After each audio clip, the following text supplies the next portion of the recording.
Chapter 1. As is well known. How'd I end up here? Gazing at the unfamiliar ceiling, Luo, he found it hard to believe. Even if it's a bad habit to watch One Piece on my phone while playing Dota, I was playing against bots. Luo, he was in tears. From the remnants of his memories, Luo, he realized he had arrived in the world of One Piece. However, to be honest, enjoying One Piece was one thing, but it was a peaceful world that he truly adored. In his beloved homeland, he would dare to walk home alone at 1 a.m. But in this world, even lying at home, pirates could burst in at any moment. How outrageous! Even though his golden finger activated the moment he traversed, Luo, he felt no joy. What good was a golden finger if he had been living well in his previous world? Though he was a corporate slave, every day after work, he had time to play against bots and watch anime. Each month, apart from rent and food, he could still save a considerable sum of 163.45 yuan. Such a blissful life. How could it have dragged him into this perilous world? All he wished for was to be a lazy fish. Moreover, even if he had to enter the world of One Piece, at least he should have been tossed into the weakest sea, East Blue. Why was he thrown directly into the Grand Line, or worse, the Sabaody Archipelago? The man who possessed wealth, fame, and power, the pirate king Joel D. Roger, uttered a phrase before his execution that sent the entire world rushing to the sea. Do you want my treasure? If you want it, you can find it. I left everything in the sea. The world began to welcome the arrival of the great pirate era.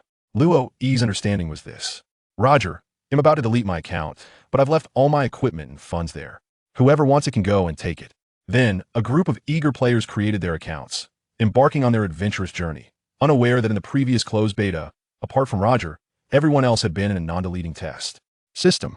Murmuring in his heart, Luo, he looked at the system interface that popped up, feeling as if he were playing Dota. At the center top of the interface, it displayed the dawn, with the current time flashing at 6:14. Well, he wouldn't need to wear a watch when going out anymore. In the upper right corner, a large zero bounced there, and below, it was an upgrade button. When Luo E clicked it, a prompt appeared, indicating insufficient currency. In the bottom right corner, there were two buttons, one for the store and one for recharge, with a small box behind the store showing a pale yellow zero, presumably the currency. When he clicked on recharge, he was met with a prompt stating insufficient funds. Luo E knew he had a little money at home if he guessed correctly. The currency recharge required berries. Yes, berries was the currency unit in this world, with purchasing power akin to yen. However, Luo, he did not get up, primarily because his left hand was being pinned down by a blonde loli. According to his memories, this body was indeed single, and there was no child bride, so this little girl. The crystal maiden, Lilia, was born in a temperate region and grew up with her fiery sister, Lena. She soon discovered that her innate attraction to ice elements caused trouble for everyone around her. Whenever she sat down to rest nearby, well water and mountain springs would instantly freeze, mature crops would be frostbitten, and orchards would turn into icy mazes before collapsing. This was the information that popped up as Luo E gazed at the little loli while accessing the system interface. Krista Maiden Lilia. Did he like her? Of course, he liked her immensely. However, what Luo E preferred was the grown-up Lilia, not this flat-chested version. When it came to women, Luo E had 3 requirements: long hair and big waves. As a devoted fan of mature women, he truly couldn't muster any affection for lolis. What good was a loli? Even if she was a legal loli, she had nothing to offer besides her delicate gaze, soft voice, and adorable expressions to charm you. What could she possibly do? Even though Luo E knew that Lilia would grow into a mature woman, she was still only 8 years old. Through the system, he saw her backstory, along with the contract content imprinted in his mind. According to the contract, Luo E was required to fulfill the wishes of the heroes he summoned, meaning he could summon heroes from Dota, and they, bound by the contract, would not harm him or other heroes of the same contract. Wishes. What wishes did Lilia have? Luo, he didn't know, the contract didn't tell him. However, he felt it must involve learning to control her frost powers and defeating Lena to return to her parents. Carefully, he withdrew his hand. An 80-year-old child tend to be quite well-behaved while sleeping and is not easily awakened. Luo E cautiously rose, trying to make no sound, and descended the stairs. Luo E's family owned a tavern, but his parents had passed away a few days ago due to a maritime disaster, leaving him this tavern. When the news reached him, Luo E found it incredibly hard to accept. They had no other relatives, and even the funeral was arranged with the help of Harold, the owner of the clothing store next door. He still remembered how busy Harold was back then, and he even questioned what color his prematurely departed father's hair had been. After several days of busy arrangements, they had a simple funeral, and Luo E, overwhelmed by grief, fatigue, and lack of food, fell into a deep slumber. The tavern itself was only about 100 square meters, with a small waist-high door at the entrance, resembling the taverns of the Wild West where cowboys often drank. If someone were to cause trouble, a well-placed kick would prevent a fall, saving on repair costs. Outside the waist-high door, there was a closed shutter, indicating that the tavern was currently out of business. Inside the tavern, the bar wasn't large but occupied about a quarter of the space, with the wall behind a long table filled with shelves hosting numerous bottles of liquor. 2 large round tables against the wall could accommodate about a dozen people, while the remaining 8 small round tables were neatly arranged throughout the tavern, each surrounded by 4 chairs. The tavern's interior decor appeared quite simplistic, with a few hanging lamps overhead and 2 massive windows allowing ample light to flood in. Behind the bar, there were 2 small doors, one led to the kitchen, while the other opened to a staircase leading up and down. The area beneath the stairs was fashioned into a large storage space, though it only housed small barrels of liquor. Upstairs were the living quarters, consisting of 3 bedrooms and a bathroom, very basic indeed. Downstairs was the wine cellar they had established, but it was now empty. His parents had perished while going to stock up. Luo, he suddenly felt a deeper concern for his future. What good was the system? When he opened the store, it only had 3 functions: single draw, 10 consecutive draws, and the collection. A single draw cost 1 currency, while a 10 consecutive draw required 10. As for the collection, it currently only contained Lilia's information. Recalling his memory, Luo, he found the remaining 113,700 berries in the shop and clicked recharge. Total recharge of 11 currency. Do you confirm the recharge? Yes or no? Luo, he pondered for a moment. As is well known, Dota 2 is a free-to-play game. 2. Is this my place of exile? The dark golden roulette looked luxurious and high-end, with a hint of antiquity. At the moment Luo, he clicked on the 10 consecutive draw, this roulette sprang to life. Yet, before he could even discern the patterns on it, the roulette began to spin. Perhaps due to inheriting the Dota style, or maybe because it spun too fast, purple smoke billowed from the top, and the light from the roulette grew increasingly brilliant, until at last, the roulette vanished, replaced by 10 luminous orbs floating above the purple mist. First-time consumption, unlocking the armory function. As a line of information appeared below, Luo, he also noticed a sword and shield icon popping up in the upper right corner of the interface. You have obtained the Iron Branch. You have obtained the long sleeves of the Rabbit Hunter Gunslinger. You have obtained the Staff of Faith. You have obtained the Power Gauntlet. You have obtained the Animal Courier. You have obtained the Demon's Headscarf Abaddon. You have obtained the Tree's High Priest. You have obtained the Healing Salve. You have obtained the North Wind Walker's Quiver Windrunner. You have obtained the Arm Guards of the Soul Lord. King of Skeletons. A venerable establishment of 3 years, offering exquisite file-sharing services with 1 terabyte of resources across various genres. Join us at group 626894216. Luo, E's expression darkened slightly. To his dismay, upon arriving in this world, he was subjected to such travesties of advertisements, and he silently clicked on the message. Ignore this user's message and report. I can't drive here, so please do not tempt me. Observing the 10 glowing orbs, which gradually revealed their forms against the backdrop of purple mist, they floated into the weapon repository that had just appeared in the upper right corner. Luo, he once again directed his consciousness there. The weapon repository was quite impressive. It even allowed for filtering items by type to locate desired objects. However, with the current limited selection, Luo, he decided to examine each item closely. The Hunter's long sleeve, the Demonkin hood, the Northwind Archer's quiver, and the Arm Guards of the Soul Lord were all hero skins. Yet, upon arriving here, they had been transformed into mere garments.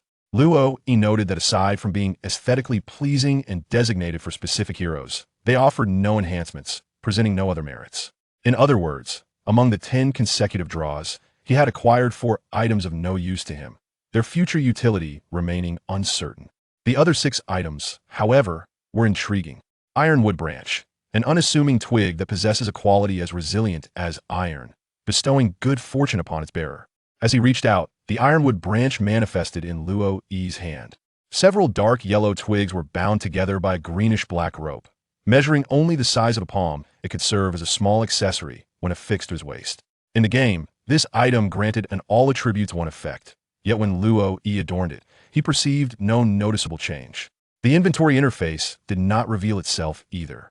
Was it the case that future acquisitions must be worn to be acknowledged? He pondered the image of himself, grasping the hammer of Thor in his left hand, the holy sword in his right, the weight of Daedalus grief upon his back, clad in assault armor, a mad mask upon his face, and travel shoes on his feet, feeling somewhat embarrassed.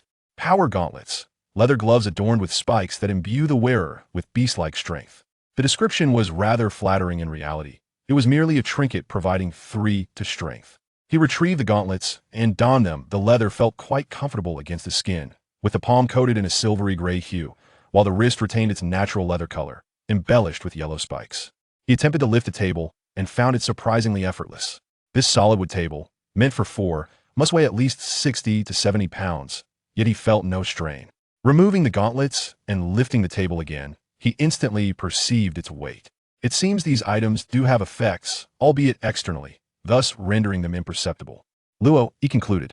Tree sacrifice, a lifesaver on the battlefield. Tree sacrifice, colloquially referred to as eating trees, is one of the essential healing items in the early game, allowing the consumption of either a tree or a guardian. It appeared to be the most visually striking item in Luo Yi's possession at that moment. A leaf, large enough to be cradled by both hands, bore 3 small orbs radiating with a green glow, exuding an air of sanctity. Should it be consumed directly or used on a tree? If it involves tree consumption, could he press it to the ground and devour the entire Shambadi archipelago? Luo Yi felt a sudden urge to experiment, but quickly suppressed the mad thought, deciding it wise to wait until he had a ship. Healing ointment, a magical salve capable of swiftly healing even the most grievous wounds. With a disdainful curl of his lip, he noted that, despite its claim, it could only restore 400 health. The green bottle, capped with a dark yellow lid, remained untouched as he turned his gaze to the remaining 2 items. Staff of Faith, seeing is believing. How to put it, this item was merely a skin, specifically for the Scout Guardians and Lookout Guards, utilized for vision. As he had not drawn an eye yet, it remained temporarily unusable. Animal Messenger. Losing a messenger is a grave offense. Luo Yi promptly summoned the animal messenger, a brown pony, no taller than his knee, sporting a mohawk reminiscent of Beckham, with a travel bag strapped to its back, materialized in the tavern. From the messenger's gaze and its perked ears, Luo Yi couldn't shake the feeling that it resembled a donkey rather than a horse, yet it bore the name Chicken. In his days as a support player, Luo Yi had endured the struggles of carrying chickens, eyes, and teleport scrolls, lamenting the hardships, especially when losses meant bearing the blame. Eventually, he abandoned cooperation with his inept teammates for AI matches, discovering that playing against AI felt like a 1v9 experience. Throughout the years, the sole reason Luo Yi persisted with AI was that he no longer needed to buy chickens as teammates would invariably do so. Summon Animal Messenger. Activate map functionality. The interface transformed once more, revealing the word map in the lower left corner. Luo Yi clicked it open. The dark expanse of the map displayed a conspicuous bright spot. As he moved his hands through the air, the map expanded, revealing his tavern, though no neighboring establishments were visible. The pony, affectionately named Chicken, nuzzled against Luo Yi's leg, its tail flicking playfully, appearing quite adorable. Luo Yi instinctively reached down to pat its head, suddenly realizing he might have the ability to control Chicken to transport goods, just like in the game. He wondered when this chicken might take flight. As in the game, it transformed into a flying messenger 3 minutes into play. Top, top, top. Footsteps echoed from upstairs, and a figure, seemingly around 8 years old, with cascading golden locks resting on her shoulders, clad in rudimentary burlap garments, timidly peeked from behind the door. You are awake. Luo Yi offered her what he believed to be a kind smile. Is this truly my place of exile? After the two had inadvertently obliterated a significant portion of their home with ice and fire, their exasperated parents finally realized that the sisters must be separated. Lena was dispatched to the distant southern lands, to the burning desert of the realm of Discord, to live with her patient aunt. Meanwhile, Lilith was exiled to the frigid northern wastelands of glacial remnants. In the system's compendium, Luo Yi synthesized the circumstances of the two sisters and provided a brief summary of Lilith's background. Upon her arrival in this new world, Luo Yi immediately encountered Lilith lying beside her. The infamous Ice Maiden from Dota, though a sorceress, possessed the heart of a warrior, with a level 20 talent tree that augmented her attack speed by 250. Thus, the Ice Maiden in Luo Yi's hands transformed into a warrior wielding a thunderous hammer. Now, gazing at the living embodiment of the Ice Maiden before her, Luo Yi found it somewhat surreal. After all, if traversing worlds was a reality, what was the significance of bringing along a companion? However, Lilith had just inquired if this was indeed her place of exile, pondering whether their parents had sent the sisters away at the tender age of 8. It seemed rather biased. Why was Lena permitted to live with her aunt, while Lilith faced outright banishment? From the very first moment Luo Yi laid eyes on Lilith, she resolved to care for her, not for any grand reason, but simply due to her undeniable charm. Lilith?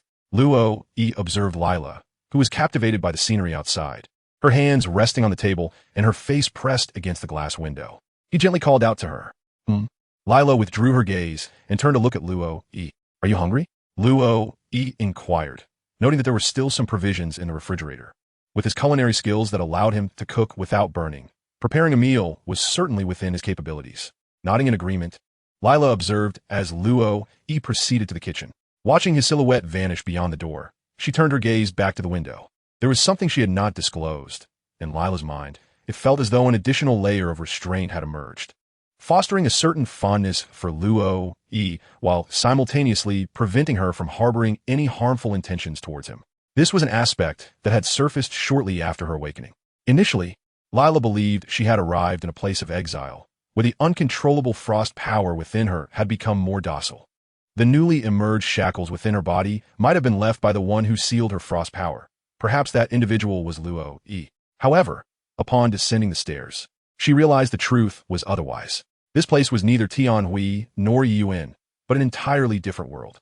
This was the answer that resonated within Lila's heart. As for the nature of this world, she remained unaware. Nevertheless, it seemed that her days ahead would involve cohabiting with this person. Lila understood many truths, for she was already 8 years old, no longer a mere child of 3. In this unknown realm, her frost power might be her only reliance. Although she could not fathom why her frost power had become significantly gentler, no longer freezing well water and mountain springs at the mere act of sitting down to rest, nor causing mature crops to be blighted by frost, turning orchards into icy labyrinths. This had been one of the reasons for her exile. Now, circumstances had shifted. She could control the frost power within her, and with diligent practice, she believed she could become unparalleled. Should she have the chance to confront Lena, that vile creature, once more, she would ensure her retribution. Before long, Luo Yi had prepared breakfast. Glancing at the system interface, he noted the time, 7:20. Remarkably, he had only taken 30 minutes to cook. The meal consisted of millet porridge, stir-fried greens, and sautéed meat slices, complemented by 2 oranges retrieved from the refrigerator. Feeling the chill of the oranges in his hands, Luo Yi pondered whether a breakfast so cold was advisable, yet considering the ice maiden's nature, consuming something icy might pose no issue. He set the table with a spoon and chopsticks, regardless of whether Lila would know how to use them. Let's eat, he declared. Luo Yi was quite fond of the seat by the window. With a gentle motion, Lila scooped a small spoonful of porridge, observing the rising steam with a slight furrow of her brow before placing the spoon back into the bowl. Are you not fond of it? Luo Yi pondered, feeling a twinge of frustration at Lila's disinterest in eating. Although he had inherited the memories of this body, the ingredients used in the tavern were typically prepared by his mother. Luo Yi's sole role in the establishment was to serve dishes, pour drinks, clear tables, and clean the floors. His ability to prepare a meal now stemmed from his solitary existence in his previous life. Lila shook her head and gently exhaled over the bowl, her petite lips releasing a visible breath of cold air, causing the steaming porridge to cool instantly. Even the 2 dishes on the table and the porridge in Lin Nan's bowl followed suit, cooling down. It's too hot, Lila finally declared, lifting the bowl and swiftly finishing the porridge. I want more. She licked her lips and extended the bowl toward Luo Yi, caught mid-bite with a piece of meat. Luo Yi stared blankly at Lila, unable to chew. You truly are drinking porridge, he exclaimed in disbelief. After preparing another bowl, he had inadvertently added a generous amount of rice, ensuring that 2 bowls per person was not an issue. Watching as Lila blew on the new bowl, cooling the porridge once more, while the dishes on the table appeared as if freshly retrieved from the refrigerator, Luo Yi gazed at his own bowl, now beginning to condense with moisture, uncertain whether to eat or refrain. Consuming such a cold breakfast might lead to an upset stomach.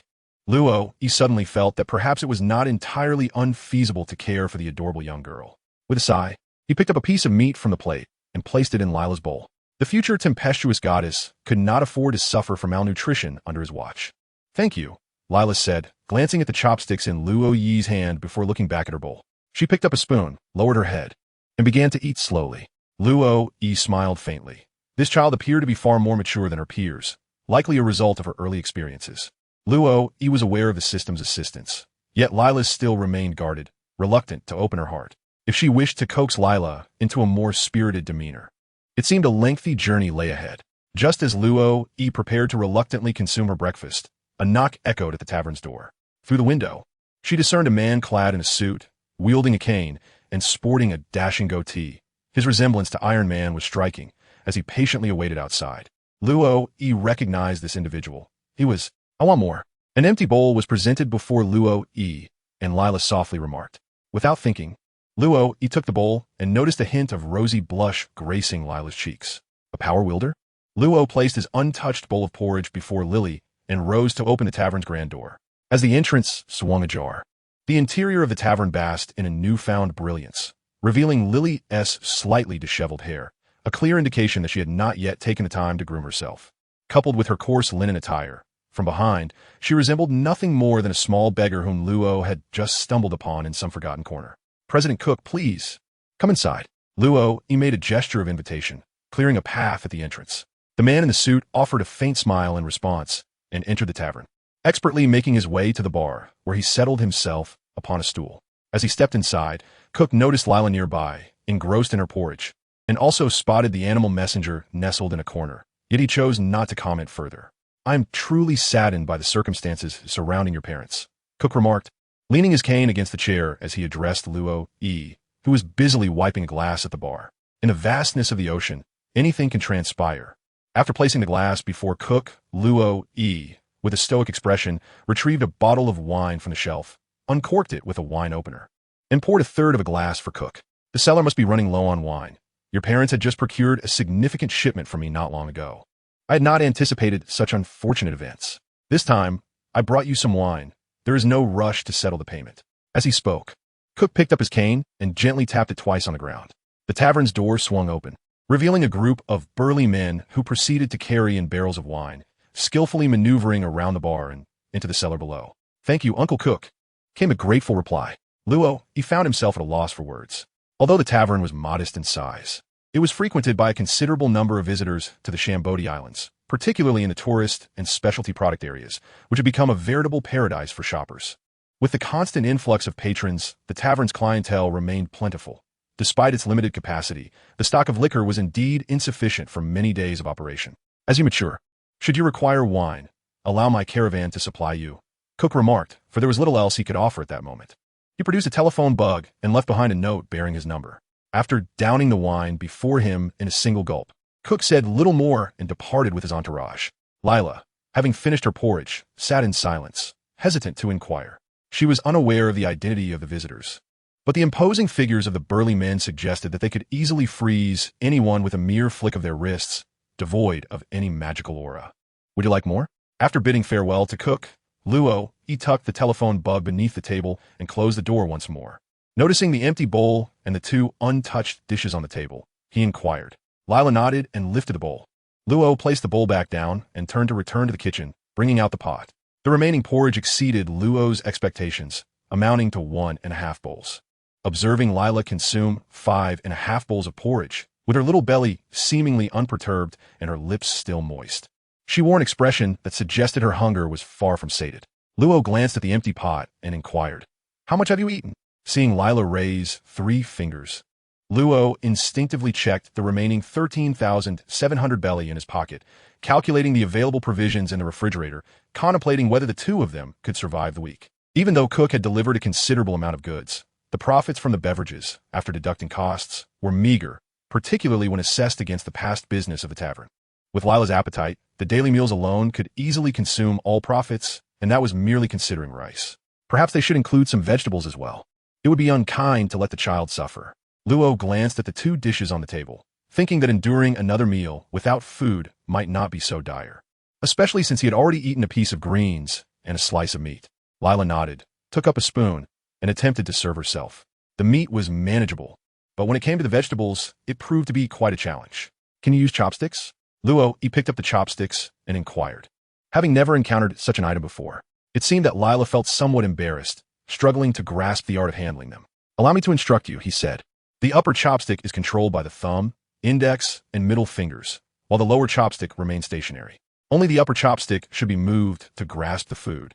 This is crucial. In the world of pirates, chopsticks are indeed one of the primary utensils for dining, and Luo deemed it essential to learn this skill. However, he pondered whether he would have to teach each summoned hero how to use chopsticks as well. Let them be. They're not adorable maidens, he thought. If it were Lena, Windrunner, or Blackie, he would have no qualms about teaching them hand in hand. Lila's talent appeared promising, and under Luo Yi's guidance, she quickly mastered the correct grip, though her proficiency in using them was still developing. As she swiftly devoured 2 bowls of dishes, Luo Yi adeptly began to tidy up the bowls and chopsticks. "Allow me," Lila said, taking the utensils from Luo Yi's hands. She trotted off to the kitchen, but soon returned, her face flushed as she clutched the doorframe. "Where's the water?" Luo Yi tapped his forehead, realizing that there were no faucets in the Dota world. "Let us go together." As they entered the kitchen, with Lila's soft exclamations echoing in the background, Luo Yi patiently guided her through the process of using the faucet, applying dish soap, and ensuring that the dishes were dried and neatly stored away. This place had its own way of life, and Lila would need time to adjust. After washing the dishes, Luo Yi led Lila upstairs to wash her face and took a comb to tidy her hair. Her hair was quite exquisite, remarkably smooth, reminiscent of having been treated with a refreshing gel, exuding a slight coolness that felt delightful in the pleasantly warm weather. With some uncertainty, Lila underwent her grooming ritual under Luo Yi's attentive guidance. It was the first time she had received such care. Subsequently, Luo Yi took her hand, clutching his meager savings and keys, and they exited the tavern. Outside lay a verdant world, and as they stepped onto the sticky roots of the red trees, Luo Yi felt a twinge of discomfort. The resin from these roots, exuded through respiration, formed bubbles that floated into the sky, which is why the archipelago of Shambadi is often referred to as the Bubble Islands. This resin was utilized extensively throughout Shambadi, manifesting in various forms, from bubble-powered vehicles to bubble Ferris wheels, and even houses built atop bubbles, which could be used like balloons to carry assorted goods while shopping. The streets bustled with people, almost everyone clutching several bubble balloons containing neatly packaged items. Even a child could effortlessly carry a multitude of items while playing. However, Luo Yi had no need for such trinkets. Adjacent to the tavern was Harold's clothing store, just a few steps away. "Uncle Harold," Luo Yi greeted politely. Despite the fact that he was no longer the same person he once was, he still remembered the kindness Harold had shown during the tumultuous days surrounding his parents' funeral. "Luo Yi, I just saw President Cook arrive and was considering coming over to see you," Harold remarked. Although Harold had a slightly plump physique, he appeared quite robust and was generally amiable.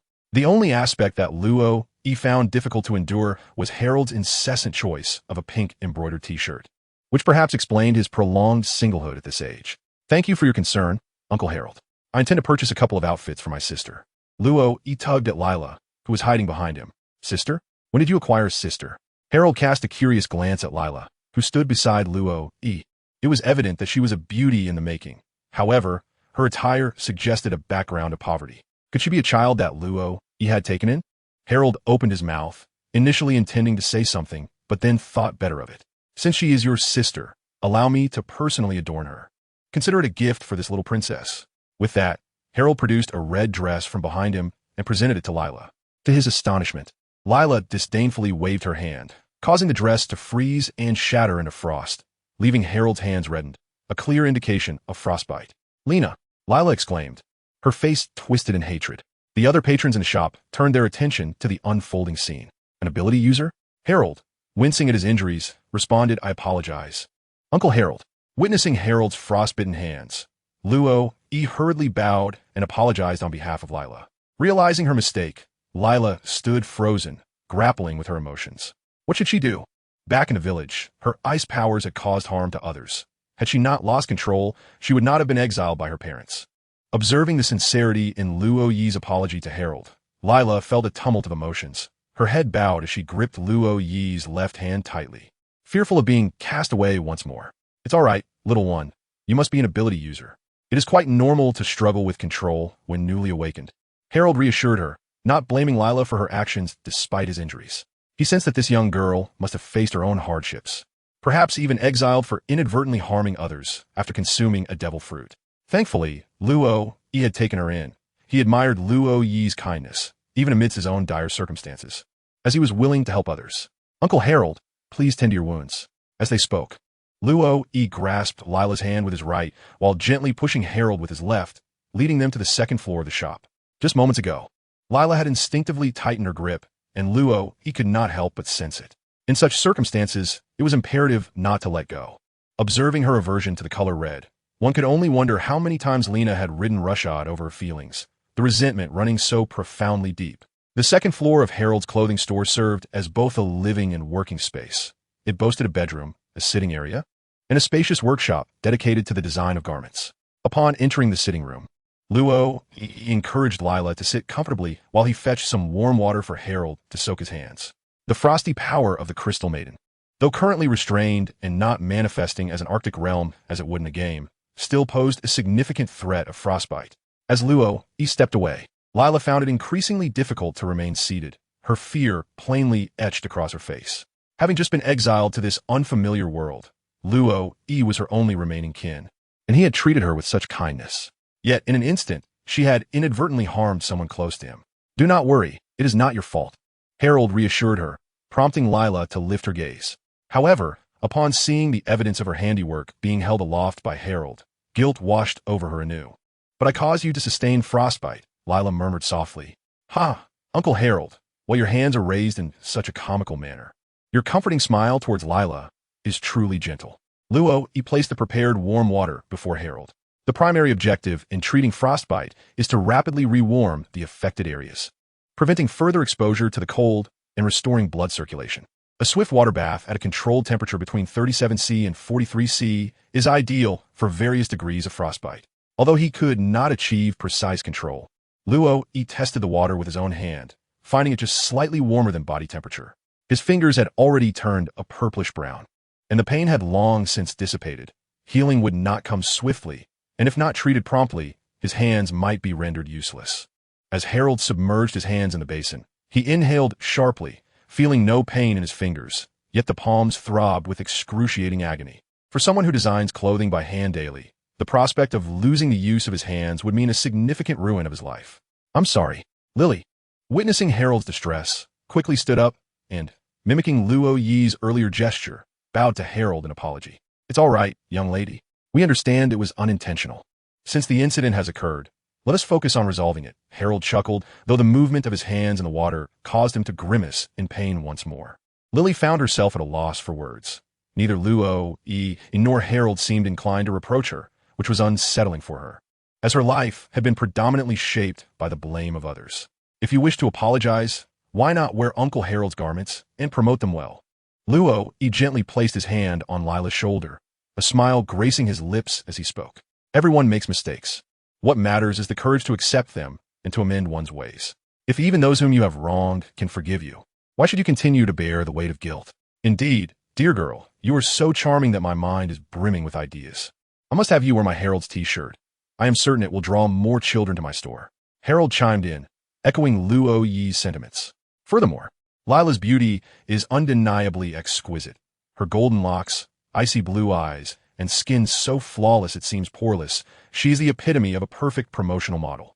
"However, this may have to wait until my hands have fully recovered," Harold remarked playfully, glancing at his hands which had begun to soothe in the warm water. Lila remained silent, unaccustomed to the gentleness exhibited by Luo and Harold. Throughout her life, her frail constitution had caused trouble for everyone around her, leading even her parents to send her away, though Lena had been sent off as well. Yet, no one had ever comforted her in the aftermath of their own missteps as they did. Tears welled in her eyes. During her exile, she had thought her heart would remain forever frozen, but it seemed that before it could solidify, it had already begun to thaw. As Luo gazed at Harold's hands, a sudden realization struck him. Wasn't this the perfect moment to experiment with the item? The tree sacrifice in the game had the effect of consuming a tree or a guardian to restore 0 points of health for 0 seconds. Its description labeled it as a lifeline on the battlefield. Surely, a lifeline should not require one to seek out a tree for consumption. With a thought, he opened the system interface and retrieved a tree sacrifice from the arsenal. Harold merely observed as Luo reached into the air and a small, glowing green orb materialized in his hand, radiating vitality. "Uncle Harold, consume it," he urged. Luo offered the tree of sacrifice without further elaboration. "So, you too have become an ability wielder?" Harold mused in astonishment. Just yesterday, he had assisted Luo in arranging a funeral, and now, after a single night's absence, not only had a little girl appear in the household, but Luo had also become an ability wielder. Could it be that last night he secretly ventured to the illicit auction house to pilfer a devil fruit and a slave? Well, one might say so. Luo, he was at a loss for words. If one were to categorize abilities, the one he most desired would undoubtedly be the power of wealth. For it could heal wounds, after all. Luo, he spoke with utmost certainty, yet in the end, a flicker of hesitation crossed his mind. Whatever. I suppose I can indulge, he murmured. With that, Harold swiftly consumed the tree offering that Luo he held.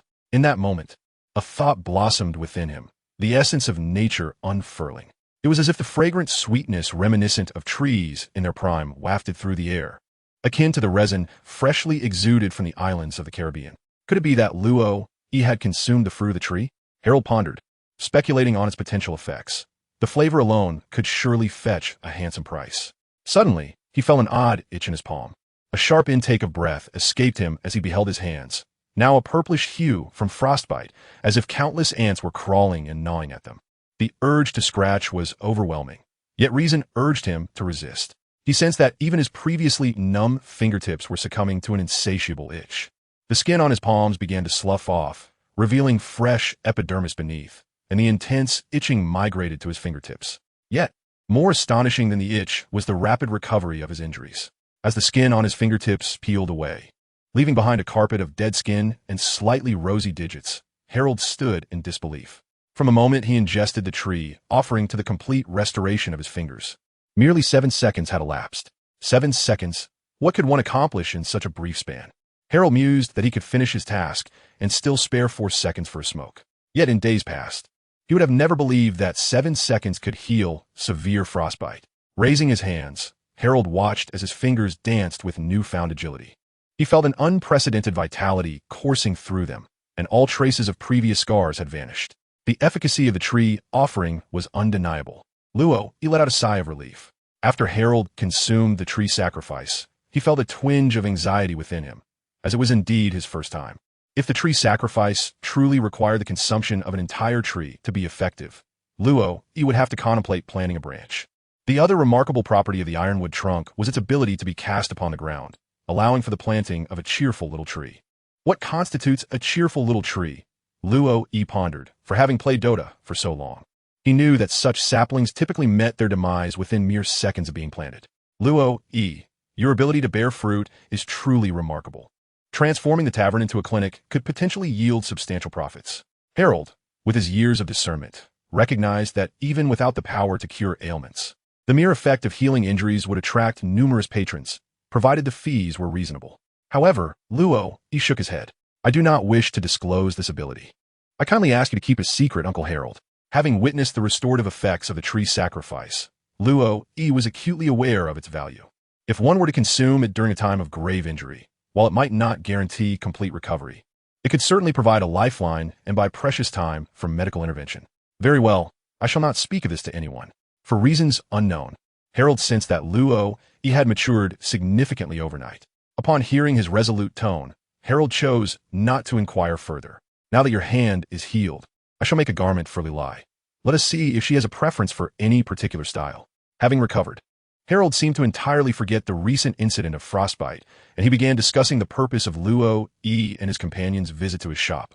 Luo gently lifted Lila, who remained seated on the sofa, sensing the lingering worry in the young girl's heart.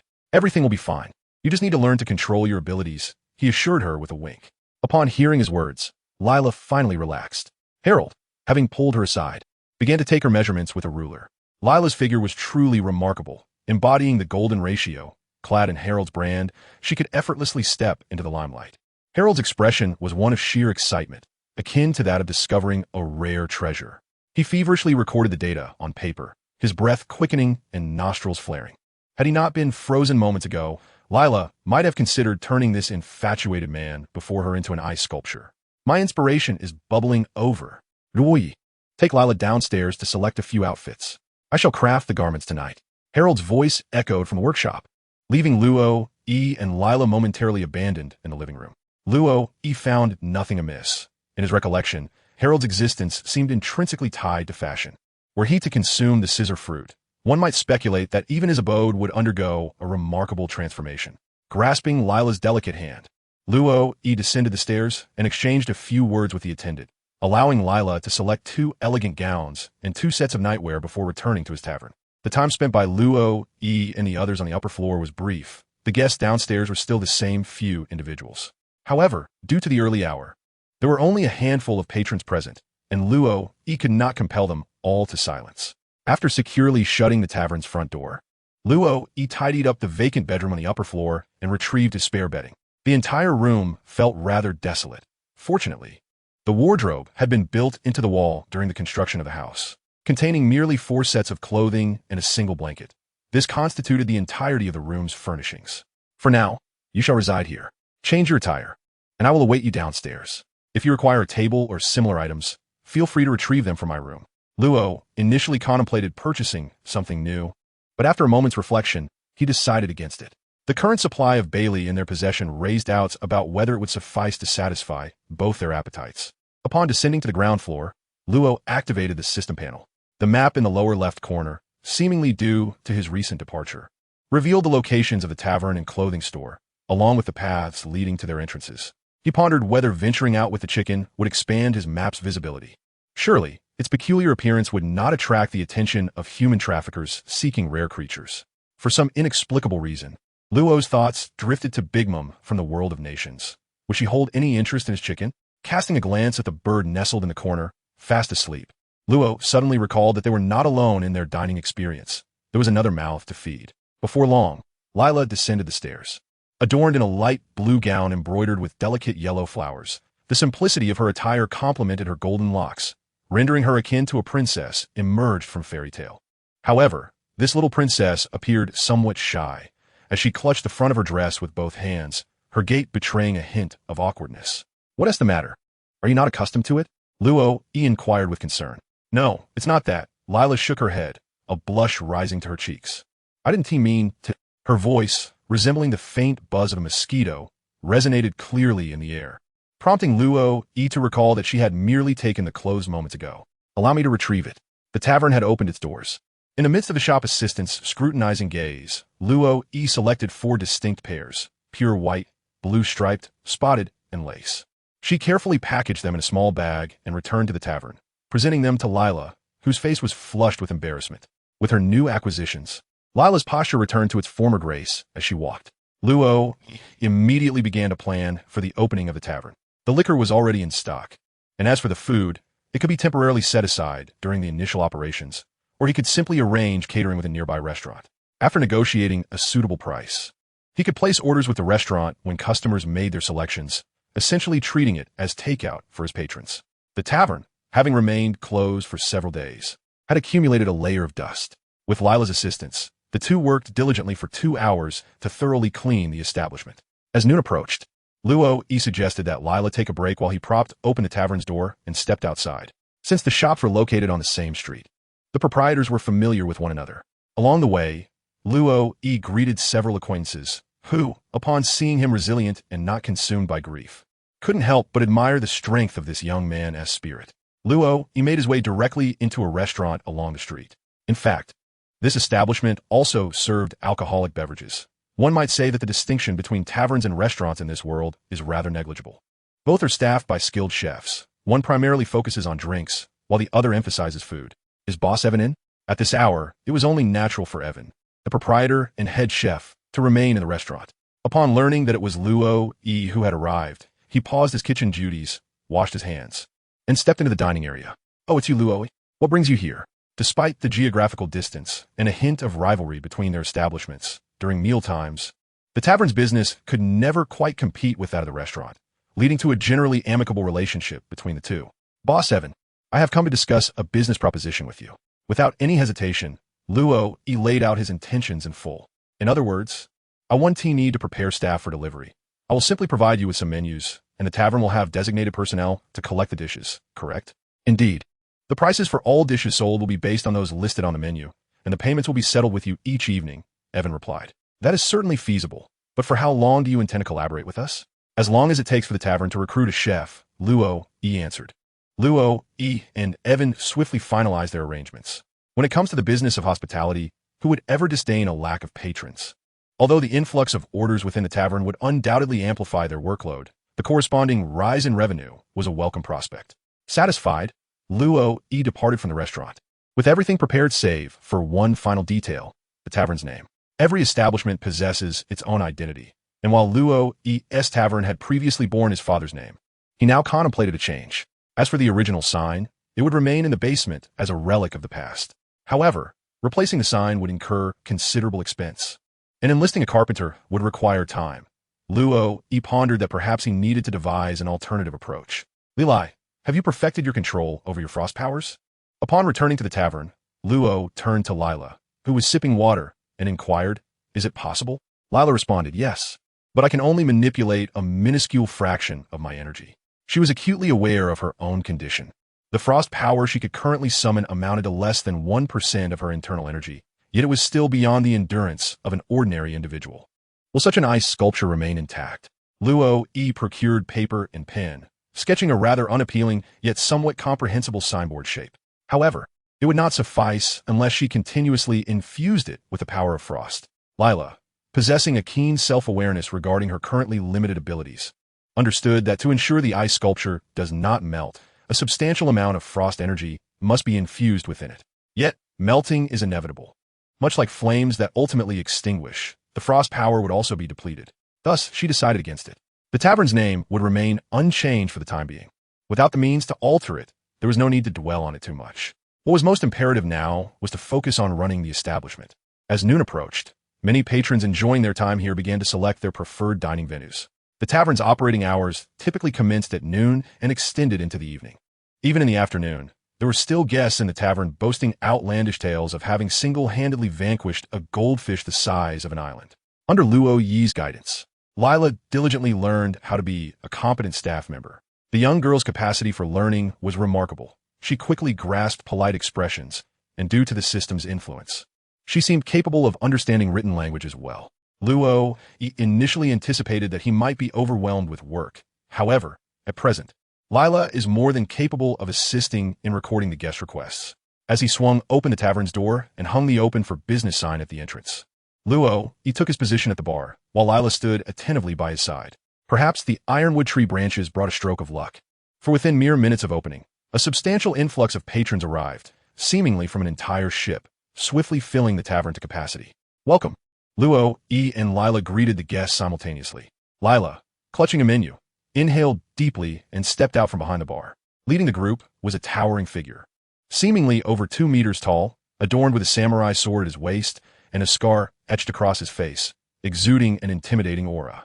The guests were invited to place their orders. With a voice that trembled slightly, Lila, whose height barely surpassed that of the table, was a stark contrast to the adults and children in the pirate world, who appeared to differ greatly in stature. What a delightful young girl. Working at such a tender age, do her parents not feel a pang of concern? At that moment, the man's eyes lit up upon seeing Lila, his entire demeanor shifting as he twisted like a noodle, then shot a fierce glare at Luo E, who stood behind the bar, momentarily taken aback. She is far too young.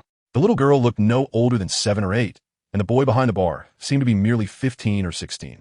Were there no adults in the establishment? Lila offered no response to the man, holding her notebook close to her chest as tears seemed to shimmer in her eyes. "Craigie, you frightened her."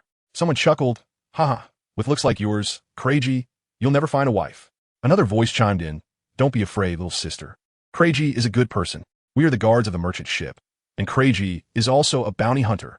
As the other staff members chimed in, they all felt an immediate fondness for Lila upon their first sight of her. However, Luo understood that Lila was not frightened. Rather, she felt discomfort at the mention of parents, as she was a child of exile. With a sigh, Luo stepped out from behind the bar and gently took the notebook from Lila's hands. "Dear guest, what would you like to order? We have just received a new batch of fine wines. Would you care to indulge?" With Lila sheltered behind her, Luo displayed a professional smile towards Craig. The tavern had officially opened. The establishment, with its rich history, allowed Luo to navigate the responsibilities of tavern keeping with remarkable ease. She noted down the dishes required by Craig and his companions, and rather than opting for the expensive red wine, they requested a selection of Alesh and beers instead. In a corner, an animal messenger stood up. Almost everyone in the tavern turned their attention to the small messenger. Its fur was immaculate, its sleek form and refreshing hairstyle complemented by a subtle smile. With a gentle flick of its tail, it approached Luo on its short yet swift legs. With a quick bite, it took the order from Luo Yi's hand, deftly placed it into the bag on its back, and then slipped away through the waist-high opening. Craig and his companions watched in astonishment. However, in the grand line, anything was possible, and what harm could there be in a seemingly clever little donkey? Lila, please take these drinks and glasses to the guests. Craig had ordered a substantial amount of alcohol, but it was unwise to keep the patrons waiting. Although Lila possessed formidable frost powers, her delicate frame made it impractical for her to maneuver the heavy barrels. Instead, she could only manage a few bottles of beer to keep things flowing. Luo ventured behind the bar, where the liquor stored beneath the staircase consisted of the establishment's previous inventory. He endeavored to lift a barrel. Indeed, he could manage it, albeit with considerable exertion.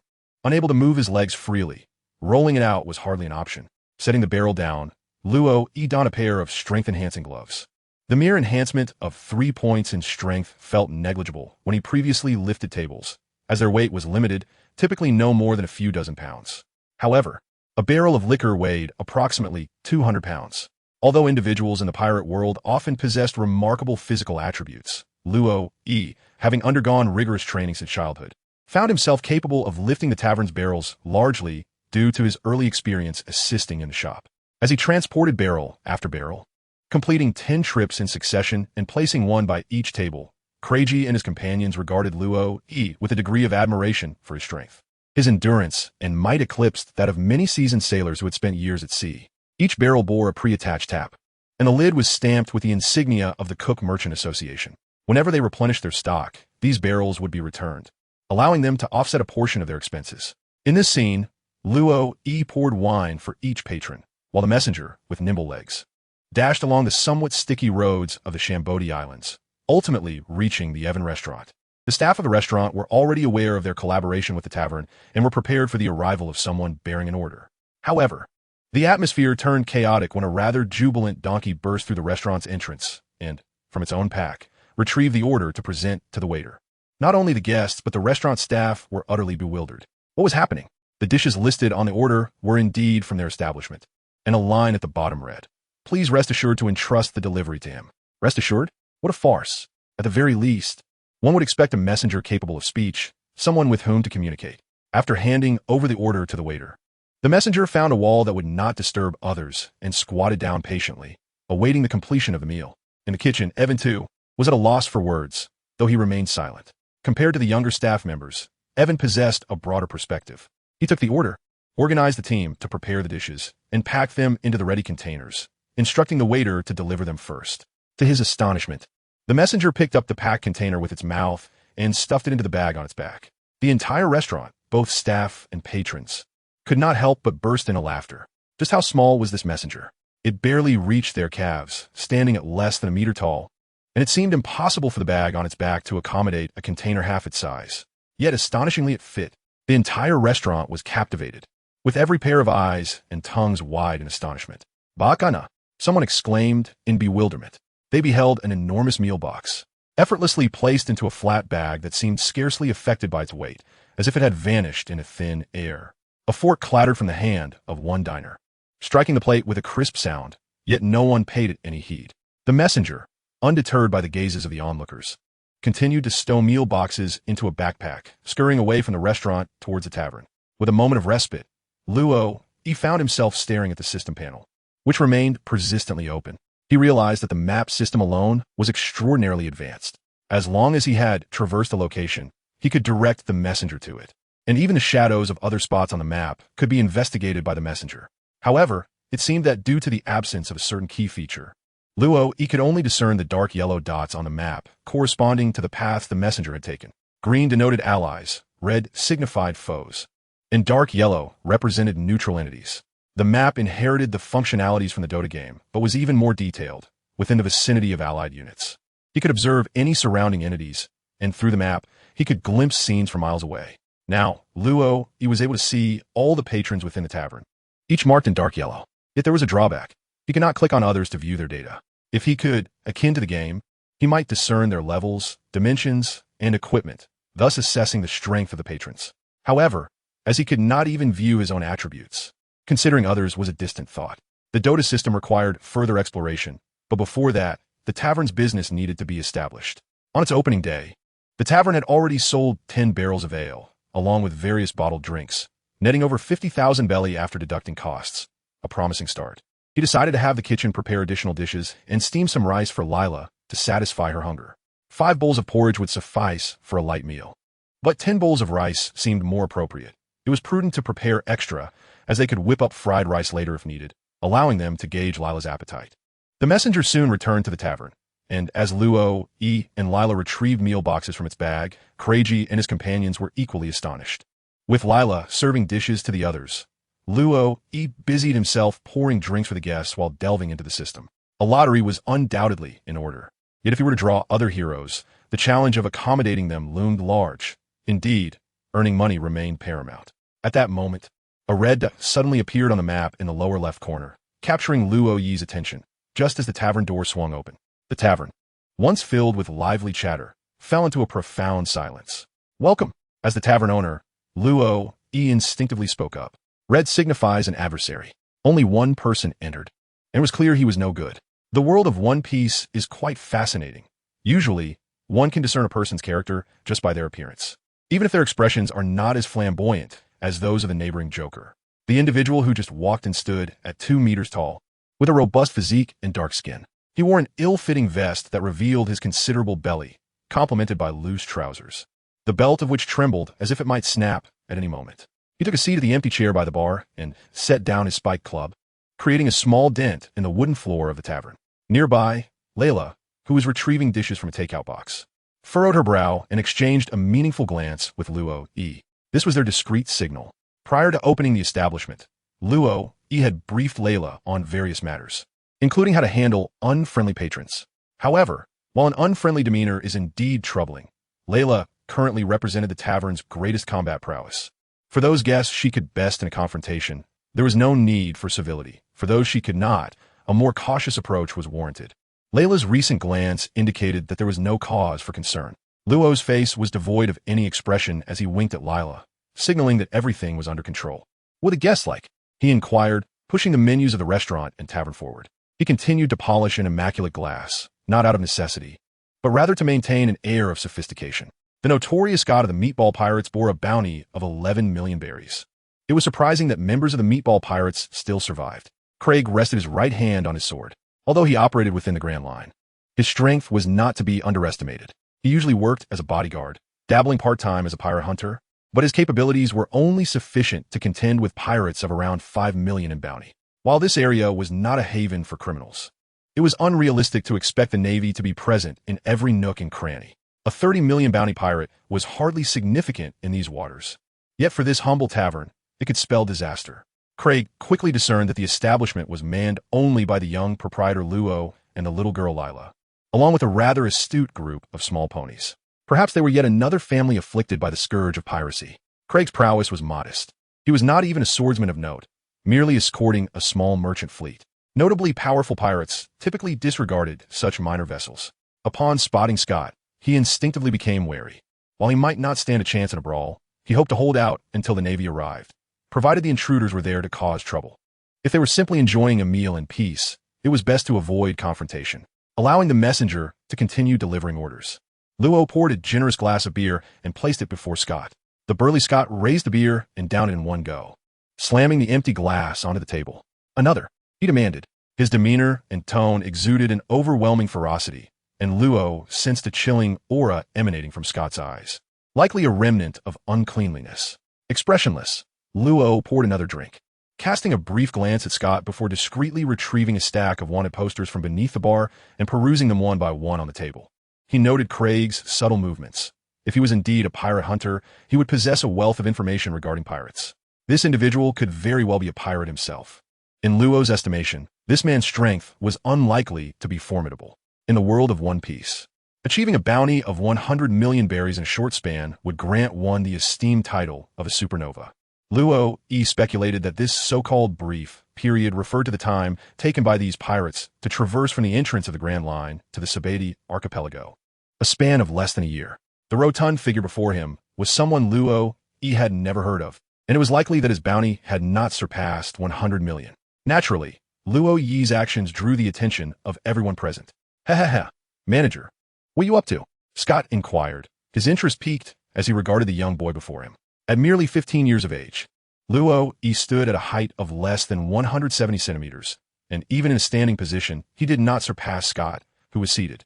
Customer, it appears you have no visible means to carry any money. How do you intend to settle your bill? Luo, he searched through numerous wanted posters, but unfortunately found nothing of significance. With a sigh, he neatly folded the posters and turned to Scott with a smile. However, Luo Yi's words caused everyone, including Craig, to gasp in astonishment. This little shopkeeper certainly had a fiery temperament. At that moment, Lila was maneuvering her way closer to Scott. Ha ha ha, my head is worth 11 million berries. If the shopkeeper has the capability, let him pay for the drinks. Scott downed his drink with a reckless laugh. Who was he? He was a pirate. Paying for meals was not in his repertoire. Despite his rotund figure, Scott was no fool. Otherwise, how could he have survived amidst the wreckage of his pirate crew? He had deliberately chosen the smallest tavern on this street, believing that no one here could possibly match his strength. Yet now, this child had the audacity to demand payment, as if he had never faced the harsh realities of life. The tavern echoed solely with Scott's raucous laughter. Craig's right hand had already gripped the hilt of his sword, ready to intervene should Scott show any signs of aggression. As for the ensuing chaos, it would be the small shopkeeper's burden to bear, considering he was the one who provoked others. If they could just hold out until the Navy arrived. Wait, what was Lila doing? Craig then noticed that Lila had stealthily positioned herself behind Scott. Upon hearing Scott's bounty, a look of relief unexpectedly crossed Luo Yi's face. It seemed this customer had indeed put in some effort. His bounty was sufficient to cover this meal and even the cost of repairing the floor. At Luo Yi's remark, even Scott halted his laughter. Previously, his laughter had been one of mockery. Now, the silence that ensued was thick with fury. He was prepared to strike.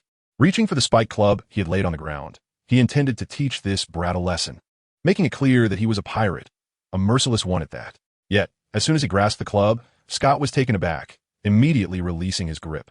To his horror, his palm had been stripped of skin, and blood flowed freely from his hand. Staring in disbelief at the club, which had now turned completely frozen, he wondered what had transpired. Not only Scott, but even Craig and his companions, who had witnessed the event, were rendered speechless with fear. Just moments ago, as Scott prepared to strike, Lila had already reached the spike club. In an instant, the club, nearly as tall as Lila herself, had been transformed into an icicle, without any discernible process. Now, Scott watched as a delicate white hand grasped his somewhat elongated belt. A chilling wave erupted, and a human-shaped ice sculpture materialized before him. Luo Yi is currently in a state of great elation, convinced he has discovered a promising path to prosperity. Happiness arrives with astonishing swiftness. Although Lila exerted almost all her strength to encase Scott in an icy sculpture, she subsequently collapsed to the ground. However, Craig and his companions dared not underestimate this tavern. When it comes to the use of ice, aside from the Straw Hat crew, who remain unfamiliar even to the admirals, Craig, and his crew, seasoned sailors who have navigated the seas and witnessed the rise of the three admirals are well acquainted with such powers. Kazan, known by his naval codename Akiji, is one of the highest combatants of the world government, a vice admiral capable of wielding the powers of the ice fruit. Akiji's ice age can unleash frigid air, freezing vast expanses in an instant, transforming the waters between islands into solid land, with the ice lasting for up to a week. Although Lila's abilities appear distinct from Akiji's, possibly indicating a lesser variant of the ice fruit, she nonetheless embodies a formidable force not to be trifled with. Even a notorious pirate with a bounty of 11 million was frozen in place instantaneously, unable to react, particularly as the temperature within the tavern plummeted. A sneeze echoed. Someone could no longer endure the chill, wrapping their arms around themselves in a shiver. Lila's ice differs from Akiji's. While Akiji's ice sculptures are genuine and sharply defined, Lila's ice is transparent and pure, resembling a protective membrane that envelopes Scott within.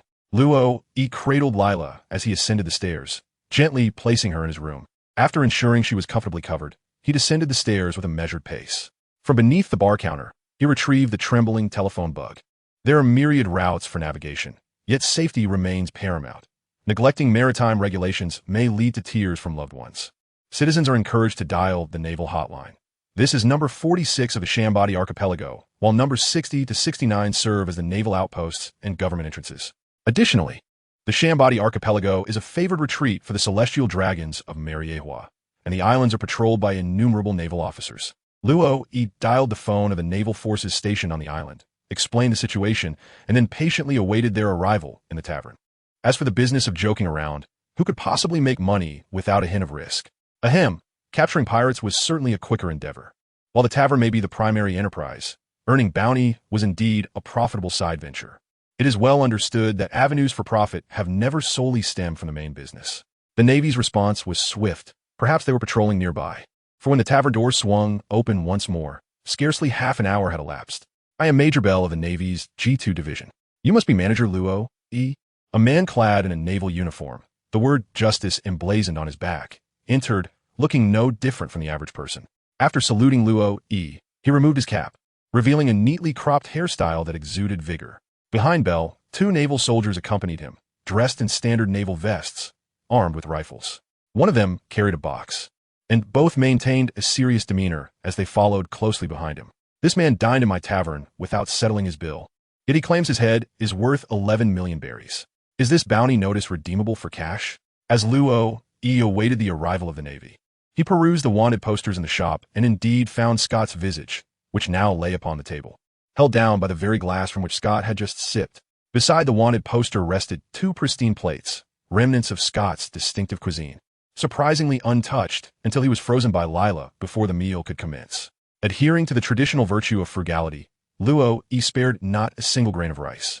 After all, a traveler through realms is still human, and this body had gone several days without sustenance, having consumed but a single bite at breakfast.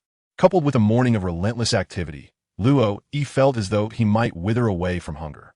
Indeed, it was Scott. Bell turned to glance at the soldiers behind him, and the one carrying the box nodded affirmatively. With confirmation in hand, he ordered the individual to be taken away. Bell commanded as the Navy outside pushed in a handcart, and with thick gloves donned, 4 men collaborated to hoist Scott onto it. Afterward, they secured the spike club before proceeding onward. Bell accepted the box from the soldier's hands and placed it on the table in front of Luo E. Upon opening the box, he merely cast a cursory glance. No need to count. Merely a tap to recharge sufficed. A total of 1,100 blade coins for recharging. Would you like to confirm this transaction? Yes or no? Luo E felt quite satisfied as he stowed the box beneath the bar counter. He poured a glass of red wine and placed it before Bell, the very bottle that Cook had opened that morning. It was a commendable effort on Major Bell's part to make the trip personally. However, Bell merely glanced at the glass of wine and chose to disregard it entirely. He did not find it as palatable as beer. A true gentleman, he believed in the cause of justice. Bell spoke little, and after Luo E accepted the bounty, he turned to leave. "Thank you, and we look forward to your next visit." Luo E believes that this is a normal phenomenon. In the past, when reading fan fiction about pirates, the protagonist would capture a pirate to claim a bounty, yet would dawdle for an eternity with the money. Furthermore, the Navy would complicate matters, insisting that unless one joined their ranks, they would be coerced into becoming a pirate. Is there something wrong with their reasoning? The Navy represents the visage of the world government in the outside realm. Even if a few Navy officers lack intelligence, they are merely exceptions, and it is merely coincidental that they encountered Luffy and his crew. However, in this world, how many individuals like Luffy, who sail under the pirate flag and engage in adventurous exploits, truly exist? The number of marauding pirates who engage in arson, murder, and plunder is utterly disproportionate. Is it not? If the Navy were composed entirely of such imbeciles, they would have long been overthrown by the populace. How could they possibly protect the people? Luo E harbored the notion that the Navy encountered by Luffy and his companions was orchestrated by Sengoku and Garp. Sengoku remarked, "I hear your grandson aspires to be a pirate." To which Garp replied, "Indeed." Sengoku continued, "How about we let your grandson assist us in eradicating these pests within the Navy?" Garp consented. "No problem. That child Luffy revels in such endeavors." Consequently, Montcar was subdued. Colonel Mouse was beaten. Smoker received a promotion. Spandam faced retribution. The 3 warlords of the sea were apprehended, and even the celestial dragons were dealt with, while undercover Navy operatives were exposed. Yet what was the outcome? Nothing of significance transpired. Following the altercation with the celestial dragons at Sabeti Archipelago, Kizaru stated, "I shall aid the young master in clearing his name, but you must arrange for someone." Bartholomew Kuma responded, "Rest assured, the young master's affairs are entrusted to me. Observe how harmonious the Navy appears, with a pair of iron fists at the helm. Who would dare to stir chaos? Guests, please take your time. I shall attend to my sister." With that, Luo E partially closed the tavern door, hoisting a box of coins as he ascended the stairs. As for Krieg and his crew, why concern himself with them? Is 10 million truly significant? A total recharge of $100 coins. Is this recharge confirmed? Affirmative. Luo E truly did not anticipate that happiness would arrive so swiftly. "Craig, having set down his wine glass and gathered the bottles they had purchased, left Bailey at the bar without requiring Luo to find change. The group departed the tavern in an orderly fashion, while Craig effortlessly pulled down the shutter of the establishment. Meanwhile, upstairs, Lila, after exerting a significant amount of her frost powers, succumbed to slumber. Luo understood that what Lila was exhausting was not her frost power, but rather her mental energy. At merely 8 years old, and without any prior training, Lila, after having her frost power suppressed, had gained the ability to manipulate it with precision. However, its potency was no longer as formidable as before. It was only by depleting the portion of power she could currently wield that she managed to freeze Scott, and she had to infuse a substantial amount of frost energy to prevent him from breaking free. Observing Lila's serene sleeping posture, Luo realized that she was not in any grave danger and merely needed a good rest. The immediate priority was to thoroughly explore this system. Just moments ago, Luo had taken out 1 million berries and directly exchanged them for 100 knife coins, after which a prompt appeared. The system confirmed the conditions for an upgrade. Would you like to proceed? The upgrade button in the upper right corner, marked by 0, was now flashing fervently. Luo found himself in a state of indecision. The question of whether this upgrade was beneficial or detrimental lingered in his mind. Having played numerous games in the past, he had experienced the unfortunate mishap of over-enhancing his equipment, rendering it unusable. The true utility of this upgrade remained elusive to him. However, he was certain it would not resemble those pay-to-win online games, especially given that he had just invested a substantial sum of 1 million. Gazing at the pulsating button in the upper right corner, Luo ultimately succumbed to the impulse to click it. His obsessive-compulsive tendencies would not allow the presence of a flickering cursor or a conspicuous red dot on his interface. As the system confirmed his level upgrade to level 1, several features were unlocked: the rejuvenation spring, hero information, and inventory functionalities. This elevation in level also transformed the system's interface. Luo rested his left hand upon the table, while his right index finger gently tapped on the surface, his attention wholly captivated by an entirely new content. The most apparent feature was the information bar that emerged directly beneath the system, resembling almost identically the interface found within the realm of the Dota game. The avatar of Luo is positioned on the far left of the information panel, as if an invisible camera is capturing him, revealing a visage of utter bewilderment. The absence of health points and mana points seems to mirror the essence of reality. To the right of the avatar, there are no indications of attack, armor, or movement speed. The only attributes displayed are strength, agility, and intelligence. In the central area of the information panel, icons for the talent tree and 6 skill slots are present, yet all remain void of content. The inventory, located on the right side of the information panel, consists of 10 slots, 6 larger squares on the top, 3 smaller ones below, and a circular slot situated in the lower right corner. With strength at 5, agility at 3, and intelligence at 4, I find myself lamentably weak, scarcely capable of vanquishing even the most feeble minions. Upon examining his data, Luo nearly succumbed to the urge to forego any notion of in-game purchases. To be candid, aside from the peculiar anomaly known as Xiao Xiao, whose initial agility is a mere 0 with an equally dismal growth rate, Luo scarcely encountered single-digit attributes, save for the transformations of the waterman. It is no wonder that a mere strength gauntlet could significantly amplify his power. The root of the matter lay in his abysmally low base attributes. Focusing his thoughts on the row of attributes, he observed a 1 notation appear, indicating that each increment was but a solitary point. How absurd! Was his growth rate truly this paltry? Even a fully equipped character at level 6 could hardly contend with a super elite soldier. However, Luo noted that the lower left corner of the information panel did not display the small circle indicative of level. This absence implied that leveling up was not contingent upon experience points. Might it be that this attribute growth pertains to the innate qualities of this body? Could the enhancements to strength, agility, and intelligence mirror those within the game? Strength presumably augments health capacity, recovery speed, and magical resistance. Agility likely enhances armor, movement speed, and attack speed. Intelligence, in turn, could elevate magical capacity, recovery speed, and skill potency. When considering the power dynamics of this realm, strength could render one robust and formidable. Agility could enhance both attack and mobility, while intelligence might amplify both the magnitude and efficacy of one's prowess. Of course, these remain mere conjectures. Faced with such disheartening growth potential, Luo felt almost compelled to abandon any aspirations of elevating his strength. This lackluster beginning left him pondering how he might navigate his journey ahead. Could it be that within this realm, there exists items that enhance one's qualifications? Perhaps I am overthinking it. Unless one could acquire the skills of heroes, harnessing the butcher's rotting flesh to bolster strength, employing the energy transfer of the murloc to augment agility, or utilizing the silent governance of theft to increase intellect, and then venture forth to slay indiscriminately, vanquishing the entire world to attain invincibility.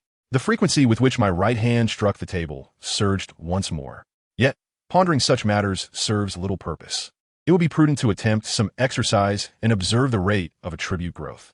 Perhaps performing a few push-ups could indeed enhance my strength. If after exceeding 10 push-ups, there is no increase in power, then I shall content myself with being a soft-handed man, finding joy in clinging to Lila's coattails. With this thought, I redirected my attention to another newly acquired function, the rejuvenating spring water. What a marvelous treasure, despite its somewhat risque name, which momentarily conjured images of certain massage-themed films. It is indeed a legitimate title. In the game, the spring water bestows a buff upon heroes, known as Rejuvenating Spring, which restores 5 HP and 6 MP per second. Here, it manifests within my arsenal, resembling 2 stone bookends akin to those used by high school seniors, symmetrically framing 3 stone bowls. These bowls appear to be lifted by an invisible force, arranged in a spiral pattern from smallest to largest, ascending from bottom to top. Luo, he was astonished to discover that spring water could actually be contained. However, it seemed that he needed to find a suitable place to release the water. As for the remaining 10 million, perhaps he should consider spending an additional 1 million? 9 million would certainly suffice for a period of indulgence, given that it amounts to over 500 to nearly 600,000 yuan. Wait a moment, based on the probabilities from the previous lottery, it appears that obtaining something of value is not as simple as it seems. As for the likelihood of drawing a hero, that probability is likely even more diminutive. Luo, he felt that she could give it a try. A 10-fold draw. You have obtained the Pandemonium Liquor Immortal. Luo, have you ever consumed urine? You have obtained the Reply Ring, the Book of Knowledge, the Spirit Fire, the Phantom Lantern of the Thousand-Faced War God, Sword Saint, the Iron Branch, the Emerald Pinnacle Helmet, Steelback, the Cloak of Intelligence, the Tree's Sacrifice, and the Battle Gourd of the Intoxicated Warrior, Wine Immortal. This time, during the 10 consecutive draws, a small advertisement once again appeared. Luo chose to ignore the user's message and report it, subsequently closing the system interface. Within the room, an additional presence had emerged, or rather, a member of the Fur tribe. For centuries, deep within the Lamenting Mountains, in a secluded village at the bottom of the abandoned metropolis, the ancient OU society had engaged in their sacred contemplation, achieving profound communion with spirits through drunken revelry during grand festivals. Manjix, the progeny of gods and mortals, was the first in the village to possess divine talent and the essence of humanity. From a young age, he studied alongside the society's greatest scholars and ultimately, through relentless effort, earned the right to challenge for the most revered title among the Wine Immortal clan. This is a brief introduction to the Panda Wine Immortal. With skin patterned in black and white, though resembling a panda, he donned loose brown trousers and gazed at Luo with wide, blinking eyes. However, Luo felt a twinge of confusion. In the game, the Wine Immortal does not appear this way. His skin is distinctly brown, and his ears resemble those of a fox. The moniker Panda originated from the early days of Dota 1, which drew inspiration from the lore of World of Warcraft. However, due to copyright issues, Dota 2 underwent a complete reimagining of its worldview, resulting in alterations to the identities of its heroes. Luo once more accessed the system to view the introduction of Manjix. When he employed magic, he transformed into the visage of his ancestors. Thus, the Manjix before him had yet to inherit the title of Wine Immortal, currently appearing in a normal state. The form displayed within the game was, in fact, his battle mode. "Are you my summoner?" Rising from the ground, Manjix spoke in a low voice that was entirely incongruous with his current adorable appearance. Then, he twitched his nose slightly. Wine? His eyes sparkled with golden light, saliva uncontrollably dripping. Yet Manjix did not dart away. Instead, he fixed his gaze upon Luo. Wine? Suddenly, Luo recalled something. During the recent lottery, it seemed he had drawn an extraordinary item. He opened the armory and retrieved the battle wine gourd of the drunken warlord. Although referred to as a gourd, it was essentially a wine bottle, standing as tall as Luo Yi's waist, comparable in height to the upright Manjix. The gourd was gray, topped with a large wooden cork, and its body was composed of 12 petal-like arcs, 2 of which were white, adorned with a bold Chinese character for wine inscribed with a brush. This was the battle wine gourd of the drunken warlord, accompanied by 4 additional pieces of the drunken warlord's ensemble, the timing of which for acquisition remained uncertain. Upon seeing the gourd that Luo Yi had produced, Manjikes immediately cast aside all other concerns and pounced forward, clinging to the gourd with its entire bear-like form. Just how much wine could such a large vessel contain? Manjikes, the solution to every problem at the Oyo Society is simply to indulge in another round. I acknowledge you, summoner. Luo Yishuang crossed his arms, gently tapping his slender triceps with his right index finger as he contemplated Manjike's words. It seemed he possessed a wealth of knowledge far surpassing that of Liladu, though it remained uncertain whether any limitations were imposed upon him. Yet, why was the character he summoned so diminutive? Was this not a lottery game, but rather a nurturing game? Observing Manjikes contentedly cradling the precious gourd, Luo Yishuang descended to the underground wine cellar in search of a slightly thicker rope. On his way upstairs, he passed by the closed doors of the tavern. He wrapped the rope around the neck of the gourd twice, securing it with a sturdy knot, thus facilitating Manjike's ability to carry it with greater ease. Witnessing Luo Yishuang's actions, a look of deeper satisfaction blossomed in Manjike's eyes, reminiscent of a proud father reflecting on the filial piety of a dog he had nurtured for years. Alas, he must strike a pose, reveling in his own pride. However, Luo Yishuang, upon seeing Manjike's expression, nearly raised his hand to deliver a playful smack to his head. I am quite pleased with you, summoner. When shall we commence the trial? I am eager to grow stronger, Manjikes earnestly declared, shouldering the gourd. Yet, he was met with a look from Luo Yishuang akin to that of a master wielding a staff. Should we not have a conversation first? As Luo Yi casually retrieved a bottle of wine from behind him, freshly acquired from below, Manjikes immediately caught a whiff of the enticing aroma. Under Luo Yi's guidance, the two descended the staircase, leaving Lila in a tranquil environment for her rest. The sight of numerous bottles of wine arranged on the shelves, alongside the barrels that had recently adorned the staircase, made this place resemble paradise. Manjikes dismissed the extraneous thoughts clouding his mind and fiercely suppressed the urge to indulge. Following Luo Yi to the table where they took their seats, although the Aoyu Society had a penchant for drinking, this did not equate to barbarism. With no coin to his name, Manjikes could only rely on Luo Yi's generosity for a sip of liquor. Drink up, Luo Yi said, placing the bottle before Manjikes with an air of nonchalance. The Battle of the Wine Immortals was a contest of both drinking and combat.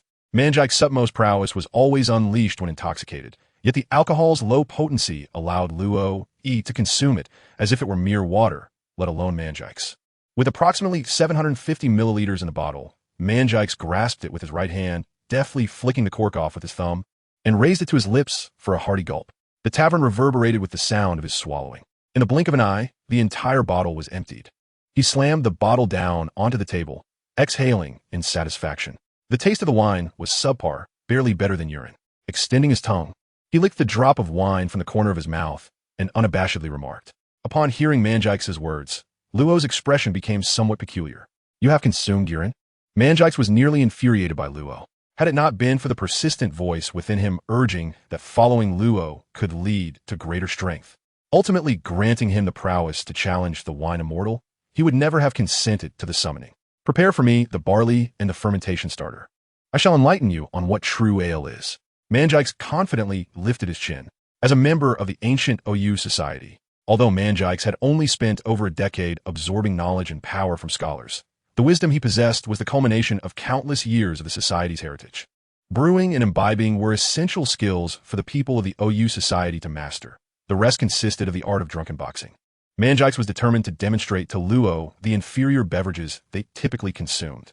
Once they had truly experienced the wines of the Oyu Society, Luo would wish to discard the trivialities that occupied his shelves without a second thought. Cough, cough. We shall discuss the matter of wine later. Luo Yi was acutely aware of his habitual tendency to speak irreverently and sought to shift the conversation. However, the matter of the alcohol could not be overlooked. It was imperative to procure the necessary ingredients without delay. With that thought in mind, Manjikes rose from his seat, slung his precious gourd over his shoulder, and with his short legs moving swiftly, he wiggled his way towards the door. Luo Yi barely had time to intervene before Manjikes had already swung open the slatted door. Wow! It was only then that Manjikes beheld the scene before him, a stark contrast to the environment he was accustomed to. Luo Yi swiftly closed the louvered door once more, seizing the nape of Manjikes' neck and bringing him back to his seat. Luo originally found it impossible to lift him. It was only after placing the power gloves and 2 iron branches into his inventory, and witnessing the 5 indicator appear behind his strength. That Luo dared to attempt to raise Manjix. It would be absurd. The base price for the fur tribe in the black market is a staggering 700,000 berries. Although Luo felt that ordinary thugs lacked the capability to capture Manjix, it was prudent to refrain from any reckless actions until everything was clarified. As you have just witnessed, this is a different world. Luo decided to briefly explain this world to Manjix, who concurred that the matter of alcohol could wait for later discussion. The reason for responding to the summons was the allure of the contract's contents. Yet Manjix had not anticipated that this would be a call from another realm. I believe it is prudent to first address the nature of the summoning.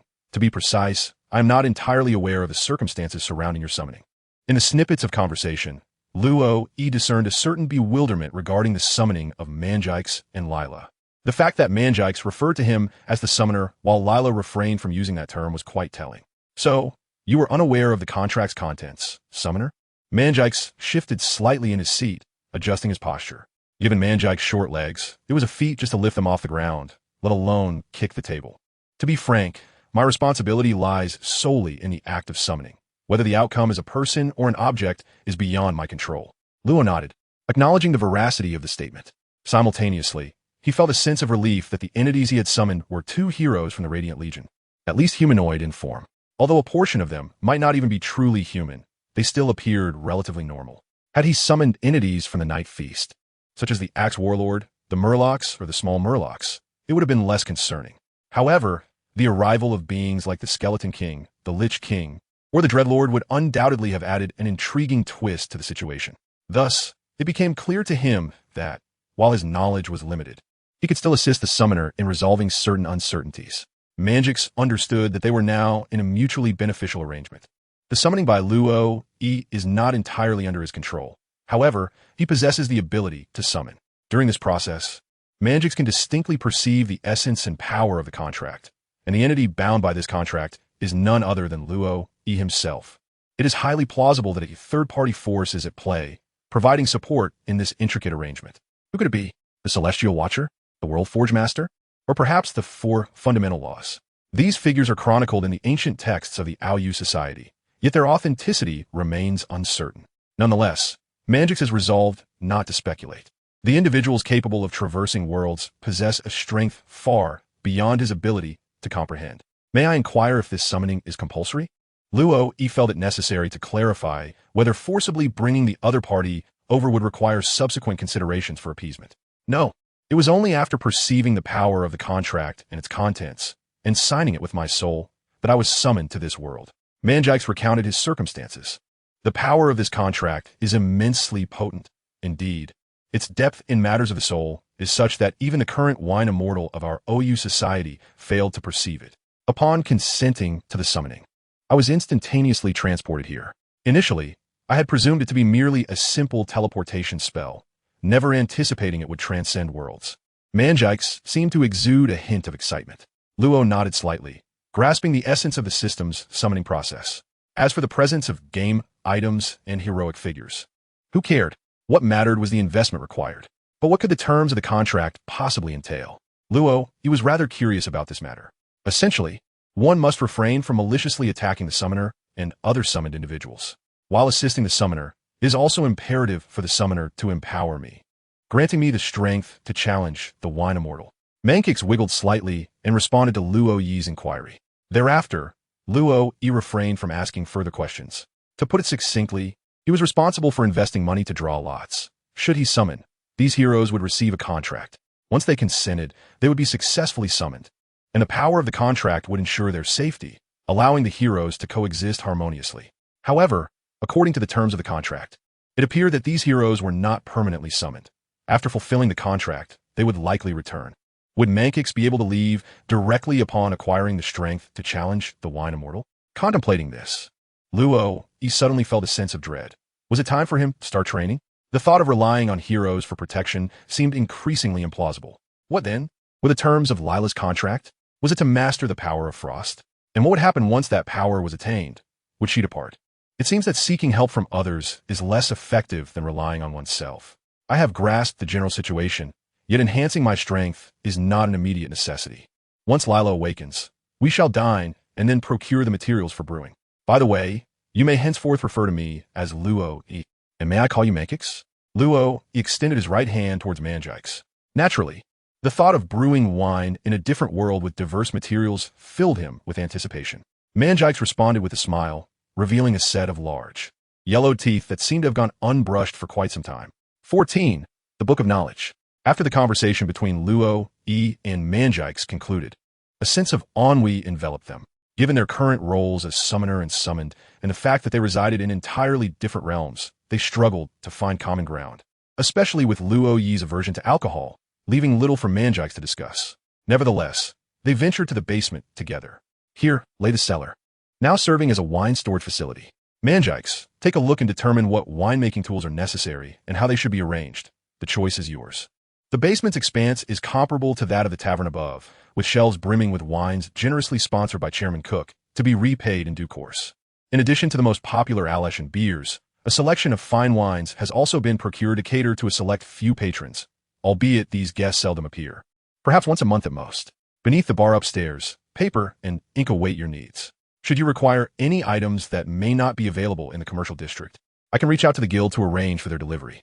With a recent boost of 5 points in strength, Luo E, now barely breaching double digits with Manjix's assistance, shifted 2 wine cabinets in the southwest corner, creating a spacious nook. Then, Luo E produced the rejuvenating spring water that had emerged following the system upgrade. In Dota 1, the spring was modeled after the Moonwell, while in Dota 2, being an online game, a new model was artistically crafted. Observing the sudden manifestation of the spring water, Manjix's eyes widened in disbelief. Rejuvenating spring water, he exclaimed, his voice cracking in astonishment. You actually managed to acquire spring. You didn't burrow a hole beneath the radiant ruins, did you? Manjix shouted, pointing at Luo E, resembling a reprimanding caretaker given his panda-like appearance. It was summoned. Luo E shrugged nonchalantly and responded. Manjix was at a loss for words. Do you comprehend the rarity of the rejuvenating spring water? Within the entirety of this world, only the powers of the Tianhui ruins and the Nightmare ruins can yield such springs, and their production is exceedingly scarce.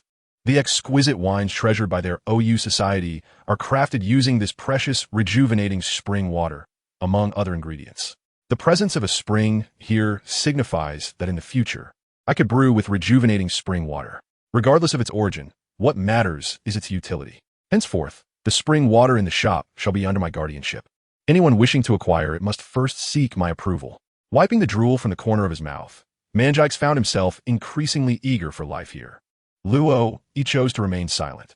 After all, it was merely spring water. Was it really worth such consideration?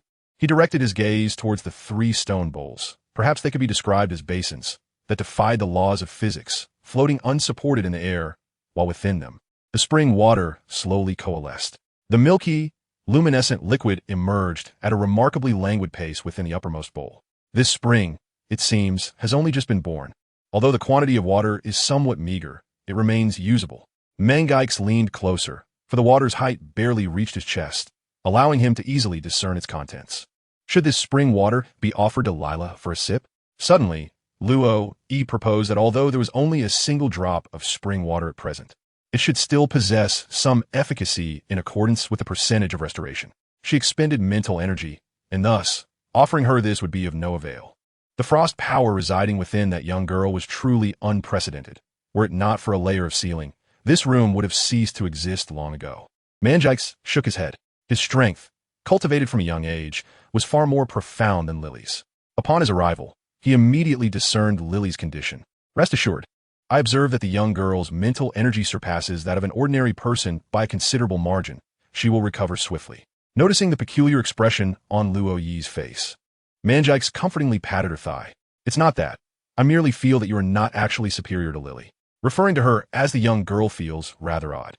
Manjix replied with a frown. Let's not dwell on trivialities.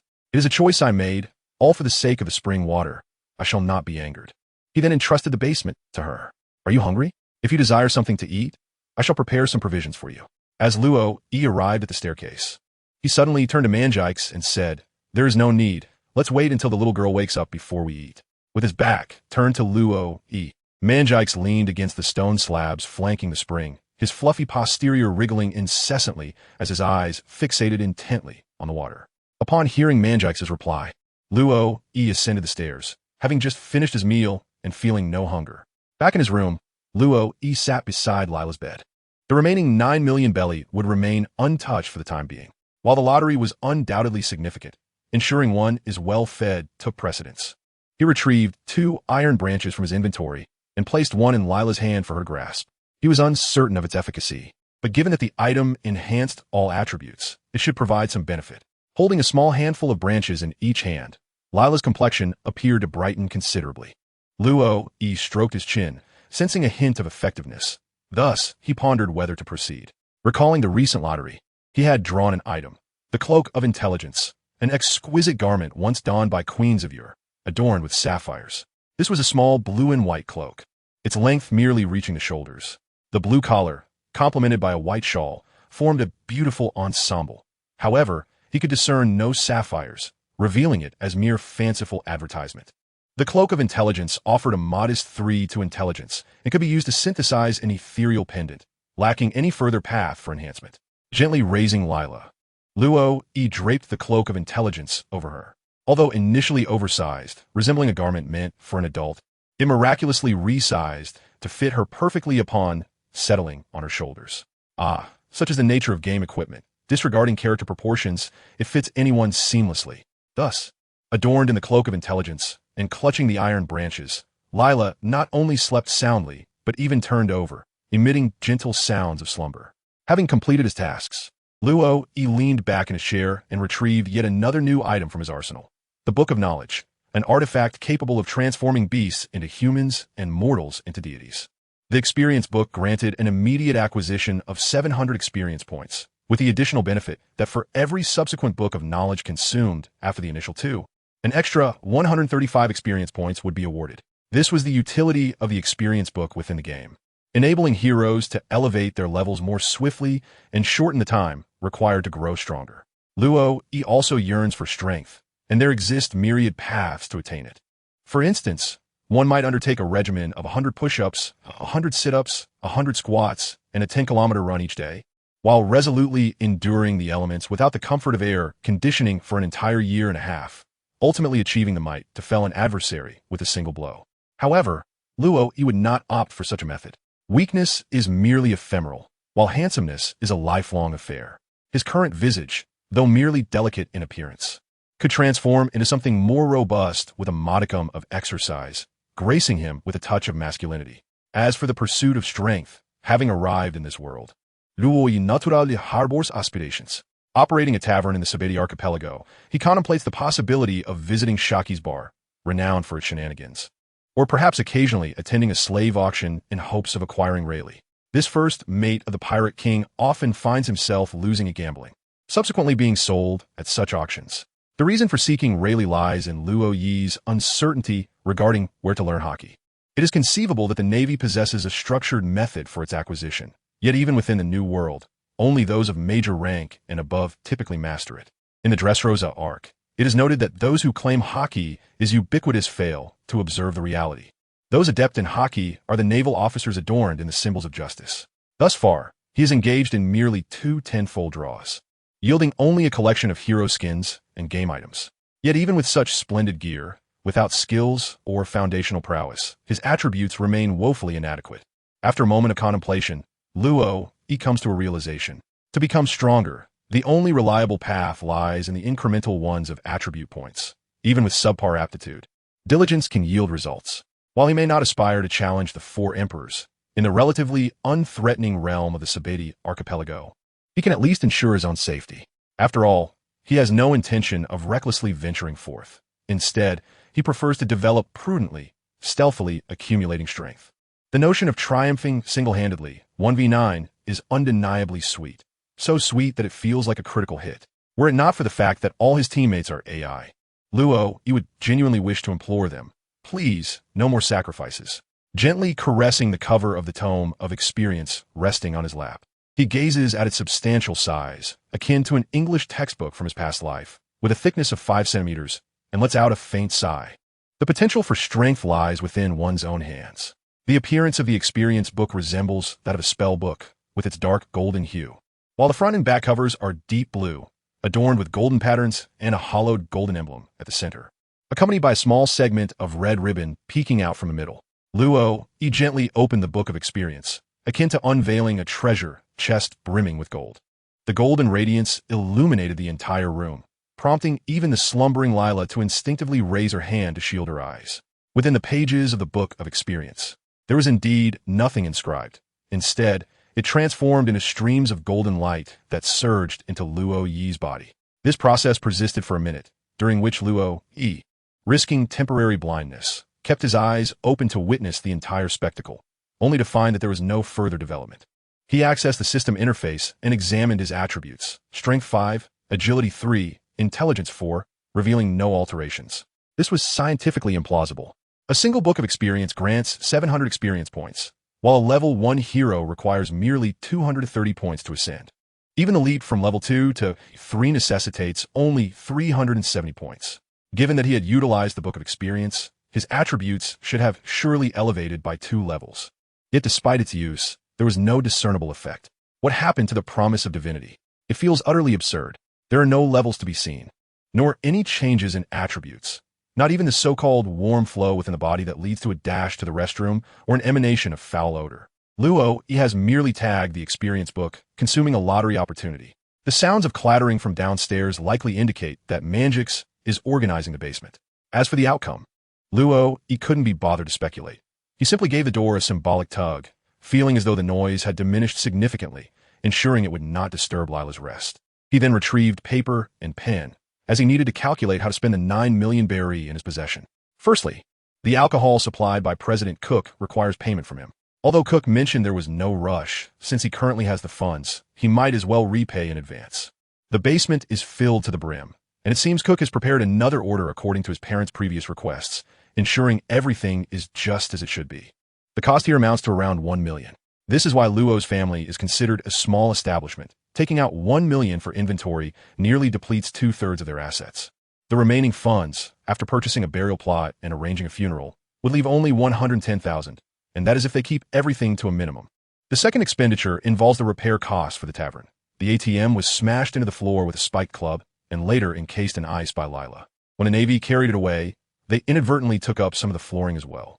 Once they are out, they will need someone to fix it. This is a minor expense. The third amount should reserve at least 2 million, considering Lila's appetite. He has a rough estimate of that. But how much can Manjix consume? An adult giant panda typically requires nearly 50 kilograms of bamboo daily. One that can speak, drink, and fight. How much could such a creature possibly eat? Luo Yi truly has no idea. As for the fourth sum, deducting previous expenses, even if he has 6 million berry left, it seems insufficient. This portion is intended for purchasing a house. Indeed, Luo Yi wishes to acquire property to serve as staff accommodations. Currently, as a small tavern, he has only 2 heroes, which is adequate for sleeping, especially since there are 3 bedrooms upstairs. But what will happen when the number of people increases in the future? Relying solely on this small tavern, it is utterly insufficient for habitation. Even the bunk beds cannot accommodate. Do you realize that there are precisely 117 Dota heroes? Luo Yi once counted them all. With such a multitude, even transforming the entire tavern into a shared living space would not suffice. Therefore, he not only needs to purchase a house, but an abundance of them. Of course, he could also acquire a ship and send them off to become pirates. Fortunately, the plan to buy a house is not urgent. There are numerous avenues for earning money. If the brew produced by Manjix truly possesses a distinguished quality, then Luo Yi can begin to formulate his plans ahead of time. With this thought in mind, he scribbled down his ideas on paper. Time always flies during busy hours. After 2 hours, Lila seemed to have had enough rest and finally awoke, groggily, sitting up on her bed. She raised her right hand to rub her eyes. But the iron branch she had been holding slipped from her grasp, flopping twice on the bed before falling to the floor. Unceremoniously, a small tree emerged in the room, growing right beside the head of the bed, its branches stretching towards the ceiling in a slight curve. Upon hearing the commotion from upstairs, Manjix, who had just finished organizing the wine cabinet and was resting downstairs, hurried up. After all, the sudden appearance of a tree, even in the basement, sent tremors through him. Unlike Lila, who was bewildered, Luo Yi's first words upon seeing Manjix sparked a yearning in him to return to the OU society. He was concerned about his future meals. Although I may appear to be a panda, I am indeed one. However, I have a preference for cooked food. Manjix replied in a low voice. Lila, observing Manjix rushing in through the doorway, clutched the iron branch tightly in her left hand while her right hand grasped the blanket, curling up in a corner. In some inexplicable way, she sensed that Manjix was summoned here as well, though her village had no talking animals. Luo nodded slightly, an expression of understanding adorning his face. However, Manjix still sensed that he had not entirely relinquished the notion of having Luo eat for his enjoyment. Now that Lila had awakened, let us venture out, first to dine, and subsequently procure some necessities. With a comfortable sum at hand, Luo naturally had no intention of living in frugality. Rather than hoarding his funds only to expend them all on hospital bills, he preferred to indulge in hearty meals, wear comfortable attire, and engage in physical exercise. After all, minor ailments are inconsequential, while serious afflictions are inevitable. Observing that Luo bore him no ill will, Lila silently nodded, mechanically rising from the bed and solemnly handing Luo the iron branch she had been holding. Even the intelligence cloak draped over her shoulders was about to be removed. But Luo stopped her. "This garment is beneficial for you," he stated without further elaboration. Although Lila and Manjix were heroes from Dota, they seemed not to be well acquainted with such items. Lila obediently nodded, tugging at Luo's sleeve, still somewhat apprehensive. Reflecting on her experiences, she realized that she had only been in this place for a day. She had frostbitten Uncle Harold's hand in the morning and planted a tree in her room by evening. The already cramped quarters felt even more confined. Do not dwell on it. A bit more greenery in the room is quite pleasant. Taking Lila's small hand, he beckoned Manjix and retrieved 100,000 berries from the chest. After a moment's contemplation, he suddenly felt it insufficient. So he fetched his shoulder bag from the room and added 1,000,000 berries. It was not a display of wealth. Rather, he feared that they might lack funds to settle the bill after their meal.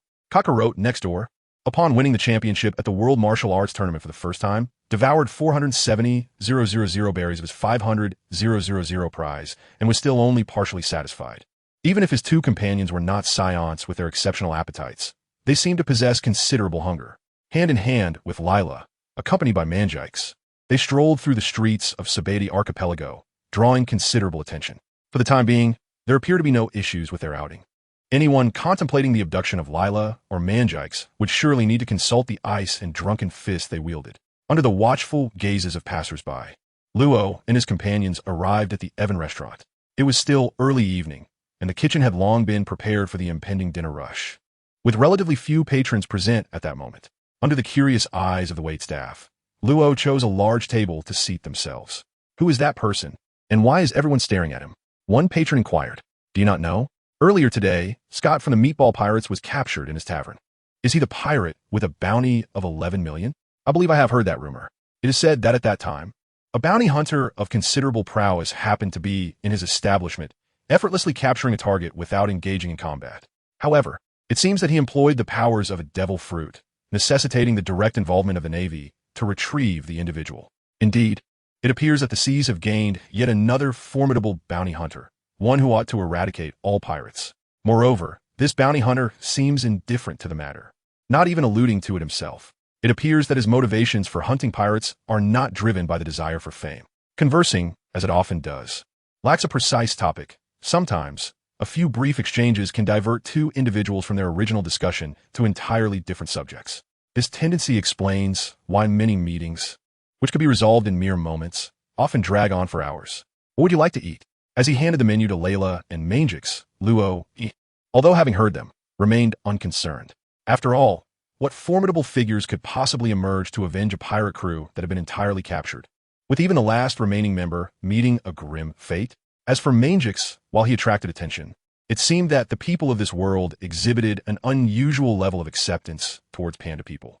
A mere glance was sufficient for them to consider him normal, while they found Layla's appearance genuinely adorable and her attire quite appealing. "Can we order any of these?"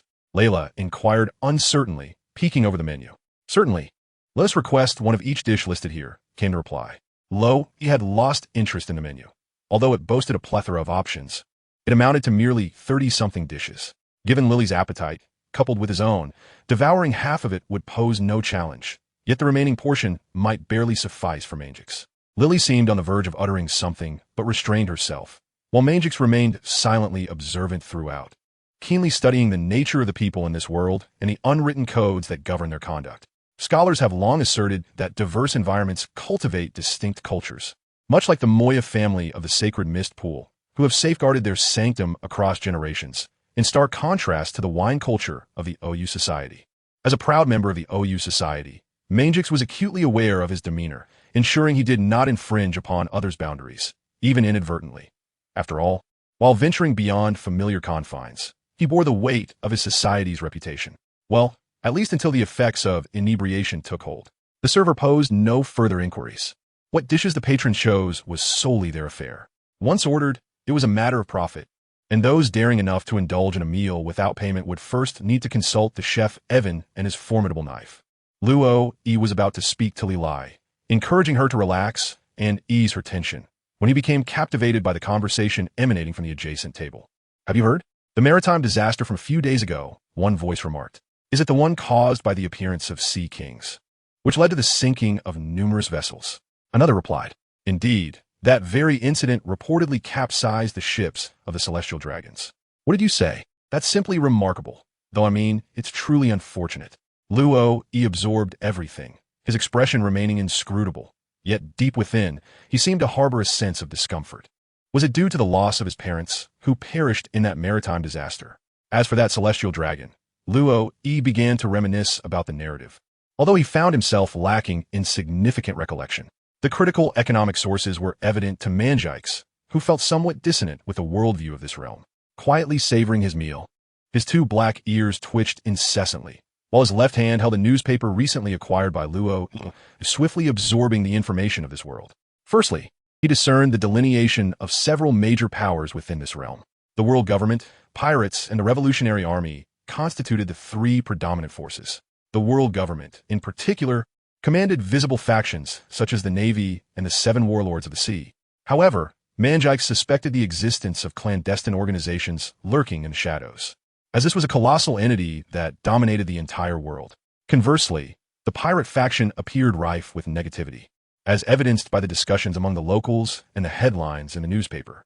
Each individual seemed to pursue their own agenda, rendering unity a distant dream. Mangix harbored skepticism towards them, even feeling an impulse to combat the criminals. As for the revolutionary army, he had only come to know its name, gleaned from propaganda in the newspaper that the world government disseminated to denounce it. Yet, given its designation as the Revolutionary Army, it was reasonable to assume they were indeed engaged in revolutionary endeavors. The impetus for revolution was a familiar concept. Wherever there are people, there is conflict. Typically, it begins with ideological divergences that ignite discord, leading to an escalation that ultimately births revolution. Mangix was somewhat versed in such matters. Historical records from the OU Society recounted tales of a prince who drew forth a grand sword and fatally pierced his own father, a story long submerged in the annals of time. Yet the existence of the OU Society spanned nearly as long as history itself. Having gleaned a general understanding of this chaotic world, Mangix found it exceedingly tumultuous. In his own world, the divisions were merely between the dawn and the night factions. Beneath these grand powers lay numerous nations and organizations. Yet none resembled an institution of such monumental proportions that it could influence the entire world. The existence of pirates seemed a natural consequence of this vast ocean, which appeared enchanting, offering opportunities for exploration. While Mangix diligently gathered intelligence, Lila had already succumbed to the pleasures of the moment, unable to extricate herself. It must be acknowledged that in the world of pirates, any establishment capable of serving meals possessed remarkable culinary skills. Even Sanji, upon visiting any restaurant, would inquire about the unique dishes and their preparation methods. Lila consumed her food rapidly, yet she remained unaccustomed to the temperature of hot dishes. Luo Yi quietly advised her to practice controlling her frost powers to cool her own food without affecting the others on the table. Lila nodded in agreement. It was a trivial request, allowing her to enjoy her meal while honing her abilities, an advantageous endeavor. The meal unfolded in a joyful atmosphere, with Luo Yi occasionally serving Lila dishes, as she was still not adept with chopsticks and relied on a fork, making some foods challenging to manage. In contrast, Mangix, despite his panda-like hands, displayed remarkable dexterity, quickly mastering the use of chopsticks after merely observing Luo Yi's technique. Perhaps this was the essence of a martial artist. He pondered whether he might consider enlisting Mangix to assist him in refining his own skills. Satiated, they concluded their meal. Lila gently caressed her slightly protruding belly, while Mangix contentedly set down his chopsticks. The surrounding patrons, including the waitstaff, cast sheepish glances at the table cluttered with an array of empty plates.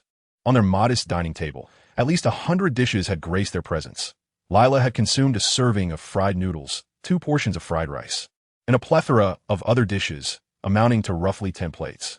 Luo also felt that his appetite had noticeably increased, albeit only about half of what Lila had consumed.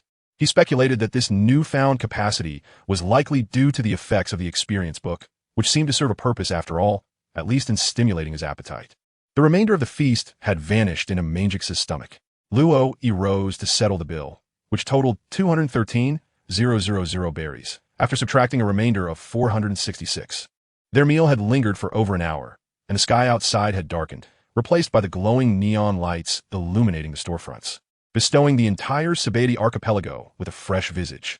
"Wow," Lila exclaimed, her eyes sparkling as she beheld the stunning island before her. She had never witnessed such a vibrant scene. The kaleidoscope of colors illuminated the sky, and from an outside perspective, the Sabeti archipelago could almost evoke a dreamlike sensation. "Let us venture to Shopping Street number 30. If time permits, we might also enjoy a visit to Bubble Park number 33.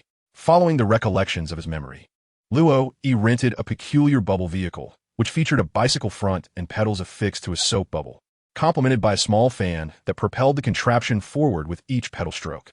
The mechanics of how this whimsical vehicle could turn eluded him, yet he felt no inclination to delve into its intricacies. Seated atop the bouncy bubble vehicle, Lila and Mangix displayed a palpable curiosity for this novel experience, while Luo pedaled ahead, allowing them to relish the surroundings.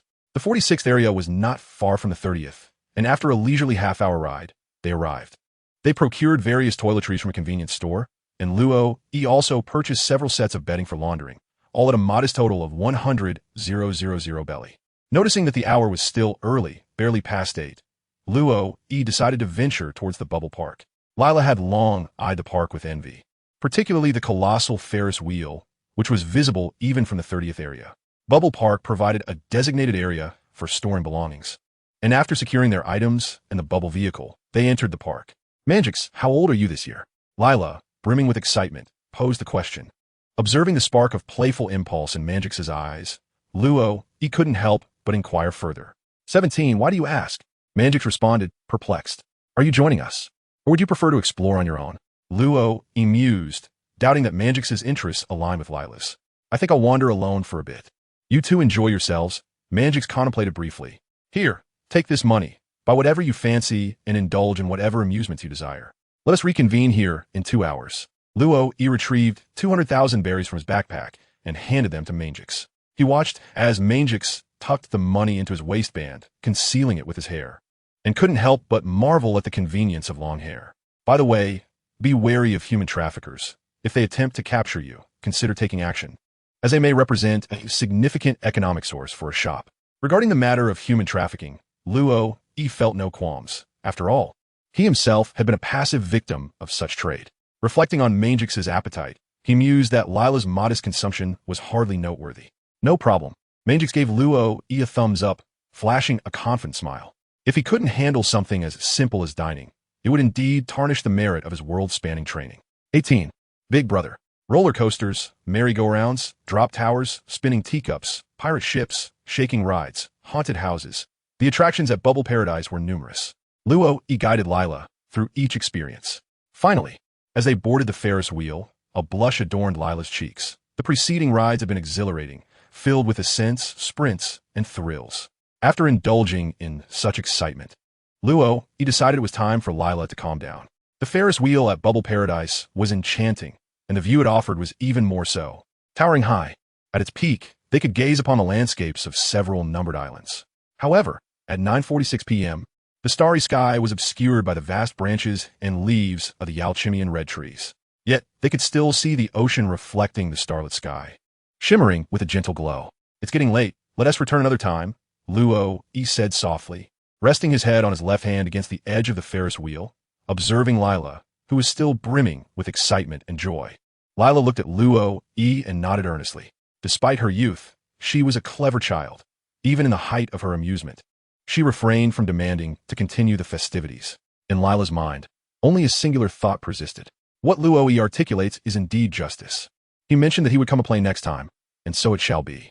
Luo, he also cherishes Lila's obedient nature. Despite his aversion to children, even contemplating a marriage devoid of offspring, he perceives children as synonymous with trouble.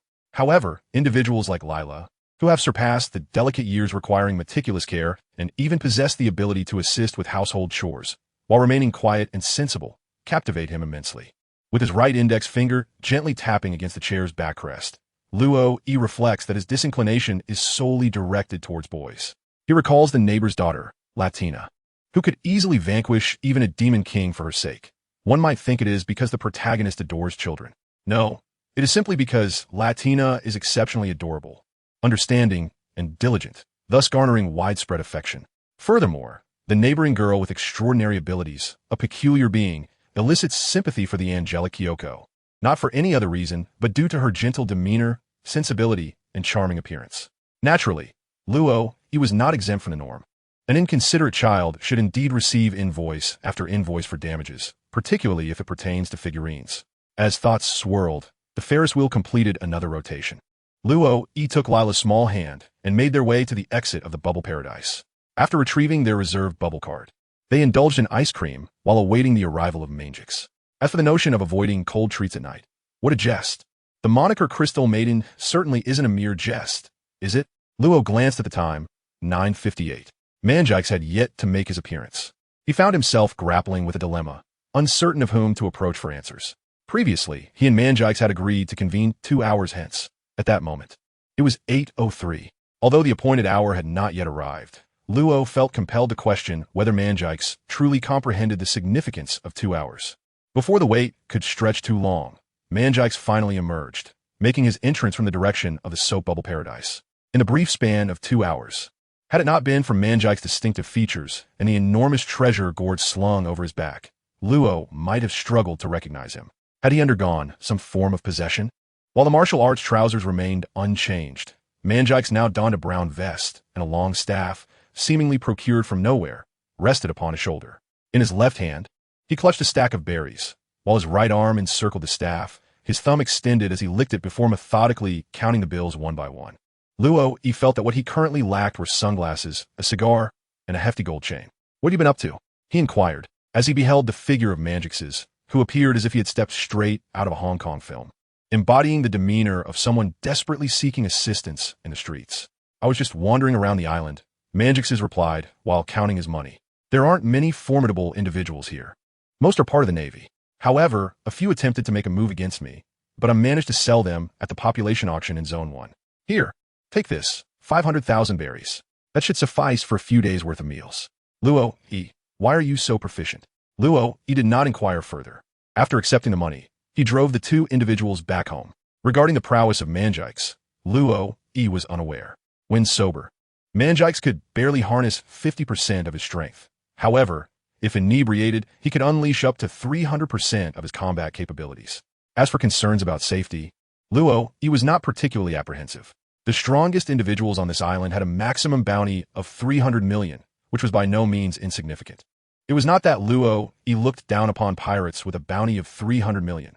Rather, he felt there was little difference between 300 million and 30 million, as he could not contend with either. Nevertheless, given Mangix's current strength, he was at least of the rank of a naval major, capable of ensuring his own safety. "Mangix," he queried, "considering my physique, how might I enhance it?" Luo believed that when it comes to exercise, it is prudent to consult a professional. "As for you, there's no need. One might as well languish in idleness." Mangix merely cast a glance at Luo and arrived at his conclusion. Luo reluctantly accepted Mangix's assessment. "Well, I shall rise early tomorrow to engage in some exercise. Even if I cannot grow stronger, at least I can enhance my physical well-being." Upon returning to the tavern, Mangix merely took a blanket and descended into the basement, dismissing the suggestion to sleep upstairs. Luo instructed Lila to freshen up first and took the liberty of arranging the bedding in her room before returning to his own. As he glanced at the vibrant green sapling still nestled within, he pondered whether it would remain or eventually fade away. He remained curious if it would bear fruit, as that would at least grant it some utility. Reclining on his bed, Luo felt the weariness of the day dissipate. Reflecting on the events of the day, he sensed that the occurrences surpassed those of the previous 10 days combined. From a modest balance of over 10,000 belly in the morning to a staggering 8. 8 million belly now. He began to comprehend the allure of headhunting. Swift monetary gain indeed. Opening the system interface, he observed his balance in the lower right corner still held 90 Dow coins. He resolved to indulge in 9 consecutive draws before retiring for the night. With a stroke of fortune, perhaps another mouth would join his household, but should luck elude him, he might only acquire 90 skins. A gentle knock interrupted his thoughts, followed by Lila's hesitant voice, "I'm done washing up." Uncertain of how to address him, her tone bore a hint of hesitation. Luo, he sprang from the bed and opened the door. Outside stood Lila, adorned in a nightgown adorned with a celestial pattern and a nightcap atop her head, resembling a little princess, exuding an irresistible charm. Having freshened up, it would be wise to retire early. There's no need to rise too early tomorrow, for we commence our endeavors at noon. Lo, he suppressed the gentlemanly impulse to lift Lila into his arms and plant a kiss on her lips, instead offering her a warm smile. Everything is well. Lila slightly bent her body in acknowledgement and slowly made her way towards her room. "If you wish, you may call me brother." Holding her nightgown, Lo, he suddenly spoke as he watched Lila prepare to close the door. "On Icon?" Lila leaned against the doorframe, attempting to utter the word, which nearly sent Lo, soaring with delight. That damned sweetness nearly rivaled his beloved wife, Nico Yazawa. "Be good and go to sleep." Satisfied, Lo, he stepped into the bathroom, unaware that Lila had released the control of her icy powers, her cheeks turning crimson as she lowered her head and shut the door behind her. After a quick 5-minute shower, Lo, he lay on his bed, gently caressing the small tree on his bedside. He opened the System Shop interface and clicked on the 10 consecutive draws. "You have received 19. Training Plan 1. A return scroll, the Apocalypse Fire Magic Sword, Doombringer, Speed Boots." With a sigh, Lo, he spent all his 90 coins on the lottery. This time, the advertisement did not disappoint him, as it was at least somewhat satisfying. However, he did not endorse the fabrication of data. He simply wished for recommendations. And that was that. Luo, he has continuously accessed the armory, unveiling the Frost Iron Sorceress's staff, known as the Crystal Maiden. The first thing Luo, he noticed was the staff, specifically the staff skin designated for Lila. Here, it truly resembled a staff. However, observing the treasure gourd of Mangix revealed that this item was merely ornamental, contributing no attributes whatsoever. Extracting the staff from the armory, Luo, he noted that the shaft was black, forged from an unknown metal, while the head of the staff was shaped like a golden crescent, encasing a piece of ice crystal, with 4 smaller ice crystals gracefully suspended around it. It was indeed floating, not merely a deceptive merchant's trick with fine wire. With a touch of blue and gold embellishment at the base, the staff, approximately 1.30 meters to 40 centimeters tall, materialized in Luo Yi's hand. This staff bore a certain weight. Surely Lila could wield it, but how would she manage daily life while holding it? They lacked an inventory system, and even if they had one, skins could not be equipped in such a manner. For the time being, Luo Yi decided to stow the staff away and tidied up the contents of the armory. Thus far, Luo Yi had participated in the lottery 110 times, yielding 1 hero, 67 basic items, 1 synthesis scroll, 39 hero skins, and 2 interface skins. Among these, the most frustrating for Luo Yi were the so-called interface skins. He felt that, even when comparing with various system-themed narratives he had encountered, none had been as ostentatious as this particular system. Here was a mere existence with a system panel, unable to engage in even rudimentary conversation. So why was there a need for skins? Within the armory, there were 2 interface skins, Guardian Wings and Depth of Field. The Guardian Wings effect presented a frame around the character's avatar, resembling dark golden wings, along with minor feather embellishments in the system interface. The Depth of Field effect was similar, but even less visually appealing than the Guardian Wings. Yet, what purpose did this serve? Was aesthetics what he sought? What he desired was functionality. Dismissing all skin-related items, Luo Yi realized that these were merely traps for expenditure.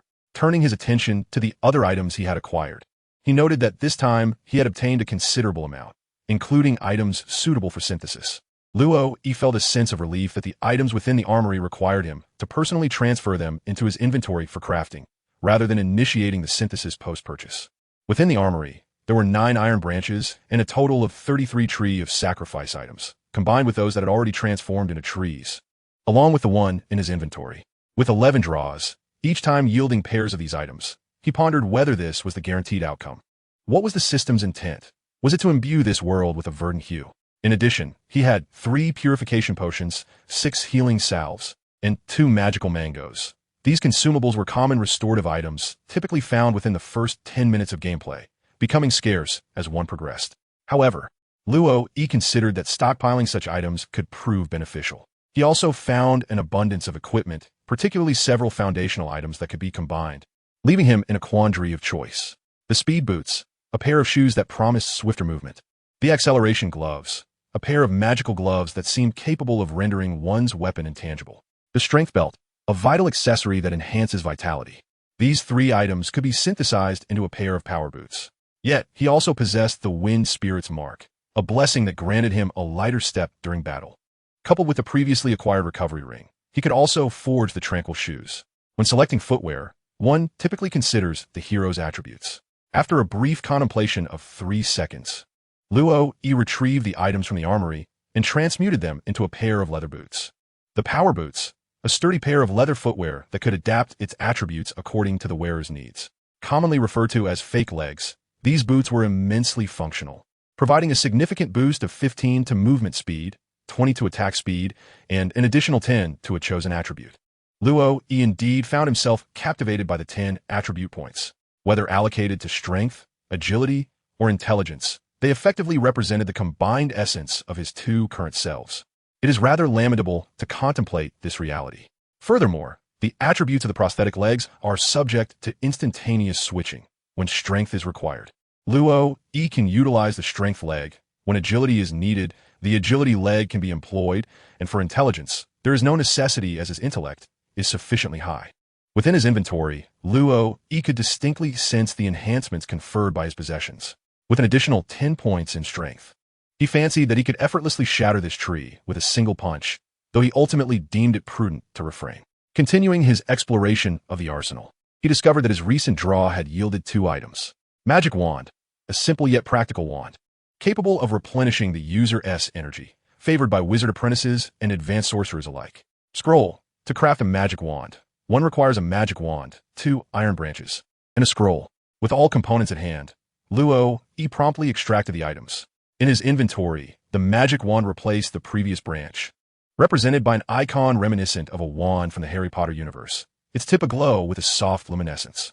The magic wand not only provided a 3 boost to all attributes, but also boasted an additional feature. Whenever an enemy within a 1,200-yard radius cast a skill, it would automatically recharge, allowing for a maximum gain of 20 energy points. Each point of energy restored 15 points of health and mana. This item, akin to the prosthetic legs, could serve as a life-saving artifact when utilized effectively. It even held the potential for counterattacks, though such aspirations were often mere illusions. After reorganizing his inventory, Luo Yi found all 6 slots filled. Power boots, magic wand, round shield, recovery ring, wind spirit emblem, crown. These constituted the items currently residing in his inventory. He could indeed craft another piece of equipment, yet he felt no immediate need to do so. Moreover, the foundational components required for that equipment could also be combined into other items, so he opted to retain them for the time being, as he might draw something favorable in the future. Round shield. The bottom of a barrel in one hand transforms into a round shield in another. The round shield possesses a 50 chance to block damage, with melee heroes capable of mitigating 20 points and range heroes 9 points. It is one of the artifacts crucial for survival in the early stages. Crown. 4 to all attributes. This item emerged from a previous major update, lacking even a brief description, which is rather unfortunate. However, being a minor piece, it will undoubtedly be combined with other equipment in the future. Once organized, Luo Yi glanced at his attributes: strength, 5-7, agility, 3-7, intelligence, 4-17. Luo Yi discovered that with enhanced intelligence, his mind seemed clearer, and he would undoubtedly sleep more soundly later. Indeed, as soon as he closed his eyes and opened them again, dawn had arrived. Noticing the dimly lit sky outside and the system interface displaying 6:01, Luo Yi dressed meticulously and cautiously made his way to the bathroom to freshen up. He then descended the stairs quietly, preparing to engage in some exercise. Upon reaching the bar, he spotted a stack of papers pressed down by a beer mug, alongside Manjikes, who lay on the floor behind the bar, softly snoring. Picking up the stack of papers, Luo Yi noticed the prominent title on the first page, Training Plan 120. Had this truly led to an improvement? Luo Yi meticulously examined the first page. Manjix provided a detailed analysis of Luo Yi's current physical condition, articulating clearly aspects such as strength, speed, and endurance. Luo, he never anticipated that within such a brief span of half a day, Manjikes would be able to discern so much. The essence of Training Program 1 is to initially focus on enhancing Luo Yi's physical condition. The regimen includes a variety of fundamental exercises such as jogging, sprinting, alternating runs, push-ups, sit-ups, and more, all meticulously outlined in the plan. Luo observed his training regimen for the month, which consisted solely of jogging, stretching, and fundamental strength training.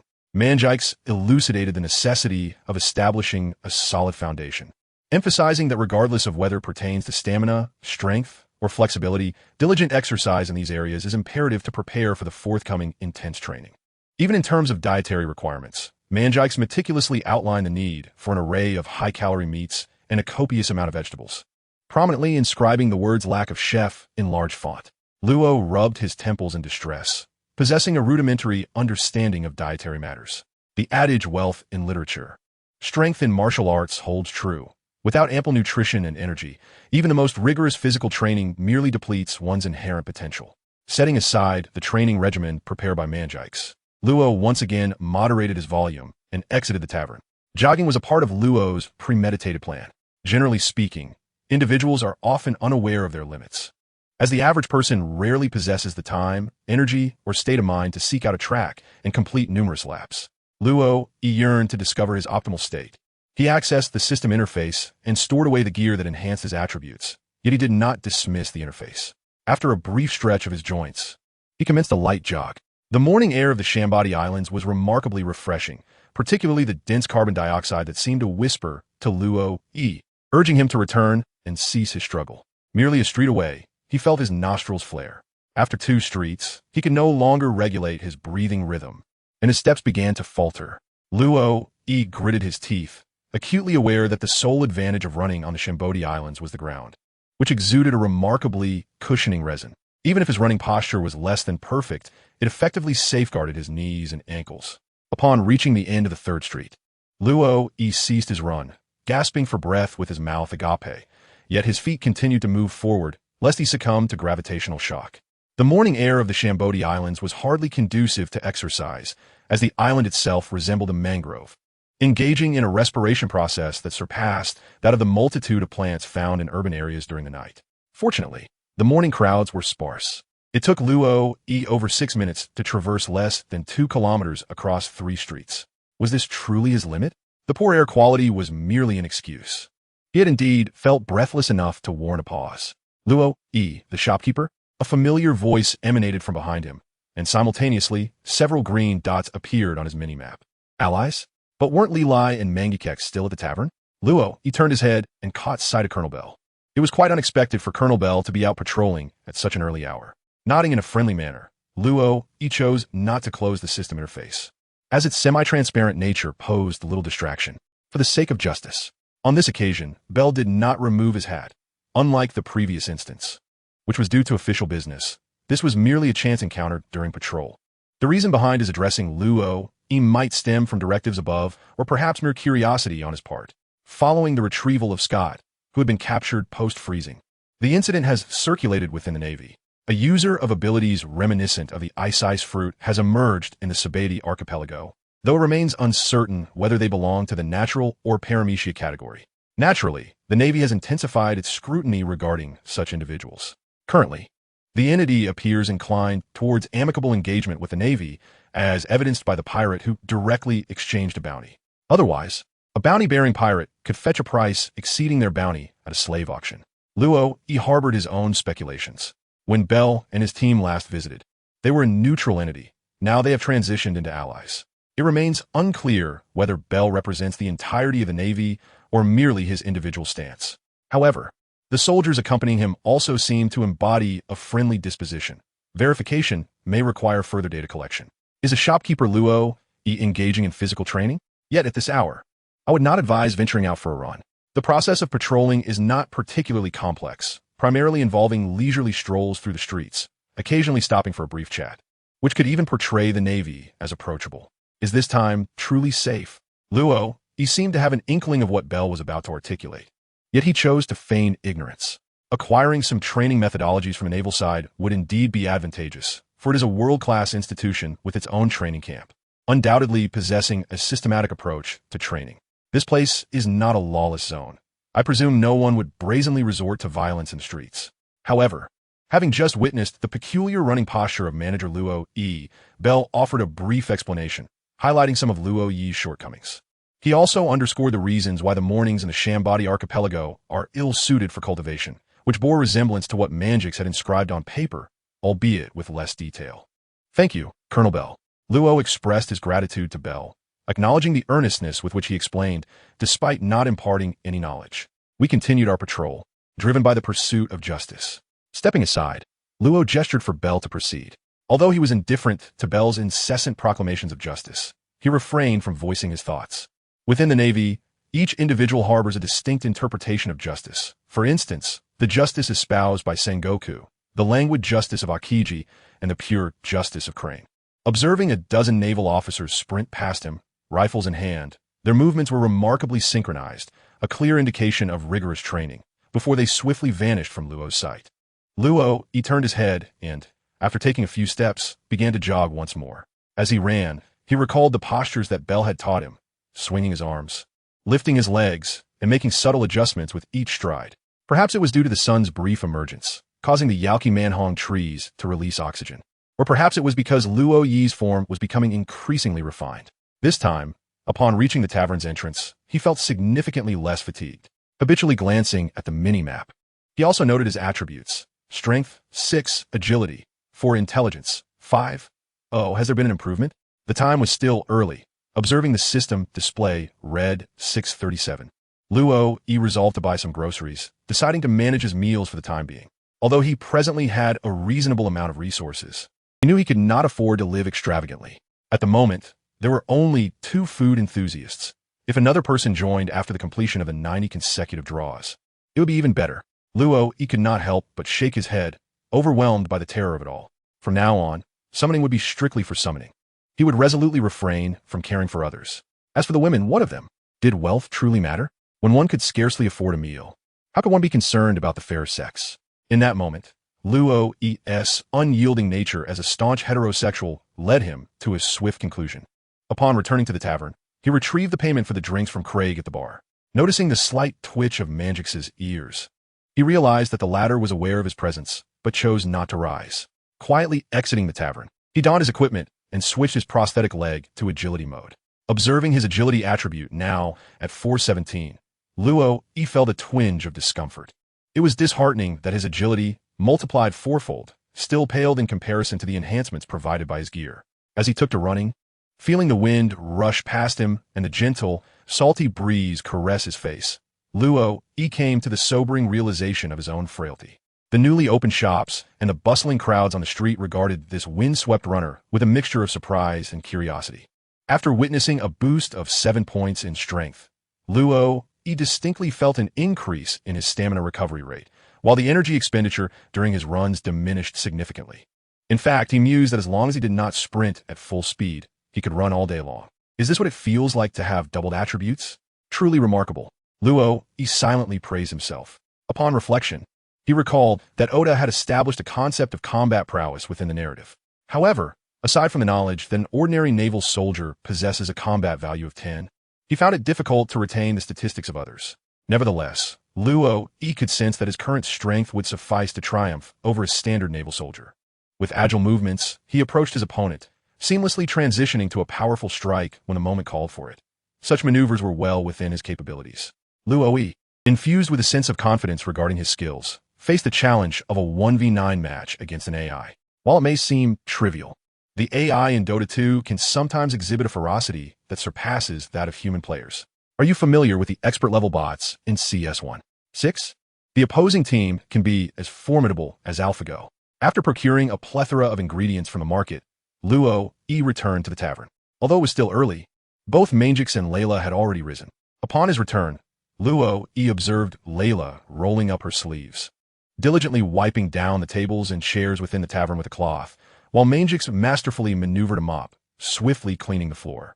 In a corner, the messenger trembled in silence, having been forgotten by Luo Yi for quite some time. It had endured a day of hunger yesterday, and today it found itself being chased around by Manjix's mop. Yet, it remained voiceless, unable to express its plight. "Good morning, Layla," Mangek's Luo E greeted. "Good morning, Oni-chan," they replied in unison. "Good morning," Mangek's added, without questioning Layla's address towards Luo E, nor displaying any altered emotions stemming from the training plan. Everything remained as it was the day before. Luo E entered the kitchen, laden with a plethora of ingredients. For today's breakfast, he resolutely decided to prepare 2 large pots of kanji, half a pot for himself and Layla, and the other pot and a half for Manjiki's. Regardless of whether he would be satiated, there were only 2 pots in the household, so he thought to himself, let it be as it may. He boiled the porridge, washed and chopped the vegetables, cleaned and sliced the meat, combined them all, and heated them together. A pinch of salt here, a taste there, and then another sprinkle of salt, followed by another sampling. At long last, the kanji was ready. Luo E expressed great satisfaction with his culinary skills. Having avoided the notorious greenish hues or the ominous, purplish-black dishes that often plague the unskilled, Lila and Mangix had long since completed the tidying of the tavern. Mangix sat at the bar, scribbling unknown notes on paper, while Lila rushed to the kitchen, eager to assist Luo E. However, her petite frame rendered her unable to lift the large pot brimming with kanji. "Give it a try," she suggested. Upon noticing Lila's somewhat despondent expression, Luo E retrieved the power gauntlets he had placed in the armory. Lila donned the gauntlets, her hands grasping the pot's handle once more. With a vigorous pull, she successfully lifted it. "Remarkable." Luo E complimented Lila with a playful giggle. Although she was aware that it was only after Luo E had donned the magical gloves that she possessed such strength, Lila nonetheless relished the praise bestowed upon her.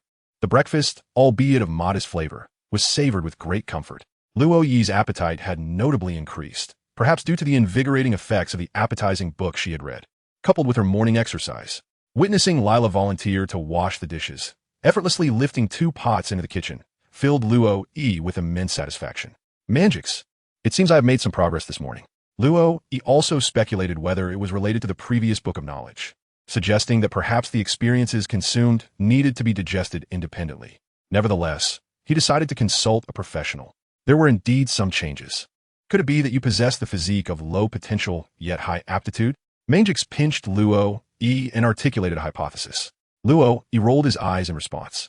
He understood the implication behind Manjik's words, suggesting that he was advancing quickly in levels and would soon reach his peak. It is worth pondering whether attributes possess any limits. Even if 1's growth rate is modest, a swift enhancement can yield remarkable results over time. If one were to increase even a fraction each day, the cumulative effect over a year would be astounding. With nearly 6 years remaining until the narrative unfolds, it is conceivable that his attributes could approach 2,000. With mastery over hockey, even the most formidable admirals would be no match for him. Would you care to give this a try? Luo E produced a tome of knowledge and placed it before Manjix. "You actually possess such an artifact?" exclaimed Manjix, rising abruptly from his seat, his panda-like eyes widening in astonishment as he cradled the book of knowledge, caressing it fervently. "Are you aware of the significance of the book of knowledge?" Luo E now finds himself somewhat perplexed. Why is it that Manjix possesses knowledge, while Lilai appears to be entirely oblivious to the game items? According to the records of the OU Society, the Book of Knowledge has the power to transform swine into humans and elevate mortals to the divine, a claim that, while perhaps exaggerated, does hold some merit. It essentially harnesses the arcane forces to effectively awaken the latent potential within the human body, all without leaving any residual effects. Is that all?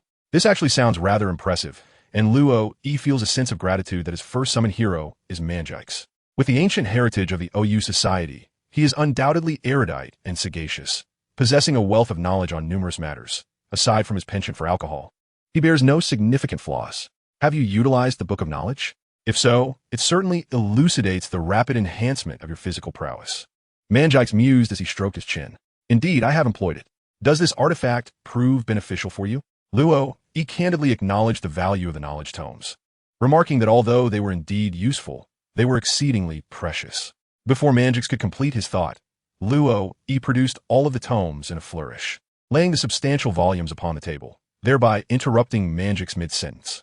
It appeared he had momentarily overlooked Luo Yi's formidable abilities. 1 tome would suffice, as the utilization of the knowledge tomes was restricted.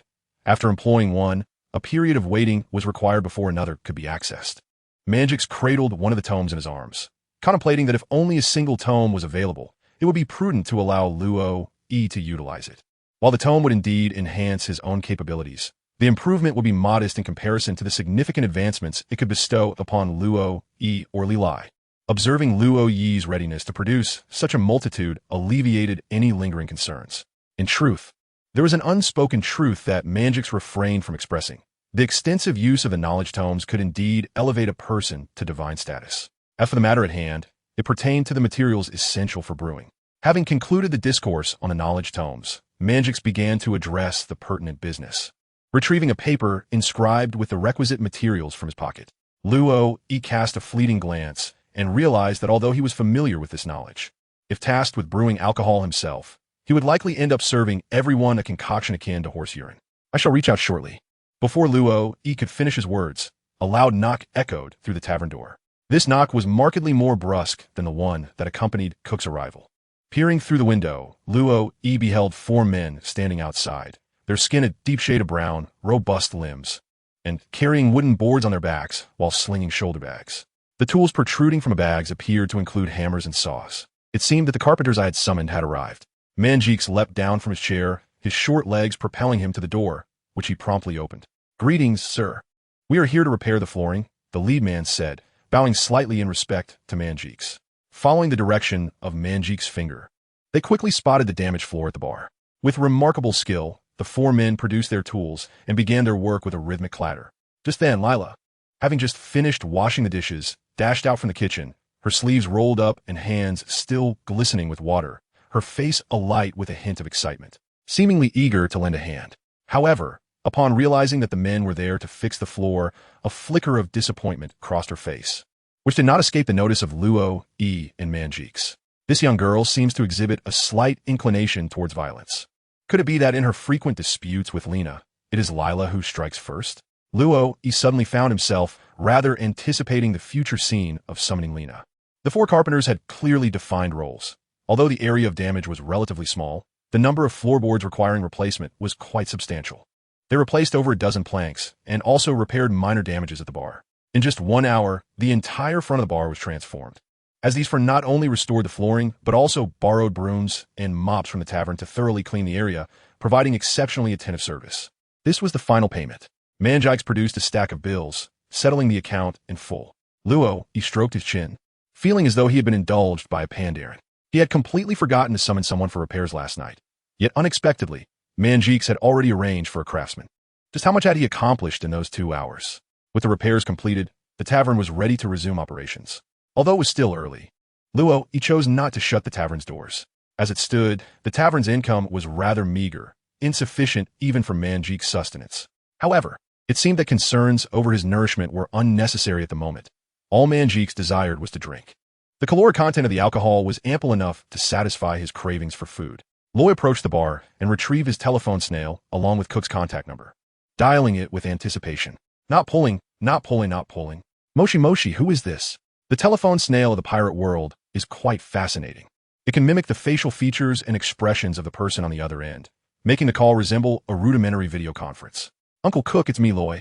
Observing the snail sprouting a mustache, Loy silently marveled at its wonders. "What? What brings you to call?"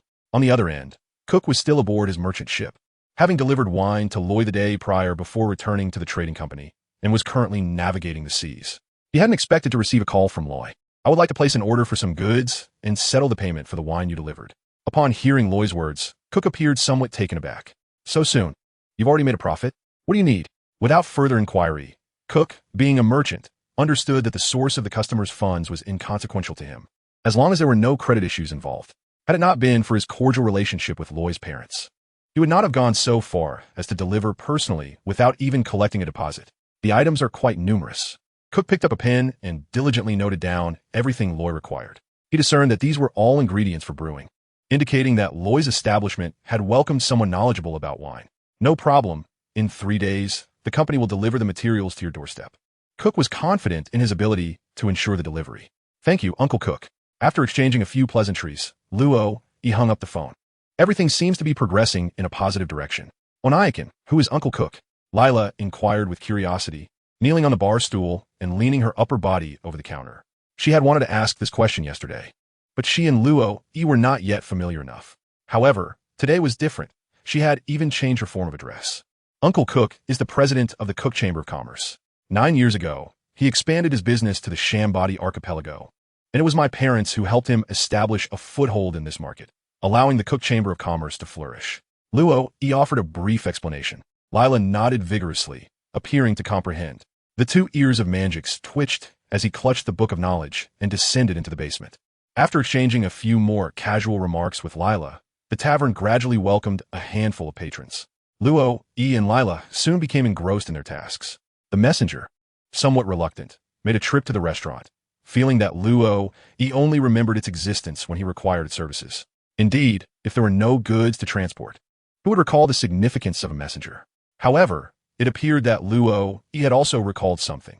After serving drinks to the guests, he opened a refrigerator, retrieved several ears of corn, and, employing sheer force, stripped them down, lacking the finesse that comes with practice. When the messenger returned with the prepared dishes, it was moved to see a corner behind its dedicated bar adorned with a pot of corn, a pot of soybeans, and a bowl of clear water, nearly bringing tears to its eyes. After 2 days of coating, they would be able to set off for Fishman Island. I can hardly contain my excitement to behold what a mermaid looks like. The legendary mermaids, and to think I would one day have the chance to encounter them. Fishman Island is, after all, a member of the Alliance, and with Whitebeard's protection, you must not cause any trouble once you arrive. Rest assured, Captain, although the Don Quixote family secretly engages in the trade of mermaids, the cost of capturing one is far beyond our means. Luo, he stood before the bar, diligently polishing the eternally smudged glass goblet, while eavesdropping on the conversations of patrons within the tavern. It must be said that a tavern is truly an excellent venue for gathering intelligence. From the exchanges of the guests, one can glean a wealth of valuable information. For instance, at this moment, the terms Fishman Island and Don Quixote echoed in Luo Yi's mind, inevitably recalling the keywords he had overheard yesterday in the restaurant: shipwreck and celestial dragons. It was only then that Luo recalled the incident. Perhaps it was due to laziness. Fishman Island, situated 10,000 meters beneath the sea at Mariewa, serves as an essential waypoint to the New World, and it is also the birthplace of many fishmen and merfolk, renowned as an underwater paradise, a dreamlike haven and one of Sanji's aspirations. To descend to the depths of 10,000 meters, one must coat their vessel in a protective film at the Sabeti Archipelago and navigate through the currents to safely arrive at this location. All pirates aspiring to venture into the New World must pass through Fishman Island, for above lies Mariewa, where attempting to cross would likely lead to a confrontation with a marine admiral. Since the dawn of the great pirate era, Fishman Island has endured rampant abduction and plunder by pirates, with young female merfolk often fetching high prices at population auction sites.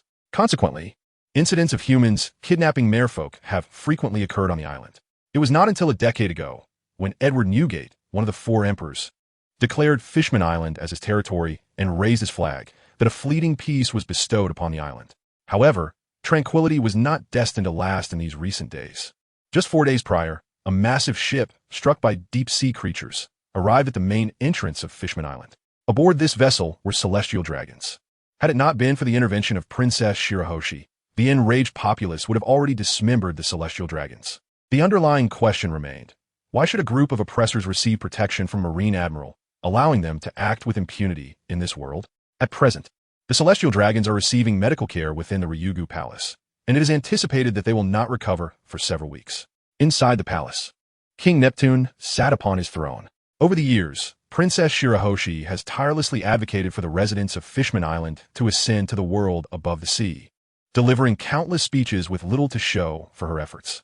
Despite possessing the rare ability of observation haki, which allows her to sense thoughts and emotions, and even transmit her own consciousness to influence others, the pervasive fear of humans has overpowered the emotions of all merfolk and fishmen on the island, rendering them reluctant to engage in communication with humanity.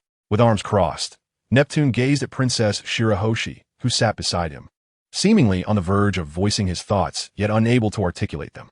Sensing Neptune's inner turmoil, Shirahoshi approached him, embracing his tail. Neptune sighed and gently lifted Shirahoshi into his arms. The disparity in their sizes was striking. Shirahoshi, fragile enough that even a light touch could result in an open fracture, contrasted sharply with Neptune's formidable physique. They remained silent, savoring the moment together, while Shirahoshi had already made a decision in her heart.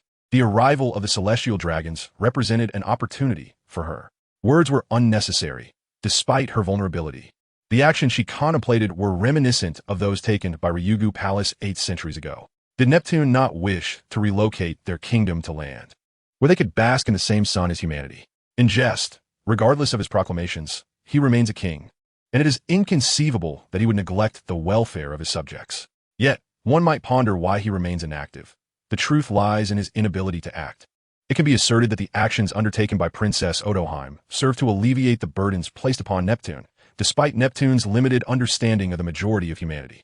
These two individuals could never have anticipated that, following the arrival of the celestial dragons, Princess Shirahoshi would display the qualities of a sea king, attracting the attention of those with ulterior motives, which ultimately culminated in the tragic assassination of Queen Odoheim. As time progresses, night descends. After receiving the last batch of guests, Luo promptly closed the tavern doors at 8:30 p.m. It seemed rather unusual for a tavern to shut its doors so early, as this time typically represented the peak of profitability. However, no one questioned Luo Yi's decision. Even Harold from next door was preoccupied with attending to his own clientele and had no time to concern himself with Luo Yi's actions. Earlier that morning, Harold had personally delivered a custom-made dress for Lily, and after she tried it on, he expressed a surge of inspiration, promising to return in a few days. Clad in a gown reminiscent of a princess, Lily felt somewhat out of place and wished to change. Upon witnessing the tavern's bustling business due to Lily's presence, Luo promptly urged her to don more ordinary attire. The business could not thrive excessively. Otherwise, Luo would scarcely have time for his own cultivation. During lunchtime, Mangix had suggested that Luo set aside a bit of time each morning and evening for practice. While possessing a tome of knowledge could expedite his training, it did not equate to foregoing practice altogether. Starting tomorrow morning, I shall accompany you for your training, were Mangix's precise words, which Luo recalled clearly. By the end of the day, the tavern's profit amounted to approximately 20,000 belly, a figure derived after deducting costs.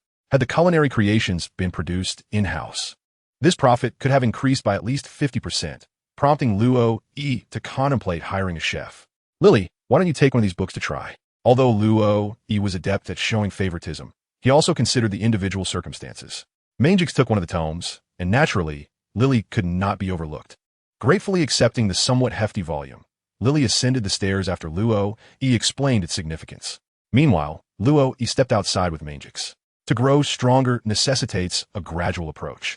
Your physique is akin to that of an ordinary person, perhaps even less robust than that of a goblin. Thus today's training should not be overly strenuous. I will correct your form. Let us begin with a light jog. The area they occupied was Zone 29 of the Shambadi Archipelago, a lawless territory, yet with Mangix present, Luo felt secure. Moreover, not far from them lay Zone 30, a bustling recreational area of the archipelago, heavily patrolled by the Navy. As they ran, Luo took the lead, with Mangix following closely behind, occasionally offering guidance to refine Luo Yi's running technique. Luo discovered that the energy expenditure from his run this time was significantly less than in the morning, perhaps owing to his correct posture. However, it was not long before he began to struggle. His heartbeat quickened, and his breaths became shallow. His limits were approaching swiftly. Persist, do not cease. The voice of Mangix echoed from behind. Gritting his teeth, Luo pressed on, his legs growing increasingly heavy, yet he refused to surrender easily. Luo he was acutely aware of his lack of self-discipline. It was commonplace for him to engage in half-hearted efforts, working diligently for 3 days only to slack off for 2. Yet when under the watchful eye of another, he found himself capable of unleashing his full potential. The reason behind this paradox eluded him, though he suspected it might stem from his inherent laziness. I will leap from here, Luo declared. If I perish, let be outside. Should I jump from this height, I shall not run another meter. On the 29th of the Shambodi Islands, Luo clutched the main cable connecting to the suspension bridge leading to the 30th, summoning every ounce of strength to shout towards Mangix. For a full hour, he observed the time on his system interface, watching it progress from 2018 to 2119. In truth, after merely 10 minutes of exertion, he felt himself faltering. However, spurred on by Mangix's encouragement, he gritted his teeth and persevered. 15 minutes later, he could no longer feel his legs, relying solely on sheer willpower to continue. According to his calculations and the traces on the minimap, he had likely covered a distance of 5 to 6 kilometers. Just as he contemplated halting, Mangix unexpectedly produced a stick from seemingly nowhere and delivered a sharp blow to Luo Yi's rear. Ouch! The strike, executed with a deftness that ensured only minor discomfort, served to invigorate him. As he cried out, Luo Yi resumed his pace, the pain temporarily eclipsing his fatigue, perhaps for a fleeting 3 seconds. Luo Yi understood that when one feels on the brink of surrender, it is imperative to persist just a little longer. For such moments of exertion yield the most profound stimulation to the muscles. Thus, he persevered, and upon reaching 17 minutes of exercise, he experienced an augmentation of 1 point across all attributes. This singular enhancement imbued Luo Yi with a renewed vigor, making him feel as though he could effortlessly run another 10 kilometers, even in the absence of Mangix's rigorous instruction. However, the increase of 1 attribute did not equate to becoming superhuman. Driven by his own determination, Luo Yi extended his workout to 30 minutes, believing that this should suffice for the day. Yet, Mangix, along with the stick in his hand, had other plans. The subsequent half-hour became the most protracted period Luo Yi had ever endured in his 2 lifetimes. Each strike of Mangix's stick against his body sent sharp sensations akin to needles piercing through him, accompanied by a surge of warmth coursing through his veins. Flooding into his very being, Luo Yi found himself devoid of the inclination to ponder the nature of his circumstances. Nonetheless, he was acutely aware that when that surge of warmth coursed through his body, his fatigue seemed to wane, if only slightly. Under the relentless strikes of Mangix, Luo Yi persevered for an additional half-hour. It was only when his attribute panel reflected an increase in all attributes that he truly reached his limit. He surmised that the reason for his attributes' growth was solely attributable to the prior experience book. As for why the initial enhancement felt so effortless while the subsequent 2 were nearly insurmountable, he could hardly muster the energy to care. Taking deep breaths, he summoned his willpower to traverse the suspension bridge between the 29th and 30th markers. Upon witnessing Mangix hoist his staff once more, Luo Yi felt compelled to utter the words that had been on his mind. This is absurd. I desire to grow stronger, certainly, but I have no intention of exhausting myself to the brink of collapse in the process. Let us conclude for today. At that moment, Luo Yi noticed a piece of grass dangling from the corner of Mangix's mouth. Wait a moment, where did you acquire that grass? There are none of those plants on this island. And with that staff in hand and the treasure gore on your back, don't you think you're missing a straw hat? I shall procure one for you later, O dragon hero, the Kung Fu Panda. Luo Yi harbored a multitude of thoughts and a yearning to express his grievances. However, the utterance he had just made had exhausted all his remaining strength. At this moment, even the prospect of returning home felt insurmountable. Beginning tomorrow, it is imperative that your meals incorporate more high-calorie meats, particularly those from marine creatures. Mangix did not hasten Luo Yi. His constitution differed from that of Luo Yi, a mere mortal who had just maintained a remarkable speed while running under his guidance, completing a circuit around island number 29. Now, Luo Yi was in dire need of rest. Unfortunately, the elements of this world were disparate, and he lacked the materials to prepare a medicinal bath for Luo Yi. Fortunately, many meats in this realm are imbued with considerable energy, serving as a substitute for a medicinal soak, provided one is willing to spend. Mangix's vocation is that of a monk, and the power cultivated by monks is known as true energy. Mastering true energy is no easy feat. His ability to grasp it at such a tender age speaks to his exceptional intellect and innate talent. In contrast, other pandas of the OU Society at the age of 17 are still engaged in physical training. Let's return, walk slowly back. This will help alleviate the tension in your muscles, Mangix remarked, standing beside Luo Yi. Luo Yi nodded slightly, releasing the rope from his grasp and rising to his feet. Although his legs trembled and he felt utterly drained of energy, he persevered, relying on his own strength to make his way back. As for the stick in Mangix's hand, he dismissed the thought. It was not yet time to resort to a cane. Despite his fatigue, he found that his journey back to the tavern was surprisingly swift. He arrived home in just 15 minutes, even faster than his earlier trip. Soon, he would indulge in a warm bath, luxuriating in the soothing water for a while. Luo nodded gently. As he walked back, the sweat on his body had nearly dried, and the tavern's bathroom resembled the spacious bathing facilities he had observed in a renowned action film from a certain country, complete with a bathtub. As Luo Yi ascended the stairs to fill the tub, she seized the opportunity to lather herself with soap, thoroughly cleansing her perspiration. Once she had rinsed away the suds, the water was nearly ready, and she submerged herself within its comforting embrace. Ah, what bliss! For the first time, Luo Yi discovered the exquisite pleasure of taking a bath. However, despite the indulgence, she reminded herself not to linger too long. After a brief respite, a gentle weariness enveloped her, and, as the water cooled slightly, she decided to rise. Why does it feel so chilly? Just moments ago, She had not noticed, but as she passed by the door of Lilai's room, an unexpected chill washed over her. "Lilai, are you asleep?" Luo gently tapped on the door. The sound echoed, startling Lily, and an immediate commotion ensued within the room, as if something had toppled over or Lily had collided with an object. The door creaked open slightly, revealing half of Lily's face peering through the narrow opening. It is evident that Luo seems to be concealing something, yet her efforts are in vain.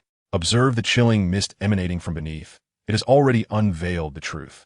"I didn't mean to," Lila murmured, following Luo Yi's gaze and noticing the clearly flowing chill at their feet, her hands clutching the hem of her clothes. "It's all right. Take care and rest early." Luo smiled at Lila before retreating to his room, utterly exhausted. As for Lila, she was likely engaged in mastering her frosty powers. After all, left alone at home with nothing else to occupy her time. Donning his equipment, Luo adjusted his prosthetic leg to enhance his strength. He realized that the higher his strength, the quicker his stamina replenished, seemingly augmenting his health regeneration. Within mere moments of resting his head on the pillow, sleep enveloped him, and he even began to snore. Meanwhile, in the basement, Mangix did not rest. A little exertion was trivial for him. At that moment, he was busy with the branch he had retrieved, employing a small knife of unknown origin to refine it. The ground was strewn with wood shavings. This slumber was unlike any Luo had ever experienced, enveloped in a profound comfort. In his dreams, a warm current seemed to pulse through his body, nourishing every corner of his being. When he finally awoke, the dawn had only just begun to break, and glancing at the time, he was astonished to find it was 5:59 a.m. He had risen naturally at such an early hour. As he opened his eyes, Luo sensibly maintained his position, fully aware that any movement would likely result in soreness throughout his body. To his surprise, he gazed at the lower section of the system panel, questioning whether he was still dreaming. His attributes were as follows: Strength, 9, Agility, 7, Intelligence, 8. How could a mere night's rest yield an increase of 1 point? Luo found himself somewhat perplexed. Could it be that during sleep, his body was assimilating the results of the training from the previous night? Never mind. He would inquire with Mangix upon waking. What truly baffled Luo was the notion that merely running could enhance all his attributes. Surely, strength could not be augmented without physical exertion, agility without the cultivation of speed, and intellect without mental discipline. Unable to fathom these thoughts, he decided to set them aside. This was a commendable habit of Luo Yi's, and indeed one of the primary reasons he had only managed to secure a place in a second-tier university after failing the college entrance examination years ago. As he stretched his limbs, he felt no soreness. On the contrary, he was invigorated. With nothing else to occupy his time, Luo descended to the ground floor. Passing by Lila's room, he noticed that the chilling aura from the previous night had dissipated. Peering down the staircase leading to the basement, he caught sight of Mangix, still ensconced in slumber. Luo entered the kitchen and closed the door to prevent the sounds of cooking from disturbing Lila and Mangix. By the time breakfast was ready, Lila had risen and completed her morning routine, while Mangix was upstairs brushing his teeth. Luo ascended to the upper floor and grasped his toothbrush. "Why is it that even after a night's slumber, I still seek to elevate myself?" Luo inquired. The effect of the Book of Experience does not bestow divinity upon individuals directly. Rather, it unlocks the potential within the human body, enabling rapid advancement within one's own realm of cultivation. Much like Lilai, who, after utilizing the Book of Experience last night, saw a significant enhancement in her mastery over the power of frost. Were I to employ it, I would experience swift improvements in my cultivation of true energy, physical conditioning, and martial arts techniques. Mangix elucidated the efficacy of the Book of Experience. Lo nodded thoughtfully, having grasped the key concept. His realm of cultivation was distinctly different from that of his companions. Lila was a mage, while Mangix was a monk, leading their paths of advancement to diverge from his own. As for Lo, he was merely a novice without any specific profession, which explained his uniform attribute growth of one across the board. He pondered whether, had he chosen the warrior class, his strength might have developed at a higher rate. Whether that was the case remained uncertain, yet any form of enhancement was undoubtedly a positive outcome. Observing his current attributes, he noted with delight that both agility and intelligence had already doubled. How splendid! After completing his morning routine and enjoying breakfast, he was on the verge of opening the door when Mangix intervened. The evening hours were too limited. Henceforth, following breakfast, it was prudent to rest for a while and engage in an hour of training before commencing their shop duties. As he spoke, Mangix produced a stack of papers, which he recognized as the training schedule 1-to-1. Understood, teacher, he replied. Luo Yi straightened his posture. It is indeed a fortunate occurrence when someone dedicates themselves wholeheartedly to nurturing one's potential. Having savored the sweetness of enhanced attributes, Luo Yi naturally would not refuse such an opportunity. He could perceive that his current physical condition was vastly superior to what it had been just 2 mornings prior. It felt as though he had transformed into an entirely different individual. During the half-hour designated as rest, he and Lilai, along with others, busied themselves tidying up the tavern and preparing for the day's opening. Subsequently, Luo Yi observed Manjix produce a stick of incense and a long rod, which appeared slightly thinner, shorter, and smoother than the one he had used on himself the previous night, as if it had been stripped of its outer layer. For reasons unknown, a sense of foreboding began to creep over him. Why would such an object be present? Luo Yi was perplexed. It was my purchase, extending a panda-like hand. I pinched the incense's head with 2 fingers and witnessed it ignite. Can one truly hold a horse stance? From an unknown source, a sensor was unearthed, and Manjix placed the incense within it. Luo Yi finally comprehended the origin of his ominous premonition. He recalled how, while watching his elder brother's films, such scenes frequently unfolded. Grasping one end of the stick, they would switch hands after the burning of half a jaw stick. Manjix extended the stick towards him, prompting Luo Yi to seize the tail end of it. Luo Yi rolled his eyes, and amidst Lila's eager gaze, he grasped the staff and instinctively positioned himself above the incense burner, settling into a horse stance. Manjix looked momentarily taken aback by his self-discipline. He had intended for Luo Yi to merely observe the incense, yet here he was squatting atop it, observing that Luo Yi had successfully assumed the stance. Manjix approached to adjust his posture. It was evident that Luo Yi was a novice. His form was not quite correct, and some movements were inadequately executed, necessitating guidance. The duration of a single incense stick typically spans half an hour. Although Luo Yi had mentally prepared himself, he found this half hour more arduous than the previous night. Training in martial arts without cultivating inner strength leads to futility. Cultivating inner strength without developing the waist ultimately results in a lack of proficiency. Mastering the horse stance fortifies the kidneys and waist, strengthens muscles, enhances vitality, and balances energy, providing a solid foundation that makes one less susceptible to being toppled, all while improving bodily reflexes. It can be said that the horse stance is one of the fundamental skills in martial training. When the incense finally extinguished, Luo Yi was drenched in sweat. Lila had intended to serve as a living air conditioner for him, but was halted by Manjix. At such a moment, it was unwise to allow cold air to invade the body.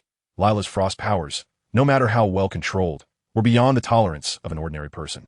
At last, the morning training concluded, and after a brief respite, Luo Yi took a trembling shower. He now felt as though his entire being was foreign to him, not just his legs and arms. The horse stance had induced a soreness that radiated from the soles of his feet to his waist, and as he gripped the staff with arms extended, even the muscles of his chest and back were engaged. Remarkably, that half hour had left Luo Yi in a state of complete tension. Once he donned a fresh set of clothes, Luo Yi suddenly questioned the reliability of his own system. Why was it that others could gain strength merely by spending a little money, while he had to exert himself tirelessly to achieve the same? With such a faulty system, even if he invested billions, could he truly stand against the 4 emperors? After finishing his grooming, the tavern opened its doors, welcoming a new day of business. "Haha, manager. Though you are young, do take care of your health," exclaimed a patron seated at the bar, noticing Luo Yi's trembling hands and laughing boisterously. Luo Yi took a deep breath and set aside the high-stem glass he polished daily. "Never mind. There is no need to be angry. After all, this is a paying customer." 3 days swiftly elapsed at the Dota Tavern. Luo Yi's life is characterized by a remarkable sense of routine, engaging in exercise twice daily. Each day, Manjix establishes new standards for him, commensurate with his burgeoning strength, thoroughly exhausting every ounce of vitality within Luo Yi.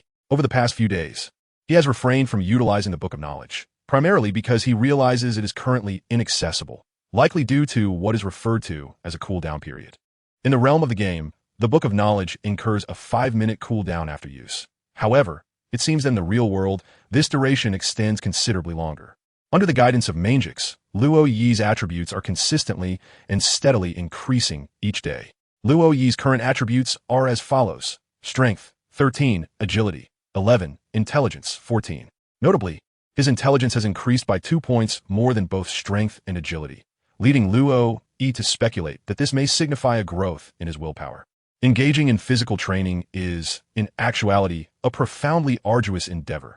In the initial stages, one relies predominantly on physical stamina, but as time progresses, it is sheer willpower that governs the body to persist in the exercise. Perhaps this embodies the essence of resilience and perseverance. However, on that particular morning, having just completed his early workout and freshened himself, with his hair still damp, a knock resonated at the tavern's door. It was Oni-chan, the esteemed President Cook. Through the window, Lila naturally recognized Cook, who had visited a few days prior. Luo-e was still drying her hair when she heard Li's voice. Without even removing the towel from her shoulders, she hurried downstairs to open the door. Uncle Cook. A smile graced Luo-ye's face. Particularly upon seeing the group of people trailing behind Cook, each carrying boxes filled with goods he had ordered. You have matured. Cook grasped his cane and entered the tavern. Compared to his last visit, a panda now occupied the establishment. Cook no longer concealed his astonishment. How could such a transformation occur in such a short span? Although the tavern was devoid of patrons at the moment, Cook could sense a vibrancy within, starkly contrasting the previous desolation.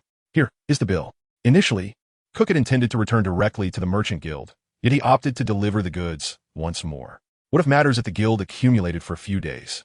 As the president, is it not permissible to attend to personal affairs? Do you comprehend the exhilaration of 10 years without a respite? It is the ecstasy of newfound wealth. Moreover, if any issue arises that cannot be resolved through a telephone bug, it must indeed be a gravely significant matter for the guild. Luo-e poured a glass of red wine for Cook, the same bottle he had opened during his previous visit. He had already poured a glass for Major Bell, who unfortunately did not partake. Now, with half a bottle remaining, it would be a shame to waste it. Picking up the bill from the table, Luo-e glanced at it before handing it to Lila. The little girl took the bill and scampered upstairs, where, following the figures indicated, she retrieved a small bag to neatly stow away the funds, totaling 113,000 belly, with the odd cents rounded off.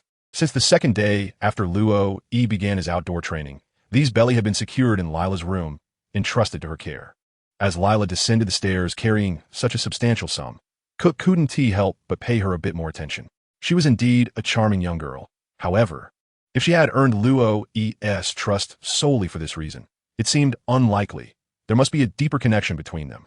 Cook accepted the money without counting it, instead turning his gaze toward Luo-e. I heard from Harold that you are now an ability user. Although unsure of the source of this information, it was evident that Cook had reasons to expand his trading company, for in any endeavor, intelligence remains the paramount element. Wouldn't you agree? Luo nodded slightly. The ability to wield gold was indeed a talent, albeit a different one.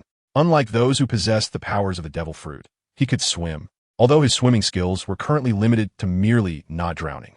I have encountered a few capable individuals, all of considerable strength. However, those pirates with bounties exceeding 1 billion are formidable, each resembling a monster in prowess. The tavern's clientele is quite diverse, so one must exercise caution and refrain from acting impulsively, Cook stated with a degree of seriousness.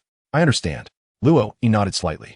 This was a piece of advice from Cook, given in the capacity of an elder, which Luo-e understood deeply, perhaps even more than Cook himself. The first half of the Grand Line begins at Reverse Mountain and extends to the Sabeti archipelago. Beyond Fishman Island lies the second half, known as the New World. How do the inhabitants of the New World refer to the first half? Does Paradise know? Among the pirates sailing from Reverse Mountain to the Sabeti archipelago, some are utterly oblivious to the very existence of hockey. In summary, possessing hockey does not necessarily denote strength, but true strength invariably entails the mastery of hockey. Cook refrained from elaborating further, instead observing with interest as Manjikes directed operations nearby. The fur tribe was something Cook had some familiarity with. Although his trading firm did not engage in illicit dealings, he, as a merchant, was nonetheless privy to certain knowledge. A living, speaking member of the fur tribe seemed to have assimilated into the tavern's community. Cook remained indifferent to the changes within the tavern, cherishing the fond memories of Luo-e's parents and their friendship. Your parents would undoubtedly be proud of you, Cook remarked, leaving Luo-e at a loss for words in response. Thank you, Uncle Cook. If you're not in a hurry, would you care to wait a moment and join us tomorrow to sample our new brew? In recent days, the tavern's stock had diminished considerably, but Manjikes assured that as soon as the ingredients arrived, he could prepare some ale, which only required a day's time to produce. Other beverages would necessitate a longer fermentation process. Since it is your invitation, I shall take the opportunity to relax on the island for a day. Cook replied with a smile, having noticed Luo-e's earnest expression. After watching Cook depart the tavern, Luo, he assisted Manjikes in tidying up before stepping outside with Lila. Hanging the closed for today's sign. Manjikes, brimming with excitement, darted into the kitchen, for these past few days had been a torment for him, devoid of any delightful drink. Ever since the first day Luo had jokingly asked if he had ever tasted urine, Manjikes had refused to even touch the subpar alcohol served at the tavern, finding even the memory of it reminiscent of that distasteful flavor. Oni-chan, what are we going to do? Lila inquired. Luo had just taken 10,000 berries with him when he left, without disclosing their purpose. Since we have the rare opportunity of a day off, let us create a new sign for the tavern and change its name. Luo held Lila's small hand as they meandered about the island. What should the tavern be named? Lila was filled with joy, having already considered herself a part of the tavern, and she thoroughly enjoyed her work there. The Dota Tavern. As Luo gazed upon his system interface, he uttered 4 words: excellent wine. With Luo's charismatic persona and the masterful craftsmanship of a skilled artisan, a sign of ancient design, imbued with elegance, was meticulously crafted. The plaque was elongated, as Luo's specifications were rather extensive. On either side, a distinctive emblem was intricately carved and adorned with color. To the left, a fountain seemingly encircled by stone, accompanied by a robust branch bearing vibrant red maple leaves, emanated a soft blue luminescence, brimming with vitality. To the right stood 5 spine-like stone pillars, towering ominously around a crimson orb of light, as if beckoning one towards an abyss. At the center of the plaque, the words Dota Tavern were inscribed in an increasingly grand font from top to bottom, exuding an air of formidable authority. Luo was immensely satisfied. In this chaotic world of technology, even the craftsmanship was disarrayed. Skilled artisans not only possessed remarkable speed, but also produced work of unparalleled quality.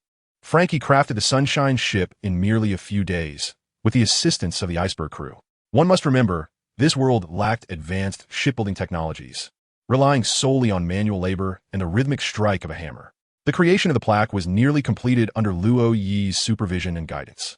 Although he lacked knowledge in design and carpentry, he was the ultimate decision-maker, faced with his demands and his substantial stack of berries.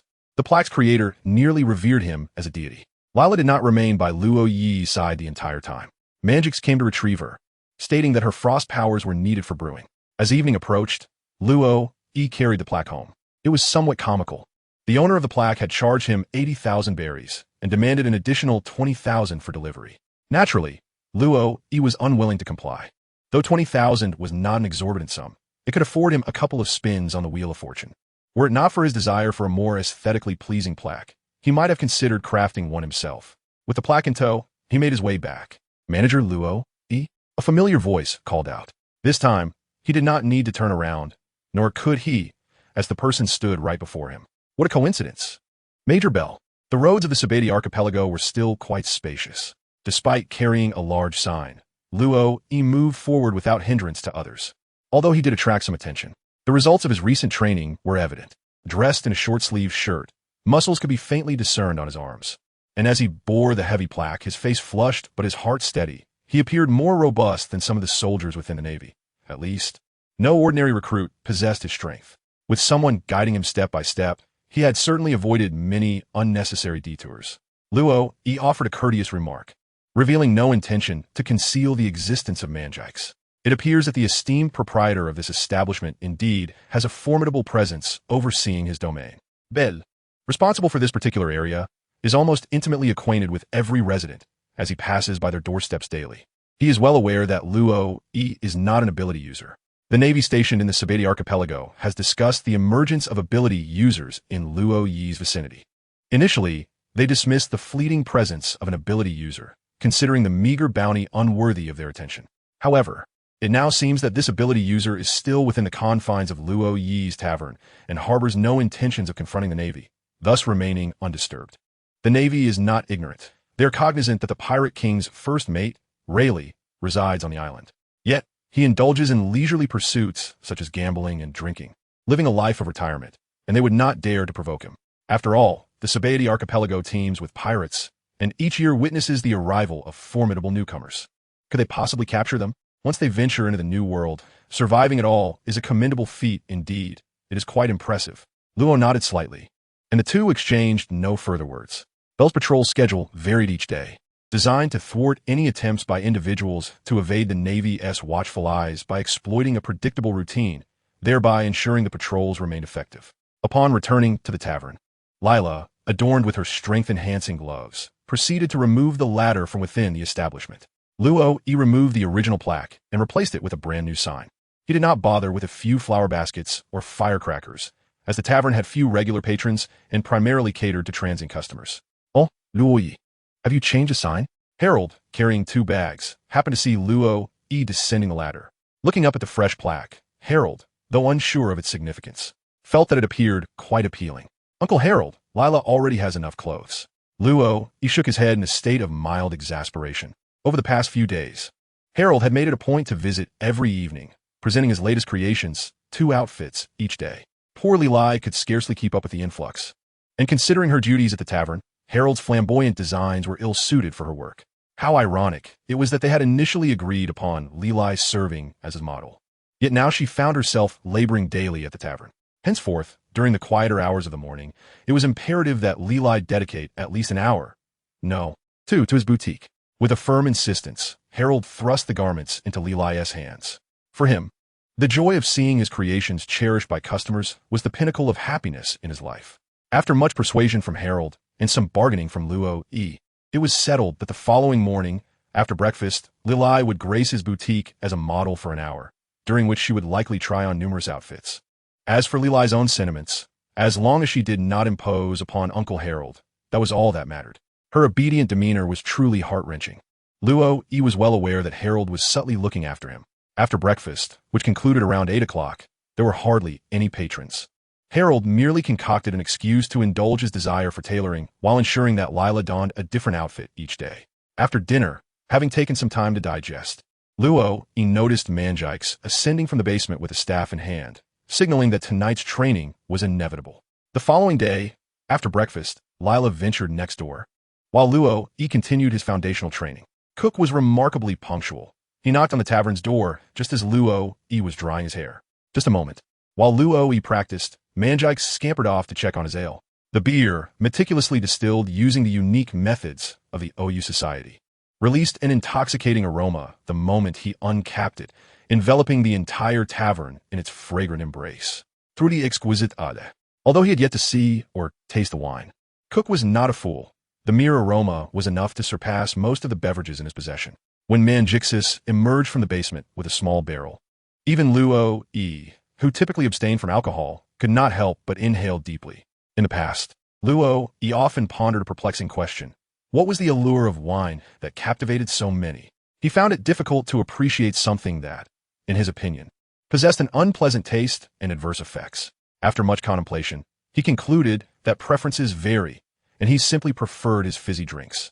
However, today, Luo realized that it was not his aversion to wine, but rather the lack of intriguing flavors that had failed to capture his interest. Manjixis had prepared a brew of malt beer, crafted from aromatic peeled barley and yeast, employing the unique techniques of the OU Society, infused with the monk's distinctive energy, and enhanced by the frost power provided by Lilai.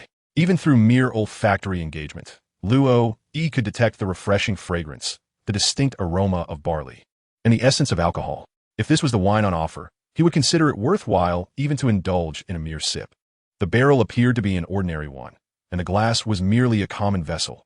Yet, he observed the unrestrained excitement radiating from Manjixis's face.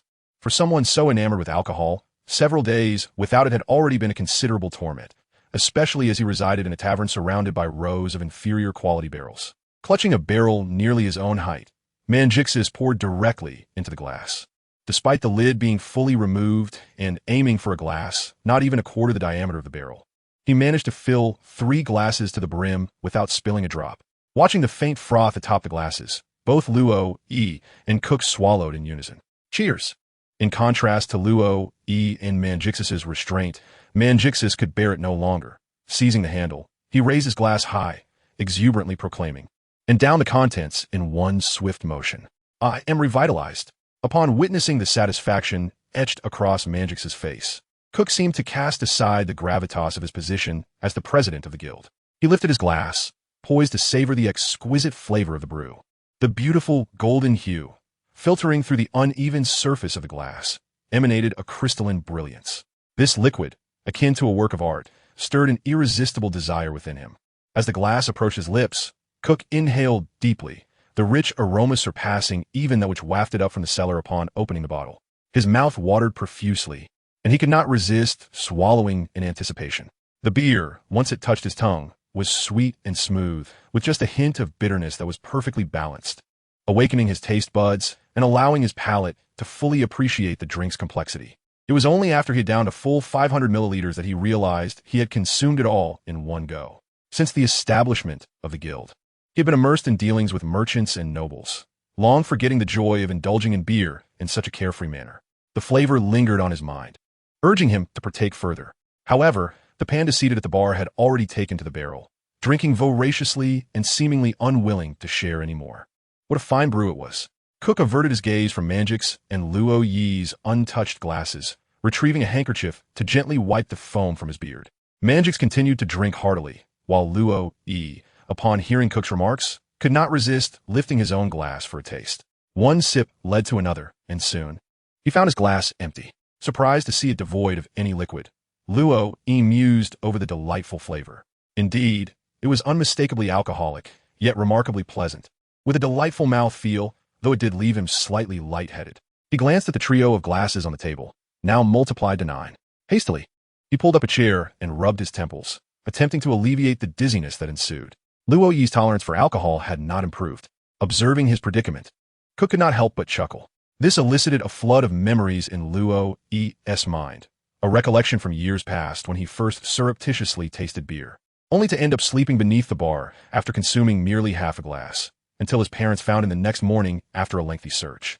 That had been the sole occasion in this body's lifetime that he had indulged in alcohol, and he had not touched it since. Leaning against the bar, Luo Yi succumbed to sleep. Manjix had emptied his barrel and, setting it down, let out a contented belch, feeling his limbs loosen with newfound vitality. Allow me to introduce myself. I am Cook, the president of the Cook Guild. While it may not be a grand establishment, it holds a modest significance and counts Luo Yi's parents among its friends.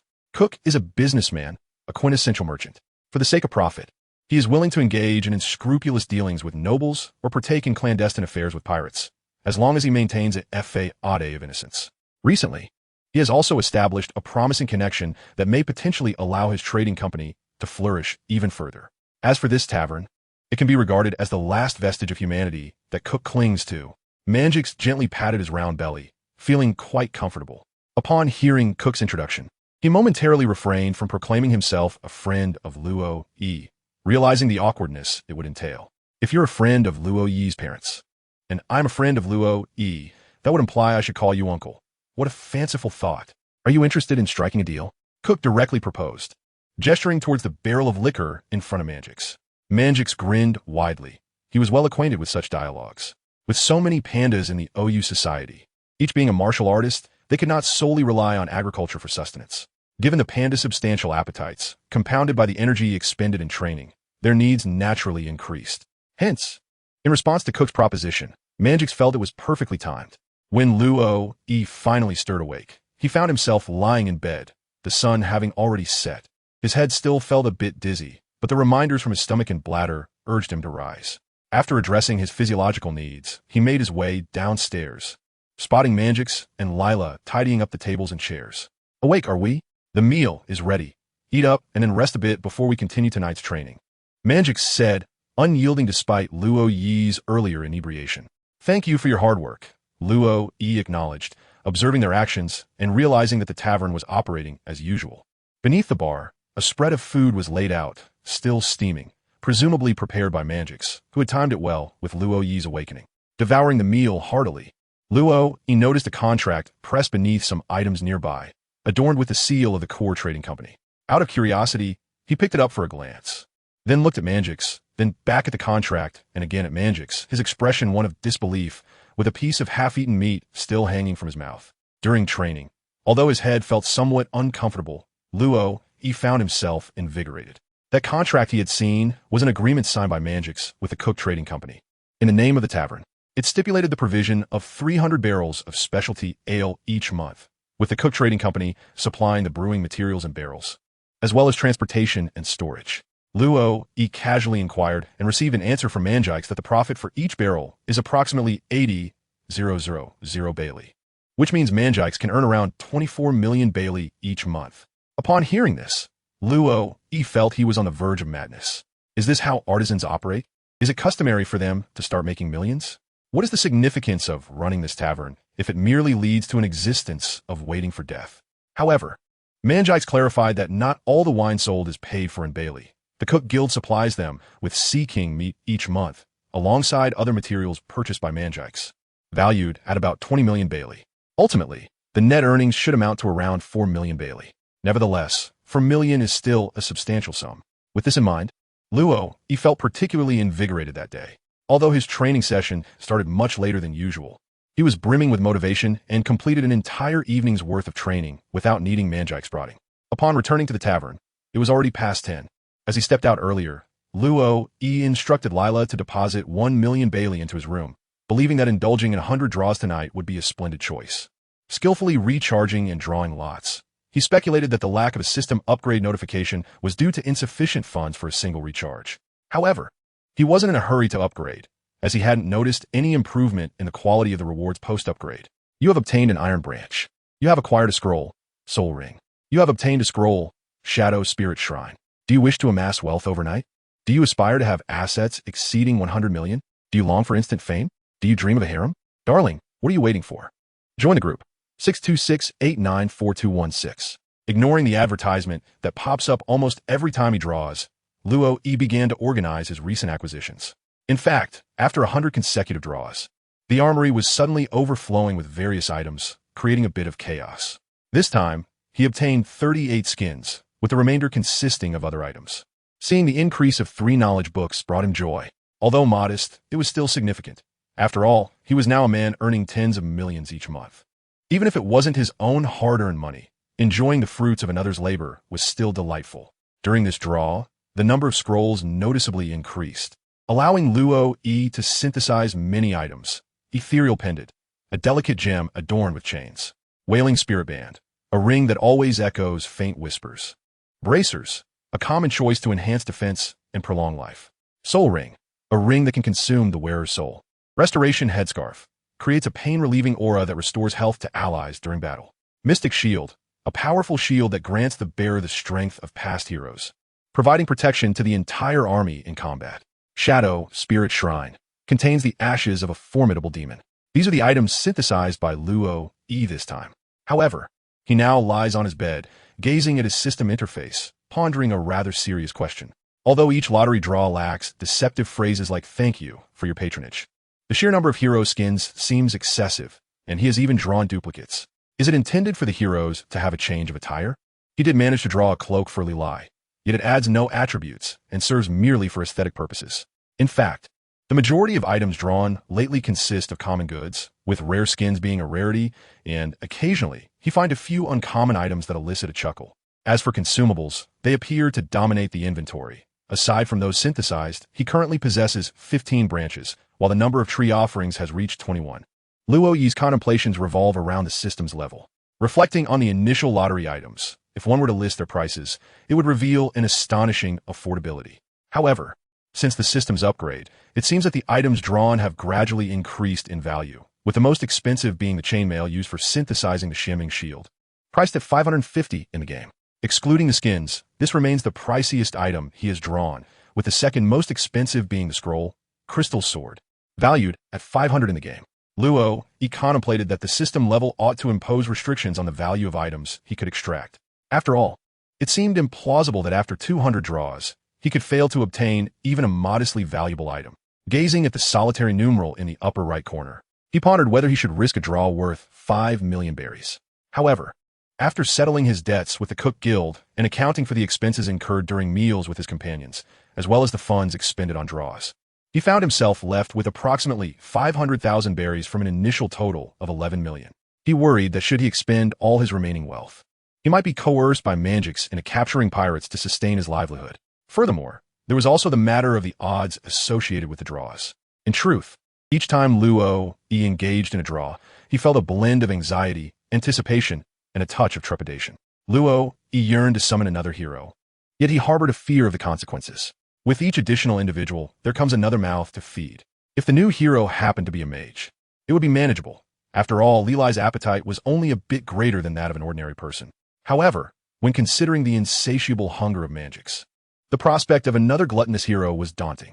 The tavern might as well close its doors and pivot to bounty hunting. As fate would have it, the system did not disappoint Luo Yi. After 100 consecutive draws, no hero materialized. Tidying up his inventory, he realized that it was high time to focus on his training.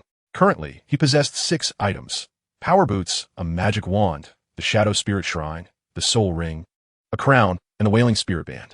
The Shadow Spirit Shrine granted 5 mana regeneration, 2 to all attributes, and 2 armor, with the active ability of Soul Release. The Soul Ring provided 6 strength, 5 health regeneration, and the active skill of Devotion. The Wailing Spirit Band contributed 3 strength, 6 agility, 3 intelligence, and 5 attack speed. Among these, 2 items like the Magic Wand boasted active skills, yet Luo Yi primarily utilized them to bolster his attributes. Regarding his character's stats, they had evolved to Strength 1428, Agility 1215, Intelligence 1512. Luo Yi discovered that the attributes conferred by the equipment were indeed rather abundant. Clenching his fist, he lightly struck the small tree by the bedside. Ouch! The ironwood trunk lived up to its reputation. The following day, Luo Yi instinctively retrieved a tome of knowledge. Ever since the second attempt to open the book had ended in failure, he had been trying each morning to ascertain whether the cooldown period had concluded. However, he had been unsuccessful for several consecutive days, and today marked the 6th day. Luo Yi, as is customary, endeavored to open the Book of Knowledge. Despite his efforts, it appeared futile. This endeavor largely depended on the willingness of the tome itself. However, today the Book of Knowledge finally unveiled its heart, allowing Luo Yi to enter it, or rather, permitting it to enter him. 5 days, or perhaps 6. In the game, the cooldown period is merely 5 minutes, yet now 5 days and 6 nights have elapsed since he last utilized the Book of Knowledge. Luo Yi mused that it must be 5 days, as he had last employed it in the evening, and when he tried again yesterday morning, the cooldown had not yet concluded. Whether his speculation holds true shall be revealed in due course. Upon awakening today, Luo Yi felt the air was particularly invigorating, reminiscent of the joy he felt the previous night upon learning of the tavern's earnings. Surely, this sensation aligns with the adage that good fortune refreshes the spirit.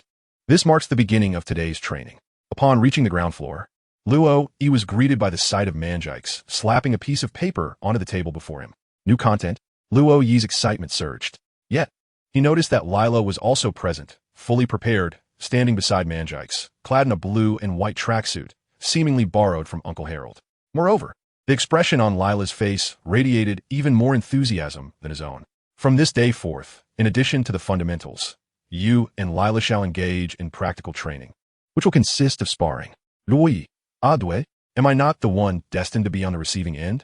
Others may be oblivious, but Luo Yi is well aware that the summoning of Manjix is entirely the handiwork of Lila. Engaging in combat with Lila, I possess not a single skill, nor have I ever undergone practical training. These past few days have merely seen me increase my practice of the horse stance and straight punches. How could I compete? Furthermore, with Lila's adorable demeanor, how could I bear to strike her? I couldn't bring myself to do it. Although the methods by which monks cultivate their vital energy differ from the meditation practiced by mages, certain principles remain interconnected. Lila's meditative efforts over the past few days have yielded significant results, leading to a notable enhancement in her mental fortitude. Luo Yi and Lila were both practicing their horse stance, while Manjix provided explanations nearby. However, merely increasing strength was far from sufficient. One must continually apply that strength to truly master it. Although Lila's frost power was remarkably potent, she still needed to learn how to control it. As for you, Luo Yi, your physical abilities indeed improve daily, yet some skills can only be swiftly mastered through practical combat. This training session for foundational skills lasted merely half an hour, which posed no challenge for Luo Yi, yet Lila's legs trembled with fatigue. After a brief breakfast, which Luo Yi had ingeniously scheduled to coincide with his training, they prepared to eat. Following breakfast, Lila managed to rest for a moment before Manjix swung open the tavern's doors, leading the two outside. Observing Lila, whose legs still quivered as she walked, Luo Yi was suddenly reminded of a particular phrase. How should a mage allocate points? Online, urgent. Invest entirely in health and stamina. Skills: single-handed sword, two-handed sword, blocking, critical strike, charge, whirlwind dance, decapitation, and armor breaking, all maxed out. A single point in holy light will suffice for spells. Thank you. Recalling the Ice Maiden he once controlled in the game, it seemed she too was focused solely on physical output. Indeed, Lila's frost power had hindered her development. This time, they ventured in the opposite direction from Luo Yi's usual training. Having saved time, it was still just past 8 o'clock, and many shops on the tourist haven of the Shambordi Islands remained closed. The trio arrived at Area 16GR, a location of peculiar significance. Nestled between the zones of 10 and 59 and classified as an unlawful territory. Situated in the heart of the Shambordi Islands, it was inaccessible by boat and, due to its illicit nature, attracted relatively few visitors. Finding an open space, Manjix instructed the two to engage in sparring. While termed sparring, it was essentially Luo Yi enduring a one-sided barrage.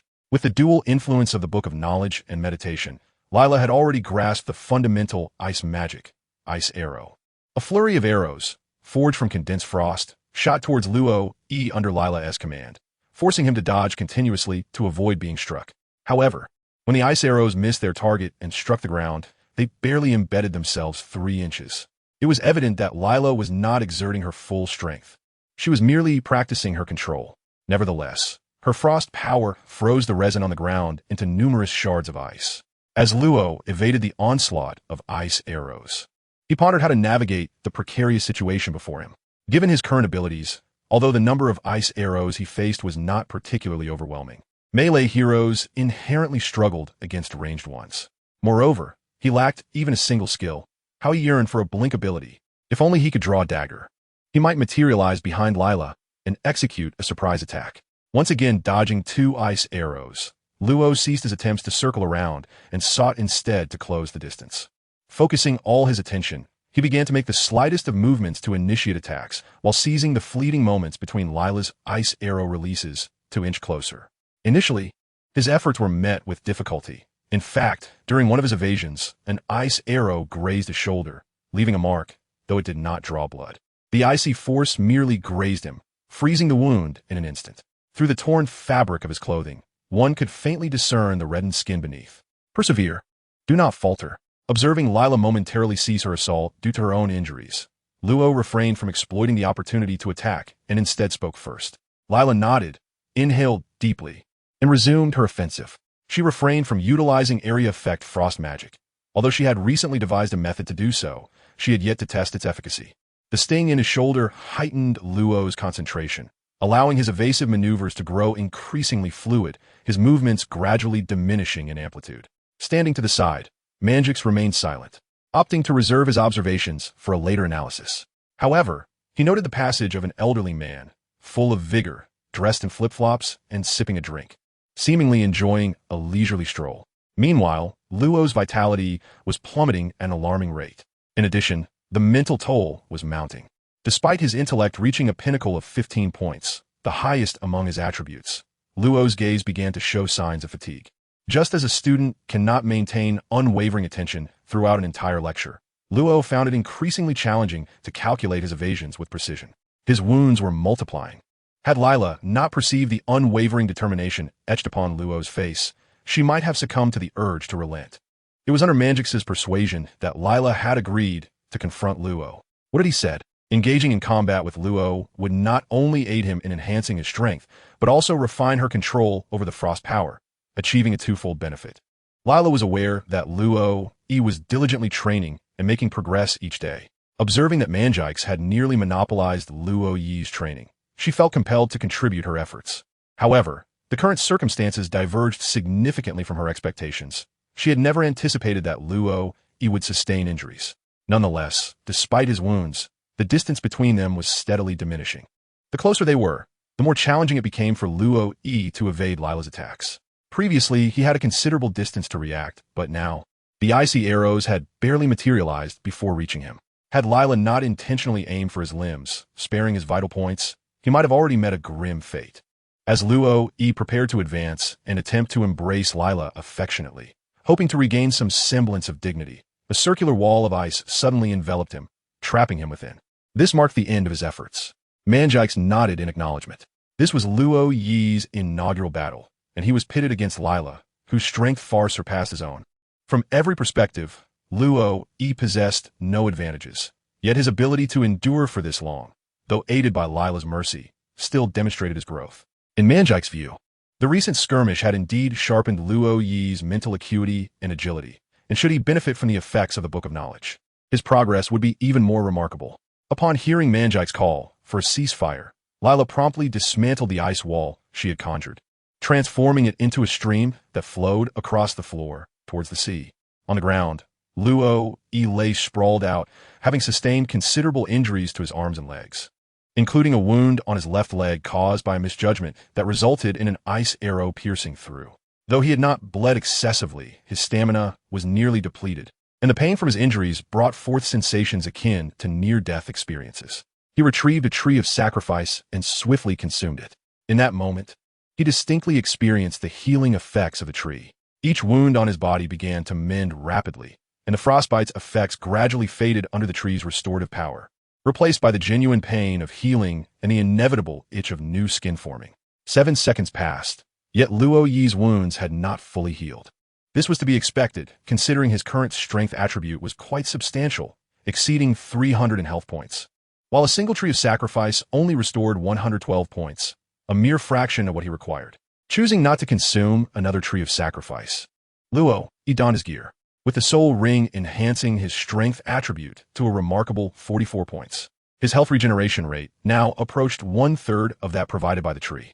Meanwhile, with the increase in his intelligence, the mental fatigue he felt was gradually subsiding. Lila, this is for you. Luo Yi retrieved the ethereal pendant and a bottle of purification potion, presenting them to Lila.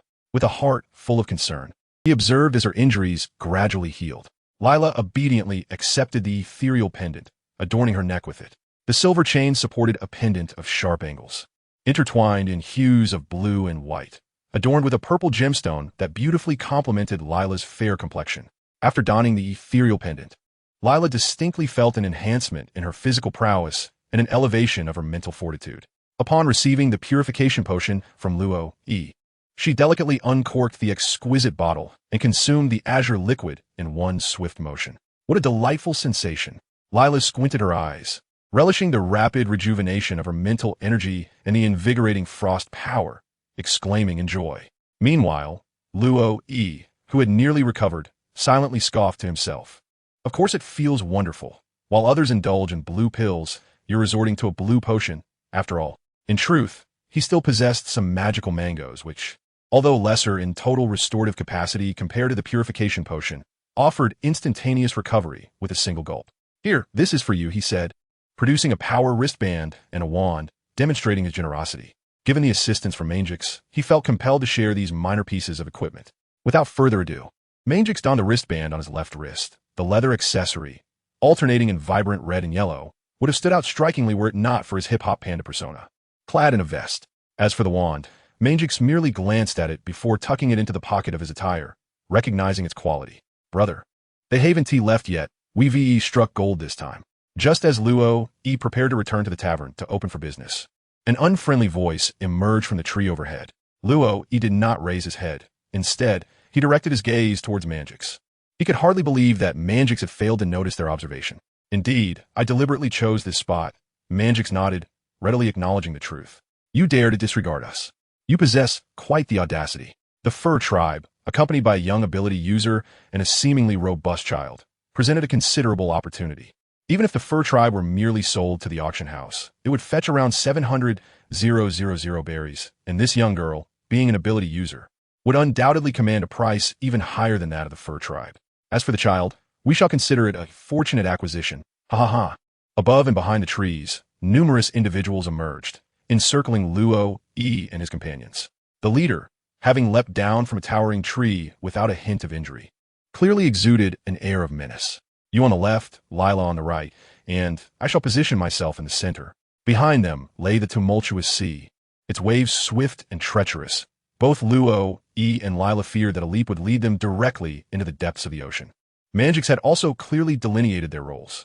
As Luo observed the group of a dozen individuals to his left, in contrast to the 30, or so that Lila would confront, he concluded that leveling up would indeed require time. He accessed the system interface and switched his prosthetic leg to the agility mode. Clenching his fists, he felt confident that he could best this horde of melee minions. Without a moment's hesitation, Luo charged forth, despite the fact that each adversary before him wielded a blade. His agility attribute had soared to an impressive 40 points, rendering their movements somewhat sluggish in his perception. However, barely halfway through his charge, he witnessed the opposing group discarding their weapons and fleeing in terror. Was he truly that formidable? Wait, had he just acquired a soul from the Shadow Spirit Shrine? It was a soul belonging to a vice captain. Upon returning to the tavern, Luo and Lila tidied themselves up before swinging open the tavern doors to commence their business. Although some of the liquor sent by cooks still remained, it seemed that Mangix had brewed a considerable amount of beer in recent days. Yet he appeared intent on indulging himself first. Luo did not mind, now that there was a collaboration with the Cook Chamber of Commerce.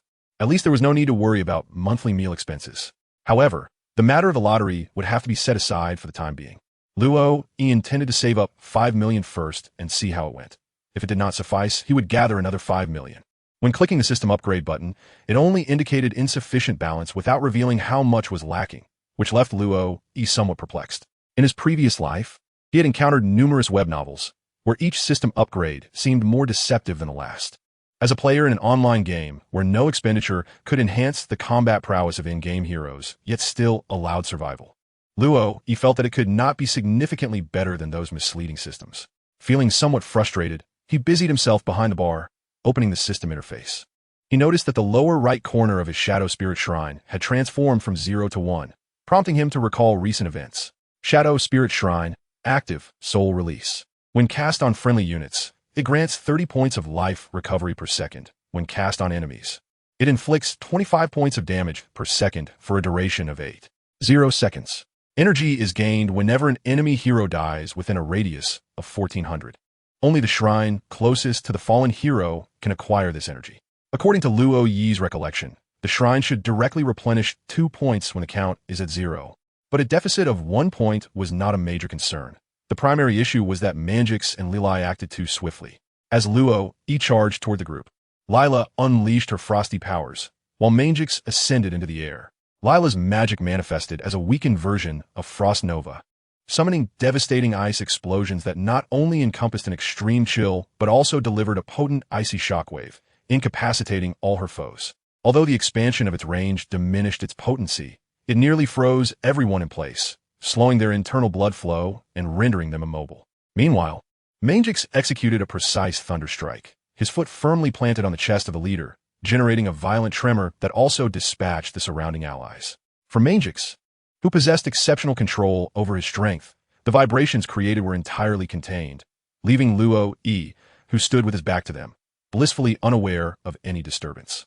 What frustrated Luo was that he had yet to make a move, and the enemies had already fled, thwarting his intention to test his full armor's prowess. It felt akin to a milk delivery, where the milk is simply left at the doorstep, too swift in action. Reflecting on how Lila had thoroughly bested him that morning, he found it disheartening that, despite the arrival of seemingly weak adversaries, they hadn't even been frightened away. Manager hand. Suddenly, a customer seated before Luo pointed at his hand and exclaimed. Luo lowered his head and realized that he had been so engrossed in his thoughts that he had inadvertently crushed a glass he had been polishing for days, resulting in a cut on his hand that oozed a bit of blood. Hearing someone gasp, Lila placed the 2 glasses of wine she was holding onto the table and hurried behind the bar. It's nothing, just a minor injury. After disposing of the broken glass, Luo noticed that his wound was nearly healed. He began to understand why Luffy and Zoro preferred to recuperate by sleeping, feasting, and drinking. With a robust constitution, the body's healing capacity naturally increased. As long as one rested and consumed nutrients, recovery could be swift. Moreover, his equipment included a soul ring, which significantly accelerated his healing process. At least for his current health, losing blood for half an hour was inconsequential. He merely needed to consider where to bury it. After wrapping his palm with some gauze, primarily for the guest's sake, Luo, and Lila resumed their busy tasks. The tavern doors swung open, and Mangix stepped inside. The earlier commotion was something he had handled, and Luo didn't inquire further as he led Lila back into the tavern. Lila was aware of the details, but knowing and participating are 2 entirely different matters. It was akin to understanding the concept of eating excrement. Knowing about it is one thing, but actually doing it is another. However, Mangix did not return alone. Trailing behind him was a man who must have stood at least 9 meters tall. He appeared elderly, his head and beard frosted with white hair. Yet he exuded an aura of wisdom, complemented by round spectacles and a gentle smile. His casual attire, particularly the conspicuous flip-flops, made him resemble an amiable middle-aged uncle. Luo's immediate reaction was that anyone wearing flip-flops in the world of One Piece should not be trifled with, followed by disbelief at his presence. "Is this the tavern where you reside, young friend?" The selection of drinks seems rather unremarkable. Upon entering the tavern, the uncle surveyed his surroundings, noting the ordinary nature of the offerings. However, for a small bar, it sufficed for operation. In a few days, the tavern would introduce new beverages, but for now, only non-sale items were available. After leading the guests to the bar, Manjix descended to fetch the homemade ale. Meanwhile, Luo occasionally cast glances at the uncle. "May I inquire what you would like to eat?" Lila, aware that Manjix had gone to retrieve the drinks, did not bring the menu. "How delightful. I have a fondness for young ladies." The uncle received the menu and flashed a radiant smile at Lila, causing her to feel a bit shy. "I would like a serving of fried rice, please." "Thank you." It was a kindly uncle. Lila retrieved the menu and swiftly inscribed her order upon the paper before handing it to the messenger. The uncle watched with keen interest as the messenger dashed away, suddenly finding this tavern rather intriguing, especially this morning. "Is there something on your mind, proprietor?" he inquired, leaning forward with his hands clasped upon the table, directing his gaze towards Luo. As for Luo, he no longer dared to steal glances. "Is there a matter at hand?" Of course there was. The illustrious first mate of the Pirate King, Silver's Rayleigh, had graced his tavern to partake in a drink. At this moment, wasn't he supposed to be engaged in his craft as a shipwright, occasionally trying his luck at the gambling tables, and, subsequently, selling himself? If you were to visit, surely the timing was rather premature. After all, one could endure 500 chapters in a comic. Couldn't they not exercise a bit of patience now? It seems I have an acquaintance of considerable repute, one who bears a striking resemblance, he mused. Rayleigh's temperament appeared to be manageable. Acknowledging his familiarity with him should pose no trouble, or so he hoped. "Oh, I wonder with which esteemed figure I share such a fortuitous connection?" Luo suddenly sensed an increase in the pressure surrounding him. Truly, the man before him possessed the formidable conqueror's haki. Just a glance into his eyes was enough to induce a sense of unease. Nonetheless, Luo steeled himself and continued speaking. He was a vice-captain. The atmosphere in the tavern shifted abruptly, sending a shiver through the patrons. What had once been a lively scene, animated by a group of boisterous drinkers, fell into an eerie silence. Though the reason remained unclear, an instinctive recognition swept over the crowd. The white-haired elder seated at the bar exuded an aura that was both compelling and intimidating. Most of the tavern's patrons were ordinary folk, with the occasional guard from merchant ships or a pirate stopping by. However, the majority were rather unassuming. After hearing Luo Yi's words, Rayleigh maintained his cheerful demeanor, though internally he felt a surge of frustration.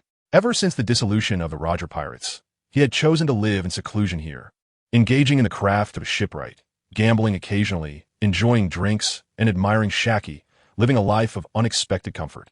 Yet today, it was evident the tavern owner recognized him. While he harbored no fear of the Navy, his concern lay not with them, but with the possibility of being recognized by some foolish pirate or journalist. If his identity were to be unveiled in the news, his tranquil days would surely be over. A barrel thudded onto the bar, shattering the momentary stillness. Rayleigh retracted the aura he had been emitting, contemplating the need for some subtle disguise moving forward. Perhaps a change of hairstyle? "Here, this is our unique ale from the OU Society. As for the other beverages, they require time to brew. Do invite the elder for some later." He busily retrieved 2 glasses while Manjix poured 2 cups from the barrel's tap. The ale, having been stored in the barrel, lacked the aromatic exuberance of the first opening. However, standing so close, Rayleigh could detect its distinctive scent. What an exquisite brew! Rayleigh's eyes lit up. Both the aroma and hue of this ale were unlike anything he had encountered before. When he had previously chanced upon this panda, their conversation had merely skimmed the surface. Driven by curiosity, he had returned to investigate the offerings, and to his delight, he had indeed made the right choice.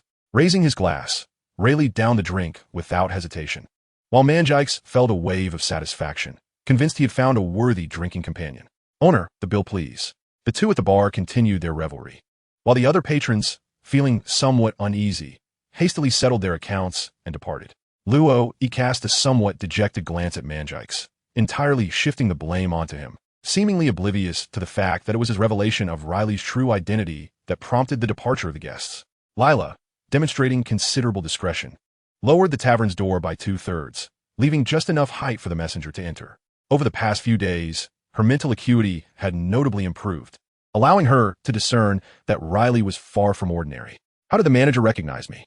Once all the patrons had left, Lila began to tidy up the tables. After Riley and Manjikes clinked their glasses once more, Riley finally broke the silence. As Luo observed the expression on Rayleigh's face, he couldn't shake the feeling that his guest had been intentionally frightened away. The man's distinctive beard was indeed quite memorable.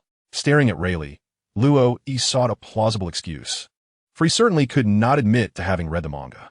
Rayleigh stroked his chin and suddenly found merit in Luo Yi's words. The Navy had, in fact, issued wanted posters in his youth. Although the color of his beard had merely changed, the shape remained recognizable, making him quite identifiable. Do you know this gentleman? Manjikes inquired curiously, having overheard their conversation. Being an outsider to this world, he was unaware of many matters, yet he sensed a formidable aura emanating from the man, one that surpassed even that of the current sake master of the OU Society. Driven by curiosity and coincidence, Manjikes approached him. If he aspired to enhance his own strength, it was inevitable that he would seek interactions with those who were more powerful. His ambition to attain the position of sake master required not only the ability to drink, but also considerable prowess. However, he did not anticipate that this gentleman appeared to share a keen interest in alcohol, and as their conversation flowed, Manjikes found himself wishing to treat him. To his surprise, this man was someone Luo recognized, a former vice captain of the Pirate King, the legendary Silver's Rayleigh. Noticing Rayleigh's lack of opposition, Luo revealed his identity, intending for both Lila and Manjikes to hear. Although he had previously offered a brief overview of this world, mere days had passed, and it was unrealistic for them to grasp all the intricacies. Nevertheless, the name of the Pirate King was one they had certainly heard. Both Lila and Manjikes turned to Rayleigh, unable to believe that such a remarkable figure stood before them. It was astonishing that the owner of a modest tavern could recognize him. Yet, with these two present, it was evident that the tavern owner was no ordinary individual. Rayleigh cast a knowing glance at Luo. The observation haki allowed him to sense the strength of beings around him, akin to the divine consciousness found in immortal novels. He was acutely aware of the immense energy contained within Manjikes and Lila. "Oh, I am merely the proprietor of a small tavern," Luo said. "If you enjoy Manjike sake, you're always welcome to visit." Luo waved his hand dismissively. He was certainly no ordinary individual. Had it not been for the sluggish pace of the updates for One Piece, he would have unraveled the mysteries of the series by now. Regrettably, despite his efforts to maintain a rigorous routine of early rising, fitness, and running, hoping to outlive the author, he found himself thrust into this perilous world instead. Riley, observing Luo's silence, refrained from probing further. In this vast sea inhabited by countless formidable beings, Riley had long since abandoned his life as a pirate. He was indifferent to the happenings around him as long as they did not affect his own peace. Moreover, the flavor of this ale was indeed delightful.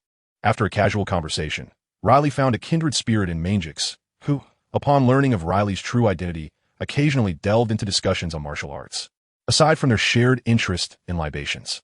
During this time, a messenger returned with fried rice. Once Riley had finished his meal and enjoyed a few drinks, he filled a small bottle for his own flask, bid farewell to the others, and departed, as he still had duties to attend to. The tavern resumed its usual ambience. After the three had dined, business operations recommenced. Acting on Luo's suggestion, Manjikes brought forth a barrel of his brewed ale as a means of early promotion. The introduction of this new brew received unanimous acclaim from patrons. Although only a limited supply was available each day, word of its quality gradually spread. Even newcomers to the island, upon visiting the 46 GR, would occasionally hear the name of the Dota Tavern and its uniquely unavailable ale. Despite Luo setting a relatively high price for the new brew, the tavern's fortunes improved and the clientele steadily increased. Had the tavern's revenue not primarily stemmed from special events rather than daily operations, Luo might have seriously contemplated expanding the establishment. "Manager, another round, please." "Manager, I would like one too." "Manager, I'll take a barrel to go." For some inexplicable reason, Luo felt that business at the tavern had flourished significantly. It had been a week since Riley's last departure, and he had yet to see him return.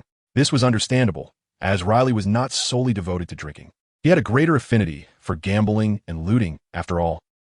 He recalled that when Rayleigh first appeared in the manga, he had lost a gambling bet and subsequently sold himself at a slave auction, intending to rob the person who bought him. However, due to Luffy's interference and the realization that no one would purchase an elderly slave, he abandoned his plan and opted instead to rob the auction house. Such audacious behavior could only be rivaled by the notorious crew next door. Recently, he noticed an influx of transient patrons of the tavern. who merely purchased a barrel of ale to take away rather than lingering within. The stock from the Cook Trade Association had long since been depleted, and the tavern now offered only the handcrafted beer produced daily by Mangix, available in limited quantities. Once sold out, the establishment would close its doors. Despite this, the tavern's business flourished. The brewing process did not demand extensive time, as Mangix could prepare 30-60-liter barrels of beer in just an hour each day. Lilai also contributed, feeling immense joy in assisting the tavern. Furthermore, a consistent group of patrons emerged, arriving punctually each morning as the tavern opened, employees from the Cook Trade Association. Their duties were few, delivering the ingredients for brewing beer and the flesh of sea kings, and taking away the beer that Mangix had prepared. Through these interactions, he had become acquainted with several regulars, occasionally inviting them for a drink, which led them to introduce more customers. Mangix was tasked with supplying only 10 barrels of beer to the trade association each day, culminating in 300 barrels over the month, with provisions for any shortfall. The tavern, however, sold 15 barrels daily, exceeding the trade association supply, albeit at a slightly higher price, yet still reasonable compared to what the association charged elsewhere. Remarkably, after deducting costs, the tavern's operating hours were limited to just 4 hours from 10 a.m. to 2 p.m., yet the net profit reached an impressive 2 million berries. Thus, although the profits belonged to Mangix, he felt entitled to indulge a little. Upon hearing of Yi's intention to hold a lottery, Mangix generously encouraged him to spend freely. With a steady supply of Sea King meat, the trio found their meal times drastically reduced, incurring minimal additional expenses on food. According to Mangix, the meat was rich in nutrients and sufficiently caloric, allowing Yi and Lilai, whose physical constitutions were still developing, to thrive on less than half a kilogram per meal. Since the day the Sea King meat had been introduced, Yi realized that Mangix had not truly been satiated. A life filled with ale and meat was the treatment befitting a national treasure like himself. Armed with the 5 million berries gifted by Mangix and another 5 million taken from Lilai's room, Yi returned to his quarters after training, took a deep breath, and recharged his 500 knife coins. Having met the upgrade criteria, he pondered whether to proceed with the upgrade. Upon completing the recent recharge, Yi was immediately struck by a disconcerting message, prompting an internal exclamation of dread. Indeed, this system proves to be quite the swindle. To ascend from level 1 to level 2 requires an astronomical sum of 5 million. One cannot help but speculate how exorbitant the costs for subsequent levels might be. Rounding up, it could well amount to a staggering 100 million. Nevertheless, the imperative to level up remains, as Yi believes that his inability to draw heroes stems from the insufficient level of the tavern. The system has now elevated to level 2, unlocking the hero information panel and the hero inventory feature. Upon witnessing these newly activated functionalities, Yi found himself somewhat perplexed. Hadn't these features been unlocked during the last upgrade? However, this time appeared to be slightly different, seemingly introducing the hero inventory. Indeed, the system interface has undergone certain transformations. A selectable button labeled Hero now adorns the upper left corner of the system panel. Upon clicking, 3 columns of icons, comprising 6 rows in total, materialized, each representing the visage of a hero. Except for the colorful portraits of Manjikas and Lilai, all others remained in grayscale. Upon clicking on Lila's avatar, Yi was greeted by an information panel that transformed to display Lila's visage. Regrettably, it did not depict her current slumbering state. Rather, it seemed to feature a representation of her engaged in various tasks at work. This time, even Lila's attributes were laid bare for observation. Strength, 6, agility, 6, intelligence, 56? What on earth is happening? He distinctly remembers that Lila's initial attributes were 18, 16, and 14. Such intelligence is indeed a bit outrageous. Furthermore, these attributes do not even account for the effects of equipment. If Lila were to don the gear that Yi currently possesses, her intelligence could easily soar to 80. And what on earth is that follows? Could it be that the enhancement is subject to whim? If it is incomprehensible, perhaps it is best not to dwell on it. As for the skill slots, similar to Yi, Lila possesses 6 slots. However, the first slot is already occupied by a skill. Frost Power. Endowed with unparalleled icy talent, it allows for the manipulation of frost magic through mental prowess. An ice blue emblem, reminiscent of arcane designs, occupies one of the skill slots, accompanied by a rather simplistic description. This is utterly frustrating. Is this truly acceptable? This is not merely a skill. It is akin to an entire repertoire of abilities. He was too indifferent to dwell on this matter. Instead, he shifted his gaze towards the inventory behind him. Unlike his own, Lila's inventory was secured with a lock. There were a total of 9 slots, reminiscent of those in games. The upper 6 were designated for items that provided attribute enhancements, while the lower 3 functioned akin to a storage space. However, items could be switched on the battlefield, albeit the newly equipped gear required a cooldown period before its effects could take place. The first inventory slot of Lila emanated a faint glow, and with Lo Yi's extensive gaming experience, he recognized it as a sign that required unlocking. Upon clicking it, a prompt indeed appeared. Unlocking the first inventory slot would cost 100 knife coins. Was this a trap? One slot cost 100 knife coins. To unlock them all would amount to a staggering 900, as Luo gazed at the 5 million berries at his feet. He steeled his resolve and converted the entire sum into knife coins, thereby unlocking Lila's first item slot. A flash of golden light illuminated the scene, accompanied by a brief dazzling effect, signifying the successful unlocking of the first item slot. To unlock the second item slot, a sum of 200 knife coins is required. Shall it be unlocked? Shall it? Luo E. 35. The Apocalypse Father Luo E. was taken aback to discover that the unlocking of hero item slots was indeed incremental. After gritting his teeth and unlocking the second item slot for Layla, he was confronted with the need for 300 gold coins to unlock the third. Should he proceed? Should he unlock it? What nonsense! After all, having the equipment in hand still provided enhancements, albeit not as directly impactful as those within the item slots, rendering the effects imperceptible. Initially feeling quite affluent, Luo E. was suddenly struck by the realization of his own financial inadequacy. It was only upon opening the panel for magics that he discovered the item slots for heroes were unlocked individually. This revelation meant that, with each subsequent slot requiring an additional 100 gold coins, unlocking all 9 slots would total a staggering 500 gold coins. For just the 2 of them, that amounted to a staggering 90 million berries. Gazing at his system, Luo E. recognized it as a vast pit, a chasm that could never be filled with gold. Having only upgraded the system to level 2, it was already employing various strategies to siphon his funds. What would happen if he were to upgrade to level 3? Would it not utterly exhaust Magix? Having spent 100 gold coins to unlock Magix's item slot, he felt it only fair to extend the same courtesy to Layla, especially since the money spent was earned by both of them. With a final 100 gold coins, Luo E. silently opened a shop and clicked on a lottery. This time, he resolved to try a single draw. You have obtained the Harbinger of Doom. In the dimly lit room, a startling crimson circle appeared, accompanied by a pentagram ablaze with fierce flames that reached for the ceiling without causing any damage.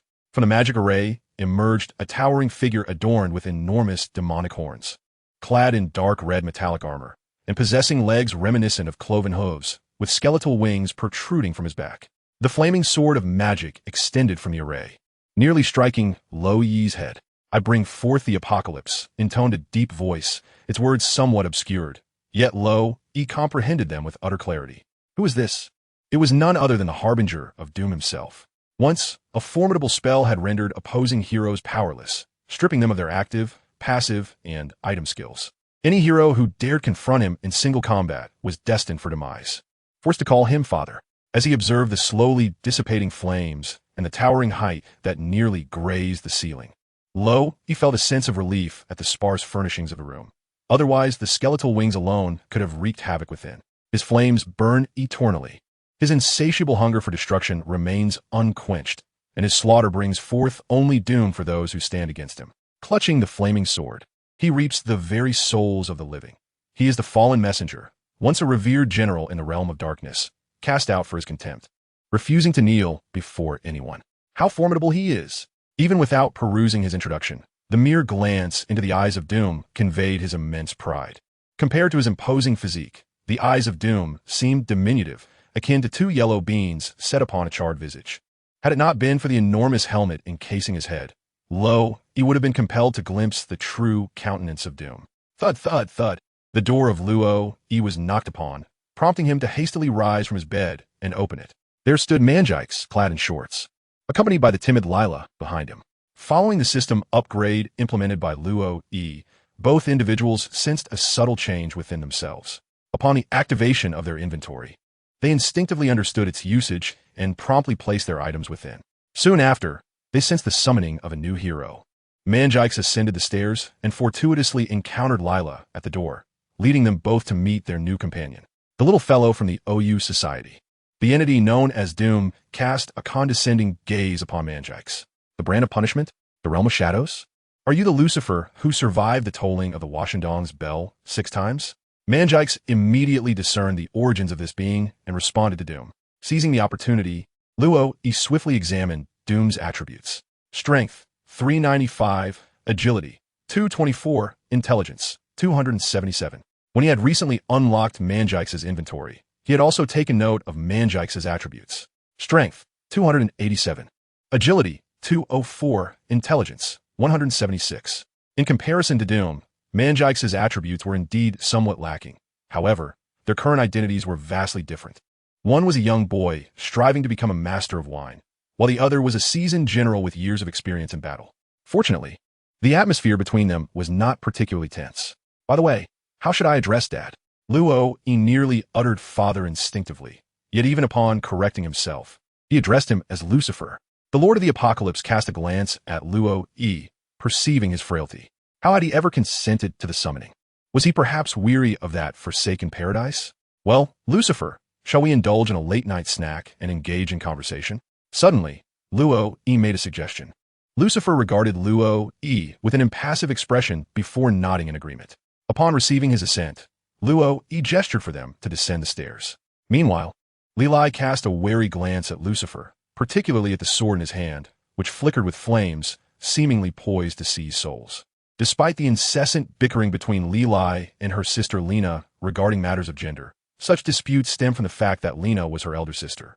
Now, confronted by a figure so demonic, a mere child of scarcely 8 years, it was difficult for Lilai to come to terms with the reality, especially after her spiritual fortitude had been enhanced, rendering her acutely aware of the overwhelming power exuded by the fiery brand. However, the current situation was somewhat awkward, as Lucifer's stature loomed far above them. Luo Yi's room was merely an ordinary space, with a door standing 2 meters tall and 1 meter wide. Though Lucifer's height measured just 2 meters, the 2 horns atop his head added nearly half a meter to his stature. Even when he crouched, the pair of wings on his back posed a challenge, getting stuck as he attempted to exit sideways. What could be done? What else could be done? With exasperation, Luo dismantled the door frame, finally allowing Lucifer to squeeze through. Navigating the narrow staircase, Lucifer's wings got caught twice, snapping 2 balustrades before reaching the ground floor. I believe we should consider relocating, Luo remarked. At present, it was merely the Apocalypse Father, and with Manjix still asleep in the basement, the thought of summoning others was daunting. There would be no room to accommodate them, not to mention their varying sizes. That makes sense. Tomorrow, I shall venture out to search for a new place, Manjix stated, scratching his belly. He retrieved some seafood from the refrigerator, remnants from today's meal. Fresh supplies arrived daily. And given Manjix's hearty appetite, there was seldom much left over. With an additional mouth to feed, Luo suddenly realized that aside from the knife coins he had already replenished, he might not have enough money to sustain them. After a bit of preparation, merely slicing the meat and roasting it, Luo brought the meal to the table, while Manjix produced some ale. Lillian sat quietly in her chair, hesitant to speak. Lucifer sat upright, observing the slightly trembling chair with concern. The demonic sword was lodged between his wings as he grasped a piece of meat and placed it in his mouth, chewing a couple of times before declaring, "Ugh, this is dreadful. Luo, what a miser." Upon witnessing Lucifer skillfully slicing, dicing, and cubing the remaining vegetables and meats from the refrigerator with that flame-wreathed magic sword, seasoning them, and then roasting them to perfection with the fire of branding, Luo felt that Lucifer's persona had crumbled. To think you're also a culinary enthusiast who can cook for yourself? Devour. Lucifer's insatiable appetite and greed would never be quelled. This was the first skill in Lucifer's repertoire. Well, after indulging excessively, one inevitably begins to contemplate the nuances of flavor.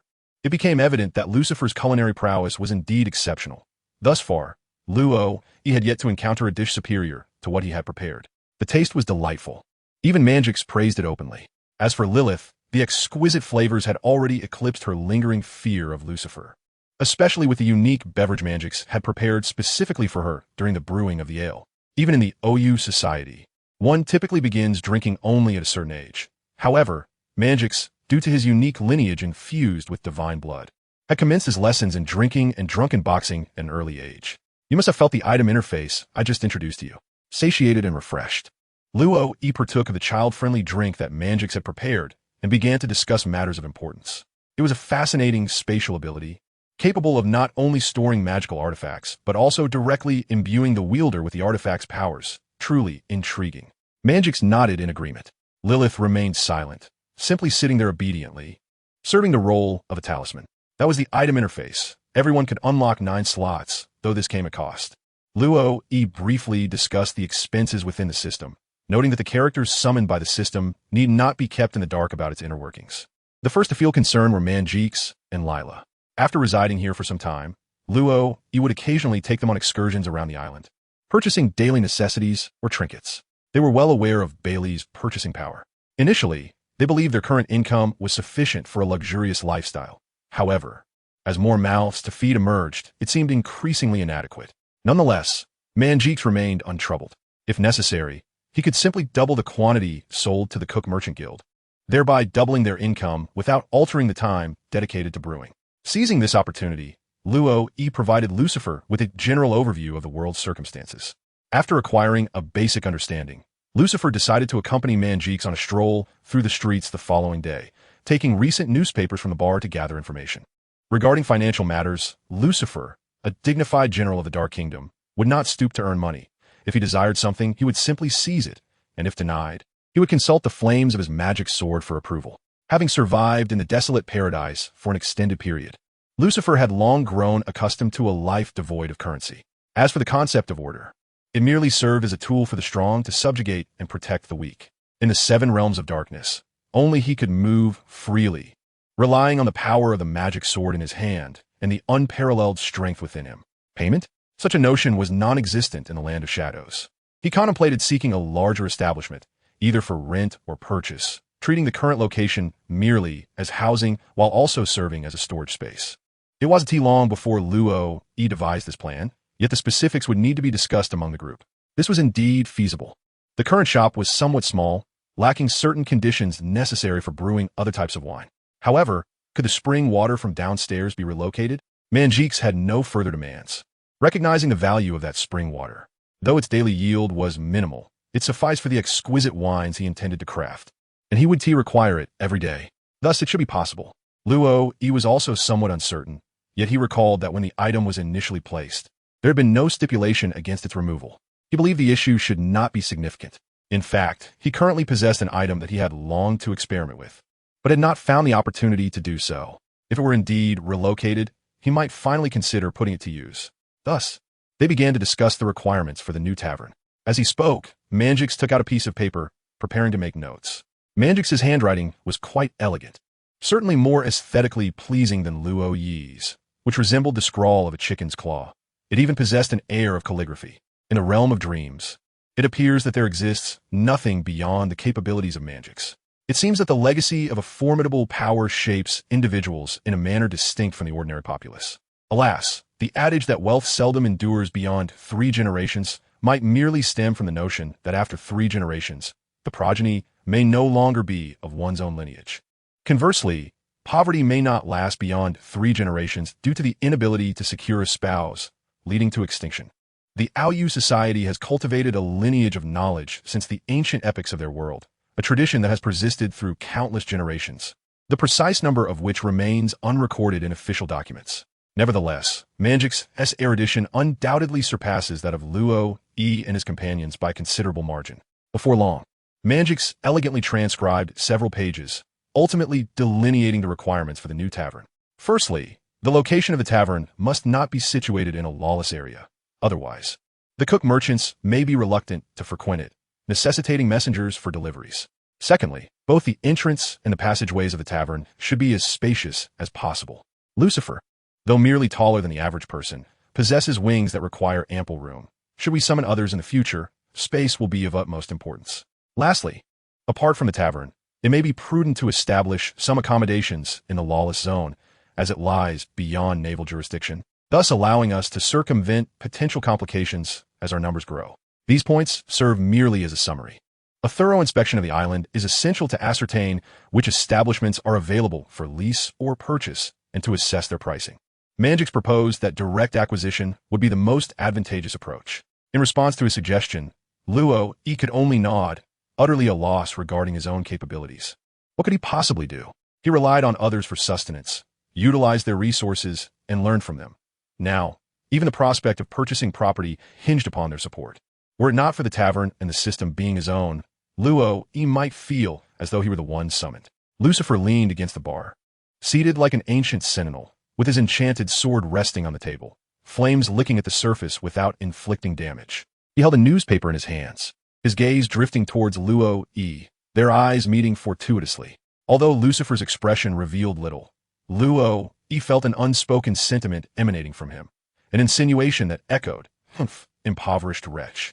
We merely wish to observe the shop. The following day, Luo E and Lila continued their fundamental training before heading to their usual practice ground at GR on the 29th to engage in combat drills.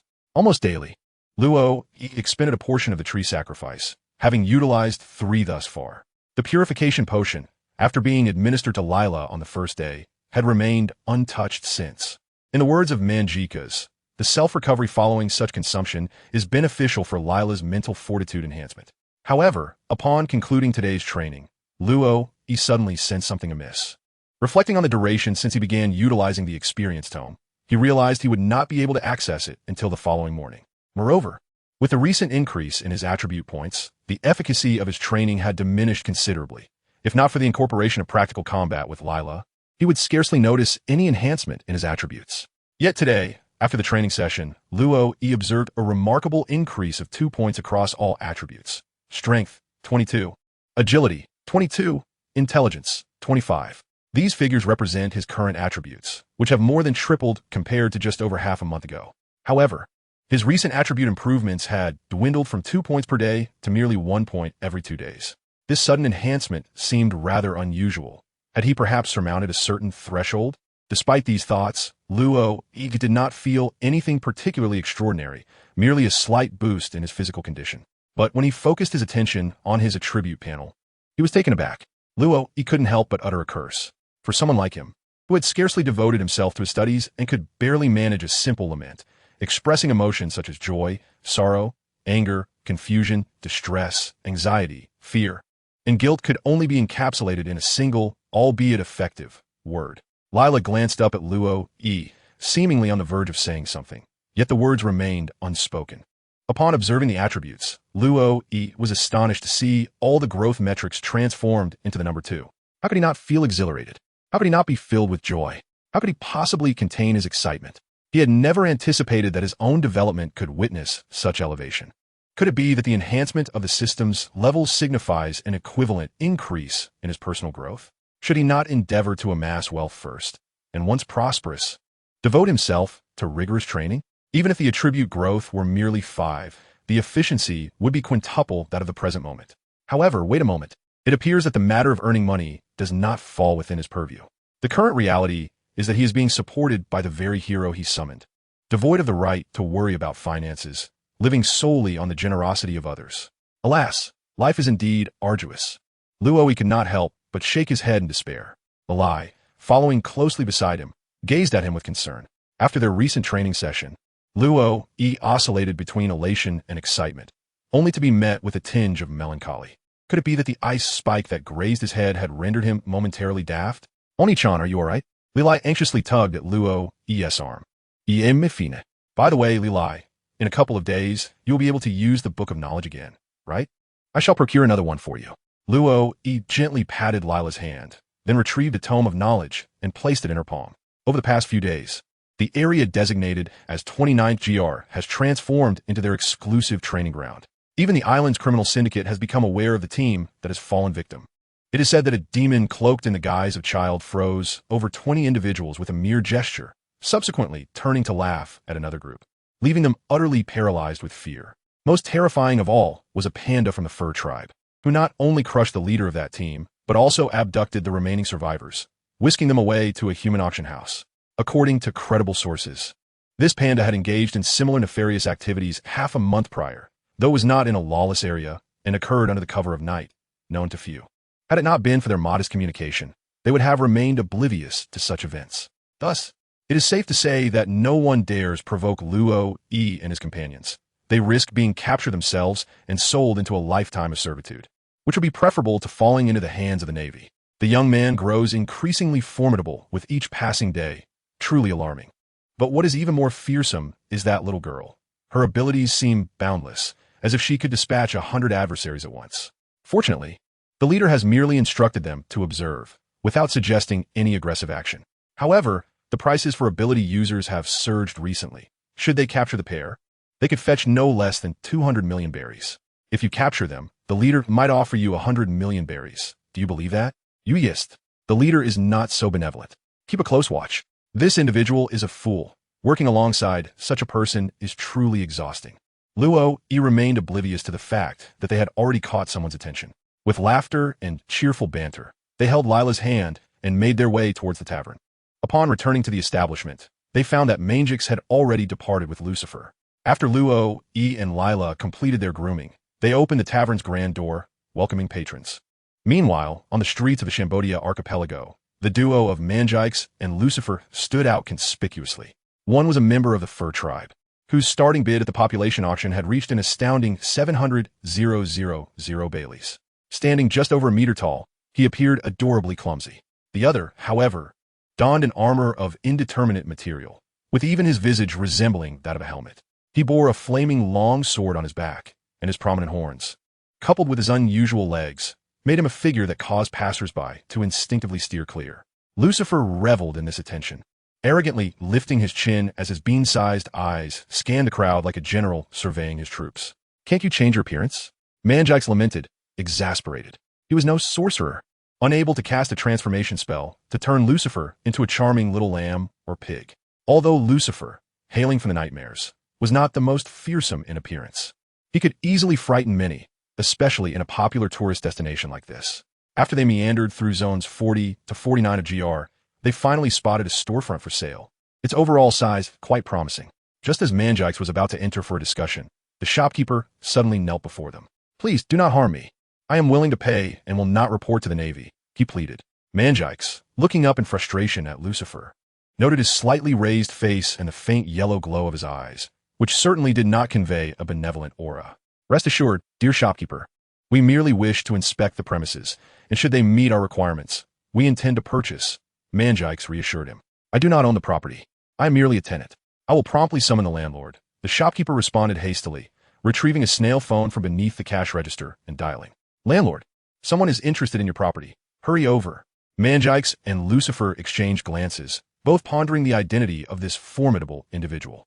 After an entire day of wandering until dusk, Mangix and Lucifer ultimately found no suitable establishments. The archipelago of Shambodi, even in its lawless areas, thrived with vibrancy. The distinction lay between mere tourists and human traffickers. Patrons flowed in and out, and transient shops resembled the eateries near school gates, with businesses frequently closing and new ones opening. Regardless of whether a shop was up for transfer, rent, or sale, it all hinged on fate. Some venues were indeed commendable, yet they failed to meet the lofty standards set by Mangix. Their requirements were substantial. First and foremost, the tavern needed to be spacious, not only in terms of its overall area, but also with ample doors and corridors. As for the location, Mangix harbored no concerns. The allure of fine spirits transcends narrow alleys. If one believes a location to be too secluded, it merely indicates that their brew lacks the enticing aroma or that others remain unaware of its charm. For now, the tavern's business was flourishing, and Mangix did not wish to devote all his time to the pursuit of profit. Sufficiency was all he sought. As for Luo Yi's expenditures, he would accumulate slowly, drawing upon them at a measured pace. Time was abundant. Upon returning to the tavern, Luo Yi ventured out for training, while Lilai engaged in meditation upstairs. After a day and night of exploration, Lucifer began to grasp the dynamics of this world and developed a modicum of interest in its formidable beings. However, Lucifer was not one to instigate trouble. He regarded the world with disdain and preferred to refrain from physical confrontations. Yet, should someone provoke him, he would show no mercy. Truth be told, Lucifer was bewildered by his decision to sign the sudden contract that had manifested in his mind the previous day, and its terms did not particularly entice him. Nevertheless, he had signed it. Reflecting upon it now, he pondered if perhaps the contract resonated from the depths of his soul, echoing from within. Since being ensnared by inescapable desires and contorted by unimaginable talents, Lucifer had long been detached from the essence of his own soul. Perhaps that was the crux of it. "You divine blood, Upon returning to the tavern and finding himself at leisure, Lucifer approached Mangix in the cellar. Mangix, who was busy pouring ale into a precious gourd, nodded in acknowledgement. As a child of both divine and mortal lineage, Mangix had always understood this truth, and those with formidable power, especially beings like Lucifer who could manipulate souls, could easily discern his uniqueness.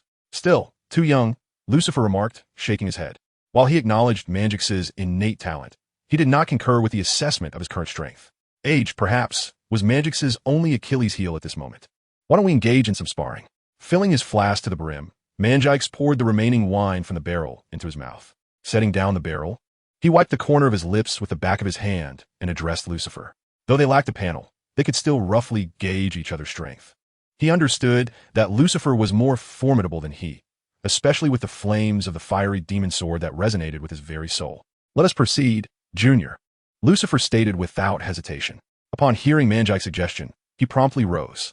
The two were now on their way to find a suitable location for a spar, one that would likely create quite a stir. Indeed, their ruckus was substantial. Even in a lawless area, it drew the attention of a navy. The battleground they selected was in GR number 9, moving south to GR number 60 to 69, precisely where the navy was stationed, a gateway for the government. Mangix deliberately chose this region, primarily because it was sparsely populated, with any potential onlookers mostly being criminals who thrived in the shadows of this world, unmonitored. Even if their battle's aftermath affected them, there would be no moral burden to bear.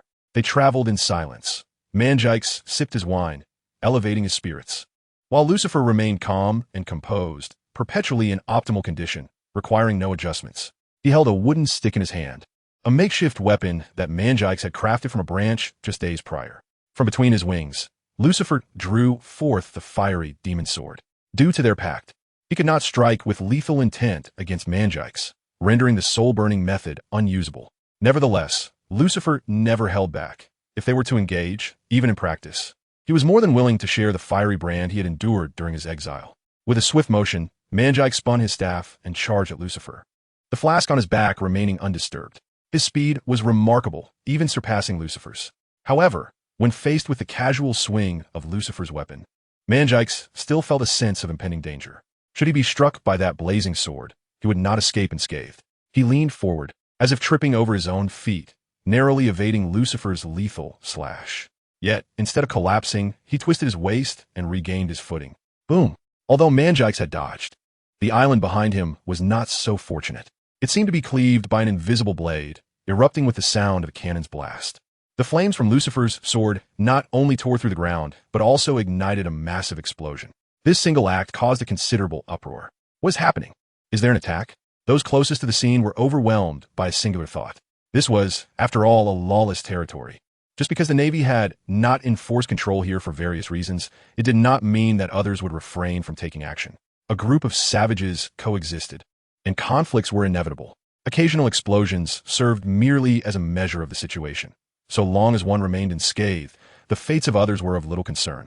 However, as the frequency of these explosions increased, certain matters could no longer be overlooked.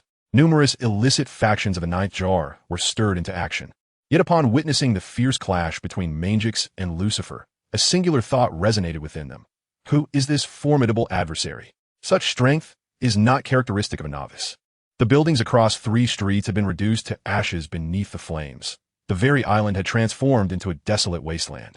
Amidst this charred expanse stood a towering figure, wielding a sword of fire, with skeletal wings fully unfurled and 2 immense demonic horns adorning his head, resembling a fallen messenger heralding the apocalypse. In stark contrast was a diminutive member of the Fur tribe, known for his notoriety in the lawless zone, donned in a vest, carrying a gourd, and brandishing a staff. Though his fur bore the marks of singeing, an intense aura of combat radiated from him. The two engaged in a fierce exchange, their movements swift and their strength immense. Each clash reverberated through the ground with tremendous force. Mangix, who had not fought with full intensity in quite some time, felt a surge of exhilaration. The following morning, the Dota Tavern welcomed a most unusual guest. Is this the place? Indeed, this is the one. I never expected such a small establishment.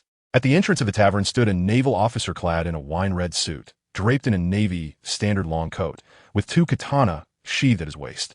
Sporting a Mediterrâneo ice chili. Following closely behind him was Bell. Unlike Bell's short jacket, The naval officer's uniform was a long coat, and the epaulets on his shoulders revealed his rank, Vice Admiral. The surrounding shops had all closed for the day. It was a mystery why a Vice Admiral would visit such a modest tavern, even if this establishment had gained some notoriety for its new wines. It seemed an unlikely venue for someone of his stature.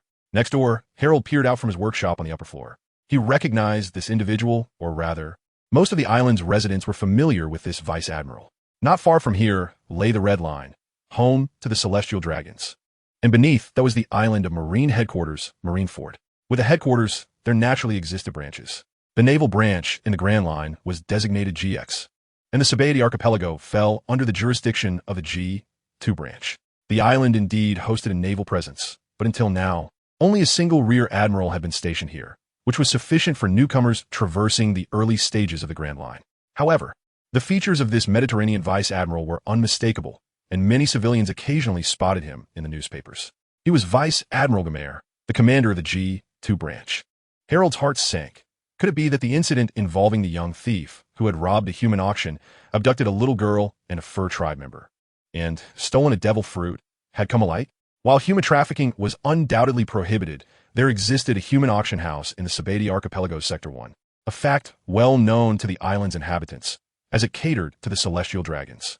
If it were merely the theft of a commodity being sold, the Navy might overlook it, but if it involved pilfering from the Celestial Dragons, young Luo, it is not that Uncle Harold lacks loyalty. Truly, I am unable to assist you in this matter. While the Navy is perceived as a symbol of justice in the eyes of the world, once entangled with the Celestial Dragons, it devolves into their lapdog. Ignoring the curious gazes of those around him, Gumi Air entered the tavern with determination. "Welcome," Lily cheerfully called out. Over these past days, with her charming demeanor and attentive service, Lily had gained a certain renown on this street. Many regular patrons visited not solely for the drinks, but to witness Lily's healing smile and to hear her warm greeting upon entry. What a delightful young girl she is. It must be noted that Gumi Air, in the midst of middle age, often wore a countenance that suggested one owed him a considerable sum of berries. However, when he smiled, he exuded a benevolent warmth. In contrast to his relaxed demeanor, the other patrons in the tavern appeared somewhat tense.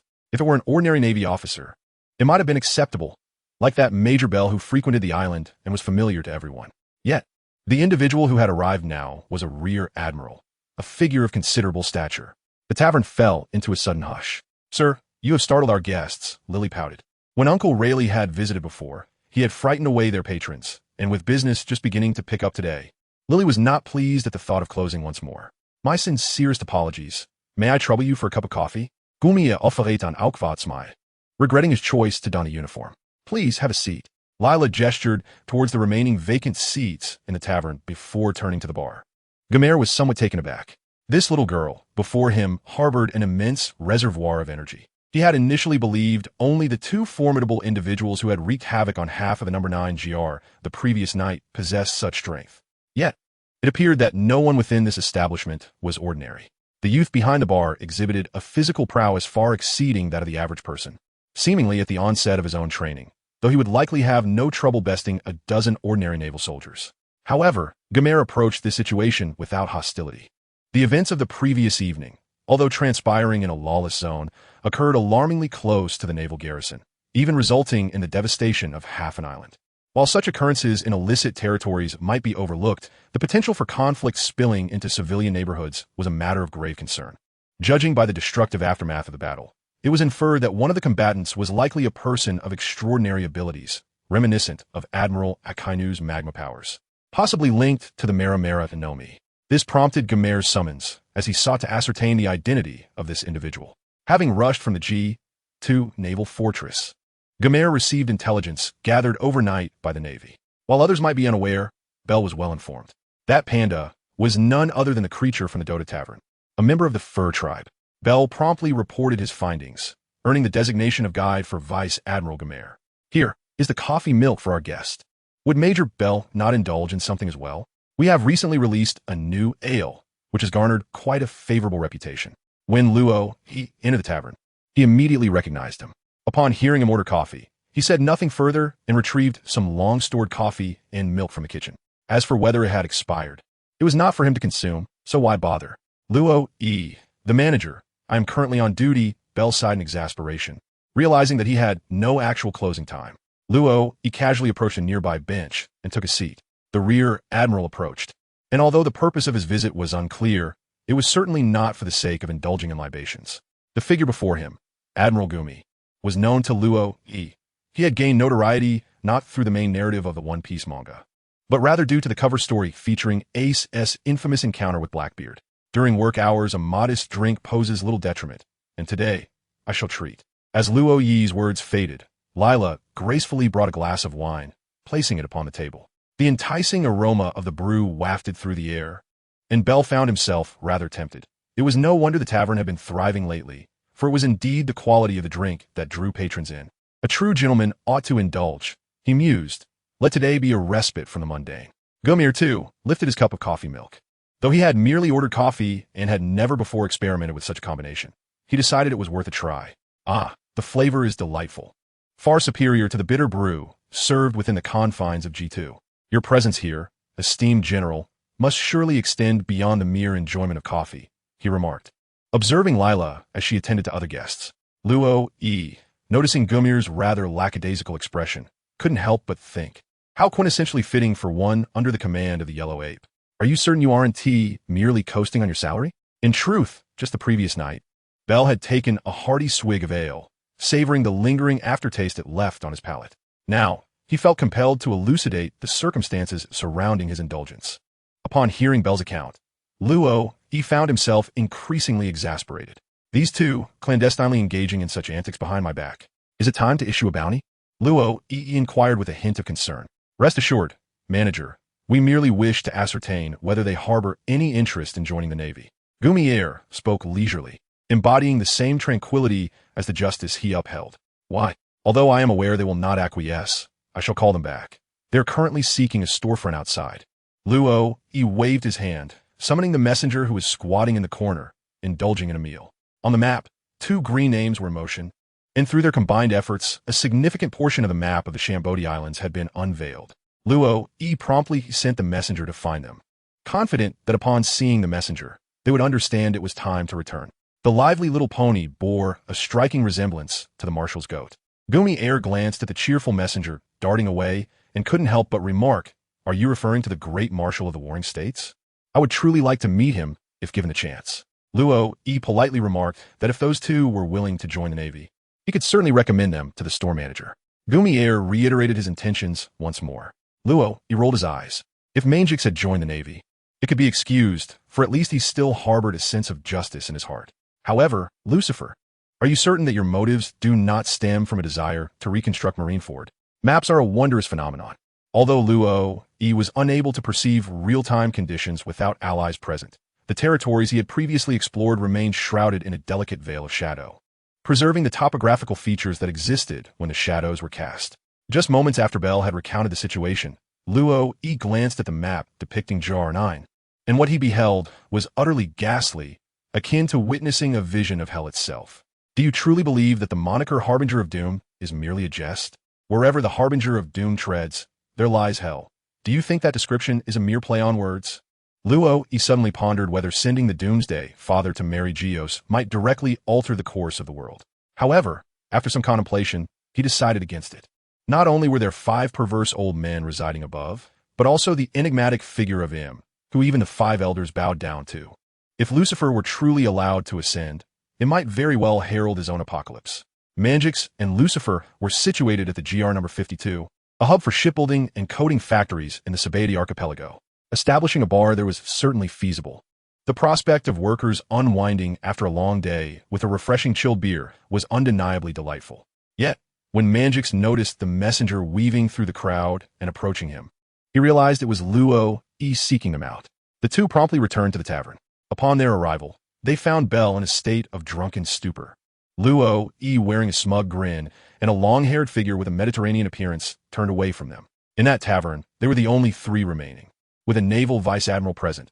Even the thought of conversation felt somewhat awkward, so they opted instead to indulge, satiate their appetites, and take a barrel of liquor back with them. Luo, was persistently deceiving Bayer to drink more, attempting to compensate for today's losses.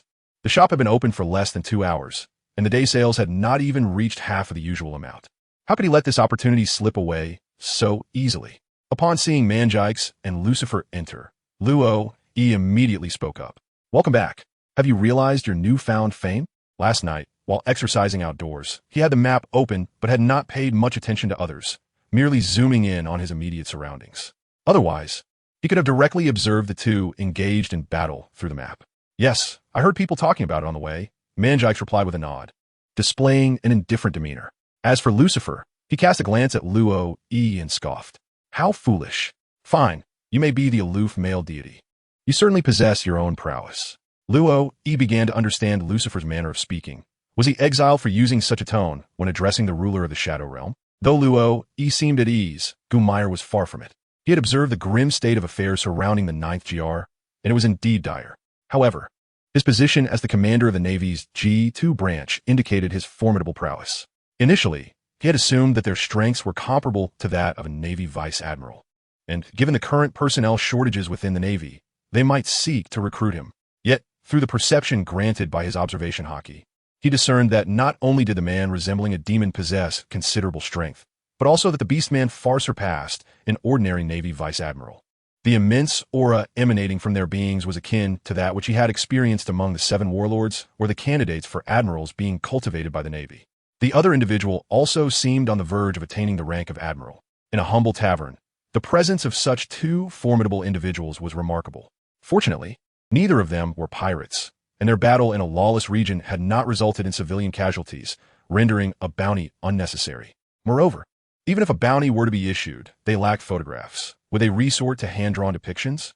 Calmly, Gummire lifted the coffee milk from the table. After savoring the first cup, he found the flavor delightful and resolved to have the chefs at the fortress procure milk to supplement the nutrition of the soldiers. Is this gentleman seeking us? Lucifer, not one for eloquence, preferred direct communication. Upon noticing Gummire's naval uniform, Manjikes naturally grasped some context. Just as individuals might seek to hire monks within their OU society or directly draw them into their ranks, it was reasonable to surmise that the Navy was here for recruitment. The very fact that so many pirates roamed the seas underscored the persistent shortage of personnel in the Navy. Allow me to introduce myself. I am Gummire, from the Navy headquarters. Although they had not yet clashed, Gummire acknowledged the strength of Manjikes and his companion, placing them on equal footing with himself. OU Society, Manjikes. Manjikes stood atop a stool, nearly reaching Gummire's height, and gestured towards Lucifer. Dark Kingdom, Lucifer. Despite being singled out, Lucifer offered little in response. The Navy's capabilities were commendable, yet he felt himself superior. Should Manjikes unleash his full potential, they would be evenly matched, though the awakening of his divine bloodline would alter the equation entirely. OU Society, Dark Kingdom? Gummire admitted to never having heard of these places. Were they islands from the New World, where the 4 emperors held sway and the Navy was scarce? I wonder if you two would be interested in joining the Navy? Gummire had come with a mission, and given his unfamiliarity with their homeland, he decided against pleasantries and issued a direct invitation. What are the benefits of joining the Navy? Is the pay high? Is there freedom of movement? Can one drink daily? Manjikes did not immediately refuse. Instead, he posed a question that conveyed to Gummire the futility of his hopes. Joining the Navy meant a modest salary, obedience to orders, and a prohibition against daily indulgence in alcohol. Yet, how could Gummire articulate such a sentiment? Were not all who enlisted in the Navy motivated by a sense of justice? How could anyone be driven by self-interest? Unbeknownst to him, the presence of Lord Lucifer caught Gummire's attention as he turned to glance at the figure seated at the bar. How foolish. Well, if he was unwilling, that was acceptable. He merely hoped that neither of them would create disturbances in the civilian district in the future. Otherwise, the higher-ups would have no choice but to issue a bounty, and neither would wish to be hunted. Manager, why is it so quiet today? Before Gummire could finish his sentence, the tavern's door swung open, and the entrance of a certain individual rendered him restless. Why was King of the Underworld Rayleigh here? How terrifying, he thought. So they're guests. Then, manager, bring me a barrel of wine. I shall not intrude further. Rayleigh appeared utterly indifferent to Gummire, an old acquaintance. Although he had not been a pirate for many years, Gummire had spent a considerable amount of time in the Navy. The Roger pirates were not pursued solely by carp. Back in the day, Gummire was merely a rear admiral, wielding 2 swords and displaying commendable swordsmanship. Very well, Uncle Rayleigh, said Luo, who then retrieved a barrel of wine from behind the counter. Rayleigh paid without further ado and took his leave. Gummire swallowed hard. Although he was considered a veteran of the Navy, standing before a legendary figure left him feeling somewhat inadequate. Fortunately, Bell had already been rendered thoroughly intoxicated by Luo E, sparing him from embarrassment as an officer. Who was that guest?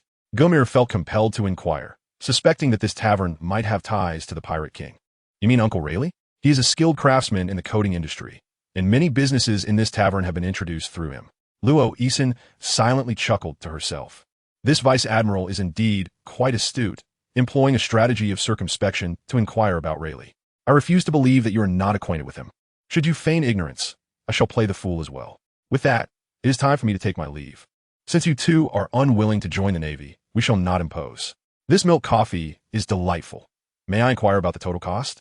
Saying this, Gomir produced his wallet. Thank you. The total is 30,000 berries. Luo E personally approached to collect the payment, greeting with a beaming smile. However, Gumier was nearly tempted to cleave the shopkeeper in two with his sword. 30,000 berries? Have you all gone mad? Dare you to seize the Navy's funds? Is it truly so exorbitant for merely 14 glasses of wine and 2 cups of coffee? Upon observing Gumier's astonished expression, Luo E skillfully pointed to the conspicuous sign hanging above the bar, which was impossible to miss. Specially chilled malt beer, 2,000 berries per cup. It was only then that Gumier noticed the glaring advertisement. Regrettably, his attention had been captivated by the little girl upon entering, followed by the shopkeeper engaging him in idle chatter, leaving him oblivious to the details. Very well. With a heavy heart, Gumier extracted 30,000 berries from his wallet to settle the bill, hoisting the inebriated Major Bell and departing the tavern. Do not assume that a vice admiral's salary is substantial. Even for daily meals and necessities, he utilizes public funds. He refrains from misappropriating state resources. 30,000 berries is a sum representing several days' wages, now vanished, and for the sake of his subordinate, no less. As for requesting reimbursement from Bell once he regains consciousness, what a jest. The commander of the prestigious G2 fortress of the Navy headquarters, seeking reimbursement from a subordinate? How could he maintain his dignity if such news were to circulate? He could only resign himself to misfortune. So, you claim this is merely a friendly spar? Luo E was certainly aware that the two of them had nearly obliterated half of the 9th district of GR. Fortunately, the inhabitants there were not particularly virtuous, which is why he refrained from saying much. However, upon inquiring about the altercation from the previous night, he was met with the rather dismissive response that it was merely a sparring session. A sparring session that resulted in the dismantling of half an island? Should a genuine conflict arise, would the entire archipelago of Shambadi not submerge, compelling us to plunge into the sea in search of mermaids? He is still quite young. Lucifer proclaimed with formidable authority. The corners of Mangix's mouth twitched involuntarily. Despite his seemingly mature demeanor, he was only 17, a dashing young lad at that. I possess half the bloodline of a deity. Should it be activated, it can unleash formidable power, Mangix elucidated. I am aware that when you are inebriated, you tend to multiply into 3. Luo E nodded earnestly, while Lila, who had been tidying up the table, widened her eyes in excitement, seemingly eager to witness Mangix's transformation. How'd he know? Even he himself was unaware. Mangix felt a thrill, a sensation he had never experienced before. As for why, he was oblivious to it. That was information imparted to him by others. Having lived in the OU society for 17 years, he recalled his first encounter with alcohol at the age of 14, which left him thoroughly intoxicated. Upon awakening the next day, he found his house in disarray, as if ravaged by fire or fierce winds, and even spotted a massive stone. On that day, the scholar earnestly advised himself, Mangix, remember your limits with alcohol. Do not succumb to drunkenness again. Dealing with 3 of you is truly challenging. Since then, Mangix had exercised moderation in his drinking, never becoming inebriated again, although his capacity had indeed increased over time. I can see some introductions here, he remarked as Luo E activated his interface and selected Mangix. Elemental separation. No one is certain whether Mangix is aware of the profound connection he shares with nature, as this only manifests during his bouts of unconsciousness. This introduction was something Luo E had observed. However, on Mangix's interface, he claimed he could not see it, with even the item column merely existing as a concept in their minds. Under Luo Yi's explanation, Mangix began to grasp the idea, a powerful connection with nature. He had never considered approaching it from that angle before, having always focused on cultivating his true energy. Mangix had indeed recognized that he had reached an impasse, although he believed that with time and perseverance, growth was inevitable. As Lucifer had said, he was still a bit young. Who wouldn't prefer a swifter method of advancement? Am I interrupting? Just as the group engaged in casual conversation, a knock echoed from outside the door, accompanied by the quivering legs of someone standing at the threshold. "Welcome," Lila promptly greeted, exhibiting her professionalism as a server. I've heard that you're looking for a new storefront?" The newcomer appeared to be an ordinary individual, but seemed to possess some knowledge, which made him slightly apprehensive, yet he mustered the courage to approach. "Indeed, we are searching for a location. Do you have a property for rent or sale, sir?" Luo believed that, in such circumstances, it would be best for him, as a human, to extend hospitality. Upon seeing Luo, he glanced at Lila, who appeared considerably more at ease. Prior to their arrival, he had heard tales of a fearsome giant prowling the Shambody Islands in search of a shopfront, accompanied by a panda.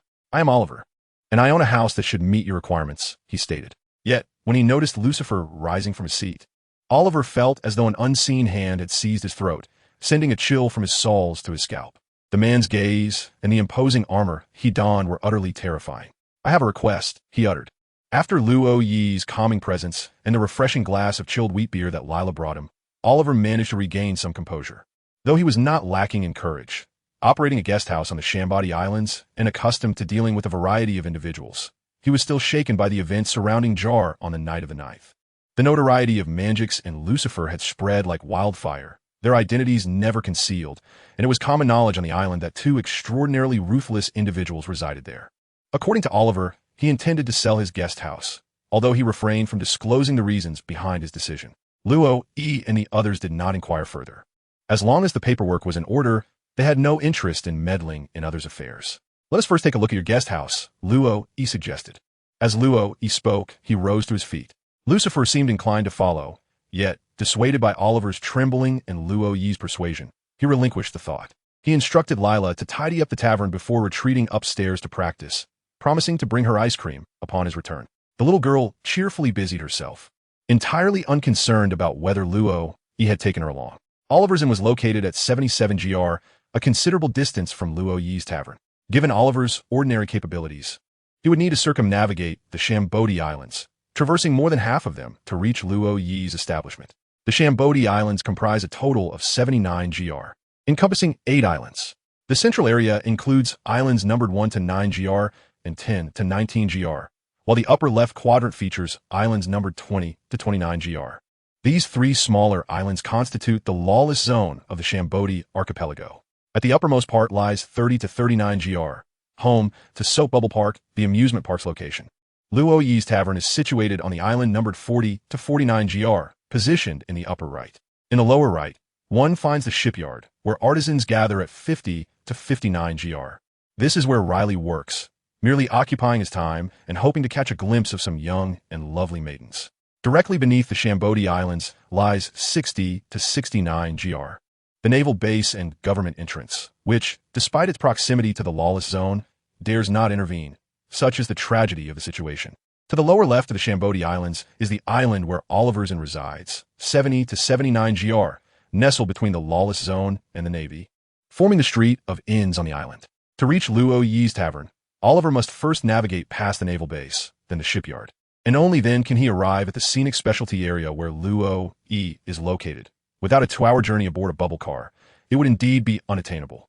However, at present, he closely trailed behind Luo and Manjix, unable to quell his worries. They traversed through Soap Bubble Park and entered the lawless zone at 19 GR, intending to pass through directly to the Street of Inns. Manjix, bold and skilled, had no concerns, while Luo had protection. But Oliver, uncertain if anyone would come to his aid should trouble arise, felt it prudent to stay close, deterring any potential kidnappers. They passed through the lawless zone without incident, surprising not only Oliver, but also the traffickers within. They were well aware that this panda not only possessed formidable combat prowess, but had also engaged in their nefarious activities. Many of their peers had already been sold to places they had frequented in the past. Now, aside from a few trafficker factions confident in their strength or influence, none dared to provoke this demon clad in a panda's guise. "Is this your establishment, Mr. Oliver?" They arrived at number 77 GR, guided by Oliver, and the trio found themselves before a rather substantial inn. The entrance was designed to accommodate a diverse array of guests, boasting a remarkably spacious doorway, wide enough for even Lucifer to perform a backflip while passing through.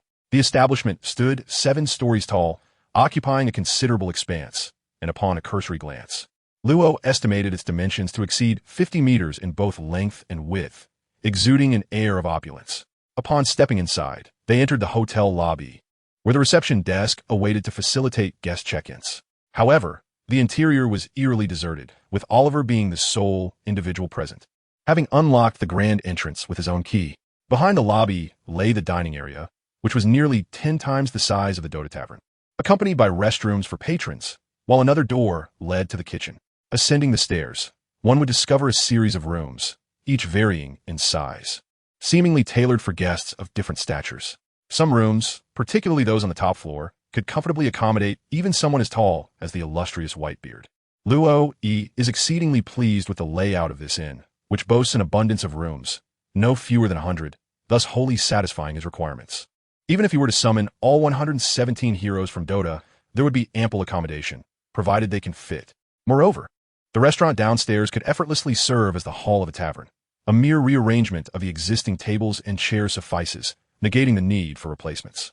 The kitchen is equipped with a comprehensive array of appliances, much to the satisfaction of Mangix, as this facility significantly enhances his brewing efficiency. Furthermore, certain beverages that were previously unbrewed can now be produced. The underground storage room behind the kitchen is luxuriously superior to that of any tavern, boasting temperature-controlled equipment, thereby eliminating the necessity for Lila to assist Mangix with manual cooling. Machinery suffices. However, despite their satisfaction, both individuals have come to a grave realization, a severe budget constraint. Indeed, this inn, in terms of location and facilities, can be regarded as top tier. Nestled within the 77th GR, it stands as one of the most striking establishments in the entire neighborhood. Therefore, the price is undoubtedly steep. Even the construction costs alone are calculated in the hundreds of millions, yet Luo and his companions find themselves with less than 10 million in savings. Mr. Oliver, to be candid, our budget is rather limited. Luo spoke up without hesitation. No matter how much one adores something, if it is beyond one's means, there is little that can be done. Originally, the intention was to seek a modest tavern of approximately 3 stories. Mangix nodded in agreement. The size of this inn indeed exceeded their expectations. Suitability aside, the original plan was to gradually develop, starting from a small tavern to a medium one, and then progressing to a large establishment, an incremental approach. Now, with such an unexpected leap, it presents quite a dilemma. Would it require Lucifer's intervention to persuade Oliver to sell at a lower price? Luo suddenly found his idea rather appealing. In fact, I have a request. This is the only substantial reward I can offer.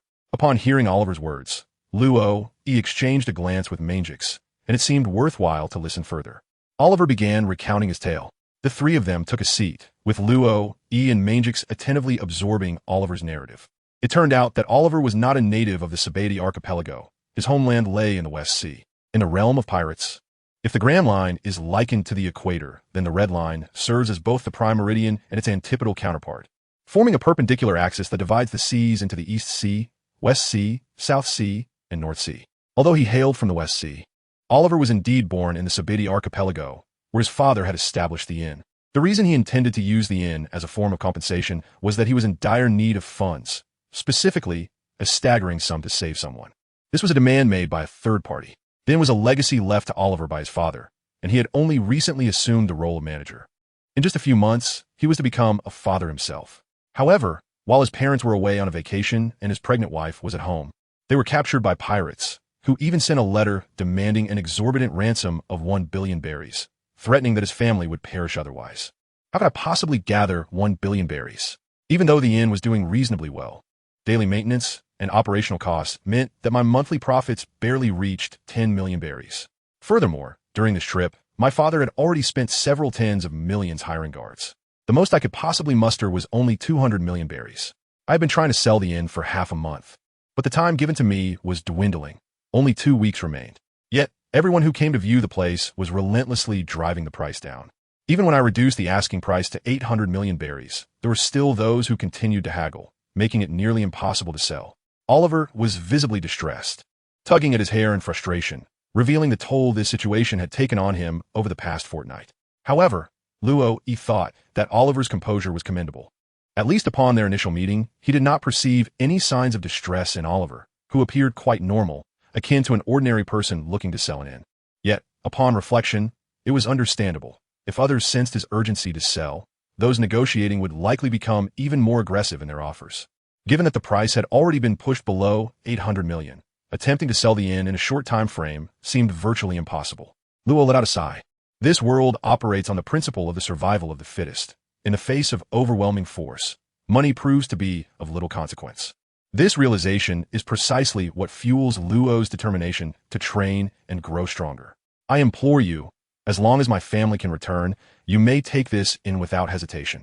Oliver knelt down before the two, performing a deep bow in a gesture of utmost humility. He had already gambled everything. Although the inn was thriving, his family lacked connections to any formidable individuals. Even the guards they employed were merely contractual associates. "Please rise, Mr. Oliver," came the gentle prompt. Luo assisted Oliver to his feet and continued to inquire, "Why not seek assistance from the Navy?" Manjix nodded in agreement, as this was a question that lingered in his mind as well. Within the Navy, there exists no shortage of formidable individuals, and they should certainly not decline an opportunity to apprehend pirates. "I have already reached out to the Navy," Oliver replied, his voice laced with disappointment. However, the individuals involved belong to the Baroque works, and the designated meeting location is beyond the jurisdiction of a Navy stationed in the Sabaody archipelago. The mission has since been transferred, and I have yet to receive any updates. Luo understood that, given the circumstances of his family's abduction, he could not rely solely on the police for assistance. It was prudent to have cash readily available, for one must not place all their eggs in a single basket. However, he heard a term that struck a familiar chord within him: the Baroque works. Was it not the organization founded by Crocodile to procure the ancient weapon, Pluton? Within that studio, few possessed true combat prowess. Should Luo encounter them, they would hardly land a second blow before he incapacitated them. Yet, the organization seemed formidable. Though in the hands of mankind, they were merely a subordinate force. Aside from Crocodile's sand fruit, which posed a significant challenge, the rest were rather feeble. Upon hearing that it was Baroque works, Luo suddenly pondered whether Oliver's father had hired a fraudulent guard unit. Even Mr. One, the premier assassin of Baroque works, had a bounty of merely 75 million berries, falling short of 100 million.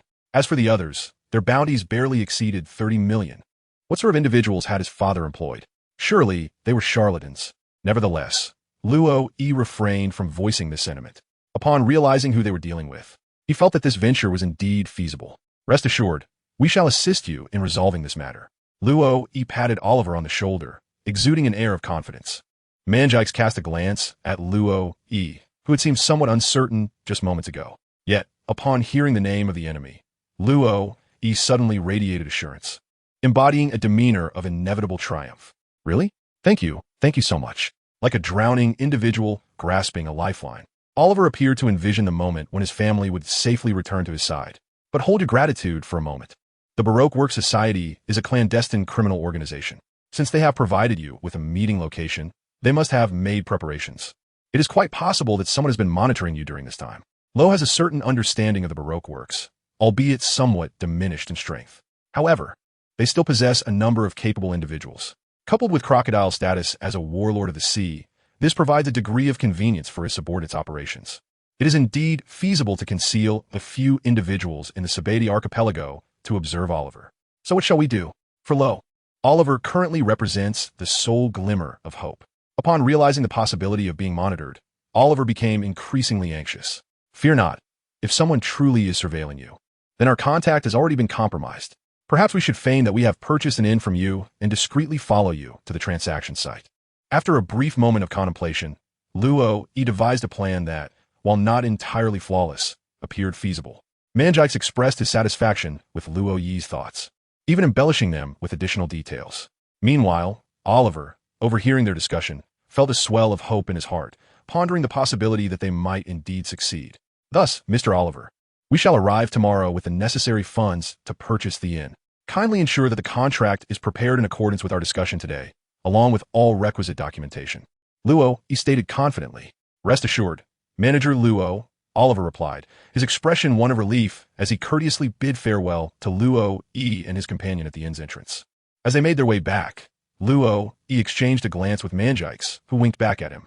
Just as they had suspected, there were indeed individuals lurking near the inn, which Manjix had sensed. This further confirmed their suspicion that Oliver's family had become the unfortunate target of scrutiny, as a Baroque workshop also required operational funds. Upon returning to the tavern, Luo discovered Lucifer sitting upright, idly passing the time. "Lucifer, do you have any tasks at hand?" perhaps something that involves a more predatory nature, has been continuously tempted. Mealtime. This operation is, in fact, quite effortless. Having Lucifer accompany us would suffice. Even if Crocodile were to personally intervene, he would be rendered powerless. However, Lucifer does not wish to be like Whitebeard, who insists on having everyone regard him as a father figure. Within Lucifer's repertoire of skills lies an ability that instills fear in all. The apocalypse. When the death knell of Vashan announces a name, the end of that individual is nigh. In the game, this translates to the prohibition of the opponent's skill and item usage while simultaneously inflicting tangible damage. In truth, even the so-called passive skills cannot be activated. As Luo drifted into slumber, he mused that if this technique could indeed nullify the opponent's domineering presence and the powers of the devil fruit, it could potentially enable him to vanquish even an admiral with ease.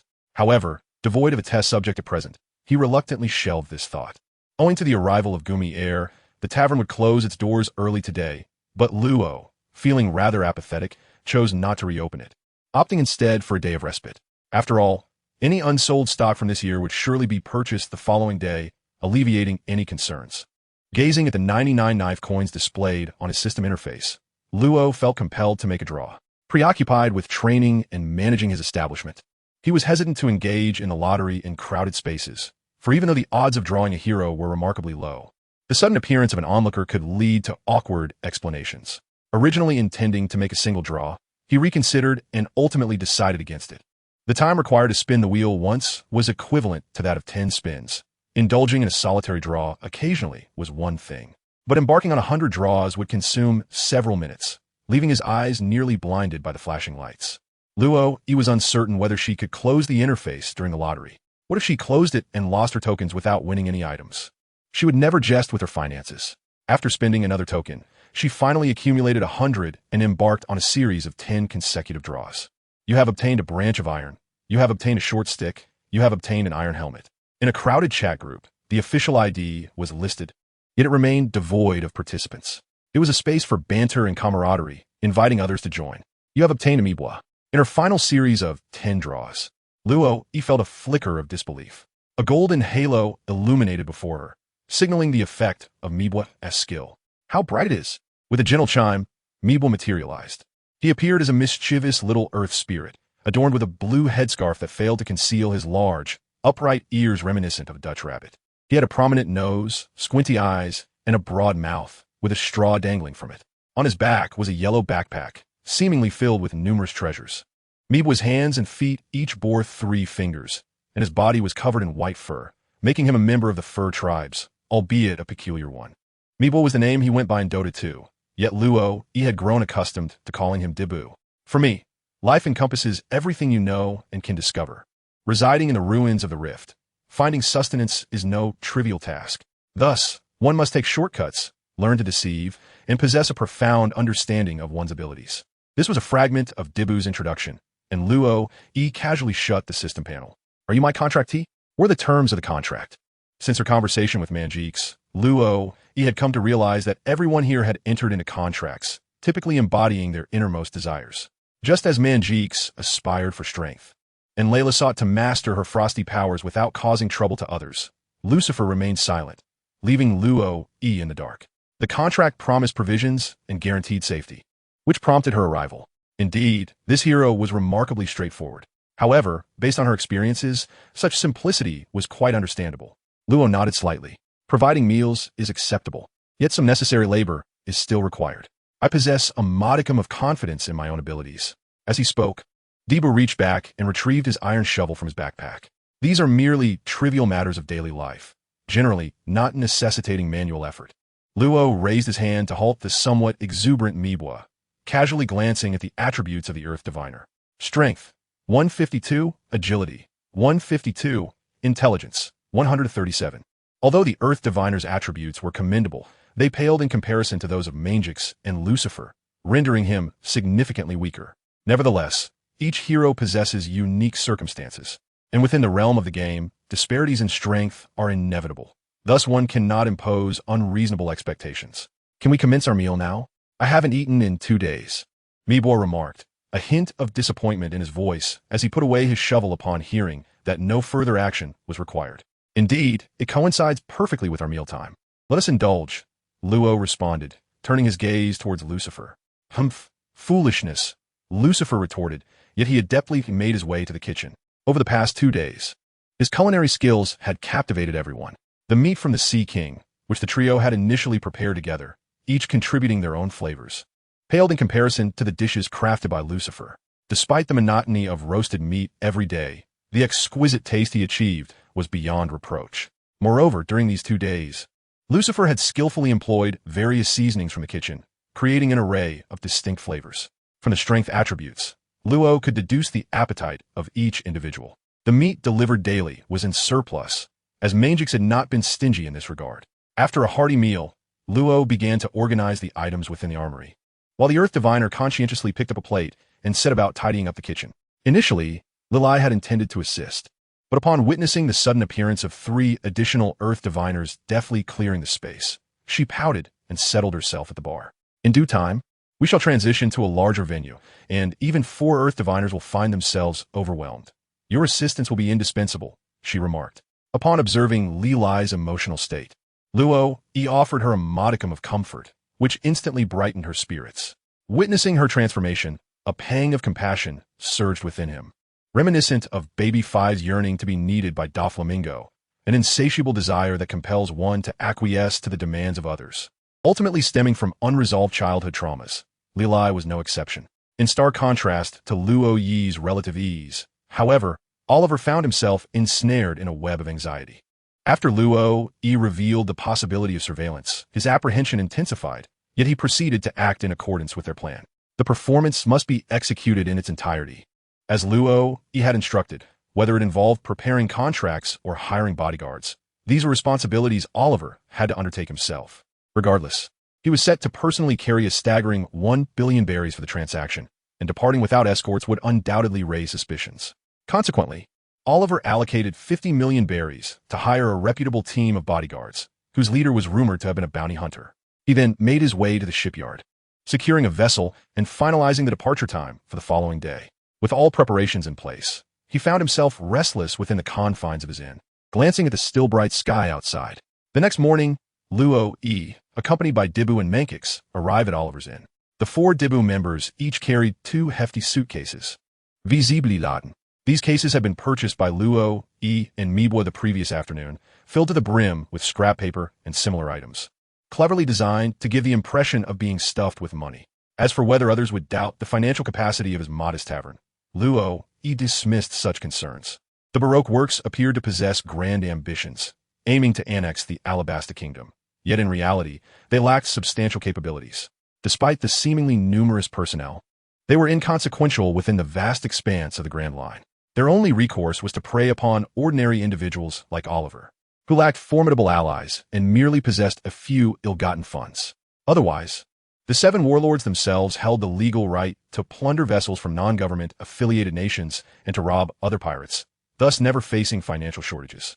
Moreover, Crocodile, as a user of the Sansan fruit, was invincible in the first half of the Grand Line. His defeat at the hands of Luffy was merely due to his own recklessness. Lowe speculated that even if the Baroque Work Society were aware of their impending purchase, a mere day would not suffice to uncover any substantial information. Upon arriving at Oliver's inn, Lowe was greeted with palpable relief as Oliver awaited him at the entrance. Resembling a beacon of hope. "You have finally arrived, Manager Lowe," Oliver exclaimed, hastening towards him. "Do not fret, Mr. Oliver. I have indeed brought the funds." "Is the contract prepared?" Lowe inquired, lifting the suitcase he carried. Oliver, caught between amusement and exasperation, nonetheless ushered Lowe and his companions into the inn. "Yesterday, we observed individuals surveilling us. Though they appear to be ordinary folk, they likely possess some training that renders them undetectable to the untrained eye." Lowe remarked directly to Oliver as he secured the inn's door. "Rest assured, the vessel you have rented is that one over there. I instructed Lucifer to arrive at the ship ahead of you, ensuring a staggered timeline to avoid detection by the Baroque Work Society."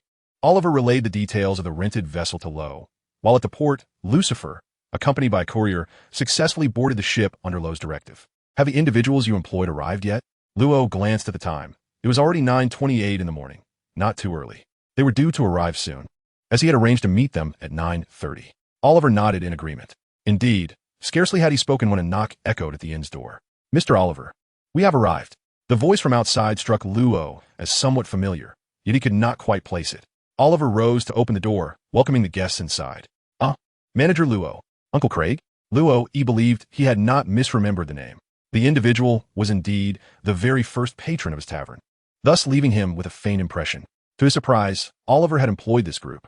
Craig's subordinates were stationed outside, leaving the negotiations to their leader, whose responsibility lay solely in combat. Meanwhile, members of the Baroque Works, tasked with surveillance, grasped their communication devices to report the developments. It appeared that Oliver had indeed located a buyer and secured a guard, with funds presumably prepared. Keep a close watch on them. Once that little rascal Oliver delivers the money, I shall transform them into my artistic creations. Mr. 3. During the report, Oliver and Craig had exited the tavern, and Craig's underlings promptly assisted in carrying the boxes. There were 10 boxes in total, of which only 2 contained cash. The others were filled with the worthless papers brought by Luo. In due time, Oliver could utilize these 2 boxes to deceive momentarily, allowing Lucifer to strike directly. This was Luo Yi's plan. Throughout this endeavor, Luo bore no loss, with Lucifer's might. As long as they refrained from wandering into the New World, they were an invincible force in the first half of the Grand Line. Oliver boarded the ship without encountering any obstruction, and the Baroque Works personnel trailed behind until the vessel sailed from the harbor, at which point they resumed their reporting. Mr. Lucifer, the next phase rests upon your shoulders. On board, Oliver had not even employed ordinary crew members. Instead, he relied on Craig's men to fulfill the roles of navigators and sailors, which justified the substantial sum he had spent, given the workload involved. Most importantly, he was uncertain whom to trust, especially now that he was aware of being under the watchful gaze of Baroque Works, making him hesitant to allow strangers aboard. Though Lucifer was arrogant, it did not imply a lack of intelligence. As a general from the realm of darkness, he understood the art of deception well. Thus, upon boarding, Lucifer sought a room where he could await in silence. Yes, swiftly. To facilitate this operation, Luo provided Lucifer with an additional item slot and entrusted him with the Shadow Spirit Altar. It remains uncertain whether he would appreciate it. After all, this artifact serves as a vessel for souls, akin to a lunchbox for Lucifer. In Oliver's possession lies a permanent pointer, a token bestowed upon him by the Baroque Works when they sent him a letter. The unpredictable nature of the weather, currents, and magnetic fields along the Grand Line defies conventional logic. Yet this permanent pointer steadfastly directs one toward a specific island, its course unchanging. However, the pointer bears no inscription of the island's name, leaving them oblivious to their destination. Nevertheless, Luo conjectured that it could not be too distant. The Baroque Works had allotted Oliver a month, indicating a calculated estimation for his hotel sale and voyage. Indeed, after 3 days of relentless sailing, they arrived at an uncharted island. Oliver was unaware of its name, as no comprehensive nautical charts of the Grand Line existed, and the idealistic girl who had that ambition was still busy earning her 100 million berries. A vessel was anchored at the shoreline, presumably the one involved in this transaction. Grasping the ship's railing, Oliver gazed into the distance and discerned 3 figures bound to a white cylindrical structure on the opposing ship, immediately recognizable. "Father, Mother, Maki," he exclaimed, overwhelmed with emotion.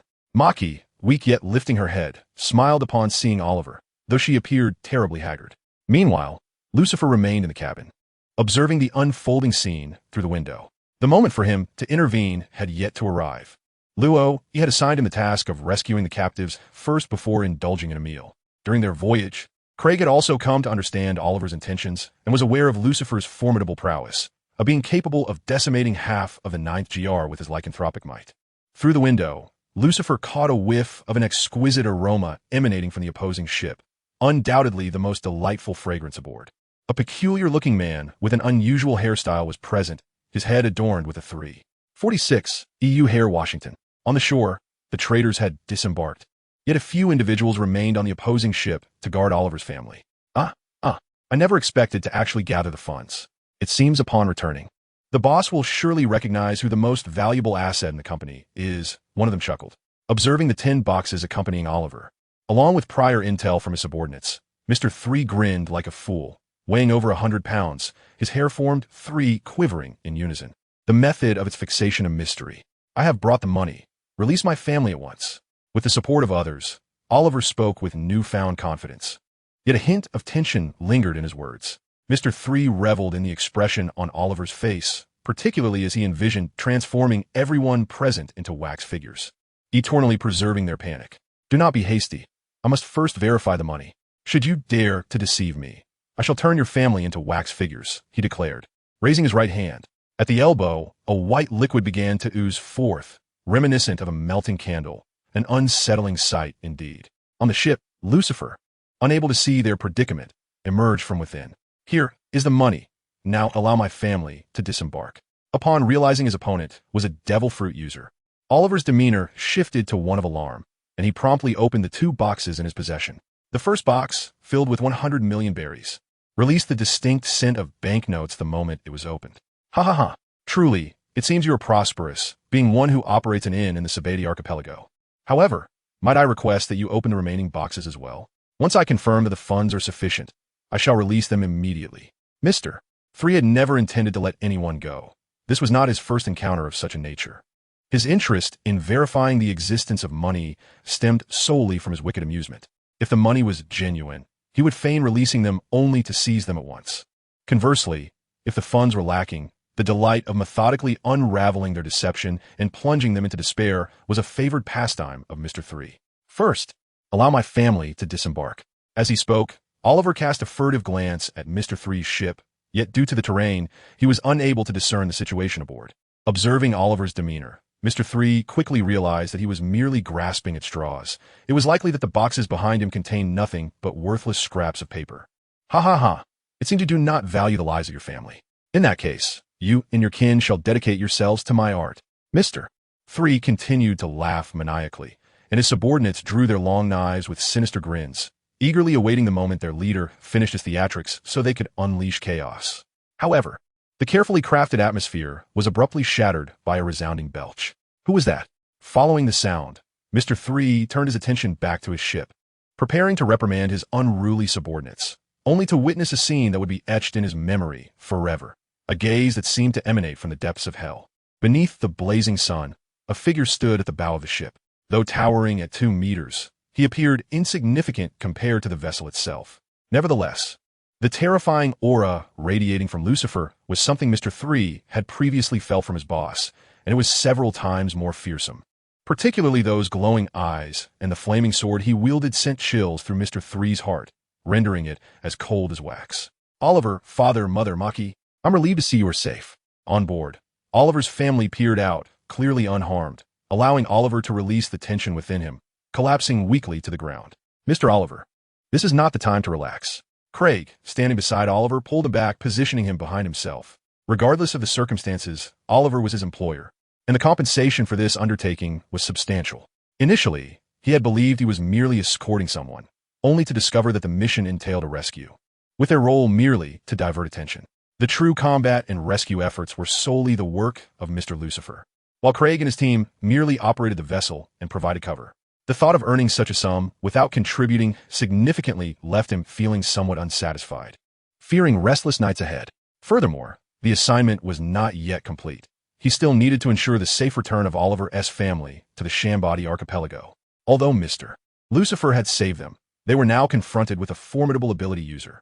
Given the proximity, Craig felt little confidence in their chances.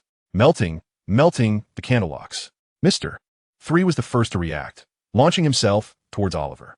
As the sole strategist of the Baroque works, apart from the boss, Mr. 3 was acutely aware that he could not contend with that man. What he needed now was a hostage. A milky white substance shot forth from Mr. 3's hands, hurtling towards Craig and his crew with such velocity that it surpassed their ability to react. In an instant, colossal candles formed around the ankles of over a dozen individuals, binding them in place. Even Craig was not spared. His strength was only sufficient to handle pirates with bounties around 10 million, while Mr. 3's own bounty exceeded 30 million. And he had even bested a notorious criminal with a bounty of 42 million in combat. With his legs ensnared, movement became impossible for Craig, who collapsed onto the sand. Mr. 3 immediately dashed forward, intent on seizing Oliver. Though he had been diligently honing his fruit abilities, mastery required physical stamina, and while Mr. 3's martial prowess was not exceptional, it was adequate. On board the ship, Lucifer observed the unfolding scene below without a hint of urgency. Although speed was not his forte, to him, Mr. 3's pace seemed sluggish. With his legs slightly bent, Lucifer leaned forward, channeling power into his legs as he propelled himself from the bow of the ship like a cannonball. As the candle walls melted away, Mr. 3 was merely a few steps from Oliver. Yet, drawing upon years of combat experience and acutely aware of Lucifer's gaze, he implemented a defensive maneuver. The white wall formed from his wax had scarcely existed for a second before it crumbled to dust. Was this a ruse?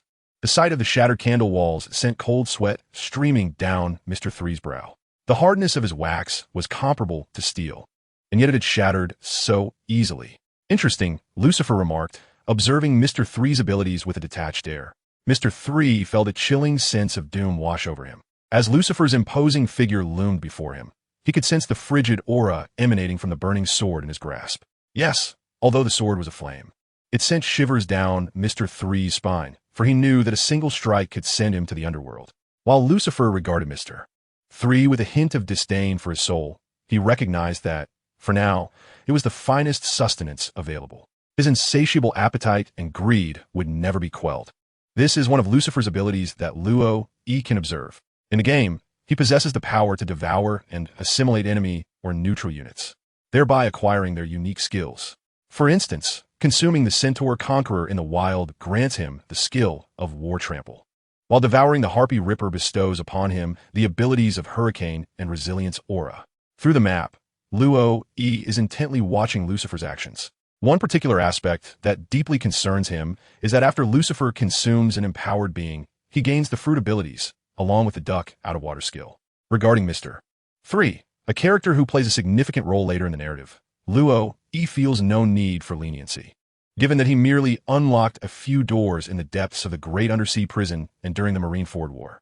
To put it bluntly, he is just a locksmith. Should he find himself locked away, he would be unable to utilize even his unlocking skills, and his combat capabilities are rather limited. The hardness of a candle is comparable to that of steel, yet Zoro grasped the essence of cutting through steel during the Alabasta arc, implying that a swordsman could easily fell him, or even a simple attack, if sufficiently powerful, could teach him a lesson. As for the Marineford War, that is a matter 6 years hence, and who can say what the circumstances will be then? Moreover, it is too late for Lucifer to hold back now. Luo has no means of contacting him from a distance, and Lucifer strikes with merciless intent. Just moments ago on the ship, he leaped directly from his vessel onto the enemy ship and consumed 5 pirates surrounding Oliver's family in one swift motion. The act of devouring was akin to a miniature vortex, causing these individuals to vanish without a trace. As for how he accomplished this, Luo neither knows nor wishes to know, for he does not consume the living.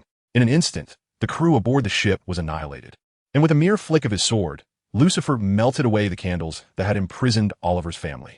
If those earlier individuals were merely an appetizer, then now it is time for Lucifer to indulge in the main course. Even if this meal is not particularly exquisite, it appears remarkably delectable by comparison. The candles melt away. Even in despair, Mr. 3 has never truly relinquished hope. A colossal wall of wax materialized between him and Lucifer, after which he sprinted toward the sea without glancing back. The shoreline was not far. Once he reached the water, he could craft a vessel from wax and propel it forward using his fruit-derived abilities. Observing the fiery sword wielded by his adversary, Mr. 3 naturally deduced that his opponent was also a fruit user, while seawater remained the nemesis of those with such powers. Few could navigate the sea using their abilities, and Mr. 3 did not believe this encounter was mere coincidence. As he fled, he continuously hurled wax walls behind him. Fully aware that his powers could not withstand his foe, he merely sought to buy himself some time. Lucifer, expressionless, effortlessly slashed his sword, unleashing flames that melted the numerous wax barriers obstructing his path. The resultant blaze cascaded onto the waxen locks binding Craig and his companions, swiftly dissolving them. "Thank you, Mr.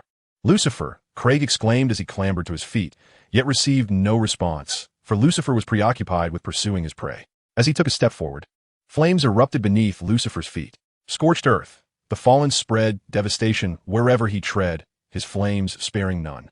This was Lucifer's second skill, igniting the land around him to inflict harm upon his enemies, while simultaneously enhancing his speed. Though Lucifer's agility was lacking, resulting in a significant disparity between his speed and strength, it did not imply that he would permit his quarry to escape. This scorched earth technique was his means of augmenting his velocity.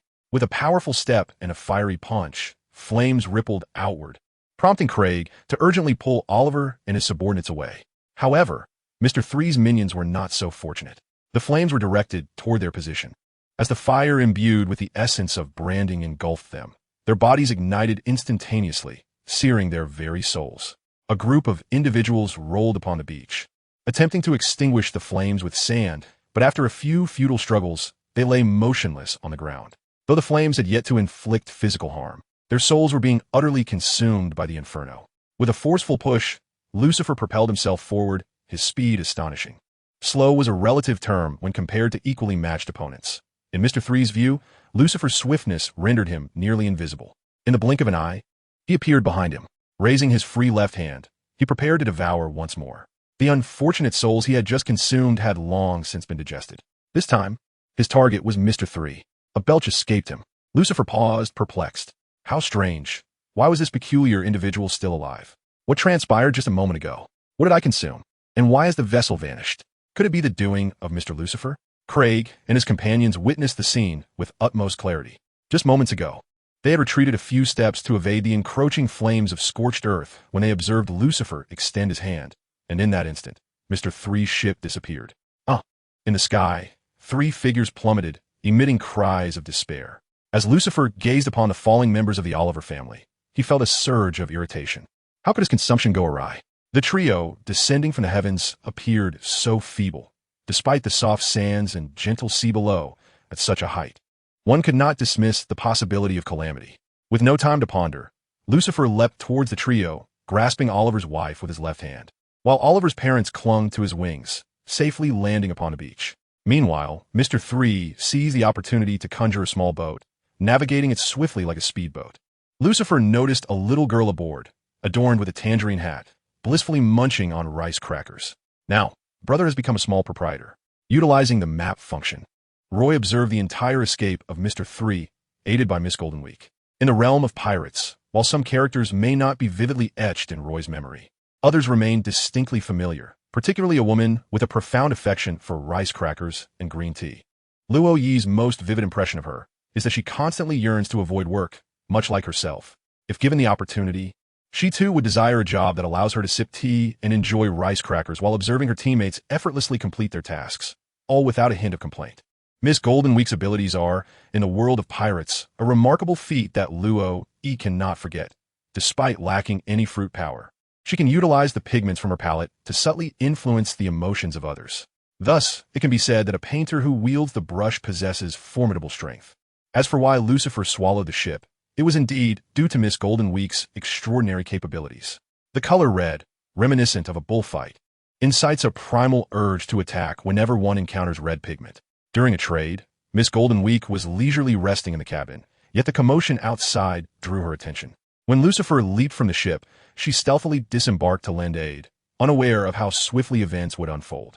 Witnessing Mr. Three on the brink of being devoured by Lucifer, she acted in desperation, donning the red of the bullfight to redirect Lucifer's assault onto the ship. Even for Lucifer, consuming an entire vessel requires time to digest. Seeing the prize slip away, his fury was palpable. On the return journey, Oliver refrained from expressing his joy at reuniting with family, mindful that the individual aboard who could obliterate a ship in an instant was currently in a foul mood. From this day forth, this place would serve as our new tavern. Although Oliver had yet to return, Luo Yi, having ensured their safety, took the initiative to remove the sign of the Dota Tavern and hung it at the entrance of Oliver's Inn, replacing the original sign. As for whether Oliver would deny her, Luo Yi understood that he dare not. If you do not yield, I shall unleash Lucifer upon your inn, and you shall see. Of course, this was merely a thought. It was uncertain whether Lucifer would even deign to consume it. Just observe his countenance after devouring that ship. His eyes resembling yellow beans, reflecting a discomfort akin to that of having ingested excrement. And what of the original tavern? I shall return to reside there. And you, Lilai? I will stay with my brother. Very well. Meanwhile, the ever-hungry Manjixis, clutching his treasured gourd, cast a fleeting glance at Luo Yi and Lilai. These two were beyond salvation. Ever since he assumed the role of their mentor, Manjixis had begun to harbor a tinge of regret. He suddenly comprehended why, during his own studies with the scholars, he had often been subjected to harsh reprimands. However, compared to the reasons for his own chastisements, the rationale behind the lessons he had imparted to these two was merely a matter of leniency. The daily sparring sessions between Lilai and Luo Yi were yielding remarkable results, bolstered by the supply of Luo Yi's experience tome. Their growth rate had indeed accelerated significantly, even though the tome was nearing its end. Manjixis was aware that with sufficient expenditure of bellies, he could continue to procure more. This was a tool that enabled Luo, Yi, and his companions to cultivate swiftly, at least for the time being, for as they ascended, the efficacy of the tome would inevitably diminish. Luo, Yi is indeed aware of this matter. In the game, the setting whereby each consumption of a knowledge book after the initial 2 grants an additional 135 experience points seems to have vanished in this realm. However, every beginning is fraught with challenges. With the assistance of the knowledge books, Luo, Yi has effectively stepped into the realm of cultivation. In due course, once he becomes accustomed to it, the knowledge books may no longer serve a significant purpose, rendering them inconsequential. This is the visitation chart for tables and chairs. A slight adjustment will suffice. Luo, Yi retrieved a blueprint from his pocket, a sketch he had drawn during his leisure time over the past 3 days. The primary focus was on rearranging the dining area on the first floor of the inn, while the rest required little alteration. Rest assured, I shall handle it, he assured. Debu took the blueprint and immediately summoned 3 duplicates to commence work. Divided, one can achieve more, he mused.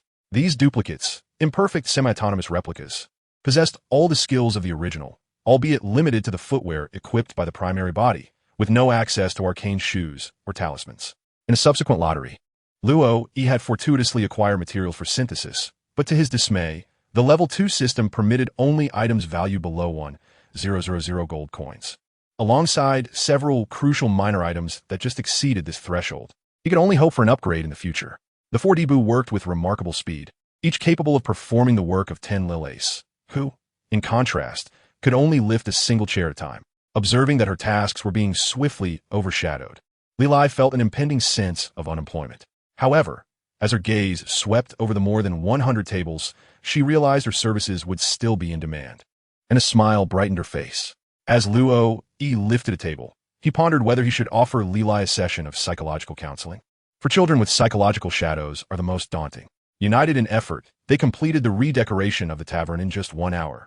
A feat achieved while Luo, Yi, and Manjix debated the integration of new elements.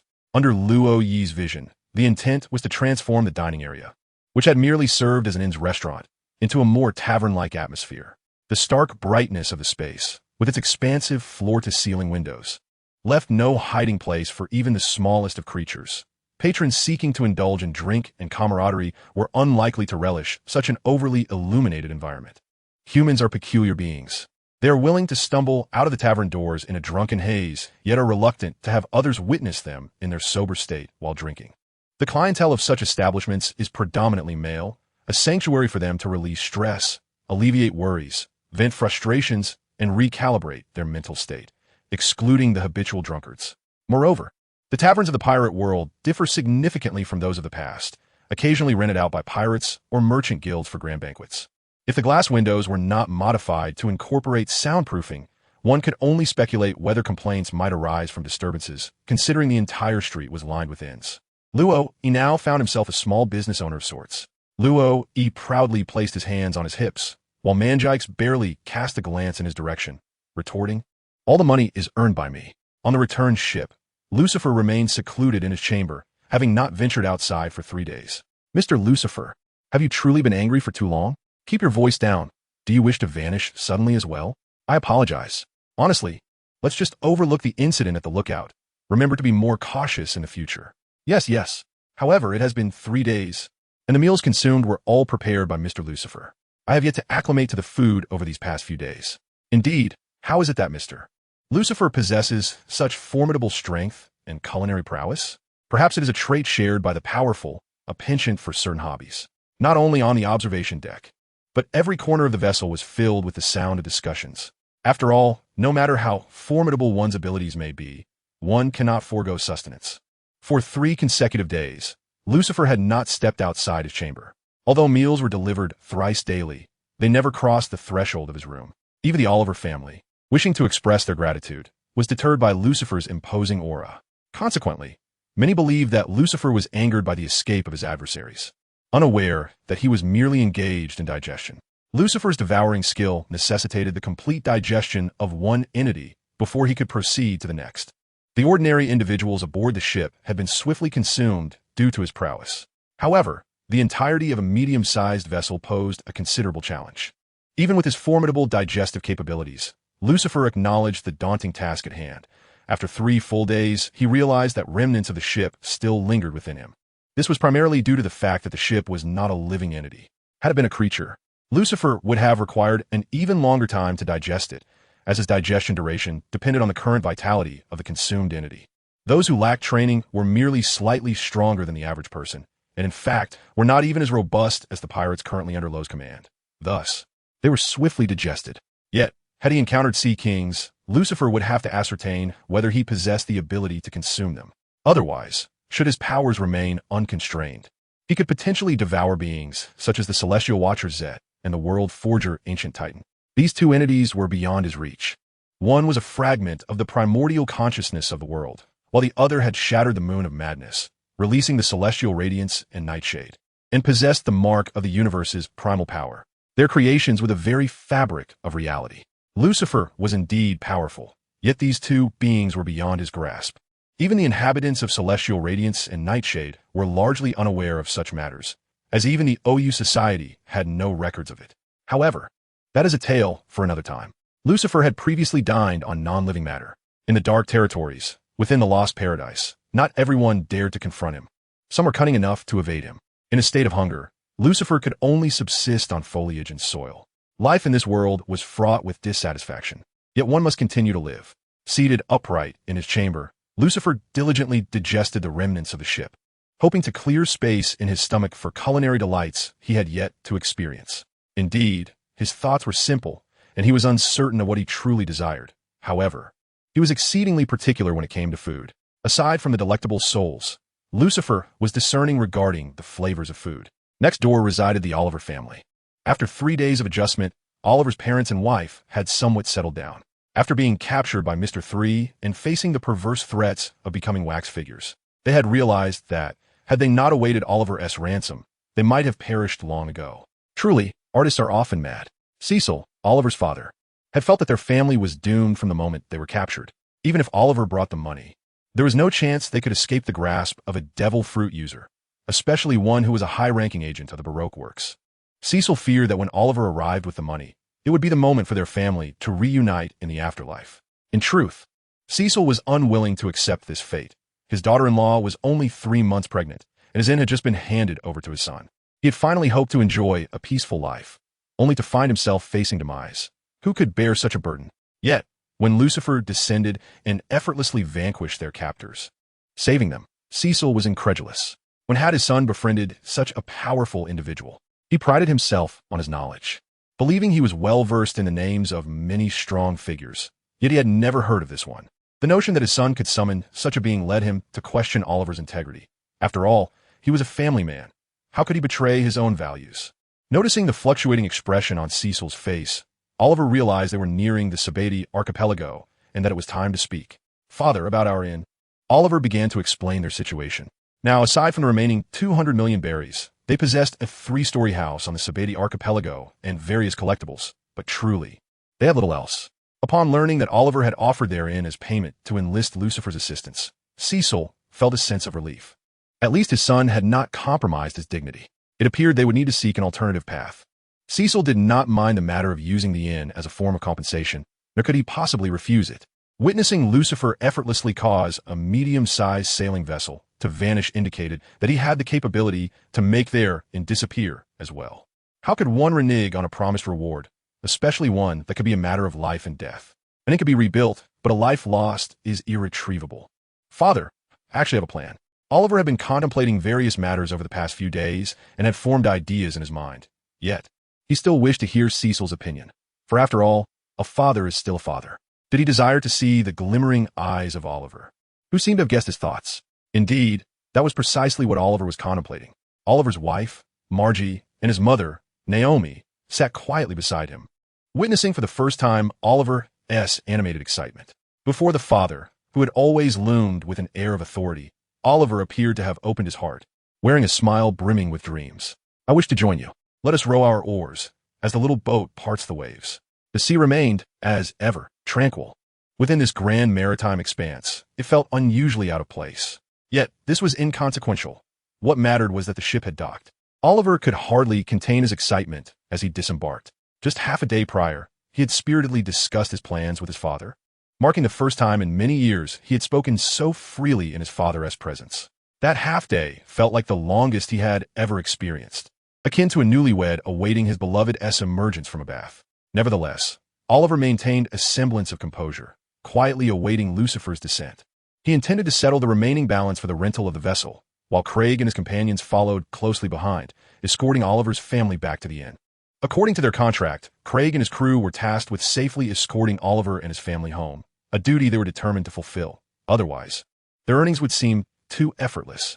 Upon arriving at their inn, Oliver was taken aback, for adept workers were enthusiastically engaged in refurbishing the tavern, even going so far as to remove the inn sign and replace it with one for the Dota Tavern. Manager Luo was indeed swift in his actions. The fervor within him was abruptly extinguished by half. According to Oliver's thoughts, he should have returned home, settled his family, drafted the contract, and directly approached Luo to hand over the inn, subsequently presenting his ideas. However, the situation did not unfold as expected. They had moved in directly, and were already making alterations. What could Oliver and his companion say? Observing Lucifer beside him, who possessed the power to make a ship vanish with a mere gesture, they understood that if they expressed discontent, the inn could very well cease to exist. Nonetheless, Oliver maintained a commendable disposition. If it had to be this way, so be it. He had never intended to shirk responsibility. The fact that he could save his family was already a tremendous blessing. Moreover, the matter of the inn was originally in agreement with Luo, was it not? As Oliver and his family entered, Craig and the others took their leave. As professionals entrusted with a task, they were notably efficient, performing their duties without inquiry. Upon entering the tavern, Oliver beheld the busy figure of Debu and the slumbering form of Mangix atop the cash register. Yet neither Luo, nor Lila was in sight.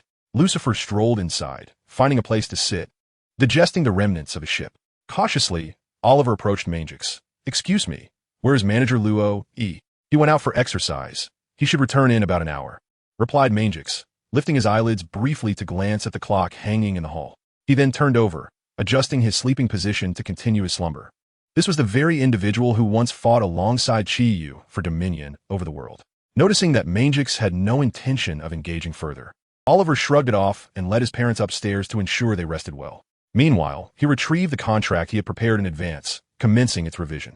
After all, the original intent was to sell the inn to save lives. Now, it had transformed into a commodity for trade, necessitating alterations to the paperwork to avoid complications regarding the inn's ownership. In a world of one piece, there are hundreds of nations, yet only around 170 truly belong to the world government.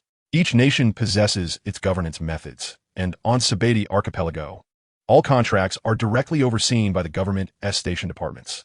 Even the captain of the Black Cat Pirates from the East Blue could not simply seize the inheritance of Lady Kaya from West Blue by killing her. He required her will.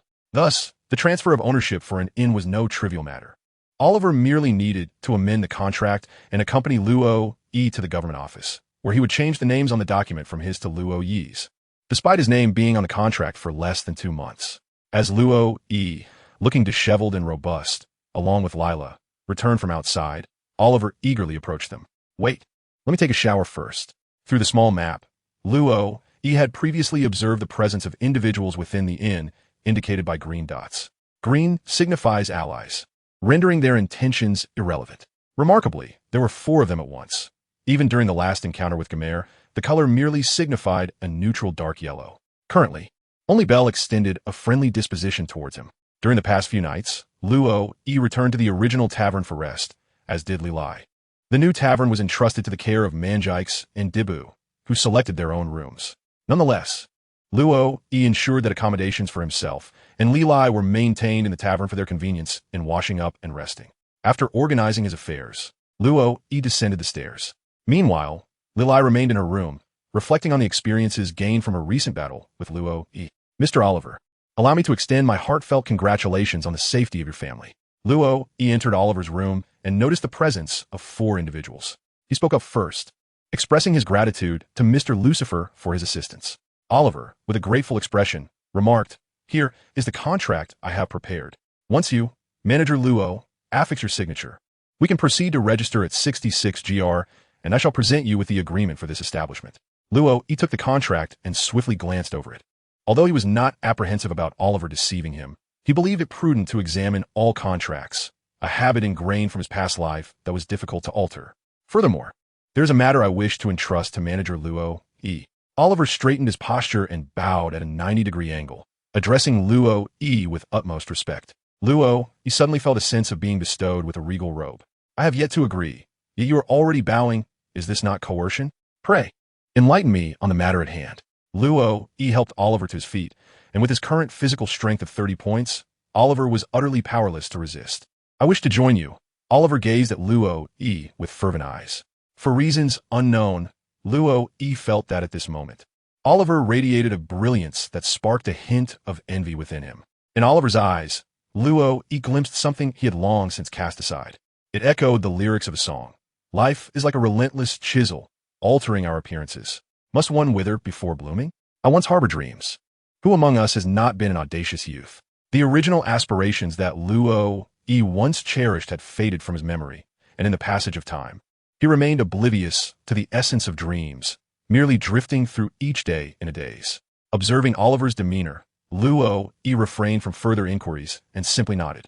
He recalled the words of Blackbeard, "A person's dreams shall never cease." In the Dota Tavern, Mankik sat at the bar, gripping a jug of liquor with his left hand while balancing a cigarette in his right, engaging in conversation with the patrons. Lucifer, clad in an apron, wielded the flamed demon sword in his right hand while perusing a cookbook with his left, diligently experimenting in the kitchen to craft an array of delicacies. Dig and Lila had donned bespoke uniforms tailored by Harold, one in an ill-fitting tailcoat, the other in a maid's outfit, busily attending to various tasks within the tavern. Luo E continued to stand before the bar, meticulously polishing a high-stem glass that he had recently taken a liking to, his expression one of aloofness. Margie, the wife of Oliver, occupied the space behind the original hotel counter, overseeing the cash register. However, Oliver himself was conspicuously absent. It had been 3 days since his departure. Ever since he expressed his desire to join the tavern and received Luo Yi's tacit approval, he had left with fervor. To ensure his safety, Luo Yi had dispatched a doppelganger of the Earth Spirit to accompany Oliver on his endeavors. Luo Yi was aware of his actions, yet chose to disregard them. He did not accept the remaining 150 million Bailey from Oliver. His reward was the inn, which had now been entrusted to him. Recalling the expression on Major Bell's face 3 days prior, when he saw Luo Yi and Oliver altering the contract, it seemed as though they had engaged in some clandestine transaction. The tavern's operating hours were fixed at 3 hours daily, although the location had changed. Both the beer brewed by Mangix and the dishes provided by Luo Yi and his companions had reached a higher standard, resulting in increased revenue. However, after careful deliberation, they decided to reduce the operating hours. They need not worry, as the daily supply of alcohol was assured to sell out. Rather, it was Mangix who prioritized Luo Yi's training regimen. In recent days, aside from his regular exercises, Luo Yi had acquired an additional task: to drink. Gazing at the mug of beer before him, he felt a slight headache. His physical condition had improved significantly during this period of training, thanks to not only an excellent instructor and his daily commitment to exercise, but also the contributions of the Book of Knowledge, which allowed him to enhance his abilities in a fraction of the time. However, possessing a robust physique alone was insufficient. One also required refined techniques for executing moves. The only thing I can teach you is drunken fist, hence the necessity to learn how to drink, Mangix had stated. Could I not learn something else? Luo Yi lamented his physical prowess as he turned to Lucifer and Dibu. Lucifer replied, "You lack fire." Dibu added, "I am using a shovel." Luo Yi came to a realization. Within the tavern, the only relatively normal presence was Mangix. Lucifer's powers stemmed from the realm of darkness, complemented by the fiery brand bestowed by the toll of the Woshangdo's death knell, abilities that he could never hope to acquire, unless he were to endure the punishment of the brand himself, which he ultimately deemed unwise. As for Dibu, he was entirely self-taught, relying solely on his innate physique and sharp intellect to survive in the ruins of the rift. If he were to adopt the use of a shovel, Luo Yi would likely recoil from the prospect of engaging in combat with others, even employing the method of elimination. He found himself left with only the option of drunken boxing. Thus, over the past few days, each night before bedtime, Luo Yi was obliged by Mangix to consume a cup of ale. Admittedly, he acknowledged that the flavor of the brew was quite pleasant. However, by the end of each evening, he could scarcely recall how he had made it to bed. The sensations of a hangover were undeniably unpleasant. Although he persisted in his daily workouts, one's tolerance for alcohol bore no relation to physical prowess. drinking was an innate gift, and Luo Yi would hear no contradiction to this notion. Yet, Mangix intended for Luo Yi to embrace the state of intoxication rather than merely the act of drinking itself. Drunken boxing was not merely about flailing in a drunken stupor. It required a strict adherence to technique, encompassing both movement and form. In addition to his regular physical training, Luo Yi diligently practiced the fundamental routines of drunken boxing under Mangix's guidance. Yet he struggled to grasp the essential techniques, attributing his difficulties to insufficient alcohol consumption. Mangix concluded this was the crux of the matter, while Luo Yi pondered whether he simply lacked the talent. Was his intellect too feeble? As he polished the drinking vessel, he shook his head in disbelief. Such a notion was preposterous. While the art of drunken boxing bore its name, many of its techniques were universally applicable across various disciplines, yielding tangible results.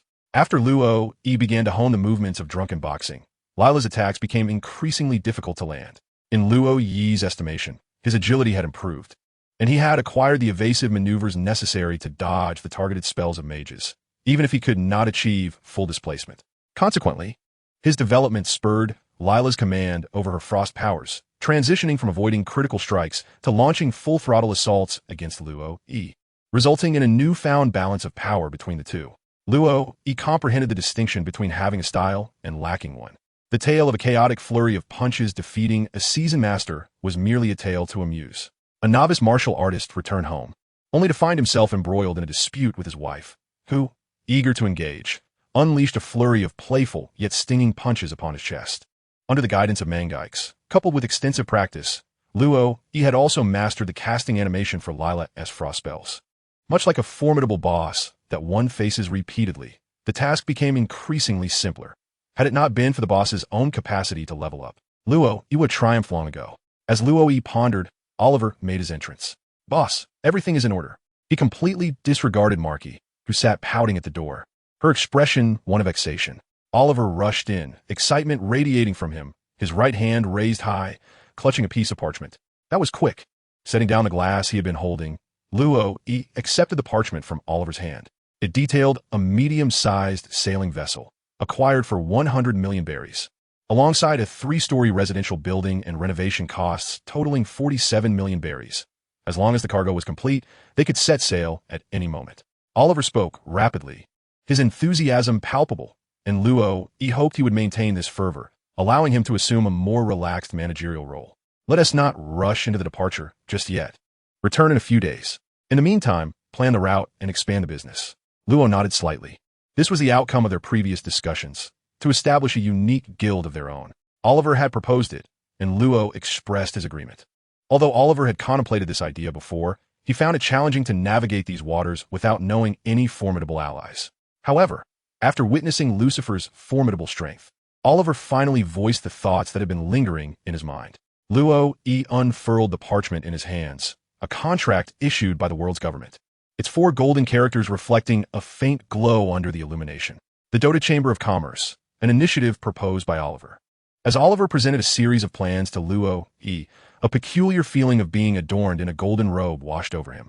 Despite having done nothing, he found himself regarded by Oliver as a formidable figure, someone whose reputation and influence were to be leveraged in the establishment of a grand commercial enterprise aimed at prosperity. The reasons behind this were left unasked. The world of pirates was indeed fascinating, with nearly everyone harboring their own steadfast beliefs. Originally, Oliver's family ran an inn, earning a respectable income. While not excessively wealthy, they were certainly part of the middle class on the islands of Sabaody.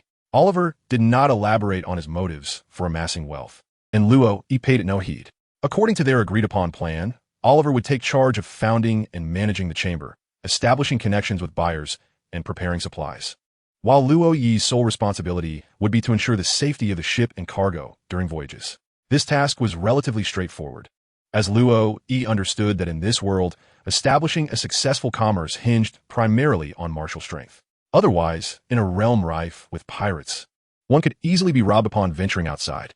Lucifer's power was indeed formidable. Yet Luo Yi sensed that he might be reluctant to venture out in the near future. In a room above, there lay an assortment of culinary books Luo Yi had purchased for Lucifer during a training session with Li Lai. According to Lucifer's succinct remarks, it seemed he wished to enhance his palate, as the taste of wood and the accompanying sense of urine and sweat were far from appetizing. Luo E marveled at the prowess of the end of days figure. Even in games, only those with a level 20 talent could consume certain units, while others could only feast upon minor creatures. Indeed, reality diverged from the gaming realm. When End of Days unleashed his devouring ability, there was no frustrating notification of insufficient level as long as the opponent fell short. To return to the main topic, the Dota Chamber of Commerce was established, with Luo E as the president and Oliver as the vice president.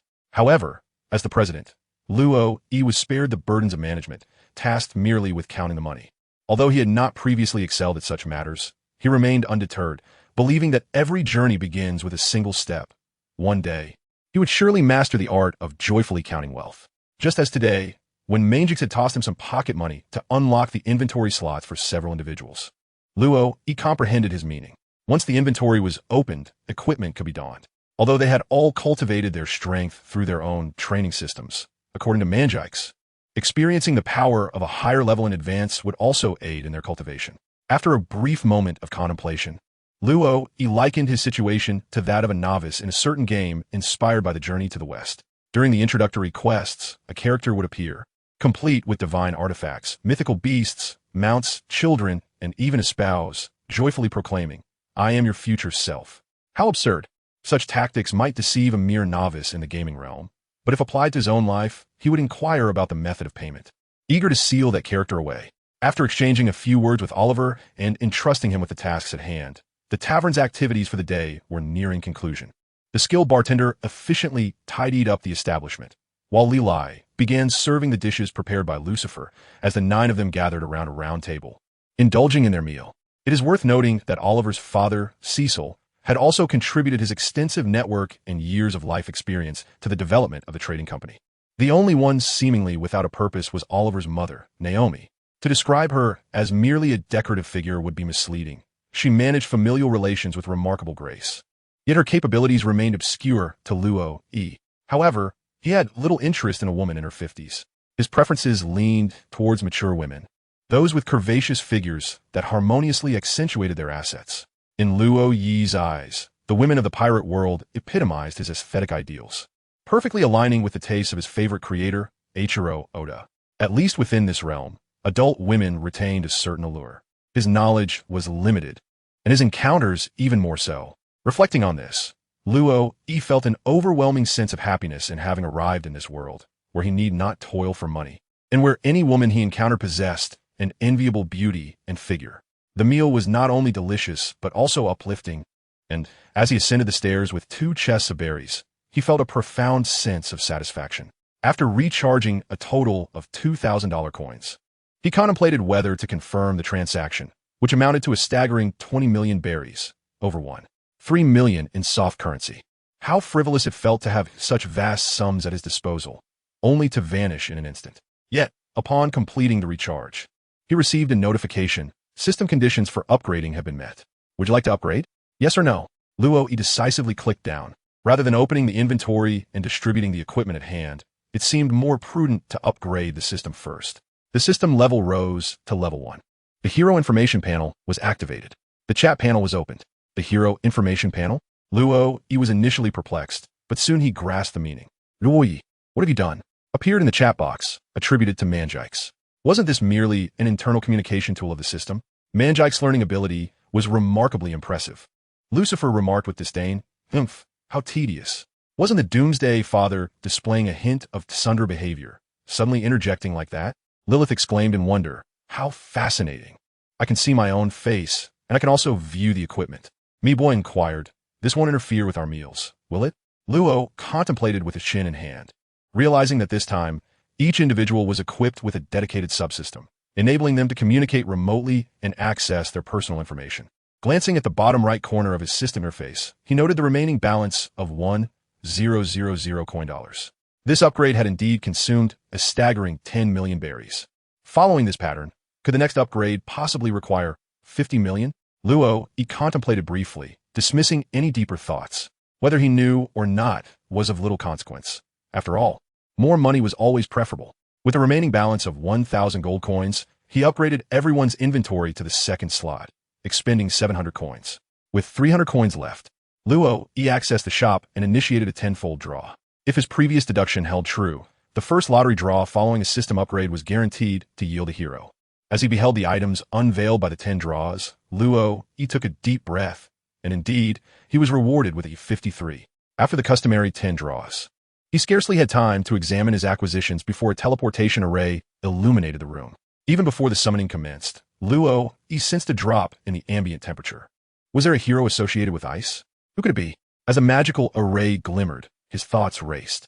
Within the realm of Dota, there were few mercenary heroes. Aside from the Ice Queen, only the Lich, the Frost WYRM, and the Winter Wyvern remained. Of course, if one were to include the two-headed dragon and the Shadow Fiend, there would be 2 additional options. However, the former wielded the powers of both ice and fire, while the latter merely shot ice arrows. So it seemed unlikely that either would cause such a significant commotion. Luo Yi observed that the items in his room had already been coated with frost. Had it not been for the recent enhancement of his physical fitness, which far exceeded that of an ordinary person, it is likely that he would have retreated from the threshold of his room, and not merely that. Luo Yi understood that these 3 ice-wielding heroes belonged to the Nightmarish Legion, which meant they were distinctly inhuman. One glance at Lucifer sufficed to illustrate this. Were it not for the formidable armor encasing his form, his charred visage, resembling that of a desiccated corpse, could easily terrify anyone who crossed his path. It would be absurd to claim he hailed from the illustrious nation of the undead along the Grand Line. Regardless of which hero he drew, a sense of unease enveloped Luo Yi. Although he felt the frigid aura emanating from the magical array upon his skin, he found it perplexing that an unexpected sensation of burning coursed through him. It was indeed strange. Despite the presence of ice, it evoked the effects of fire. Could it truly be the legendary two-headed dragon? Luo Yi felt a surge of excitement as his right hand grasped the doorknob, already twisting it open, with a gentle pull. He could escape the confines of the room. However, the unfolding events seemed to exceed Luo Yi's expectations. As the magical array before him expanded, he began to regret his decision to conduct the summoning within these 4 walls. Among the heroes of Dota, some resemble ordinary humans, while others are rather fantastical, each with varying physiques. In the realm of the game, their sizes may not differ significantly, yet in reality, each individual possesses distinct proportions. If a dragon were to be the same size as a human, then what merit would there be in the legends of dragon slayers? It would be akin to venturing out to confront a mere dog. Similarly, if he were to summon a creature known as the tiny mountain giant, would it not result in the manifestation of an entire mountain? It appears that in the future, when summoning heroes, one must seek out a spacious and uninhabited area, perhaps even an isolated island. Luo Yi shook his head. Thus far, apart from the first draw following the upgrade, which yielded a hero, the likelihood of obtaining a hero from subsequent lotteries remains uncertain. It can be said that Luo Yi did not acquire a hero, but rather received a contract that would randomly select a hero.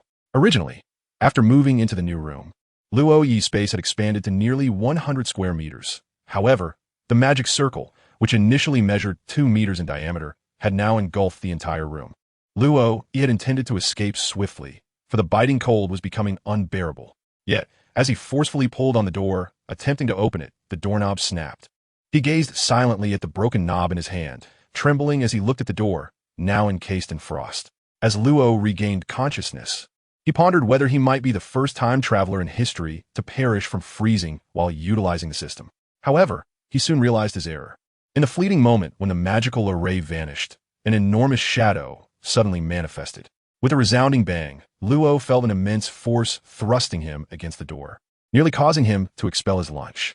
His body was entirely immobilized, with only his head able to move slightly. Just as he began to gather his wits, he beheld a colossal eye looming before him. Well, good afternoon. Luo Yi felt a profound sense of embarrassment. He had already recognized the other person. Although he could only see their eyes, the mere sight of this hero's skin, coupled with the chilling aura emanating from their forehead, was enough to send shivers down his spine. Fortunately, they hadn't opened their mouth just then.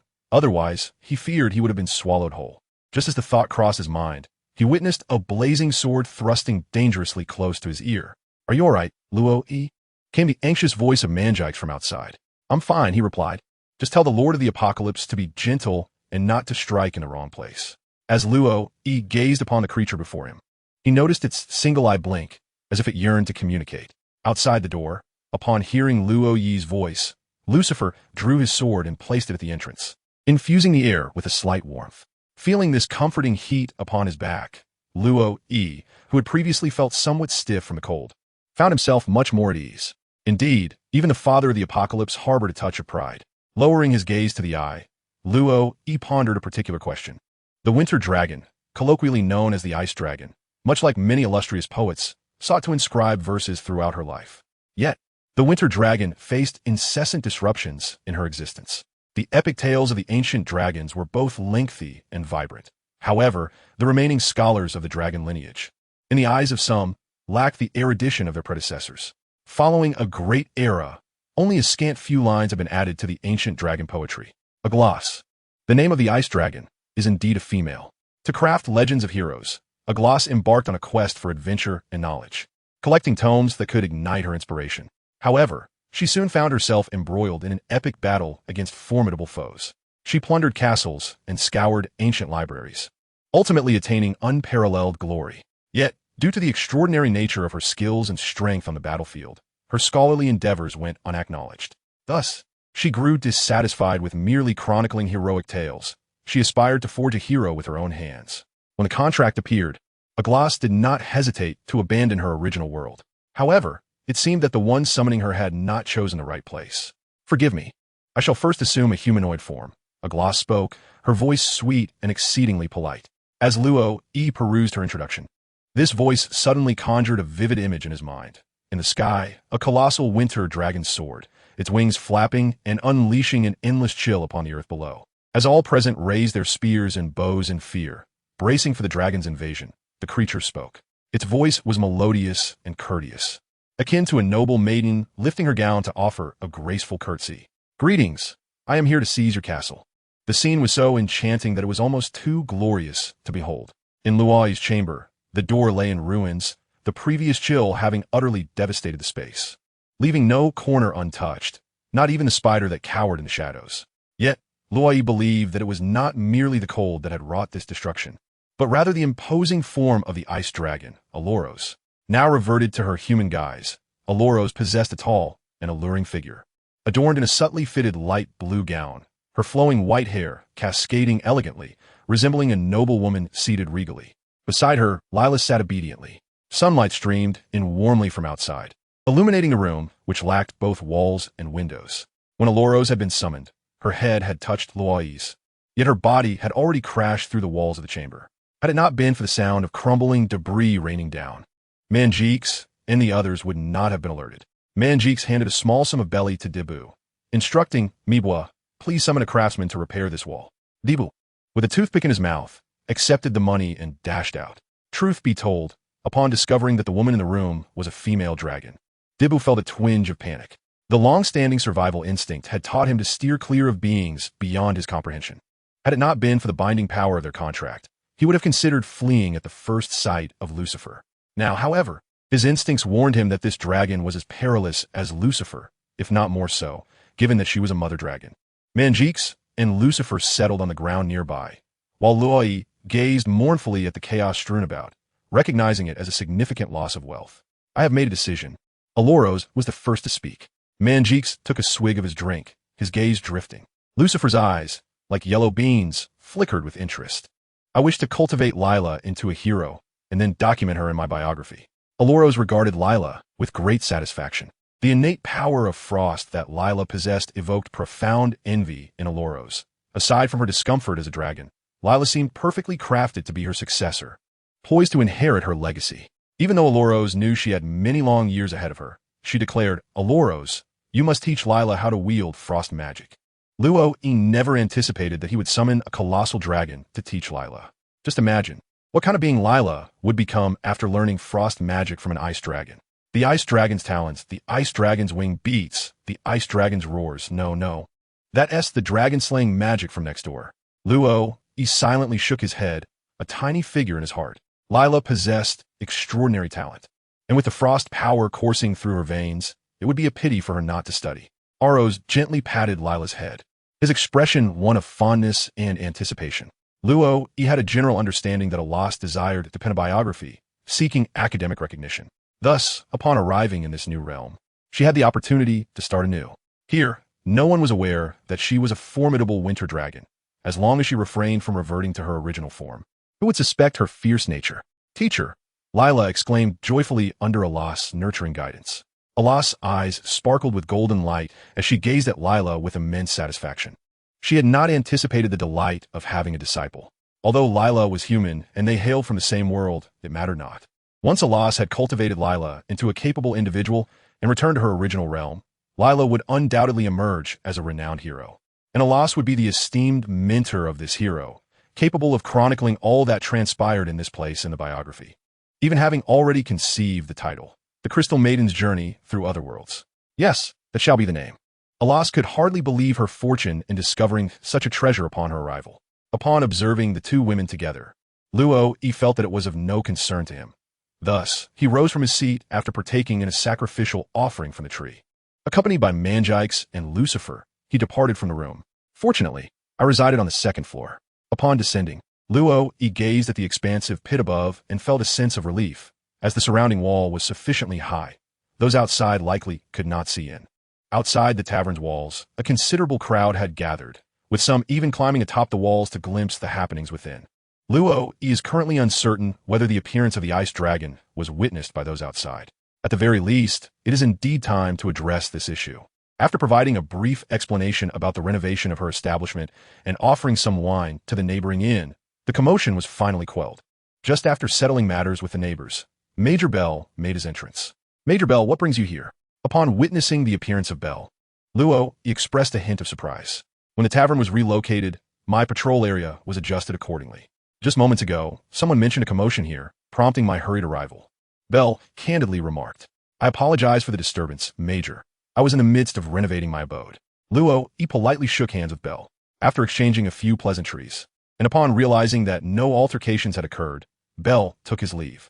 As he approached this place, a profound sense of trepidation enveloped him. He was acutely aware of his own capabilities, which were limited to intimidating ordinary pirates. If a mob were to confront him, he would undoubtedly contemplate retreat. Being summoned here, even if a brawl erupted in the tavern, all he could do would be to shout a single phrase, for justice, before inevitably becoming a naval martyr. After walking a considerable distance, Bell glanced back surreptitiously. The shattered area on the tavern's upper floor revealed some remnants in the distance beyond the surrounding wall.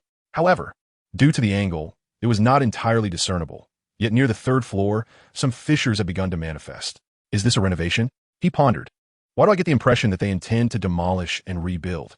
He scratched his head, resigning himself to the fact that, although he was among the first naval officers to encounter the Dota Tavern, he could not allow his fervor to propel him recklessly forward. It appeared that he too must grow stronger. Otherwise, should calamity strike, how could he uphold his sense of justice? The flames of resolve suddenly ignited within him. Observing Bell's retreating figure, Luo tilted his head. It seemed he had caught the attention of the Navy, likely at the behest of Rear Admiral Gomer. However, it was uncertain how that Mediterranean would address this matter. Although Rear Admiral Gomer had scarcely made an appearance in the manga, the narratives depicted in the cover pages suggested that he was a commendable individual. In a certain maritime region, Rear Admiral Gomer stood on the deck of a warship, sneezing. Had the esteemed Rear Admiral caught a chill? Perhaps, for the breeze atop the ship was rather brisk. I wish to procure some milk, he mused. At the Marine headquarters in Marineford, Sengoku found himself increasingly beleaguered by a multitude of troubling events.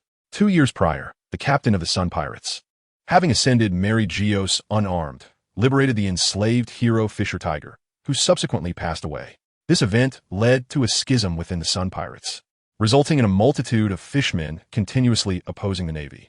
After considerable effort to capture those fishmen, the situation took a turn last year when the current captain of the Sun Pirates, the fishman Jinbei, accepted the position of warlord of the sea, thereby releasing those fishmen. Such occurrences could only be orchestrated by a world government capable of such manipulation. Jinbei's acceptance of the warlord title was merely a strategy to safeguard the entirety of Fishman Island. With the warlord title associated with Fishman Island, the pirates dared not act with impunity upon its shores. The elders of the world government expressed that their invitation for him to join the warlords was intended to foster interspecies harmony. Harmony? Harmony, indeed, is a mere illusion. Do not presume that Sengoku is unaware of the population auction occurring in the Sabaody archipelago. It is merely tacitly approved by you, occasionally utilized to entertain the celestial dragons. Otherwise, where would the slaves atop Mariewa originate, if not through their own volition? This year has witnessed numerous events unfold. Don Quixote Doflamingo has persistently been a thorn in Sengoku's side. Once a celestial dragon and the elder brother of Razanani, Sengoku's adopted son, he callously took the life of his own sibling, an undercover agent placed by Sengoku. To Sengoku, Doflamingo represents the scum of the seas. Last year, this wretch audaciously attacked a vessel laden with celestial gold. While Sengoku does not condone the actions related to celestial gold, Doflamingo brazenly threatened the world government.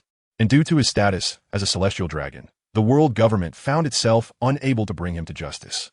However, in accordance with the world's power dynamics, the tribute from the celestial dragons could not be curtailed, leading to the reluctant acquiescence to Doflamingo's extortion, resulting in his elevation to one of the 7 warlords of the sea.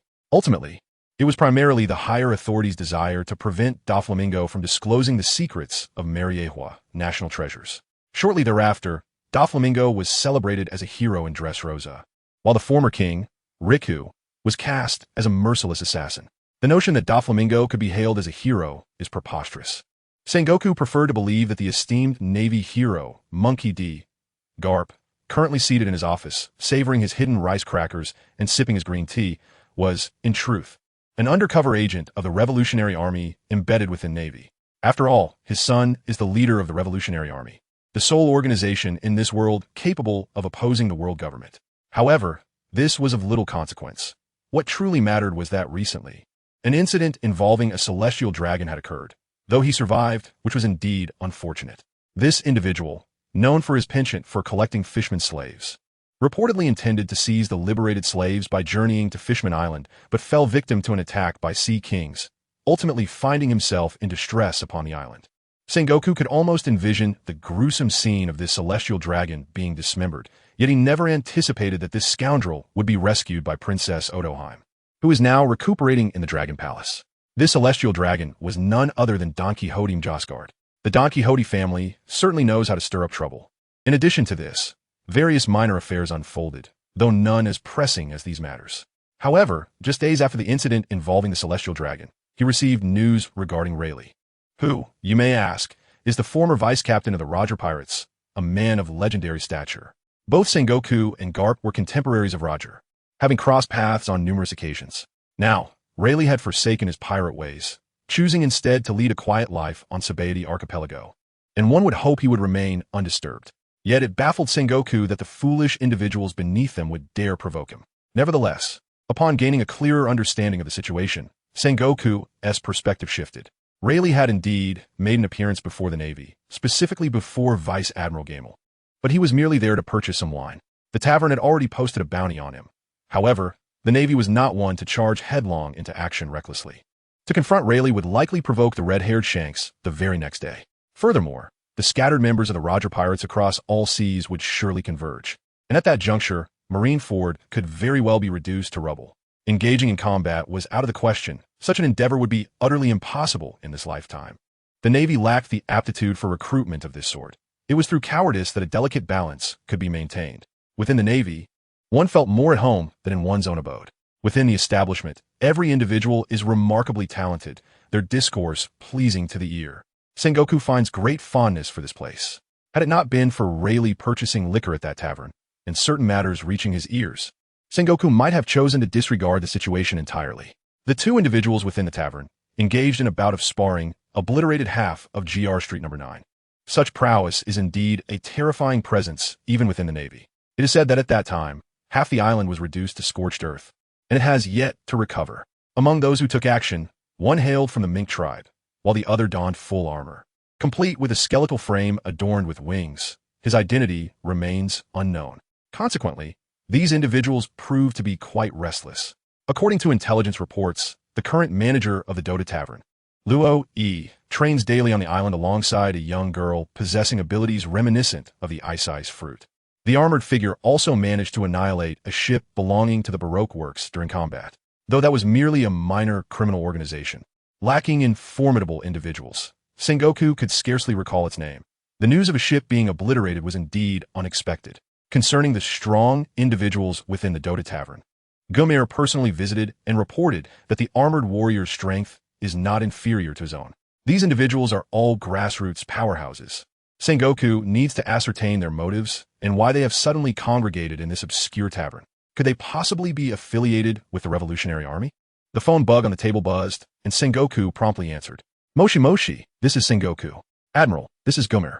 I have something to report. Vice Admiral Gomir, what news do you bring? That Dota Tavern now has an additional woman among its patrons. Upon hearing Gomir's report, Sengoku rubbed his temples in frustration. Another woman?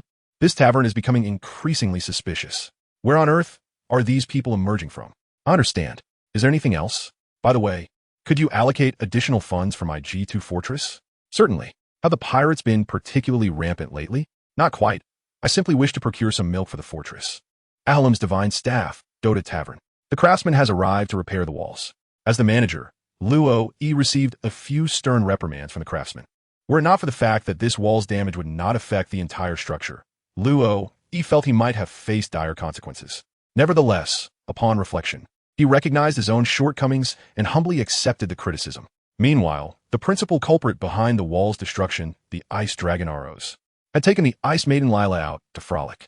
Having just arrived in this new world, I must thoroughly familiarize myself with my surroundings to ignite my creative inspiration.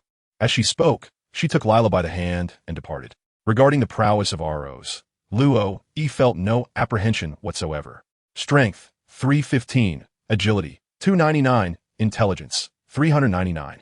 Such attributes were indeed superior, even surpassing those of Lucifer.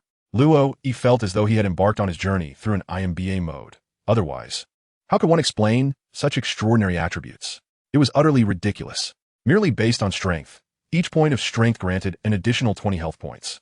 This intelligence hero boasted over 6,000 health points, enough to make even a strength hero like Butcher weep. After this humbling experience, Luo Yi discreetly maneuvered to the rear of the tavern. This secluded area, tucked away behind the streets, was the perfect spot for drawing lots. As even if one were to summon a hero, it would attract little attention. There was no way he could afford a ship and seek refuge on a deserted island, only to flee every time he summoned. Besides, with the likes of Doomsday Daddy and the Ice Dragon at his side, what was there to fear? As long as the general didn't personally intervene and the four emperors were not invading, Luo Yi felt invincible. Although his current attributes were merely a fraction of Aros's, he felt a sense of pride, for these heroes had been summoned through his own efforts, even if the profits from Bailey were not his own. Opening the summoning system interface, Luo Yi continued with his 10 consecutive draws. You have obtained the scroll, Crystal Sword. You have obtained the scroll, Soul Altar. You have acquired the Sphere of Essence. You have acquired the Sphere of Vitality. After 3 years in a modest establishment, he noted the invitation to join group 626894216, boasting quality resources and a monthly update plan, but he dismissed it. After exhausting all his tokens in a consecutive 30 draws, he had yet to summon a new hero, leading Luo Yi to ponder whether he had exhausted all his luck in summoning the previously acquired divination. However, a glance at the current lottery revealed a significant difference from previous ones. The fixed items, Tree of Worship, and Iron Branch had noticeably diminished in frequency, appearing only once every 2 draws. The quantity of experience books remained unchanged, just as he was running low, fortuitously drawing a new batch. Aside from acquiring a plethora of skins, he finally obtained the equipment he had long desired. With the system upgraded to level 3, he could now draw items valued at 1,500 gold or less, bringing forth many basic items that had previously eluded him. He began to synthesize Crystal Sword, synthesize Vladimir's Offering, synthesize Mechanism. Regardless of their immediate utility, he resolved to synthesize them nonetheless. In no time, Luo Yi had exchanged all his equipment. Power Boots. The twin blades of Sanya. The twin swords resonated under the moonlight, amplifying their power. Vanguard Shield. A formidable shield that allows the bearer to evade the most lethal of attacks. Mechanism. A radiant jewel formed from an impeccable combination of various components. Vladimir's Offering. A peculiar mask entwined with the vengeful spirits of long-dead vampires. The Moradikian Insignia. A weapon that transforms you into a beast, allowing the bearer to sacrifice their own life force in exchange for immense power. Luo Yi harbors aspirations to synthesize more advanced items. Yet the disparity between dreams and reality is stark. Many pieces of equipment, though comprised of numerous components, often feature 1 or 2 individual items that surpass the collective value of certain assembled gear. Take, for instance, the Mithril Hammer, which is priced at a precise 1,600, while some equipment scrolls are valued at a mere 1,550. Is this not a rather awkward predicament? Luo meticulously organized the resources at his disposal and prepared the equipment for Lila and the others. However, the most vexing issue was that the majority of the affordable gear consisted mainly of mage or support items. For instance, the mechanism currently equipped by Luo serves as a group healing aura, complemented by an active ability to restore health to multiple allies. To put it bluntly, it is merely a support item. Although the other equipment may not be particularly formidable, they can still serve as transitional gear. At the very least, the side of Vice represents Luo Yi's first significant piece of equipment. However, he has now acquired an additional item, the Aghanim Scepter. This staff belongs to a mage endowed with demigod-like powers, commonly referred to as the Aghanim Scepter or simply a scepter. Its name stems from its original title in Dota 1, where it was known as Aghanim Scepter due to its English nomenclature. Additionally, its blue hue led many to colloquially call it the Blue Staff. This item was originally deemed essential for numerous heroes, as its effect enhances a hero's ultimate ability, often referred to as their signature skill. However, this enhancement only applies to a select group of heroes, thus imposing significant limitations. Not long ago, Dota 2 underwent a major update that granted all heroes access to the Aghanim Scepter effects. This development adds an intriguing layer to the gameplay. Luo is now quite eager to discover the effects of the Ace Staff when equipped by Manjix and his companions. The Crimson Staff measures approximately 1 meter in length, with a base crafted from a dark golden material at its tip and a blue gem elegantly embedded at the top. Holding the Ace Staff in his hand, Luo descended the stairs. As for Manjix, he is of little concern.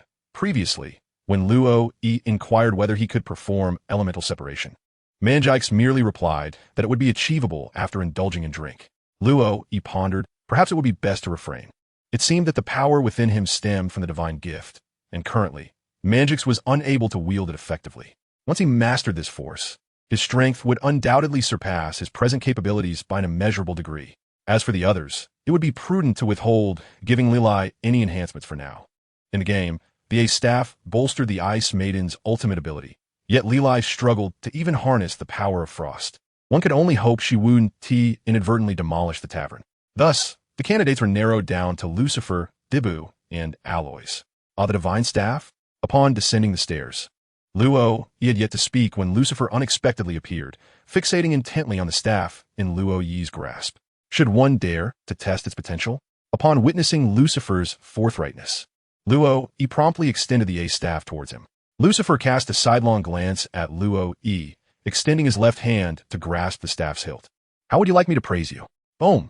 Lila was drawn away by the ice dragon, Oros. However, for her, the sensation conveyed by Oros was remarkably intimate. It felt far more profound than the contractual power bestowed by the system. Lila could distinctly perceive this as an innate familiarity akin to a shared lineage. This bond stemmed from the fact that both of them practiced the art of frost magic. Allors seemed to perceive Lila's thoughts, smiling as she elucidated. Both were adorned in ice-blue gowns. However, Allors boasted pure white hair, while Lila's tresses were golden. Hand in hand, they traversed the path, resembling both mother and daughter, as well as sisters, drawing the attention of many. Numerous individuals were already led away by their wives or girlfriends, bearing a firm grip on their ears. The teacher, the navy, the government institution, the pirates, and the Grand Line. These were the elements discussed as they strolled leisurely. Lila had purchased 2 cups of beverages, and as they savored their drinks, she gradually explained the world of the Pirate King to Allors. This realm was an immense international organization comprising over 170 member nations, encompassing direct secret spy agencies, CP0, CP9, the Navy, the 7 Warlords of the Sea, Scientific Forces, the Undersea Prison, Judicial Island, and more. These revelations were imparted by Loya and Lila, who unreservedly divulged everything they knew about the secrets of the world government. As Allors listened, she mentally summarized the information. In essence, this world diverged significantly from her previous one, being predominantly composed of islands, though there were also continents, notably the Red Line, encircling the planet's midsection like a belt. The Grand Line, however, stood vertically. The confluence of these elements divided the world into 4 regions: the East Sea, West Sea, South Sea, and North Sea. The area separating the Grand Line from other seas was the Calm Belt, acting as a natural magical barrier that barred all winds. Beneath this calm belt resided numerous colossal sea kings, far larger than those inhabiting the 4 seas or the Grand Line, rendering them mere younger siblings in comparison. Moreover, When Allors learned about the chaotic geomagnetism, celestial phenomena, ocean currents, and air flows on the Grand Line, which made even positioning oneself a challenge, let alone locating islands, she found herself struggling to contain her emotions, yearning to transform into her true form and explore this world. She sensed that here, she could pen remarkable heroic biographies, provided she reflected on her past failures. Allors understood that her notoriety stemmed from her martial prowess rather than the carefully crafted words she had once penned. Thus, she resolved to exercise restraint, ensuring others could not easily discern her strength. Having arrived in this world, she would adhere to its rules and embark on a maritime journey, perhaps gaining insights into the human way of life, which would further enrich her writing. However, Lila had only briefly elucidated what she knew, much of which she had gleaned from recent newspapers. After all, mere words could hardly encapsulate the complexities of an entire world. Just as they had not yet even exited 70th GR Street, an urgent message arrived from Loya. Lila and her companions now possessed a system panel, albeit not as comprehensive as Loya's, featuring only hero information and a map, along with a chat section at the top of the information panel. At that moment, their chat module flashed with a message. The tavern belonging to Allors was ablaze. They needed to return promptly to assist. The Lila Tavern is ablaze. Hurry back to assist. On fire? Aeolus swiftly grasped Lila, his back sprouting wings of ethereal energy, transforming his magical essence into a pair of frost-laden wings. Amidst the panicked screams of bystanders, he ascended into the sky, swiftly spotting the distant structure enveloped in smoke. Indeed, it was the Dota Tavern. It appears our general from the Shadow Realm has lost control.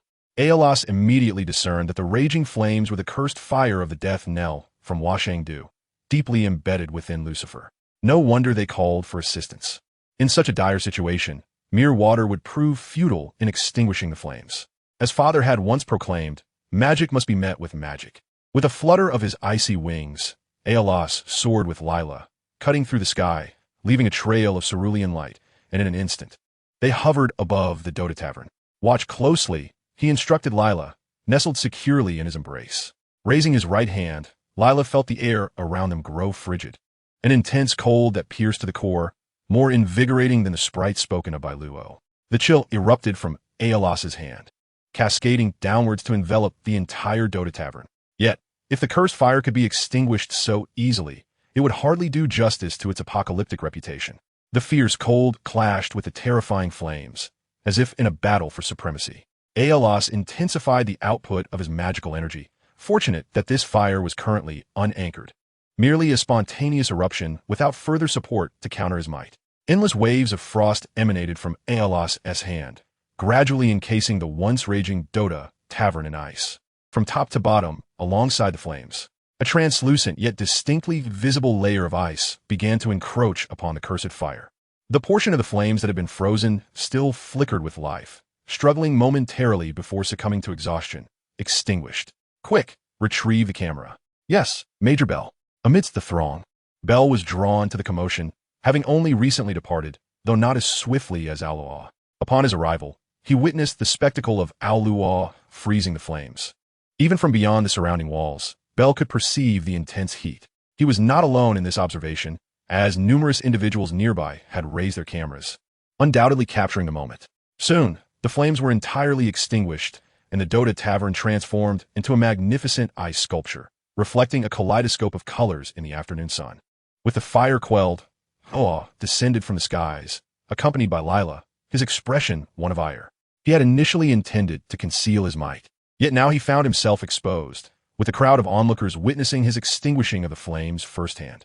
Aluaw, still grappling with the complexities of this world's power dynamics, was in a most discontented mood, causing the very air around him to drop several degrees. On the ground floor of the tavern, only Luo, Lucifer, and Debu remained, alongside Oliver's family.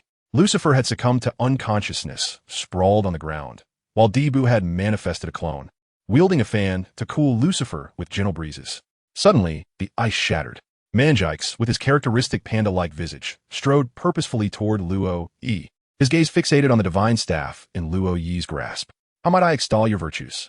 Manjikes inquired, arms crossed, his eyes locked on Luo Yi. I apologize. I was mistaken, Luo Yi replied, startled as a newspaper was slapped onto the table before him. Opposite him sat Manjikes, his face an impassive mask. Yet Luo he sensed his vexation. It was understandable, for if the roles were reversed, he too would be incensed. Though they had acquired the tavern without expenditure, the fundamental renovations had demanded considerable effort and resources. Furthermore, the 30 million belly that Manjikes had recently bestowed upon Luo had been entirely spent, leaving them with little in the way of savings. Had it not been for Manjikes' exertion in the basement, where he had managed to stave off the flames with his true energy, and Aolua's timely return to extinguish the fire, preserving all the inventory within the basement, they would have found themselves utterly destitute. Fortunately, the more precious wines had been brewed on site, and Manjikes felt a sense of relief that he had not placed all his eggs in one basket. Although the original tavern had not reopened, the ground floor had undergone slight modifications, resembling a warehouse, while the basement housed Manjikes' cherished treasures. Luo trembled as he grasped the newspaper resting on the table. There was no escaping the consequences of his blunder yesterday, which had led to their tavern being engulfed by the searing flames of the brand of fire. Although Aolua swiftly returned to extinguish the blaze, according to her, once the ice melted, the building would likely be on the verge of collapse. Two immense forces of magic had collided within this ordinary structure, neither of which were ordinary in nature, and both had already compromised the integrity of the edifice. As a means of punishment and to instill a sense of caution in Luo, Manjix personally subjected him to a rigorous training session last night. For a grueling 3 hours, he endured the onslaught of drunken fists that nearly left him incapacitated. Were it not for the healing ointment and Aolua's frost magic, which featured a skill known as the Embrace of Extreme Cold, he would have certainly faced lingering repercussions. The Embrace of Extreme Cold, a healing embrace found in the heart of winter. The solid ice slowed the flow of blood, enhancing the efficacy of the healing magic. However, while his injuries had been treated, the fatigue remained palpable. Not only were his hands trembling, but had he not been seated, his legs would have quaked as well. To speak candidly, had it not been for Lila's assistance this morning, Luo would have been at a loss as to how to descend the stairs. The newspaper's headline featured a report on the Dota Tavern.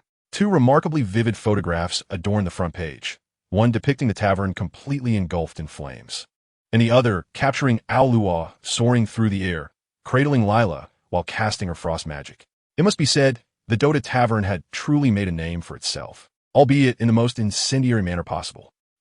He was utterly disinterested in the content of the report below. After all, nearly everyone was now aware of the emergence of a woman whose abilities bore a striking resemblance to those of the current admiral, Akiji, who wields the power of ice. A gloss had also come across this article, and she felt that her plans had been thwarted before they even began. Having just arrived in this world, not even a day had passed before her existence was broadcast to the world through the newspaper. This world was terrifying. In the past, whatever she undertook would only be known by the people of her village, city, or country, and certainly not with such immediacy. However, when a gloss had inquired of Lilai about the meaning of news, Lilai had explained that it was a means of imprinting events on a paper and disseminating them to the entire world. Such a splendid tool. And yet it was wasted, not being utilized to promote her own biography. Clearly, their current circumstances were far from favorable. The Oliver family had temporarily rented a residence, and it was fortunate that he had entrusted some of his funds to the old tavern. Lucifer remained in a deep slumber, yet to awaken. Fortunately, the divination could manifest 4 avatars, which enabled them to carry Lucifer back. As for the craftsmen tasked with repairing the wall, they initially visited the tavern to assess the situation, chastise and then returned to gather their tools and materials. However, upon their return, they were met with the sight of a building charred black yet encased in ice, and they departed with a mix of laughter and curses. From the expression on his face, Luo deduced that he had just received a significant business opportunity. So, have you already contemplated how to rebuild? However, Luo refrained from voicing his thoughts, as he had already been thoroughly praised by Manjix. This tavern had barely warmed up before it was reduced to ashes. Allow me to elucidate the function of the Ahalim staff, Manjix stated solemnly as he sat across from Luo. Luo immediately straightened his posture, appearing ready to receive a lesson. That staff, originally meant for use solely by mages possessing demigod powers. Do you know the reason behind this? Luo shook his head. For this staff itself harbored the essence of demigod power. The revelation from Manjix was astonishing even to Luo. Could it be that this staff, which was not overly expensive in the game, priced at merely 4,200 gold coins and comprising from minor components, without even requiring a scroll, could possess such divine might? The true purpose of this staff was to awaken the latent power residing within the user, essentially unlocking the potential that lay dormant deep within. However, The force that was suddenly unleashed differed entirely from the power cultivated through one's own training. It was utterly uncontrollable. Only when one had reached their own limits could they hope to truly master the strength bestowed by the staff. Manjix's explanation was brief. Yet Luo grasped the concept well enough. It was somewhat akin to Lila, whose frosty power was vast from birth but remained entirely unbridled. Luo had not anticipated that an ordinary piece of equipment in the game could possess such remarkable effects. Henceforth, if he were to create any new equipment, would it be prudent to inquire before unveiling it? Previously, the equipment he encountered merely had some enchantments, which augmented the user's attributes or granted formidable abilities. However, once the divine was involved, matters became considerably more intricate. You should be somewhat acquainted with the deities of our world. Does Zeus count? Luo tilted his head in contemplation.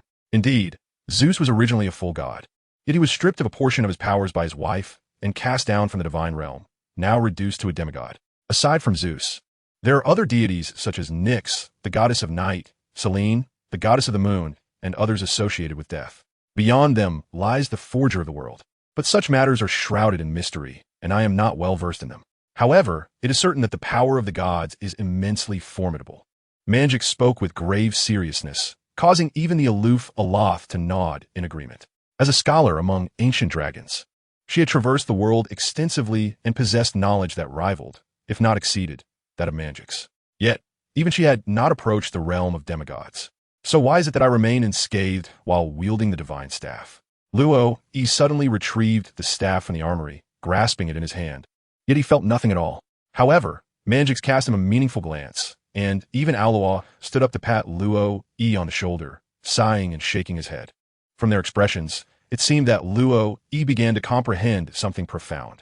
If one were to say that Lucifer and Manjix gained notoriety due to their sparring on the Shambadi archipelago, then Alois' reputation certainly transcended theirs by far. At the Navy headquarters in Marineford, Sengoku could hardly contain his frustration, wishing to transform into a colossal Buddha and deliver a punch to Karp, who was shamelessly indulging in refreshments within his office. In his hands, he held today's edition of the World Economic Journal. In this maritime domain, beyond the affairs of the Navy, pirates, and the Revolutionary Army, nothing captivates attention more than the emergence of a formidable figure. Moreover, this individual possesses numerous intriguing aspects. For instance, she is a woman of exceptional beauty, nearly rivaling the Empress of Amazon Lily, the most stunning woman in the world. Powerful and beautiful, she undoubtedly commands the attention of the masses. Yet Sengoku's concern lay in the fact that this woman was also a member of the Dota Tavern. What a curious development. As this tavern has recently been quite active, it is said that the Navy has recently procured some exquisite Alesh, sourced directly from this establishment. It seems that the name Dota Tavern has echoed through various channels, compelling Sengoku to take notice. Sengoku, Karp, care for some rice crackers? Sengoku, leave. Karp, haha, so stingy. Sengoku, do not wipe your nose on my desk. Karp, understood, I'll bring donuts next time. As Karp exited, Sengoku set down the newspaper. The Navy possesses its own intelligence network, and Sengoku resolved to pay close attention to this suddenly ascendant tavern. After all, to garner news attention, one must have the audacity to burn down one's own establishment. Truly a ruthless individual. In the Grand Line, New World, Dressrosa. He. I hear your ale is sourced from this tavern, President Cook. Doflamingo, adorned in pointed shoes, tailored trousers, and a flamboyant pink feather coat, sat upon his throne, gazing down at Cook, who knelt before him. The offerings presented to his majesty were indeed the Alesh procured from the Dota Tavern. Cook had long since lost his former tranquility. Merely kneeling here required immense courage. The man upon the throne was none other than Don Quixote Doflamingo, who had recently ascended to the ranks of the Shichibukai.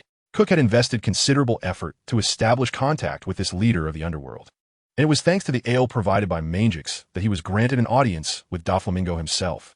However, this tavern was not solely intriguing for its libations. Doflamingo raised the newspaper in his hand, finding it of interest, though it bore little relevance to him. Naturally, he would not pay it much heed. Had it not been for Cook's fortuitous arrival today, prompted by the mention of this tavern in the news, he would not have summoned Cook. He had only recently assumed the throne and was still engaged in indoctrinating the entire nation. Those playthings were now afflicted by the maladies of humanity. I understand. Cook rubbed his hands together, wearing a standard sycophantic smile. He was well aware of Doflamingo's intentions, which clearly involved him delivering some intelligence. Though his face bore a cheerful expression, Cook was inwardly cursing. He truly needed to have a serious conversation with that insufferable brat, Luo E, upon his return. As for the intelligence, he would see to it later. In the Grand Line, on the island of White Soil, lay the stronghold of the Revolutionary Army, their base, their headquarters. Although it would eventually be destroyed due to an attack, it remained exceptionally secure for now. In a clearing on Matameda Island, a child, seemingly no older than 11 or 12, adorned in noble attire, donned a black top hat with wind-resistant goggles perched atop, rolled up his sleeves to reveal scarred arms, and bore a few band-aids on his face. He was engaged in a sparring match with a fishman clad in a karate gi. Nearby, a middle-aged man with a tattoo resembling a shoe print on his face sat on a rock, intently reading the day's newspaper, particularly fixated on the headlines that dominated the front page. The Dota Tavern. The images depicted on the page showcased a figure with wings sprouting from his back. In one arm, he held a somewhat startled Lila, while the other emitted a chilling aura, his white hair billowing in the wind, revealing the stunning visage of Aros. As the breeze swept by, the man instinctively lifted his head to observe the child practicing with urine, then turned his gaze toward the east. His own son would be nearly that age in 3 years. In the Grand Line, in Alabasta, a man with slick back hair, a stitched line beneath his eyes, a large cigar clamped between his lips and adorned with a black fur coat reminiscent of an Italian mob boss, stood out in the vast desert, a rather peculiar attire for such an environment. Mr. 3, how do you intend to atone this time? He inquired, holding a snail phone. The creature's expression had morphed into a likeness of Mr. 3, complete with a hair braided 3 atop its head. BBBBBBBBOSS, please grant me another chance. The snail's expression was one of despair, and Mr. 3 was now in a state of panic. He had initially planned to strike it big and showcase his worth within the Baroque works, but he had unwittingly stirred a considerable amount of trouble. Having just located an island to dock, Mr. 3 was also aware of the day's newspaper. The name of the Dota Tavern had reached his ears, and piecing together the prior intelligence, he realized he had truly provoked a formidable adversary. Very well, I shall give you another opportunity. Should you fail again, do not expect to return. Crocodile abruptly hung up the phone.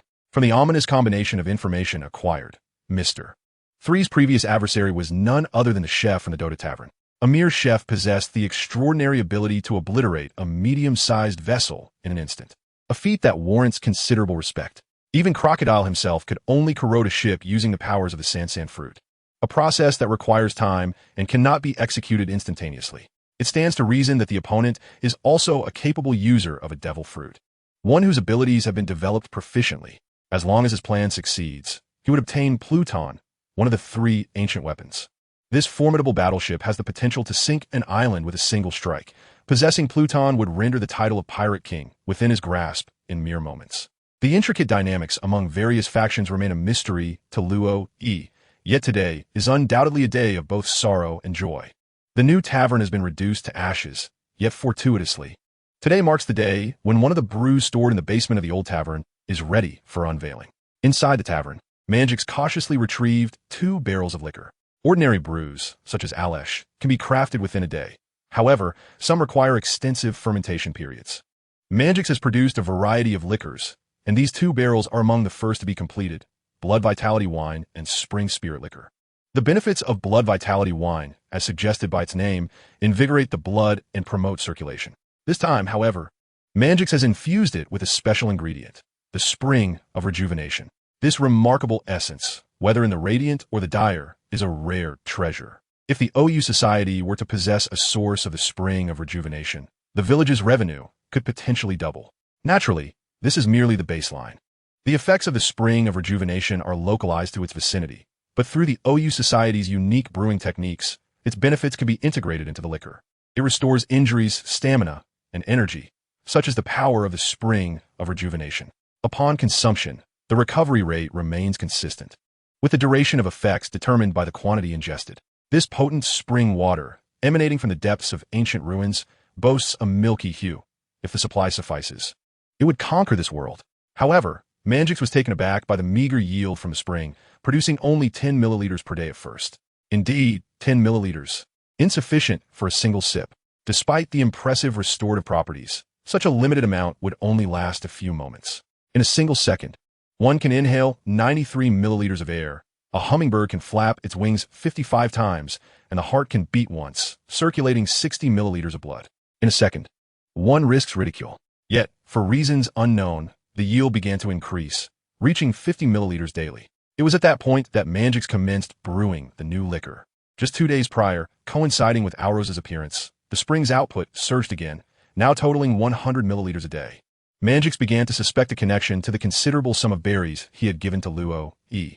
It seemed that both instances of increased yield coincided with his generous contributions. With 100 milliliters of spring water, one could fully restore a dying individual. While it may not cure diseases, it can optimize one's physical condition. A daily yield of 100 milliliters implies that, barring any unforeseen injuries, the tavern's patrons could benefit from the spring's healing properties. Although Luo E possesses alchemical remedies like the Tree of Life and healing salves, only he and Lili experience tangible effects, with even me, Bo, dismissing the Tree of Life. For those at Manjix's level, a single consumption would require several bottles, leaving uncertainty about Luo Yi's available stock. As he opened the lid, a refreshing aroma wafted forth. Luo Yi took a deep breath. Instantly captivated by the delightful aroma that enveloped him, he found it immensely pleasurable, even evoking a sense reminiscent of fruity beer. What kind of wine is this? Luo gazed as Manjix meticulously bottled the spirits into glass containers. The translucent azure liquid resembled a refreshing beverage, though referred to as spring liquor. Its alcohol content was quite modest. Henceforth, this shall be your introduction to drinking, a gradual progression. Luo E possesses a feeble tolerance for alcohol. Even a single cup of beer suffices to render him utterly inebriated. This spring spirit has been specially prepared for him by Manji. Luo E was deeply moved, truly touched. He never truly wished to learn Drunken Fist. He simply had no other options. Upon reflection, the heroes within Dota, as well as the abilities of those individuals, could indeed be imparted to oneself. However, those who rely solely on their divine power or innate gifts are a different matter altogether. One must look to figures like Manjix, who can enhance their strength through personal cultivation. What a sword saint? The Wanderer? The Little Black? Luo E. It seems that I cannot think of anyone in particular. Most heroes appear to have grown through their inherent talents, and notably, many of them are not even human. Take for instance the sisters Lila and Lena, who possess the innate powers of ice and fire. Without these gifts, they would merely be ordinary humans. By the way, in the world of Dota, individuals can also draw strength from their faith. By believing in deities, one can receive the strength bestowed by these divine beings. Yet, we find ourselves in a world of pirates. Everything must be stored away, a bottle each night. The air from the barrel of Manjix had already been released yesterday. This time, we prepared a total of 50 bottles of wine, a sight that made Luo Yi's scalp tingle. In his past life, Luo Yi abstained from alcohol primarily because he found the taste of every drink he had ever tried rather unpalatable, preferring instead the sweetness of sugary sodas. Furthermore, the aftermath of drinking left him feeling weak and sore, which was a significant deterrent. However, in this new world, although he did not experience such symptoms, he found himself intoxicated far too quickly, and after several consecutive days, he had developed a genuine apprehension. Then, Manjix opened another barrel of wine. This time, Luo Yi was met with a pungent and overwhelming aroma. The strong scent of alcohol made him feel somewhat uncomfortable, and he noticed a flush creeping onto his face. Was this really necessary? Although Aluasi was already aware of Luo Yi's poor tolerance for alcohol, it seemed rather unusual for him to react so strongly to mere scent.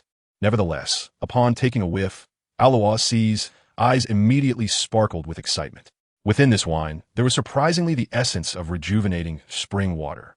Previously seated beside Lila, Aluasi swiftly made his way to the barrel.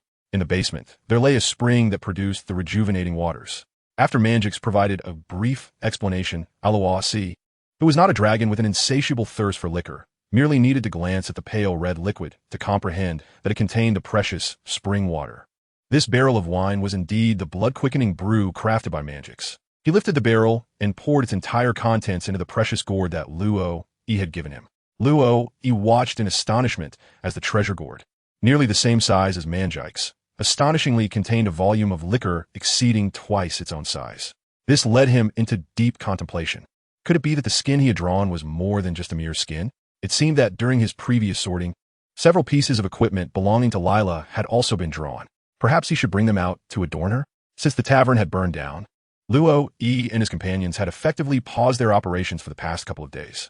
Patrons wishing to purchase liquor could directly buy a barrel from a shop. Fortunately, the tavern's crucial basement remained intact, and now, 2 of Dibu's avatars were stationed there to sell the alcohol.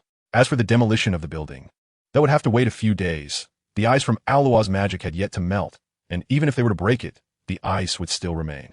Lucifer had been asleep for 2 days without awakening.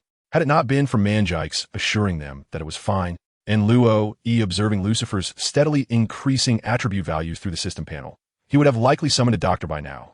Alua was engaged in a thorough explanation of frost magic to Lila, starting from the very basics. Meanwhile, Dibba was idly cleaning the shop, though there was little dust to be found.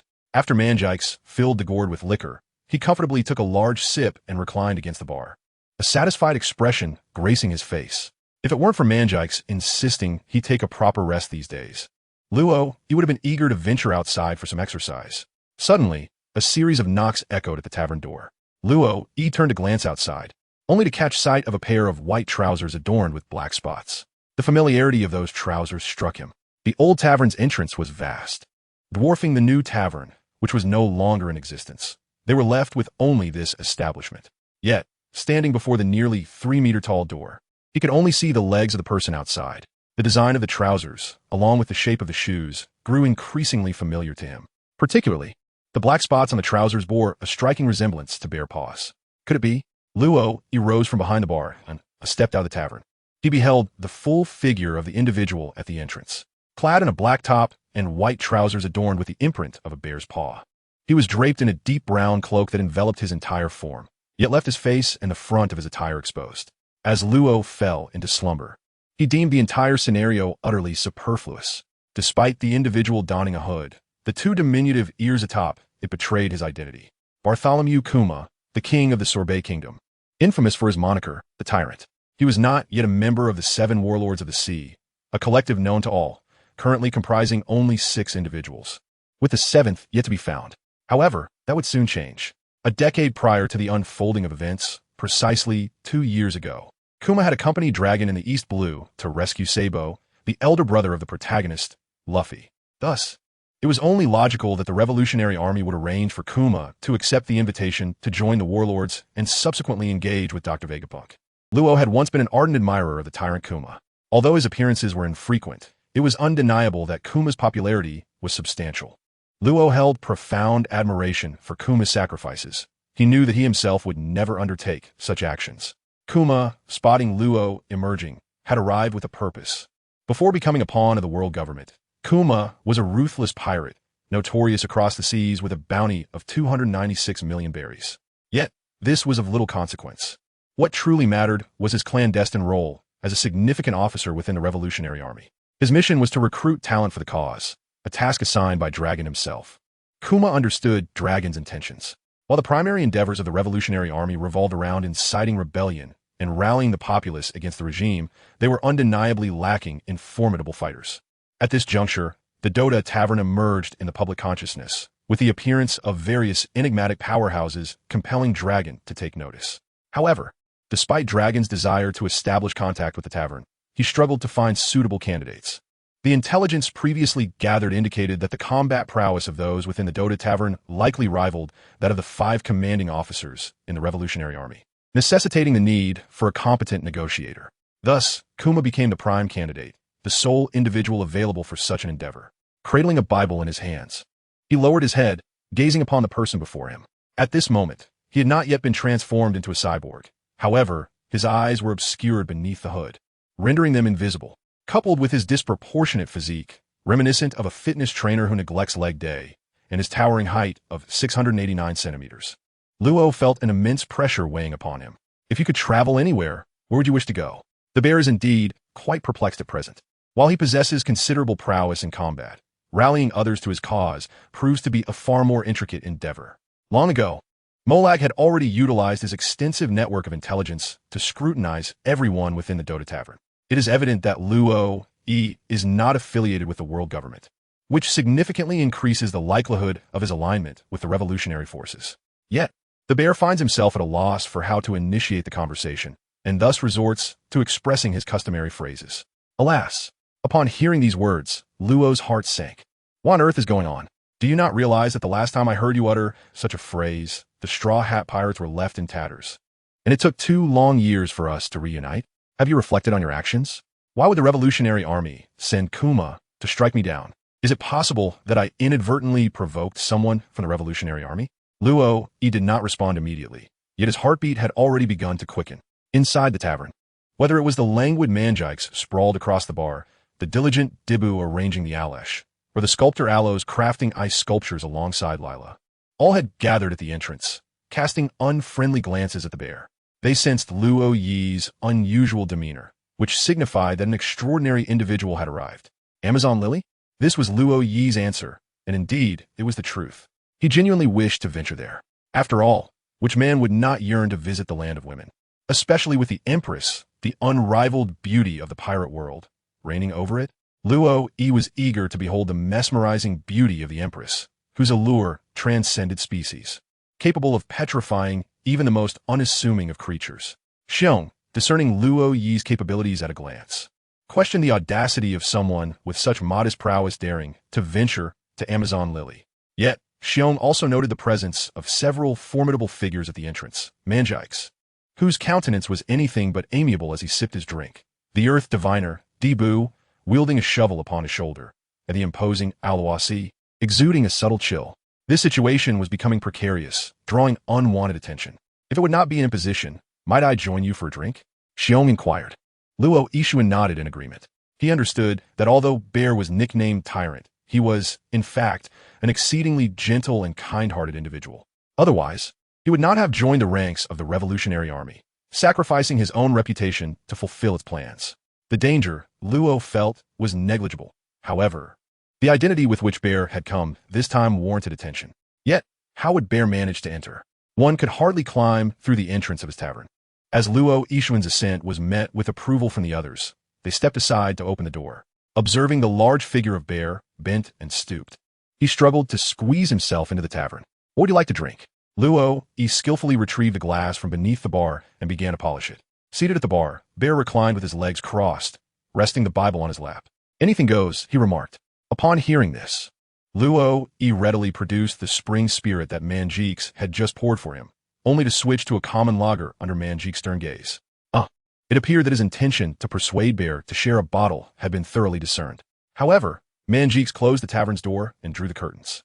During his time with Luo Yi, he sensed that Luo Yi seemed to be well informed about many matters. Yet Luo Yi remained silent, and he refrained from inquiring. There was an unmistakable feeling that you might know me. Though Bear maintained his impassive demeanor, the former king could discern the subtle shifts in Luo Yi's expressions. Bartholomew Bear, I still possess your wanted poster. Luo Yi gestured towards the stack of wanted posters resting on the inner side of the bar counter and remarked, No, I am referring to my identity. Luo Yi's hand trembled slightly as he held the wine glass, inadvertently spilling some of the liquid. The glass was carelessly placed in front of the bear, and Luo Yi calmly picked up a cloth to wipe the table. Everything was unspoken. If you could travel, where would you like to go? The bear's gaze lingered. Luo Yi was completely oblivious. Even upon entering the tavern, Xiong did not remove the robe draped over him. Even if he were to take it off, beneath it lay a bare-eared hat, still obscuring his vision. What could he do? Nevertheless, Luo Yi's silence tacitly acknowledged the situation. While Xiong appeared outwardly composed, internally he was rife with contemplation. Could it be that there exist forces in this world of which he remained unaware? Or perhaps Luo Yi was, in fact, a member of the government? As for other possibilities, Xiong had yet to conceive. It was not unreasonable for Xiong to entertain such thoughts. After all, the three dominant powers in this world were quite overt. Although the identity of the Revolutionary Army remained largely unknown, their actions, stirring the populace to resist tyranny and rescuing refugees from peril, had long been recognized by the masses. In contrast, Xiong's own identity was meticulously concealed. Even among the ranks of the Revolutionary Army, many were unaware of his true position as an officer. Thus, the pressing question arose. Xiong was curious to discern the nature of the identity that Luo Yi was privy to. Was he a pirate? A king? Or perhaps a member of the Revolutionary Army? Luo Yi turned to glance at Manjikes, who shook his head. After confirming that there were no eavesdroppers in the vicinity of the tavern, Luo Yi set down the cloth in his hand. The Revolutionary Army, though merely 3 words, they unequivocally articulated Luo Yi's stance. Xiong's hands, resting upon the Bible, instinctively reached for the gloves at his fingertips, but after a moment's hesitation, he let them fall back down. How'd you come to know? Despite facing Luo Yi directly, Xiong, attuned to the perception of observation hockey, sensed the presence of the Earth Diviner to his left rear, Manjikes to his right, and the formidable Aolos, whose strength even Xiong found daunting. All positioned perfectly to launch an assault. In such a situation, Xiong deemed it prudent to adopt a strategy of retreat in order to advance. After all, his true mission was to extend an invitation for the other party to join the Revolutionary Army, thereby augmenting its formidable combat prowess. If I were to tell you I could foresee the future, would you believe me? Luo fell into a deep slumber, convinced that this was the best answer he could offer. As for spoilers, the thrill of a momentary revelation is fleeting, yet the enjoyment of continuous revelations persists. Xiong remained silent, gazing blankly at Luo. He harbored a suspicion that this individual was a deceiver, yet this person was also aware of his identity as a revolutionary soldier. Furthermore, the individuals within the tavern were undeniably formidable, and it appeared that there was yet another powerful presence upstairs, their aura steadily intensifying. How can you prove it? Xiong inquired. Manjikes and the others seated nearby found Xiong's demeanor rather impolite. What Luo he knows is solely his own concern. As for the power struggles of this world, Manjix is rather disinclined to partake, much like the OU society in the Dota realm, which, while exhibiting a slight bias towards the Radiant faction, ultimately maintains a stance of neutrality. Therefore, Manjix holds no fondness for such matters. As for Debu, he remains indifferent. His survival philosophy revolves around utilizing all available resources to endure, steering clear of a life where one meal is followed by uncertainty for the next. Despite engaging in menial tasks since arriving in this world, the sustenance he receives far surpasses what he experienced previously. Who, after all, would prefer a life of conflict when one could live comfortably? Meanwhile, Alua's heart remains unperturbed, even harboring a hint of amusement. Humanity, in its essence, is prone to such folly. For the sake of so-called power, countless lives may be sacrificed. Little do they realize that in this realm, unity and division are but cyclical truths. As for Lilai, being merely 8 years old, there are complexities that she truly cannot grasp. The 7 warlords of the sea. Luo Yi's words had already convinced Xiong to some extent. This matter was only known to a few within the Revolutionary Army. However, one could not guarantee that there wasn't someone within the ranks who had leaked information. Yet, Luo Yi's subsequent remarks sealed Xiong's conviction. Vegapunk. As he gazed at Luo Yi, Xiong's mind began to speculate. Perhaps he had consumed a fruit related to time. After all, the varieties of devil fruits had yet to be fully recognized by all. Even the devil fruit encyclopedia failed to encompass every fruit. I understand now. Xiong rose to his feet, refraining from further discourse. Even if what Luo Yi said were true, it was improbable that they would be invited to join the Revolutionary Army upon their first encounter. Xiong's visit was merely an exploratory endeavor. Yet he had inadvertently exposed his identity as a member of the Revolutionary Army. If Luo Yi were aware of Xiong's thoughts, he would likely engage in a flurry of sarcastic remarks. His tavern had just been set ablaze. With his current appearance, Xiong could hardly be mistaken for an ordinary patron. Had it not been for his favorable impression of the Revolutionary Army and of Xiong himself, he would never have revealed his knowledge of Xiong's identity. As for why the Revolutionary Army had returned, if Dragon could conceive of it, surely Luo Yi could as well. Even after witnessing the manga over 900 times, the true powerhouses within the Revolutionary Army were few. Even Sabo, who would eventually become the chief of staff of the Revolutionary Army a decade later, had not yet attained the strength of an admiral. Among the 5 commanding generals of the Revolutionary Army, only the Okama king, Ivankov, had showcased his prowess. But based on his performance during the Marineford War, his combat ability likely matched that of Xiong, still falling short of the admiral level. If the combat capabilities of the 5 commanding generals were comparable, then within the Revolutionary Army, the only individual capable of contending with an admiral might be Dragon himself. Yet, the Navy boasted 3 admirals. If the Revolutionary Army sought to assault Mariehua, were they to rely solely on Dragon to face all 3? Oda himself had stated that, according to his design, no one could withstand the combined might of 2 Navy admirals. Not to mention, there were also older, veteran admirals within the Navy. Thus, despite the Revolutionary Army's efforts to instigate the overthrow of regimes, they were severely lacking in high-level combat talent. Xiong's identity was unblemished. He was merely a humble tavern owner from the Sabeti archipelago, yet it was the others in his establishment who truly piqued the interest of the Revolutionary Army. Approaching the door, Xiong bent down and pulled open the tavern's shutter, yet he did not immediately step outside. If you were to travel, where would you wish to go? He posed a question once more. Luo Yi tilted his head in contemplation. Amazon Lily. He still yearned to go there, even if he were not to become the empress. Simply finding a beautiful wife in the land of women would be an exceedingly simple endeavor. From the comics, It was evident that the only ones who despised men on the island were the three sisters of the Empress and the old matriarch. For the warriors of the land of women, who had never encountered a man, he was essentially a rare treasure. I understand now. Xiong nodded, carefully exiting the tavern. Noticing the puzzled expressions of others directed at him, Luo shrugged. What is the problem with liking women? What is wrong with wanting to find a beautiful wife? Honestly, the first order was placed, and Xiong departed. His arrival and departure were both rather enigmatic. However, Luo was disinterested in such matters. He now had two primary objectives: to earn money and grow stronger, and to become stronger in order to marry. As for the likes of the Pirate King or Celestial Dragons, what concern were they of Luo? Those who wished to fight could do so as they pleased, provided it did not interfere with his tavern operations or business dealings. When Luo first arrived in the pirate world, he felt quite lost. Although he had obtained the system, he had previously envisioned himself as an ordinary office worker, employing mundane skills, playing commonplace games, perhaps marrying an ordinary woman, raising typical children, repaying standard loans, and leading a conventional life. However, everything changed when he opened his eyes and found himself in a lawless society where death could come at any moment, be it from natural disasters or human calamities.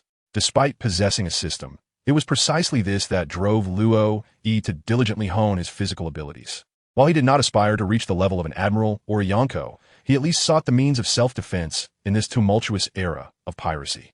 As the owner of the system, Luo did not actively engage in the contractual terms, yet he understood one particular clause: upon fulfilling the contract's requirements, the hero had the right to choose whether to stay or leave. Thus, when Oliver suggested that he establish a trading company, Luo nodded in agreement. These individuals might very well become the foundation upon which he would build his presence in this world. Luo had never contemplated the possibility of returning. His survival principle was to embrace the present moment. Should he have the chance to go back, he would feel no sorrow for the Merchant Association, which he could not take with him and was entirely the fruit of Oliver's labor. This was his nature, earning a modest salary of 5,000, yet perceiving 50,000 as mere trifles. Even 5 million seemed insufficient to him. As for the present, Luo believed that even if he were granted 500 million, it would scarcely suffice to fill the insatiable abyss of the system. Manjikes had stated that until the tavern was restored, he would not be receiving any funds. If that was the case, so be it. As a man of stature, could Luo continue to live a life dependent on handouts? Why not? In a short span of less than a month spent in the world of pirates, Luo found solace in the daily routine of running the tavern, polishing glasses, serving patrons, engaging in physical training, and partaking in practical combat with Layla. During mealtimes, they would sit together, sharing laughter and conversation. The adorable and sensible Layla, the knowledgeable and sincere Manjikes, the seemingly aloof yet prideful Lucifer, the diligent and uncomplaining Mibwa, and the unpredictable and enigmatic Aloisi. These individuals must surely be considered as friends. Luo harbored such sentiments, yet he could not shake the feeling that, beyond the bonds of their contract, something essential remained absent between them. Perhaps it was the disparity in their statuses that rendered Luo somewhat uneasy. Were he to possess the same strength as those around him, he might not feel so constrained. In his moments of leisure, Luo began to mentally organize the drunken boxing techniques that Manjikes had previously imparted to him. Perhaps due to the system upgrade and the enhancement of his attributes by 3 points, he found that his capacity for learning had become significantly more effortless than before. It seemed that his comprehension was also on the rise. A series of knocks resounded on the tavern door. After the departure of Xiong, Luo refrained from closing the door. Although the new tavern had been consumed by flames, there remained loyal patrons who would come to purchase liquor. The stock on hand was limited, and it was estimated that in a couple of days, the diviner could withdraw his doppelganger, no longer needing to remain there to sell drinks. Following the knocking, the half door was pushed open, revealing Oliver's face, which bore an expression of excitement. The burning of the tavern was most lamentable for Oliver's family, as it represented over 2 decades of their hard work. Yet, what could be done? From the day his father, Cecil, embarked on this business venture, he had resigned himself to the possibility of losing their initial investment. Though they operated an inn and business had been reasonably good, they were situated in the Shambodi archipelago where the stability of their establishment was never guaranteed. Should damage occur during a naval pursuit of pirates, there was a possibility of receiving a portion of the bounty on the wanted criminals as compensation for assisting the citizens, and the government would provide additional subsidies for significant losses. However, damages resulting from conflicts between pirates had to be borne entirely by the proprietors. This was the inherent risk. Oliver understood this well. Thus, although the tavern had burned, It had occurred during daylight, and with the assistance of the diviner, Oliver's family had managed to escape unharmed. As for their finances, Oliver had already secured their funds within the Merchant Association, incurring no losses whatsoever. This provided ample assurance for their activities over the next few days. Not to mention that all necessary preparations had long been made. "Boss, this is our first order." A sheet of paper was placed before Luo, accompanied by Oliver's hurried tone, as though any delay in his actions might result in missing this crucial opportunity. Luo calmly picked up the order. Compared to the contracts of his previous life, those in the pirate world are not particularly intricate. Typically, it is merely a matter of a single sheet of paper. This document originates from the royal family of a certain island in the Grand Line. Rather than an order, it is more akin to a contract. Should the beverages provided by the Dota Chamber of Commerce meet their expectations, the royal family will subsequently entrust the supply of their alcoholic beverages to them. The crux of the matter lies in the stipulation that they must first present their offerings for tasting. Whether or not to accept is ultimately at the discretion of the other party. In Luo Yi's view, this hardly constitutes an order. The decision rests with them, and he feels a sudden urge to slap the other party's face in frustration. Whether they choose to buy is of little consequence to him. However, they find themselves in a somewhat awkward position, primarily due to their financial constraints. The requirements presented by the other party are straightforward. As long as they can provide satisfactory beverages at a reasonable price, they would likely oblige, suggesting that they are a relatively affluent nation. After all, in this world, any nation that is a member of the government must pay substantial amounts of heavenly gold to the celestial dragons daily, leaving little for the country itself. And the suffering of the populace is one of the reasons for the emergence of revolutionary forces. If the other party is willing to pay, they are indeed the benefactors. As for whether the beverages will meet their approval, Manjix confidently guarantees with a pat on his panda-like posterior that there will be no issues. Thus, preparations for the voyage commence. Who wishes to join this expedition? Setting sail signifies the inherent risks involved. Thus, the necessity for a formidable guardian becomes paramount. Manjix presents himself as a commendable choice, particularly as he is the creator of the very wine in question. Engaging the vintner directly in discussions with the counterparts may indeed enhance the likelihood of success. However, upon witnessing the gleaming eyes of Arolos beside him, Luo swiftly made his decision regarding the personnel.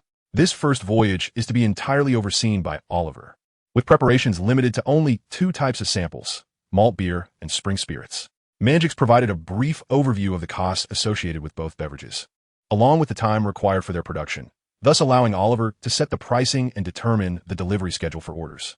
Arolos and Lila will accompany Oliver on this expedition, while Oliver has already commenced the hiring of sailors. Nonetheless, Luo believes it prudent to cultivate some personnel of his own. For instance, if feasible, integrating Craig into their ranks would be advantageous. Moreover, within the Merchant Guild, there is a pressing need for individuals to perform clerical duties. Otherwise, placing all responsibilities upon Oliver alone would surely lead to an overwhelming burden, potentially resulting in a breakdown even for a machine. Of course, these matters pertain to the future.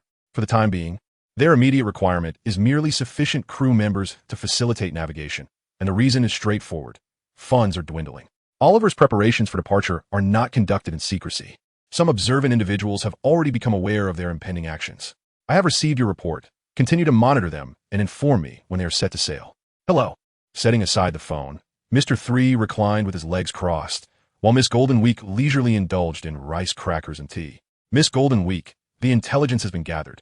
The individual who previously attacked us remains in a state of unconsciousness, while another formidable woman is preparing to embark. We shall seize this opportunity to make our move. With a snap of fingers, they planned their approach during a time when the adversary's strongest members would be absent, ensuring an escape route in the event of unforeseen complications. However, should they fail, the consequences would be dire, likely resulting in retribution from a boss. Miss Golden Week, could you perhaps refrain from eating for a moment? A sense of urgency would be appreciated. Gurgle, gurgle, crackle, crackle. Mr. 3 was truly exasperated. Miss Golden Week seemed to be living a life of luxury. In truth, had it not been for the perfect synergy between her abilities and his melting fruit powers, he would have been reluctant to keep her as a partner. During missions, he relied predominantly on himself, while his partner occupied herself with thoughts of leisure, snacks, and indulging in sunbae, even while on duty.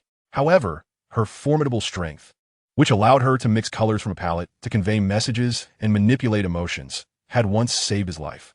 If it hadn't been for Miss Golden Week's timely artistic intervention with her bullfighting red, Mr. 3 would have perished at the hands of Lucifer. Thus, while he harbored complaints, he still recognized the necessity of maintaining their partnership.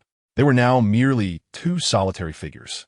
Previously, his subordinates had all been eliminated by Lucifer during that ill-fated job, leaving him with scant resources, primarily a few intelligence gatherers still stationed at the Sabbaty archipelago. Mr.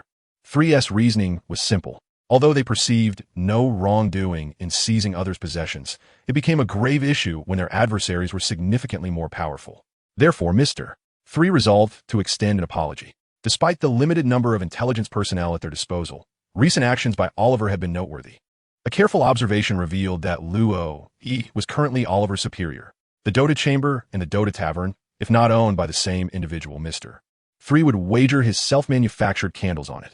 Nevertheless, an apology could not be directly delivered to Oliver, having previously kidnapped his family and subjected them to considerable distress.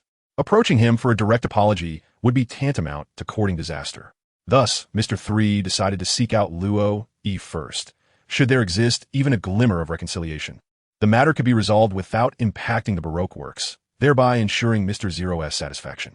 Contemplating his meticulously crafted plan, Mr. 3 smiled, genuinely pleased. What did a single misstep matter? The loss of his subordinates was inconsequential, as long as the final outcome was favorable. Although their activities were confined to the first half of the Grand Line, and they dared not provoke pirates with exorbitant bounties, in this world, the number of true powerhouses was limited. Mr. 3's bounty stood at 45 million berries, accrued solely through sheer strength, and as for the threat he posed to the government, the Navy had yet to perceive him as a significant danger. The truly formidable pirates commanded bounties exceeding 100 million, and such figures were predominantly concentrated in the latter half of the Grand Line. Mr. 3 was not the least bit concerned, indeed, not concerned at all. As he sat adrift on his candle-making vessel, his expression gradually transformed into one of gravity. At the Sabbaty archipelago, the arrival of Kuma went unnoticed by anyone. Possessing the ability of Kanbunchikahaki, Kuma was acutely aware of whether anyone was surveilling the vicinity of Luo E's tavern, which was precisely why he had chosen a moment of solitude to arrive. His departure and Oliver's preparations did not impede Luo E and his associates in the slightest. Each day, the members of the cook chamber would arrive punctually to deliver goods and collect the day's supply of beverages. Manjikes expressed that for this month, deliveries would occur daily, and beginning next month, a fixed schedule would be established to streamline the process, alleviating the need for daily trips, though currently they had little inventory. Next month might differ. Consequently, Manjikes found himself troubled by the question of where to store the brewed beverages. Following renovations, the Dota Chamber lacked any designated storage facilities. The space was intended solely for administrative offices. The old Tavern-S basement, to put it bluntly, could accommodate merely 100 barrels, while a month-S requirement would amount to 300 barrels. Clearly, the finished brews needed to be relocated to the new tavern's basement, where ample space could easily accommodate over 1,000 barrels. However, the old tavern's kitchen was rather cramped.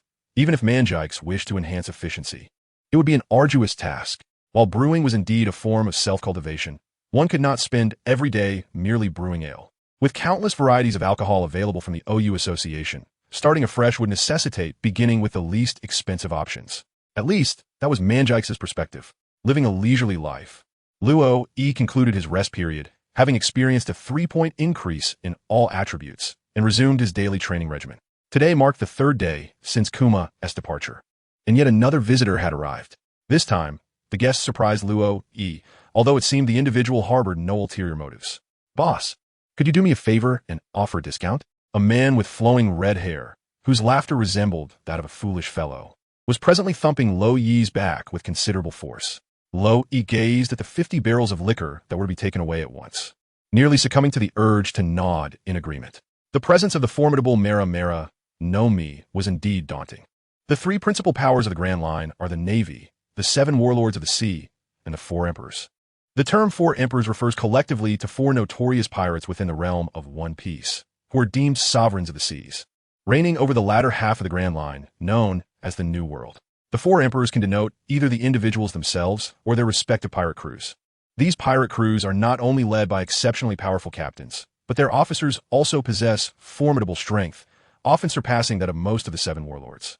The current 4 emperors are Edward Newgate, known as Whitebeard, Shanks, the red-haired, Charlotte Linlin, referred to as Big Mom, and Kaido, the Beast. Each of these maritime sovereigns possesses a distinct personality, One is perpetually adopting sons, another seeks to uphold his pride, one collects husbands, and the last is busy developing a menagerie. Now, standing beside Lo, he was an individual who initially donned a hood and appeared akin to a member of the Revolutionary Army. However, upon entering Lo Yi's tavern, his true identity was unveiled. He was Shanks, one of the four emperors. Upon examining the official life card of the red-haired Shanks, Luo noted that while it does not explicitly state when he ascended to the rank of the four emperors, the timeline suggests that he had already achieved this status before his sojourn in the East Blue. Speculation abounds regarding Shanks' prolonged stay in the East Blue, with many conjecturing that it was due to his affections for a certain woman. This conjecture was further fueled by a later manga cover, which depicted Makino from Fusha village cradling a child, leading many to wonder if the child was indeed Shanks' offspring. Upon hearing this speculation, Luo could only chuckle. After all, one resides in the East Blue while the other navigates the latter half of the Grand Line. Even if Shanks is one of the four emperors, such a connection seems utterly improbable.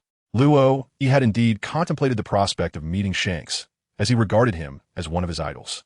However, he never anticipated that their encounter would unfold in such a manner. To think that Shanks would engage in frivolous banter for an hour merely to secure a discount on 50 barrels of ale. Back when he was in the East Blue, Shanks never seemed to hesitate in demanding discounts from others, even sharing drinks with the most formidable mountain pirate king who dared to insult the Yonko. In any case, an idol remains an idol. Discounts were out of the question, and it was clear that he would never part with his profits. With a mere 8,000 berries earned from each barrel of ale, he had already granted a concession out of respect for Shanks. If he were to lower the price any further, he might as well resign himself to eating tree resin. No, even if you're a Yonko, payment is still required. Although Aroth had taken Lila to the dock today, and Lucifer was lounging upstairs, only Mangix and Dibu were present in the tavern. Luo, he had faith in Shanks' character. Moreover, he recalled that Shanks' former first mate had previously purchased liquor from his establishment. When Luffy arrived at Sabeti Archipelago and Rayleigh expressed his long-standing desire to meet him, Luo, he had sensed that Shanks had paved the way for Luffy.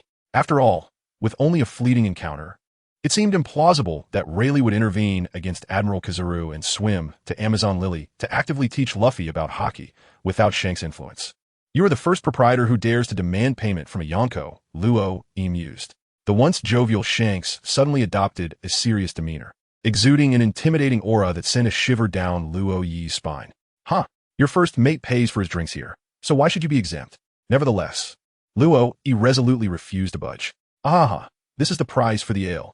For the first time, Shanks' charm seemed to falter. His visit to purchase ale was, of course, prompted by Rayleigh's recommendation, and Shanks found himself intrigued by what made this tavern memorable to Rayleigh. After sampling the ale from the Dota Tavern, Shanks deemed it quite palatable, and purchasing it was no issue. However, he found the proprietor rather peculiar. Shanks discovered that despite still donning his hood, Luo, he had recognized him immediately. The reputation of the Yonko was well known, yet few had the opportunity to meet one in person, to be identified solely by a wanted poster, in a manner that revealed his concealed identity, left Shanks astonished. He even began to question whether the conspicuous nature of his companions had inadvertently exposed him. A total of 50 barrels of ale amounted to 4,500,000 berries. Naturally, Luo, he need not lift a finger to transport the ale, as Shanks would bring his own men to assist. Luo, he extended his hand, requesting money from Shanks. 4,500,000 berries may sound substantial, yet it merely amounts to 450 pieces of paper currency. Beside Shanks stood a man with a rifle tucked at his waist, a cigarette clenched between his lips, and long hair tied back, who retrieved the money from his pocket to settle the bill. Luo, he was aware that this was Ben Beckman, the vice-captain of the red-haired pirates, noted by Oda as the character with the highest intelligence among those introduced. Thank you. We have recently established the Dota Merchant Association. Here is our contact number. Should you wish to purchase more liquor, feel free to call us directly for orders, and we will ensure delivery to your doorstep, albeit with an additional charge based on the perilous nature of the journey. How can one possibly save on logistics costs? Even if one cannot have the entirety of the expenses covered, any profit is still welcome. Furthermore, the red-haired pirates reside in the New World. The fact that the inhabitants of the New World refer to the first half of the Grand Line as paradise speaks volumes about the dangers that lie therein. Not a problem, Beckman nodded, accepting the note on which Luo had written the number of the snail phone. To be frank, 90,000 for a barrel of wheat beer is not exorbitant, especially considering the 10% discount granted due to Rayleigh's introduction. Otherwise, the original price would have been 100,000. 50 barrels of beer is merely a drop in the bucket for their entire pirate crew. It would barely suffice for a banquet. Do they lack funds? Not at all. The primary concern lies with the Dota Tavern, which is short on stock. The tavern's inventory is limited, making it difficult to procure more. For a small tavern to be able to offer 50 barrels for sale at once is quite commendable. The red-haired pirates did not linger excessively. They gathered the liquor and departed promptly. As Luo rested, he pondered that his visit this time was not solely to replenish supplies on the ship and to apply a coating, but also to discuss certain significant matters with Riley. However, he found himself indifferent to these concerns. After all, what difference did it make who became the Pirate King, as long as it did not impede his ability to earn money and marry? As for his own predicament, he still needed to devise a plan to extricate himself from his current state of relying on others. Just when he thought the red-haired one had departed for good, another unexpected visitor arrived. "Uncle Cook, what brings you here?" he inquired, though his words were laced with warmth as he pulled over a chair for Cook to sit. "It's because you've been quite the handful lately that I decided to check on you," Cook replied, observing Luo Yi's improved demeanor, which was markedly better than before, devoid of any sorrowful emotions. Cook felt a sense of relief. "This is quite the surprise. I merely wish to quietly enjoy a tavern." Luo Yi market. Although Luo Yi expressed such sentiments, Cook's eyes were filled with skepticism. The two engaged in casual conversation for a while, discussing matters pertaining to the tavern and recent developments. Cook also learned that Luo Yi had established his own trading company and promised to offer some assistance. Would this, however, encroach upon Uncle Cook's resources? Luo Yi spoke somewhat awkwardly, for Cook truly had no words for him, yet he found himself in the same profession as Cook. "Rest assured, my trading association has already begun to delve into the new world. The resources from this initial phase are entirely yours, should you desire them." With Cook's assurance, Luo Yi felt considerably relieved.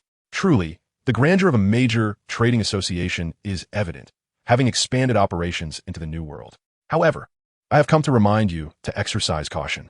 Suddenly, Cook's expression grew serious as he glanced out the window, then remarked, "Shall we engage in a sparring match?" Oliver had set sail, accompanied by the prearranged Eolos and the visibly excited Lila, her cheeks flushed. It was no surprise. This was an extraordinary world, and the sea held untold possibilities.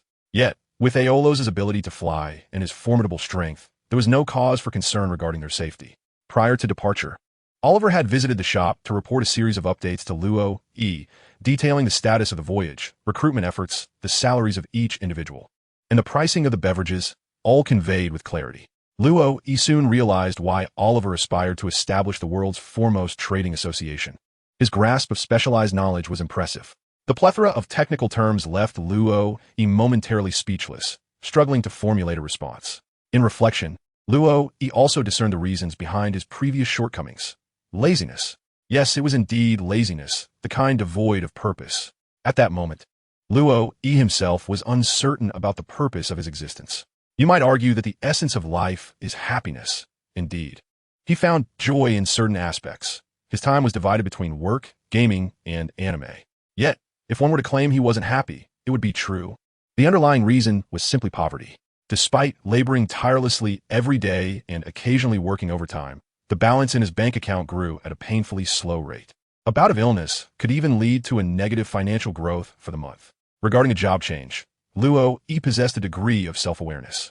As a graduate from an inconsequential university, lacking any remarkable skills or achievements, he understood that securing a well-paying job suited to his capabilities required more than mere luck. Even after entering the world of One Piece, Luo Yi remained perplexed. He had aspirations, albeit simple ones, to find a wife with an appealing appearance and physique, to hold a job with a decent income, and to live a joyful life. However, the world of One Piece was far more complex than he had envisioned. Every profession here bore its own distinct characteristics. Whether one was a chef, a shipwright, or a merchant, each role demanded specialized knowledge and skills to rightfully earn such titles. Currently, Luo Yi was merely an ordinary individual lacking any particular prowess. Indeed, in this world, unless one possessed a unique skill, one would remain just an average person. A sudden impact jolted him, a dark fist striking his face. It was the punch of Manjik's, devoid of the application of hockey. "Do not lose focus," Manjik said. A blade of grass clenched between his teeth, addressing Luo Yi, who had been sent flying several meters away. Again, rising from the ground, Luo Yi realized it was time to learn something new. Physical training was merely the first step. Swinging his fists, he resumed sparring with Manjiks. His current attributes stood at strength, 41, agility, 41, intelligence, 45. Compared to his initial state, his improvement was not merely exponential. Yet, Luo Yi sensed a deceleration in the pace of his physical attribute enhancements. Even with the continuous use of the Book of Knowledge, this rate was diminishing, despite the system having ascended to level 3 and attributes reaching level 3 as well. Nevertheless, to the observers on Sabiti Archipelago, Luo Yi's growth could only be described as astonishing, especially to those from the 19th GR who had witnessed his development firsthand. Although this world was teeming with powerful beings, ordinary individuals were as plentiful as the sea itself. Even among the more robust individuals, their physical attributes seldom exceeded 20 points. Luo Yi discovered that the threshold of 20 serves as a pivotal boundary. When his attributes surpass this numerical value, he distinctly perceives a remarkable enhancement in both his strength and speed, along with a significant augmentation in his mental prowess and perception. Yet, this advancement remains insufficient. Currently, he can only exert dominance over ordinary individuals. Should a bounty of tens of millions be placed on a pirate, he would find himself outmatched.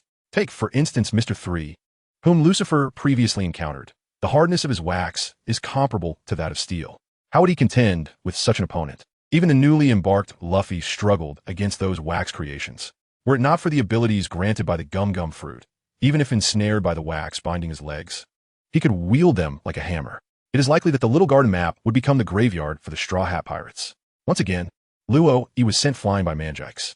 Swallowing a tree offering, Luo Yi charged forward with clenched fists. Such supplies were meant for consumption, and a single tree offering could be utilized thrice. Throughout his encounters with Manjikes, Luo Yi continuously employed these offerings to heal his wounds, yielding remarkably evident results. In the realm of combat, one principle prevails: experience. To Luo Yi, it was merely a matter of proficiency.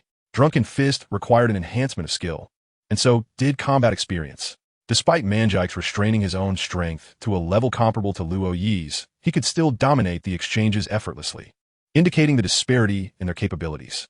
However, in the present moment, as Manjikes' fist approached, Luo Yi instinctively began to evade and block. And although he had yet to master the art of counterattacking, the frequency of his defeats had significantly diminished. Manjikes, too, found satisfaction in this progress. Luo Yi may not possess innate talent, yet his unwavering dedication surpasses all expectations.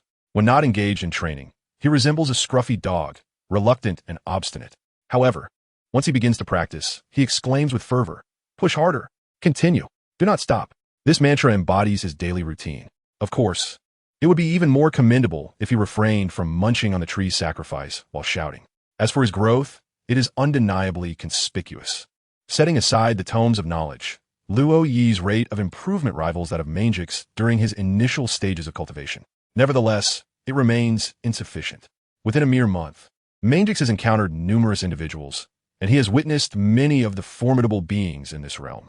Apart from Rayleigh and Gumi, the recent arrival of the red-haired pirates showcased individuals of remarkable strength. These encounters serve as motivation. Indeed, they are the very impetus driving him forward. Once he attains the capability to contend with such formidable foes, the position of the Wine Immortal will be within easy grasp. After sparring with Luo Yi for an hour, the session concluded only when Luo Yi, utterly exhausted, collapsed onto the ground. The tree's sacrifice may heal wounds, yet it cannot restore stamina, a reality one must accept. Nevertheless, such exertion merely constitutes a warm-up for Manjik's. He turned to the Mediterranean uncle clad in a naval uniform, inquiring, "Shall we engage in a friendly spar?" However, Gumi's expression was one of exasperation. "My tavern." Ultimately, the sparring did not materialize. Gumi, being a person of prudence, declined Manjik's invitation, thereby averting the potential destruction of half of GR once more on the Sabeti Archipelago. With a sense of regret, Manjik's helped the resting Luo Yi to his feet, encouraging him to recover as they strolled back to the tavern. The four of them, accompanied by Gumi's aide, made their way leisurely, primarily waiting for Luo. It is essential to recognize that not only does striking others deplete energy, but enduring blows is equally taxing. Can we avoid getting hit next time? Luo Yi gently rubbed his slightly swollen cheek and complained to Manjikes, "If you hadn't blocked my attack, my face wouldn't have been injured." Manjikes responded, "Well, you are formidable. I shall strive harder." Gumeyer listened to their exchange and discerned that this furry creature was training Luo Yi in combat techniques, effectively serving as his mentor. Yet their relationship also bore the hallmarks of friendship. This dynamic was indeed peculiar. Gumeyer, having graduated from the naval headquarters and studied under the former admiral, Black Arm Zephyr, understood that a teacher-student relationship, regardless of its closeness, could never truly evolve into friendship. Conversely, it appeared that Luo, E, and Manjikes had first formed a bond of friendship before transitioning into a mentor-mentee relationship. Gumeyer sensed that there existed an unspoken connection between the two, one that eluded his understanding. Why does the esteemed Vice Admiral have the time to visit my humble tavern today? Upon returning to the tavern, Luo E poured Gumeyer a cup of milk coffee. He recalled that during Gumeyer's last visit, he had extended an invitation for him to join the Navy. Dear proprietor, I am merely following orders. For the guests who frequent your establishment have caused us considerable concern, Gumeyer remarked leisurely as he took a sip of his coffee before revealing his purpose. Are you referring to Shanks, Vice Admiral? He is quite amiable. Observing the innocence on Luo Yi's face, Gumeyer felt an unexpected jolt of surprise. Had a subtle change manifested on his typically composed visage? His right hand slowly inched towards the two long swords resting against the table's edge. Just one drink, and you've ordered 50 barrels of wine. What a significant client. I was just pondering where to procure funds to rebuild the new tavern, and lo and behold, here comes a major patron. Luo E continued speaking, seemingly oblivious to the subtle shift in Gumeyer's expression. Upon hearing Luo Yi's words, Gumeyer paused for a moment, withdrew his right hand, and lifted the coffee from the table. Another cup, please. Manjikes also set down the drunken warrior's mantra behind the bar, and Debu put aside the pancake skillet of the Shadow Ruins Wanderer, both of which were recently drawn weapons bestowed upon them by Luo E. However, Luo E stumbled upon a rather grave issue. The skins obtained through these draws were, in fact, susceptible to damage.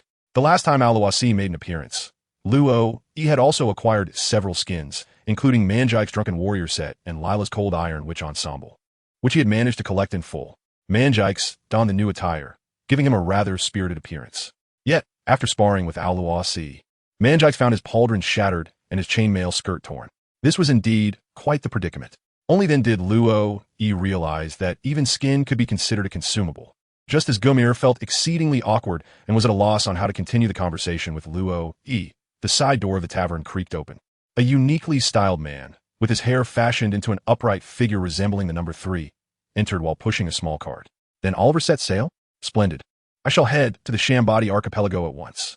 Mr. 3 set down the phone bug, skillfully maneuvering his wax ship to circumvent the northern edge of the Sabadi archipelago, in order to evade detection by the Navy. His partner, Miss Golden Week, was only 10 years old and had recently joined the Baroque works. Thus, she had not yet drawn any attention from the authorities.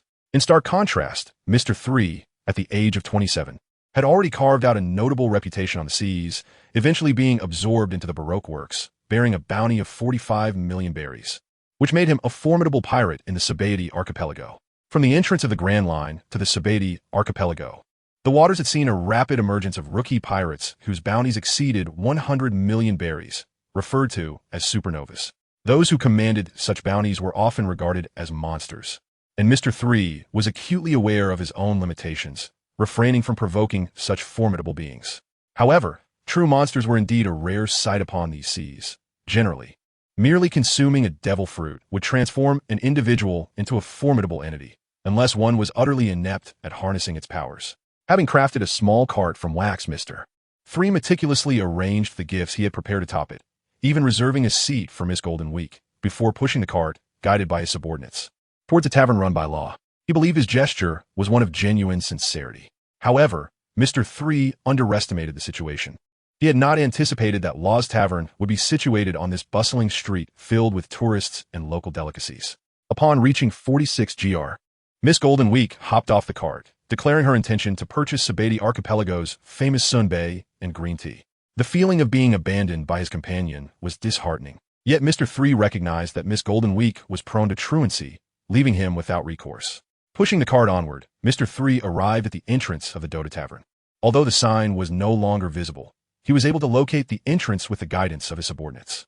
Taking a moment to catch his breath and adjust his attire to appear more like an artist, Mr. 3 pushed open the tavern's side door with his cart. Yet, the atmosphere within the tavern seemed somewhat amiss. All eyes turned towards him. Mr. 3 recognized Law's appearance and was aware of the presence of the Mink tribe member, as well as a short individual who appeared to have consumed a clone fruit. However, the sight of a vice admiral donned in a marine uniform, accompanied by another in the attire of a rear admiral, raised questions about their presence. Admiral, this individual bears a bounty of 45 million berries and possesses the powers of the melt fruit, Gall di Nero. The vice admiral whispered to his superior while standing beside Gumi. Let us take him into custody.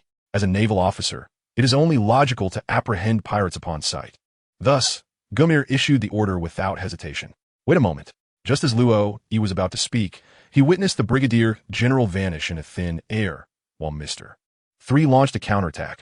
With a resounding crash, Mr. 3 was swiftly subdued. Although the brigadier general's strength was not particularly formidable, being in the company of Gumi Air had naturally afforded him the opportunity to learn hockey in the 6 styles of the Navy, elevating his prowess far beyond that of Mr. 3, who merely roamed the first half of the Grand Line as a pirate. My tavern. Luo Yi let out a heart-wrenching scream as he beheld the collapsed wall. The Dota Tavern had truly become renowned at sea. Major Bell personally carried the wooden planks, casting a resentful glance at the Mediterranean Vice Admiral standing nearby, alongside Brigadier Leonard, who wielded a hammer to assist in repairing the wall. Indeed, the tavern's first-floor wall had been smashed open by a single punch from Brigadier Leonard. The commotion had originally been intended merely for the capture of a pirate, yet Mr. 3, an ability user of the melt fruit, sensed the impending danger and hastily erected a wall of wax before making his escape. However, Leonard's formidable combat strength shattered the wax wall, rendering Mr. 3 unconscious. The remnants of the broken wax wall not only damaged the tavern structure, but also inflicted varying degrees of destruction within. For instance, 3 barrels of ale, still positioned on the first floor, were wrecked in the chaos. In the midst of Manjike's scowling demeanor, Leonard produced 300,000 berries to settle his dues and purchased the 3 barrels, each now half full of ale. Nonetheless, the fragrant brew inadvertently served as yet another advertisement for the Dota Tavern. The unique aroma wafting from within attracted the attention of passers-by, especially when the golden-hued ale flowed from the tavern during the wall's collapse. Initially, during the arrest of Mr. 3, Vice Admiral Gumi Air cast a rather complex gaze towards Luo. After all, this was a wanted criminal, and the fact that this criminal had presented himself as a gift, what could it possibly signify? Is it true that Luo Yi has connections with fugitives? However, upon closer reflection, it is rather commonplace in the Chambord Archipelago to have such associations. Just a few days ago, he sold wine to one of the 4 emperors, the red-haired Shanks. Should we then accuse him of colluding with pirates? That would be absurd. Surely, the reputation of the Navy should not be sacrificed over such trivial matters. He is merely conducting legitimate business. If his wine sells well and he receives gifts in return, what is there to condemn? It is indeed unfortunate for the gift giver, as they crossed paths with the Navy. In fact, he nearly met his demise at the hands of Lucifer before. This visit may simply be an attempt to ease tensions. Observing Leonard skillfully produce sea-stone handcuffs to secure Mr. 3, and even retrieving rope from his cloak to bind Mr. 3 into a caterpillar-like form, Luo Yi felt it prudent to clarify the situation. Gumir nodded in agreement, indicating his understanding. On a vast ocean, anything can transpire. One might even argue that the incident involving the Oliver family reflects a dereliction of duty on the part of the Navy. As for the windows there, they have been replaced with sliding ones. The color of the curtains? Never mind, I will simply exchange them for belly. I can handle this minor detail myself. A sum of 100,000 belly will suffice. As for the waist door, it is no longer necessary, as I will not be operating a tavern here in the future. The floor color is inconsistent. It would be best to replace the entire first floor's flooring. Luo Yi was directing the Navy in the renovation of the main entrance. In truth, the areas in need of repair were merely the wall on the first floor and the flooring at the entrance. Never mind the flooring. I can simply purchase a carpet to cover it up later. It was only when Bell raised the issue of compensation with Luo Yi that he nodded in agreement. Although the Navy would take responsibility for repairing the wall and offer some compensation, it would merely involve restoring the damaged sections. The floor of the tavern indeed shows signs of wear, yet such a replacement seems excessive. I had initially intended to inquire whether you could assist me in constructing a new tavern. Bell, why are you not a wanted criminal? Otherwise, I would feel compelled to strangle you. At sea, Oliver stood upon the deck, gazing at the permanent compass in his hand. This compass pointed towards the island of Shuba County, where he had previously established contact with the Kingdom of Gosa. This diminutive kingdom remains unaligned with the world government. To put it simply, all matters within the kingdom must be resolved independently. Even when faced with pirate assaults, they must rely on their own strength for defense. The Navy, unless merely passing through, seldom offers assistance. After all, The vast expanse of the ocean necessitates the Navy's presence to maintain order, and their manpower is woefully insufficient. With the onset of the Great Pirate Era, the Navy's personnel have become exceedingly scarce. Otherwise, they would not have resorted to conscripting civilians upon hearing news of Mangix and Lucifer. The current Navy is indeed in a transitional phase. Although the Navy boasts the three admirals, Fleet Admiral Sengoku, Naval Hero Garp, and former Admiral Black Arm Zephyr, true top-tier combat power is limited to these few. Moreover, with the passage of time, both Sengoku and Zephyr's combat prowess continues to wane. Even we, as merchants traversing the seas, find it unwise to place our safety in the hands of patrolling Navy officers. Instead, we must hire our own escorts aboard. Raising his head, Oliver observed two figures standing at the bow of the ship. Not just him, but many aboard frequently cast glances in their direction. They were simply breathtaking. It was as if the proud Alrose had stepped out from a painting, her white hair dancing in the sea breeze, her flowing gown failing to conceal her alluring figure. Beside her, Lila resembled a little princess. Adorned in a dark iron-witch-esque attire, Lila's elegance was fully accentuated. Particularly striking was the staff she held. Standing next to Alrose, they resembled both mother and daughter, as well as sisters.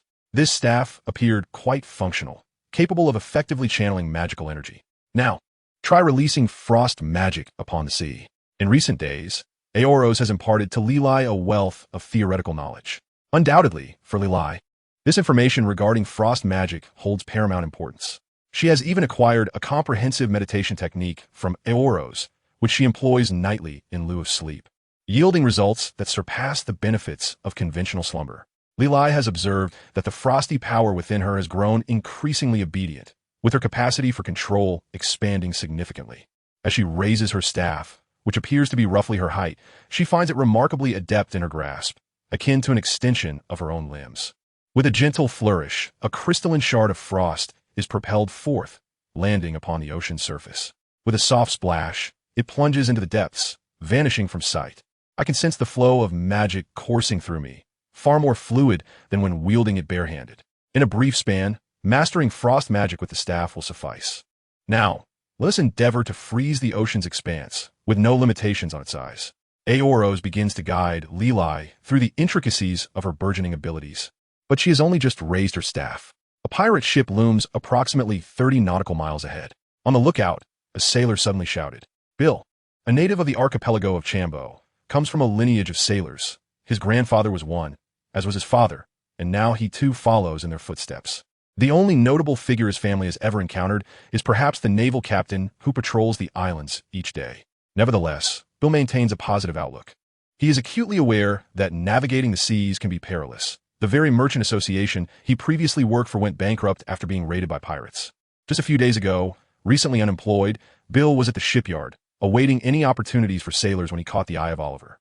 Bill's dark skin and robust physique captivated Oliver, who, with his keen eye, recognized Bill as an experienced mariner. Yet, Bill's talents extend beyond mere seamanship. He possesses a wealth of skills ranging from navigation to culinary arts, music, and medicine, albeit without mastery in any single area. This is, of course, understandable, as one's energy is finite, and his family circumstances afforded him no systematic education in these disciplines. The skills he has acquired have been passed down through generations. Due to his remarkable capabilities, Bill stands out among sailors. Although he may not match the proficiency of specialists, he has carved out a commendable reputation among his peers. When Oliver approached him, Bill inquired if he could bring along his former companions. Oliver readily agreed, even asking about Bill's previous salary, deciding to offer him the same pay for the time being. Grateful for Oliver's generosity, Bill accepted without hesitation, having little hope of regaining his former income after the collapse of the Merchant Association. Subsequently, Bill gathered his fellow unemployed colleagues and accompanied Oliver to the Merchant Association to sign contracts. Oliver did not exploit the situation. He was aware of the unfortunate fate that befell Bill's former employer, where the president and his ships sank into the sea, with none returning. Bill himself had lost many friends, but such is the nature of their profession. They are mentally prepared for the worst. Much like his father and grandfather who passed away young. At just 28, Bill supports not only his wife and 2 children, but also his mother and grandmother, who run a small restaurant to safeguard against the possibility of his untimely demise at sea. During the contract signing, Bill and his companions discovered that behind Oliver's Merchant Association was the renowned Dota Tavern, which had recently garnered much attention in Chambo. Everyone knew of the incident involving a fur-clad individual and an armored man who wreaked havoc upon half a street. As Bill signed the contract, his hands trembled. He never anticipated working under such formidable figures.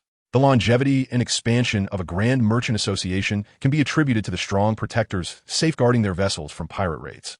Indeed, the weather on the Grand Line is notoriously capricious, but the greatest peril lies with the pirates. Just a few days after signing the contract, Bill received word of their departure and accompanied Oliver to Loa to load some wine onto the ship while gathering crew members and procuring necessary supplies for their voyage. As the journey was not particularly long, requiring only 7 or 8 days to reach their destination, they needed only essential provisions such as food, fresh water, and medicine. Additionally, they could fish at sea, passing the time while conserving their food reserves. However, what Bill had anticipated, the presence of Mangix and Lucifer, did not come to fruition. They were not aboard, nor did they hire any guards. Instead, he found himself in the company of the seemingly harmless Auros and Lilai, a pair of women who evoked a strong protective instinct within him. Bill said nothing, reasoning that it was merely a short trip and with no cargo aboard. Should they encounter pirates, they could make their escape. With a dozen sailors on board, their rowing speed was hardly inferior to that of the pirates. They had navigated such situations successfully before. Half a day into their voyage, the crew sailed smoothly along their course. The sea as tranquil as ever, devoid of any turbulence, and the sky adorned with fluffy white clouds basking in sunlight. This inaugural journey of his new employment felt refreshingly invigorating, akin to the dawn of a new life. Yet, unexpectedly, pirates emerged on the horizon. Bill could hardly believe how swiftly they had encountered trouble. "Ladies, please return to the cabin. We must accelerate our navigation," he urged. Bill immediately sought out Aros and Lila. The pirates of the sea were notoriously ruthless. Should they catch sight of 2 such exquisite ladies aboard their ship, they might pursue them relentlessly. "No worries, just sail ahead," Aros replied, shaking his head with no hint of trepidation. "Madam, those are pirates," he cautioned, heeding the wisdom of Lord Aros. While others might be unaware, Oliver certainly knew that Aros possessed formidable combat prowess. In Oliver's memory, Aros was also a wielder of extraordinary abilities. On the very day of their departure, the ice at the Dota Tavern had yet to begin melting. Oliver's words suddenly sparked a memory in Bill. He recalled a newspaper from a few days prior, featuring the enchanting woman who had completely frozen the Dota Tavern. Upon closer inspection, it was none other than Aros. How could he have failed to recognize her? They had all been preoccupied with job hunting, and even when perusing the newspaper, their focus had been solely on employment opportunities. It was only due to Aros's image gracing the front page that Bill had retained a vague recollection. With this thought, confidence surged within him. Indeed, how could the Dota Trading Company set sail without a cadre of guardians? Under Oliver's command and bolstered by Bill's encouragement, the crew continued their journey forward, albeit with a sense of unease. In a moment, unleash every bit of frost magic you can muster, using it in the manner you desire. Remember, your magic is a part of you. Employ it as you wish, Aros gently instructed as they drew closer to the pirate ship, its massive skull emblem emblazoned on the sails. Lila nodded vigorously, gripping her staff tightly, her heart racing as she gazed at the approaching vessel, envisioning how to wield her ice magic. Suddenly, a black sphere hurtled from the sky, landing before the merchant ship and erupting into a towering column of water. As the 2 vessels drew within cannon range, the enemy commenced their assault. Through his telescope, Bill could even discern the wicked grin of the pirate, who had carelessly licked the blade and cut his tongue. "Fire!"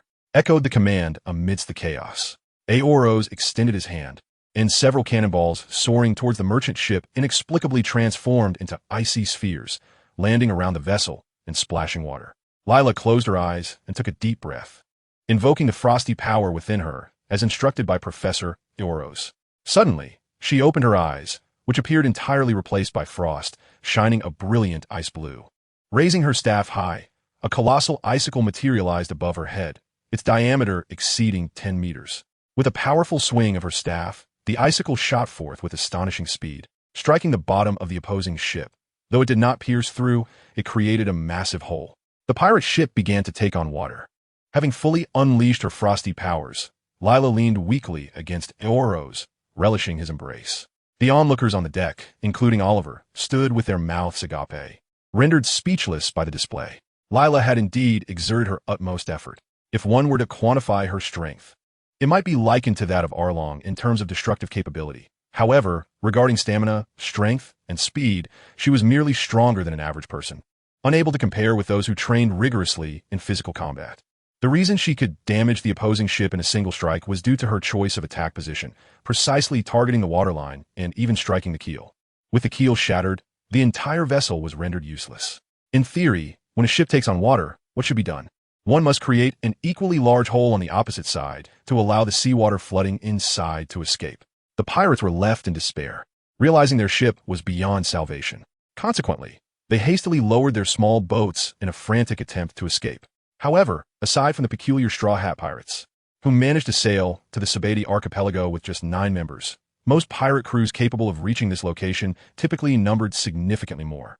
The small boats aboard numbered only a handful, leading to a scene where, aside from the captain and a few key officers occupying a relatively spacious small boat, the remaining pirates were crammed into a few boats, with 20 to 30 individuals precariously close to capsizing them. Well done, Aoros praised Lila. To strike the enemy's vessel directly is indeed the most efficient method on the sea. Although Aoros had never heard the saying, the principle remained true. Naturally, under such circumstances, the opposing crew would opt to commandeer the merchant ship. Otherwise, adrift on the vast ocean in a small boat would lead only to a slow demise, especially in the Grand Line. Indeed, Oliver watched as the pirates maneuvered their ship towards them. The rest is up to you. Aros cradled Leli as they returned to their quarters for some respite. Turning his gaze toward Olis, who had regained his composure earlier than the others, he uttered a command, "Fire." Without hesitation, Olis rallied the crew, and Bill swiftly followed suit.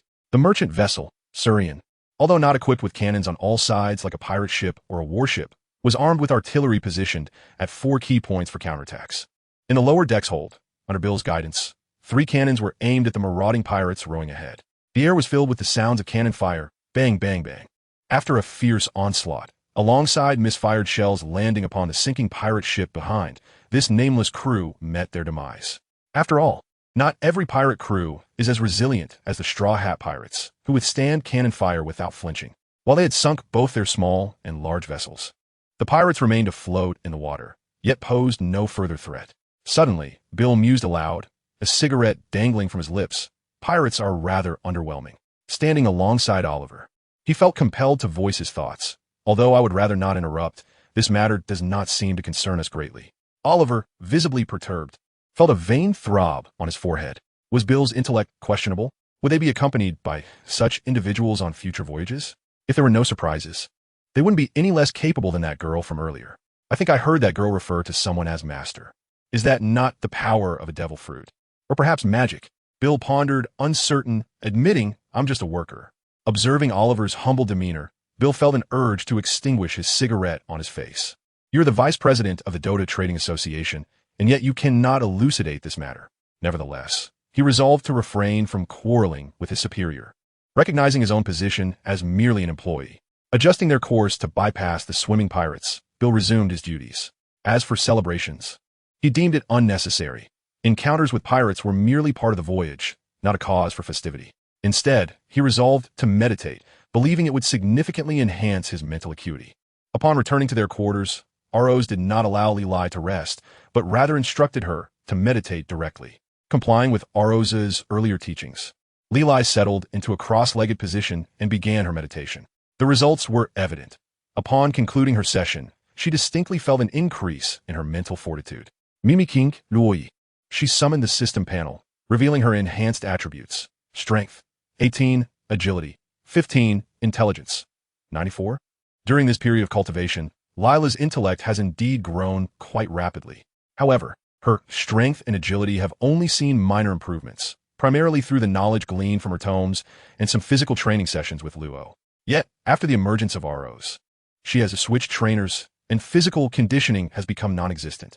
In Aros's own words, once her strength is sufficiently developed, the utilization of frost power to enhance physical abilities will suffice. It is merely a matter of manipulating magical energy, a task deceptively simple. Lila has demonstrated promising capabilities. Aside from a lack of combat experience, she has few shortcomings.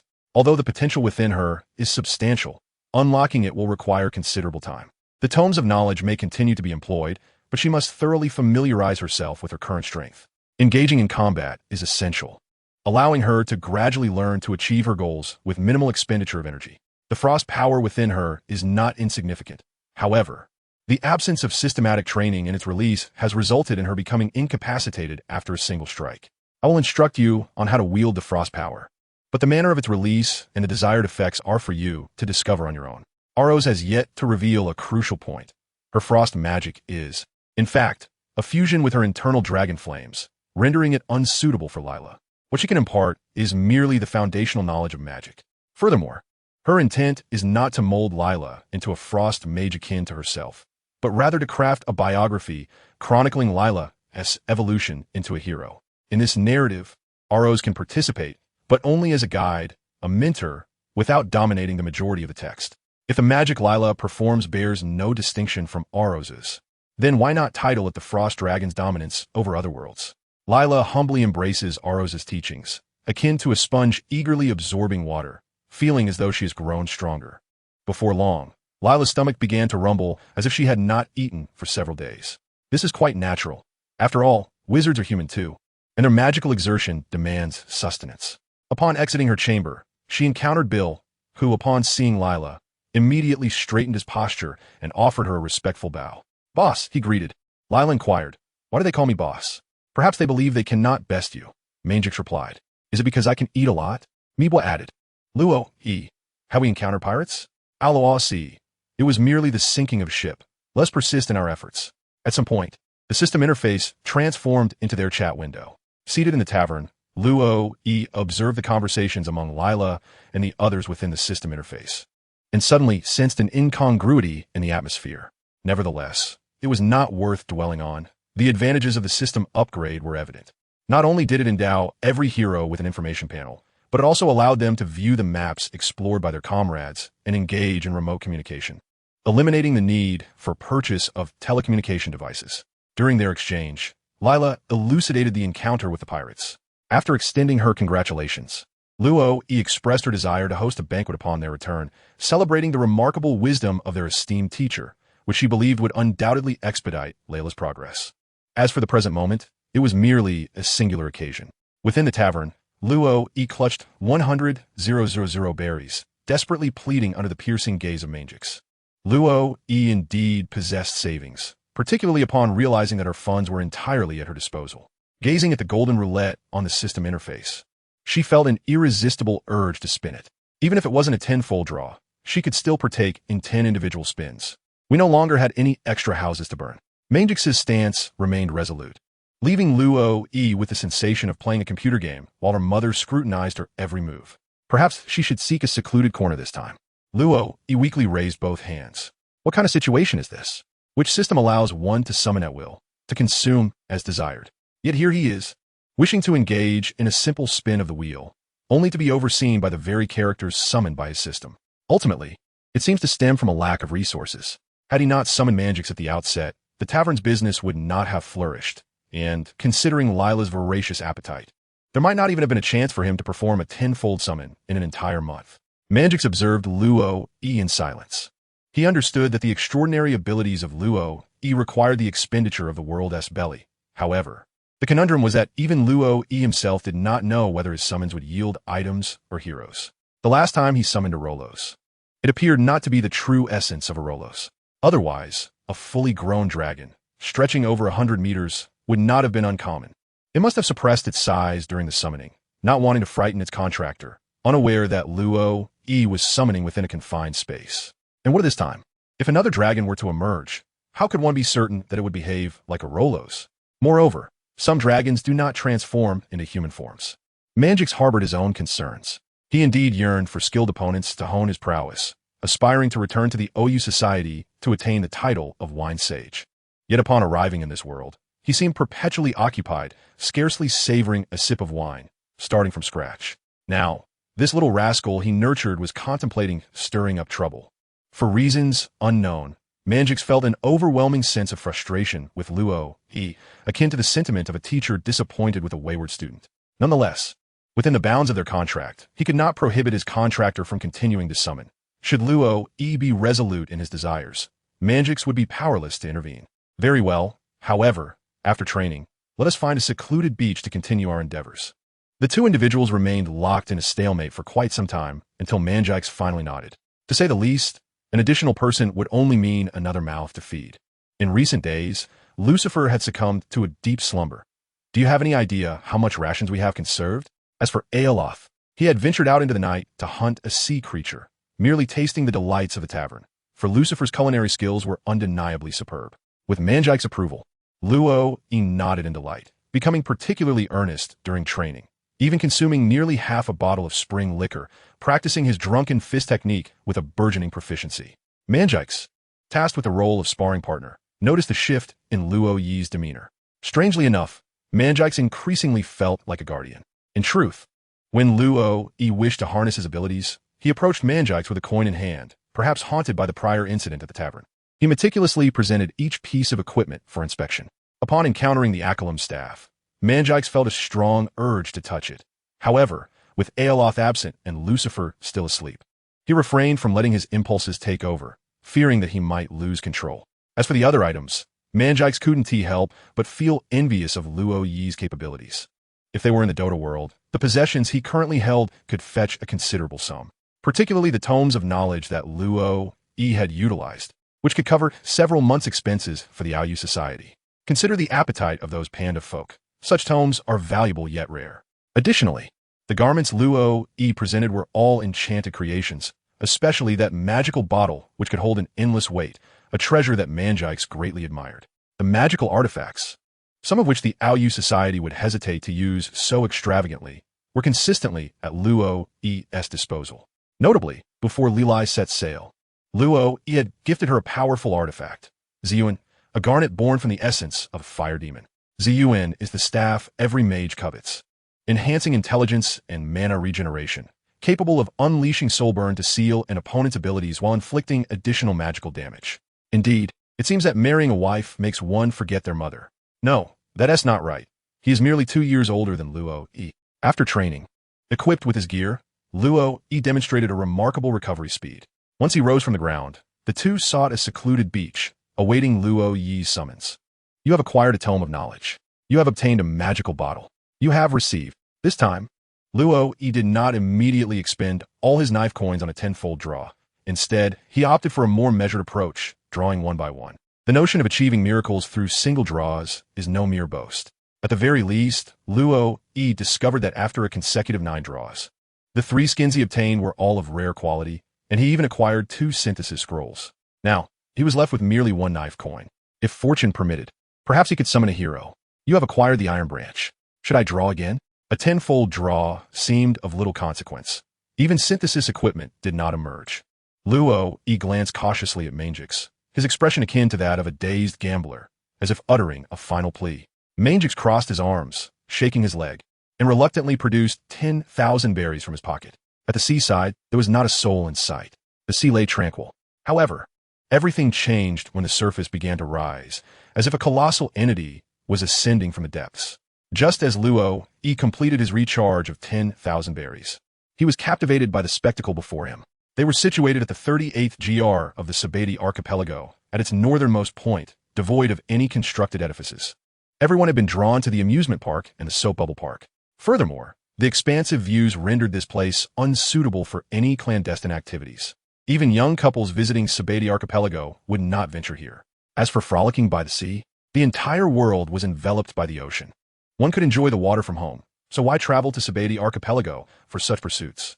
The two had chosen this secluded spot for its openness and lack of people. Yet now, it seemed something was about to emerge. If it were a sea king, might we indulge in a feast tonight? Observing the rapidly ascending surface of the sea, Luo Yi sensed that something substantial was about to surface. Once your physique strengthens further and you cultivate your true energy, I shall teach you the method of sensing breath. He mused. Manjike's glanced at Luo Yi and could not help but shake his head. What was coming up remained uncertain, yet thoughts of consumption lingered. As the rising waters began to recede, transparent bubbles materialized in Luo Yi's line of sight. He recognized them as the bubbles formed when a ship descends after being coated with a membrane. In other words, a vessel was surfacing from the ocean's depths. As the water continued to withdraw, the ship's form gradually became visible. It was a medium-sized, 3-masted sailing vessel, adorned with a massive shell atop the roof of the cabin, and at the prow, a gigantic fish that was traditionally responsible for towing the ship. To his astonishment, Luo spotted 3 large characters emblazoned on the side of the vessel. Dragon Palace City. Was this the ship of Dragon Palace City? Wait, could it be? Luo suddenly recalled the unfolding narrative. Upon his arrival in this new world, he had just received news of his parents' maritime disaster, coinciding with reports of a celestial dragon's shipwreck. This indicated that Princess Odoheim and the celestial dragons were en route to the holy land of Mariewa, where, after a week's time, she would return with a personally pinned letter from the world nobility, only to be assassinated shortly thereafter. In the realm of pirates, fatalities were not abundant, and Luo remembered the details vividly, particularly concerning Princess Odoheim, who had a significant role in the manga, even having an episode named after her. She was a woman deserving of a title, a remarkable figure indeed, although her actions were somewhat reckless, prompting Luo to involuntarily refer to her as a senior. He understood deep down that no one had the right to mock someone striving for the survival of their nation's populace. As the bubble wrap burst upon the ship's arrival, it emitted a soft pop. From his vantage point, he observed soldiers from Fishman Island, holding tridents and standing with grave expressions. So these are the fishmen? Even though the Dota world featured fishmen, it was the first encounter for Manjeeks, who couldn't help but inquire. Indeed, if one's upper half is fish and the lower half human, that constitutes a fishman. Conversely, if the upper half is human and the lower half fish, one is a mermaid. Therefore, the woman over there must be a mermaid. She ought to be the queen of Fishman Island, Princess Odoheim. I can't shake the feeling that you possess knowledge you shouldn't have. Why would you think that? I'm merely a small proprietor who struggles to run a tavern. I don't believe you for a moment. The ships of Fishman Island did not linger at Sabati Archipelago. In these waters, there existed a small crew responsible for hauling vessels, which was an entirely different matter. The 9 snake pirates of Amazon Lily employed 2 enormous sea serpents for towing ships. Otherwise, vessels in the Calm Belt would be rendered immobile. As for the Navy, they relied entirely on technology. The ships of Fishman Island moved with remarkable swiftness, vanishing in the blink of an eye, leaving no opportunity for those ashore to bid farewell. However, this was of little import. What truly mattered was that Luo was acutely aware of Princess Odoheim's impending doom. Should he not devise a means to caution her to be vigilant? Never mind. He would ponder that later. Gazing at the ever-open system interface, he decided to hastily engage in a draw. He accessed the lottery interface, and the golden wheel began to spin rapidly. Luo harbored no hope, for after 10 consecutive attempts yielding nothing, how could this final draw possibly result in something remarkable? Moreover, the items obtained thus far had all been of a value beneath 1,500 gold coins. Suddenly, the azure magic circle of Slark illuminated. Luo found himself utterly taken aback. How could he have unexpectedly drawn a hero? And it was none other than Slark. Who is Slark, you may ask? He is none other than the elusive fishman. With a swift strike, he can transfer energy. With another, he can diminish attributes, turning even the sturdiest tanks into mere fragile beings. Furthermore, his ultimate ability, Shadow Dance, allows him to meld into invisibility, evading detection by counter-invisibility measures. During this state, he can attack, cast spells, and utilize items without revealing his presence. Additionally, his ultimate bestows passive effects that enhance his movement speed and health regeneration when outside the enemy's line of sight. In the past, Luo would use the small fishmen to scout for vision, each placement impeccable. However, now, as the azure magic circle dissipated, Slark's figure gradually emerged. Apart from the underwater denizens, the Dark Reef remains largely unknown to the world. It is a submerged prison housing oceanic creatures guilty of heinous crimes.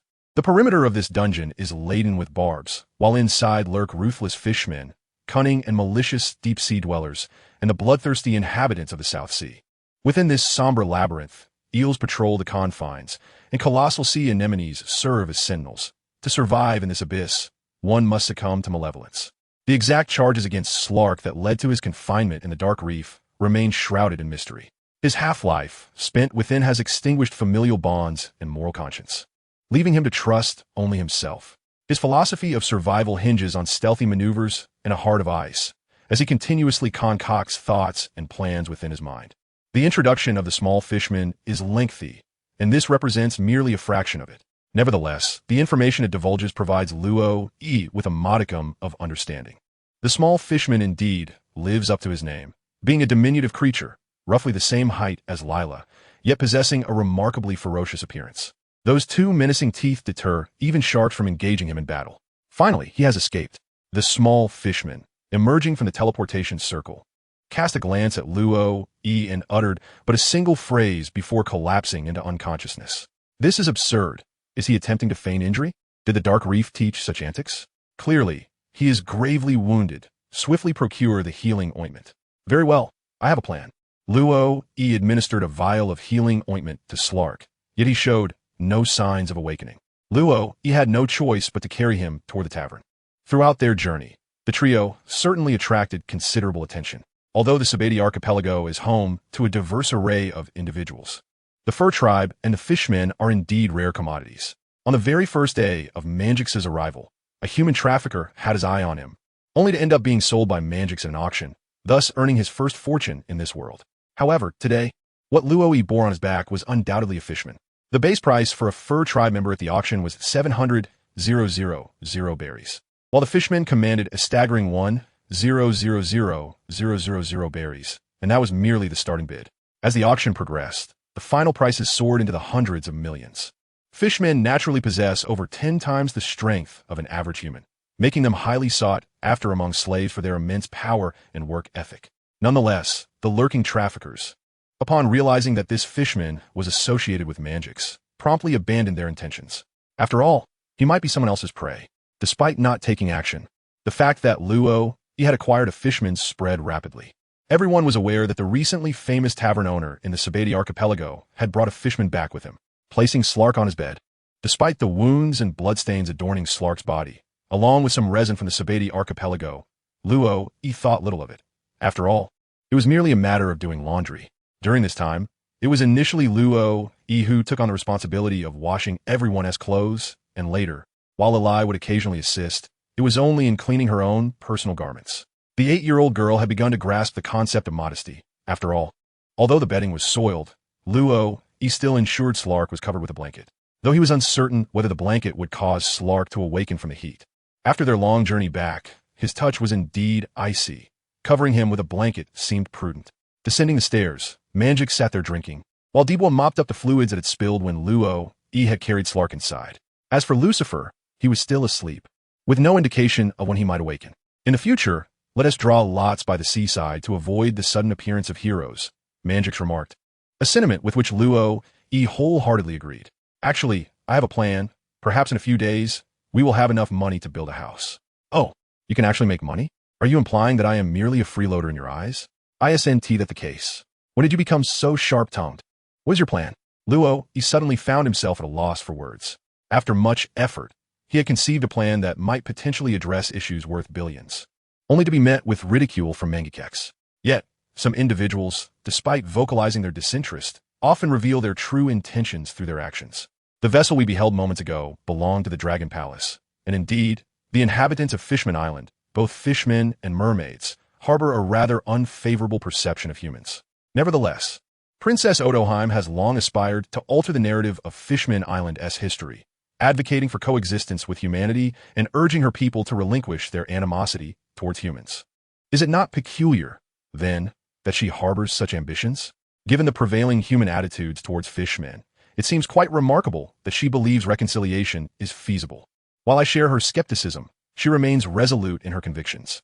Notably, the desire to pursue this course of action dates back 700 years to Fishman Island's ancestors, who even constructed a grand vessel for this purpose. Alas, that ship now lies submerged beneath the ocean, rendered utterly useless. It appears that their forebears were already ensnared by flawed thinking. Setting aside the question of their mental faculties, Princess Odoheim's recent departure from the Dragon Palace was to accompany the celestial dragons to the holy land of Mariehua, the very ones referenced in the newspapers regarding a maritime disaster. The celestial dragons? Ah, indeed, they're the dregs of this world. However, Odoheim's visit could yield a handwritten decree from Celestial Dragon, compelling even the most reluctant monarchs of allied nations to consent to the relocation of all Fishman Island residents to the mainland, with an obligation to ensure their protection. So, you intend to assist the princess in achieving her objectives, subsequently seeking a reward from the king for your efforts? Look at you. Such embellishments of grandeur seldom yield substantial profit, and in truth, we are ill-equipped to offer genuine assistance. Mariehua is no place for commoners to traverse freely. Yet, if we were to save Princess Odoheim's life, I had never realized how dark your heart was, scheming to engineer an assassination attempt on the princess only to rescue her thereafter, thereby securing the trust of the Dragon Palace. I must admit Your plan is rather astute. However, who do you intend to designate for the assassination, and who will take on the role of the savior?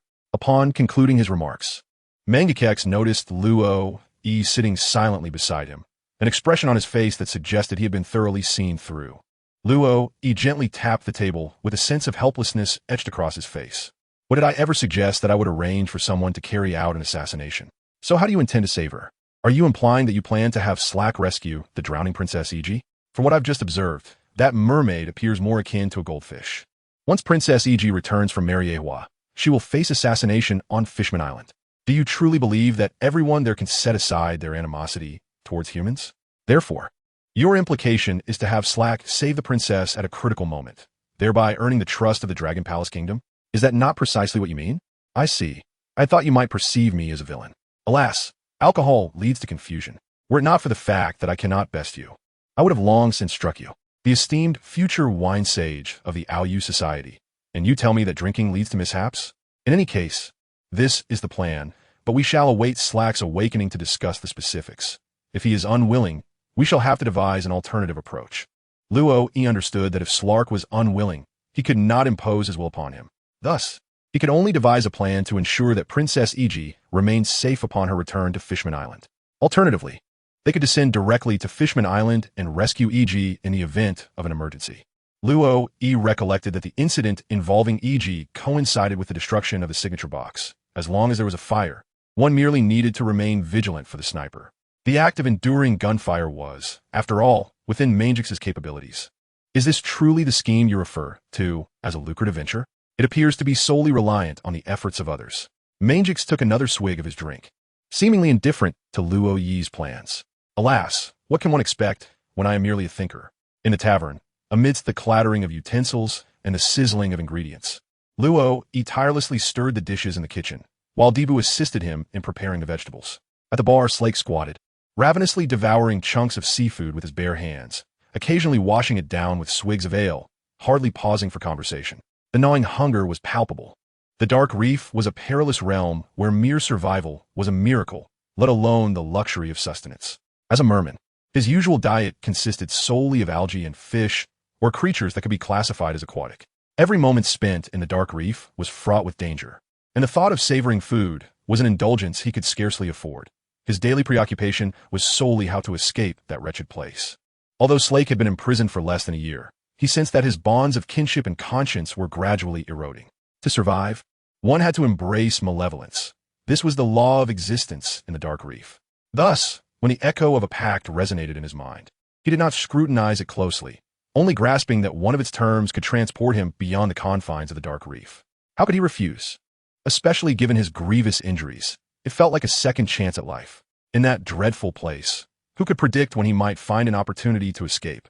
After a meal that nearly equaled his own weight in meat, complemented by the vegetables prepared by Luo Yi, it was evident that his appetite had indeed found another source of expenditure. Receiving a cloth from Luo Yi to wipe the grease from his hands, Slake stood upright at the bar. I am Slake. Through the power of the pact, he could distinctly sense that everyone in the tavern shared his plight. The individual who had just provided him with sustenance was now his current contractor. I am Luo Yi. Luo Yi nodded silently, pouring wine into Slake's cup. These individuals truly knew how to drink. Not only Mangixes, but even the later arrivals, Lucifer and the Diviner, possessed an extraordinary capacity for alcohol, significantly increasing the tavern's expenses. Fortunately, the profit from each barrel of wine was fourfold the cost. Otherwise, how could they sustain themselves? If my strength is needed, please do not hesitate to utilize it. Within Slake's heart, a remnant of humanity had yet to be extinguished, for the one who had led him away from the Dark Reef, despite appearing somewhat feeble. He could not deny that the meal he had just consumed was a culinary delight he had never experienced before. His injuries had nearly healed, having been pulled back from the brink of death. With a little more recovery time, he would soon be restored to full health. Taking a deep breath of the terrestrial air, although it paled in comparison to that of the sea, it felt as if he had been reborn.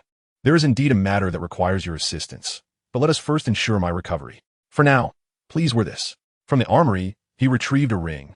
A golden band adorned with a crimson gem, flanked by two white pieces resembling objects from a seven-dimensional space, which added a touch of whimsy. The Resilience Orb, a gem that bestows courage upon its bearer. Although it was a ring, it was named an orb, primarily because in Dota 1 it was depicted as such. By Dota 2, due to copyright issues, you understand. The Resilience Orb's effect was to enhance health and mana regeneration. As Slake held it close, he felt his internal wounds beginning to heal more rapidly. Indeed, magical artifacts were truly remarkable. The curved dagger in Slake's hand was also a magical item, though it was merely sturdier and sharper, lacking any extraordinary effects. In contrast, recovery-type magical items were even more precious than some weapons, with the most renowned being the heart of the Terrorwing. With the Resilience Orb in his possession, Slake was confident that within a couple of days, he would be fully healed. This matter, in a way, was also a reflection of your kin. Upon observing Slark's demeanor, Luo discerned nothing amiss. However, he found it incredulous that Slark could consume such a significant quantity, and yet his body would falter. Furthermore, Luo cast a glance at Slark's attributes. Strength, 154. Agility, 140. Intelligence, 135. These three attributes were even slightly inferior to D-Boo's, and barring any unforeseen circumstances, a one-on-one confrontation with D-Boo might result in Slark being easily overwhelmed. Do not doubt it. D-Boo indeed possesses such prowess. Despite appearing to merely manage mops and buckets in the shop, when it comes to combat, lacking any equipment advantage. Unless one's attributes are elevated to the level of beings such as Mangikes or Lucifer, one can only expect to be bested among peers. After all, there are 4 of them. Slark attentively absorbed Luo Yi's words. Beyond imploring him to rescue others, Slark began to comprehend the state of this world. In essence, it is a realm comprised of various races, perpetually embroiled in strife. Much like the conflict between the Radiant and the Dire, the Navy and the pirates in this world stand as 2 opposing forces. However, the motives for battle diverge significantly. Rather than fighting for relics, the Navy's engagement with pirates resembles that of apprehending criminals, and intriguingly, those pirates can even be exchanged for currency. Indeed, exchanged for money. The reason Luo requested Slark to venture to the underwater Fishman Island to rescue Princess Iji was not solely for the noble cause of saving a life. He also sought to acquire a handsome sum of money to rebuild an inn. In essence, are we now facing a financial shortfall? Slark astutely summarized the essence of Luo Yi's words. Indeed, it appears that our situation may have become even more precarious. Luo Yi nodded without hesitation. It is indeed preferable to acknowledge such matters early on. In truth, apart from the young heroes like Lila, who have yet to fully blossom, the others possess the strength to stand on their own. Surviving in this world is hardly a challenge. However, Luo believed that in order to seek assistance from others, a mutual exchange is necessary, and it would be advantageous to offer some form of aid in return. You previously mentioned that when pirates venture to the ocean depths, they must apply a coating to their ships to facilitate submersion. Indeed, for humans cannot breathe underwater, and vessels are not designed for navigation beneath the waves. I noticed that the bounties state that regardless of life or death, even those pirates who drown can be exchanged for a price. I see. You truly are a genius. I suppose so. One of the reasons I was captured before was for human trafficking. So, it was your old profession. Here is the bounty. Feel free to pursue it without hesitation. A whole stack of wanted notices was retrieved from beneath the bar. Each one had been carefully preserved, accompanied by the newspapers, accumulating in number over time. Slark tucked the notices into his belt, revealing a benevolent smile. In the kingdom of Gosa, on Shubo Island, lies a diminutive realm, scarcely even gracing the 7 routes of the Grand Line. These 7 routes extend from the starting point of the Grand Line, the reverse mountain, radiating outward through magnetic forces. To navigate the Grand Line, one must employ a unique spherical compass, known as the Eternal Pointer, which serves as a guide. This pointer meticulously records the magnetic fields between islands, directing vessels toward their next destination. Consequently, reaching each island necessitates months, if not years, of gathering magnetic energy. Initially, any route may be chosen, but once a magnetic source is selected, it cannot be altered. Ultimately, all 7 routes converge at the Sabeti archipelago. However, the initial segment of the Grand Line encompasses far more than just these islands. Numerous islands exist beyond the established routes, where navigation relies solely on the Eternal Pointer, a tool that perpetually directs one toward a specific island, its method of creation remaining shrouded in mystery. Oliver possessed the Eternal Pointer of the Kingdom of Gosa because the prince, during his travels to the Sabeti archipelago, had formed a favorable impression of Oliver's family, leaving behind a record pointer and a number to a snail phone, seeking friendship. Thus, when the Dota Chamber of Commerce was established, Oliver's first thought was of this place. The route from the Sabeti archipelago to Shuba Island was brief, and within 3 days, they had swiftly arrived. During this time, Lila experienced the privileges of being the eldest sister. Each morning, upon opening her door, she was greeted by a throng awaiting her arrival, escorting her to the dining hall.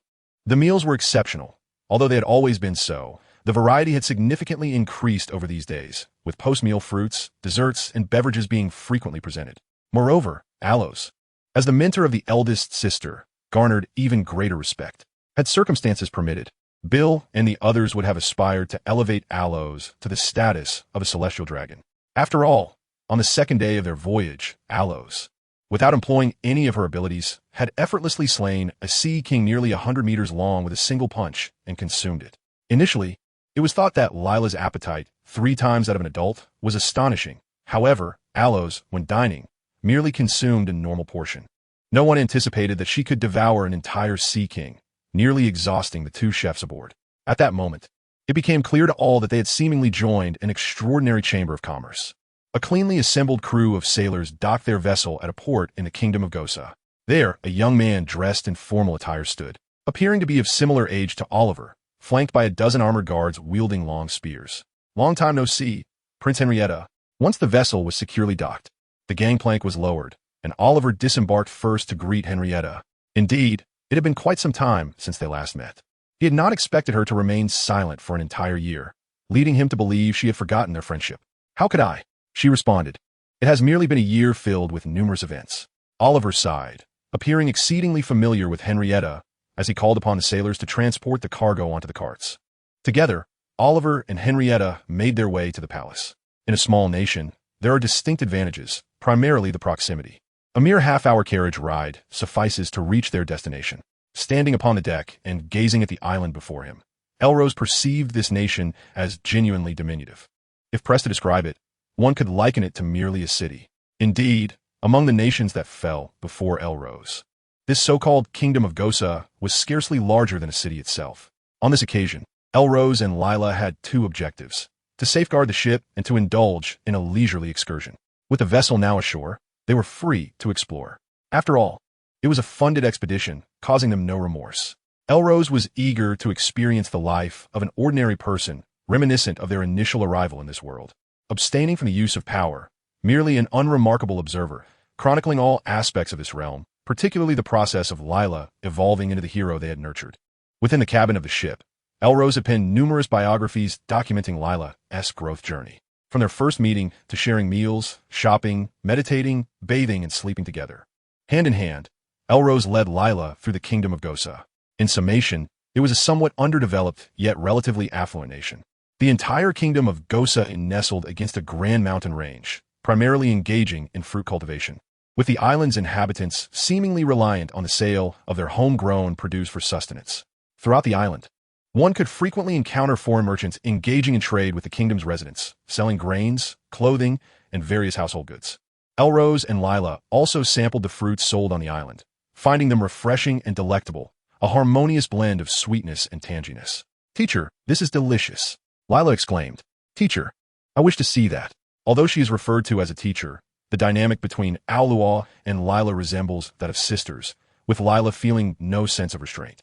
Most importantly, since arriving in this world, although she has heard countless wonders from Luo, and gleaned news from newspapers across various regions, this is her first true venture outdoors. Like a bird escaping its cage, Lila liberated herself, joyfully frolicking in the streets. Aulua extended her senses, vigilant against any potential dangers, only to discover that this island harbored not a single formidable opponent. Meanwhile, Oliver, seated in Henrietta's carriage, made his way to the palace. Though termed a palace, it was relatively modest, reflective of the small size of the Gosa kingdom, yet it surpassed the external buildings in grandeur. The structures throughout Gosa kingdom typically boasted 2 or 3 stories, perhaps with a basement. The inhabitants were predominantly farmers, tending to fields or cultivating fruits. Some skilled artisans operated shops beneath their homes, engaging in carpentry or blacksmithing. Despite their modest means, life was content, free of significant worries. Notably, positioned away from 7 trade routes, the realm rarely faced pirate incursions. Any marauders blown off course by storms were swiftly repelled by the military. Overall, the kingdom enjoyed peace and prosperity. Henrietta directed her guards to transport the barrels of wine from the carriage to the dining hall. as she prepared to host a feast in honor of her friends and, coincidentally, to sample the exquisite wine she had boasted about. Prior to their departure, Oliver had communicated his arrival time to Henrietta via telephone. Under her guidance, upon entering the dining hall, they beheld a long table adorned with an array of culinary delights. "Everything is ready. We just await your wine," Henrietta remarked with a smile as she and Oliver took their seats at either end of the table. "Allow me to present the distinctive ale and spring spirits from the Dota Merchant Guild." With that, Oliver rose and personally uncorked the barrel-labeled ale. A rich aroma wafted from the barrel, tantalizing the nostrils of everyone in the dining hall. As soon as the barrel was opened, Henrietta inhaled deeply, as if attempting to draw the ale into her very being. It must be said, the ale brewed by Manjikes captivates one's heart the moment the lid is lifted. Its robust barley fragrance, mingled with the essence of alcohol, infused with true energy through the unique techniques of the Oyu Society, is an unparalleled brewing method unmatched by anyone in this world. What? You suggest using domineering energy? The wine brewed was likely referred to as King's Water. Within the palace, the maidservants filled 2 goblets to the brim, and Henrietta lifted hers, consuming it in one swift motion. Whether it be the golden hue, the rich fragrance, or the harmonious blend of malt and alcohol, it was undoubtedly a top-tier selection. Furthermore, as Oliver had mentioned, a barrel cost merely 100,000 Bailey. 100,000, indeed, was not exorbitant. In fact, some wines served to guests within their palace exceeded this price by far. Yet, Henrietta felt that, in any regard, it paled in comparison to the ale provided by Oliver. The kingdom of Gosa, albeit modest and not particularly affluent, maintained a certain wealth relative to other realms, allowing for the procurement of exquisite delicacies and fine wines to entertain guests. What, then, was the flavor of this spring spirit? Henrietta licked her lips, directing her gaze towards the adjacent barrel of liquor. This particular brew was sweeter and less intoxicating, and after sampling the ale, she deemed it prudent to cleanse her palate before indulging in its taste. Oliver, being well-versed in his own wines, understood that although this spirit was crafted specifically for Roy by Manjix, there would be no reluctance in its sale. Henrietta found Oliver's reasoning quite sound. She promptly rinsed her mouth to ensure no remnants of the ale lingered and discreetly removed it from the table to dissipate its scent before Oliver finally unveiled the spring spirit. Unlike the ale, the aroma of the spring spirit was not overpowering but rather refreshingly fragrant. With her eyes closed, Henrietta inhaled deeply, and visions began to unfurl in her mind. She envisioned a vast meadow where the gentle spring breeze caressed the land, carrying with it the unique fragrance of the grasslands, akin to the scent of earth and freshly cut grass after rain, yet distinct in its own right. For reasons unknown, even the usual fatigue seemed to vanish in that moment. What fine wine! Henrietta marveled once more. Oliver nearly succumbed to the urge to jest. "You are a prince. For heaven's sake, must your discourse be reduced to mere platitudes? Can you not articulate something of substance? Forget it. After all, he is a friend and now a guest, so it is best not to criticize him." Henrietta eagerly took a sip, and the sensation was entirely different from that of the ale consumed earlier.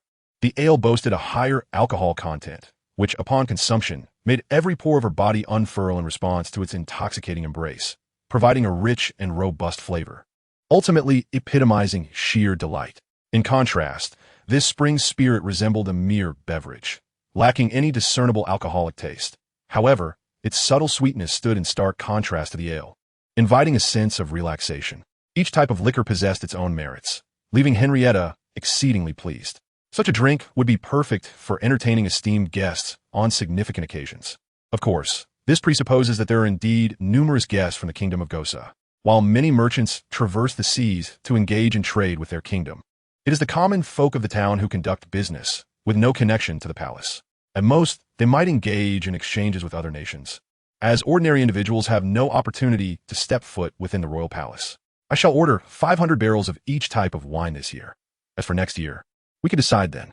Henrietta felt a twinge of embarrassment as these words escaped her lips. To put it bluntly, the kingdom of Gosa, despite its size, is indeed a kingdom, and Henrietta himself is the prince, the sole prince at that. At a mere 31 years of age, he has delegated nearly all matters, save for the most crucial, to manage the kingdom. Once Henrietta's child is born, the old king intends to retire to focus on parenting, allowing Henrietta to ascend the throne. However, it was only upon assuming responsibility for the kingdom that Henrietta realized the palace's finances were not as bounteous as he had imagined. Ordering 1,000 barrels of wine annually, each costing 100,000 belly, amounts to a staggering sum that is manageable. In fact, I have other matters I wish to discuss with your highness. At this moment, Oliver revealed his true intentions. Let us dine and converse, Henrietta suggested, gesturing towards the untouched dishes on the table. Oliver smiled, took his seat, and thanked the maidservant pouring his wine. I must say, after a year apart, you seem to have grown considerably more self-assured, Henrietta remarked, observing Oliver. Having someone to back you certainly breeds confidence, Oliver replied with a smile, his expression suddenly turning serious. Henrietta, my friend, do you have dreams? Dreams? Henrietta paused, cup in hand, momentarily halting his motion. Who does not have dreams? Yet they always seem so distant. Should one continue to pursue them? In truth, you too harbor a desire to see the kingdom of Gosa thrive, do you not? As Oliver uttered these words, he recalled the time when Henrietta, after a night of revelry at their inn, vociferously proclaimed her desire to transform the nation. In that moment, Henrietta too remembered her own indiscretions. It was only after assuming the helm of governance that she began to grasp the multitude of issues plaguing the nation, particularly those concerning its finances. Being a small island, self-sufficiency was not an issue. However, complacency inevitably heralds the onset of decline, with external productivity on the rise. Why would merchants choose to procure goods from their modest kingdom? In simpler terms, they lack competitiveness. Presently, while fruit sales flourished, the great trade routes revealed entire islands abundant with food, cotton candy floating through the air, rivers flowing with chocolate, and wild boars roaming the land, all ripe for consumption. These accounts were relayed by merchants who ventured to the island. When one visits the Shambadi Islands and chooses to stay at my inn, it must be for more than mere hospitality, Oliver remarked, striking at the heart of the matter. Henrietta understood precisely what Oliver implied. Was it not an indictment of their nation's poverty that a prince could not afford to reside in a lavish hotel? Yet, Henrietta felt powerless. She too yearned for a life of luxury, but circumstances did not permit it. The kingdom of Gosa was certainly not devoid of wealth. Yet extravagance could not be indulged recklessly. I have dreams, Henrietta affirmed solemnly. As Oliver exited the palace, he found 2 contracts in his possession. Henrietta stood at the palace gates, watching the carriage that bore Oliver away, and suddenly spoke. Tell me, am I right or wrong in my actions? I believe His Majesty will undoubtedly support the decisions you make, Your Highness. Lord Whitley, Oliver replied, I would appreciate your assistance with the forthcoming matters. Rest assured, Your Highness, everything is for the benefit of the kingdom of Gosa. Let us refrain from publicizing our involvement with the Dota Merchants Association for now. We shall reveal it to the populace once results are achieved. Your Highness, I must correct you. It is you who have joined the Dota Merchants Association. After all, I am the future king. Even if you ascend to the throne, our kingdom of Gosa cannot acknowledge our association with a merchant guild. Very well, as you wish. Whitley appears to have crossed the threshold of 50, his hair a shade of pale white. He has served as a minister in the kingdom of Gosa for over 3 decades, gradually ascending to his current position. During her conversation with Oliver, Henrietta gleaned some insights regarding the Dota Merchant Guild. Upon discovering that within the guild there exist several individuals capable of effortlessly defeating sea kings and making ships vanish with a mere gesture, she began to comprehend the formidable organization that supports Oliver. The presence or absence of wealth is one matter. In these waters, it is ultimately strength that commands respect. Just look at the 4 emperors and the 3 great generals. Who among them has risen to prominence solely through financial prowess? We are currently in the era of great pirates, and the kingdom of Gosa has observed a significant increase in the number of pirates arriving at its shores over the past decade, with their strength growing year by year. The costs of maintaining the military are escalating, yet to no avail. The kingdom of Gosa is so diminutive that it lacks even a capable fighter, relying solely on cannon fire to fend off the marauders. Should a pirate capable of catching cannonballs with bare hands ever arrive, their fate would be sealed. Henrietta understands that from the moment Oliver proposed a trade, he likely intended to recruit her into his scheme. She recently familiarized herself with the Dota Merchant Guild, and Oliver did not utter the word dream before rushing ahead recklessly. Everyone possesses a passionate side, Henrietta included. Yet she has reached an age where she contemplates her choices with the gravity of steeping goji berries in a thermos. Even discussions of dreams evoke numerous reservations. Oliver, for his part, has not concealed any truths from Henrietta. The Dota Merchant Guild, being newly established, is rife with deficiencies. However, Oliver perceives the latent potential within it. The wine crafted by Mangix alone could open numerous doors for the guild. Oliver has learned that Mangix possesses hundreds of brewing methods. If all varieties of wine were produced, They could dominate the global wine industry. Through Oliver's explanations, Henrietta comes to comprehend the formidable individuals backing the Dota Merchant Guild, which inherently boasts several strong allies. With its foundation rooted in the Dota Tavern, albeit established upon Oliver's suggestion, though it appears that Oliver is managing all affairs. He holds merely 30% of the guild's shares, while the remaining 70% is in the hands of a tavern owner named Luo E. Oliver's proposition is straightforward. He invites Henrietta to join the guild in her personal capacity and leverage her connections to promote the Dota Tavern's products. Subsequently, based on sales performance, they would share the profits. Henrietta is well aware that although she would be joining in her personal capacity, the resources she offers are inherently those of the entire kingdom. The so-called profit sharing likely means that Oliver intends to distribute a portion of his earnings to her. After all, Henrietta would hardly need to lift a finger. She would merely act as a bridge, waiting at home to receive payments. Such an advantageous arrangement is indeed rare to find.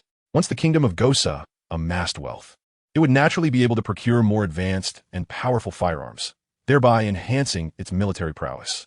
Additionally, the island boasted a variety of fruits, which Oliver suggested could be utilized to offset the kingdom's wine expenses at market value. This was the outcome of discussions between Oliver and Manjikes. To brew more varieties of wine, an ample supply of fruits was indispensable.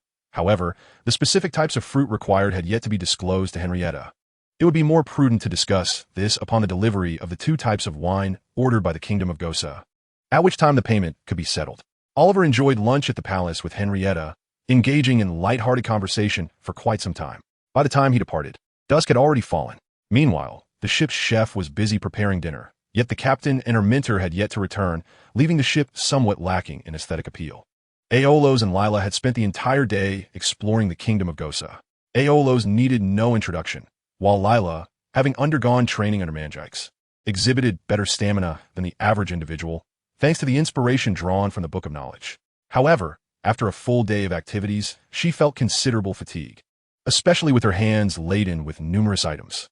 This is for Brother Luo E. This is for Uncle Alad. This is for Brother Manjikes. This is for Uncle Lucifer. This is for Mibwa. This is a gift for the teacher.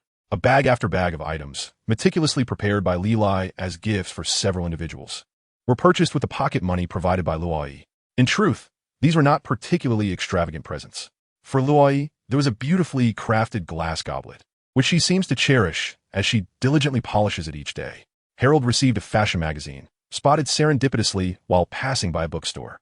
To Manjix, a book on winemaking was gifted, also procured from the bookstore. While its usefulness remains uncertain, given his passion for wine, it is likely to be appreciated. Lucifer's present was a pristine new apron, as the one previously used at the tavern had seen better days and warranted replacement. For Mibwa, a small natural crystal was selected, modest in cost. This choice stemmed from Lilai's observation of a crystal protruding from Mibwa's bag, suggesting he held a fondness for it. As for Aoros, a collection of historical texts from this world was bestowed upon her. Aoros, elated by the gifts, recalled her past endeavors in scavenging for books rich with history and tales. She was pleasantly surprised by Lilai's thoughtfulness, affirming her status as a commendable disciple. However, after a day of wandering, the two had indeed attracted considerable attention. Aoros, endowed with high intellect, possessed keen sensory awareness. She discerned the gazes directed towards them, some filled with admiration, others with lewdness, some expressing astonishment, and others laden with scrutiny. Yet, the identity of the factions, or perhaps the individuals, covertly observing them remained a mystery. Yes, Commander, they are merely here shopping. The vessel's purpose has been thoroughly investigated. It is here to promote alcoholic beverages to the kingdom of Gosa. Indeed, there are no other activities to report, as the remaining crew members have not disembarked. Yes, we will continue our surveillance. Allors distinctly perceived the individuals surveilling her and her companion, each reporting their observations via a peculiar creature known as the telephone bug. Do not underestimate Allor's auditory capabilities. Even in her humanoid form, her true essence remains that of a dragon. Nevertheless, her curiosity was piqued by these entities referred to as technology. The telephone bug is a naturally occurring organism, capable of transmitting calls due to its ability to emit unique biological electromagnetic waves. When encased in an artificially crafted shell, it can facilitate communication. Interestingly, this creature seemingly welcomes capture by humans. For once ensnared, it faces no peril and is provided ample sustenance daily, far superior to what it could procure in the wild. In addition to this group, Allors discerned another faction, also monitoring her and her companion. However, Their approach was markedly more subdued. They merely glanced at the two as they passed by the storefront or strolled nearby, displaying little overt interest.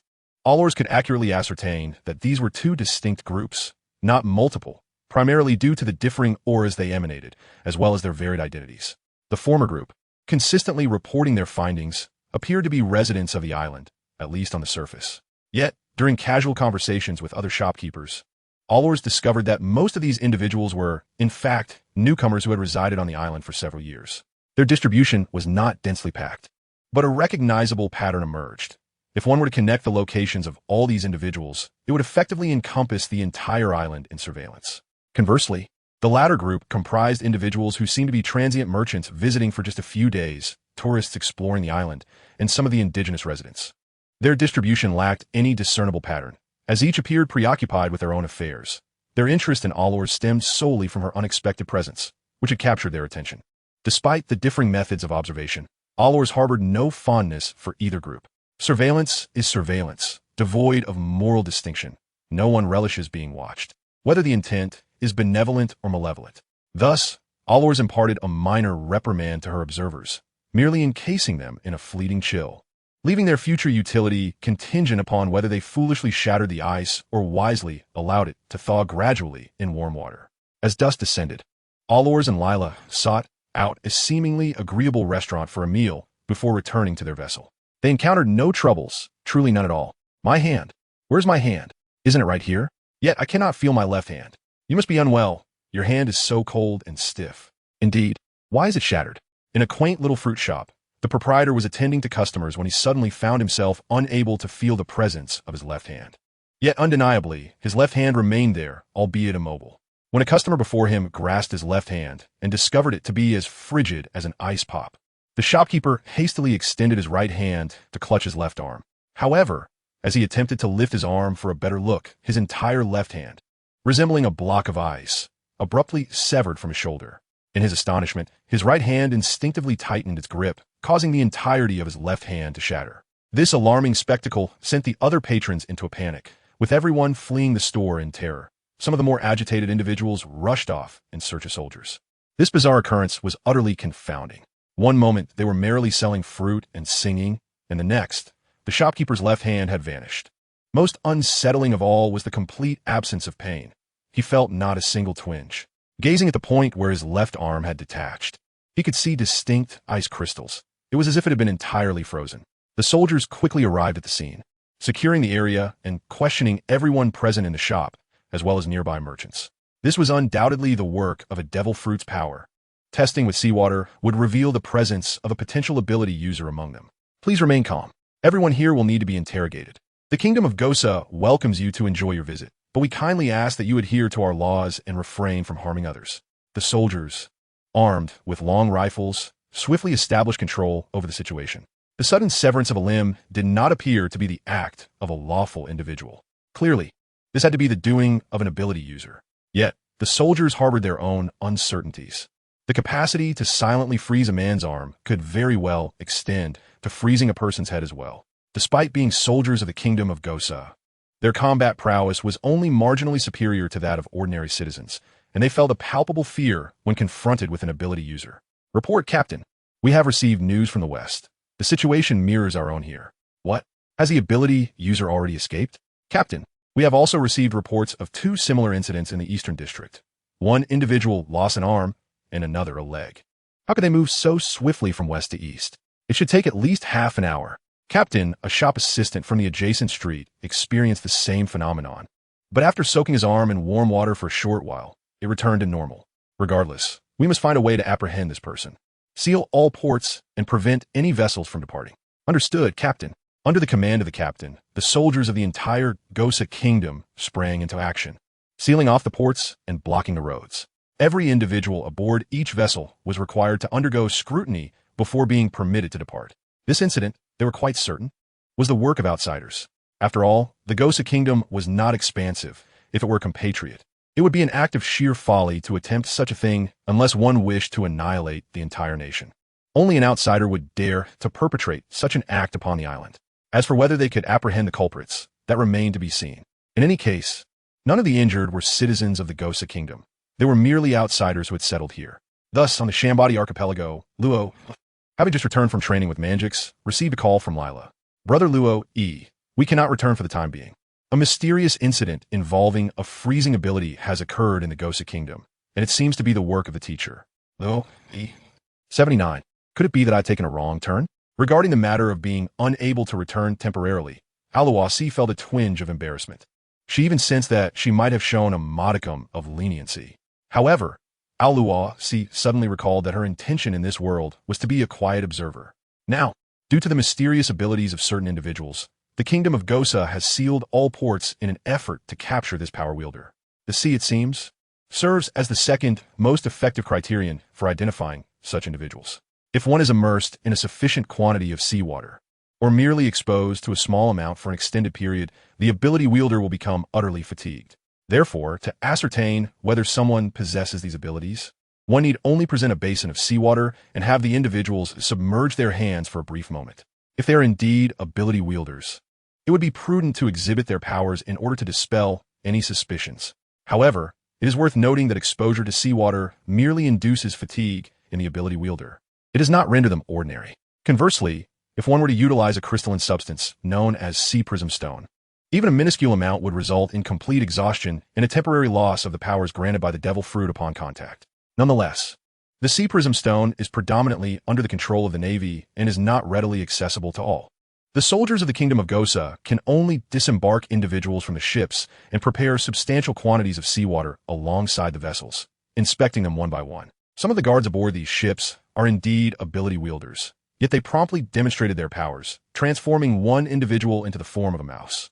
Aluasi's eyes sparkled with intrigue, as she found this world even more fascinating, such as the power of the devil fruit, the ability to metamorphose a person into an animal, indicative of a zoan-type fruit wielder. Through her mental perception, she could discern that this individual's life signs altered alongside the transformation of their exterior. Aluasi resolved to later request Luo to procure a few devil fruits for her to study. My apologies, dear ladies. Although you are friends of His Highness the Prince, in the pursuit of justice, your comfort must take a back seat. When the soldiers arrived, night had already fallen. To avoid causing further complications, Aluasi cooperatively extended her hands, gently rolled up her sleeves, and placed them into the basin of seawater prepared by the soldiers. I must say, such a beautiful lady could hardly be a criminal.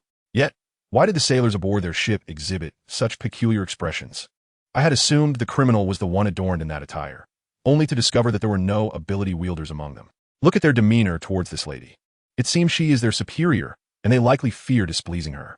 Aoros undoubtedly overheard the whispers of the soldiers behind him, yet he paid them little mind. After the interrogation concluded, he escorted Lilai back to their cabin aboard the ship. Following a session of guidance for Lilai's training, he drew open a nearby drawer, retrieved a small notebook, and commenced the composition of today's biographical entry. Chapter 9. The mysterious incident of the freezing powers the Crystal Maiden, Lilai, arrived in the kingdom known as Gosa. On the surface, this nation appeared tranquil. However, it was insidiously infiltrated by numerous espionage organizations. The Crystal Maiden, already under the world's scrutiny, found herself closely monitored by spies from two conflicting factions. After penning a sprawling 5,000 words, he discarded 4,000 unsatisfactory ones. Ultimately, he refined his thoughts, resulting in a coherent article of 9,000 words. Glancing outside, he noted that the moon had risen and the clock on the wall had struck midnight. Aoros felt it was time to venture out and catch some fish. To speak of the ocean's beasts and the regal fish of this world, they indeed possessed abundant influences. It came as no surprise that the inhabitants of this realm, through the mere practice of physical cultivation, could become more formidable than dragons, reaping the advantages of their sustenance. Previously, a General Gamer had visited the tavern, and Aoros distinctly sensed that the man's physical prowess was nearly on par with Manjike's. He held a certain understanding of the Pandaren race. Yet, Manjike's bore the blood of the divine within him. Though dormant, this bloodline endowed him with unparalleled talent. Coupled with the unique monk's energy of the Oyu sect, Manjike's, at the tender age of 17, exhibited such strength that even Aoros could not help but admire him, albeit with a hint of the dragon's innate pride. Once he secured his manuscript, Aoros beamed at the few tomes that lay on the table, having been solemnly bestowed upon him by Lilai after their excursion earlier that day. Gifts indeed. In the past, I have received numerous gifts, Yet those who presented them were typically representatives sent forth after I had delivered a thorough beating. However, this particular gift felt markedly different from those of your. Agloros sensed an entirely distinct sentiment emanating from it. Indeed, it was a genuine expression of goodwill. The gift itself was not of great value. Yet, within the confines of the bookstore, Lilai discreetly nestled these few volumes among others, furtively completing the purchase to avoid detection by Agloros.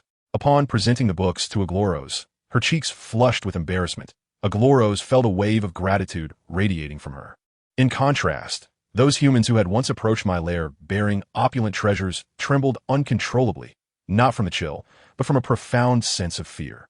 It is only natural to feel trepidation in the presence of strength. Yet, Lilai remained unfazed, perhaps due to the bond forged by their contract, or perhaps owing to the intimacy cultivated during their time together. Agloros' affection for Lilai deepened, and they began to resemble a mother and daughter. As Agloros opened the door and beheld Lilai meditating behind her, she thought to encourage her practice. Focus on your training. We shall enjoy fish for breakfast in the morning. Agloros' lips moved, producing the faintest sound, to which Lilai, still in her meditative state, subtly nodded in acknowledgement.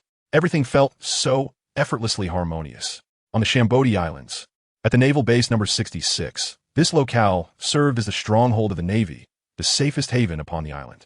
No pirate would dare to recklessly intrude upon a place brimming with Navy personnel, except, of course, for the Straw Hat Pirates.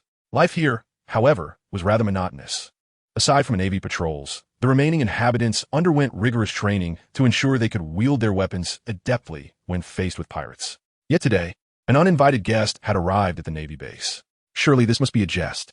Am I still dreaming? Why are you pinching me? That hurts. I thought I was merely dreaming. Well, if you don't pinch yourself, how else can you ascertain whether you are dreaming? That makes sense, regardless of logic. What was the deal with this fisherman? Surely, he hadn't taken a wrong turn. In the tranquil yet turbulent setting of the Shambodi Archipelago, specifically at Naval Base GR-66, Commander Catalu was immersed in a sea of paperwork while savoring a cup of coffee, having been reassigned to this archipelago for 5 years. His once lustrous golden locks had begun to exhibit strands of silver, albeit subtly concealed by their inherent hue. His distinctive jawline was adorned with a jagged beard, adding to his character. Before the sun graced the horizon, Catalu was diligently managing an array of documents in his office. Even breakfast was brought to him by naval soldiers, which he consumed hastily before resuming his duties. His efficiency was remarkable, amassing a significant volume of paperwork by day's end. As the Shambodi Archipelago was far from the serene facade it presented, pirates and human traffickers were rampant, with the daily disappearance of individuals reaching double digits. By the time he completed his morning tasks and enjoyed a brief respite after lunch, Catalu would proceed to the training camp to join the soldiers in their drills. His mantra was simple yet profound: to grow stronger, to become even stronger. This self-imposed mandate stemmed from a past failure 5 years prior, when he had been dispatched by Admiral Kazuru to investigate the Sun Pirates. In a moment of hubris, he had recklessly launched an assault on them, resulting in the annihilation of his entire fleet. Although he faced no demotion or punishment, his reassignment from the G2 base to the Shambodi Archipelago spoke volumes. The Navy required his presence on this island to adhere to orders. While he could still capture pirates at sea and earn accolades, those achievements merely served to offset the grave error of his past, which had cost the lives of an entire naval crew. Gripping a bamboo sword, he trained relentlessly, sweat pouring down his brow. Despite the circumstances, Catalu enjoyed a commendable reputation on the island. The Navy was oblivious to the true reason behind his transfer, and the higher-ups certainly would not allow such knowledge to permeate the ranks. The morale of the troops was paramount. If they were to believe that a commodore had led an entire ship to ruin, it would surely affect their spirit. As such, Catalu eschewed any semblance of arrogance, often seen training alongside the soldiers, earning their profound respect. His training regimen was several times more demanding than that of the troops, a testament to his rank as a commodore. The cause of his previous failure against the Sun Pirates was primarily due to their formidable ally, Jinbei, a man who had joined the Shichibukai the previous year and had single-handedly vanquished their naval ships. Upon learning of Jinbei's affiliation with the Shichibukai, Catalu felt a tumultuous mix of emotions. Never had he envisioned a scenario where he would find himself aligned with pirates, even if the Navy's relationship with the Shichibukai was merely one of collaboration. Yet, was it not a curious predicament? Despite being a member of the Navy, a privilege allowing criminals to operate freely was bestowed upon them. In that moment, Catalu found himself engulfed in confusion. Was this truly the essence of naval justice? Yet, this decision stemmed from higher authorities, leaving even the Marshal of the Marine Corps powerless. What could he do? All he could do was intensify his training, striving to grow stronger. At the very least, during his tenure as a rear admiral at the naval base on Sabeti Archipelago, he hoped to render the island safer and foster greater trust among the populace towards the Navy. With each swing of his wooden sword, Catalu was utterly earnest. Suddenly, a report came. "Admiral, a fishman has entered the base, claiming to exchange a bounty." Catalu halted his practice. Had he heard correctly? A fishman?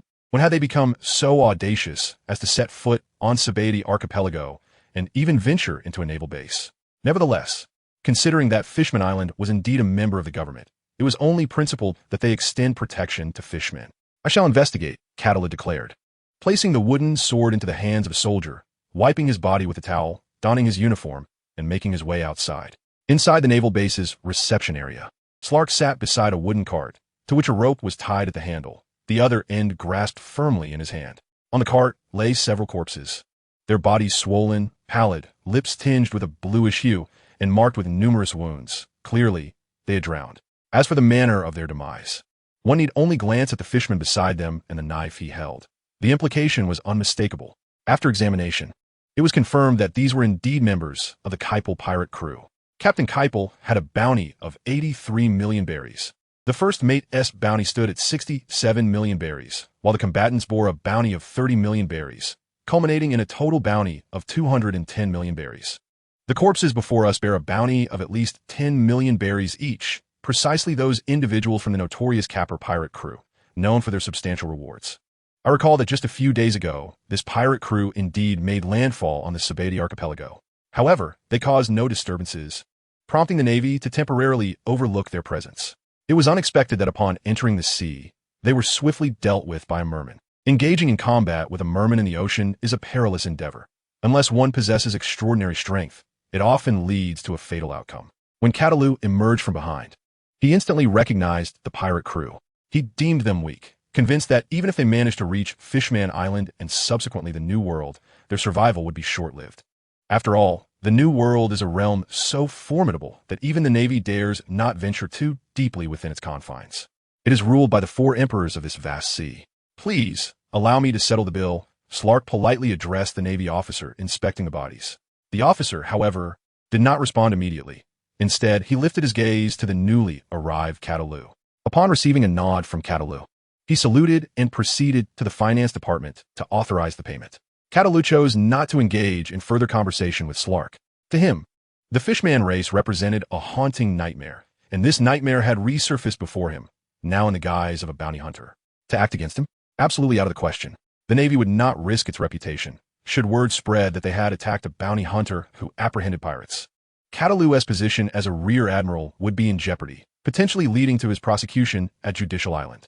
Before long, 2 boxes filled with berries were delivered to Slark, who placed them upon a cart. Slightly rising, he steadied the cart and made his way outside. "Thank you. By the way, I may return tomorrow. You might want to prepare 200 million berries in advance. If it falls short, we will address it then."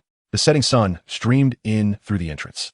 Catalu silently lit a cigarette, relishing the sensation of smoke swirling within his lungs before exhaling slowly. That merman was likely quite a catch. Why must we open a tavern? Within the Dota Tavern, after concluding the afternoon training session, he was in the kitchen preparing dinner alongside Debu when they noticed Slark returning to the tavern, pushing a cart. This cart had been custom-made by someone Slark encountered on his way out. The mere act of payment had nearly sent the craftsman into a state of panic. It was no jest in the eyes of humans. Mermen are regarded as a particularly fearsome race, especially considering Slark's rather unappealing appearance, which only heightened the craftsman's dread. When the craftsman learned it was merely for a cart, he thought it would be a simple matter, assuming it wouldn't cost much as long as he didn't endanger himself. However, he was taken aback when Slark insisted on paying. Could it be that the merman had undergone a transformation? At last, Slark placed 3,000 berries in the shop. For the craftsman, regardless of circumstances, would not dare accept his own money. The cart was intended for transporting pirates. After all, once these scoundrels were lifted from the depths of the sea, it was hardly feasible to carry them directly to the naval base. Initially, intended to accompany Slark, but Slark assured him that he could handle everything. Thus refrained from intervening further. As it turned out, this was indeed the case. Despite being observed by numerous onlookers and encountering a few thugs who attempted to accost him, Slark deftly subdued them with a few precise strikes, sparing their lives. Slark possessed a keen intellect. He understood that openly committing murder on the island constituted a crime. Irrespective of whether the victim was virtuous or villainous, what mattered was whether the individual was wanted. Without a bounty, one became the criminal. With a bounty, one was the hunter. After demonstrating a modicum of his prowess, no human traffickers dared to approach him. Slark had meticulously crafted a plan regarding his targets. According to the intelligence provided by Luo E., the descent from Sabeti Archipelago to Fishman Island spanned a distance of approximately 10,000 meters. Setting aside other considerations, merely descending 2,000 to 3,000 meters would suffice. Slark could easily pierce the membrane with a gentle prod, ensuring his initial success. Following that would be double kill, triple kill, killing spree, ultra kill, dominating, rampage, mega kill, unstoppable, wicked sick, and monster kill, godlike, and holy shit. Indeed, it would be even more splendid if Slark could enjoy surround sound while operating beneath the waves. The resin of Sabeti Archipelago is remarkably resilient, remaining intact even at a depth of 10,000 meters. Yet in Slark's eyes, this presented no significant challenge. Sharp objects could effortlessly breach that delicate membrane. And let us ponder the nature of the ocean's depths. At 3,000 meters, the sheer water pressure could be fatal. The crew of a vessel, at the moment that membrane shatters, would be instantly decimated by the overwhelming pressure, with only the more robust half struggling to endure.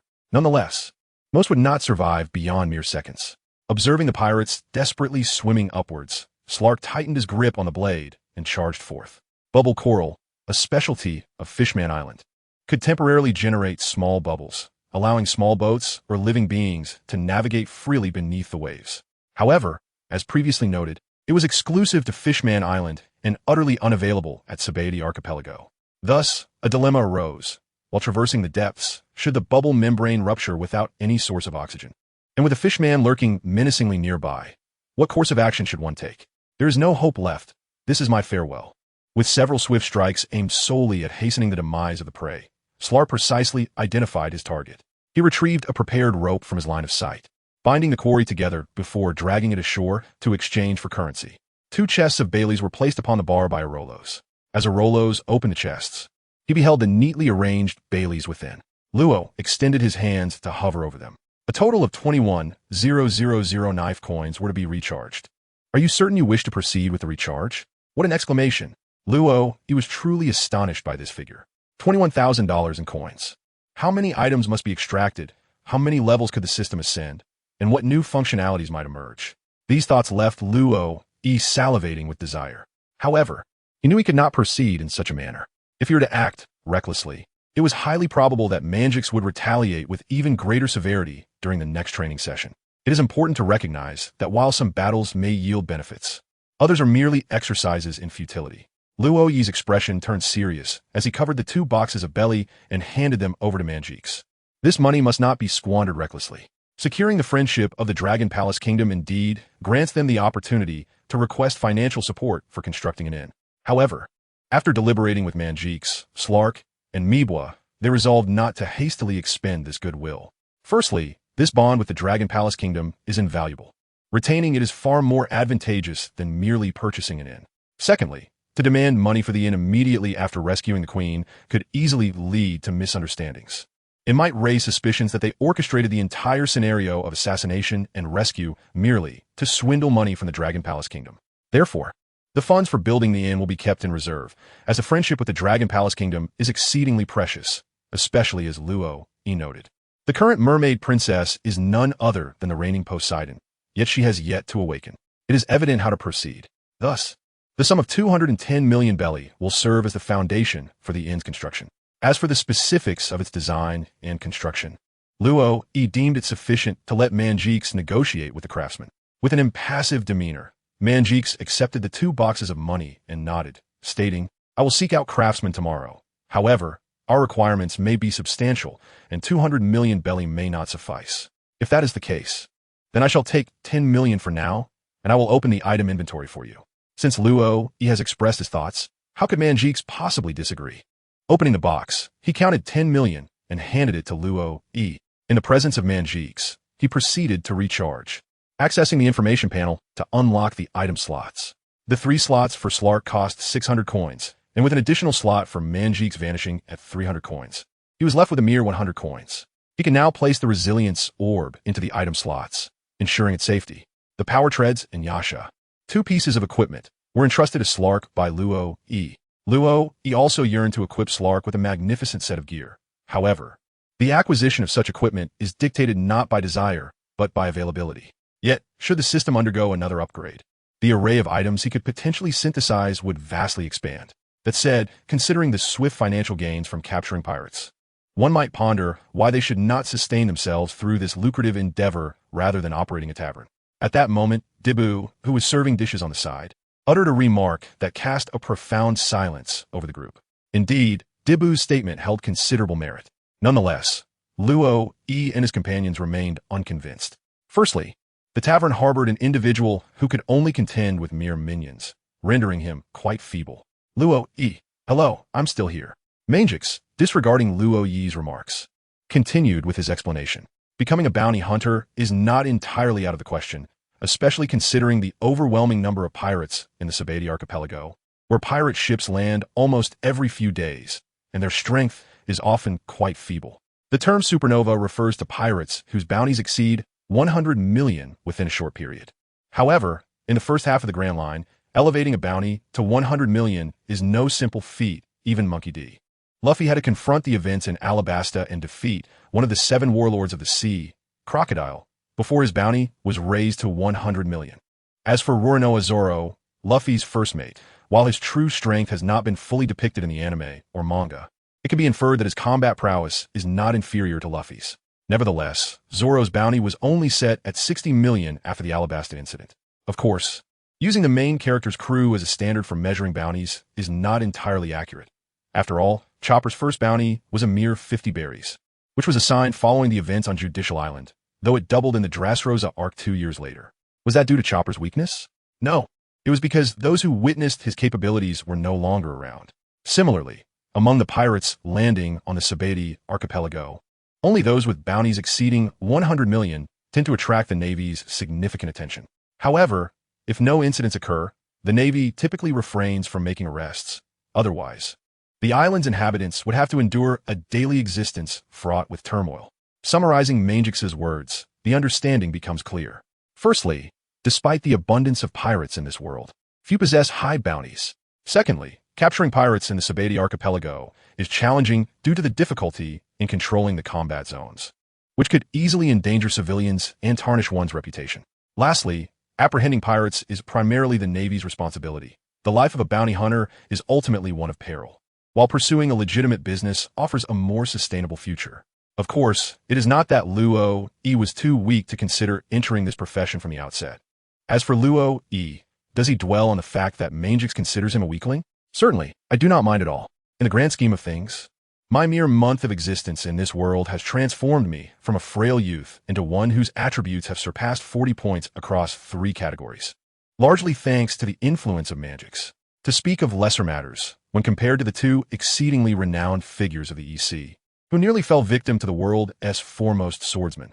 Thankfully, Luffy intervened, allowing Mihawk to emerge alive from the EC. I believe I have surpassed them in prowess. Yet, this is merely the weakest of the East Sea, where a bounty exceeding 10 million is enough to incite astonishment. Viewing the world from varying perspectives reveals vastly different sights. In a few years, coinciding with the year of the protagonist Luffy's departure, the sovereign of the East Sea, Kliki, boasting a bounty of 17 million, will set forth with his 5,000 Kliki pirate crew toward the Grand Line. Unfortunately for him, he will encounter Mihawk, who has come to the East Sea to observe Luffy. After narrowly escaping the Grand Line, he will ultimately succumb to the protagonist's might. It is noteworthy that even the Straw Hat Grand Fleet comprises merely 600 members. The so-called East Sea Overlord, reliant solely on equipment, underscores the veracity of its reputation as the weakest sea. As for my current capabilities, while I refrain from boasting of my strength based on my recollections, I recognize that I am no match for Kliki, a formidable adversary capable of wielding a massive war spear with one hand. Nevertheless, my own strength is not to be underestimated. While I have yet to reach a ton, I can effortlessly lift barrels weighing over 100 pounds with one hand. Amidst our casual conversation, I noticed a prompt from the system interface. Lilai, Brother Luo, the matters here have been resolved, and we have now set sail for our return journey. Luo, how was it resolved? Li Lai, it seems that the injured residents were discovered to be spies, and then they let us go. Luo, well done. After a brief slumber, Luo mused that those spies must be inwardly cursing, uncertain whether to speak their minds or remain silent. As for how the information was uncovered and to which faction these individuals belonged, Luo had no interest in delving into. Such matters pertained to the kingdom of Gosa. As long as his business remained unaffected, all was well in his world. In a few days, the ships from Dragon Palace City were expected to return. Slack, remember to find a moment to visit Fishman Island and familiarize yourself with the route, as it involves a descent of 10,000 meters. Luo, he was also counting the days. It had taken Princess E.G. merely 7 days to depart from and return to Fishman Island, even though the island possessed its unique bubble corals, which eliminated the need for coding time, for days had already elapsed since they first sighted the vessels of Dragon Palace City. He was uncertain about the exact time of Princess E.G.'s assassination. It could have been the second or third day after her return to Fishman Island. Rather than precisely timing the rescue, it would be wiser to arrive at Fishman Island ahead of schedule and make thorough preparations. Slark nodded in agreement, and after they gathered around the dining table and devoured the meal, he went upstairs once more to check on Lucifer. Lucifer had been asleep for an unusually long time, which caused some concern. However, according to Manjikes, the Akalim divine staff had awakened the flame of the imprint within Lucifer. This was not a cause for alarm. Rather, it was an opportunity for Lucifer. As long as he could endure this period, he would emerge stronger. Despite the reassurances, he still made it a point to check on him daily, as he bore the responsibility himself and had nowhere else to shift the burden. After digesting these thoughts, he stretched his limbs and exited the tavern, resuming his training for the day. Learning is akin to rowing against the current. One must either advance or regress. The same principle applies to cultivation. After much effort, he had developed 6 abdominal muscles, and he was determined not to see his strength diminish. Even Debu, after a day's work, would summon a clone to engage in sparring, preventing any decline in his abilities. Time passed swiftly. On the following day, Slark had once again vanquished a pirate crew, returning to the tavern with nearly 300 million in bounty. After a day's rest, on the third day, Slark plunged into the sea, making his way toward Fishman Island. Beneath the red land, 10,000 meters deep in the ocean, humans might struggle to discern direction, relying solely on navigational records and the expertise of skilled sailors to traverse the underwater currents towards Fishman Island. Yet for Slark, once he submerged, it felt as though he had returned home. Riding the currents, he descended past a colossal underwater waterfall to a depth of 7,000 meters and navigated through underwater volcanoes and schools of giant fish. Eventually, he beheld the immense roots of a tree emanating a brilliant light. Fishman Island. Rebuilding the Tavern Lilai. Brother where are you all? Luo, we are at the new tavern, and construction has already commenced. Lilai, we shall come over immediately. Upon returning to the Shambadi archipelago, Oliver busied himself with the Chamber of Commerce, while Lilai and Aloros returned to the tavern, only to find that the sole occupant left to guard Lucifer was the diviner. Without a glance at the map, Lilai promptly opened the system interface and sent a message. Upon learning that Luo, and the others were at the new tavern, preparing to place the gifts behind the bar, she and Aloros hurried over. Indeed, the new tavern was under construction. In a mere 2 days, Slark had secured nearly 500 million berries, providing Luo, and his companions with the capital necessary for building. Upon realizing Slark's target, Mangix sought out craftsmen to draft the blueprints, meticulously calculating a budget of exactly 500 million. Any shortfall was covered out of his own pocket. After all, the earnings in this world could not be transported back to the Dota realm, and even if they could, they would remain unspent. Furthermore, the world of One Piece operated with remarkable efficiency. Within just an hour, the designs were laid out before Mangix. Satisfied with the craftsman's work, he nodded in agreement, as did Luo. On the day that Slark set sail for Fishman Island, they brought workers to clear away the remnants of the previous ruins.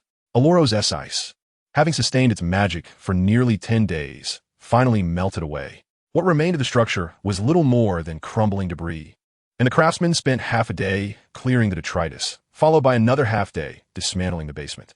Why dismantle it? To make way for the new building, of course. How else could they lay the foundation? This time, they aimed to construct a 12-story edifice. Since there was nothing left inside, and the liquor had long since been sold, dismantling was a trivial matter. Thus, the focus shifted to the construction of a new building. Upon examining the blueprints, Luo found the design to be refreshingly unique.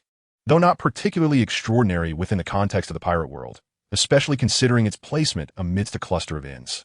The grand edifice boasts a total of 12 stories, and with the addition of the 3 subterranean levels mandated by Manjikes, it culminates in a remarkable 15 levels. The expansive basements are dedicated primarily to the storage of fine wines. After all, it would be rather absurd for a tavern to house anything other than alcohol. The brewing of various libations necessitates distinct environments, differing in time and temperature.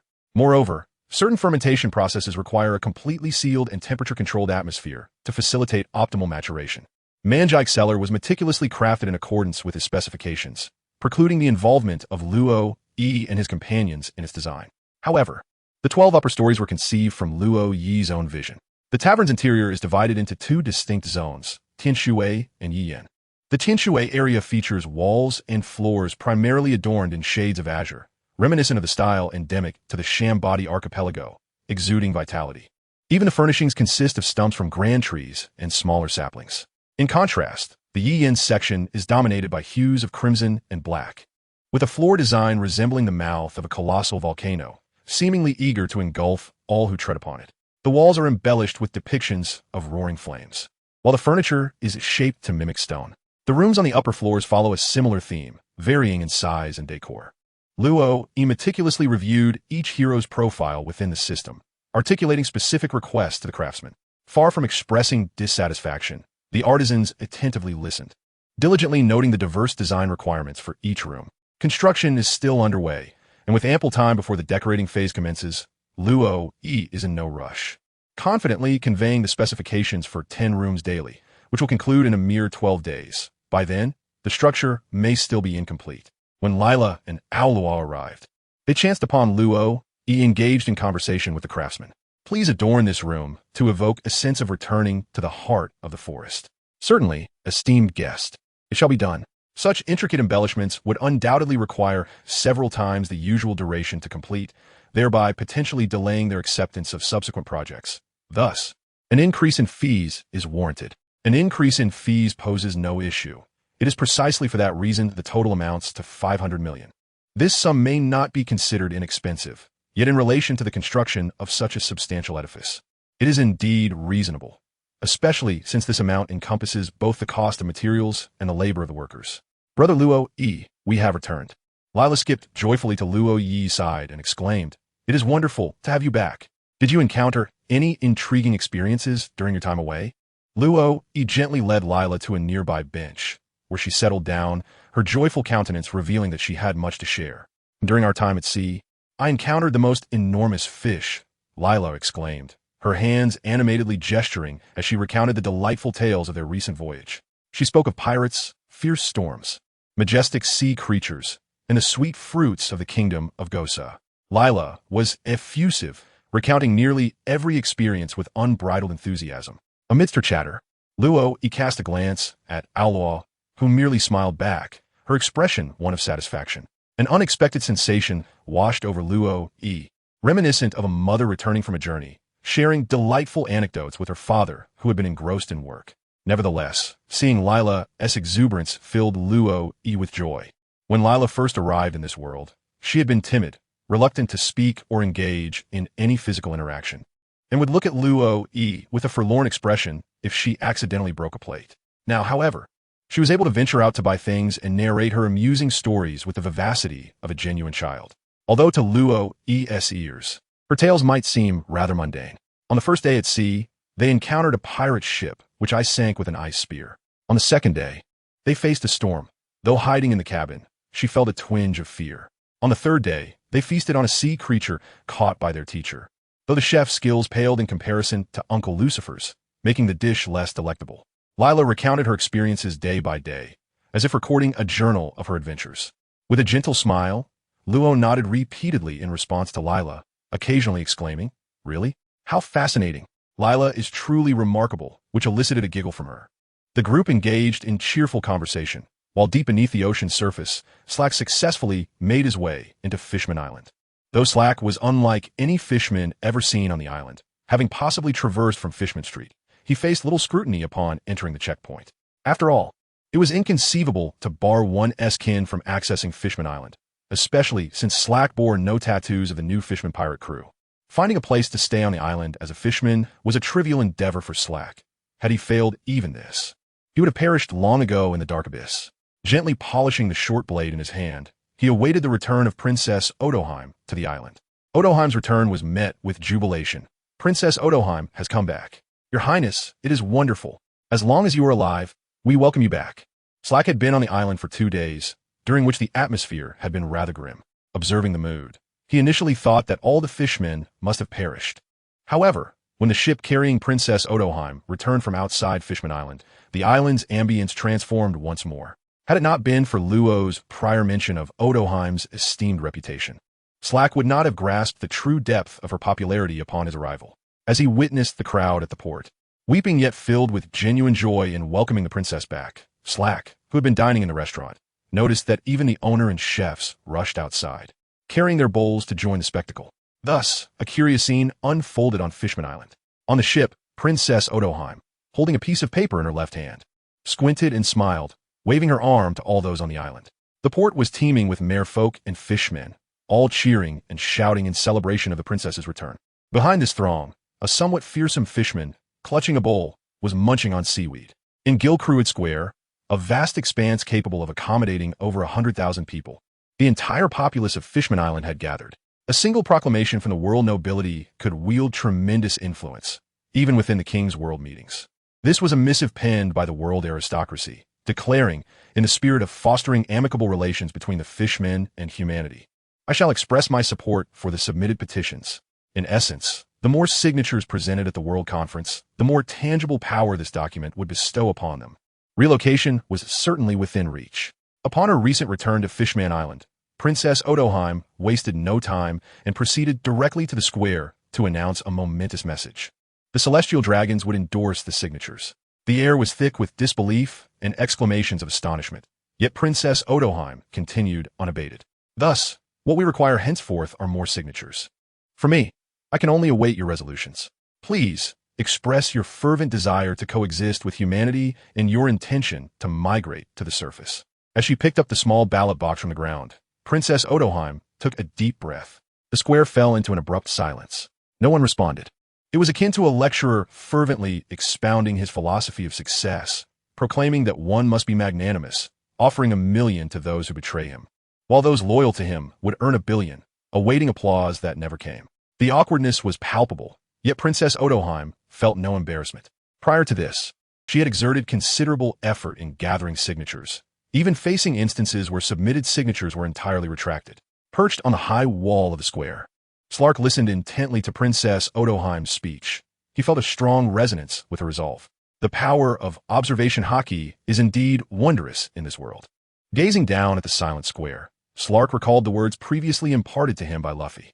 Upon her return to Fishman Island, Princess Odoheim would commence her campaign for signatures. However, within a few days, a soldier named Hody Jones from Ryugu Palace would bribe human pirates to ignite the ballot box, subsequently assassinating Princess Odoheim. Therefore, vigilance towards this fishman is crucial. Luo remarked that the crux of the matter lay in rescuing Princess Iji while simultaneously exposing Hody's ambitions. After all, eliminating Hody before he fired would leave no evidence of his intent to assassinate the princess. Yet, should Hody pull the trigger first, one would have to rush to the square to save her, and then ascend the high walls to apprehend Hody. Nonetheless, Luo also mentioned that shortly after Hody fired, he would eliminate that human pirate, indicating that swift action was paramount, first to save the princess, and then to capture Hody before he could take a life. Furthermore, Luo seemed to have mentioned that Hody's actions would be witnessed by a shark. This implies that even if Hody were to be killed, a fish would testify that he was indeed the one who fired the shot. Contemplating this, Slark nodded, formulating a strategy for the impending operation. Meanwhile, in the square below, the crowd began to surge. Children emerged from the throng, rushing to the center where Princess Iji stood, depositing their signed papers into a box. Were the children here to bring her joy again? Would they not speak of taking their signatures back? Among those delivering signatures were the very children who had previously taken them away, their smiles tinged with a bittersweet expression. "We won't say anything now. Even Mother said we should sign." Amidst the astonishment, citizens approached one after another, placing their signed papers into the box, each sheet inscribed with 10 names.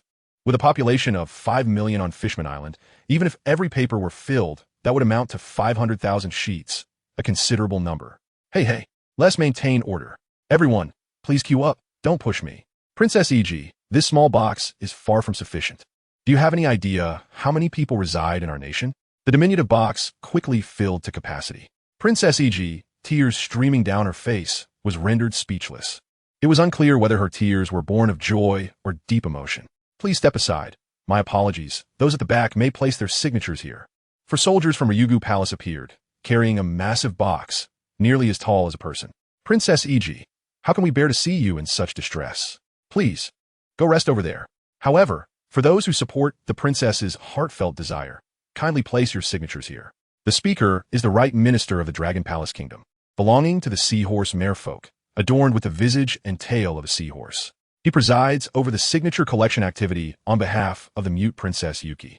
Meanwhile, the weeping Princess Yuki is escorted back to the palace by the left minister, a catfish merman donning a top hat and a monocle over his left eye. For several consecutive days, the square has been thronged with people from across the nation, each holding a signature. Each day, Slark ascends to the highest point of square, surveying the scene below. In a place filled with merfolk and fishmen, spotting a human is not a daunting task. At last, within Slark's line of sight, a human wielding a sniper rifle emerges. The plan has failed, Slark reflects, having spent nearly 7 days on Fishman Island. On the first day, he was still acclimatizing to life on the island, but by the second day, he moved about as if he were a native of the island. Coincidentally, the second day also marked the return of the princess to Fishman Island. In the following days, Slark indeed perched on the heights outside the square, but only during the daylight hours. As dusk approached, he would retreat to his lodgings on the island and engage in conversation with the locals. Yes, although situated 10,000 meters beneath the sea, there exists sky and clouds here. Thanks to the immense tree, the sun tree Eva, which channels sunlight from the surface to Fishman Island. The island, nestled in the deep sea, experiences sunlight and the cycle of day and night. The local inhabitants even refer to this phenomenon as the blessing of the sun. Luo Yi spoke, revealing that Hody would, in broad daylight and under the gaze of the public, assassinate the princess. His intention was to ensure that all witnesses would see a human take the life of the princess, thereby inciting the citizens of Fishman Island, who had gradually relinquished their hatred under the princess's encouragement. Observing a human armed with a sniper rifle positioned at a vantage point, Slark understood that it was time for him to act. Shadow dance. Slark enveloped himself in a shroud of shadows, entering an invisible state undetectable by means of counter-invisibility. His attacks, spell casting, and use of items would not reveal him.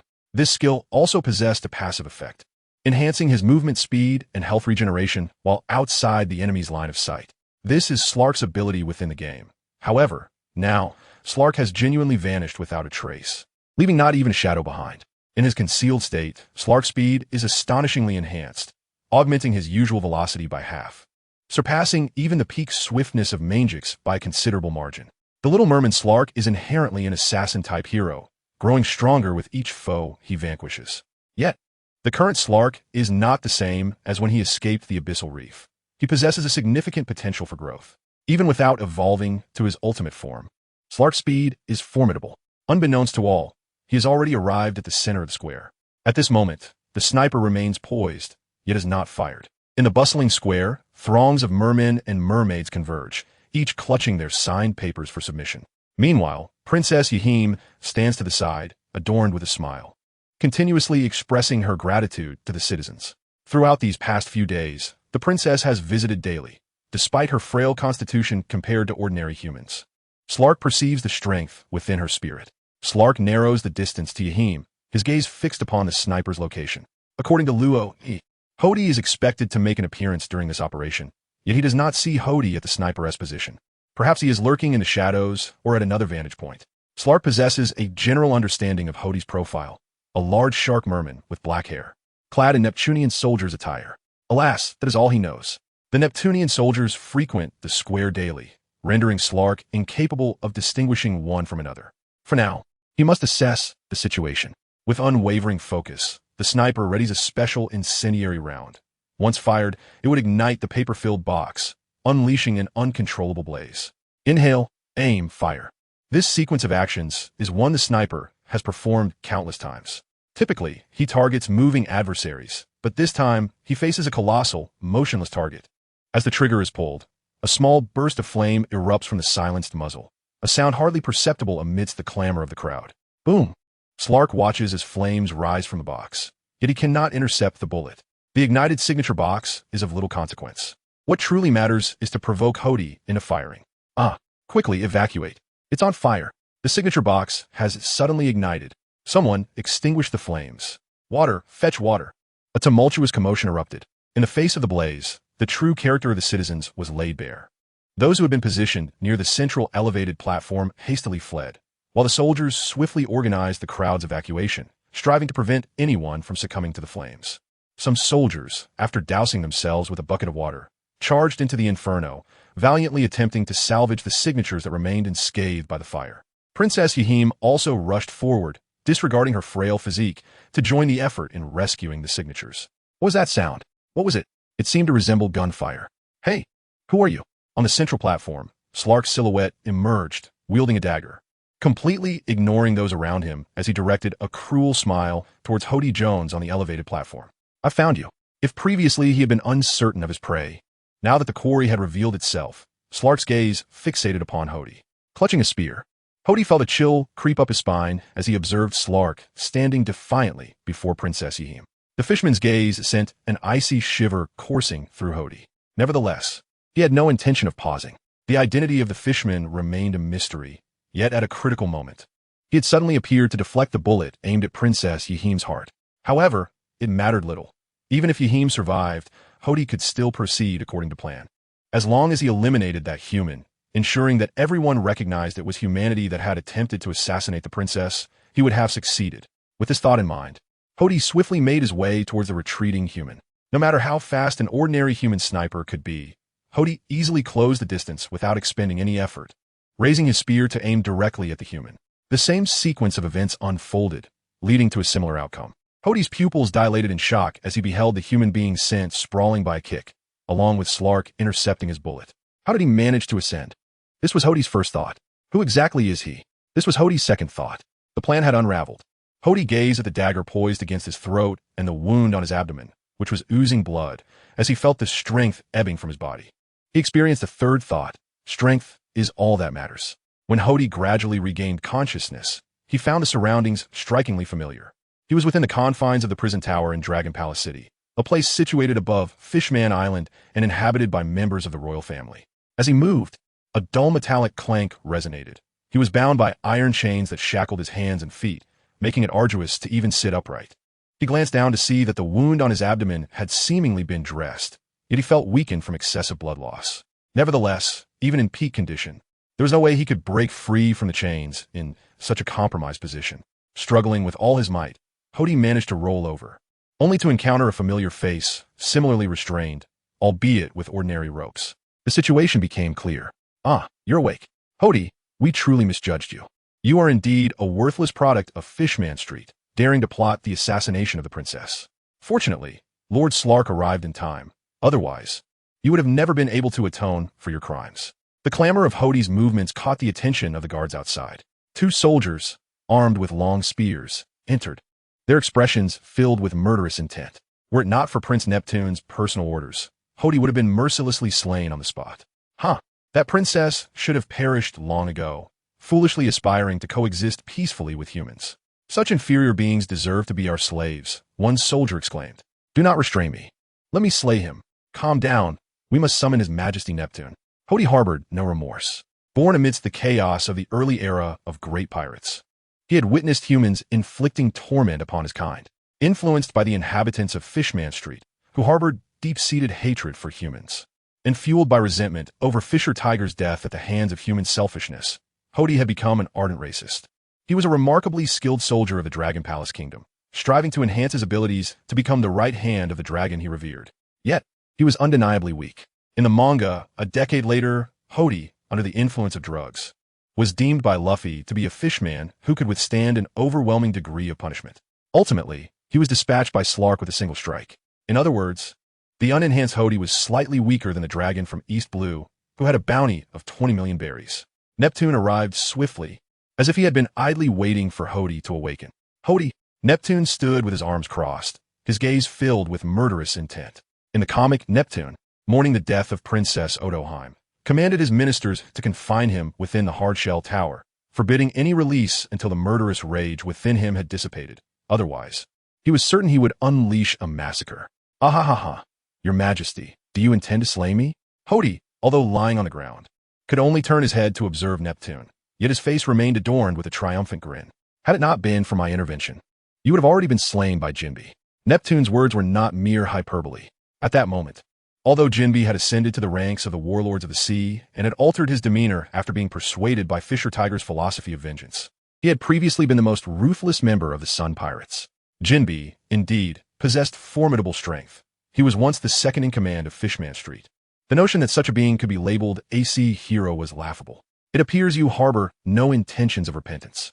Neptune resolved to refrain from further discourse. In the face of Hody, he yearned to impale him against the wall with his trident. However, he surmised that Odoheim would not approve of such an action. Thus, he decided to spare Hody for the time being, allowing him to spend his next life within the confines of the prison tower.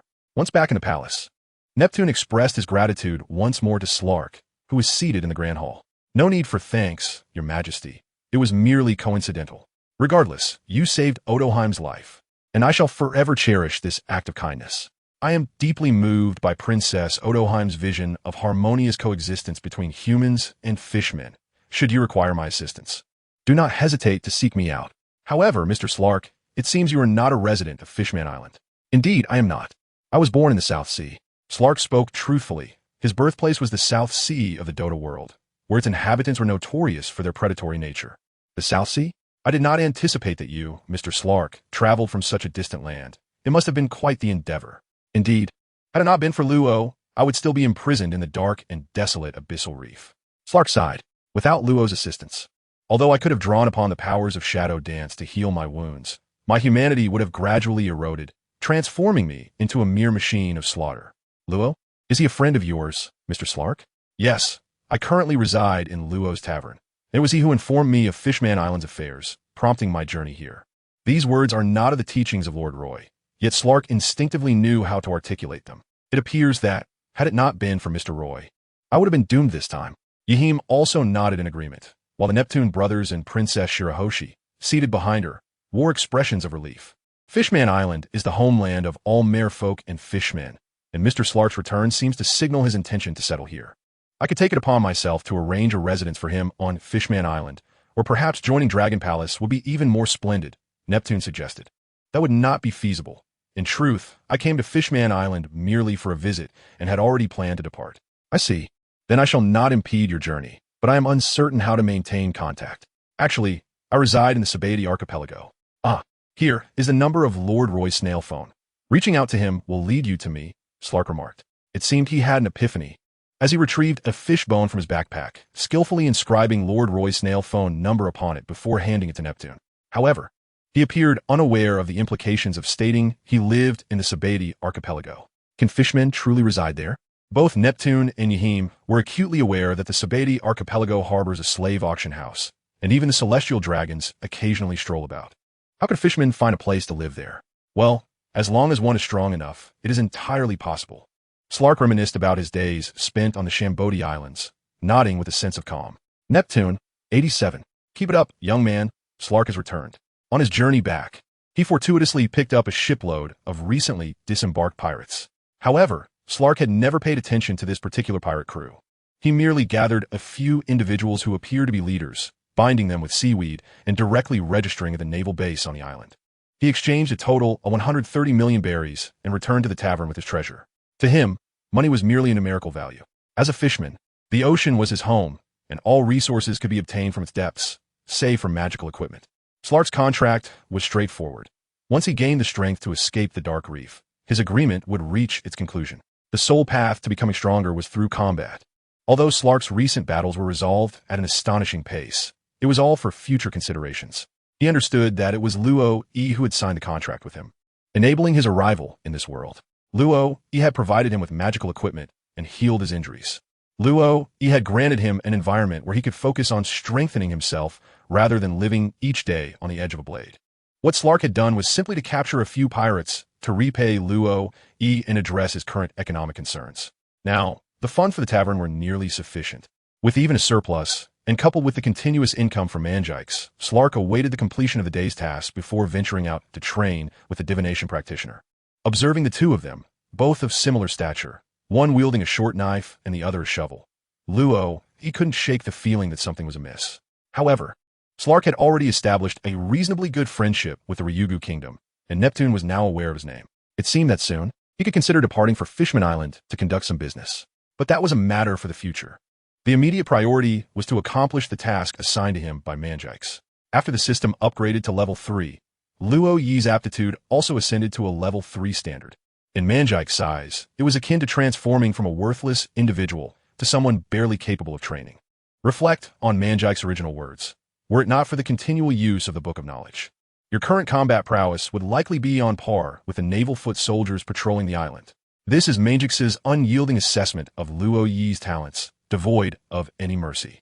However, Luo Yi understands that the truth of the matter is indeed as harsh. Were it not for the Book of Knowledge, the effects of his training would not be nearly as pronounced as they are now. Each day, he can feel his physical prowess incrementally improving, something others can scarcely dare to imagine. At this rate, Luo Yi believes that within 2 years of cultivation, he could potentially surpass even the 4 emperors.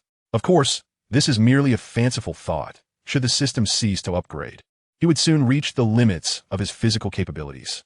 Every individual's potential is predetermined from the moment of birth, dictating the extent of their cultivation throughout their lives. Otherwise, within the Navy, where soldiers undergo the same training, why do some excel while others falter? It all boils down to the author's design. In any case, as Luo Yi sits cross-legged beside Lucifer's bed, he diligently explores the true energy within him, employing the methods imparted by Manjikes.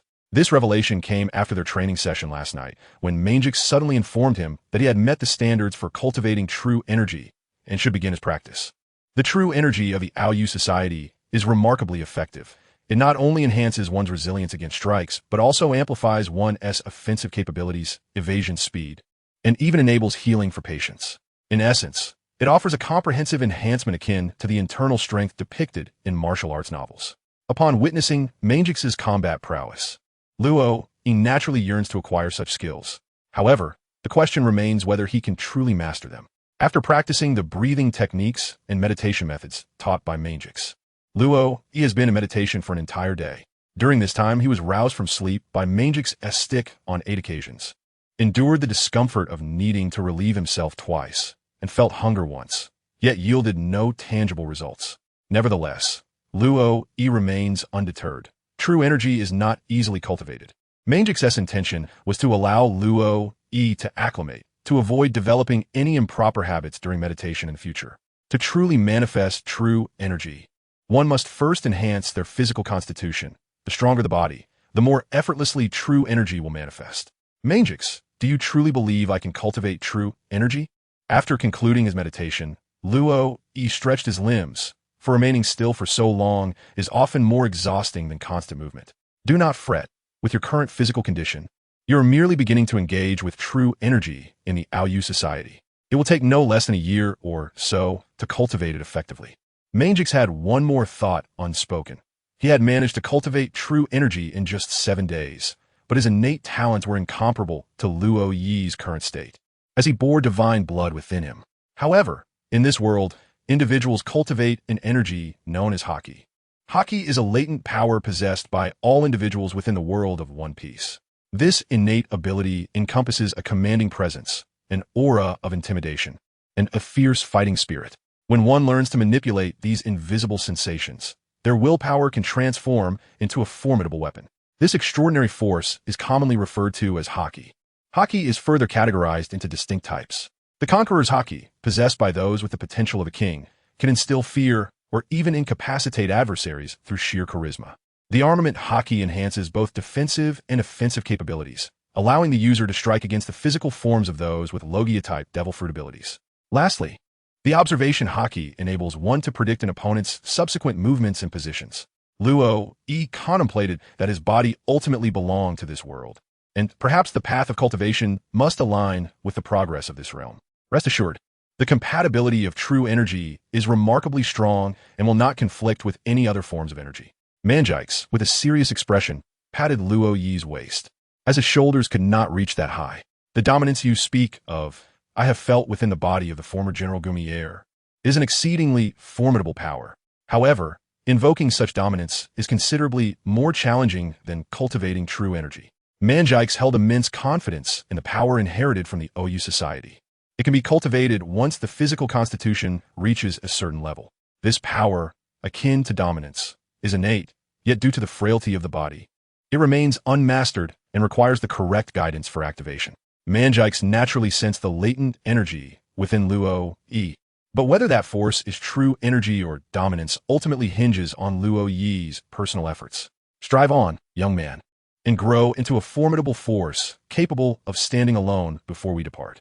A life of routine is what Luo Yi cherishes most. Regardless of whether this life is bitter or sweet, sour or spicy, he simply wishes for it to remain stable, devoid of excessive unpredictability. Luo Yi harbors a disdain for unpredictability. Engaging in daily exercise, selling liquor, meditating, and occasionally visiting new taverns to observe their construction progress have become his cherished routines. He derives immense pleasure from this lifestyle. After all, one can find solace in being somewhat lethargic. There is little need for relentless striving. Do you believe that through sheer effort, all your desires will be fulfilled? Allow me to enlighten you. The toll of sleepless nights and arduous work often yields hair loss. Wrinkles, nervous exhaustion, sluggish reflexes, deteriorating vision, and immune dysfunction, afflictions that are far more probable than a mere salary increase. Even individuals with exceptional physical prowess, like Manjix, do not advocate for late-night endeavors. He retreats to slumber by no later than 11 o'clock each night. On this particular day, as usual, Luo Yi ran beneath the setting sun, reminiscing about what has been lost. Suddenly, he spotted a familiar figure. It was a child, roughly the same age as Lila. Adorned in a casual artist's attire, seated under a tree on a picnic blanket, savoring rice crackers and sipping green tea. Beside her lay an easel and a palette, and in front of her stood a wooden board planted in the ground, inscribed with the words, "Portraits, 500 Bailey each." Miss Golden Week? Luo instantly recognized her. Although at the onset of the narrative she was merely a 16-year-old girl, now she appeared to be only 10. The flow of people on the Shambadi archipelago was indeed considerable, yet none seemed to pause for a portrait. Moreover, this was the infamous number 58 GR. My dear young lady, even if your intention is to earn a living, one must at least choose the appropriate venue. Do you truly expect a throng of shipbuilders, repairmen, and sailors to halt their labor and seek you out for a likeness? Observing Miss Golden, whose attire had become somewhat soiled and whose face bore the marks of fatigue, it was clear that despite her seemingly leisurely enjoyment of the rice crackers, she was likely quite weary. Lui involuntarily slojit herpes. To paint a picture? Yet, what could 500 berries possibly afford? Perhaps merely a packet of Senbei. The original narrative does not elucidate the origins of Miss Golden Week, but it is evident that she currently finds herself adrift. Such is the stark reality. Accompanied by Mr. 3 to the Sabeti archipelago, Miss Golden Week had initially arrived aboard a small vessel conjured by Mr. 3's powers, only to find him captured within the confines of the Sabeti Tavern. At this juncture, Miss Golden Week had only recently joined the Baroque works, rendering her virtually unnoticed and far from attracting any bounty. When she parted ways with Mr. 3, she possessed a mere 10,000 berries in loose change, and after purchasing Senbei and green tea, little remained. She witnessed Mr. 3's apprehension at the hands of the Navy. Perhaps misfortune is aptly epitomized by Mr. 3's plight. With her remarkable artistic talent, Miss Golden Week managed to survive on the island for a month, albeit precariously. Why precariously? You may ask. After all, working was an impossibility, an endeavor she deemed unattainable in this lifetime. As a child yearning to conclude her labor and indulge in Senbei, and one who consistently consumed Senbei and green tea during her working hours, how could she possibly seek employment? Moreover, no one would hire a child, especially a young girl. Consequently, Miss Golden Week relied predominantly on sponsorship to sustain her existence during this period.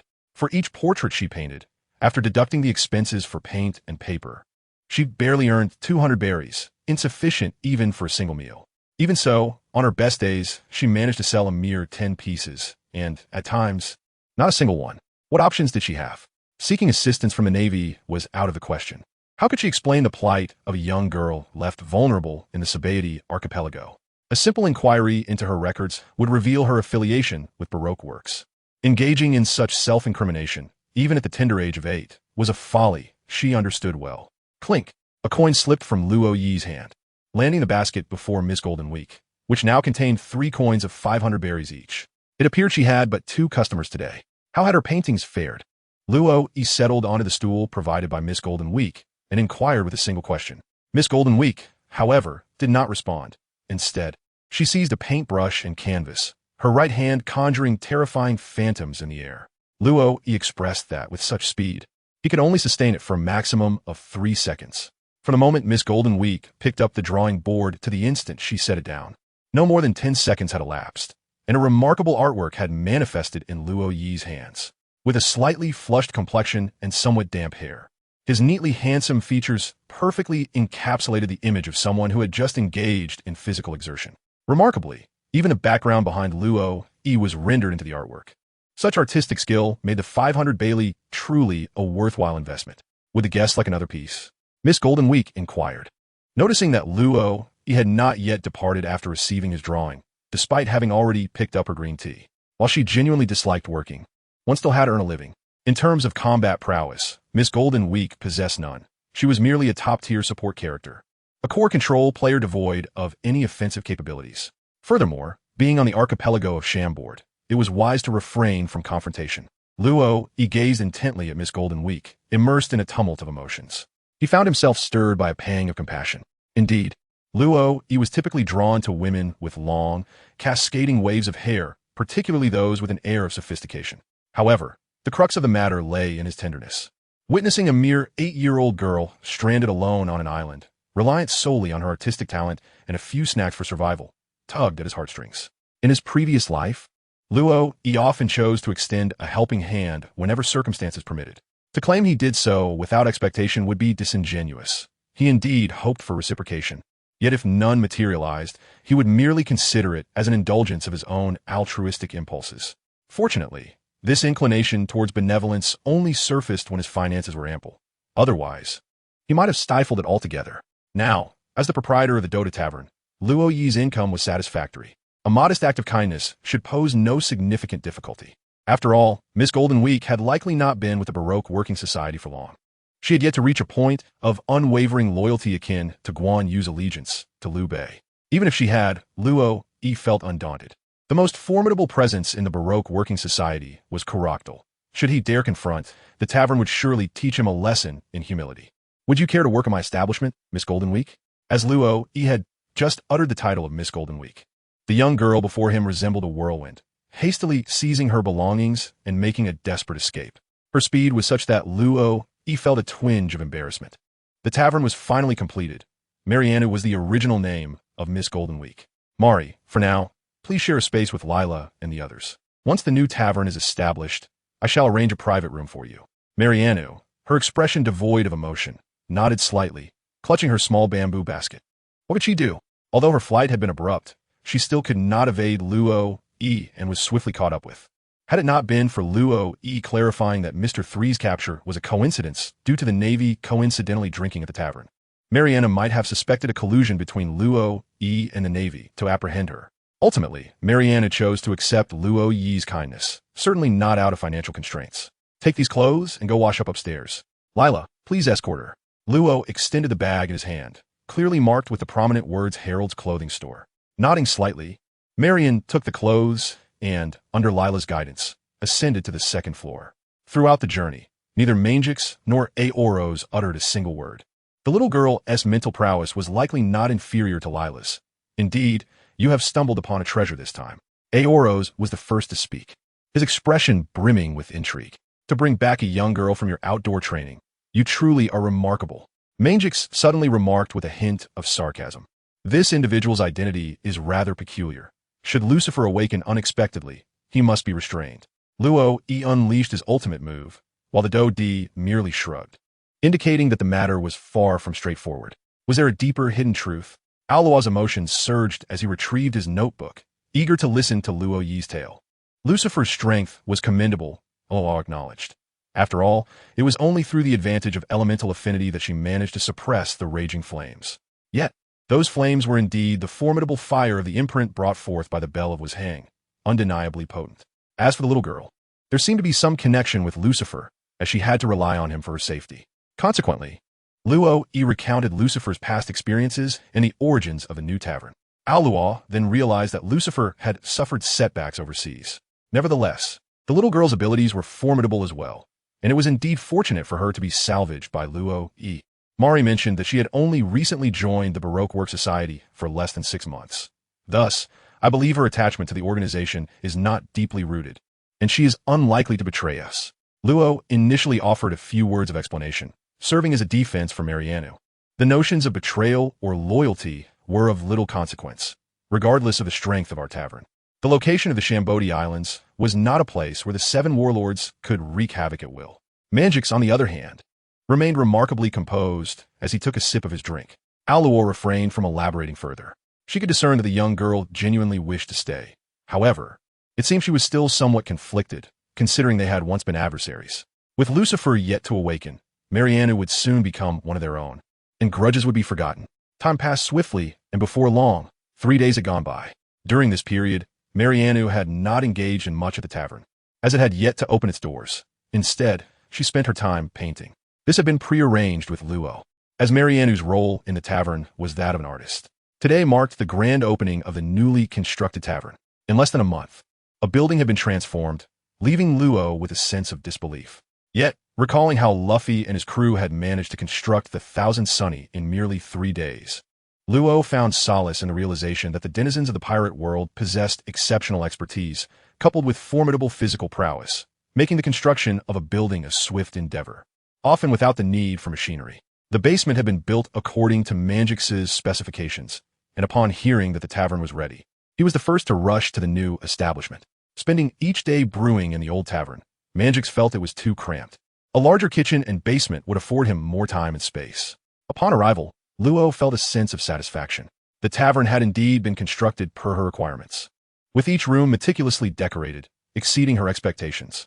During the handover, both Luo and the craftsmen were pleased, witnessing a new creation emerge from their efforts, and receiving affirmation of its quality brought them immense joy. As she pushed open the tavern's grand doors, Luo had opted for sliding doors this time, rather than the half door of before, which had proven to be of little utility. Most patrons seeking out the tavern along the inn street were not pirates, ensuring the security of the entrance. In this new tavern, even the tables and chairs were custom-made, aside from the linens and bedding still pending. Everything else was ready for immediate occupancy. These are the locations of your rooms, which I have prepared for you. Should there be any dissatisfaction, please do not hesitate to inform me. Luo conveyed the number of the specially decorated room to Lila, who, filled with enthusiasm, led the others to explore their respective quarters. Lila's room could only be described as charming, adorned predominantly in shades of blue, particularly sky blue, complemented by golden accents that harmonized beautifully with her own appearance. In contrast, Manjix's chamber was replete with an array of wine glasses and barrels, along with a touch of bamboo that satisfied his desires. Mibua's room showcased various crystals, ranging from half a meter to a full meter in height. Although they were merely props, they nonetheless represented a significant expenditure. Alua's room exuded an icy atmosphere, so frigid that one could distinctly sense the impending chill of winter even from outside the door. Slark's quarters resembled an underwater realm, yet the sunlight streaming through the windows imparted a sense of transition from darkness to light. Beyond these uniquely themed rooms, Luo had also reserved several standard accommodations.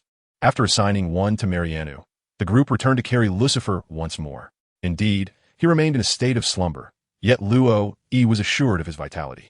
To his astonishment, the Ahalim staff proved remarkably effective, were it not for the complete lack of response in his hand. Luo might have suspected Lucifer was a professional con artist.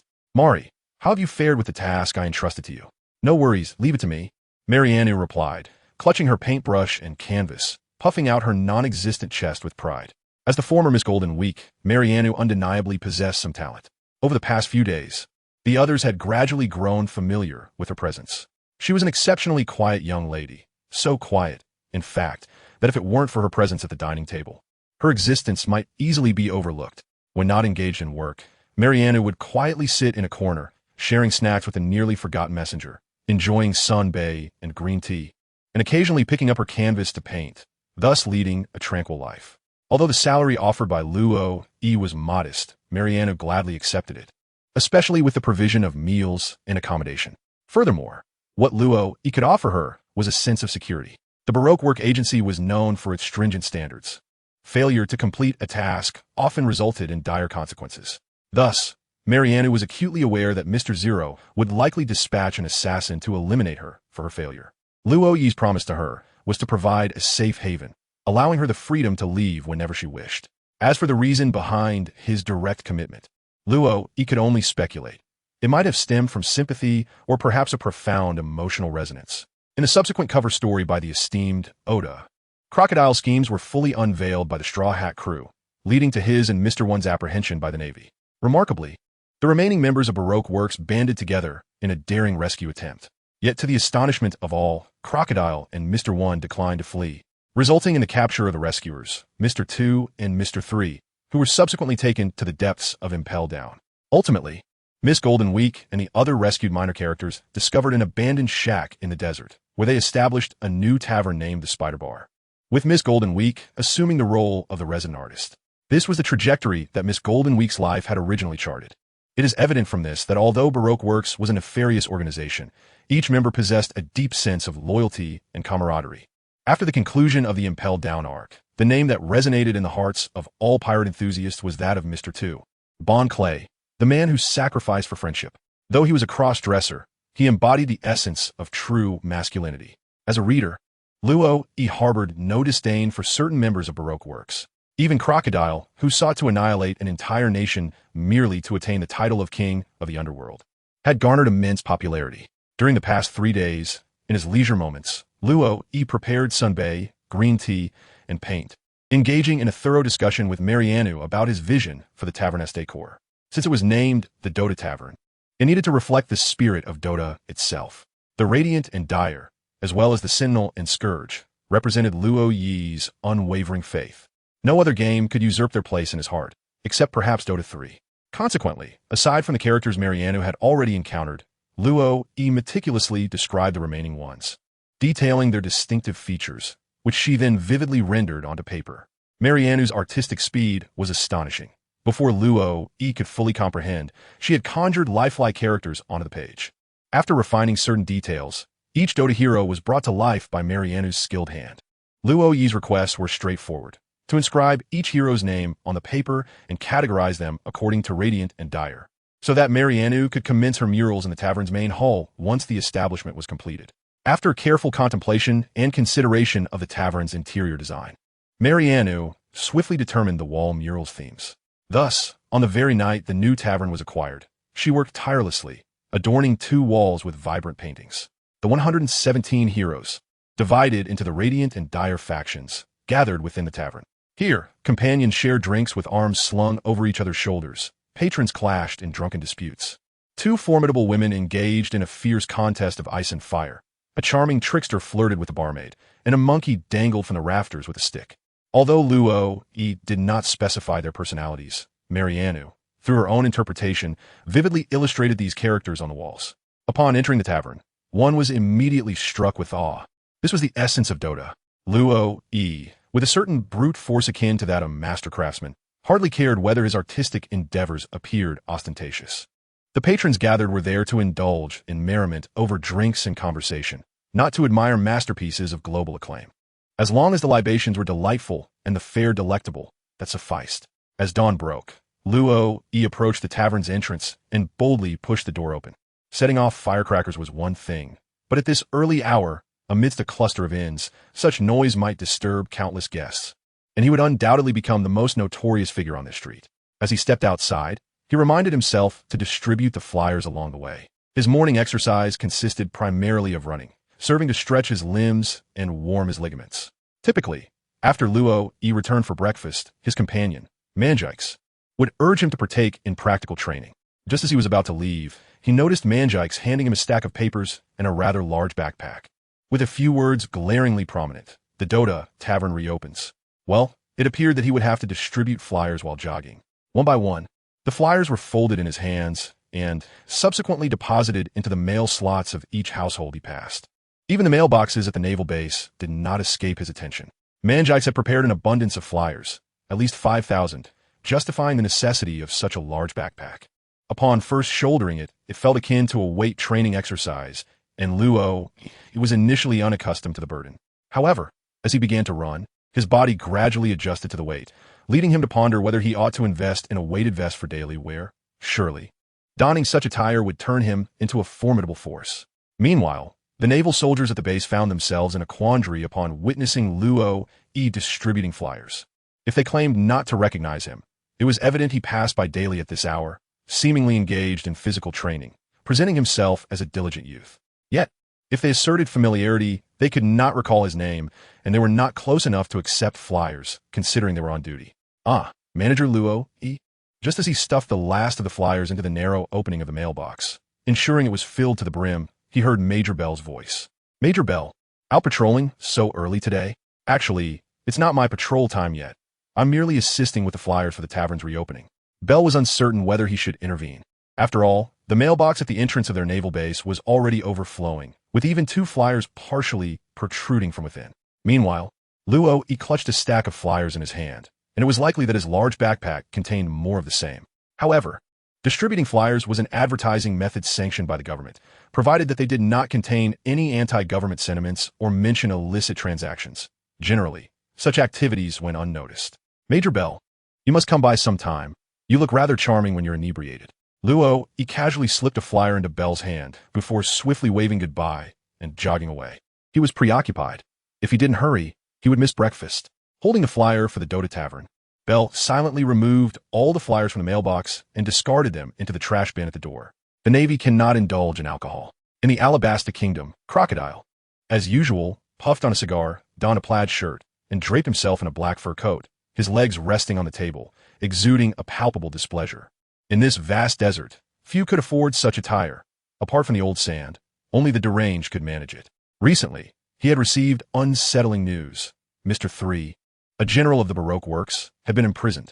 His capture was executed by Brigadier General Leonard, the aide to Vice Admiral Ymir, during an operation on the Sabati archipelago. It was said that Mr. 3 had been thoroughly beaten during the encounter. Crocodile expressed complete ignorance regarding this Brigadier General. Yet he pondered the presence of Vice Admiral Ymir on the Sabati archipelago. Wasn't he the commander of the G2 fortress? As his aide, one would expect Leonard to be in constant attendance. Thus, it implied that Ymir was indeed present on the archipelago at that time. The movements of a Vice Admiral warrant closer scrutiny. So, the question arises, what recent events on the Sabati archipelago merit attention? The Dota Tavern, for one. Crocodile naturally kept a keen eye on emerging powers at sea, for his current schemes allowed no room for error. As he turned the page of today's newspaper, his expression soured further.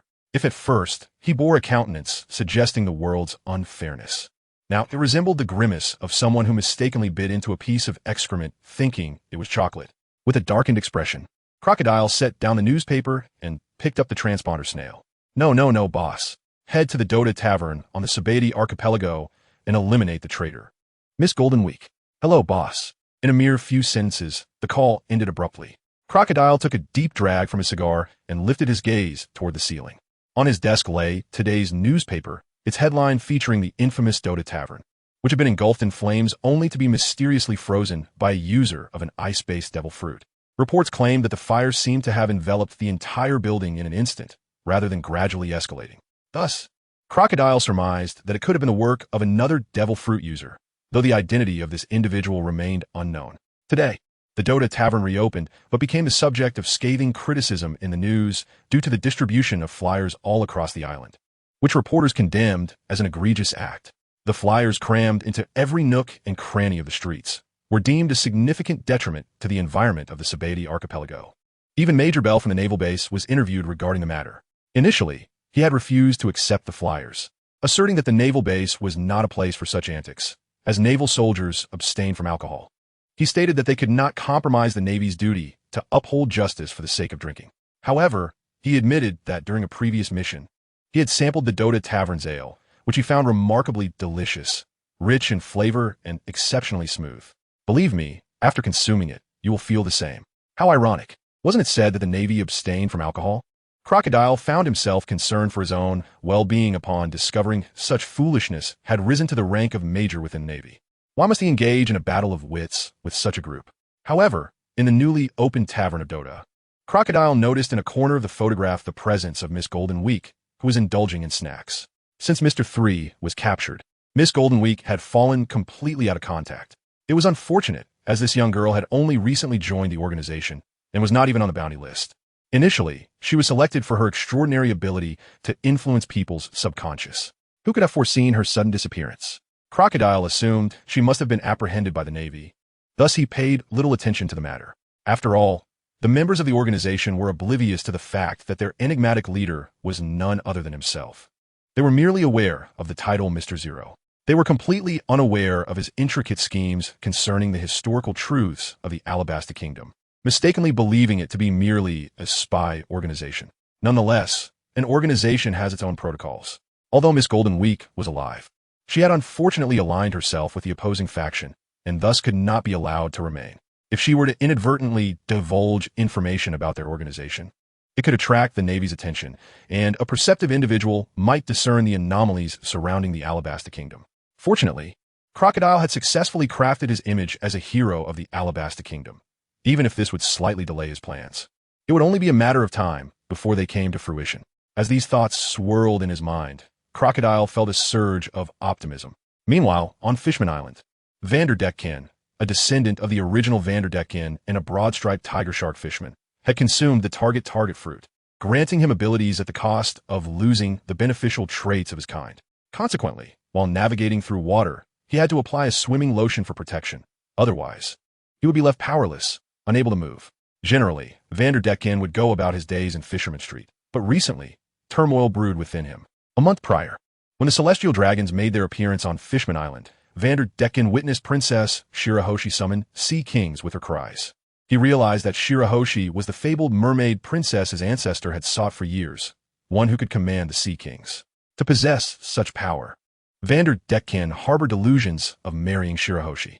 However, in truth, he was merely a common ruffian of Fisherman Street, while Shirahoshi was the exalted princess of the Ryugu Kingdom. There was no intersection in their worlds. Thus, he continuously searched for an opportunity to utilize his abilities on Princess Shirahoshi, but such an opportunity had yet to arise. Just a few days ago, when Princess Odoheim was attacked, although Shirahoshi was present, the sudden appearance of a fishman who saved the princess quickly quelled the chaos. Otherwise, he could have blended into the crowd and touched Shirahoshi, marking her as his target, allowing him to deliver her a love letter. If only Princess Odoheim were to perish, he could discreetly leave his mark on Shirahoshi during her funeral. Vanderdecken suddenly conceived of a possibility to engage with Princess Whitestar. In contrast to the infrequent outings of Princess Whitestar, Princess Odoheim was currently preoccupied with the matter of signatures, bustling about Fishman Island each day. If only he could discreetly mark the princess. Then he couldn't help but chuckle at his own cleverness. Before drafting the invitation, Luo was not particularly well informed about the affairs of Fishman Island. However, the narrative surrounding the island had shifted, and he pondered whether this alteration would influence future developments. After all, in the original tale, the untimely demise of Princess Odoheim delayed the coexistence plan between fishmen and humans by a decade. It was only after the Straw Hat Pirates caused a ruckus on Fishman Island, ultimately rescuing it, and Jinbe provided blood transfusions to Luffy, that goodwill towards humans was rekindled. Nonetheless, during that year's World Conference, Fishman Island had yet to be lifted from the depths of the ocean. Yet the circumstances now were different. With Princess Odoheim still alive, signatures were being collected at a rapid pace, and only 2 years remained until the next World Conference. When the time came, Neptune would present Princess Odoheim and 500,000 petitions, along with a single handwritten signature from Celestial Dragon, at the conference table. Who would dare oppose, lest they insult the Celestial Dragons? The consequences of such an affront could be dire, perhaps resulting in one's wife or daughter being taken as slaves. Such is the ailment of this world. However, with 2 years still before the World Conference, this matter could be set aside for the time being. Luo is now meticulously recalling the events that transpired in the world of pirates this year. He remembers nothing at all. When Luo traversed into this world, it had been 2 decades since the inception of One Piece, with the manga having exceeded 900 chapters, released weekly, though occasionally with interruptions, averaging 3 chapters per month. Thus, the storyline of Fishman Island had been completed 7 years prior, making it quite challenging to recall the intricate details. The only reason he could remember anything about Fishman Island was due to its re-emergence in the subsequent World Conference, where the Celestial Dragon, saved by Princess Odoheim, made another appearance. If he could not recollect, then he chose to let it be forgotten. Lo held the goblet gifted to him by Lila, gently polishing it as he observed the burgeoning success of the tavern. A sense of satisfaction washed over him. although their establishment had been publicly criticized by the newspaper. Major Bell, true to his affiliation, unexpectedly provided them with free publicity. Consequently, the Dota Tavern gained a reputation not only in the Shambadi Islands, but also across the globe. Of course, it was merely a modest fame, easily forgotten by many, who only recalled that there existed a tavern on the Shambadi Islands that had once burned down and been rebuilt. Manager, after all the effort to finally open, shouldn't we offer some discounts today? One patron inquired. Indeed, manager, we specifically left our dock jobs to come and support you. Another chimed in. Manager, remember when the Dota Guild came to purchase a ship? I'll lend my assistance in transforming it for you, free of charge. A third voice called out. Manager, I cannot believe you have hired child labor again. I must warn you, that could lead to serious repercussions. Luo raised his gaze to the slightly inebriated boatman and quietly remarked, Today, everything is a 95% discount, except for you. Laughter and joviality filled the tavern. Yet Luo felt that something was amiss. Music. There was a lack of background melody. Pausing his actions, he lightly tapped the rim of his glass with the fingertip of his right hand, the fabric barely separating them. Should he venture into the Devil's Triangle to retrieve Brooke? The thought ignited a spark of excitement within him. As for stealing the protagonist's allies, Luo felt no pressure whatsoever. Protagonist? What protagonist? He had traversed worlds. He was the true protagonist. At least, that was his conviction. Turning back to consider how he might prepare a gift, he contemplated raising Princess Shirahoshi's favor at Fishman Island. Speaking of Shirahoshi, a certain individual sprang to mind, Vanderdecken. In the original tale, this scoundrel marked Shirahoshi amidst chaos, condemning her to endure a decade of solitude within the Tower of Law, while also concealing the truth behind her mother's tragic demise. How can anyone bear to commit such an atrocity? Slark, are you free? Slark, who had been drinking with Manjeeks nearby, set down his cup at the sound of Luo's call and approached him. What is it? I may need to trouble you to make another trip to Fishman Island to deal with a fishman. Sure, Slark replied, albeit not with great enthusiasm. Luo understood the reason, as he himself was a merman. Previously, when he had asked Slark to rescue someone, Slark had shown no hesitation whatsoever. However, this time, the task involved slaying a fellow merman, which naturally caused some discomfort. That individual was not of noble character. He sought to obtain Princess Shirak. Luo briefly recounted the misdeeds of Vanderdecken, such as his incessant harassment of Princess White Star, which rendered her unable to step outside for a decade, and his reckless act of hurling a vessel the size of half of Fishman Island directly at her, nearly bringing about the island's destruction. Slark did not inquire how Luo came by this information, yet upon learning of Vander's numerous transgressions, he felt an unexpected sense of liberation, perhaps even exhilaration. Having resided in this place for some time, Slark's innate humanity gradually resurfaced. Were he still at Dark Abyss Reef, he would have been indifferent to the fates of others. However, in this new realm, observing the genuine efforts of King Neptune and Queen Odoheim for the welfare of both fishmen and merfolk, he pondered, what harm could there be in slaying a perverse individual for the sake of their daughter? None whatsoever. That fishman was a disgrace to his race, and eliminating him would only simplify matters. Without a moment's hesitation, Slark returned to his quarters to gather his belongings, preparing to embark on a significant endeavor at Fishman Island. He needed little, merely a waterproof bag to carry some berries before setting off. Mr. Slark is venturing out so early today? I wonder which pirate crew will meet their misfortune. During this time, Mr. Slark's reputation on the island has grown even more prominent than that of the tavern. Many have come here specifically for him. Nonsense, Mr. Mi Bao is quite formidable as well. I have captured images of their sparring sessions on the island. What? There are photos? Show us. Why bother with photos? Aren't the paintings on the wall captivating enough? Indeed, but who is that fishman beside Mr. Slark? Could he be his brother? Ha! I still prefer the grown-up Lila. Brothers? There's a pervert here. Let us teach him a lesson. The jovial atmosphere in the tavern remained undisturbed. No one truly cared about Slark's whereabouts, nor did they pay attention to the identities of those depicted on the wall. They only knew that there was drink, meat, and camaraderie, enough to satisfy them. Meanwhile, within Fishman Street, Vanderdecken, who was preparing to write wedding invitations, suddenly realized that he had no friends and that he should propose before penning the invitations. As for the ability of the target fruit, thus far, every time the fishmen attempted to open their hearts to humanity, they encountered obstacles and harm from humans. Humanity is a vicious species. They scorn and despise the fishmen. The incessantly recurring historical events have deeply ingrained a sense of humility and humiliation within the fishmen tribe. This is the harsh reality, one that has taken root in their psyche for the past 8 centuries. Moreover, situated at the heart of the Grand Line, Fishman Island serves as a pivotal waypoint for those journeying to the New World, most of whom are pirates. Consequently, the Fishman's perception of humanity has been largely shaped by the ruthless actions of these marauding pirates, who commit acts of arson, murder, and pillage, harboring an intense animosity towards the Fishmen. However, through the dedicated efforts of Princess Odoheim, the citizens gradually began to open their hearts. This time, the act of signing the petition was a spontaneous movement among the entire populace of Fishman Island, as they glimpsed a glimmer of hope. Alas, this hope was short-lived, for Princess Odoheim soon fell victim to an assassination attempt.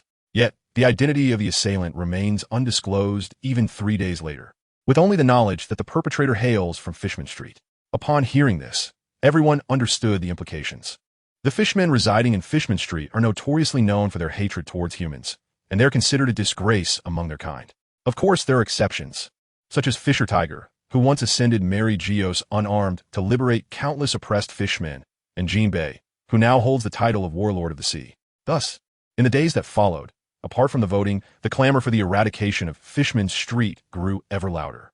Nevertheless, upon hearing these calls, Neptune merely furrowed his brow.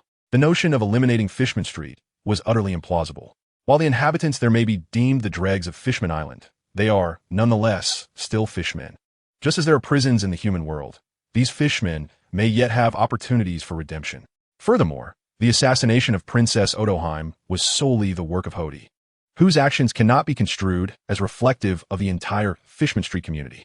After all, Jean Bay was once the second in command of Fishman Street, and he is now celebrated as the Sea Knight, staunchly advocating for the harmonious coexistence of fishmen and humans. Fisher Tiger, the leader of Fishman Street, boldly confronted the celestial dragons by ascending Mary Geos. One must acknowledge the audacity of such an act. However, the development of Fishman Street has encountered certain issues.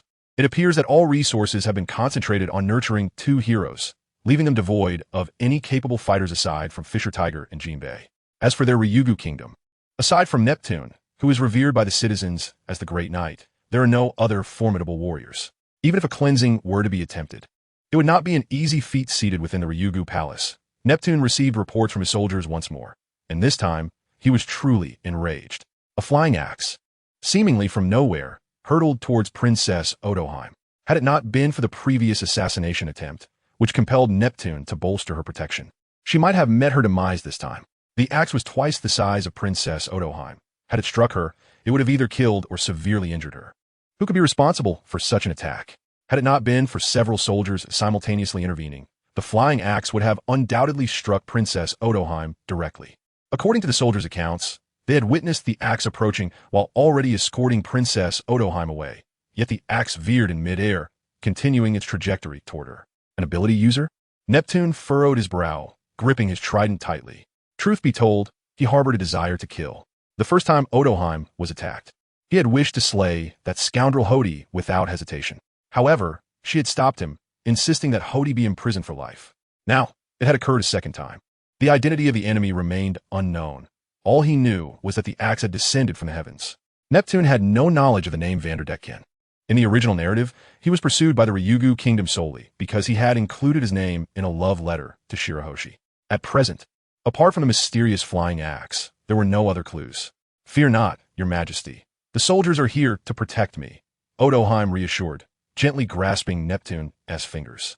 Given that Princess Odoheim stood at a mere 1.45 meters, her stature appeared exceedingly incongruous beside the towering and robust Neptune, who measured 12.2 meters. The topic of how Shirahoshi and their 3 sons had grown to nearly Neptune's size had long intrigued pirate enthusiasts. For the time being, my dear, it would be best if you refrain from visiting Fishman Island. Let the soldiers handle the gathering of signatures. Neptune was genuinely worried. This was the second attack. Until the perpetrator was captured, who could say whether there would be a third, fourth, or fifth? Your Majesty, something is approaching, came Jean Bay's voice from outside. Neptune, trident in hand, positioned himself in front of Odoheim and exited the palace first.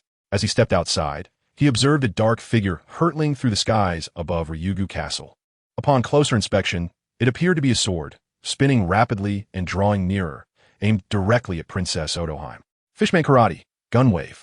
A wave of water erupted from Jean Bay's hand, striking the sword like a cannonball and deflecting it. However, the sword curved in midair and continued its relentless advance toward Odoheim. showing no signs of hesitation. Oomph. Jinbei snorted and charged at the incoming sword, delivering another blow with Fishman Karate, 5,000 tile punch. The force of a punch capable of shattering 5,000 tiles pulverized the sword, finally bringing it to a halt. It was unexpected that the enemy's assault could breach the defenses of Ryugu Castle. Clearly, this was no ordinary ability user. Standing before Neptune, Jinbei did not immediately lower his guard. Instead, he surveyed the surroundings, wary of any sudden attacks that might emerge. Meanwhile, the soldiers of Dragon Palace City encircled Neptune and Odoheim, safeguarding their safety. It appears you have encountered some trouble. A voice suddenly resonated in the ears of the crowd. And beside Neptune, a figure gradually materialized. Mr. Slark? What brings you here? Upon seeing Slark, Neptune's eyes were filled with astonishment. Could it be that the defenses of Dragon Palace City are so feeble that not only weapons, but even intruders could infiltrate?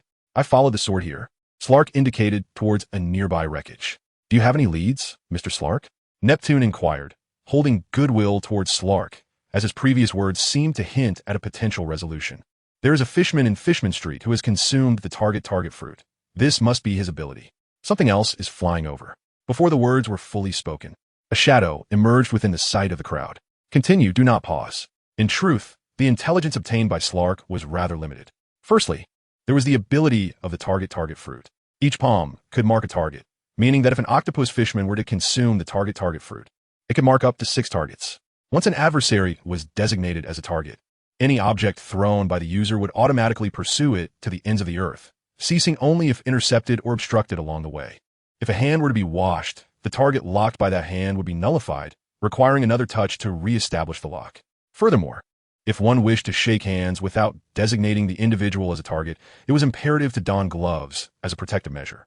At present, Vanderdecken was amidst Fishman Street, hurling weapon after weapon towards Princess Odoheim, utilizing the powers of the target fruit. As for the marking process, it was remarkably simple. Merely placing a signed paper into a box would naturally lead to a handshake with Princess Odoheim, who would even express her gratitude in return. Odoheim herself likely never anticipated the existence of such a fruit's ability. For her, the fishmen or merfolk arriving to vote, whether residing in Fishman Island or Fishman Street, were all individuals she needed to thank. Regarding Deccan's appearance, Luo E struggled to provide an accurate description, knowing only that he possessed 4 legs and that his shoulders were nearly level with his head.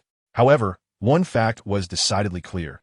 Due to consuming a devil fruit, Deccan was unable to move freely underwater.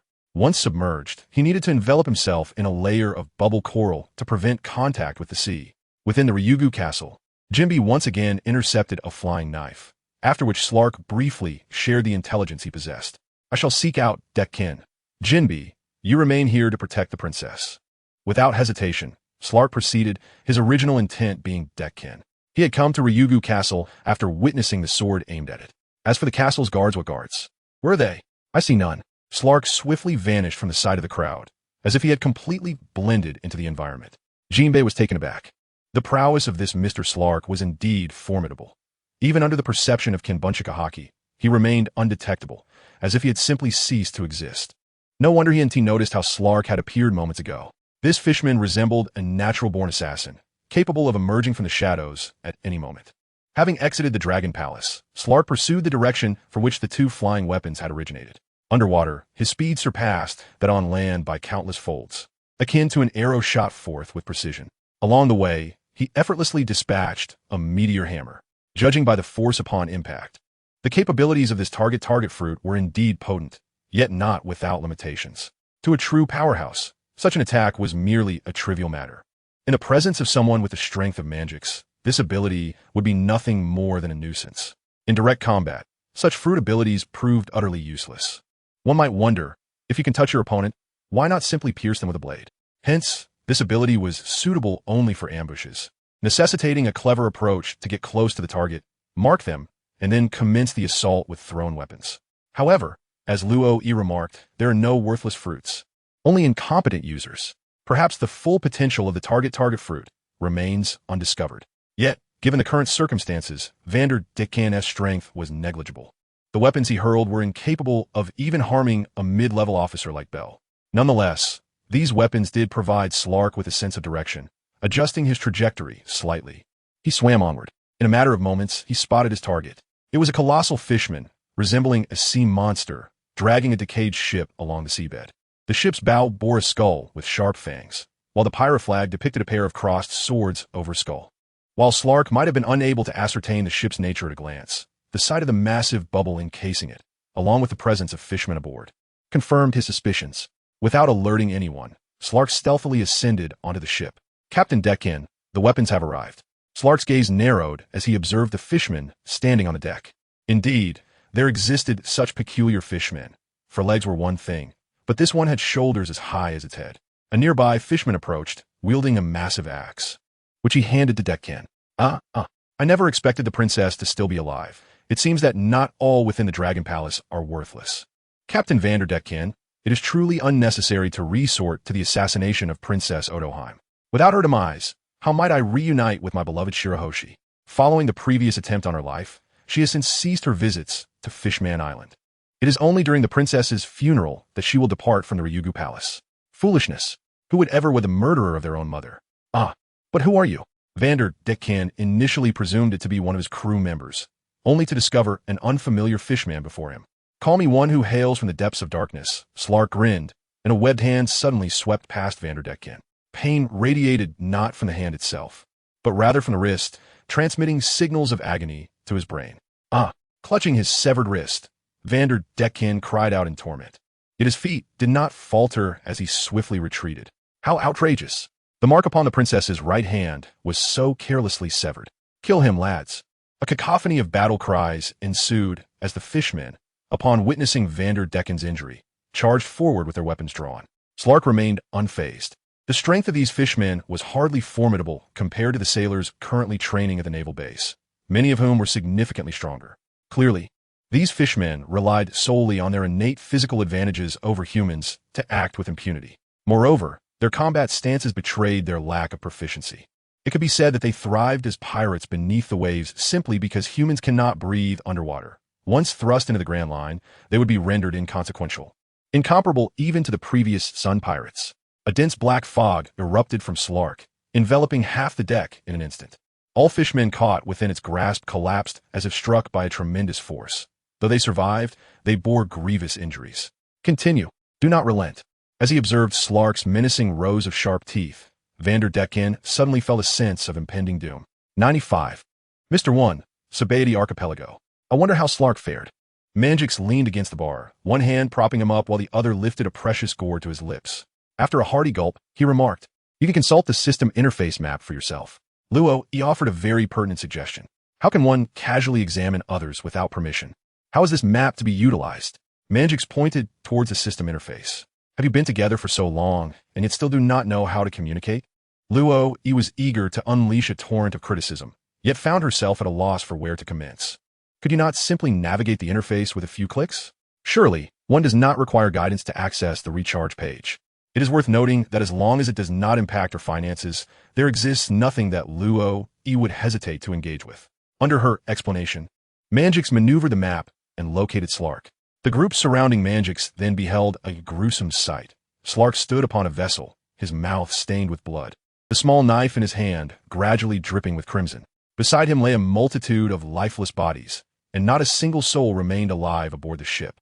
Luo, he also beheld the lifeless form of Vander Deckhan. It was evident that Slark displayed no mercy, having severed both of his hands with precision. Thus, the Vander Deckhan pirate crew was eradicated from this world. How merciless Uncle Slark is. Uncle? Lily, referring to him in such a manner may lead to admonishment. After all, Slark is not yet of the age to be considered your uncle. Rooting out the problem with resolute action, it is no wonder that he has survived on the abyssal reef. Manjix offered a rational analysis. Indeed, Slark struck with lethal intent. The diviner claimed to possess the most authority on the matter. In the Ruins War, both Slark and Mifo belonged to the Nightmare Legion, as Aglas pointed out directly. In the realm of Dota, the shattering of the lunacy month led to the crystal relics of Radiant and Dire falling to the ground, igniting a fierce conflict between the two factions. The duration of the battle remains unknown. All that is certain is that survival in this world is confined to 3 territories: Radiant, Dire, and Neutral. Maintaining neutrality does not guarantee safety at times. It may even render one a target for simultaneous assault from both Radiant and Dire. Within the neutral factions, there exist predominantly weaker beings, lacking heroes like Manjix and his companions. Aglas's message was clear. Upon their return to their own world, they would be unable to escape the impending Ruins War, and all they could do was engage in the conflict. Even she, the Winter Dragon Aglas, would have to partake in this inevitable clash. The scenario depicted on the tavern mural, where heroes from both factions share drinks in a single tavern, is not easily realized. As for the future, I shall leave it to my future self. It seems you shall not be returning anytime soon. Luo nodded slightly. He realized he could not participate in the Battle of the Relics, yet within the realm of the game. He had vanquished every hero in the Dota universe at least once. When the conflict ignites, it matters not what faction one belongs to. After all, both Lina and Lila are radiant. When they meet, they shall inevitably clash.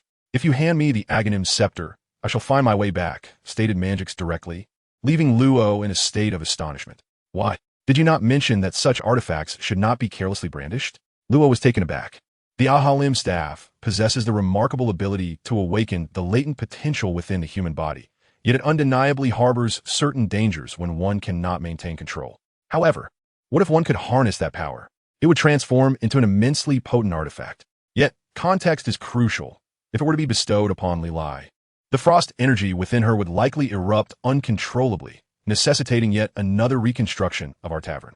Conversely, presenting it to Auloal would yield minimal enhancement, as she has nearly exhausted her capacity to harness the frost energy within her being. Any further augmentation would result in only marginal gains. As Mangaix elaborated, Aoluan nodded in agreement, signifying her concurrence. Luo, he has been continuously prolonging his sound. Thus, this object is intended to awaken the latent potential within one's body, and the so-called potential largely depends on whether there exists any hidden energy within. Mangaix possesses divine blood. Lucifer is infused with the fire of the brand. Aolual and Lila wield the power of frost, and even Bu harbors a trace of the energy from the shadow crystal. But what about Luo E?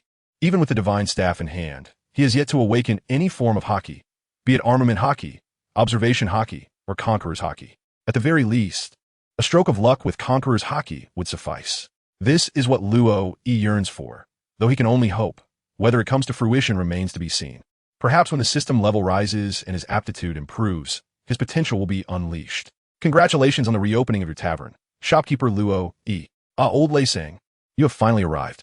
I took on some work a few days ago and couldn't get away. Today, I finally completed it. Please help me with the drinks. Thank you. Young lady. Layli displayed a benevolent smile towards Lila, remaining as he always was. With outsiders present, Luo E addressed him by the title bestowed upon him by the island's residents, ensuring the tavern's operations would continue smoothly. After exchanging a few pleasantries, Mangaix produced the latest batch of deep-sea spirits, and he and Layli clinked their glasses together. Luo E had previously been invited by Mangaix to sample this high-alcohol beverage. To his surprise, it was rather palatable, albeit slightly dizzying, with the unfortunate side effect of memory loss. Indeed, he could not recall what transpired that evening. Marie, could you please assist with the tidying up? Of course. Although Marianu's role in the tavern is that of an artist, she would rise to help clear the tables during busy times. As for the food, Luo, he had temporarily enlisted a chef from a neighboring tavern until Lucifer awoke. Nevertheless, today's tavern was destined to be lively. The tavern's doors swung open once more. The newly renovated entrance, albeit not the original half-door, had been transformed by Luo E into a sliding door. A tall, muscular figure clad in attire reminiscent of a Shaolin monk entered. What struck Luo E as most familiar was his distinctly poker-faced square visage. It was undeniably striking. Mississippi Golden Week, Traders Organization, suffer. My apologies. I accidentally bumped into you. Das Bonus, Quick Slice Fruit user, encountering me, Leonard, is indeed your misfortune. Let us fight if you wish. All right, shopkeeper. With a swift kick, Leonard expelled Mr. One from the tavern, and their battle commenced between the doorway and the surrounding wall. The usual? Yes, milk coffee. Very well, just a moment. Das Bonus, originally hailing from the West Sea, was a bounty hunter who later aligned himself with Crocodile's Baroque works, adopting the codename Mr. One. He is a remorseless assassin and a high-ranking operative, serving as the chief commander of Baroque Works, fiercely loyal to Crocodile and regarded as his most trusted subordinate. Mr. One is taciturn, humorless, and prefers solitude over camaraderie. Among all elite agents, he possesses the most formidable strength. To illustrate, the second-ranking Mr. Two has a bounty of merely 32 million berries, while Mr. One's bounty amounts to a staggering 75 million berries. nearing the 81 million berries bounty of Crocodile prior to his ascension as one of the 7 warlords of the sea. Although bounty is not a definitive measure of a pirate's prowess, a high bounty typically indicates considerable strength, especially in the first half of the Grand Line. A single devil fruit can elevate an individual to greatness, and Alogia-type fruits are particularly invincible. Daz Bonez wields the power of the Dice fruit, enabling him to transform his entire body into razor-sharp blades of iron, rendering him nearly impervious to ordinary attacks. Consequently, Crocodile resolved to dispatch Mr. 1 to Sabeti Archipelago to eliminate Miss Golden Week, who had betrayed Baroque Works and joined another organization. Crocodile harbored no concerns regarding Mr. 1's safety. On this mission, Mr. 1 brimmed with confidence, assured in his devil fruit abilities, as he had never sustained an injury thus far. Neither bullets nor sword strikes had ever managed to harm him. Thus, he set sail, riding the winds and cutting through the waves, only to be captured. The assailant was Rear Admiral Leonard, the vice-commander of Gomer. Leonard's strength was not to be underestimated. Otherwise, he would not have attained the rank of Rear Admiral, his promotion hindered merely by insufficient merit. In the realm of pirates, the hallmark of a swordsman is the ability to project sword energy or flying slashes. Achieving this distinction qualifies one as a swordsman. But prior to that, a swordsman must master the ability to sever steel. Only those capable of cutting through iron can truly be considered formidable. For Leonard, this was an effortless task, as he had already begun to grasp hockey. Thus, Mr. 1 met his misfortune. Overconfident in his Dice fruit abilities, Mr. 1 underestimated Leonard, deploying his powers to engage him directly, only to be unexpectedly dispatched in a single stroke. The blade returned to its sheath, leaving a grievous wound on Mr. 1's chest, deep enough to expose bone. He was subsequently restrained with sea-stone handcuffs and taken away.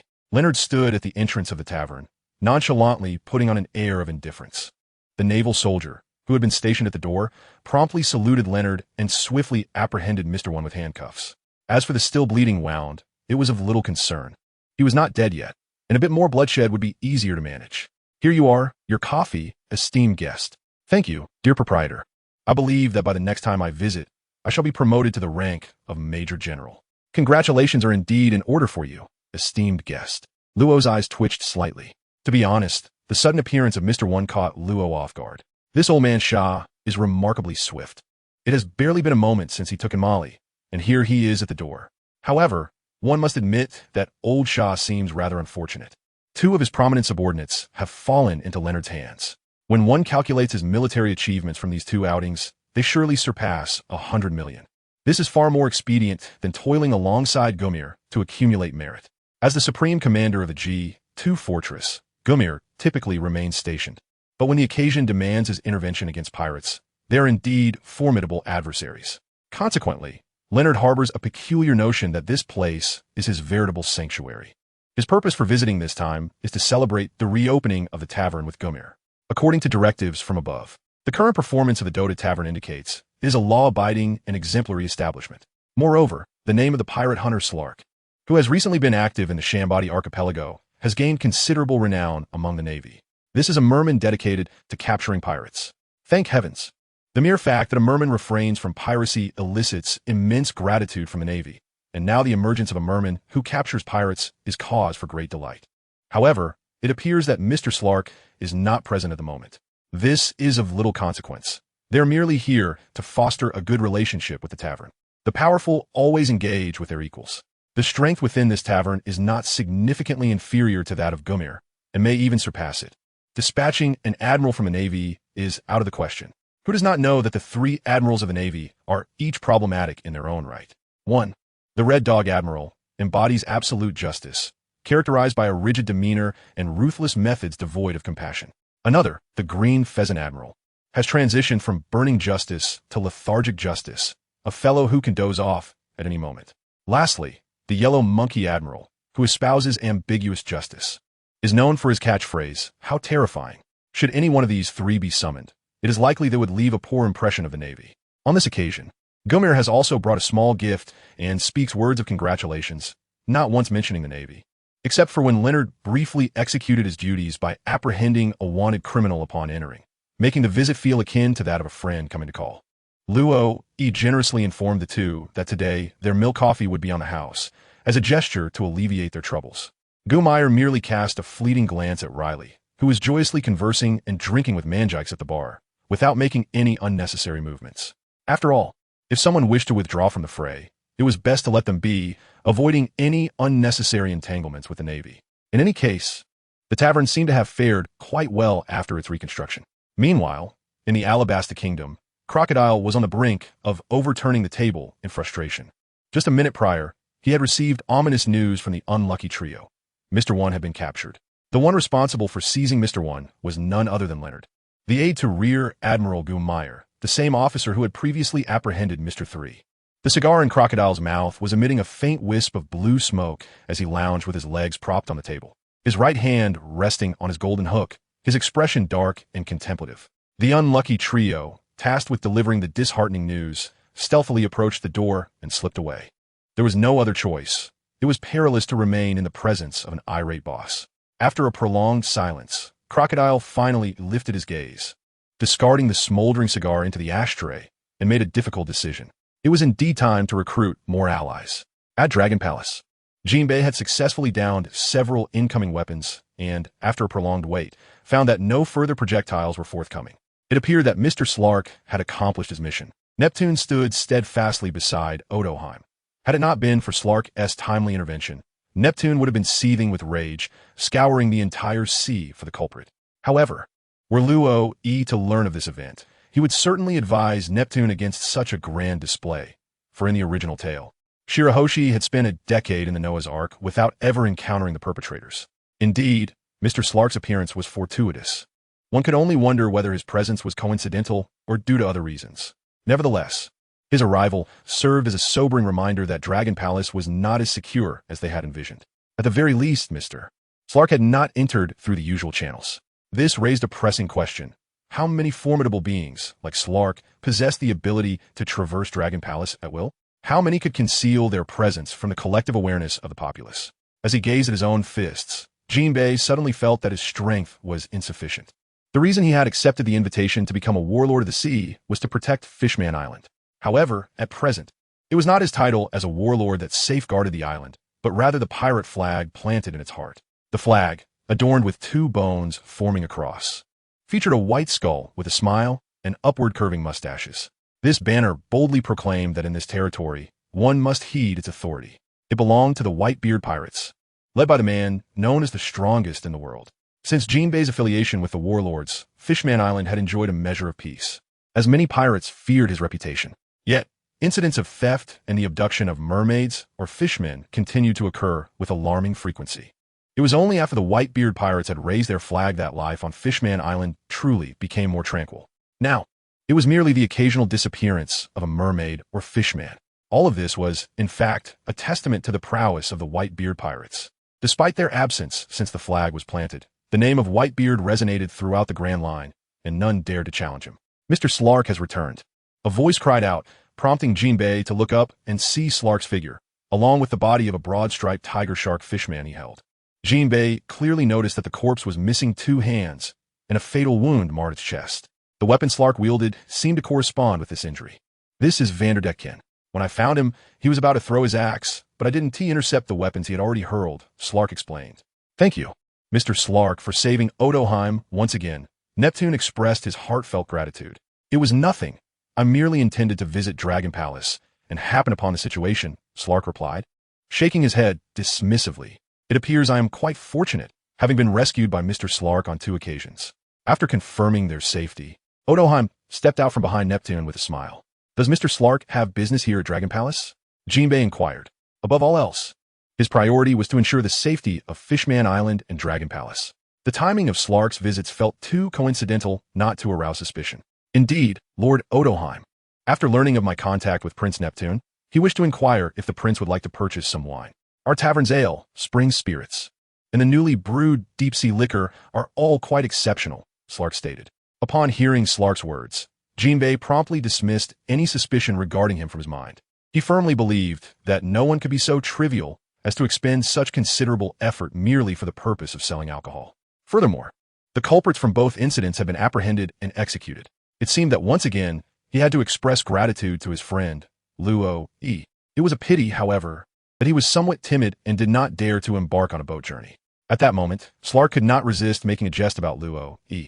In truth, after resolving the matter with Hody, Slark had observed Manjikes posing a question to Luo E. Why don't you visit Fishman Island yourself? Must you insist on Slark undertaking the task simply because he is a fisherman? Luo Yi's response was candid. I fear that if I were to take a boat down, I might encounter some sea kings, or perhaps a volcanic eruption, or even get lost beneath the waves. Ultimately, it is simply a fear of death. Manjikes astutely summarized Luo Yi's sentiments. At that moment, Slark could only think one thing. Manjikes was indeed correct. Luo Yi is indeed fearful of death. In the world of One Piece, countless ships traverse from Sabeti Archipelago to Fishman Island. However, those that lie submerged beneath the waves far outnumber the vessels that safely reach their destination. In the depths of the ocean, not only the sea kings, but even mere sea monsters can effortlessly pierce the fragile bubble of protection surrounding these ships. Without oxygen, humans submerged in the sea, no matter how formidable, are destined to perish. Given his timidity, how would he manage to deliver wine if I were to order some? Neptune inquired with curiosity. Rest assured, he has a subordinate with considerable courage. Though merely an ordinary human, he possesses a fiery spirit.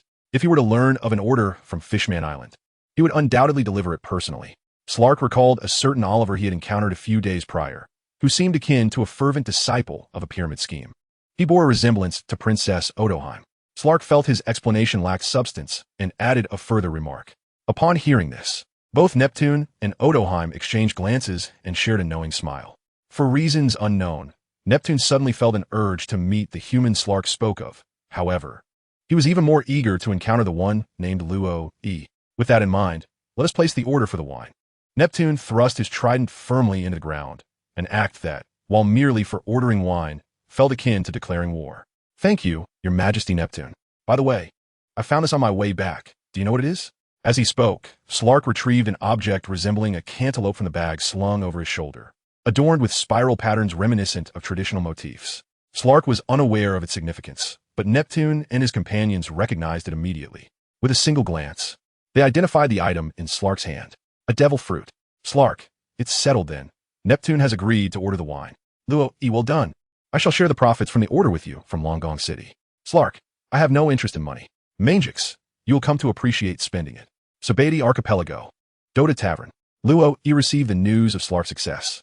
In fact, they had already witnessed the scene of Vanderdyken's demise. However, they had not anticipated that Long Gong City would so readily agree to the order. Slark remarked, by the way, Neptune expressed a desire to meet you. The next time you deliver the wine, please bring it yourself. Luo E. No problem. In fact, I am quite eager to visit Mermaid Island as well. Lilai, I also wish to go. I too long to see mermaids. Luo, certainly, let's all go together then. However, I must trouble you, Mibo, to leave a few of your avatars here to tend to the shop. Mibo, not a problem at all. Ao Luos. I have encountered both fishmen and mermaids, and they seem rather ordinary to me. Luo E. It seems that your world may differ somewhat from mine. Venturing out to explore is always a delightful endeavor. Manjikes, I shall hasten to prepare the beverages, and we shall set forth at the earliest opportunity. Lilai, splendid. Luo E. To think you have even mastered emoticons. Lilai, in the tavern, the most disheartened are undoubtedly Mari and the messenger. As the 8th member of the Dota Tavern, Mari is the only native of the pirate world aside from Luo E. As for the Oliver family, they have already moved out. Living with the boss would be quite a sight. Without the system, Mari observed Luo E and the others gathered together in silence, seemingly communicating solely through glances, which felt rather peculiar. The fragrant aroma of green tea wafted into Mari's nostrils, momentarily dispelling her doubts. She then handed a piece of rice cracker to the messenger. Her current duties are quite simple. Apart from assisting during the tavern's opening hours, which last only 3 to 4 hours, her primary role is to feed the messenger, allowing her the freedom to pursue her own interests in the meantime. Moreover, the tavern's operation concludes once the day's supply of alcohol runs out. As for the messenger, with Lucifer recently unresponsive, it has been quite diligent, frequently transporting meals back and forth. Aside from its inability to speak, the messenger's intellect appears to surpass that of an average person. As their conversation drew to a close, Luo E and the others busied themselves with their respective matters. Layla was taken back by Al-Luasi for meditation, where he imparted a wealth of knowledge. Beyond the arcane arts, Al-Luasi elucidated the cultural geography of the Dota world. An exceptional mage, without a doubt, must possess a diverse array of knowledge, truly embodying the essence of erudition. After all, in the relentless pursuit of magical research, a lack of knowledge would render one utterly stagnant. Meanwhile, Mangix had embarked on the exploration of brewing new wines. The pirate world boasted an abundance of materials, including various plants that Slark occasionally retrieved from the sea, which were entirely distinct from those in the Dota realm. Mangix was exhilarated. How does a monk enhance their combat prowess? Naturally, through the consumption of wine. Without wine, how could one master the drunken fist? Moreover, without wine, how could one aspire to become a wine sage? To attain such a prestigious title, one must not only possess formidable combat skills, but also cultivate a deep appreciation for wine. Mangix was preparing, anticipating the moment when his strength would suffice to challenge the wine sage, the most revered title among their kin. Mibo, or Dibu, was also occupied. Within his backpack, he carried several sizable shadow ruin crystals. Why refer to them as sizable? Simply because they protruded from his backpack. The shadow ruin crystals harbored considerable power. Mibo understood that the moment he mastered the energy of the crystals would coincide with his return to the Rift Shadow ruins. In contrast, Luo, he found himself idly polishing a wine cup. To be candid, he envied each individual in the tavern, including the newly joined Mari. They all harbored dreams and aspirations, and their goals were remarkably clear, imbued with a fervor that propelled them toward their ambitions. However, Luo, he felt as though he possessed nothing at all. His life seemed preordained, as if scripted: study, grow, work, marry, bear children, repay mortgages, car loans, and myriad other debts. In essence, it was a path trodden by all, bound by societal expectations. For instance, one must marry before the age of 28, have 2 children before turning 30, and acquire a house, car, and financial stability prior to marriage. Furthermore, the notion that blood relations constitute the closest bonds in this world seemed to adhere to an elaborate set of rules that everyone understood. Yet no one could determine who had established these game rules. Why must one marry? Why is having children a requisite of marriage? Why is parental approval needed for matters of matrimony? Why is it that the foundation of intimate relationships is often blood rather than emotion? Many questions perplex Luo E. At times, he perceives himself as extraordinarily cold-blooded, capable of disregarding everything in the world, including his own life. Yet, there are moments when he feels deeply sentimental, burdened by numerous attachments that he cannot easily relinquish. This contradiction embodies his authentic self. It is unclear when exactly Luo E became reluctant to engage with others, to communicate, or to open his heart. Perhaps it stemmed from the criticism he faced from his parents despite his academic improvements during childhood.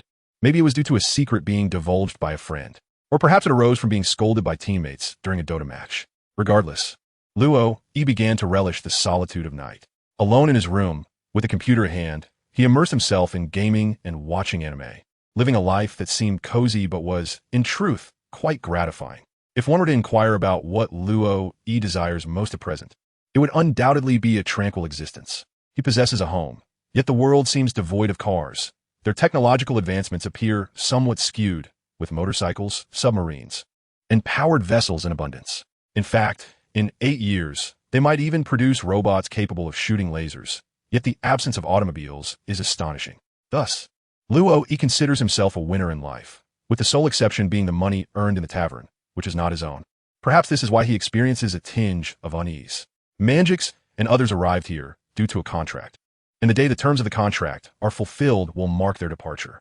Hence, having parents is less significant than having one's own autonomy. He yearns for a life that he can govern, a life of freedom. Suddenly, Luo E recalls the words of Luffy. The freest person on this sea is the Pirate King. Why is Luo E undergoing this sudden surge of motivation? It is unclear why he has decided to increase his training regimen. It is commendable to be willing to practice. Why overthink it? As long as he does not compromise his foundation, he can engage in whatever endeavors he pleases. In the tavern, Aros observed Luo, who had just returned after running 2 laps around the island early in the morning, standing at the bar with a metal rod in each hand, somewhat perplexed. As for Luo Yi's sudden increase in training intensity, Mangix said nothing, merely assisting silently. The original training regimen had been tailored by Mangix with consideration for Luo Yi's physical endurance and his inherently laid-back disposition. Even with the increased training load, as long as it remained within reasonable limits, it would not pose any adverse effects. After all, diligence is commendable, and striving for improvement is even more laudable. There was no need to question it excessively. The two were entirely unaware that Luo E had not encountered any particular challenges. He was merely standing behind the bar, engaging in self-improvement. Is there any weighted equipment? Would wearing something like that regularly contribute to my training? Luo Yi suddenly inquired during breakfast after his morning exercise. No, but you have quite a few items at your disposal. Why not sort through them to see if any could be useful? Manjai suggested, recognizing that Luo Yi possessed the ability to randomly forge contracts with creatures or to randomly acquire magical equipment. It seemed plausible that he might have something on hand that could serve as training purposes. What a splendid idea. Luo Yi nodded slightly and directly opened the system interface, searching for the pair of hero skins he had organized. Backstab of the Steelback Beast. This armor resembles a shell crafted from turtle carapace. Yet it is only protective from the back, adorned with the sharp quills of a porcupine. Perhaps it is best to forego this choice. It rather resembles the training of Wukong and Krillin, who bear the shell of Master Rashi upon their backs. War gear armor? Absolutely not. This is dwarven equipment. While it may indeed be armor and appears to have some heft, it is certainly not something I could don. Moreover, it possesses an unappealing aesthetic. Crimson gemstone. A mere pebble? Surely you jest. Do you think small is truly diminutive? That is a mountain giant we are speaking of. The size of this crimson gemstone towers twice over Luo Yi himself. How could one even hope to embrace such a colossal object? Dragon Palace Battle Staff. A grand title indeed, for this is the staff of the great sage equal to heaven. Luo Yi pondered whether wielding such an item would result in his own obliteration.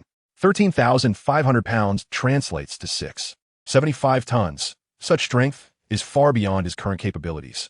After a prolonged search, having scoured the 200 skins within his arsenal, Luo Yi concluded his breakfast, still without finding a suitable option.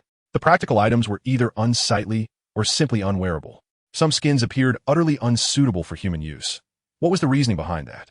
Contemplating further, Luo Yi ultimately abandoned this unrealistic notion. This was not the world of Dragon Ball. Encountering garments weighing several hundred pounds seemed unlikely. Oh wait, if I were to recruit Tung Hu Yishao, wouldn't I then enjoy the training environment of the gravity chamber? I truly am a genius. Of course, this remained merely a thought. As for the whereabouts of Tung Hu Yishao, Luo Yi had no inkling. All he knew was that his life card mentioned a lineage from the Grand Line. Whether this referred to the first half or the latter half of that legendary C remained a mystery. Luo Yi did not dwell on the matter for long. If it exists, it exists. If it does not, it does not. Perhaps in a couple of days, this fervor would wane. Once he had tidied up, Luo Yi, as was his custom, entered Lucifer's chamber. He sat beside him, commencing his meditation to cultivate true energy. Perhaps due to the intense regimen he had imposed upon himself that day, Luo Yi sensed a nascent energy beginning to manifest within him. Yet no matter how diligently he tried, he could not seize it. He remained in this state for 3 hours. As the clock struck 11, the hour for the tavern's opening, Luo Yi opened his eyes, preparing to descend. However, as he swung the door ajar, he abruptly turned his head. His heart nearly stopped. There sat Lucifer upon the bed, his eyes, akin to yellow beans, fixed intently upon him, devoid of expression. Lucifer was incapable of displaying any emotion. Under the searing flames of the branded fire, he had shed his armor, appearing as a mere husk, lacking the flesh and muscle necessary to convey any semblance of expression. Father of the Apocalypse, you have awakened. Surprise often arrives unbidden, without a trace of forewarning or concern. He had simply awoken. The most pressing question was how long he had been awake. Good morning, Luo Yi. It's actually noon now. I was just about to head downstairs to open the shop. Are you well? I am quite well. Lucifer nodded, although he maintained his usual haughty demeanor. Luo Yi detected a hint of elation beneath it. Consequently, Luo Yi accessed the system interface. Strength, 399, Agility, 254, Intelligence, 327. The attributes of the Father of the Apocalypse had significantly improved. However, akin to Aolo's, once one attribute reached 399, it ceased to rise further. It seemed that 399 marked a threshold, much like Luo Yi's previous stagnation at 49 for 2 entire days. Would you care to visit the kitchen? Everyone has been quite longing for your culinary skills. Let's dine. Lucifer rose decisively. There were unspoken thoughts. For instance, while lying in bed, Lucifer had indeed been aware of the external circumstances. He was merely striving to control the tumultuous branded fire within him. Lucifer had not anticipated the abundance of energy concealed within his being. If he could master it all, he believed his prowess could experience a tremendous leap, allowing him to crush his former self with a single blow. However, such mastery would not be easily attained. It might take 6 months to several years for Lucifer to harness all the energy within him. But for now, upon descending the stairs, Lucifer navigated the kitchen with familiarity, as if he had never lost consciousness. "He has awakened?" Mangix inquired, clutching his treasured gourd. "It seems he has not merely awakened." Arolo let out a light chuckle. At this juncture, everyone had ceased their cultivation. The tavern thrived with business, raking in nearly 1 million berries daily, a figure that reflected pure profit after deducting costs. Dibu and Slark exchanged few words. One was diligently focused on his tasks, while the other had yet to spend time with Lucifer. However, the group observed Lucifer, who had just entered the kitchen, re-emerge moments later, now adorned with an apron. Off to buy groceries. The daily rhythms of the Dota Tavern continued unabated. Apart from the 3 hours dedicated to tavern operations each day, everyone busied themselves with their own endeavors. Once the tome of knowledge at hand had been exhausted, Louis's cultivation pace noticeably slowed. Thus, aside from daily practice, Louis sought various means to procure funds from Mangix. Given Slark's summoning had significantly bolstered the tavern's development, and during their training excursions, he and Dibu would conveniently capture bounty pirates at the docks to augment the tavern's income. Mangix decisively granted Louis an additional 20 million berries. Yet this time, after deducting costs for unlocking a third slot for everyone, the remaining lottery did not yield any new arrivals, although the equipment had certainly improved. Nevertheless, Mangix declined to enhance the attributes of the gear, opting instead for a single blood crystal. According to him, all equipment bonuses are merely external aids. True strength arises from one's own attributes.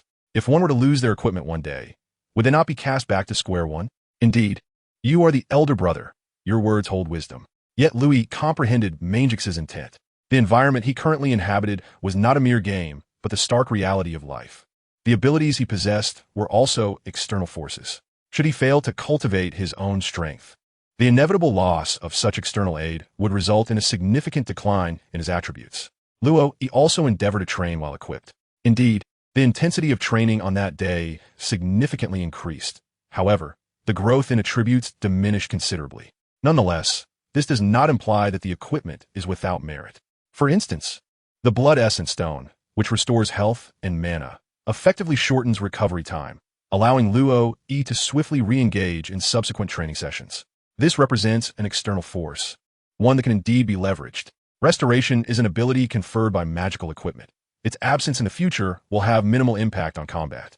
At the very least, when Mangix is adorned with the Blood Essence Stone, his consumption of stamina and chi during brewing becomes negligible. The orders from the Kingdom of Gosa are substantial. And with Slark now allied with the Merman Island, Mangix certainly has his hands full. Fortunately, the new kitchen is well equipped with all necessary apparatus, and both ale and spring spirits can be easily brewed. Spending 3 to 4 hours daily, he can prepare around 100 barrels of liquor, effectively honing his chi in the process. As for chi, Luo seems to have begun to grasp its essence, though he has yet to fully comprehend it. Consider the knowledge book you utilize. If one cannot master chi, it would surely weep in despair. Mangix is indeed correct. Luo, upon reflection, realizes that this phrase has become his most frequently uttered statement. Regrettably, Mangix must also engage in meditation to cultivate his vital energy. Otherwise, Luo would truly yearn to learn from him the extensive knowledge of the Aoyo society. As for the magical curriculum offered by Aloy, Luo attended, and the results were painfully evident. He possesses no aptitude for magic. In fact, it could be said that Luo lacks even the sensitivity to magical energy, rendering any attempts at cultivation futile. Listening alone suffices, as true practice is beyond his reach. Yet, in this world, no one seems to engage in the study of magic. So what purpose would there be in pursuing such a path? It is far better to diligently cultivate his vital energy. On this day, time has reached the end of June. Calculating, he realizes that he has been in the world of pirates for nearly 3 months. Luo currently possesses the attributes of strength, 56 agility, 56 and intelligence, 60. His skill set remains devoid of any abilities, rendering him still an unskilled novice. However, in comparison to the moment he first traversed into this realm, his attributes have multiplied by more than tenfold. The effortless ability to lift 300 pounds with a single hand is a feat he could only have dreamed of in his past life. Yet now, it is a task he can accomplish with ease. After a restful slumber, Luo felt as if he could traverse the East Sea with ease. The day's business had concluded, and he was meticulously tallying the earnings. The process was quite straightforward. He simply treated the system's recharge interface as a calculator.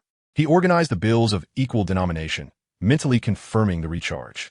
A total of $148 had been recharged, Was he certain of this amount?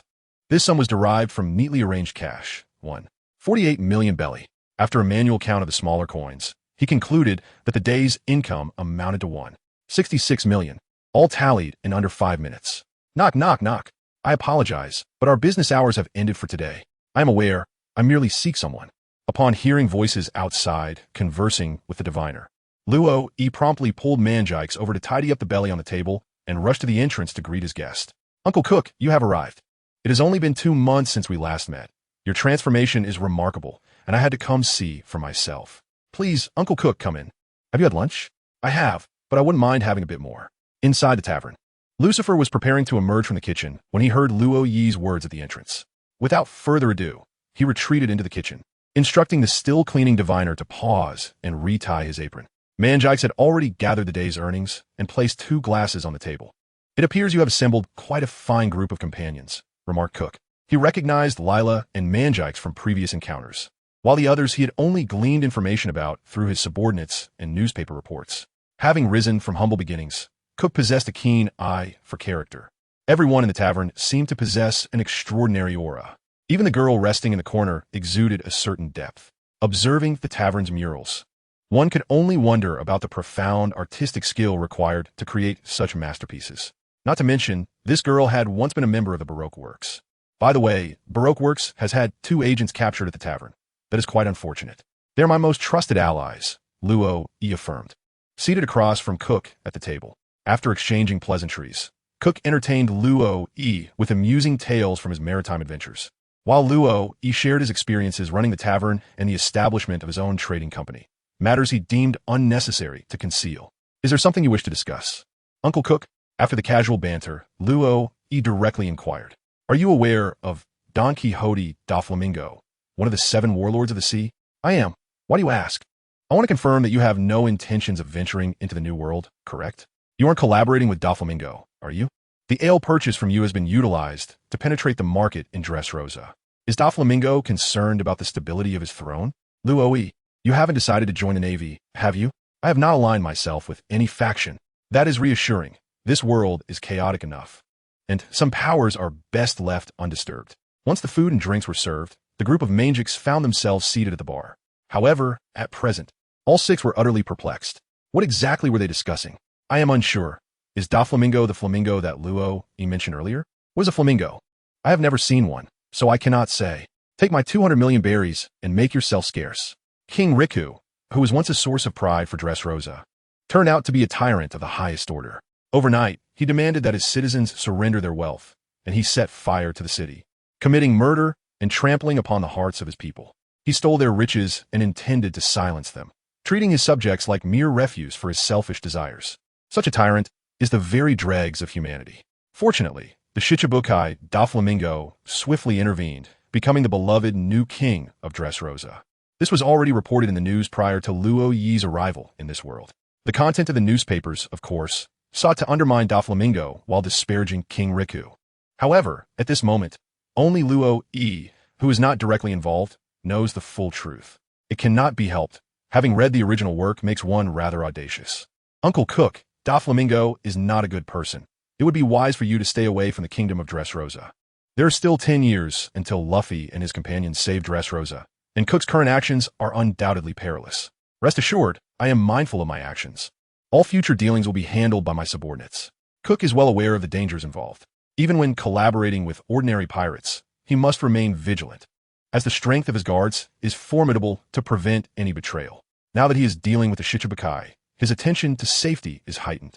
A merchant ought to bear the risk of bankruptcy, not the risk of death. Be cautious of a little girl named Sugar, one of Doflamingo's subordinates.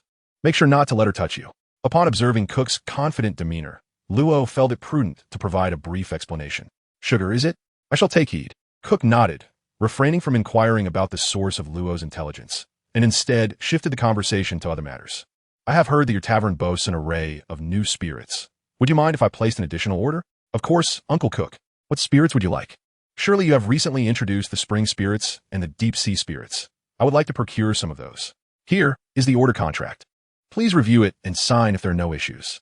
Cook was exceptionally well prepared, suggesting that he had intended to conduct business from the outset. However, It would have appeared even more professional had he not sent all his subordinates away upon entering. It was evident that while Cook had prepared the order, the preceding remarks were truly the crux of what he wished to convey. Luo gleaned information from his incongruous words. It appeared that Don Quixote da Flamingo had developed an interest in him, or rather, in the Dota Tavern. This was quite understandable. One could hardly blame him, for after all, this was the renowned Dota Tavern. Luo took great pleasure in observing the naive demeanor of those unacquainted with the world. Nevertheless, mere curiosity could not overshadow the fact that a mere warlord of the sea had overly inflated notions of his own importance. One could easily send Slark to stealthily incapacitate Sugar. Speaking of Don Quixote da Flamingo's schemes, the pivotal secret unveiled by the Straw Hat Pirates throughout the Dressrosa arc hinged entirely on Sugar's devil fruit ability. This power was exceedingly bizarre. Not only did the consumer cease to grow upon consuming the fruit, but any being touched by their hand would vanish from existence. Bound by contract that rendered them incapable of independent thought or action, forced to obey commands. Those transformed into toys would have their existence erased from the memories of others, which epitomized the essence of their disappearance. Although these toys retained their consciousness, emotions, and prior memories under Doflamingo's machinations, all who claimed humanity among the toys were reduced to mere patients of a human ailment, destined for disposal at the toy house. Meanwhile, in Dressrosa, due to the effects of the toy fruit, many residents believed they were devoid of husbands or wives, merely existing in simple single-parent households. In truth, upon earnest reflection, they would uncover significant gaps in their memories. In the original narrative, Doflamingo's plans unraveled when Usopp frightened Sugar into unconsciousness, leading to the restoration of humanity for all toys in the country. Once their memories returned, Doflamingo, cornered, resorted to the birdcage, intent on annihilating the island's inhabitants. Therefore, should one choose to confront Doflamingo directly, Luo would need to rally the entire tavern's patrons for support. After all, aside from Doflamingo, he commanded numerous subordinates.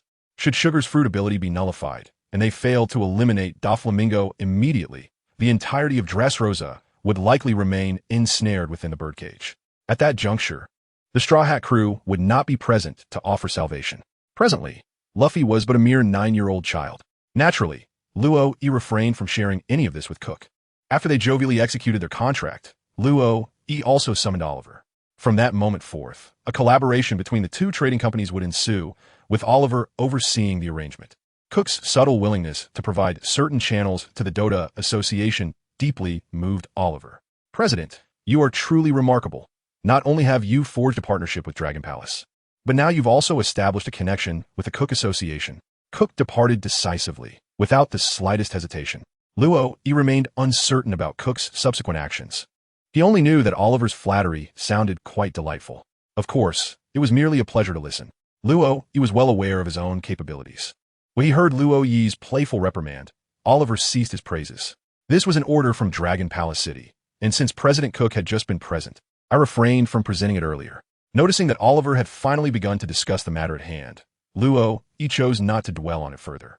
Upon examining the order, he couldn't help but raise an eyebrow in surprise. This was indeed a substantial undertaking.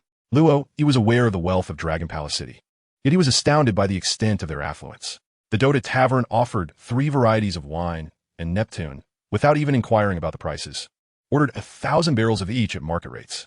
If this were to come to the attention of Mangix, would today's practical training not leave him utterly flabbergasted? 3,000 barrels of wine would scarcely fit in their warehouse.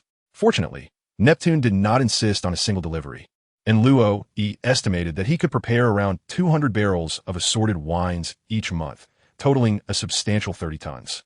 It is noteworthy that the majority of ships in this world are constructed from wood. Therefore, 600 barrels of wine would necessitate approximately 400 crew members, requiring a sizable vessel for transport. Their only medium-sized sailing ship within the Dota Merchant Guild could not accommodate such a weight. This implies that Luo slowly lifted his head. Are you here to ask for money to buy a ship? Truly impressive, President. Oliver gave a thumbs up. Damn it. The funds from the Kingdom of Gosa haven't even arrived yet, and now I have to dig into my own pockets. Luo had just managed to save a little money, hoping to see if he could elevate the system's level once more, only to find that his hard-earned funds were swiftly taken away. Take my 200 million berry and leave quickly. Hey, 102, I know this kid. Luo found the situation rather perplexing. His intentions were simply to run a modest tavern, serve a selection of fine spirits, earn a modest income, engage in daily physical exercise, and ultimately win the heart of a wife with cascading waves of long hair, thereby leading a fulfilling life. However, reality often diverges from one's aspirations, as encapsulated by the saying the course of true love never did run smooth. Upon returning from his grocery shopping, guided by the materials provided by Lucifer, Luo encountered two individuals standing at the entrance of the tavern, one tall and the other diminutive. Yet, from their very presence, he sensed an aura of trouble. Though it was their first visit, they appeared to be well acquainted with the operating hours of the Dota Tavern, which motivated them to seek him out. Little did they realize that Luo had been delayed in his return due to his shopping errands. Nevertheless, as soon as they laid eyes on him, their gazes shifted instantly in his direction. Luo recognized them. Initially, they were not easily identifiable, yet the attire they donned betrayed their identities profoundly. To Luo, those emblematic capes, whether in deep green or brown, seemed almost to bear the words Revolutionary Army emblazoned upon them. It is said that the Revolutionary Army, unable to confront the celestial dragons directly, dispatched Drago to feign betrayal and sought to establish an organization capable of vanquishing the celestial dragons. Otherwise, given the distinctiveness of the Revolutionary Army's garb, how could they possibly remain unrecognized? No, there could be no further discourse on this matter. It would be quite inconvenient if the three admirals of the Navy were to arrive for tea shortly, ignoring the inquisitive gazes of the two revolutionaries. Luo silently gathered the vegetables and pushed open the tavern's door. In the astonished eyes of the two, he turned and quietly closed the door behind him. For reasons unknown, it seemed as if a raven had flown over their heads. "Sabo, go knock on the door," spoke a man in a deep voice, clad in a dark green robe. "Yes, sir," though draped in a brown cloak. The shape of his head revealed that this young lad, named Sabo, wore a top hat beneath it. Were it not for this, one might conclude that his head bore an unusual shape. Sabo approached the tavern's entrance, gently rapping twice on the large door before politely inquiring, "Is anyone there?" With a creak, the tavern door swung open, revealing Luo. "I apologize, but our hours of operation have concluded for today," he stated in a rather formal manner. Luo truly wished to remain uninvolved with them. Unlike the protagonists in novels who joined the Revolutionary Army to confront the celestial dragons in Mariewa, Luo simply aspired to live a stable and prosperous life. When the bear had arrived earlier, Luo had an inkling of their intentions. The Revolutionary Army, much like the Navy, was in dire need of talent. In fact, they were even fewer in number than the Navy. In contrast to the Navy, the primary objective of the Revolutionary Army was to overthrow the unjust dominion of the celestial dragons who govern the world. Thus, their actions predominantly revolved around instigating the overthrow of national regimes rather than engaging in mere violence. Nevertheless, a requisite level of force must be maintained. Otherwise, a single admiral from the Navy could easily decimate the Revolutionary Army, leading others to question their capability to guide them toward a new life. Consequently, the formidable individuals within the Dota Tavern would inevitably attract the attention of Dragon. To Luo Yi's surprise, Dragon deemed it significant enough to visit in person, accompanied by the future second-in-command of the Revolutionary Army. "May we enter and have a seat?" spoke Dragon, standing behind Sabo. Luo let out a sigh and turned to the side. "Thank you. One must admit that Dorag is quite courteous. At the very least, Luo found nothing to criticize. Moreover, the endeavors he undertakes are, in a certain sense, truly magnificent. To dedicate one's life for the sake of humanity and to strive against a morbid world commands a deep respect, even in the heart of someone like Luo who does not engage in such pursuits." After Sabo and Dorag entered, they waited until Luo had closed the tavern's door before removing their hoods. Luo yearned to voice her grievances, yet ultimately restrained herself. "Apocalyptic Father, please bring out an extra pair of chopsticks tonight." She called into the kitchen, and soon after, Luo took a seat at a four-person table alongside Dolag and another companion, as Debu promptly served 3 glasses of water. "Mr. Dolag, this is merely a humble tavern. If the Navy were to discover that I have entertained the leader of the Revolutionary Army, I might very well spend my entire life within the confines of Impelled Down." As Luo settled down, she promptly unraveled Dorag's true identity. However, Dorag exhibited no hint of astonishment. Rather, he seemed to find it entirely expected. The tavern keeper chuckled, remarking that with the strength of their establishment, capturing them would require the deployment of at least 2 admirals from Navy. Under Dorag's keen observation, enhanced by his conqueror's haki, he was effortlessly able to discern the formidable capabilities of Lucifer and Aeolus. The mere presence of these two warranted the intervention of admirals, while the fur tribe member, who was also partaking in drinks nearby, possessed strength far surpassing that of a vice admiral, rivaling even the elite officers aboard the ships of the four emperors. As for the two absent members of the fur tribe and the fishmen, they boasted combat prowess at the level of a captain. In such a tavern, should the Navy endeavor to apprehend everyone, they would undoubtedly incur substantial costs. Luo shook his head, remarking that this was not the reason for Drag to summon the bear to his presence. However, Drag appeared utterly unconcerned with Luo Yi's complaints and instead began to speak of his own accord. In truth, we have been observing you, the shopkeeper, for quite some time. If I am not mistaken, you two possess extraordinary abilities. The sudden appearance of a dragon within the tavern and the mermen summoned along the coast have been witnessed firsthand by our revolutionary comrades, while we are unaware of others. Every individual who has crossed the threshold of your establishment is far from ordinary. We aspire to transform the world, and the power you wield is precisely what we require. This is Sabo, my disciple, hailing from a small island in the East Sea. When I first encountered him, to be honest, Luo never anticipated Drag to be so loquacious. Yet, he understood that without Drag's eloquence, how could he possibly inspire a multitude to join him in revolution? Drag's words, though simple, were profoundly moving. He recounted the tragic incident of the Garbage Mountain fire in the Kingdom of Goa, a catastrophe instigated by the royal and noble decree to incinerate both refuse and the impoverished souls trapped within. Ironically, Sabo, himself of noble lineage, boldly proclaimed his shame at this very nobility, leaving Drag utterly astounded. In essence, Drag's message was straightforward. I have shared all this to illuminate the issues plaguing our world. So tell me, do you not feel a surge of fervor, an impulse to rise alongside me and challenge this decaying regime? Ah, I recognize this lad. He is your son's sworn brother. Luo, at this moment, find himself overwhelmed by an impulse to watch the commotion, seemingly unbothered by the chaos. The question remains, is it truly Carp? Luo Yi's words indeed had a profound impact on Dragon. According to his perspective, upon hearing Sabo's tragic experiences, one would naturally be moved to tears, compelled to resolve to assist Sabo and strive to save this distorted world. However, Luo Yi defied all expectations. Based on the observations of the Revolutionary Army during this period, it was evident that although Luo Yi was not inherently altruistic or exceptionally virtuous, from the moment he took in Miss Golden Week, an agent from the Baroque works, he was branded with a label of kindness by the Revolutionary Army. How could one who is willing to forgive even their adversaries possibly tolerate the existence of celestial dragons in this world? This was the conclusion drawn by the Revolutionary Army based on Luo Yi's recent demeanor. He was courteous in the presence of guests, dignified yet respectful towards the vice admiral, and engaging in light-hearted banter with Shanks. Moreover, his role as a shopkeeper was untainted. As a native of the Sabati archipelago, he would undoubtedly share the collective disdain of its inhabitants towards the celestial dragons. Before arriving, Dragon believed that with the assistance of the celestial dragons on the Sabati archipelago, he could effortlessly entice Luo Yi into his schemes. Yet, the outcome was entirely unforeseen.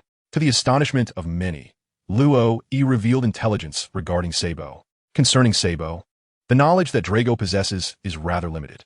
He is aware that Sabo is the scion of a noble family from the Goa kingdom, yet he remains ignorant of the specific noble lineage. Their initial encounter prior to Drago rescuing Sabo was merely a fleeting moment within the confines of Goa. When they met for the second time, Sabo was out at sea under the pirate flag, fortuitously crossing paths with the celestial dragons who were en route to Goa. Consequently, he was subjected to cannon fire from the celestial dragons, a small fishing vessel and a mere 10-year-old child. Had it not been for Drago's timely intervention, Sabo would have perished in the depths of the ocean. Even so, Sabo suffered severe injuries that led to amnesia, aside from his name. The only clear sentiment he harbored was an intense aversion to returning to his parents. Upon Sabo's persistent pleas, he remained within the ranks of the Revolutionary Army. Therefore, what Drago and Luo Yi spoke of was merely a reflection of their observations in Goa, augmented by Drago's own conjectures. Yet, in Luo Yi's eyes, he thought to himself, "Continue weaving your tales. My knowledge surpasses your wildest imaginings. If you wish to uncover more about Sabo, perhaps a visit to the mountain of Galbo in Goa would suffice, where a bandit named Dayton resides, an old acquaintance of your father." Plot? Was a plot. Luo Yi was indifferent to such matters. As long as he diligently trained and attained the combat prowess of a Yonko, the narrative was of no consequence to him. He envisioned himself delivering a punch to a Kainu, trampling Blackbeard, and embracing the Empress while declaring, "I shall become the king of the pirates, and thus I shall make the Empress the king of the pirates. There was no flaw in this ambition. Concerning Sabo's memories, he believed that a mere encounter with Luffy and Ace would suffice to restore them. If that proved ineffective, one could always refer to the tropes of television dramas. A simple knock to the head could jog the memory of an amnesiac. How do you know all this? Dragon suddenly felt that his understanding of Lo Yi was woefully inadequate. Because I have seen this world, was Lo Yi's response, which posed no issue from his perspective. However, to Dragon's ears, it was anything but straightforward. Seen this world? What does that imply? Does he possess the powers of a devil fruit? Or perhaps the ability akin to Roger, to hear the voices of all things? Dragon pondered these possibilities, but could not discern any clarity. Perhaps it was indeed necessary to escort Sabo to the East Blue. Turning his gaze to Sabo, who sat beside him, Dragon recalled their prior discussion about enticing Lo Yi to join the Revolutionary Army with Sabo's story, which Sabo had readily consented to. Yet now, the circumstances had shifted from recruiting Lo Yi to aiding Sabo in recovering his memories. Something felt amiss.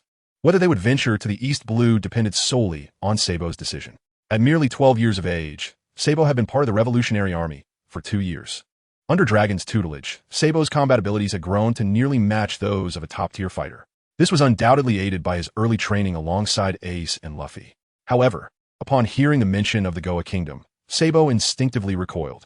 Yet, concerning his own memories, he was equally eager to uncover the truth of his identity. Also, why the shopkeeper just said, blood brothers. He had blood brothers, and one of them was none other than Mr. Dragon's son. This raised a peculiar question. Why was Mr. Dragon unaware that he was the blood brother of his own son? Mr. Dragon, I wish to visit the East Blue. Sabo finally spoke up.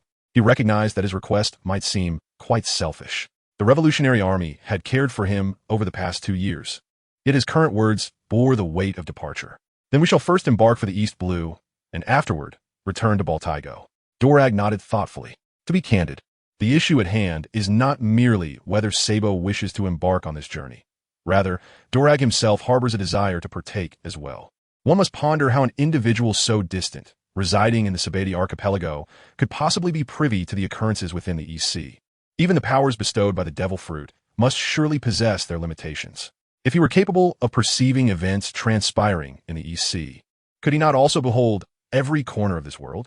Instantly, the notion of recruiting Loya became even more compelling.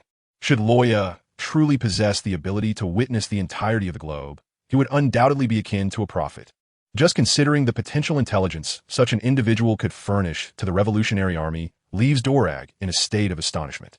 If Fleet Admiral Sengoku were to learn that someone could survey the entire Navy headquarters from the comfort of their home, he might very well weep inconsolably. Mr. Loya, would you truly not consider joining my Revolutionary Army? Dorag extended a sincere invitation. Observing Dorag's earnest expression, Loya fell into deep contemplation. The performance of Luo Yi brought a moment of joy to Drago. He was untroubled by hesitation, but rather concerned by a decisive refusal. Joining was not out of the question. At this juncture, Drago smiled. Yet Luo Yi's subsequent remark extinguished his mirth. But what benefit does this hold for me? Pray tell, is this how one converses? This is a noble mission dedicated to the cause of revolution, and you dare to speak of benefits? Do you truly envision yourself ascending to the position of the celestial dragons after their overthrow? What advantages does Mr. Luo Yi seek? Nevertheless, Drago resolved to win over Luo Yi, driven by a singular motive. The Revolutionary Army was in dire need of personnel. I wish to inquire about something. Huh? Haven't you traversed this world? Is there still something you are unaware of? Please do enlighten me. I wish to ascertain whether the mark upon Mr. Drago's face is indeed a result of Mr. Carp discovering your revolutionary activities and striking you with a sandal. Years later, Drago would lament that his greatest regret was permitting Luo Yi to join the Revolutionary Army. Drago departed, taking a boat under the cover of night, traveling on a standing ticket. In the end, Luo Yi remained unaware of who had left a mark on Drago's face. Nevertheless, he received considerable assistance from Drago. Although the list would not be provided, Drago indicated his willingness to share contact information for nations or organizations suitable for business endeavors. As for whether Luo Yi could successfully market his beverages, that would depend solely on his own efforts. After all, it was said that an organization capable of actively challenging the government or the Navy was the only force with the potential to overthrow the world's regime. Although the Revolutionary Army had yet to reach such a scale, that was a matter for the future. Just moments ago, Luo Yi had agreed to join the Revolutionary Army. Yet his identity was rather unique. He would only awaken this power at crucial moments. His agreement was primarily due to the influence of Al-Luasi. Upon learning that Drago aimed to overthrow the world's government, Al-Luasi felt that an opportunity had arisen. She envisioned Lily on the path to becoming a hero. This world was in disarray, and those who endeavored to save it would inevitably be hailed as heroes, a truth that Al-Luasi understood profoundly. Reflecting upon the characters she created, she recognized that becoming a wandering hero was a vastly different concept from being a savior of the world. Clearly, the theme of saving the world had remained timeless. Al-Luasi's proposal had also received Lily's consent. Having lived here for some time, Lily might still be unaware of many matters. Yet she had indeed grasped the actions of the celestial dragons. Such behavior was fundamentally enough to incite anger in a young girl. Coupled with Drago's earlier remarks to Luo-e, it was evident that only Lily in the entire tavern was stirred by emotion. Sabo appeared to be only slightly older than Lily, yet the experiences he had endured were far more harrowing. As a noble, he possessed a kind heart. When ignorance becomes the norm, awakening is deemed a crime. Perhaps at that moment, Drago, upon hearing Sabo's exclamation, thought along those lines. Since Al-Luasi was interested and Lily had expressed her agreement, Luo-e felt confident in nodding his assent. In truth, he felt somewhat apprehensive. What if, when the time came, Drago asked for people and he had to respond, "No one is left, they've gone home, my apologies"? In an instant, a tempest could wreak havoc upon his tavern.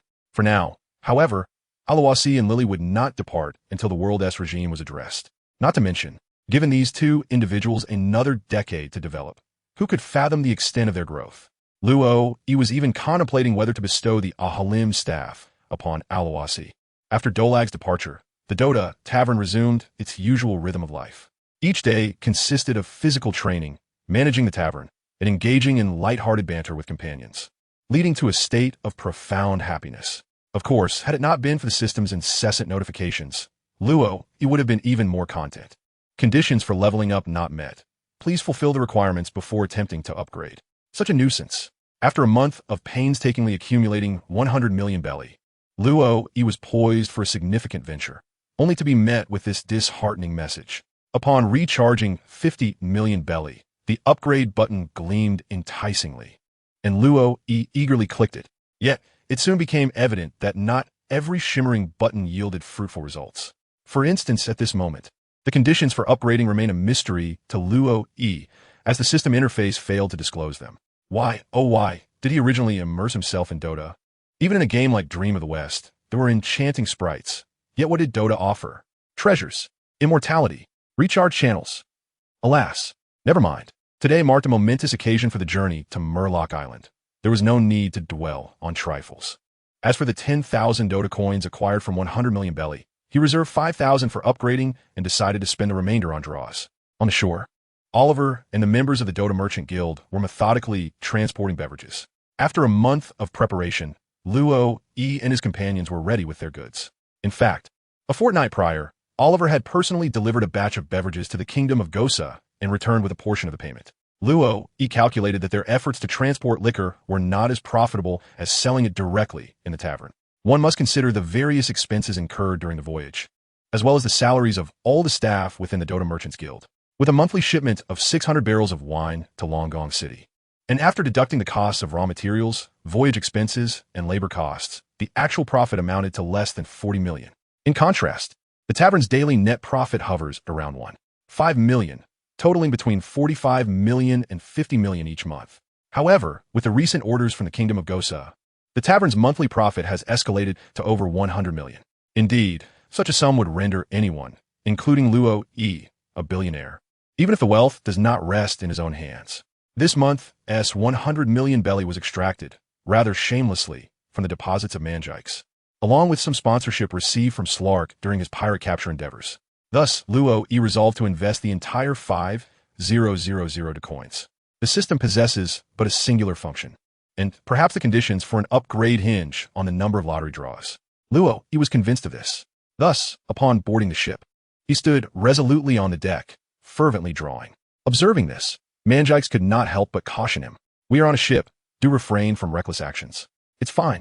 This is not a permanent port, and there are few people around. These are all members of our guild, so it matters not if they see. Is there any problem with summoning a hero?" "Absolutely none.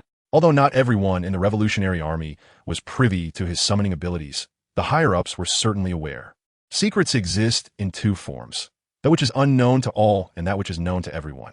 Manjix regarded Luo Yi with a meaningful glance, but chose to say nothing further. Was he concerned about being seen while summoning a hero? Or was he apprehensive that Luo Yi might inadvertently conjure something disastrous that could jeopardize the ship? Consider the predicament were he to summon a fire-based character or a colossal mountain giant, or perhaps 3 engineers specializing in demolition. All these scenarios were conceivable. Thus, when a small magical array illuminated before Luo Yi and a figure, seemingly ordinary, emerged within it, Manjix finally breathed a sigh of relief. Kanka, the commander of the Iron Sail Navy's fleet, undertook the mission of safeguarding his homeland's islands as the flood demon manifested upon human soil. Upon merely opening the interface and glancing at the first line, Luo Yi immediately halted his actions. There was no other reason for this but the rather peculiar appearance of Kanka at that moment. Until now, the characters summoned by Luo Yi had all been brought forth in relatively standard postures, with the exception of Slark, who was coincidentally gravely injured. However, Kanka, my esteemed captain, are you indulging in some form of bondage play? This is rather excessive, isn't it? One might think of the river crab divine beast in this context. Kanka's appearance is distinctly emblematic. Clad in the quintessential attire of a medieval captain, he dons a high-collared blue long coat. Complemented by a beard that is longer than his hair, his complexion slightly flushed. If he were to wear a leopard print miniskirt, red stockings, and black thigh-high boots, wielding a steel pipe, he would effortlessly resemble a cosplayer of Sun Wukong. The density of the hair on his face is quite remarkable. At this moment, however, Kanka is ensnared by a robust, dark green tentacle, a thick segment coiled around his foot, while the tip of the tentacle is unceremoniously bound to his mouth. If this were not a consensual act, a mere blink would suffice as a signal. Of course, it is far from voluntary. Manjix suddenly felt an urge to strike Luo Yi with the precious gourd in his hand. Meanwhile, Slark had already approached with his short dagger, ready to slice through the tentacle as Luo Yi spoke. Yet, the toughness of this tentacle proved formidable, despite Slark's strength. He could only etch a superficial scar upon its surface. "Allow me," he declared. "The Harbinger of Doom, wielding the apocalyptic flame sword, has made his grand entrance."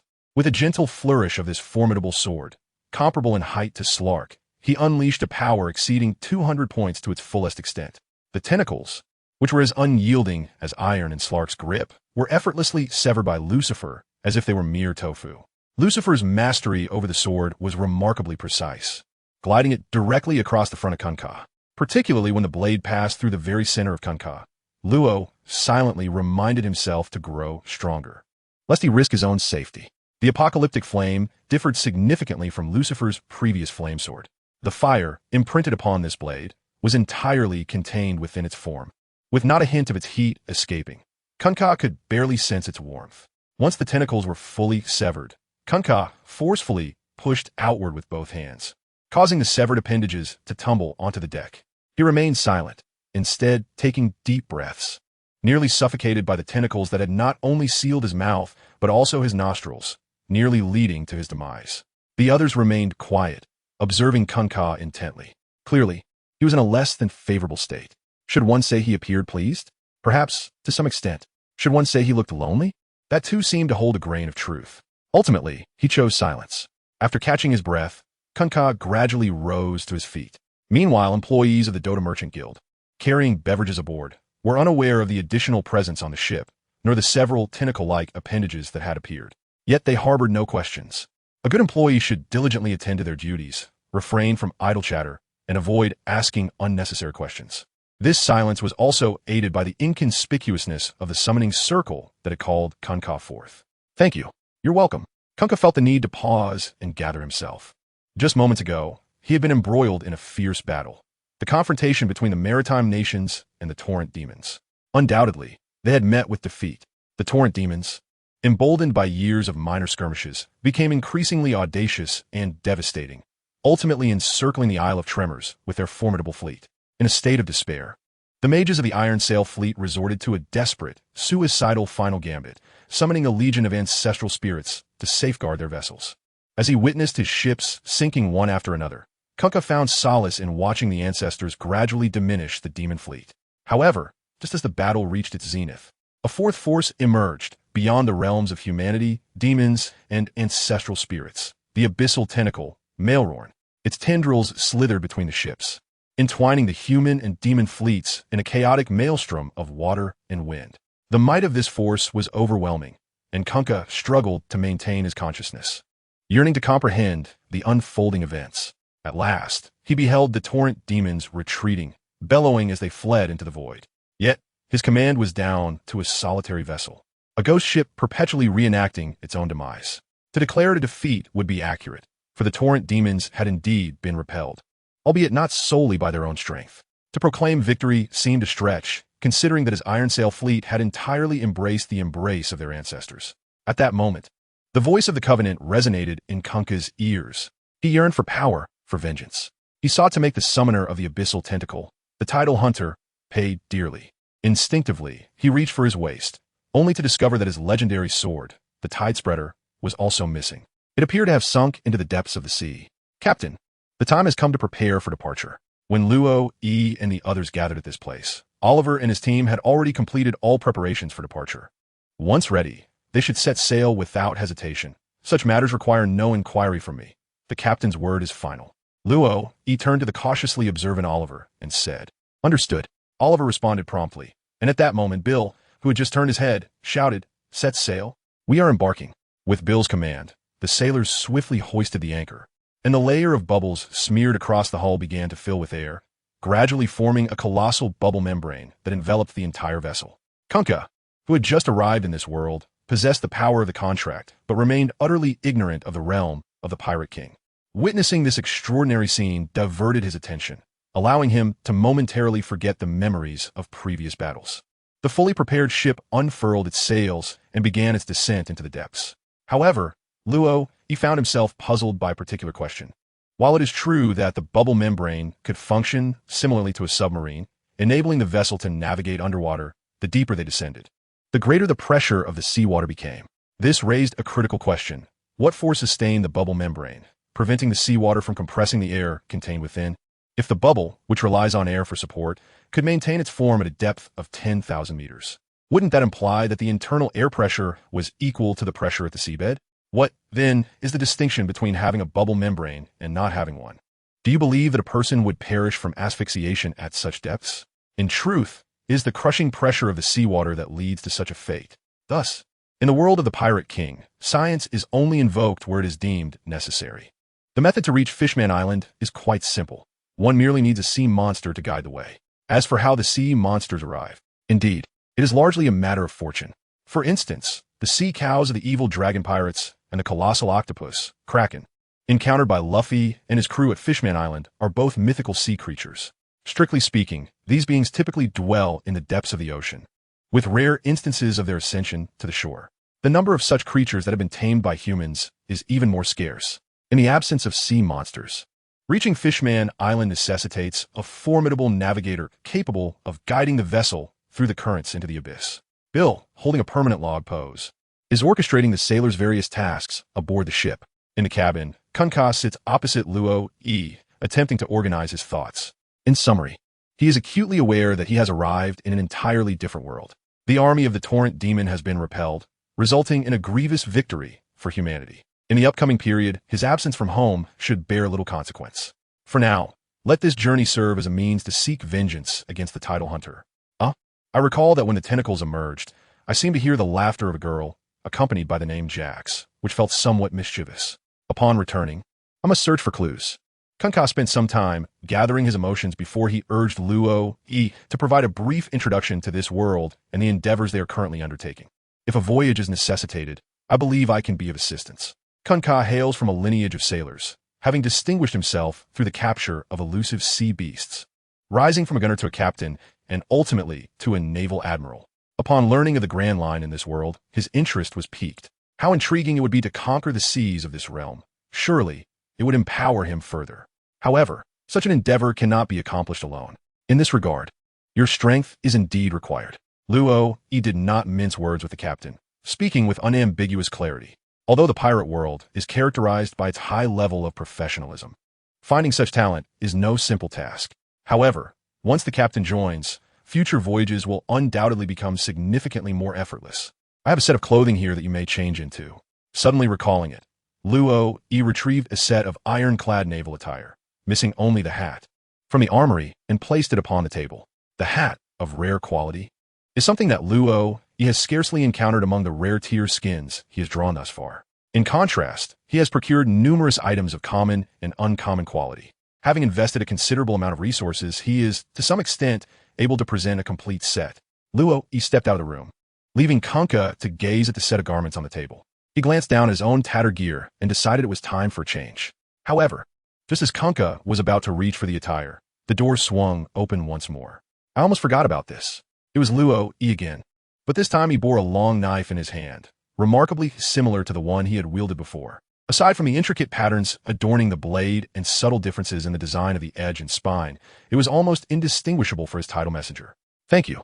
Kunkka received the long knife from Luo Yi's hand, his heart swelling with admiration. I'm glad you like it. Luo Yi retreated once more. Upon the deck, all hands were diligently occupied. Underwater navigation differs significantly from that upon the surface. Here, there is no wind, yet the currents serve as a substitute. Under the influence of these currents, the sails propel the vessel deeper into the abyss. The manner in which one reaches Fishman Island relies solely on the sailor's skill.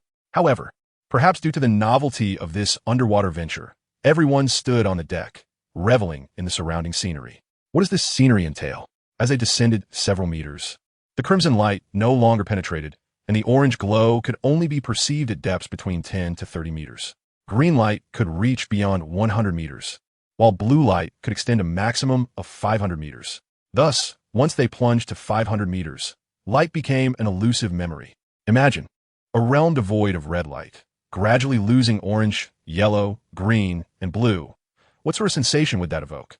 Now, close your eyes and ponder this deeply. It may be hard to visualize, and I too find it challenging. Yet, on a tranquil night, with eyes shut, the profound darkness and silence epitomize the ocean's depths.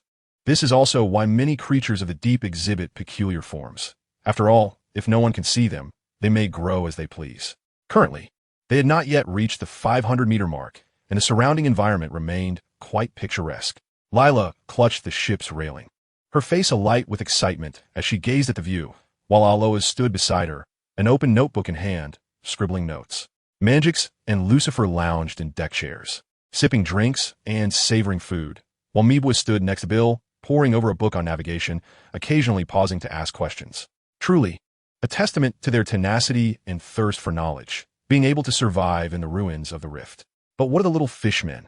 Luo, he circled the deck, and indeed saw nothing. He then opened the map and discovered that Slark was swiftly moving beneath the waves, seemingly heading in the direction of the ship. As anticipated, it wasn't too long before Slark emerged within the sight of the crowd, accompanied by a shark. Its surface was adorned with pale spots and intersecting light bands, resembling a checkerboard. This was a whale shark, albeit one of considerable size. The newly acquired three-masted sailing vessel by the Luo Yi Chamber of Commerce measures approximately 70 meters in length and nearly 40 meters in width, a size necessary to accommodate a crew of 50 and the several hundred tons of beverages aboard. However, the whale shark before them appeared to be of similar magnitude to their ship. A collision would be catastrophic for their modest vessel. Nonetheless, it seemed that the whale shark accompanied Slark. As they approached the vessel, the whale shark altered its course in the water, making a wide arc before re-emerging on the right side of the ship. Slark had already leapt onto the deck. This amiable fellow, whom I met during my last visit to Fisherman's Island, is someone I could entrust with the task of handling the ship. Should I devise a way to commend him? Considering Slark's actions, Luo Yi pondered whether he ought to reward him in some manner, as it would embody the essence of being a good employer. Yet, he realized that he was not truly Slark's employer and had no means to grant him a raise. Oliver understood.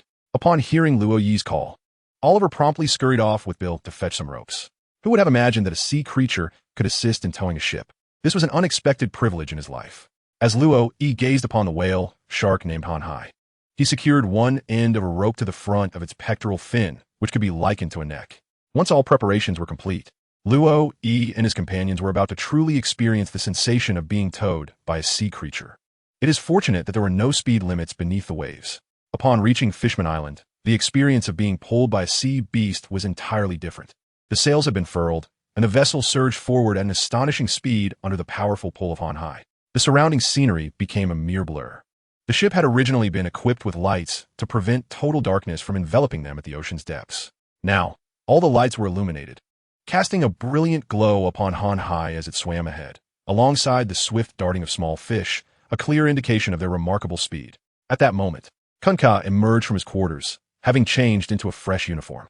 The distinctive air of an admiral immediately enveloped him. Initially, Kunkka had appeared somewhat disheveled, eliciting little reaction from Oliver and the others. However, now they suddenly perceived Kunkka as the most imposing figure among them, second only to Lucifer. Your crew requires some training, Kunkka asserted, having previously overlooked this matter. Now that he had chosen to assume the role of captain under Luo Yi's command, he naturally had expectations for his subordinates.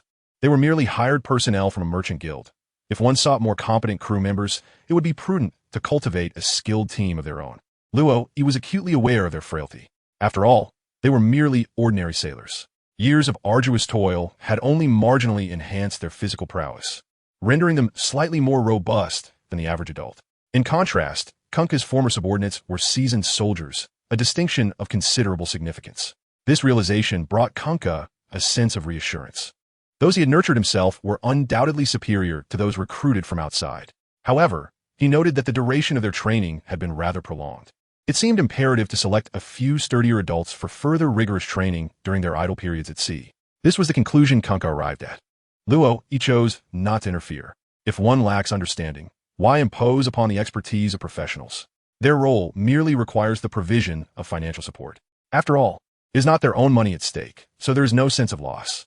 Without further discussion, Kunkka, guided by the force of the contract, engaged in conversation with several others.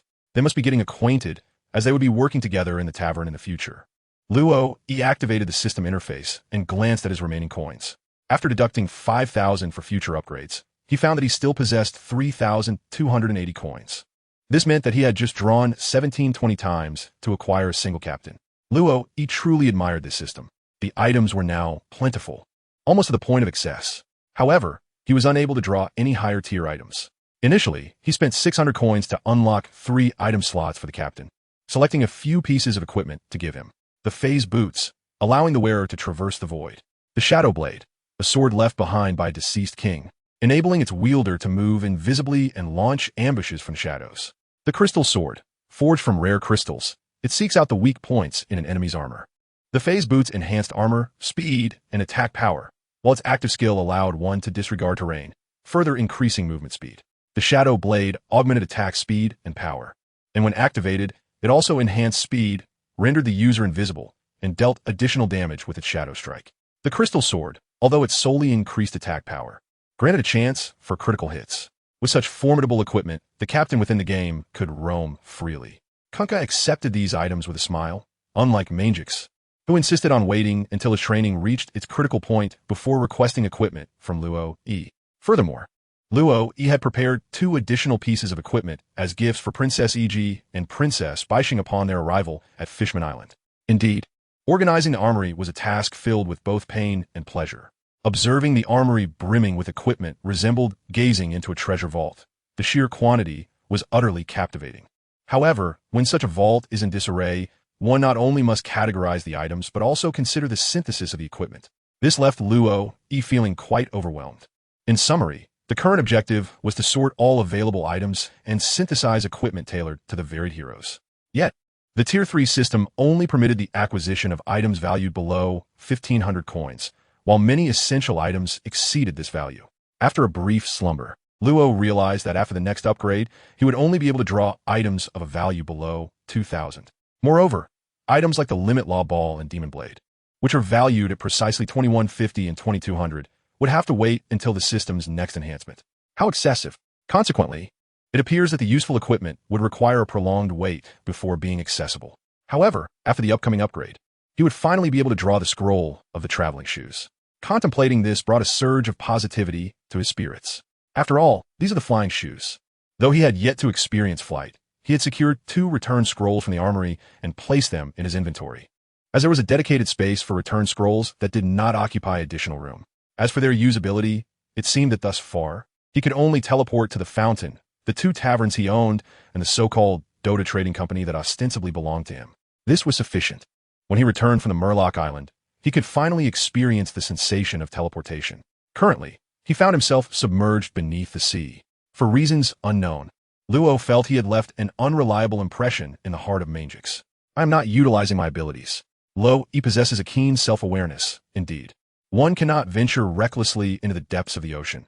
What if a two-headed dragon or a phoenix were to appear and shatter the bubble?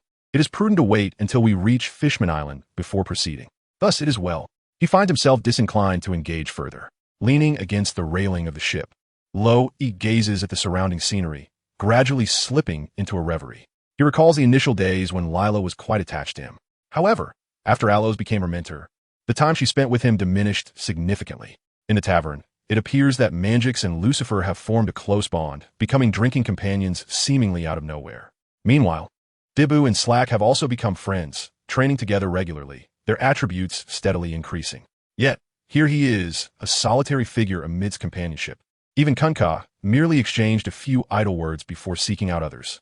It seems heroes are often oblivious. It is clear that he must seek out friends and a partner in this pirate world. Just imagining the enchanting women of the pirate realm brings forth a salivation of dreams. As he contemplates in his daze, the vessel descends ever deeper into the abyss. Clinging to the ship for dear life amidst the colossal underwater currents, the crew quickly plunges down to a depth of 7,000 meters. With the amiable Slack at the helm, the journey to Fishman Island proceeds remarkably smoothly, devoid of any hindrances. In this pitch-black underwater expanse, akin to the sudden illumination of a lamp, the dazzling Fishman Island reveals itself to all. The previously dark ocean floor transforms, showcasing the immense, intertwining roots of trees deeply anchored in the seabed. The sheer width of a single root astounds E and the others, even at the leisurely pace of their vessel. It takes several minutes to navigate past just one root. As Luo fell into slumber, he perceived that the mere width of a tree root could rival that of an entire island. At the very center of these roots, a solitary island, suspended in midair and enveloped by a colossal bubble, quietly hovered. Under the gentle tug of the currents, the vessel arrived at the entrance to Fishman Island. This island boasted a designated entrance. Any other means of entry was deemed illegal. The outer bubble structure of Fishman Island was composed of a double-layered bubble membrane. Upon crossing into the first layer, one would find themselves in an air-filled space, where the bubble membrane of the ship would be absorbed by that of the island. Advancing to the second layer, one would then enter a turbulent bubble membrane filled with rushing water. For humans, who were unable to breathe underwater, entering this realm would render them powerless against the force of the currents, inevitably pushing them to the ocean floor. Therefore, seeking alternative routes to enter Fishman Island was no simple task. It was only with the arrival of the Straw Hat Pirates, coupled with the advanced technology of the Sunny, that a precarious entry became feasible. The official passage, of course, was the designated entrance to Fishman Island. After Luo, and his companions untied the ropes binding Han Hai, they expressed their heartfelt gratitude before entering the passageway lined with double-layer bubble wrap, designed to safely guide vessels into Fishman Island. The entrance to Fishman Island was guarded by soldiers from Dragon Palace City. Initially, they were already wary upon seeing the sea beast towing the ship. However, when they observed Slark bidding farewell to the whale shark, they immediately recognized who had arrived. Although Slark had only visited twice, his renown had spread throughout Dragon Palace City. It was inconceivable for anyone to claim ignorance of his name. To assert that one did not recognize a fishman who had rescued the princess on 2 occasions would surely invite scorn from the other soldiers. As Luo, and his party navigated their vessel into the harbor, preparing to register at the entrance of Fishman Island, a fishman's soldier beckoned, "Mr. Slark, this way, please." As the ship continued its forward motion, a soldier donned in the attire of Dragon Palace City emerged to direct them, prompting Bill to swiftly instruct the helmsman to alter their course. Under the guidance of the fishman soldier, Luo, and his companions docked, positioning themselves alongside other vessels.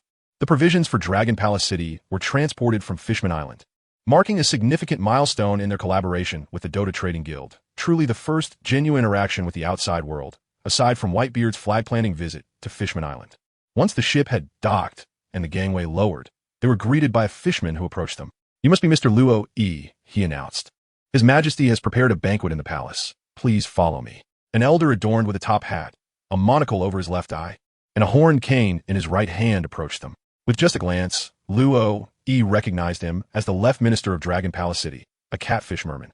"That would be me." Luo nodded slightly, extending his right hand to shake with the left minister. The mere folk, after all, possess a human upper body and a fish-like lower half. There are 9 guests this time. Please follow me. The left minister addressed Luo and his entourage with utmost courtesy.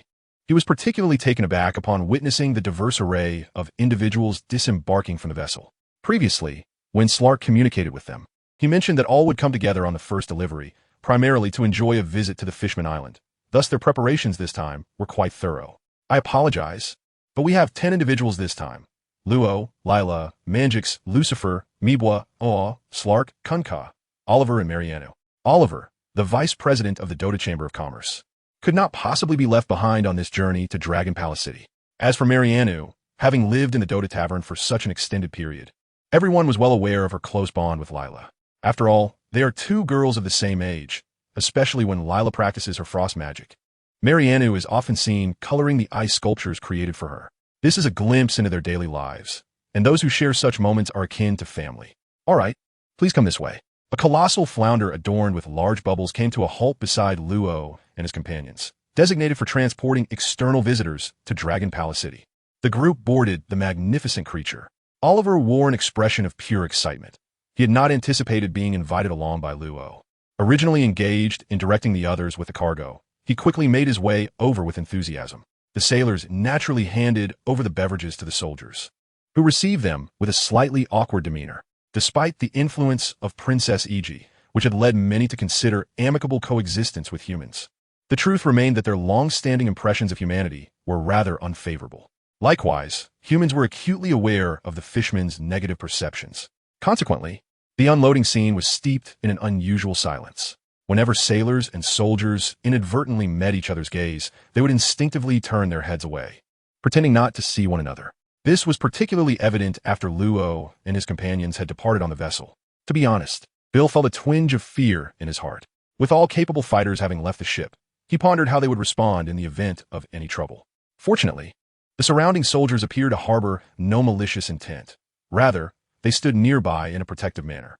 Luo, E, and his companions paid no heed to the cargo, which had already been delivered to Fishman Island.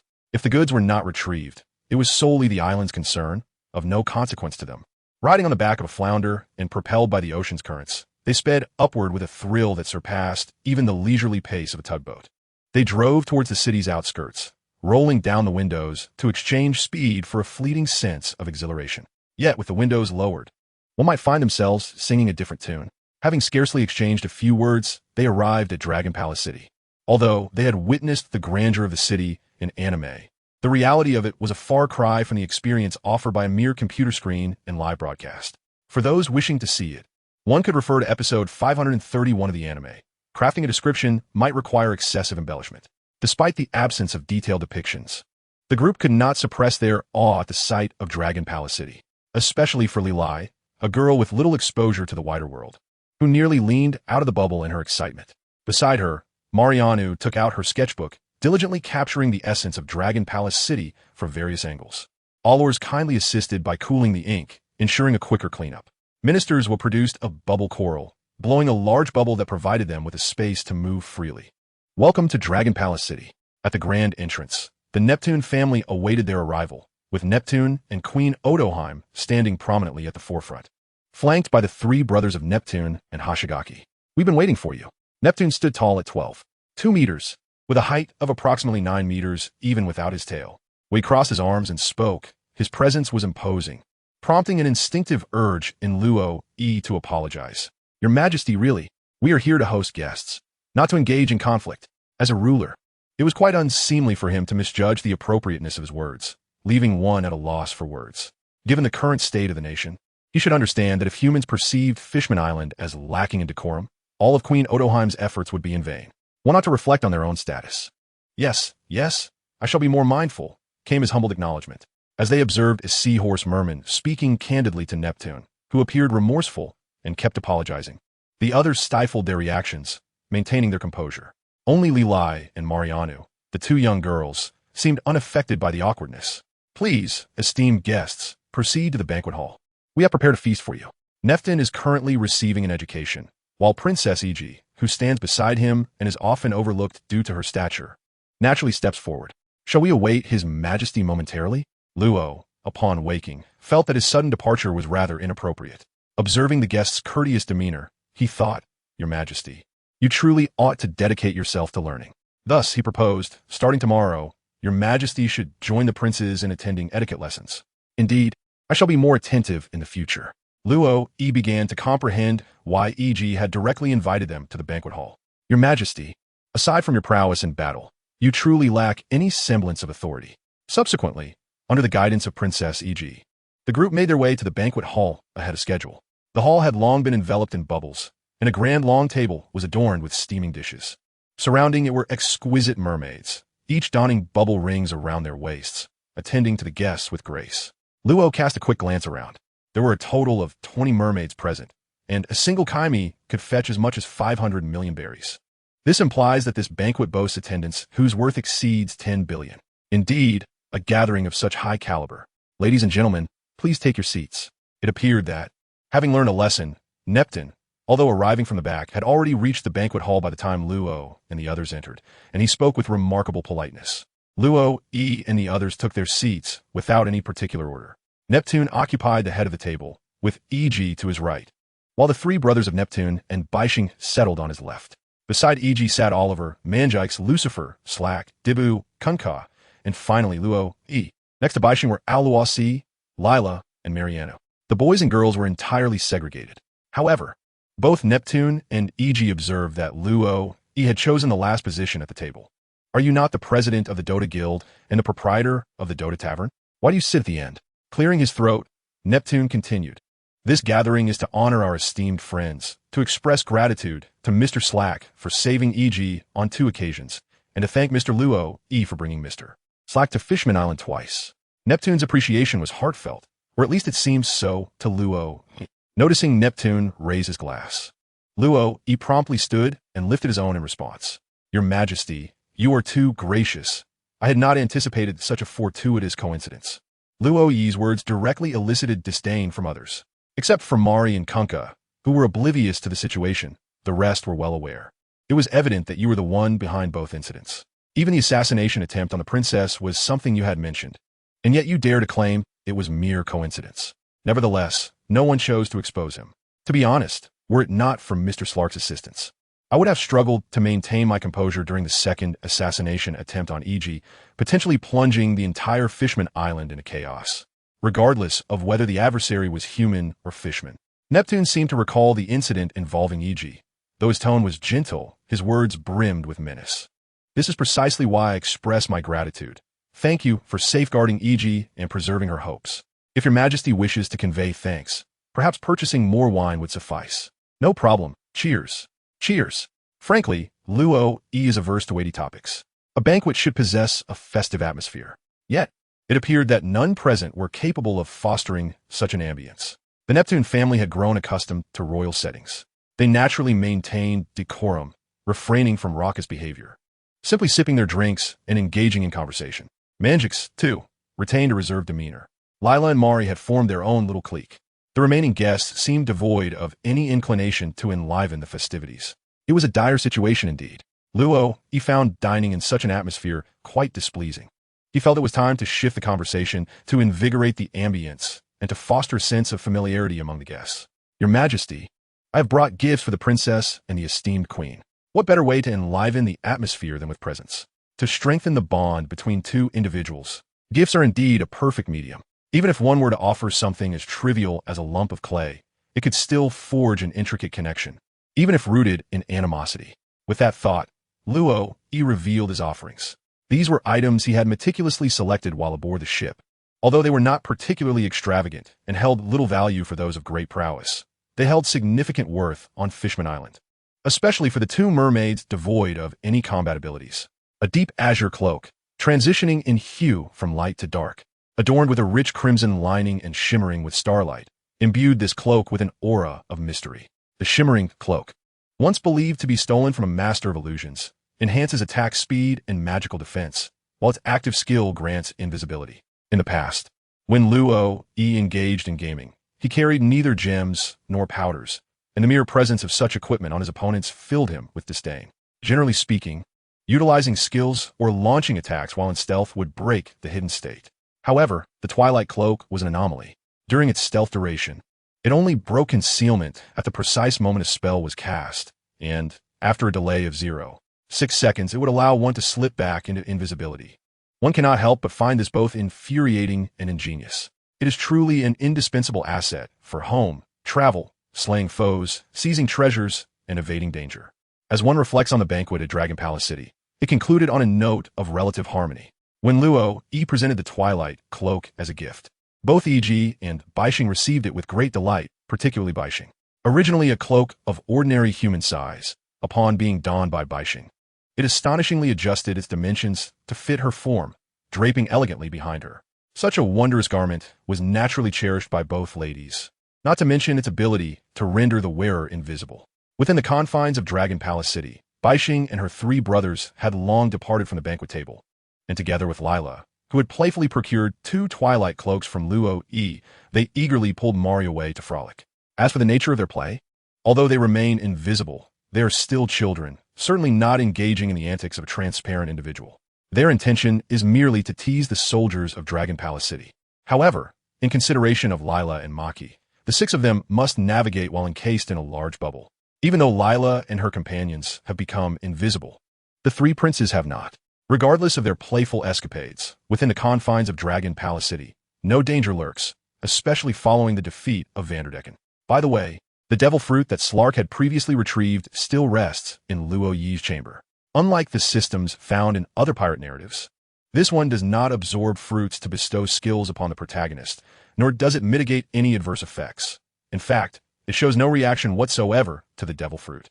Consequently, it has been forgotten by Luo Yi. After the banquet concluded, Luo Yi and the others expressed their desire to visit Fishman Island, while Lila and Mari, whose whereabouts remain unknown, have been entrusted to Princess Odoheim. It was Luo Yi who expressed a sense of nostalgia. They continue their journey aboard the Flounder, this time traversing the passage connecting Dragon Palace City to Fishman Island. Upon emerging from the passage, they find themselves directly above Fishman Island, and the view from above is truly breathtaking, surpassing even the vistas from the tallest structures in the city. Gilcrude Square, also known as Jelongkode Square, is where Princess Odoheim faced an assassination attempt, situated at the heart of Fishman Island. The square is expansive and, when viewed from above, resembles a colossal basin. Beyond the square lies Coral Hill in the southeast of Fishman Island, home to a luxurious CAF known as the Mermaid CAF. The proprietor, Madame Shayley, is a most renowned fortune teller on Fishman Island. While she cannot predict the precise timing of events, the accuracy of her divinations is a remarkable 100%. On Fishman Island, the area where mermaids congregate is called Mermaid Bay. Although it is a deep-sea region, the sight of blue skies and white clouds creates a dreamlike, feritale atmosfere.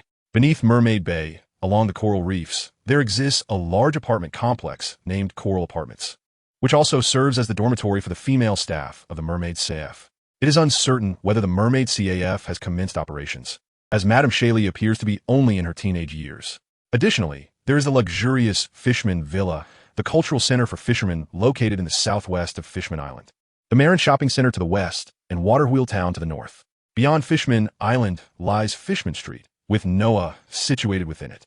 In the northeast of Fishman Street is the underwater forest known as the Sea Forest, often referred to as the graveyard of ships due to numerous sunken vessels being carried here by ocean currents. Thanks to the sunlight transmitted by Sun Tree Eve to Fishman Island, beautiful corals thrive, attracting schools of fish and whales for nourishment. There are also historical texts chronicling the apologies related to Joy Boy. Why is there such an extensive description of Fishman Island? This is due to the references found in the original text. Fishman Island boasts numerous attractions. Slark, expressing a desire to meet friends, chose not to accompany them. After spending several days on Fishman Island, Slark has gained a fair understanding of its intricacies. Eventually, Mangix, Lucifer, and Kunka convened, wandering through the wonders of Fishman Island. Luo E, Mibo, Ao Luo C, and Oliver naturally form a team. Let us proceed. I am brimming with anticipation. Ao Luo C seemed to have acclimated to her current roles as a human, a heroic mentor, and an adventurer. At some point, she had readied a notebook, seemingly intent on documenting all her observations from Fishman Island. Debu, on the other hand, embraced a more laid-back demeanor. With a piece of straw casually held in his mouth, he carried no backpack nor his shovel, relishing this rare moment of relaxation. Oliver patted his pockets. I would like to explore the shop here first. His intentions were quite straightforward, to see if Fishman Island offered any local specialties worth taking with him. Since the Dota Merchant Guild was indeed a guild, it could not solely engage in the liquor trade. Otherwise, it could simply sell beverages under the guise of a tavern. Do you require someone to accompany you? Luo observed that Oliver seemed inclined to act independently. No need for that. As long as one abides by the laws on Fishman Island, there should be no peril. Today, I merely wish to explore. If I need to procure anything, I shall summon the crew tomorrow. Given Oliver's sentiments, Luo nodded in agreement. For any matters, we can simply communicate through a message bottle or the snail phone. Nonetheless, Oliver's words held truth. It was the female mermaids on Fishman Island who found themselves in peril, constantly at risk of abduction or deception. Luo, and his companions began to meander leisurely upon the island. Such is the essence of travel.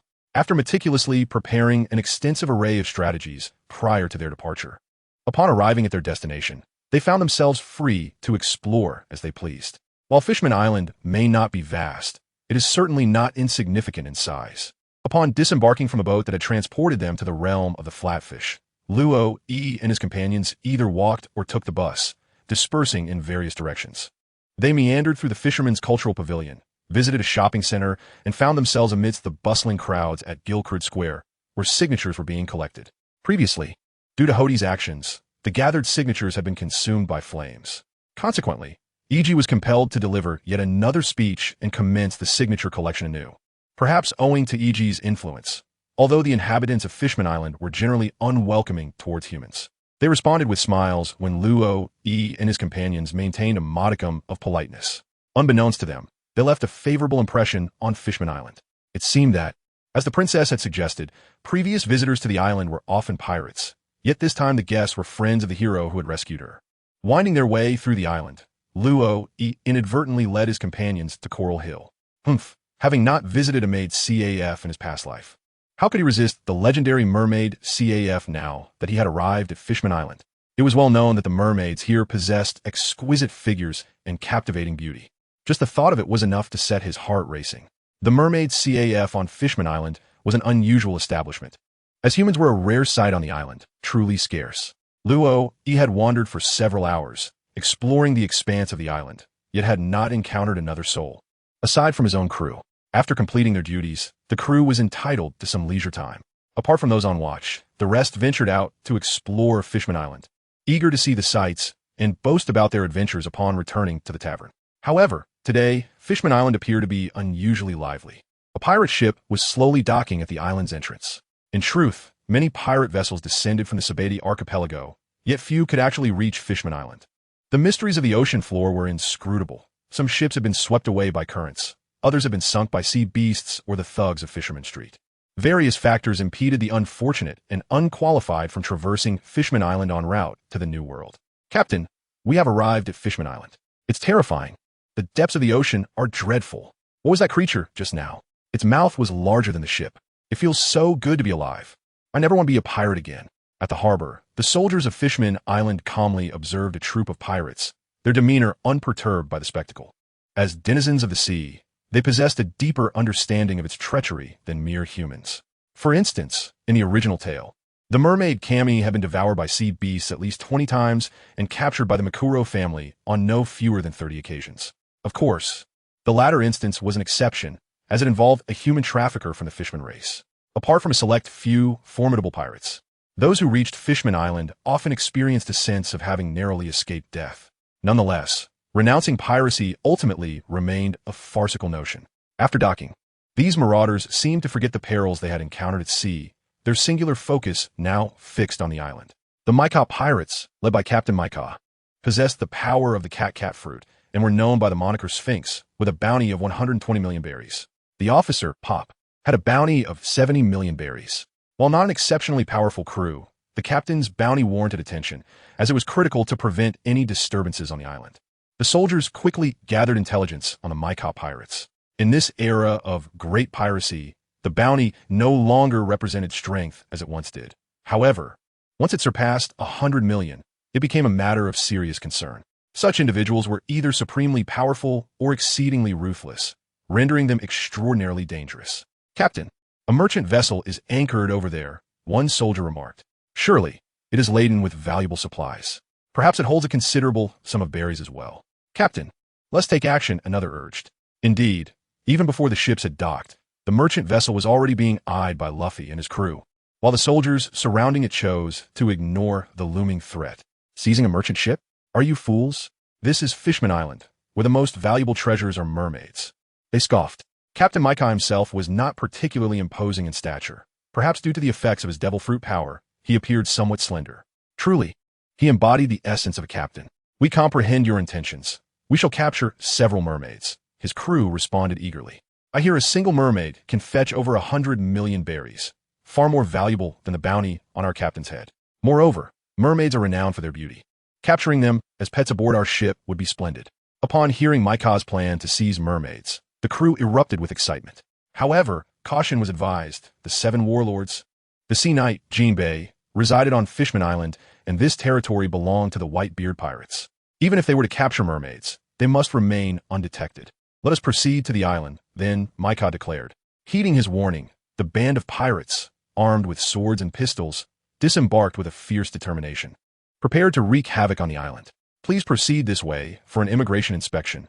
Weapons are not permitted on the island, came the directive. On the other side lies Coral Hill, home to the enchanting mermaid CAF. To my astonishment, it truly exists. The circular sign, adorned with 2 purple seahorses on either side, boldly displays the words Mermaid CAF in elegant script. The entrance, framed by a deep purple door embellished with golden patterns, exudes a certain allure. Upon entering the CAF, my initial impressions were confirmed. I now understand why humanity is scarcely seen on this island. It is indeed quite crowded. Aroles nodded knowingly, harboring a touch of confidence in her appearance, always assured of turning heads wherever she went. Yet, within the Mermaid CAF, only a handful of patrons glanced at the trio of Lo, E, and her companions upon their arrival, before swiftly returning their attentions to the mesmerizing dance performances of the enchanting mermaids. The CAF, though modest in size, approximately twice that of Lo Yi's old tavern, around 200 square meters, was packed with humans, easily exceeding 300, with barely any room left to navigate. The reason behind such a throng is hardly a mystery. When a figure possesses a devilish physique, an angelic visage, a melodious voice, and dons a bikini while smiling at you, the battle between reason and desire becomes intensely palpable. And when the captivating figure is a legendary mermaid, and not just one, the gathering of individuals engaged in piratical pursuits and unabashed about their desires becomes exceedingly exhilarated. Welcome. What may I get for you? A mermaid waitress, adorned with a bubble ring at her waist, gracefully navigated above a throng of humans to approach Lo, E, and her companions, a notepad in hand, accompanied by a sweet smile.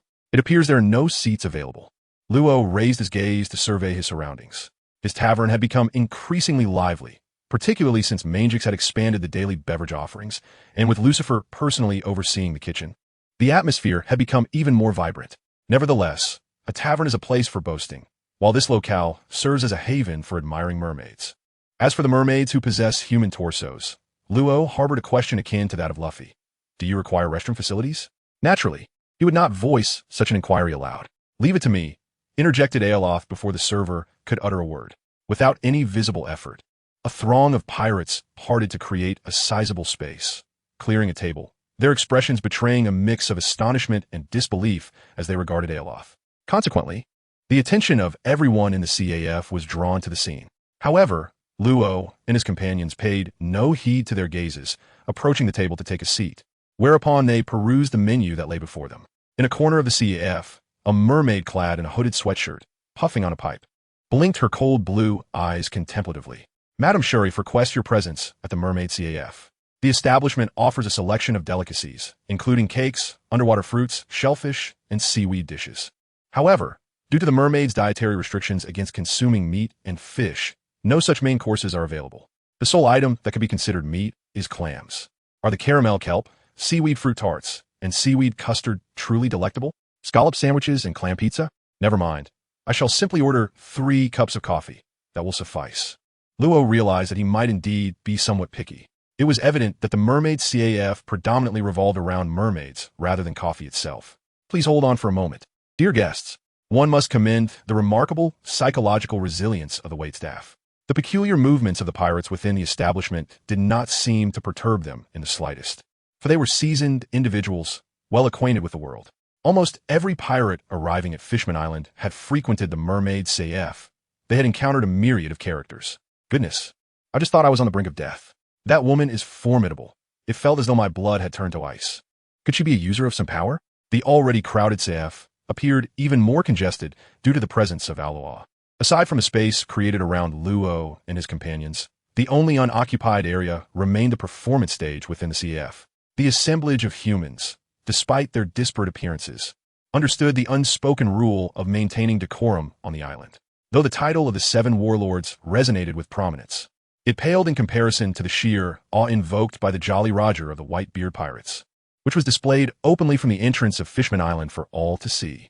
Thus, they dared only to engage in hushed discussions, fearing to draw closer, with some individuals already discreetly slipping out the door. Was that the might of the dragon? Is that what you refer to as the spiritual power of the dragon race? Merely an application of spiritual force? Indeed, during your meditative practices, to cultivate your internal energy, you could also enhance your spiritual power simultaneously.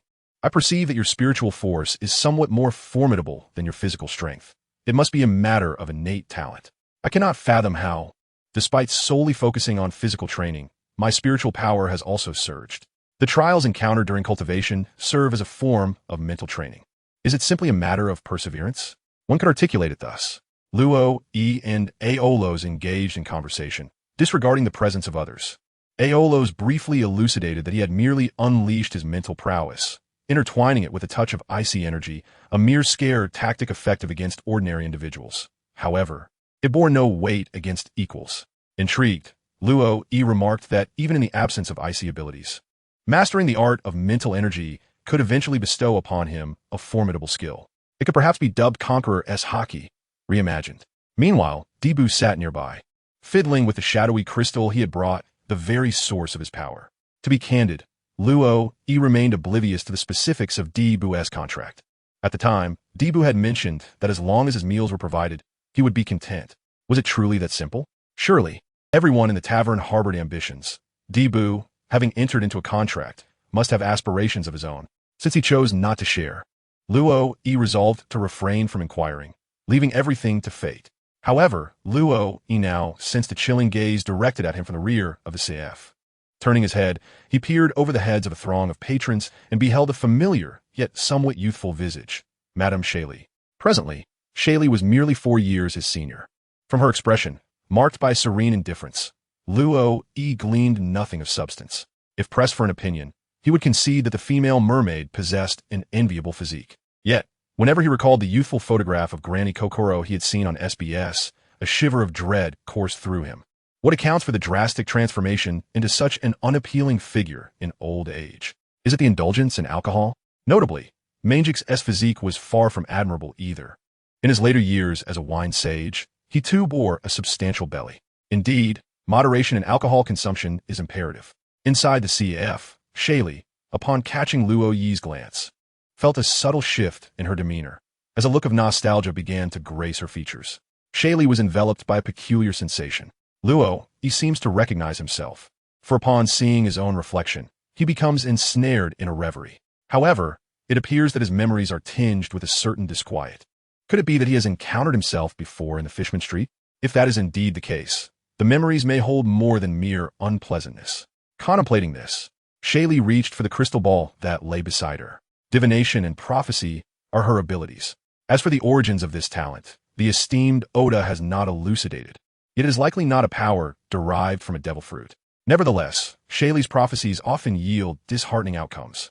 For instance, at the tender age of 4, she foresaw the advent of the great pirate era, and prior to monumental events, she predicted the fall of Whitebeard. 10 years hence, Shaley, having repeatedly glimpsed misfortune, developed an aversion to divination, reluctant to peer into the future. Yet, at this moment, she does not harbor such sentiments. From the way Luo E gazed at himself, Shaley felt an irresistible urge to uncover the trajectory of his future. Soon, Luo E noticed that after Shaley had observed him for a while, she picked up the crystal ball once more, and her expression shifted to one of unease. Luo E found it challenging to discern whether Shaley's current expression conveyed anxiety or terror. However, one thing was certain. She was engaged in divining the future. and the visions she witnessed were likely fraught with calamity. Wait a moment. Why is she staring at me so intently? Could it be that I am destined to bring ruin to Fishman Island? For heaven's sake, though I, Luo E, may not be a paragon of virtue, my intentions have only ever extended to the wish of bringing a mermaid home, which is the utmost limit of my aspirations. Although a mermaid possesses a fish's tail, her upper half is undeniably human. Moreover, who truly cares about the lower half when one considers the enchanting form of a mermaid? Not to mention, upon reaching the age of 30, her tail would transform into 2 legs. Furthermore, according to the esteemed world building of Oda, merfolk fall within the realm of humanity, classified as mammals, with reproductive and nurturing methods akin to those of humans. Thus, one might argue that creatures like monster girls possess their own charm.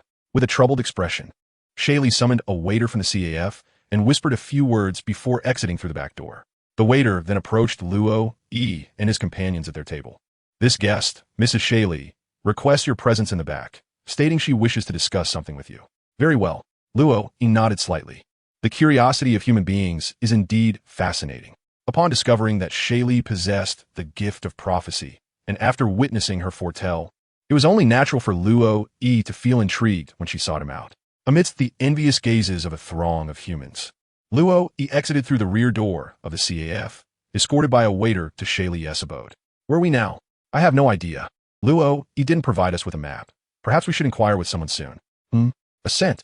On the island, Manjikes, Lucifer, and Kunka wandered aimlessly, taking in the local customs of Fishman Island and marveling at the picturesque scenery, yet their exploration yielded little else. However, it appeared that they had stumbled upon the shoreline. Peering out, they observed the entrance across the beach. It seemed that all vessels passing through this entrance, after undergoing routine inspections, disembarked here. Numerous ships, each adorned with pirate flags, lingered near the beach. The trio meandered leisurely, with Manjikes elaborating on various aspects of this world to assist Kunka in acclimating to life here. Suddenly, the usually taciturn Lucifer broke his silence. A scent? Manjikes was well aware of Lucifer's nature. The scent he referred to was that of life, the essence of the soul. If he discerned a fragrance, then it was likely that a rather formidable being resided nearby. Let us investigate, as long as it is not a denizen of the island. Manjikes nodded, fully aware of Lucifer's restraint. Although he often dined alongside them, the most delectable sustenance for him remained souls. Residing in the archipelago of Shambodi, Lucifer seldom had the opportunity to truly indulge in exquisite flavors. He could only seek out the unsuspecting pirates during his rare moments of leisure, ensuring he chose secluded spots for his endeavors.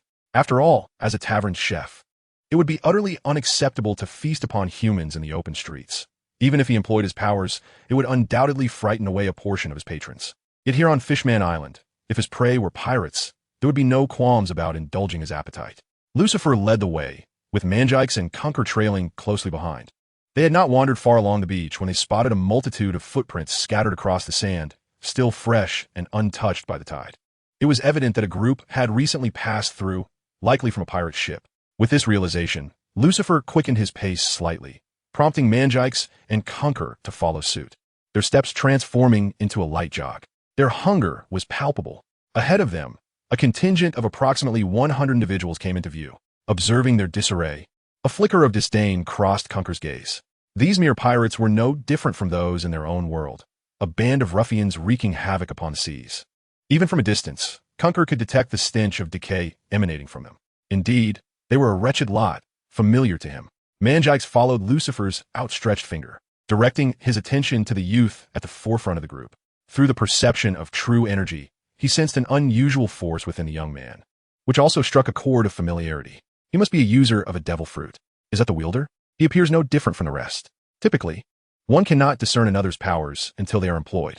This world is indeed remarkable, unlike ours, where a myriad of abilities abound in strikingly bizarre forms. Could we take our time when we strike? I wish to observe his abilities, Manjike suggested. Very well, came the reply. The trio engaged in their light-hearted discourse, gazing at the 100-strong assembly before them, as though they had already glimpsed the outcome of the impending confrontation. Lucifer expressed no objections to Manjike's proposal. In fact, he preferred to keep that individual for last, opting for a preliminary appetizer. Captain, we have 3 individuals trailing behind us. They appear to be no ordinary characters. Do we have their bounties? One crew member inquired. I just checked and found nothing, but there's a fur tribe member among them, and he could fetch a handsome price. Indeed, we can take our time with the fishmen, but we must not let this fur tribe member slip away. Ha ha ha, Captain. Then let us proceed. Manjikes and his companions made no effort to conceal their whereabouts, and the expansive view of the beach allowed for easy visibility of anyone present. In the world of One Piece, there exists a peculiar trait among pirates. The less capable they are, the more oblivious they become to their own limitations. In the original narrative, when Admiral Kizaru ventured to the Sabeti archipelago to apprehend the Straw Hat Pirates, he casually referred to them as fearsome and supernovas. Frankly, upon hearing the title of a Marine Admiral, one would typically flee. Yet, there are those who, rather audaciously, approach the Admiral to confront him. Such was the case with the group of individuals before Manjikes. In the first half of the Grand Line, formidable figures are a rarity, and without the ability to sense haki, it becomes exceedingly difficult to ascertain the true strength of one's adversaries. The Maika pirates exemplify this notion.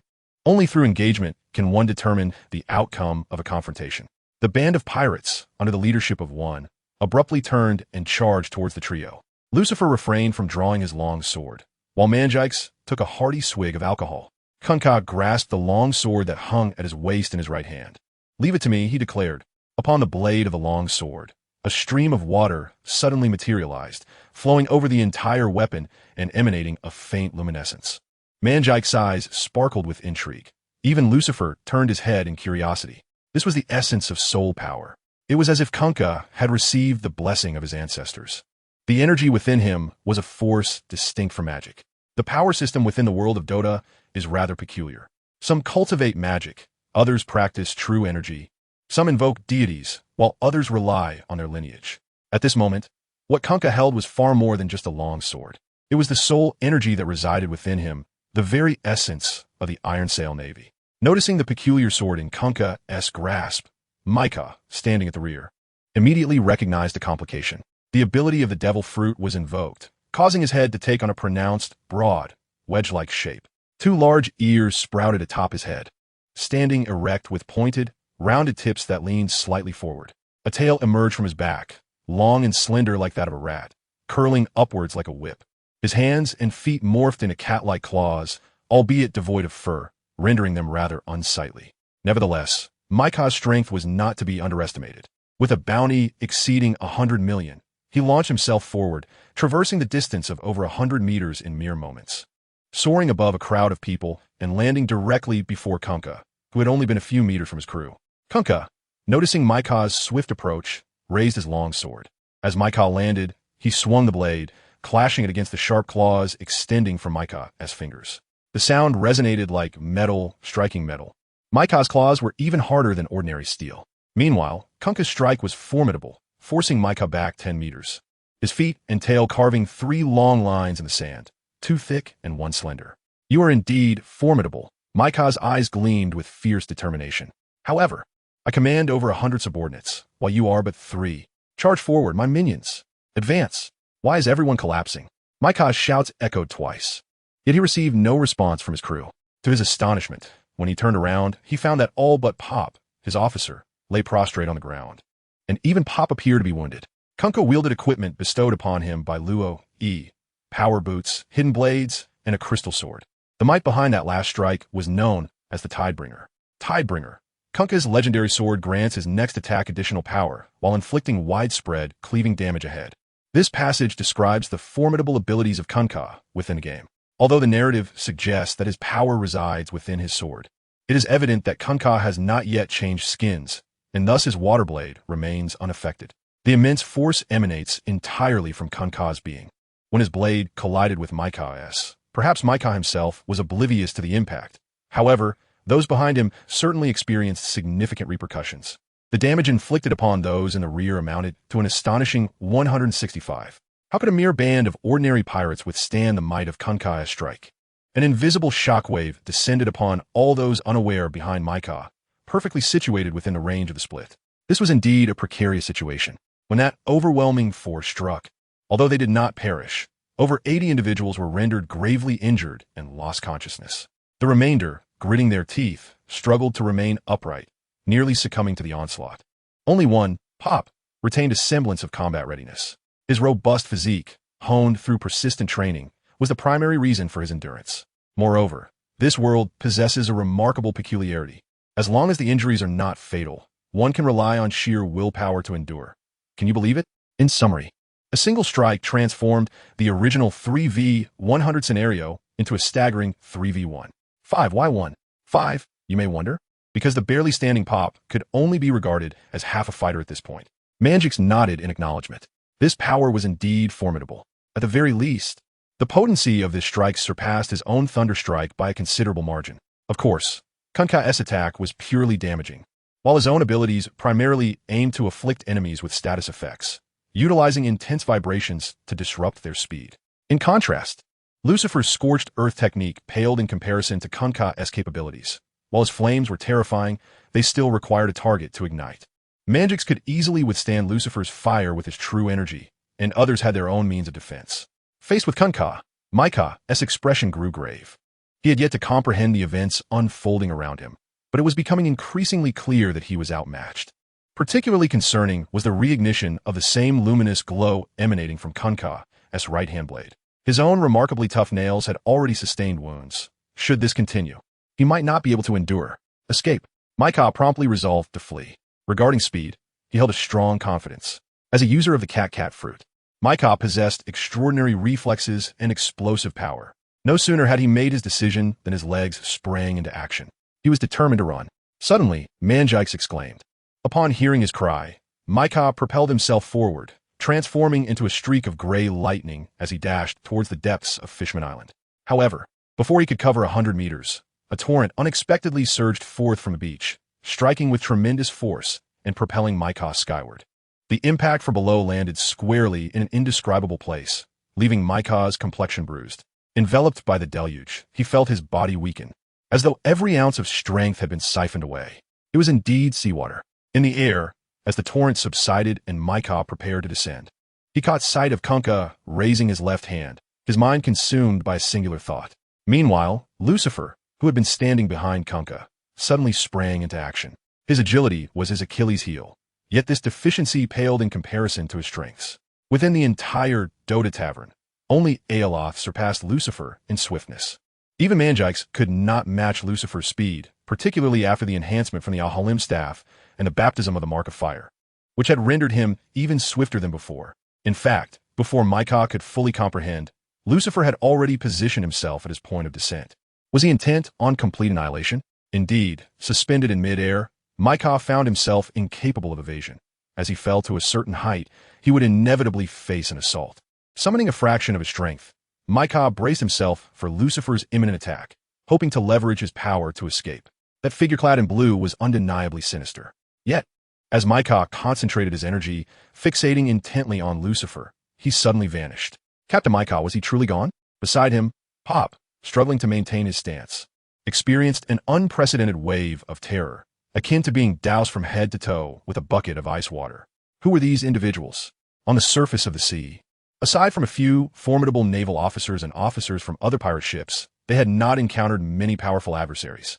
Even those individuals would typically engage in a fierce battle, fighting to the death to ascertain their capabilities, sacrificing some subordinates to ensure the escape of others. But this time it felt utterly surreal. What had they done? One slash. All fell beneath the blade. With a mere gesture, the captain was swept away by the torrent. With a single finger, the captain vanished. He was a pirate with a bounty exceeding 100 million. Even when facing a naval lieutenant, he would emerge victorious, and he was a devil fruit user. Why was Maika's bounty so exorbitant? Simply because he had defeated a naval lieutenant. Yet, that formidable figure had vanished in the blink of an eye. The captain's whereabouts remain a mystery to Pop. However, one can deduce from the expressions of the three individuals that Captain Maika has undoubtedly met his demise at their hands. After all, he finds himself surrounded. Do you not want this person? Mangix inquired, pointing at Pop. Pop dared not act rashly. The friends of these two formidable beings were surely not weak. With both of them now engaged, it seemed that he was left with no other option. Well then, digestion, Lucifer remarked, rubbing his belly. Digestion? Have you consumed Captain Maika? Indeed, he was quite delectable. Pop's fear deepened. You devoured a person? Regardless of how you did it. To declare it delicious is excessive. And to mention digestion, this is the first time I've heard you say such a thing since that ship. Mangix expressed his curiosity. Previously, Lucifer's rate of digestion had been astonishing. A mere human should have been consumed in the blink of an eye. There is a problem, Lucifer stated. Mangix fell silent for a moment. Could there truly be a demon? Indeed, came the unsettling reply, accompanied by a belch. This peculiar behavior left Pop in a state of utter despair. In the simplicity of Sherry's room, he sat upright on the sofa, eager to hear what Sherry had to convey. I apologize for summoning you here, she began. It is of no consequence. You must have foreseen something significant to require my presence, he replied. You are aware that I possess the gift of prophecy? I am indeed familiar with your reputation as a great seer in the era of the Grand Pirates. Sherry was not taken aback by Lo Yi's knowledge of her prophetic abilities. She understood that her notoriety on Fishman Island was considerable, and with him aware of her foresight, there was little need for further elaboration.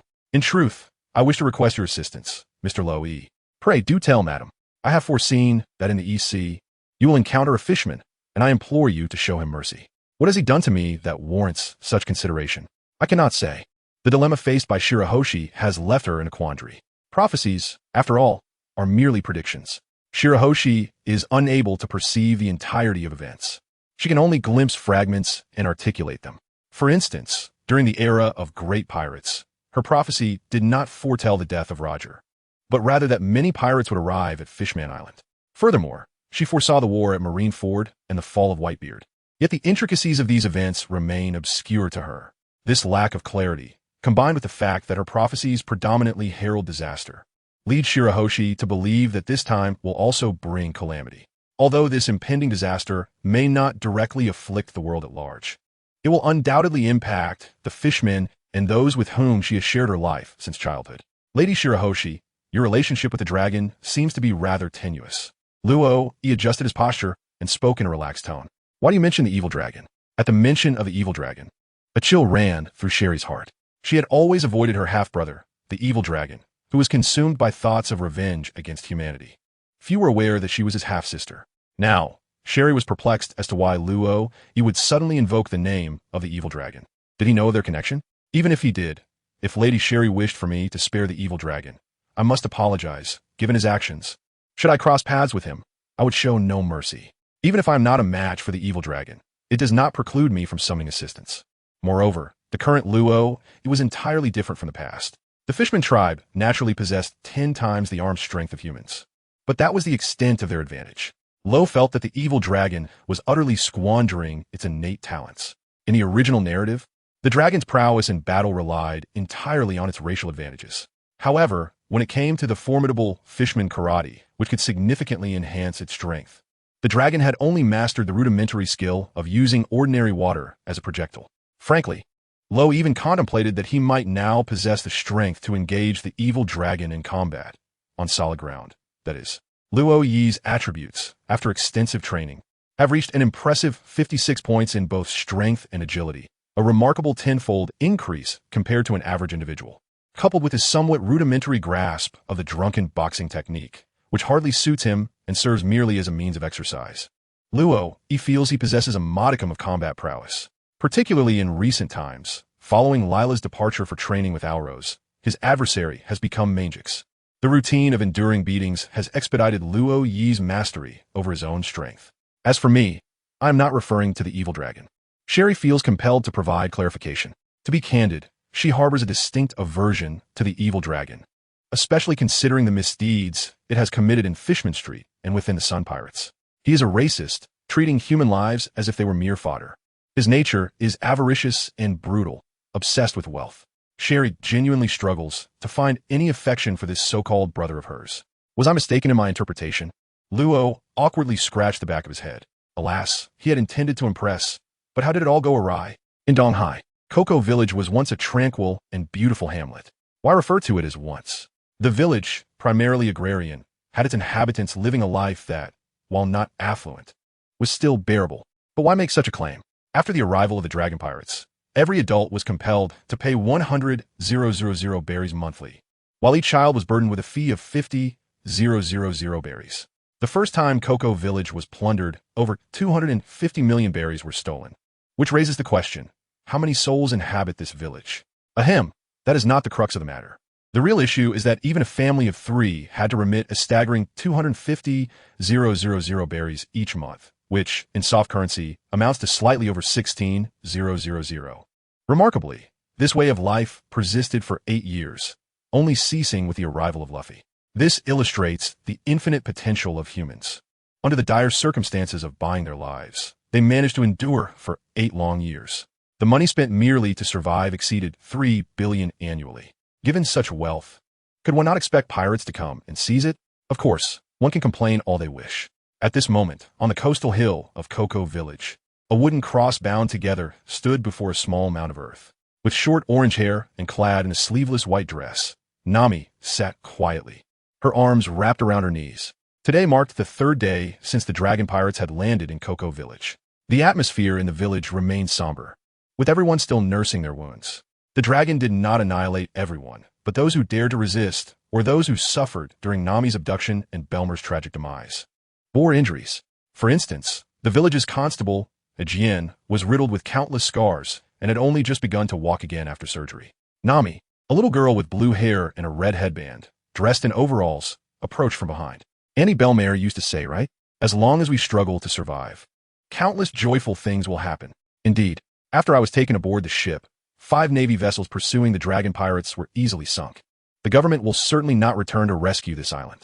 Even if they did, they would meet the same fate. We are left to fend for ourselves. 100 million berries to buy back the village. Upon hearing Nami's words, Nojiko was utterly incredulous. Yes, in exchange, I must join them and create nautical charts for their benefit.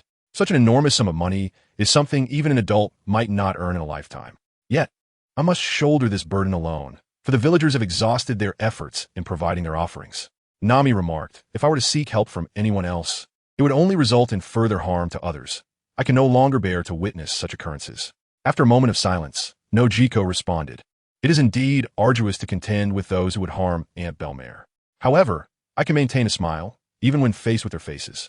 Nami slightly raised her head, a smile adorning her face, yet tears continued to swirl in her eyes. I have resolved not to weep any longer. I have decided to fight on my own. 116. In the realm of Fishman Island, within Shirahoshi's home, the conversation between Luo, and Shaylee has come to a close. Rest assured, Mrs. Shaylee, I shall honor our agreement. Luo assured her. Thank you, Mr. Luo, Shaylee replied, her demeanor now vastly different from the beginning. However, it is Luo who now finds himself in an awkward position. He is acutely aware that Shaylee harbors suspicions regarding his potential ability to perceive the past. She perceives Luo as someone who possesses an extensive knowledge of matters, his demeanor entirely inconsistent with that of a typical 15 or 16-year-old, exhibiting instead the wisdom of one who has traversed the vicissitudes of life, yearning solely for a tranquil existence. This is indeed peculiar. Yet, if Luo truly possessed such a gift, he would likely be swiftly apprehended by the authorities or perhaps even face execution. After all, the enigmas surrounding that century of historical silence remain a truth concealed by the world's governance, shrouded in mystery and strictly forbidden from being unveiled. This, too, is a rationale behind the erasure of O'Hara from existence. As Luo departed, Shaylee gently caressed her crystal ball, lost in contemplation.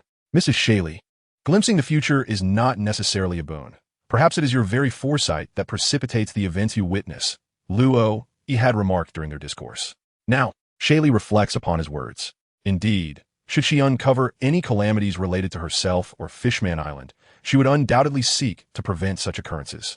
Yet, is it not conceivable that her attempts to avert disaster might inadvertently catalyze the very futures she wishes to avoid? Luo found himself pondering deeply. Had the original work not foretold through Shirahoshi that the Straw Hat would bring ruin to Fishman Island?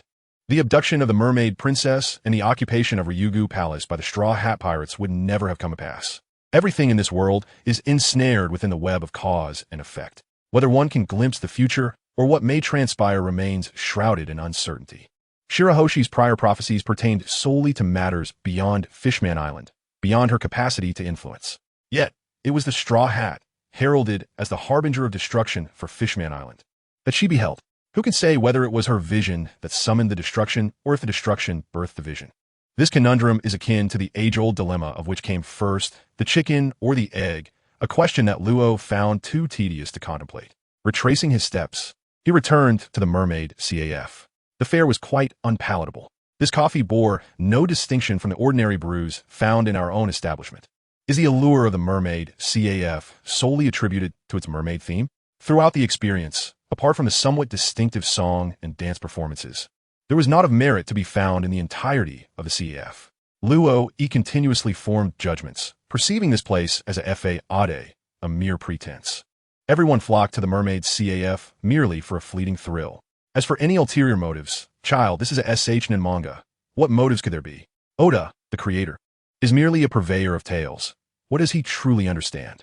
Upon exiting the CAF, Luo and his companions felt a tinge of disappointment, particularly Aluasi. They had anticipated that this renowned mermaid CAF, famous even in Fishman Island, would offer something of substance. Yet, what they found was merely a substitution of human performers with mermaids. A throng of individuals, seemingly oblivious to the presence of women, exuded an overwhelming scent of hormones, rendering the experience utterly unenjoyable. Even the convivial atmosphere of the Dota Tavern, where patrons indulge in drinks and banter, was far more pleasant than this. What are Manjikes and his crew up to? At that moment, Luo instinctively glanced at the small map. Consulting the map was crucial, akin to frequently checking the rearview mirror while driving for safety. He then noticed that the 3 green dots representing Manjikes and his companions were encircled by hundreds of small red dots, an exhilarating sight. It was evident they had the opposing group surrounded. Was it because Lucifer needed a feed? Speaking of which, it seemed Lucifer had just consumed a sea beast on his way here. On the map, the location of Manjikes and his crew was not far from them. Coral Hill. The residents of the Mermaid CAF staff awaited them. They boarded a bus and, within minutes, arrived at Coral Hill. By the time they reached, Micah had already been devoured by Lucifer. As for the remaining individuals, Mibwa, you arrived just in time. Do you have any ropes? Indeed, take these. Mibwa removed several ropes from his backpack. Together with Manjikes, they skillfully bound the others and arranged them in a line. These were merely human pirates. Yet they were so feeble that Lucifer would not take a liking to them. He would eventually sell them for a handsome sum, perhaps even in the millions. You see, frugality and resourcefulness are the foundations of prosperity. Luo observed the scene with a hint of amusement. Why are you all so adept at this? By the way, Manjix, you belong to the OU Society, do you not? How can you engage in such nefarious dealings of human trafficking with a clear conscience, and even derive a sense of pleasure from it? What has become of Lucifer? Noticing Lucifer standing nearby, his expression difficult to decipher, Luo sensed that his condition was rather poor. You can see for yourself, Arola's suddenly interjected. Following her, Luo accessed the system interface and beheld Lucifer's status. Form transformation. Utilizing the power of the cat fruit, Sphinx, you can shift between 3 forms, human, beast, and hybrid. Each transition alters your inherent attributes. Aversion to the sea. As one endowed with the powers of a devil fruit, you are despised by the sea. Swimming is beyond your capability, and contact with seawater will drain your strength. These 2 skills appeared in Lucifer's skill list. Upon reaching this point, Luo Yi's interest was suddenly piqued. If you wish to engage me in this discussion, I assure you, my fatigue will dissipate.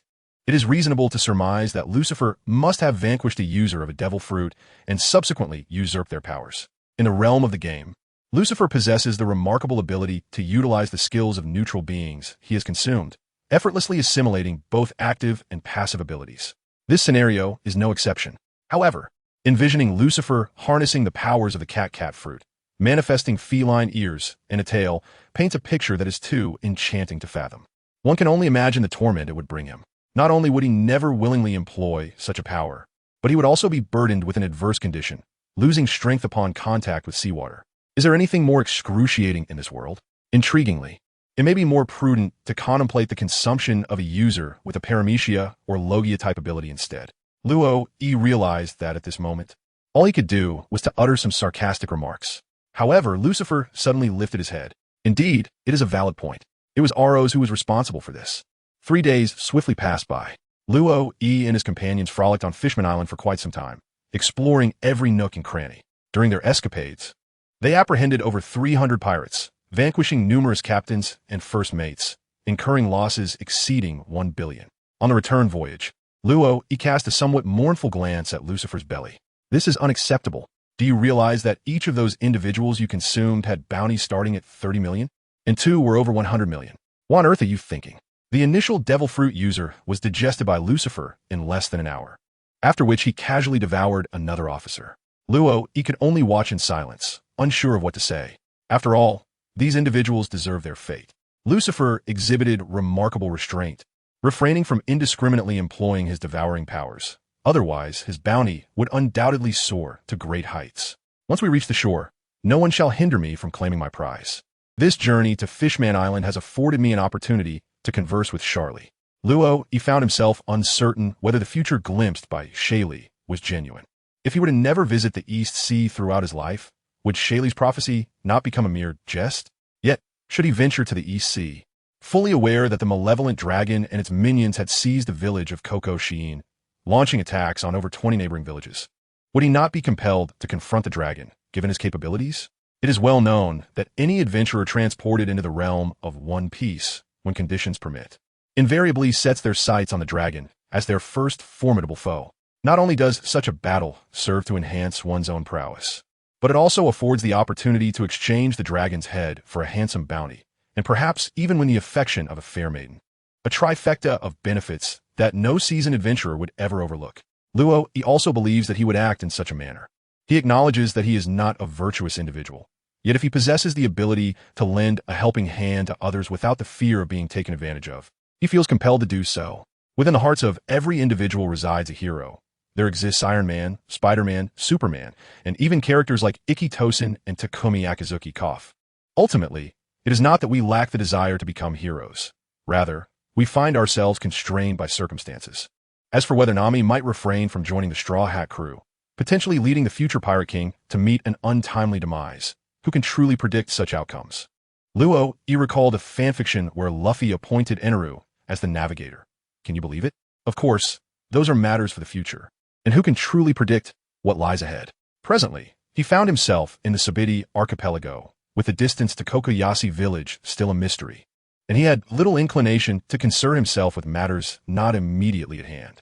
The vessel's return journey was not significantly slower than the outward trip. The one pulling the ship was still as foolish as ever. Glancing towards the cabin, Luo, he rolled his eyes. On the way here, they had transported wine. On the return, they were hauling pirates. What a twist of fate. As for what to do with these individuals, that was not Luo Yi's burden to bear. What he desired now was simply to partake in the lottery. Disembarking first was Mangix. A rope trailed behind him, tethering over 300 individuals, flanked on either side by 2 subordinates. Among this crowd, none bore bounties. Their combat capabilities were akin to those of ordinary naval soldiers, lacking even the systematic training and command structure, rendering their overall fighting prowess inferior to that of the Navy. At this moment, despair clouded their eyes. Escape was not an option. The few aboard were as formidable as monsters. Their captain had been dispatched in an instant. How could one flee?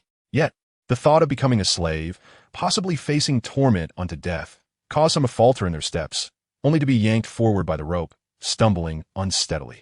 Luo, he leaned against the edge of the vessel, appearing to be lost in thought, yet he was incessantly utilizing his system to engage in a lottery. He gazed intently at the spinning wheel before him, its motion unceasing. To his astonishment, even after traversing dimensions, there were still individuals wielding electric welding tools to dazzle his senses, and he could still perceive the light even with his eyes closed. The system interface, once activated, seemed to imprint itself directly into his mind. Let the flashes occur.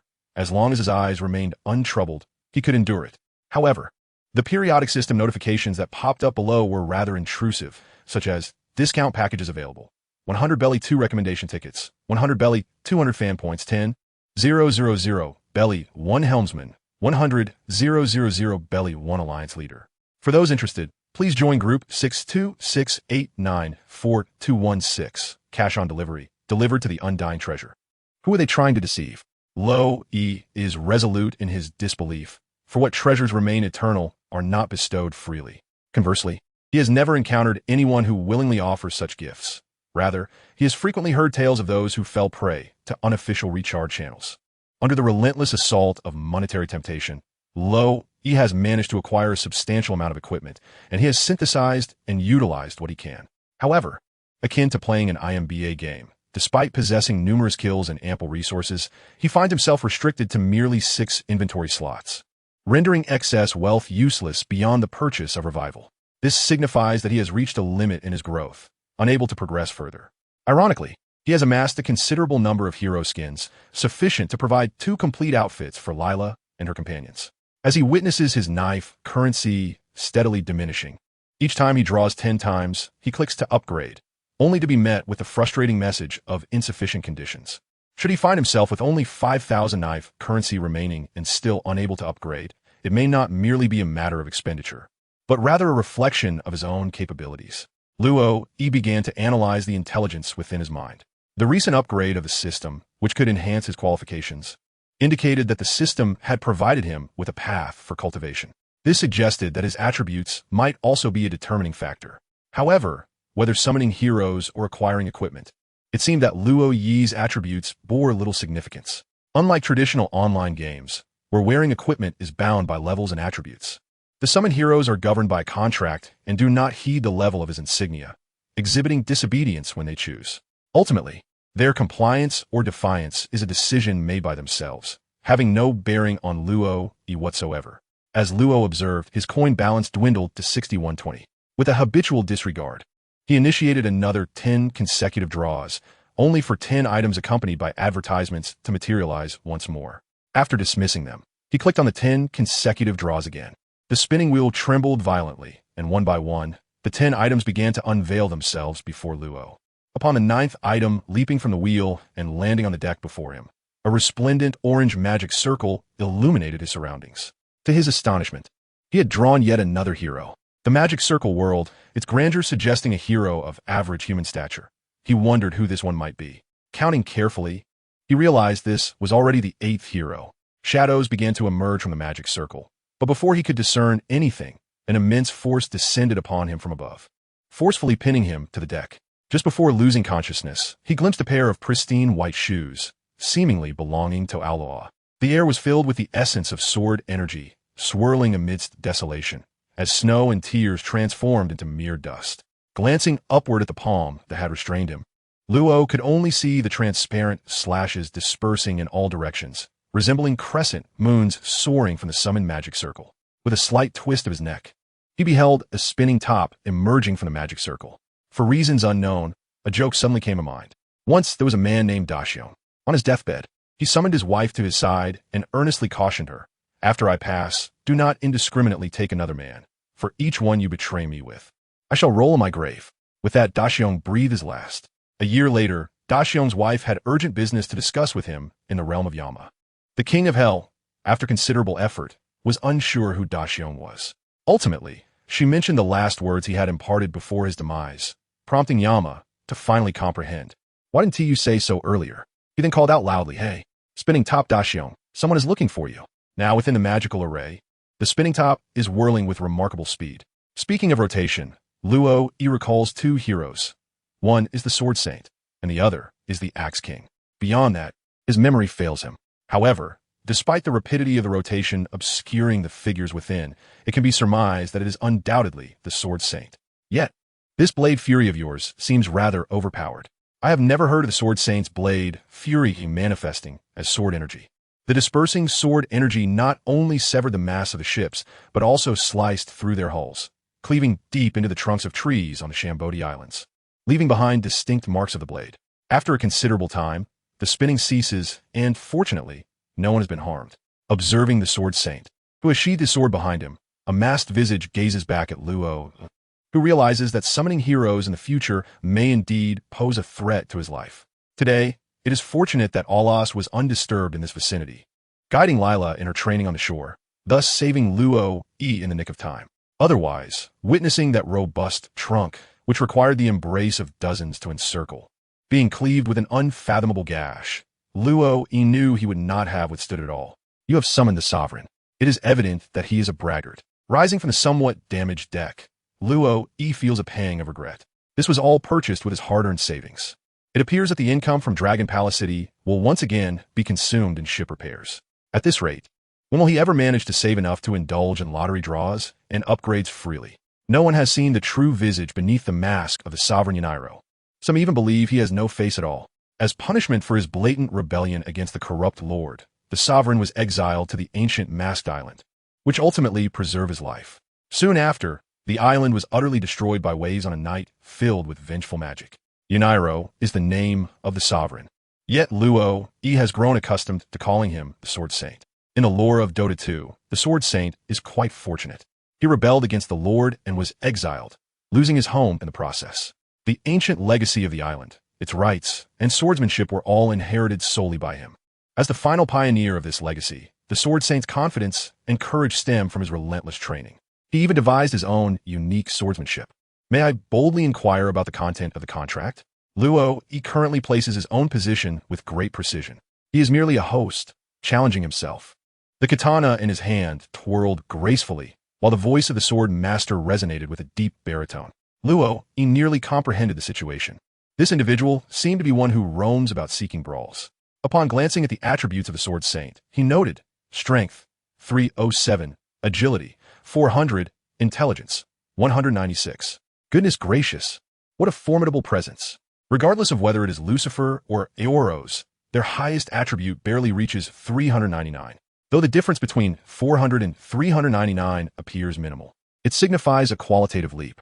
Luo deeply felt this when his attributes ascended from 49 to 50. It was akin to a twofold enhancement, utterly exhilarating.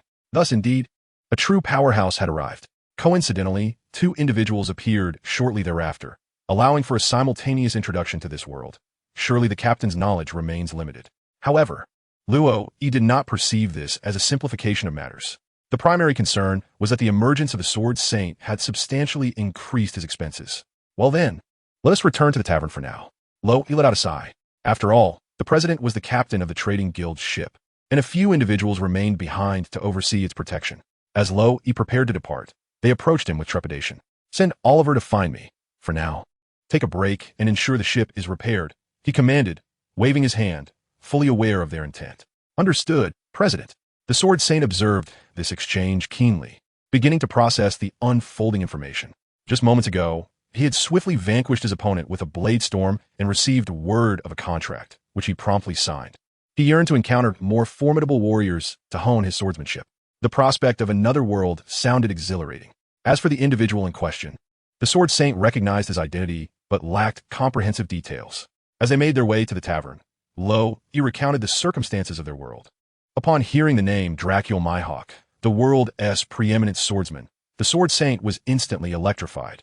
Had he not been ignorant of navigation, he would have rushed to the seas to challenge him. Indeed, all of this hinged upon Lo successfully repairing the ship and taking him to find the elusive Grand Swordsman. The Sword Saint felt a twinge of embarrassment, knowing he had inadvertently damaged Lo Yi's vessel. I'll procure a bounty of 1 billion. The cost for the repairs will be on me. Though he was somewhat boastful, the Sword Saint was determined to take responsibility for his blunder, whether intentional or not. However, to Lo Yi's ears, this declaration sounded rather pretentious. What did he mean by procuring a billion? Surely he overestimated the pirates of this world. Consider the fact that upon arriving at Sabeti Archipelago, only those with bounties exceeding 100 million were deemed supernovas. Any with lesser bounties were scarcely acknowledged. Was a billion so easily earned? One would need to take down at least 10 pirate crews. Of course, if one managed to confront a couple of supernova teams, it could be expedited. Perhaps a single ship's bounty could surpass 500 million. There was no urgency regarding the ship repairs. In this world, one still needed to abide by certain rules of engagement, particularly regarding whom not to provoke. Who might that be? Lo asked, gesturing towards a seemingly daft individual donning a bubble mask.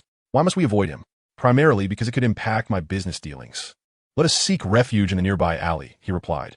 The celestial dragons, adorned in their peculiar and white garments, perceive themselves as superior beings, disdainful of sharing the same air as ordinary folk, often donning bubble helmets. They regard individuals of other races as mere slaves, reveling in their extensive privileges. Should they be affronted, the admirals of the Navy headquarters or CP0 must mobilize all their forces to rectify the situation. This, indeed, epitomizes the celestial dragons. As for their contribution to the world, it seems to incite a collective desire among everyone to unite against them. Now, it has been over 2 months since Luo entered the pirate realm, and for the first time, he witnesses a celestial dragon venturing to the Sabeti Archipelago. It remains a mystery why they would appear on this path, far southwest of the archipelago, distant from the holy land of Mariewa, and devoid of any slaves for purchase. What could possibly compel these celestial dragons to come here? Holding onto Lila, accompanied by Aros and the Sword Saint, the four concealed themselves within an alleyway. Luo opened the map and noticed that Manjix, Lucifer, Dibu, Slark, and the captain were currently at Shambodi Island's number 1 GR. He felt it was prudent to inform them. Luo, Manjix, the celestial dragons have arrived on the island. Be cautious to avoid any conflict. Manjikes, no problem. He responded swiftly, though he was uncertain about their specific activities. Nevertheless, Luo, he felt a certain degree of reassurance regarding Manjikes. So, this is what the celestial dragons are like. Aglos had heard Luo speak of them before, but had never encountered one. As Luo observed, she had already taken out her notebook. Just observe for now. Regardless of what transpires, do not venture outside. Luo nodded slightly. Compared to them, he possessed a deeper understanding of the world's rules. Before the complete overthrow of the world's government, the influence of the celestial dragons remained significant. Should he encounter them head-on, none in his tavern were of a benevolent disposition.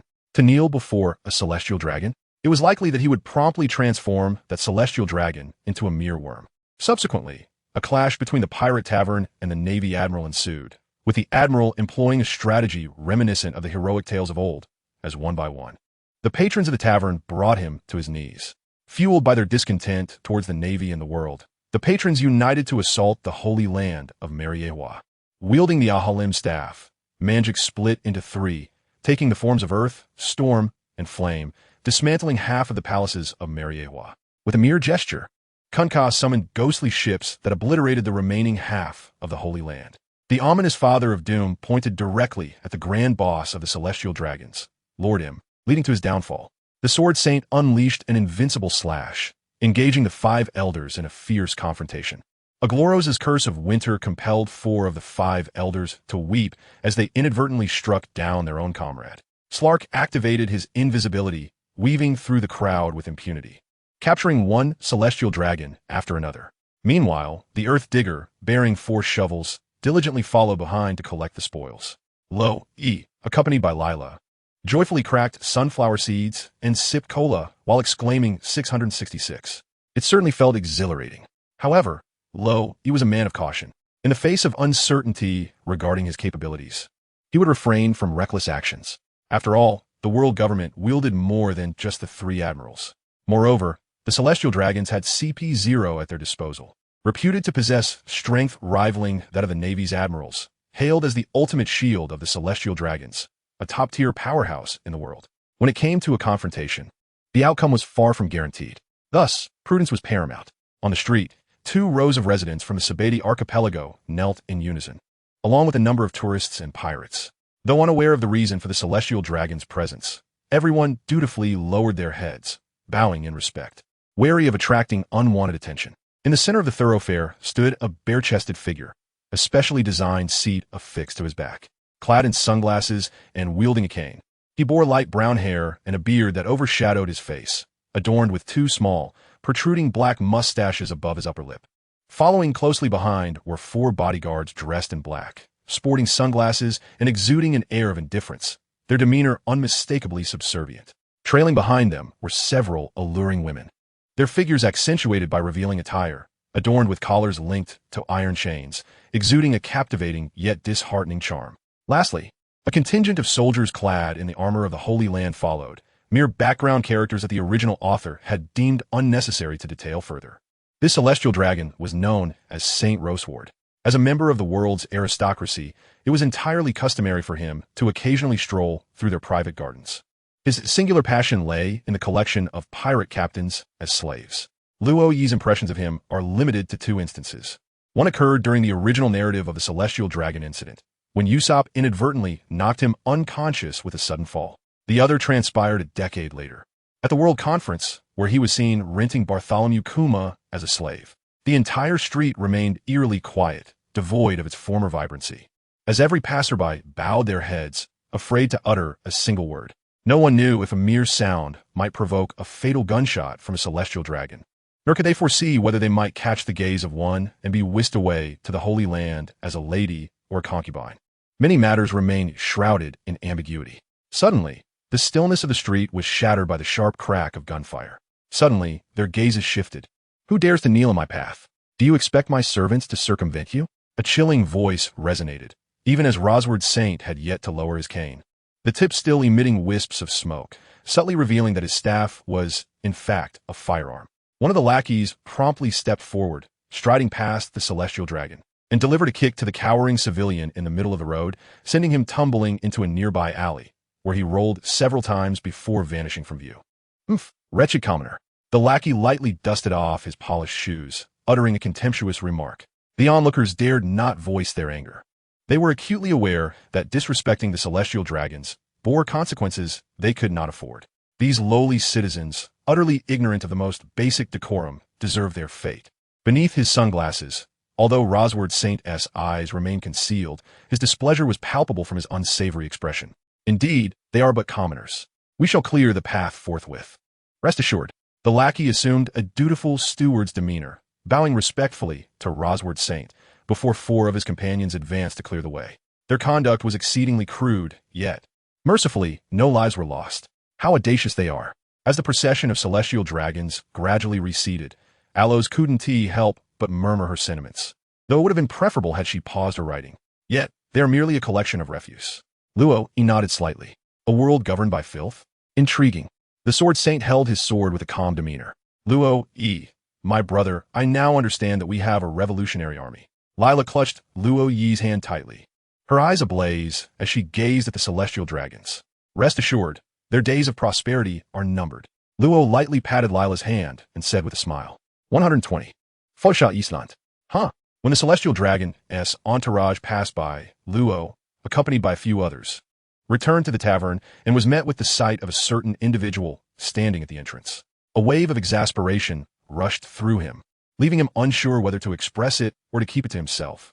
Adorned with a hat embellished with blue feathers, draped in an exceedingly familiar cloak, and clad in a figure-hugging outfit reminiscent of medieval nobility, one could not help but wonder if they were intent on broadcasting his ties to the Revolutionary Army.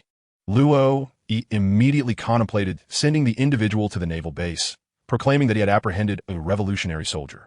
Do you understand the meaning of secrecy? Are you familiar with the term underground worker? Do you comprehend the notion of dedicating one's life to the great rejuvenation of the world as populace? Lacking such knowledge, how can you claim to be a revolutionary soldier? This matter requires thorough feedback to Morak. I recall that he did not leave his contact number last time, rendering communication impossible. Luo produced a key and unlocked the tavern's grand entrance. In truth, whether the door was locked or not mattered little, for there was nothing of value within the tavern, save for the fine spirits stored in the basement.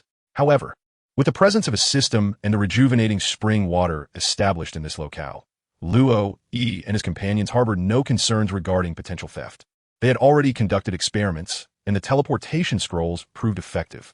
When the 5 teleportation arrays illuminated, one could hardly feel fear, even if the waters were ethereal. Upon entering the door, Luo turned and nodded to the comrade from the Revolutionary Army, indicating for him to enter. Greetings, Chairman Luo. I am Percy, an islander from Fuchsia Island. I have come to discuss a potential collaboration with you.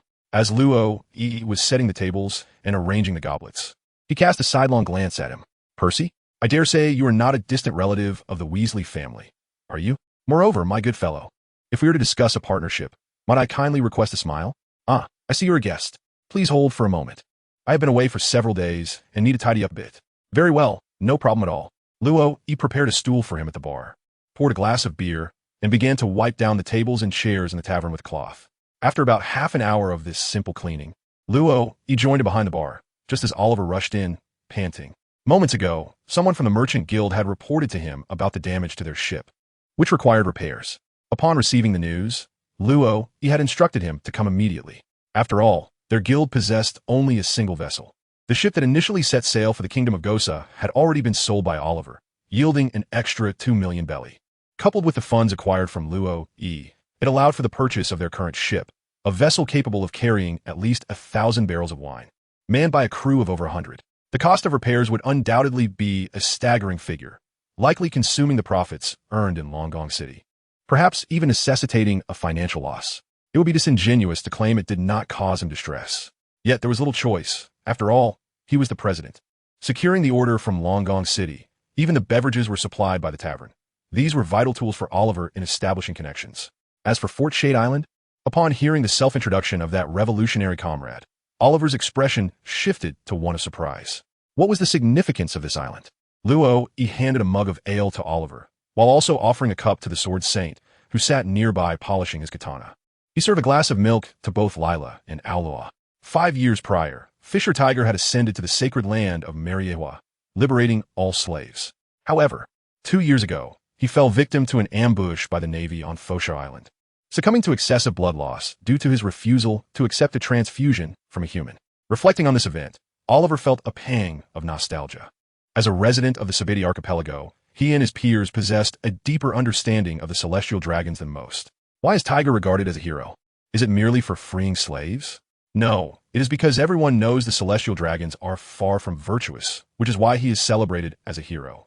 Had the celestial dragons governed the world justly, then Tiger's actions would have been deemed treasonous, labeling him a rebel. Upon hearing Oliver's explanation, Luo suddenly recalled certain details.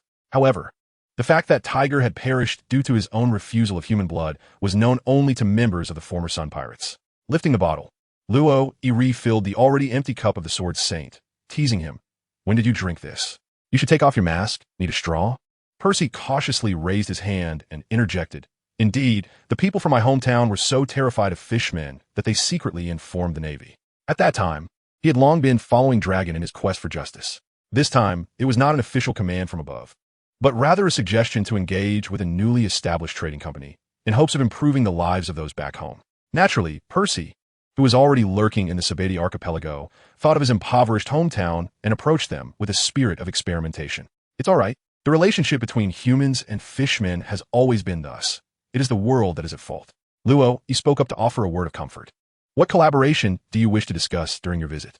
It is fortuitous that our chamber's vice president is also present. Luo pointed towards Oliver. Our hometown is neither a member of the government alliance nor situated along the Grand Line. Thus, the influx of visitors is scarce and merchant vessels infrequent. If possible, I hope to establish a long-term supply of essentials for my homeland. Percy, too, dared not make excessive demands. His sole desire was for the well-being of his fellow townsfolk. This is not a concern. I was just preparing to negotiate with merchants from the Shambati Islands for collaboration, though it may take some time before we set sail. Oliver readily acquiesced. When it comes to lucrative merchandise, Oliver believed that anything could yield profit, depending solely on the sales strategy employed. Isolated islands, devoid of frequent traffic, are their prime targets. Oliver's ambition knows no bounds, and he will not overlook any opportunity. Thank you for your assistance. Percy expressed his gratitude sincerely. His motivation for joining the revolution was simply to enhance the lives of the people. No need for thanks. Let us schedule a time to discuss the details further at the Chamber of Commerce. After a brief exchange, Oliver assured Percy that he would take full responsibility for the matter. If we are heading to Fulst Island, I would also like to accompany you. Luo suddenly remarked after Percy departed. Are you interested as well, President? Oliver was somewhat taken aback in his recollection. Luo had shown interest in the Chamber's affairs, yet not with such enthusiasm. Perhaps so. Luo smiled gently, offering no further explanation. After all, one cannot simply admit to wanting to meet someone. The itinerary for the Holy Altar had yet to be finalized, but Luo had already retrieved his savings. Their transaction with the Dragon Palace was remarkably straightforward. Payment exchanged for goods. 600 barrels of wine, and after deducting the costs, the profits amounted to 70 million. However, after accounting for the wages of the Merchant Association's employees and various incidental expenses, only 60 million remained. Ultimately, what was left in Luo's possession was a mere 40 million, even considering his substantial stake in the Merchant Association. Regrettably, these funds had scarcely warmed in his hands before they were required for ship repairs, a disheartening reality. 40 million may sound substantial, yet it merely filled half a box, 10,000 value belly, reduced to a mere 4,000 banknotes. As Luo handed over this sum to Oliver, the Sword Saint nearby seemed lost in contemplation. Although the purchasing power of this amount was still unclear to him, he understood that it was not insignificant. He had witnessed the extent of damage inflicted upon the ship, and he was somewhat aware of its value. In his world, the worth of a ship could easily buy a dozen fine magical items. If he were to sell his sword, he might well afford a ship.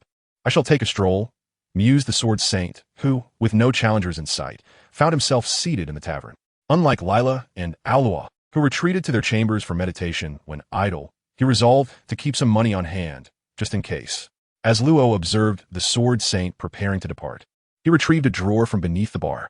Without much consideration, he seized a stack of items and placed it into the Sword Saint's hands. The Sword Saint, offering no further remarks, tucked it into his pocket and exited. With the tavern now empty, Luo continued to tidy and maintain the establishment's cleanliness. He also took a moment to organize the Sword Saint's room, airing out the bedding under the sun and ensuring every corner was impeccably clean. Concurrently, he accessed the system interface. Level up. The system's level ascended to 4, unlocking the function to construct a holy altar. Oh, an upgrade? How did that happen so suddenly? Luo Yi failed to discern any pattern. However, this is of little consequence. What truly matters is that 5,000 coins were deducted. While the system has introduced a new feature, the construction of the altar. Is it possible that this is the way of the S-Nation? How surprising it is that things can unfold in such a manner. Luo Yi hurriedly exited his abode, making his way to the old tavern. This once vibrant establishment had now been reduced to a mere storage space, and aside from having implanted his eye here, he no longer resided within its walls. The concept of reconnaissance sentinels is indeed somewhat remarkable. Much like the iron branches that had previously been planted, they astonishingly do not vanish once sown. Presently, the small tree in Luo Yi's room upstairs remains joyfully in place, solitary and unaccompanied. Furthermore, the reconnaissance sentinels can be utilized indefinitely, requiring only periodic watering to thrive. The reconnaissance sentinel is a botanical form with limited perception, typically nurtured by apprentice wizards. This limited perception essentially means that it is incapable of detecting invisible entities. Luo Yi felt fortunate that during her inaugural experience with the system lottery, she had drawn the faith staff, a skin for the guardian. Otherwise, what would a standard guardian resemble? One could envision a stout branch firmly planted in the ground, with 13 gleaming golden orbs spinning whimsically at the top third of the branch. Luo Yi felt somewhat reluctant to describe it as waterlogged. It was forgivable to be unable to see clearly within the game, but having such a guard stationed in the tavern would genuinely frighten patrons. After donning a skin, it transformed into a miniature decorative item resembling a staff, with its upper portion incessantly spinning. Although it retained an orb reminiscent of an eyeball, it appeared much more pleasing to the eye. Naturally, it would be even better if one could acquire the skin of the eye of the great sage. That would depict a charming little great sage standing atop the golden staff, utterly adorable. As for the necessity of inserting an eye, it primarily stemmed from the lack of visibility.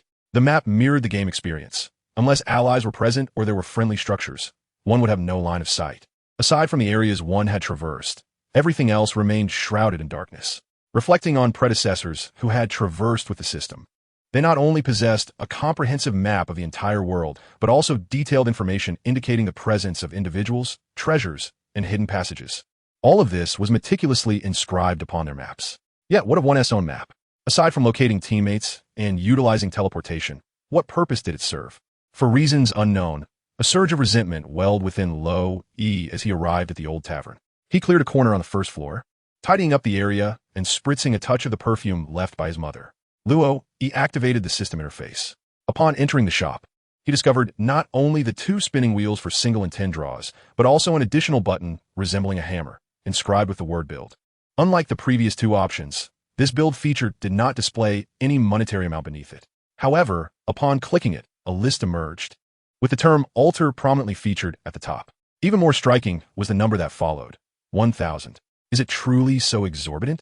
Furthermore, there's an extensive array of options listed below. What are your intentions? Now that the spring water has been acquired, are you planning to construct a melee barracks, a range barracks, and a defensive tower, ultimately culminating in the creation of a radiant ruin and a dire ruin? And what am I Roshan, the mighty demon? When shall I take him out for a stroll?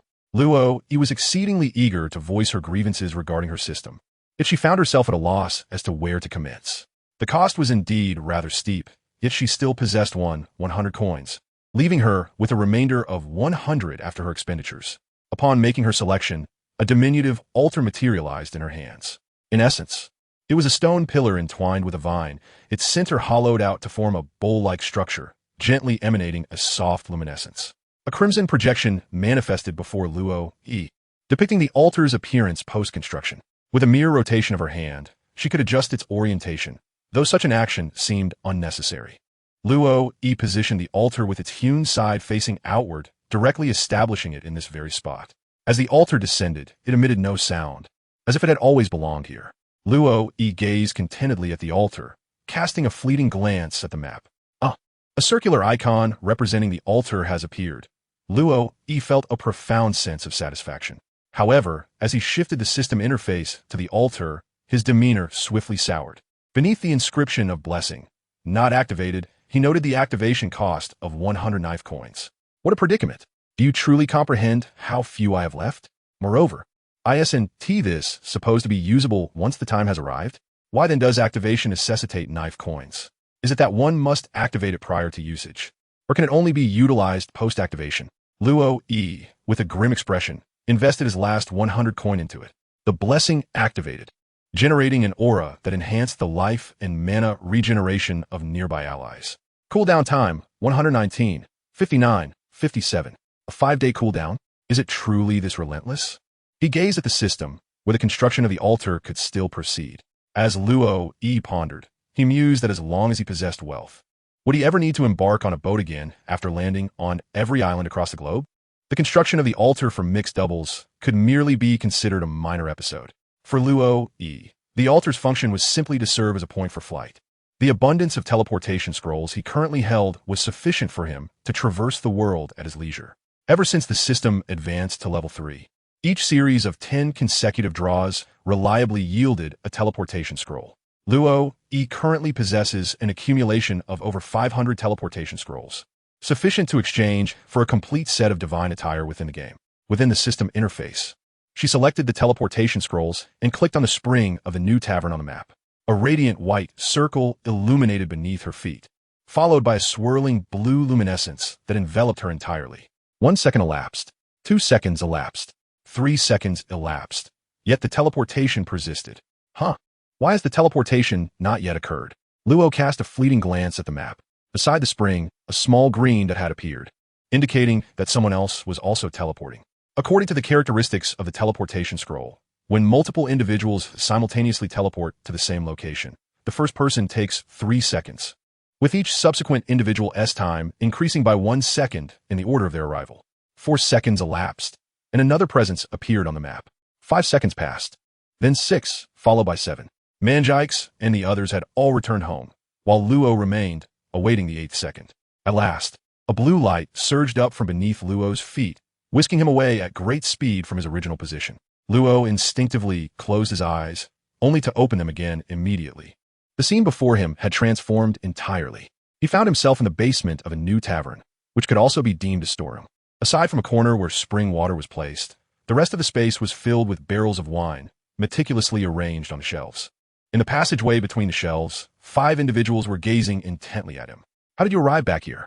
Although Luo E posed such a question, he nonetheless retrieved 2 teleportation scrolls from the system, providing one to each of his companions as a supplementary measure. It was not the celestial dragon. While we were still settling our accounts inside, they suddenly made their way to the human auction house. Exiting through the front could likely lead to a conflict, so after some contemplation, he decided it would be wiser to return by flight. Manjik shrugged, realizing the situation. The group continued their conversation as they descended to the first floor. The time had already approached early evening, and due to the presence of the celestial dragons on the island, Luo E opted to forego his outdoor training for the day, instead opting for some simple exercises in his own yard. During the 3 days spent at Fishman Island, although Luo E had not neglected his cultivation, the nature of his training had been markedly different from before. While residing at the inn, he merely performed a few push-ups, sit-ups, and squats alongside some jogging. Now, Luo E was running laps in the tavern's courtyard while organizing the items he currently possessed. After the system leveled up to level 4, Luo Yi's aptitude had also ascended to 4.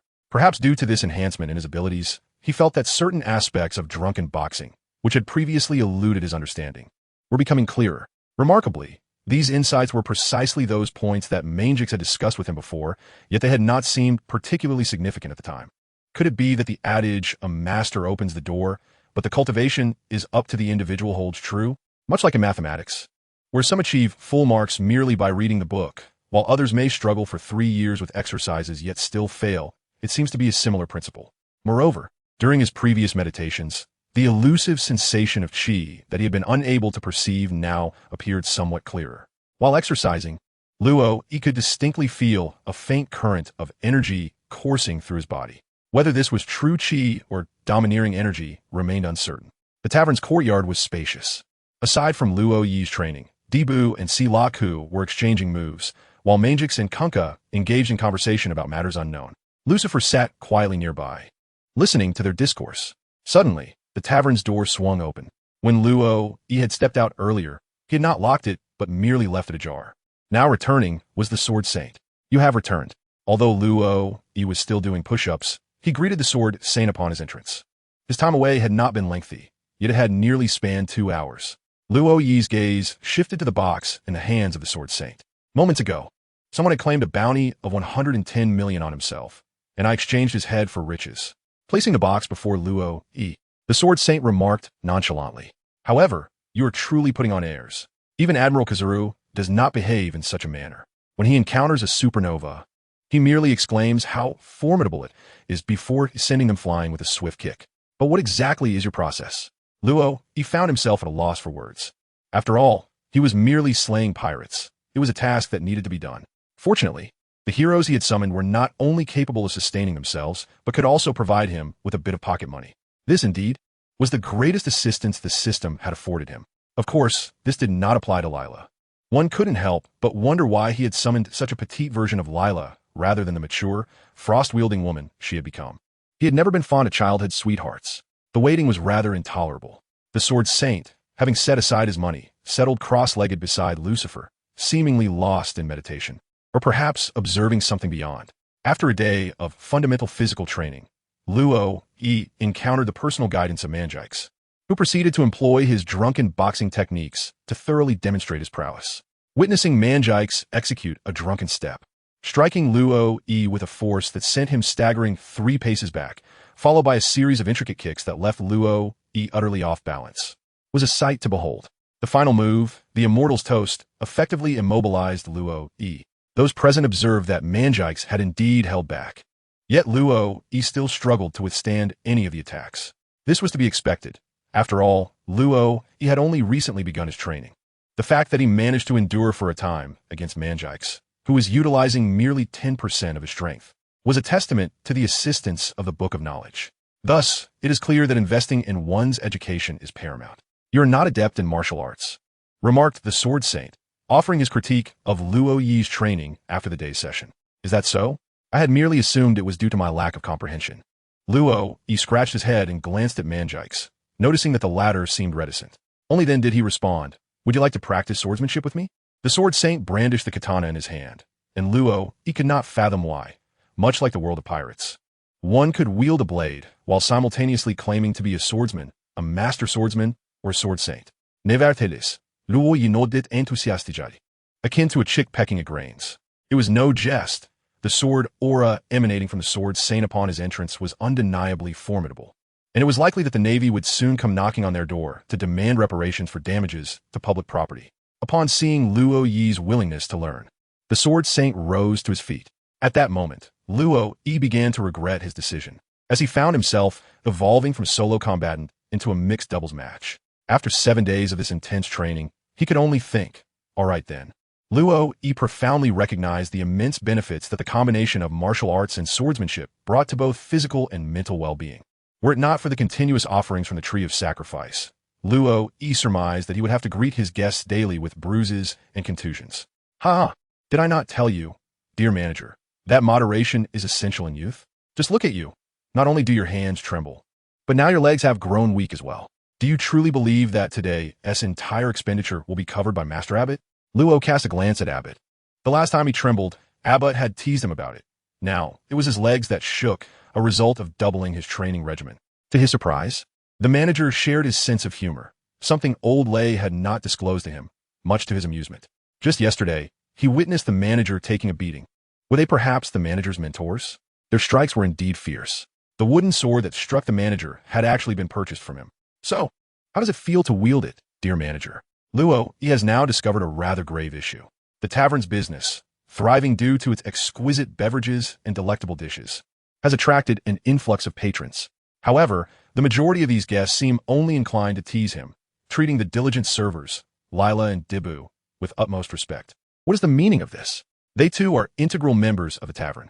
It is perplexing that patrons feel free to jest with me while refraining from doing so with the servers Lila and Dibu, the brewer Mangix, the chef Lucifer, the pirate hunter Slark, the novelist Aloes, or the esteemed swordsman Guardian. It appears they solely delight in mocking me. Do they perceive me as a fool? Today, all beverages will be offered at a discount of 20%. Luo Yi's smile radiated brilliantly, akin to an angel hailing from the depths of hell. The tavern's ambience was perpetually lively, with patrons engaging in playful banter and jest. Many regulars frequented the establishment, though not daily, as the costs were rather steep. Particularly the prices of libations, significantly higher than those of other taverns. The allure of the establishment stemmed largely from the restorative properties of the spring water. When Manjikes brewed the spirits, he infused them with this water, allowing imbibers to mend certain bodily injuries and even alleviate some mental afflictions. The clientele consisted not only of those engaged in strenuous labor, but also included individuals weary from life's burdens, as well as pirates. Nevertheless, Luo Yi's Tavern, now situated on Tavern Street, also welcomed a fair number of travelers seeking leisure. Luo Yi continued to polish the goblet, observing the patrons of the tavern, some engaged in playful banter, others sharing camaraderie, and a few enjoying the entertainment with smiles. Such is the life of a tavern keeper. President, the ship is repaired, and the cargo is ready. We can set sail soon, Oliver declared, his demeanor as fiery as ever. After Luo Yi concluded the day's business, Oliver made his appearance. Well then, who wishes to accompany me on this journey? Luo Yi inquired, glancing at the assembled company. It was evident that Kunkka had been shadowing Oliver and the others during the day for the past few days, keen to learn the nautical arts of this world. It was certain that Kunkka would join. As for the others, it depended on their desire to venture forth. Set sail? The last time we ventured out to sea was seemingly 2 years ago, the Sword Saint remarked as he rose, expressing his keen interest. Yinuo, who had been wandering the world to hone his swordsmanship, had found joy in his recent role as a mentor. However, arriving in a new world, how could one resist the temptation to explore? Just days prior, he encountered a formidable individual, a patron named Old Lei, whose exceptional prowess was immediately discerned by the Sword Saint. Yet, the man showed no inclination to engage, leaving Yinuo reluctant to initiate a duel. Venturing forth may lead us to encounter pirates or similar characters. And when that time comes, the decision to engage will be ours alone, he mused, contemplating the possibilities. After a brief pause, noticing only the Sword Saint had agreed, Luo Yi retreated to his quarters to prepare his belongings. This time, they would not be diving into the depths, nor would they require the simple-minded one to tow the vessel. The distance from Shambadi Archipelago to Folstad Island was considerable. This journey alone would likely demand around half a month for the round trip. With the Sword Saint aboard, it would present an opportunity to refine his own training. However, Luo Yi had just begun to practice the fundamentals of swordsmanship, diligently working on techniques such as drawing, lifting, parrying, striking, thrusting, dotting, crashing, stirring, pressing, chopping, intercepting, washing, hanging, flicking, slicing, prodding, wiping, shaving, and stabbing. These constituted the very essence of the foundational techniques, which even the Sword Saint practiced daily without a hint of complacency. Just as the saying goes, the economic base determines the superstructure. The sturdier the foundation laid, the mightier the future that awaits. Luo Yi was acutely aware of this truth, and had never once relaxed his diligence. After tidying up, he and the Sword Saint followed Oliver to the shore. President Luo Yi, Vice President Oliver, greeted Percy, who would also accompany them on this journey, as it was, after all, a return home. No widdies. We convened the merchant meeting precisely for the sake of profit. Luo Yi waved his hand dismissively. What Luo Yi stated is indeed a truth. For this journey, Oliver has prepared a substantial amount of supplies for daily living. If all were to be sold, after deducting the costs, it is conceivable that a profit of 1 to 2 million belly could be realized. After all, these are merely articles of clothing, food seeds, and various necessities. Whether there will be ongoing exchanges in the future depends on the willingness of the island's inhabitants. It is difficult to predict such matters. Some islands outright refuse interaction with outsiders, leaving one at a loss. Setting sail. At the command of Captain Kunkka, the ship, newly repaired and revitalized, unfurled its sails and embarked on its journey. It is uncertain what he has been engaged in over the past few days, but Luo Yi sensed a palpable change in the spirit of everyone aboard, especially the glances directed towards Kunkka, which were imbued with respect. After exchanging a few casual words with Percy, he proceeded to converse with Kunkka. Meanwhile, Luo Yi grasped a wooden sword and began to practice his swings on the deck. Unwavering in his training, the pursuit of mastery has never ceased. Though the battle has yet to commence, one wonders, should we encounter pirates, would it provide an opportunity to hone my skills? In truth, Luo Yi harbored a flicker of anticipation within. After all, who among men does not revel in the visceral thrill of combat? Who does not crave the exhilarating rush of close encounters? Who does not yearn for the intoxicating sensation of wielding power? Ahem. Luo Yi refers to the feeling of commanding the elements with a mere flick of the wrist. He swears by the life of a pirate king. As the vessel sails steadily, he gazes at the setting sun, which paints the sky in hues of crimson. reminiscent of his own future, vividly bright and brimming with promise. Even the speed at which he swings his wooden sword seems to quicken. Very well, but do not expect salvation from me. The sword saint nodded, uttering a truth that resonated deeply within Luo Yi. Training is both monotonous and exhilarating. Monotonous, for it entails the relentless repetition of the same actions day after day. Exhilarating, for one can distinctly feel the ascent of one's own capabilities. Yet, despite his attributes having reached a commendable level of 4, the attribute points continue to increment at a meager 1. Observing his own stats, he noted, strength, 76, agility, 76, intelligence, 80. Indeed, he is undoubtedly an intelligence hero. But what of his skills? Even if he has developed a FA Ade of strength, he must still be endowed with abilities. Luo Yi contemplated thus, having indeed mastered both Drunken Fist and the Dominance sword technique. It seemed only logical that he should possess some skills illuminated in his 6 skill slots, even if this assumption were flawed.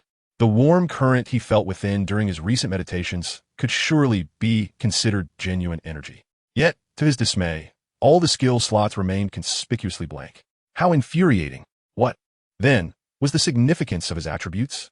A formidable super soldier? With a strength rating of 76 and a health pool of 1520. He was marginally superior to a typical super soldier, yet his attack power remained at a mere 76 points, rendering him inferior to those super soldiers encountered in certain custom maps. Those warriors wielded skills such as Death Finger, Divine Annihilation, Mystical Radiance, Flame Explosion, Chain Frost, Sonic Impact, and the Rite of Chaos, effortlessly showcasing their prowess. Unable to fathom this conundrum, Luo Yi resolved to defer his aspirations for skills until after the system upgrade. Speaking of which, he had yet to allocate any points to summoning following the system enhancement. How had he forgotten this crucial task over the past few days?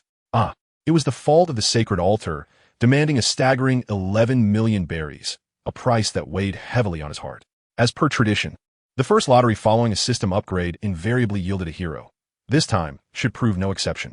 He wondered who might emerge, perhaps a gentle maiden who would grace him with a knee pillow, allowing him to gaze upward, unable to see her face. Merely a fanciful thought. Among the heroes, even the female characters bore an air of formidable challenge. Lalai, though youthful, would only serve as a temporary companion for nurturing. As for her future growth, he could hardly rely solely on his diligent hands. At that moment, an island came into view. Upon the lookout, a sailor, telescope in hand, shouted exuberantly. After a full week of sailing, the sea had been remarkably tranquil. Aside from his training, Luo Yi's sole pastime had been fishing and organizing the arsenal. He had acquired a considerable number of items previously and intended to meticulously arrange them. Upon his return, he anticipated that continuing the lottery would yield many fruitful combinations.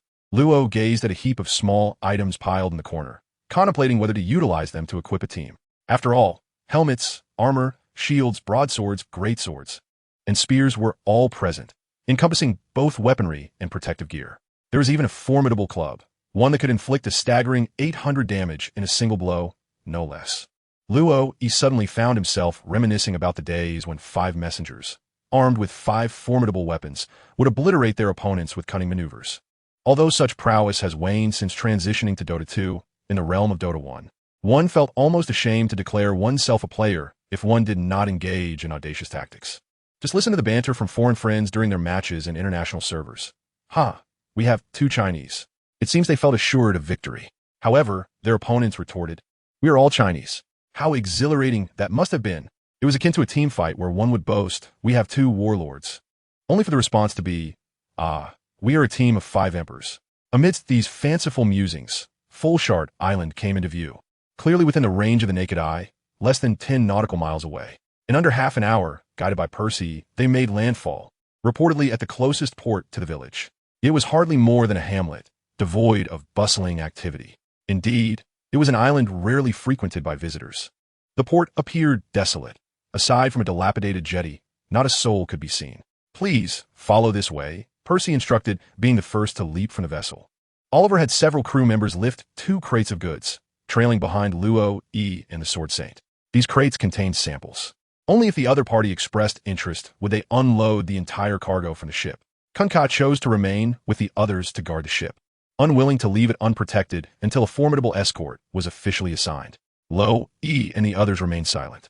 Accompanied by the Sword Saint, each person lifted a chest, followed by 4 members of the merchant guild, with 2 individuals per chest, making their way towards the village.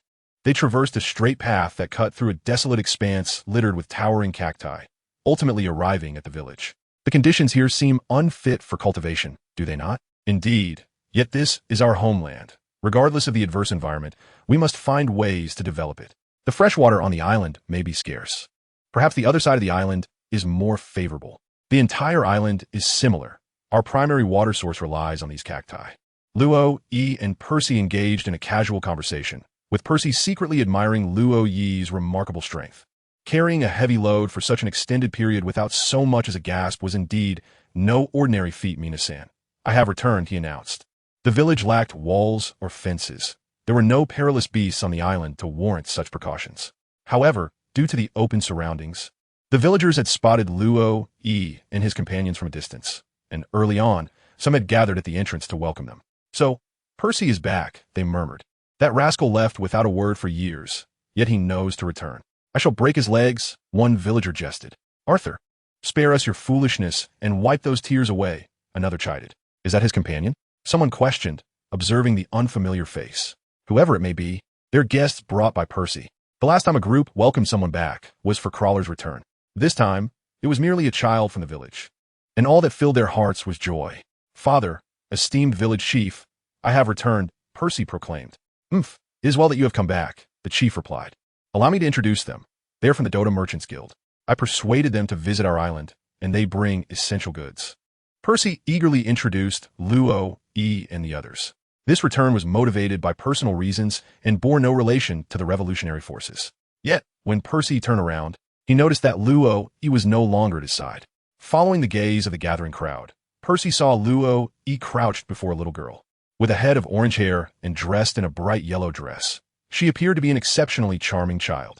The moment Luo Yi laid eyes on her, he had already recognized her. There was no denying it. The distinctive curve of his second sister-in-law's lips was unmistakable. Little sister, would you care to visit Fisherman's Island? A smile reminiscent of a trafficker graced Luo Yi's face. Whose subordinate am I? He mused. And who are you in relation to Kola? A woman, strikingly similar to an adult Kola, but with a visage even more pronounced, positioned herself before Luo Yi. At first glance, Luo Yi appeared to be merely a young boy, recently hauling a box, seemingly harmless. However, upon their initial encounter, he audaciously mentioned Fishman Island. Is that not the very abode of the fishmen? Those are indeed a notoriously savage group, and he dares to contemplate taking his daughter there? This was intolerable. Yet, Luo Yi merely smiled, leaving the decision to his second sister-in-law. Fishman Island? Kala peeked out from behind her mother. Indeed, our trading company has dealings with Fishman Island. If you wish to go, you may accompany us. A smile adorned Luo's face, transforming it into a slanted-eyed grin that exuded an air of danger. Indeed, Jinbei was also present. The mention of brother Jinbei fell like a thunderous bomb, instantly evoking memories of her days aboard the Sun Pirates and the sorrowful news of Captain Tiger's demise shortly after her return home. Her eyes brimmed with tears, cascading down uncontrollably. She recalled the days when she was enslaved by the celestial dragons, a time when her face bore a perpetual smile, for she dared not shed tears. Even when subjected to brutal cruelty that made her cough up blood, she maintained her facade, stifling her sorrow while tirelessly toiling with a rag in hand. The period of servitude left an indelible psychological scar on Keela, one that could not be measured. Even after her liberation from the chains of slavery, she clung to her former habits until she boarded the ship of the Sun Pirates. To erase the shadows that haunted her, Tiger forcefully replaced the celestial dragon's mark on her back with the emblem of the Sun Pirates, a blazing red sun, symbolizing liberation and freedom. Keela vividly remembers the words Tiger spoke as he cast his pistol into the sea. What harm is there in weeping? Do not conflate us with those celestial dragons. Set sail, my comrades. We must ensure this child returns to her homeland. Without Tiger, she would have never escaped the clutches of her past shadows, let alone return home. Yet, upon hearing the news of Tiger's death, she was plunged into a profound skepticism towards the world and its governance. Why would the hero who liberated slaves be slain by the Navy? Why does everyone perceive fishmen as villains? How could the rulers of the world be the celestial dragons? In that year, Keela was merely 11 years old. She had fled from Mary Geos at the tender age of 8. Now at 13, who could have imagined that a child still within the bounds of compulsory education would endure nightmares that others may never encounter in a lifetime? Perhaps it was the mere mention of Jinbei's name that stirred something within her. In that moment, even Keela's mother ceased to impede her. It was evident to all that Keela's return was solely due to the intervention of the Sun Pirates. As for the celestial dragons, they were filled with unrelenting animosity. They were aware that the Navy had ambushed Tiger on the island, yet they chose to remain silent. This was a transaction, a necessary compromise that allowed the Navy to relinquish Keela, once considered their private possession. They were mere civilians, powerless in the face of such overwhelming forces. Just ponder how young Keela was when she was captured. They had no means to resist. The Sword Saint stood behind Luo Yi, uncertain of his intentions, having only arrived in this world a mere fortnight ago. Nevertheless, he had indeed heard of Jinbei, for the 7 warlords had only recently emerged, establishing themselves as a formidable force at sea, orchestrated by the Navy to counterbalance the emperors of the New World. What connection could this little girl possibly have with Jinbei? Witnessing Keela in tears, Luo Yi gestured for Percy to approach, who promptly complied. Prior to their interaction, he had received instructions to follow Luo Yi's commands without question. This little girl seemed to embody the very talents they required. According to the narrative, this was the year Keela would join the Revolutionary Army, facilitated by Haku's guidance. However, Luo Yi was unaware of when Haku had arrived on Fulshad Island, nor did he understand the reasons behind it. Perhaps Percy had longed to return home, and Haku, familiar with the island, suggested accompanying him. His presence had slightly altered the course of events. Understood, Percy nodded, while others may have been oblivious to Luo Yi's words. He grasped their significance.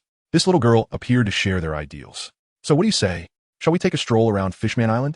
Luo Yi once again proposed to Kala. Kala nodded vigorously, her slender neck drawing Luo Yi's concern that she might inadvertently nod it off. Gently, he patted her head and mused. You are all such sea enthusiasts. I can see the real-life second sister-in-law. Are you not envious? Regarding the matter of departure, Luo Yi suggested that Kala discuss it with her parents, while the business affairs would be deftly managed by Oliver. Percy, as the intermediary, naturally could not be absent from this arrangement.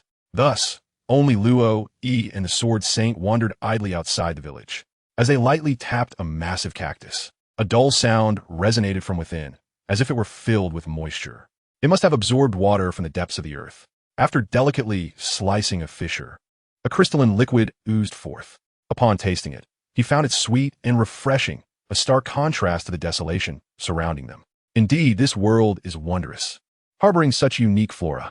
A sudden desire to take a cactus back home crossed his mind, but he ultimately abandoned the idea. He had no wish to be sent crashing into a cactus by Mangix while training in the tavern's yard. After a while, Percy, panting heavily, found Luo Yi, who was leisurely ambling on the island. What is the matter? He inquired. Is it about Kala? Are you considering having her join the Revolutionary Army? Indeed. Luo Yi replied. But why? Percy questioned. Joining the Revolutionary Army is no trivial matter. Such a young girl, if discovered, might not live to see adulthood. After all, it was for her safe return that Tej met his demise. Upon hearing a remark from Luo, Percy suddenly comprehended the situation. No wonder Tiger had been ambushed by the Navy. It was all to escort that little girl home. A girl who witnessed her benefactor's murder. A former slave of the Celestial Dragons, naturally harbored doubts about the government. Indeed, she was the most suitable candidate for the task. I wish to take this little girl to Baldiago and, while we are at it, meet with Dracul. Can you establish contact? I will need to reach out to the intelligence department for that. Very well. You proceed with the contact and inform me afterward. Understood, Chairman. For reasons unknown, as Percy made his way to the village, a sudden question arose within him. To whom do I belong? The Pirate King is about to be born. A tale fit for the eyes of the young and the youthful at heart. Not for any other reason, but for the sound emitted by the phone bugs when they ring. In the Dota Tavern, Mangix answered the tavern's phone bug.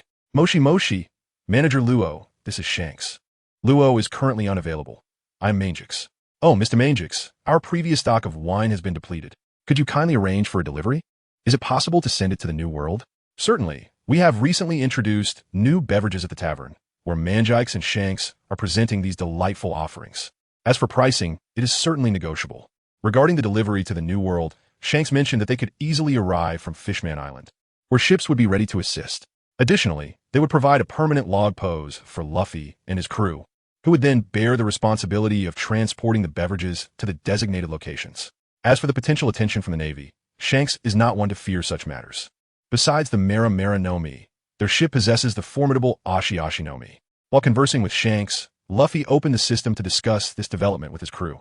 Luffy expressed his approval, as he intended to take Kara to Fishman Island, and then proceed to the New World before returning. Naturally, anyone wishing to join is welcome. At the very least, Slark would be on board. Shanks and his crew ordered a substantial quantity of beverages, totaling 500 barrels across 3 types. Therefore, for the time being, they would not be sending any supplies to Ryugu Palace, as they had likely not finished the previous shipment. This placed a burden on Manjikes, who was solely responsible for preparing all this alcohol. Although brewing is a favored task for the pandas of the OU Society, even the most beloved activities can become tiresome when overdone, much like grinding through numerous dungeon runs in a single night. At this moment, Luffy was preparing for their return at Fuchsia Island, merely chatting with Kara beside him. Despite having been home for 2 years, Kara had not forgotten about Tiger and the others. She eagerly anticipated meeting Jinbei on this occasion. Percy, acting on Luffy's suggestion, went to persuade Kara's mother. After an emotional farewell filled with tears, Kara joyfully boarded the ship with Luffy. It was quite the spectacle, a gathering of dramatic personalities. Oliver was orchestrating the unloading of goods, having sold all the supplies they brought to the villagers. However, not all transactions were conducted in berries. Much was exchanged for local specialties intended for sale back at Sabeti Archipelago. Given recent business dealings, Oliver had been scouting for land on the island to construct a large building for selling goods sourced from around the world. The reason for not purchasing an existing building outright was the cost. Constructing one would be more economical. Oliver had discussed this plan with Luffy, who found it feasible. Currently, they had 2 reliable partners for regular trade, the Gosa Kingdom and Fishman Island. Beyond beverages, Oliver was also preparing to sell items not found on these islands. Royal business could only be conducted periodically, while trade among the populace was far more frequent. The Gosa Kingdom had a fair number of merchants, as it was relatively safe, and the citizens had the purchasing power to match. Fishman Island, on the other hand, was a different story. Most arrivals were pirates, with very few merchants. It is no wonder, given the perilous journey, that one could easily lose a ship, crew, and cargo to the depths of the sea, becoming just another tale of maritime disaster. Many of the village's specialties were crafted from giant cacti, which Oliver recognized as a boundless opportunity for commerce. For instance, keeping some on board as emergency water and food sources was crucial while at sea. Luffy remained uninvolved in the business affairs, as they were Oliver's responsibility. In this world devoid of banks, even losses merely meant a reduction of capital. Luffy knew he would never truly be at a loss. Luo's thoughts are remarkably straightforward, as are Oliver's. He does not resort to usury. His business is thriving as it stands. With lucrative beverage projects within the Chamber of Commerce, he can boldly experiment with other ventures. As for the local specialties from the village, they should sell, albeit not without difficulty. It will take some time to recoup the initial investment. Kurla speaks little, yet her inquiries about the Sun Pirates are frequent. Residing here, her only source of news about the outside world is the occasional delivery from a newsbird. The last tidbit she learned was that Jinbei had assumed the role of captain of the Sun Pirates, subsequently becoming one of the 7 warlords of the sea. After that, no further updates followed. Brother Jinbei is currently serving as a guard in Ryugu Palace. I shall inquire further and arrange for you to visit Ryugu Palace. Luo, he spoke with a promise. If it were merely a commercial transaction, he would not have dared to say such a thing. However, being the savior of Princess Eg imbued his words with a different weight. Is that true? The Dragon Palace City? Kala exclaimed with a face full of longing. Indeed, the Dragon Palace City is truly magnificent. Luo began to recount the tales of Fishman Island and Dragon Palace City to Kila. The Sword Saint sat nearby, listening intently. He had been summoned only after Luo's return from Fishman Island and had never set foot there himself, sparking his curiosity. Meanwhile, Percy, standing at the back of the crowd, was engaged in communication via a transponder snail. Indeed, Manager Luo mentioned recommending a young girl to join their ranks. Yes, the very girl whom Tiger had escorted back to his homeland. They were to make a trip to Fishman Island, with the intent of meeting the sea warrior Jinbei. Were arrangements made for personnel to receive them at Fishman Island? I see. As Percy conversed with his superiors, he followed the directives given to him. It appeared that they were indeed preparing to escort Luo and his party to Baldiago. How would be of it? He had been part of the Revolutionary Army for quite some time, yet had never made such a journey. It seems that Manager Luo's status is quite extraordinary. Fishman Island, you say? Understood. Hearing Percy's words, Luo nodded. All he needed to ascertain was whether he could go and to establish a sanctuary in Baldiago. In the future, should he wish to visit, he would be able to simply soar there. However, upon returning this time, it would indeed be time to commence a lottery. With the system's level elevated to 4, the cap on items had likely risen to those valued under 2,000 gold coins. This signifies that a remarkable artifact, one that would allow Luo and his companions to wander freely, was on the verge of creation. The journey back is always swifter, for on Luo's map, this route was already familiar to them. Of course, it might also be due to the significantly lighter load of the ship. Luo, he continued his daily regimen of exercise. After observing for 3 days, Kala was eventually persuaded by him to partake in physical training as well. After all, his sister-in-law is destined to become a master of fishman karate, and it is imperative that her physical prowess keeps pace. Observing her slender frame, one could see that during meals, she hesitated to take meat, her eyes filled with embarrassment. It was Luo who relentlessly filled her bowl, eliciting tears of gratitude from Kala watching her weep as she ate. It was evident she had not been well fed in the village. Indeed, it was a sobering thought. A village that could scarcely muster a few 100,000 buri had resorted to trading its local specialties to procure the necessary supplies for the ship. The crew had sampled several tons of cactus on board, savoring its delightful sweetness, an experience that never grew tiresome, no matter how frequently they indulged. Moreover, the flesh of the cactus proved to be remarkably filling, distinctly unlike vegetables that leave one hungry shortly after consumption.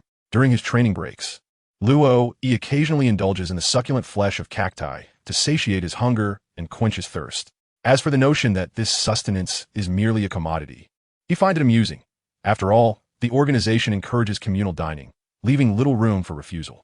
On this journey, the vice president has advised everyone to adopt a mindset of accepting potential losses. This voyage was chosen by the esteemed president to forge a friendship with a particular organization, leaving any concerns about profit and loss irrelevant, as they are merely salaried employees. The true consideration revolves around the crew trained by Captain Kunka, who has recently assumed command. Among the 20 individuals embarking on this expedition, several have become long-term members of the guild following Oliver's narrative. In addition to a fixed monthly salary, the guild provides 3 meals a day, contingent upon their participation in daily training, except during sea voyages. Most of those genuinely wishing to join the guild are young, predominantly in their teens and early 20s, with only a couple of older individuals in the mix, residing in accommodations specially rented by the guild. They undergo what resembles a militarized regimen of training, resulting in noticeable improvements in their physical condition each day. Furthermore, their discipline and organization increasingly resemble that of a formal unit.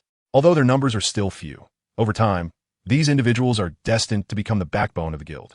Not to mention, possessing combat capabilities equivalent to that of a rear admiral, even without mastery of hockey, ensures a reasonable level of safety while navigating the initial segments of the Grand Line. After all, only pirates with bounties exceeding 100 million possess such formidable combat prowess. Consequently, a common sight aboard the ship is Luo and Kila practicing on the stern deck, while on the bow, Kunka conducts daily training with the 20 crew members. During his moments of respite, Luo often finds himself gazing at the array of items he currently possesses. To be candid, he harbors a strong desire to utilize these treasures. To illustrate, he has already acquired 4 out of the 5 pieces of the coveted set. The Yule's Scepter of Divinity, colloquially known as the Wind Staff, possesses the remarkable ability to elevate oneself or an adversary into the heavens, rendering them invulnerable, a true artifact for evading pursuers. The Force Staff, affectionately dubbed Push, can propel any targeted entity a staggering 600 yards in the direction it faces, a tool notorious for leading allies to their doom without remorse. The Ghost Scepter, scientifically referred to as the Green Staff, allows its wielder to enter a spectral state, evading physical assaults, though it amplifies magical damage by 40. In encounters with formidable martial artists, it feels as though one becomes invincible. The Shadow Blade requires no introduction. It is the quintessential device for stealth, an absolute necessity for clandestine ventures. However, Luo believes that the invisibility granted by the Shadow Blade is ill-suited for the confines of a women's bathhouse. He considers the Shadow Amulet, used to craft the Shadow Blade, to be a more reliable option. At the very least, when cloaked with the Shadow Amulet, remaining still ensures that the stealth remains intact. Of course, whether minimal movement counts as stillness remains untested by Luo. Yet, he has yet to acquire the final piece of the set, the Blink Dagger, which remains elusive until the system ascends to the next level. After all, this item commands a price of 2,250 in the game, allowing one to blink across a distance of 1,200 yards. To translate this into real-world terms, 1 yard equals approximately 0. 9,144 meters, thus making 1,200 yards equivalent to 1097. 28 meters. Imagine striking with a shadow blade and then instantly leaping a kilometer away. Would one not be filled with trepidation? Moreover, the cooldown for the blink dagger is a mere 15 seconds, making it extraordinarily advantageous. In fact, when facing off against AI opponents while equipped with this item, Luo often feels as though he is toying with them, caught between guilt and exhilaration. However, with 4 formidable artifacts from the set in his possession, he finds himself bereft of opportunities to wield them, leaving him with a sense of unfulfilled longing. If only he could encounter a villain to indulge in a moment of revelry. Yet, the course of events rarely aligns with our expectations. Luo and his companions successfully returned to the Shambody archipelago. Along the journey, they encountered not a single pirate, nor did they come across any other vessels. Each day, aside from a crew, the only living beings they saw were the fish they caught from the sea. "President, I shall attend to my duties now," Oliver remarked, not lingering any longer. Although the trading company had been established for a short while, they were far from idly managing affairs like Luo. The entirety of the company's operations rested upon their shoulders. "Go ahead, do not mind me." Kunkka also bid farewell to Luo before attending to his own matters. During this period, aside from residing at the tavern, he had not contributed to its operations. For him, assembling and training the fleet members was of paramount importance. Should he discover a promising candidate, Kunkka even contemplated nurturing them to become capable of independently managing a fleet, thus aiding Luo in the process. Standing by the shore, Luo did not hasten to return to the tavern. The hour was already late. After Oliver and the others unloaded their cargo, they would need to arrange for someone to apply a protective coating to the ship before transferring Shank's goods aboard. All these tasks would take at least a day at the earliest. Having just received 100,000 berries from Oliver, Luo was prepared for a round of draws. No, 10 rounds, to be precise. He felt a sense of anticipation, aside from the items he would draw, which hero would manifest this time. Summoning the system interface, he proceeded to place the 100,000 berries directly into 10 consecutive draws. An advertisement then popped up, typical of the routine. Before Luo a teleportation array materialized. As anticipated, the inaugural upgrade assuredly summoned a hero. The magic array illuminated, and this time, it was evidently much larger than before, surpassing the size of the one that had appeared when the Sword Saint arrived by more than double. Luo began to speculate. It appeared that the creature arriving was of considerable size, yet did not manifest in the grandiose manner of a dragon as one might expect from Aurora. According to Aurora, she had indeed compressed her form. Had she assumed her full stature, even the tavern would have needed reconstruction without the intervention of Lucifer's wrath.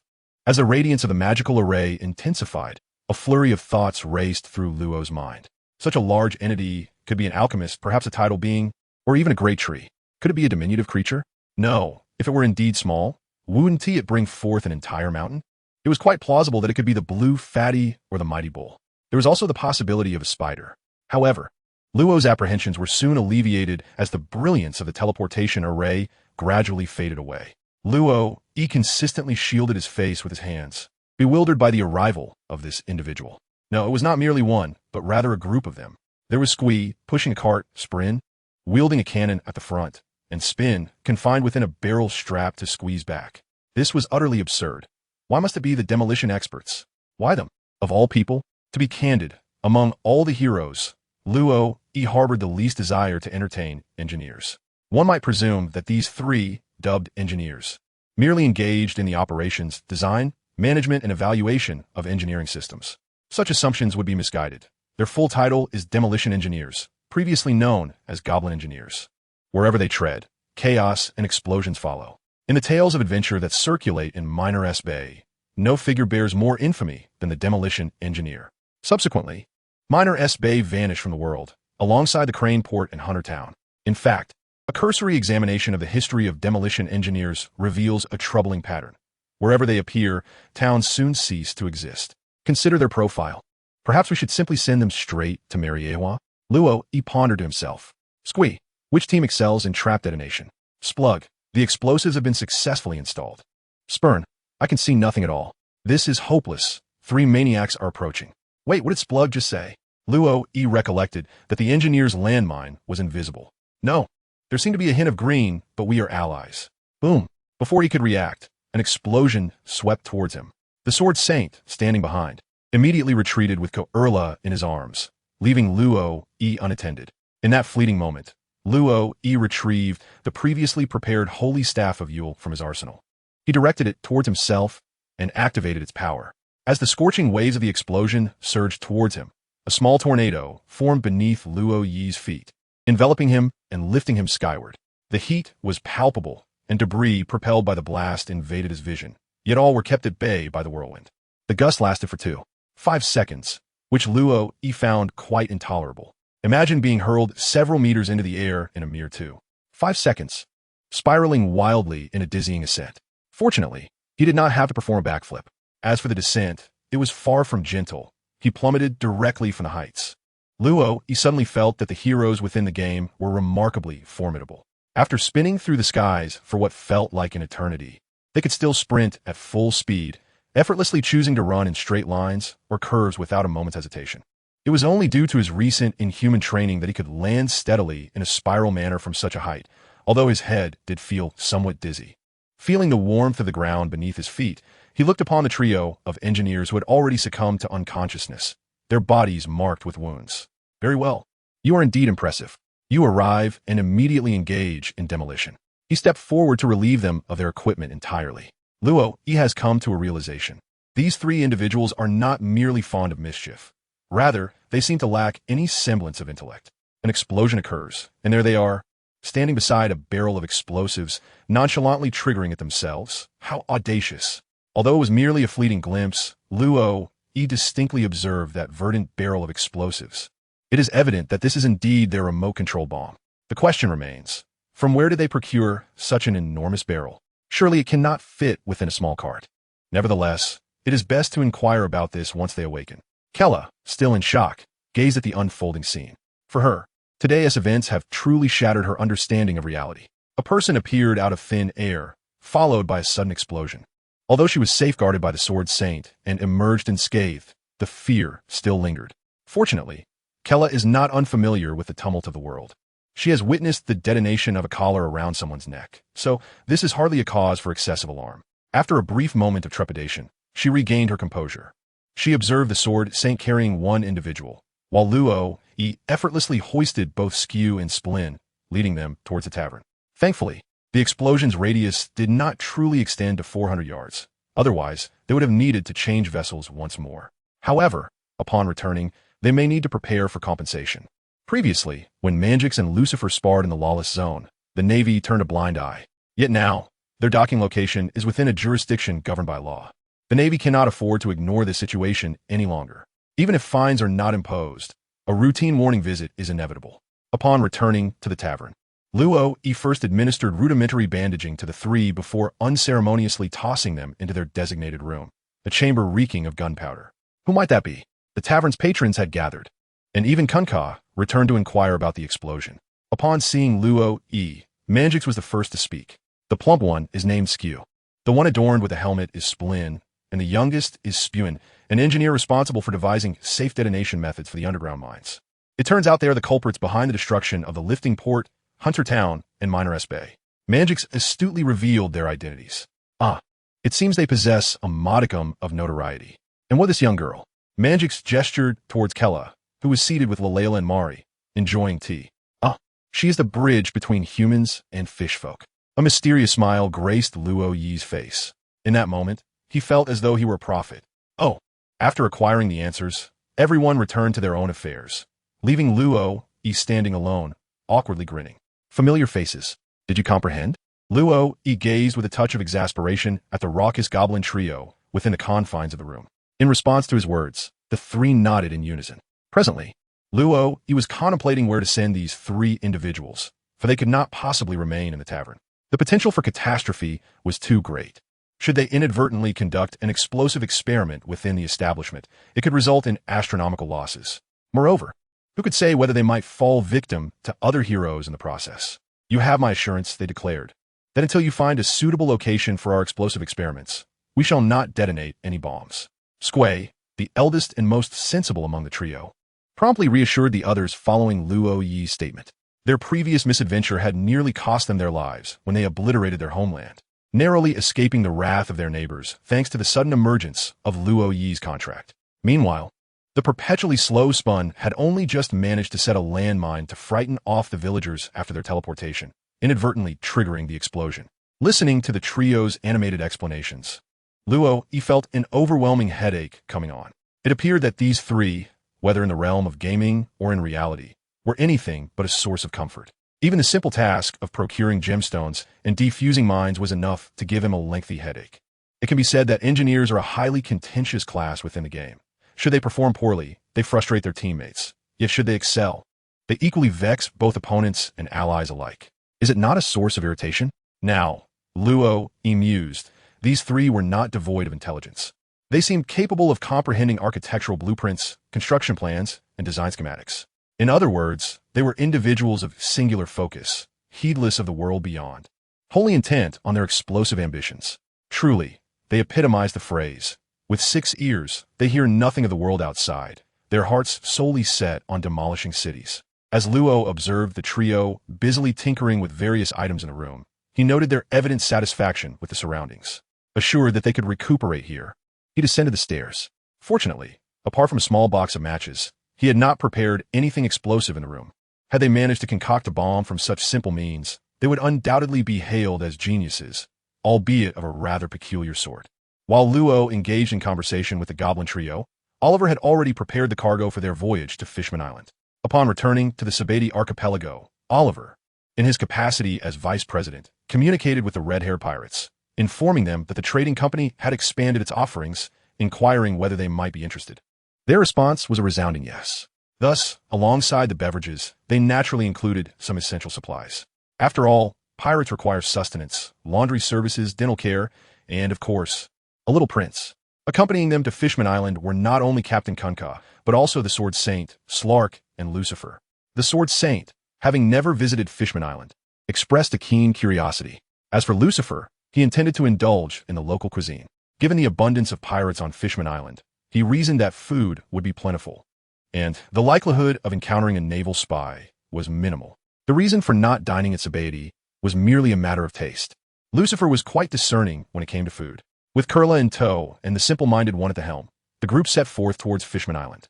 Navigating the depths of the ocean without a reliable navigator is perilous. Thus, the sea beast pulling their vessel provided a nearly guaranteed passage to their destination. Upon their arrival on Fishman Island, Slark and the simple-minded one wandered off, leaving Lucifer to seek sustenance at the port. Kunka saw no reason to remain with the ship and disembarked without hesitation. Oliver, who always accompanied them on their voyages, did so again, considering that the trading company possessed but one ship. Despite the considerable orders they handled, the costs were not insignificant. This time, he seemed keen to procure local specialties to take back, as these were well received in Sabati. Meanwhile, the Sword Saint, with the belly Luo had given him, began to explore the island, leaving Luo and Kurla to wait at the entry point. Suddenly, a luxurious phoenix carriage descended from the sky, bringing with it Princess Odoheim and her 4 children. After greeting Princess Odoheim and the 3 royal offspring, Luo invited Kurla to join the introductions. Brother Jinbei must be at Fishman Island, he remarked. Luo, he highlighted the essence of this journey. Rest assured, Neptune informed Jinbei to prepare a surprise upon learning that you would be bringing Kira along, although he did not disclose the specifics regarding Kira. His Majesty truly possesses a childlike spirit. Luo Yi's lips twitched momentarily. He understood that Neptune could occasionally be thoughtless. Yet he never anticipated that he would prepare a surprise for Jinbei. Meanwhile, Kara sat beside them, somewhat at a loss, especially in the presence of the large mermaids, who were unlike their companions, Tiger and Jinbei. Particularly striking was Princess Shirahoshi, draped in a deep blue cloak, exuding an exquisite beauty. On this occasion, he had not brought any special gifts. However, he possessed a remarkable item that could swiftly replenish vitality, ideal for urgent treatment in the event of injury. As he spoke, Luo retrieved 3 small green vials from within his cloak. No one questioned the origin of these healing potions, which had evidently not been stored in his pockets. Just as no one pondered how Nami, clad in a bikini, could produce a weather stick longer than herself. Receiving the gift with utmost seriousness, Odoheim bowed her head in sincere gratitude. As the great knight of the sea, Neptune was no stranger to injuries. This island was far from as tranquil as it appeared, especially with the advent of the great pirate era. After engaging in light conversation, particularly with the 4 children who had never before seen the world above the sea and were filled with curiosity about the sun, Kara, encouraged by Luo E, shared tales of the cacti from her homeland, eliciting gasps of astonishment from the children. Odoheim sat poised, observing the young man who conversed so effortlessly with her children. He bore no resemblance to a typical 15-year-old. Soon, the group arrived at the Dragon Palace. As a member of the Seven Warlords, Jinbei was currently in the banquet hall of the palace. Your Majesty, may I inquire why you summoned me? Please wait a moment. Odoheim and the others will return shortly. They are fetching an acquaintance of yours. An acquaintance? You'll find out soon enough, Neptune teased, winking playfully. It wasn't long before the doors to the banquet hall swung open. Upon seeing the little girl who entered, even Jinbei's typically stern demeanor faltered, revealing a look of astonishment. Kara, what brings you here? Big brother Jinbei, it was Mr. Luo E who brought me. 1:30. Upon encountering Keela, Jinbei was indeed taken aback. He had been summoned by Neptune today, entirely unprepared for such an unexpected visit. Now a member of the Seven Warlords, Jinbei found his position ill-suited for a role within the Ryugu Palace. His previous presence in the palace was solely due to the attack on Princess Odoheim by Vanderdecken, which compelled him to offer his protection. However, this time, he was invited as a guest, with Neptune assuring him that a gift awaited, yet he was unprepared for such a delightful surprise. Through Keela's recounting, Jinbei came to understand the unfolding events. It turned out that Luo E had ventured to Fuchsia Island, from whence he brought Keela. Jinbei pondered how Luo E had discerned Keela's connection to their sun pirates. Casting a curious glance at Luo E, he felt there might be secrets held there. After all, how else could Slark fortuitously appear on Fishman Island twice, and so conveniently rescue Princess Odoheim? Nevertheless, Jinbei refrained from probing further.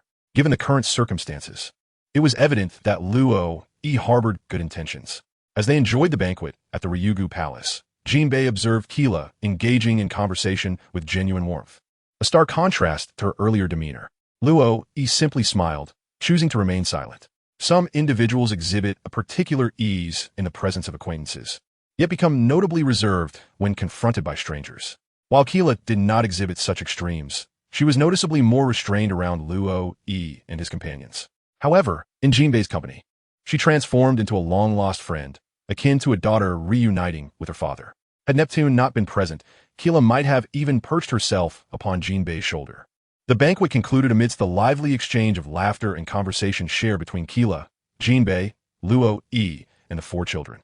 Luo E and Kula did not linger long in Dragon Palace City. Accompanied by Jinbei, the three of them journeyed to Fishman Island, where they strolled around with Kula, taking the opportunity to visit their former comrades from the Sun Pirates. Kula was entrusted to Jinbei, and they bid her farewell for the time being. Luo gazed at Keela, who was truly perched upon Jinping's shoulder, and nodded affirmatively. Rest assured, I shall leave it in my capable hands. After the two agreed upon a rendezvous point, they proceeded to part ways. As Luo E opened the system interface, he observed the active presence of Lucifer at the port, glanced at the Sword Saint leisurely wandering on the island, and finally noted Kunkka, who was at the Fishman's AF. Well, since you all have your pursuits, I shall meander on my own. The most carefree travel often entails no meticulous planning. One simply ventures into a city of choice, avoiding all tourist attractions, wandering aimlessly like a headless fly. In doing so, one can easily uncover hidden secrets. For instance, the inconspicuous shops along the streets frequently offer truly delectable dishes, while the opulent, lavishly decorated restaurants, often beyond the reach of the average person, may not deliver the same culinary delight. This world may lack unique characteristics, yet it seems to abound with delicious offerings. Perhaps this is a way for Oda-sensei to compensate for the limited variety of cuisine in his homeland. Strolling about Fishman Island, one can witness a myriad of situations. For instance, the current attitude of the island's residents towards humans remains far from optimistic. On the bustling streets, Luo E encountered a multitude of humans, predominantly pirates. The glint in the eyes of these marauders was unmistakably one of avarice. As they beheld the enchanting merfolk, an insatiable greed was evident in their gaze. In a life steeped in bloodshed, they naturally indulged in immediate pleasures. The allure and worth of the mermaids were sufficient to tempt even the bolder pirates into perilous ventures. Having arrived at Fishman Island, it would be a disservice to oneself to leave without some local treasures. However, possessing the strength to seize such treasures was paramount. Don't run away. We shall summon the captain, one pirate declared. Our captain boasts a bounty of 80 million. You'd best be cautious. My hand is broken. Yet this individual's martial prowess is clearly formidable, he muttered. A group of 7 or 8 pirates scrambled past Luo Yi, their bodies marred with wounds, while behind them lay a dozen incapacitated pirates on the ground. "Clear the way, do not obstruct," shouted a bloodied pirate as he fled, nearly colliding with Luo Yi, reaching out in an attempt to shove him aside. Yet, alas, his strength did not permit such a maneuver. Luo Yi merely raised his right hand to grasp the pirate's wrist, twisting it with a deft motion that sent the pirate crashing to the ground. His left hand swiftly followed suit, delivering a punch to the pirate's head, rendering him unconscious before he could even utter a sound. While his drunken boxing skills were not particularly impressive, this was merely in comparison to the likes of Manjikes. Given his current strength and agility, both nearing 80, the movements of these pirates appeared to him as inconsequential as a snail being pursued for $1 billion. Fortunately, Haku had returned. Indeed, without Haku, the island would have faced yet another embarrassment. If humanity were to be characterized by such individuals, I would harbor some trepidation about living under the sun. Not necessarily. These are all pirates, criminals among humans, but surely there are good people among us as well. Moreover, even among pirates, not all are malevolent. The Whitebeard pirates, for instance, have been known to protect our Fishman Island. After dealing with the pirate who sought to lay hands on him, the others showed no inclination to rescue their comrade. Instead, they fled in succession. Whether they dared to summon their captain for retribution remained doubtful. Luo gazed at the distinctly taller merman clad in a karate uniform of vibrant yellow. It was undoubtedly Haku. The revolutionary Haku was indeed the most suitable candidate to rendezvous with them at Fishman Island. However, do you no longer require training for Sabo? Has he already begun mastering the Dragonclaw Fist? Luo Yi is also uncertain about the timeline of the Revolutionary Army. The portrayal of the Revolutionary Army in the manga is exceedingly sparse. The identities of other members remain undisclosed, yet the leader, Dorag, is renowned across the globe. Luo Yi noticed that Haku's expression as he looked at him clearly indicated recognition. Pointing to an adjacent deserted street, Luo Yi proceeded to walk ahead. After a short while, Haku followed him from behind. "Mr. Luo Yi," Haku called out respectfully. "Mr. Haku," Luo Yi politely responded, "I hear you are heading to White Soil Island. We are well prepared. There is no rush, as I must first make a delivery to the New World. By the way, you are aware that I will be bringing a little girl along, correct? It has been acknowledged. She is currently with Jinbei. You may wish to make her acquaintance, as she is likely to be a promising disciple." "Jinbei, it seems this little girl possesses an extraordinary identity. That is acceptable. I would like to bring 3 additional individuals. If possible, I need to inquire about this, as it is preferable for our headquarters that knowledge remains limited. These are 3 capable individuals, and I believe they would be of great use to your revolutionary army. If that is the case, it should pose no problem. In the realm of white soil, certain matters can transpire swiftly or languidly." As Kala accompanied Jinbei to meet the members of the Sun Pirates, and Haku had been with Jinbei for quite some time, while coincidentally meeting with the individuals recommended by Luo Yi aboard the merchant vessel, directly set sail for the New World. Just as there are descending currents, there are also ascending ones. With the assistance of the amiable crew, they successfully arrived at the New World. The exchange did not involve any officers from the Shanks Pirates, but rather a small contingent of crew members. However, this time, they provided Oliver with a permanent log pose, indicating that all future shipments could be directed to that location. After the goods were exchanged, they returned to Fishman Island, picked up Kola and Haku, and then proceeded back to Sabaody Archipelago. Baldigo, as the base of the Revolutionary Army, is not a location to be chosen lightly. This is an uncharted island, devoid of any magnetic field, rendering both log poses and permanent log poses ineffective in reaching it. Thus, a question arises: how does one arrive there? The answer is simple: follow in the footsteps of others. Luo Yi's current situation is as follows. He has procured a small sailing vessel from the revolutionary forces of the Sabaody Archipelago. This journey is neither particularly brief nor excessively long, requiring several days for completion. During the outward journey, Haku emerged directly from the water, as the fishmen navigate their aquatic realm with the same ease that humans traverse land. However, upon their return, 5 individuals accompany him. Among the 3 that Luo Yi brought along, they appear somewhat foolish, with one even ensconced within a barrel. Notably, their teeth protrude dramatically, reminiscent of the formidable fangs of Jinbei. Yet, they do not seem to belong to the fishmen race. Luo Yi identifies them as goblins. Haku is unfamiliar with the goblin race and is acutely aware of his own limitations in nautical skills. It is rather redundant to mention, as a distinguished fisherman, what need has he for seafaring expertise? The ocean serves as his ally. Plunging into the sea feels akin to returning home, where the fish converse melodiously, each a remarkable entity in their own right, a place he profoundly cherishes. Consequently, Luo, he must take the helm himself. This voyage has proven to be quite unexpected. Haku, the unreliable companion, astonishingly failed to bring along any members of the revolutionary forces. The entire crew consists solely of the 6 of them, and it is a blessing if the 3 goblins refrain from causing any disruption. As Luo, he engaged in communication with Kunkka to learn the art of navigation. He busied himself alongside Haku. Fortunately, both possessed exceptional stamina, and ultimately, they managed to set the vessel in motion. At that moment, Luo, he cast another glance at his skill panel. Well, it seemed that operating a ship did not quite qualify as a learned skill. So what was the next step? Was it necessary to level up? Lo, he speculated thus. Since such a notion had arisen, there was no need for further contemplation. Fortunately, Kurla was obedient and considerate, assisting considerably aboard the vessel, even preparing their meals. The provisions consisted of fish caught directly from the sea by Haku, supplemented by an assortment of vegetables and fruits previously stocked on the ship. After 3 tumultuous days of navigation, marked by both serene weather and tumultuous storms, the conditions of the Grand Line mirrored the capriciousness of one's mother's emotions, ever-changing and unpredictable. Yet, there was no recourse but to accept this reality. Ultimately, however, they set foot upon this expanse of white soil. Scattered with yellow sand and rugged stones, it appeared desolate. None would have anticipated that this was, in fact, the stronghold of the Revolutionary Army. Under Haku's guidance, they ventured deeper into the heart of the Revolutionary headquarters. As for their vessel, it had already been whisked away by members of the Revolutionary Army, presumably to be concealed. After traversing several mountains and crossing a number of parched rivers, the terrain was rugged and arduous. Kurla, led by Lo E, followed closely behind the goblin trio, and upon rounding a cliff, they finally arrived at a concealed entrance. Upon entering, they ascended a staircase, and Lo E, feeling the weight of exhaustion in Kurla, carried her upon his back. After what felt like an eternity of climbing, they finally reached the inner sanctum of the Revolutionary Army. "Welcome," Mr. Lo E greeted Sabo. Compared to their last encounter, Sabo seemed to have matured considerably. It appeared that Drag had indeed taken him to the East Blue. One could only wonder if his memories had resurfaced. "I am grateful for your prior counsel, Mr.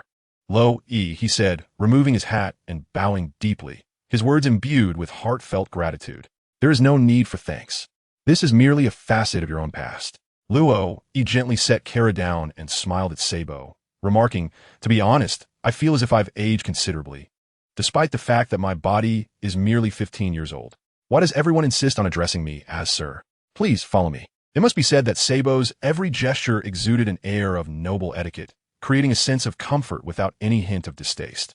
Unfortunately, the aristocrats of this world predominantly emulate the behaviors of their counterparts in other realms, and few possess commendable qualities. A single fly in a pot of porridge can spoil the entire dish. Yet, what value do a few grains of porridge hold in a pot tainted by flies? Under Sabo's guidance, Luo E and his companions ventured outdoors.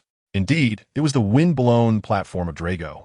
It appeared that this was the only location the revolutionary leader could be found within the confines of the headquarters.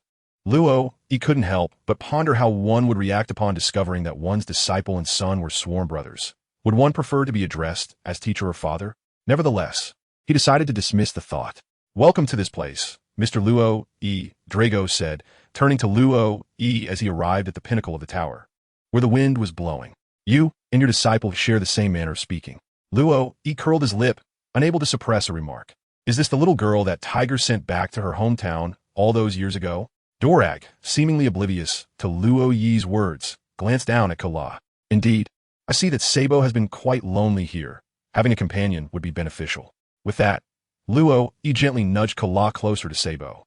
Upon noticing the sudden proximity of the young girl, Sabo blushed slightly and turned his head away, while Kala shyly lowered her gaze, their fingers anxiously poking each other in front of their chests. "This is indeed a splendid idea.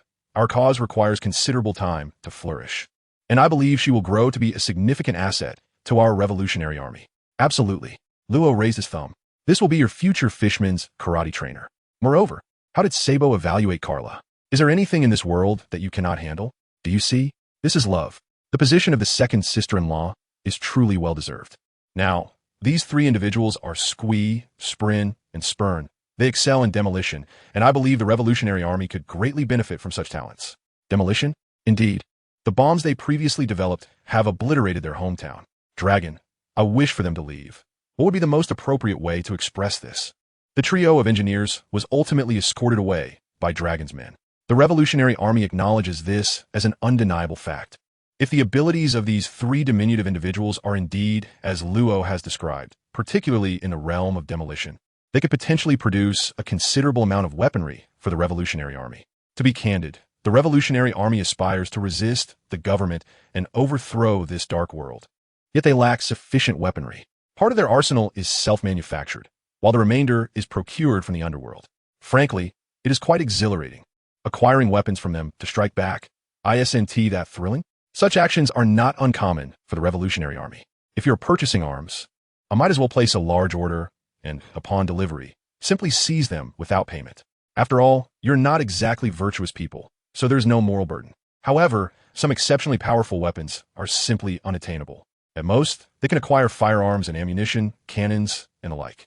While it is true that the outcome of battles is often dictated by top-tier strongholds, the battlefield of the Revolutionary Army spans the entire world. Even Dragon cannot traverse the globe daily. Therefore, while powerful individuals are essential, formidable firepower will always remain the mainstream in this world. By the way, do you have 11 million berries here?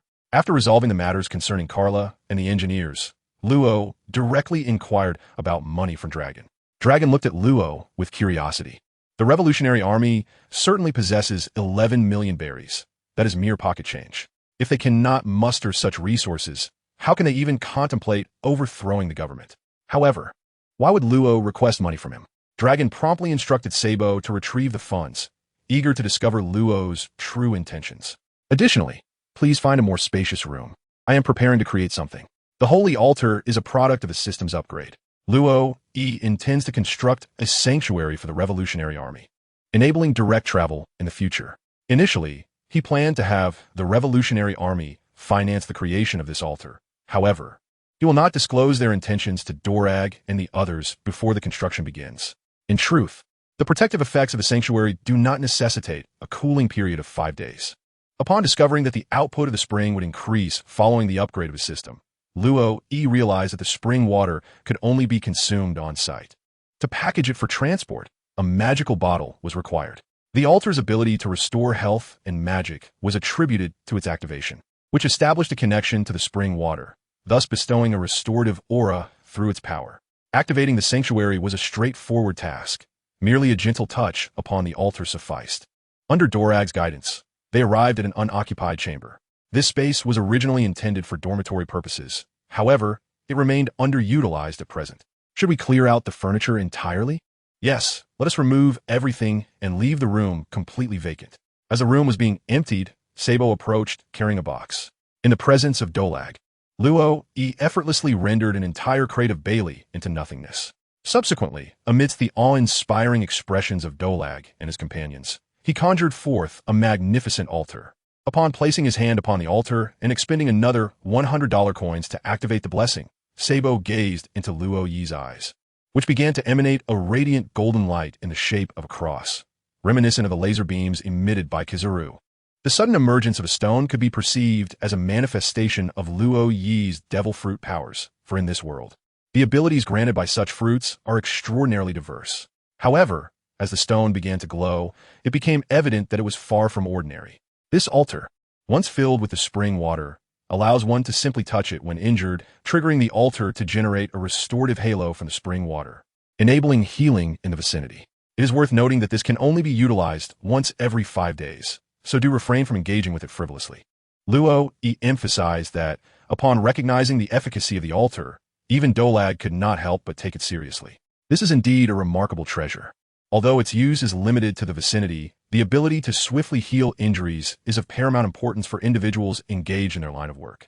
Is it permissible to extract the spring water within and consume it? You may attempt it, though I cannot assure you of the results.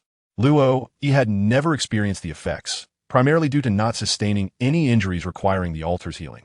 Moreover, now that he possessed a refresh orb, why should he concern himself with trivial matters like health and mana recovery? Crafting a single refresh orb necessitated 2 resilience orbs, and the restorative effects of 1 refresh orb amounted to 13 points of health and 12 points of mana. With Luo Yi's slight physique, he would quickly recover to full capacity. If he found it too slow, he could simply equip another one. After all, he lacked skills, and for him, the refresh orb was merely a means of recuperation. Once he managed to harness the dragon heart, which provided a maximum health regeneration of 5 per second, he would find the altar's destruction inconsequential. By the way, give us a try. He produced a town portal scroll and handed it to Dorag. Luo recalled his ultimate purpose for coming here. Previously, Harold had utilized the Tree of Sacrifice to heal his frostbitten hands, and Bai Xing had made use of the stealth effect of the Glimmer Cloak, which implied that these items could also be wielded by others. But what about the town portal scroll? In the absence of a map, how would they employ it? Luo was deeply intrigued. If this could indeed be utilized, it would present a vast realm of operational possibilities. What is this? Dorag gazed intently at the scroll in his hand, which bore an unusual rune. It was an object capable of facilitating direct spatial transportation, much like this. As he spoke, a city-returning scroll once again materialized in Luo Yi's grasp, before Dorag's very eyes. The scroll in Luo Yi's hand began to radiate with the light of transportation.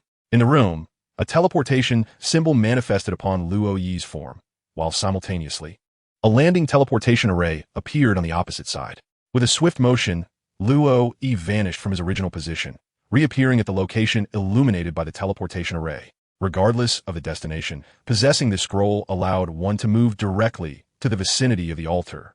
It was then that Dorag comprehended the magnitude of the gift Luo Yi had bestowed upon them. This extraordinary scroll, enabling instantaneous relocation to the altar, would prove even more vital than a telephone bug for the purposes of intelligence transmission. Furthermore, during the execution of certain covert operations, treasure retrieval tasks, there would be no need to meticulously plan an escape route. One could simply charge in, acquire the desired items, and flee. Based on the speed of the recent transportation, a mere 3 seconds sufficed. Dorag promptly seized the scroll in his hand to begin his examination. To utilize it, one must first ascertain their landing point, followed by the requisite infusion of energy. Luo found himself at a loss on how to elucidate the concept of magical limits to Dorag. However, he believed that the notion of energy would suffice for comprehension. True to his role as the leader of the Revolutionary Army, Dorag's intellect proved sharp, and within moments, the scroll in his grasp radiated with light. The onlookers beheld the shimmering teleportation array that materialized beside him. With a swift motion, Dorag was transported to the adjacent spot, gazing blankly at his hands, still savoring the sensation of the recent teleportation. What do you think?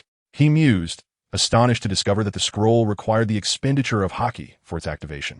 Moreover, one had to possess precise knowledge of the destination to activate the scroll, revealing its inherent limitations. Dorag swiftly identified the scroll's shortcomings.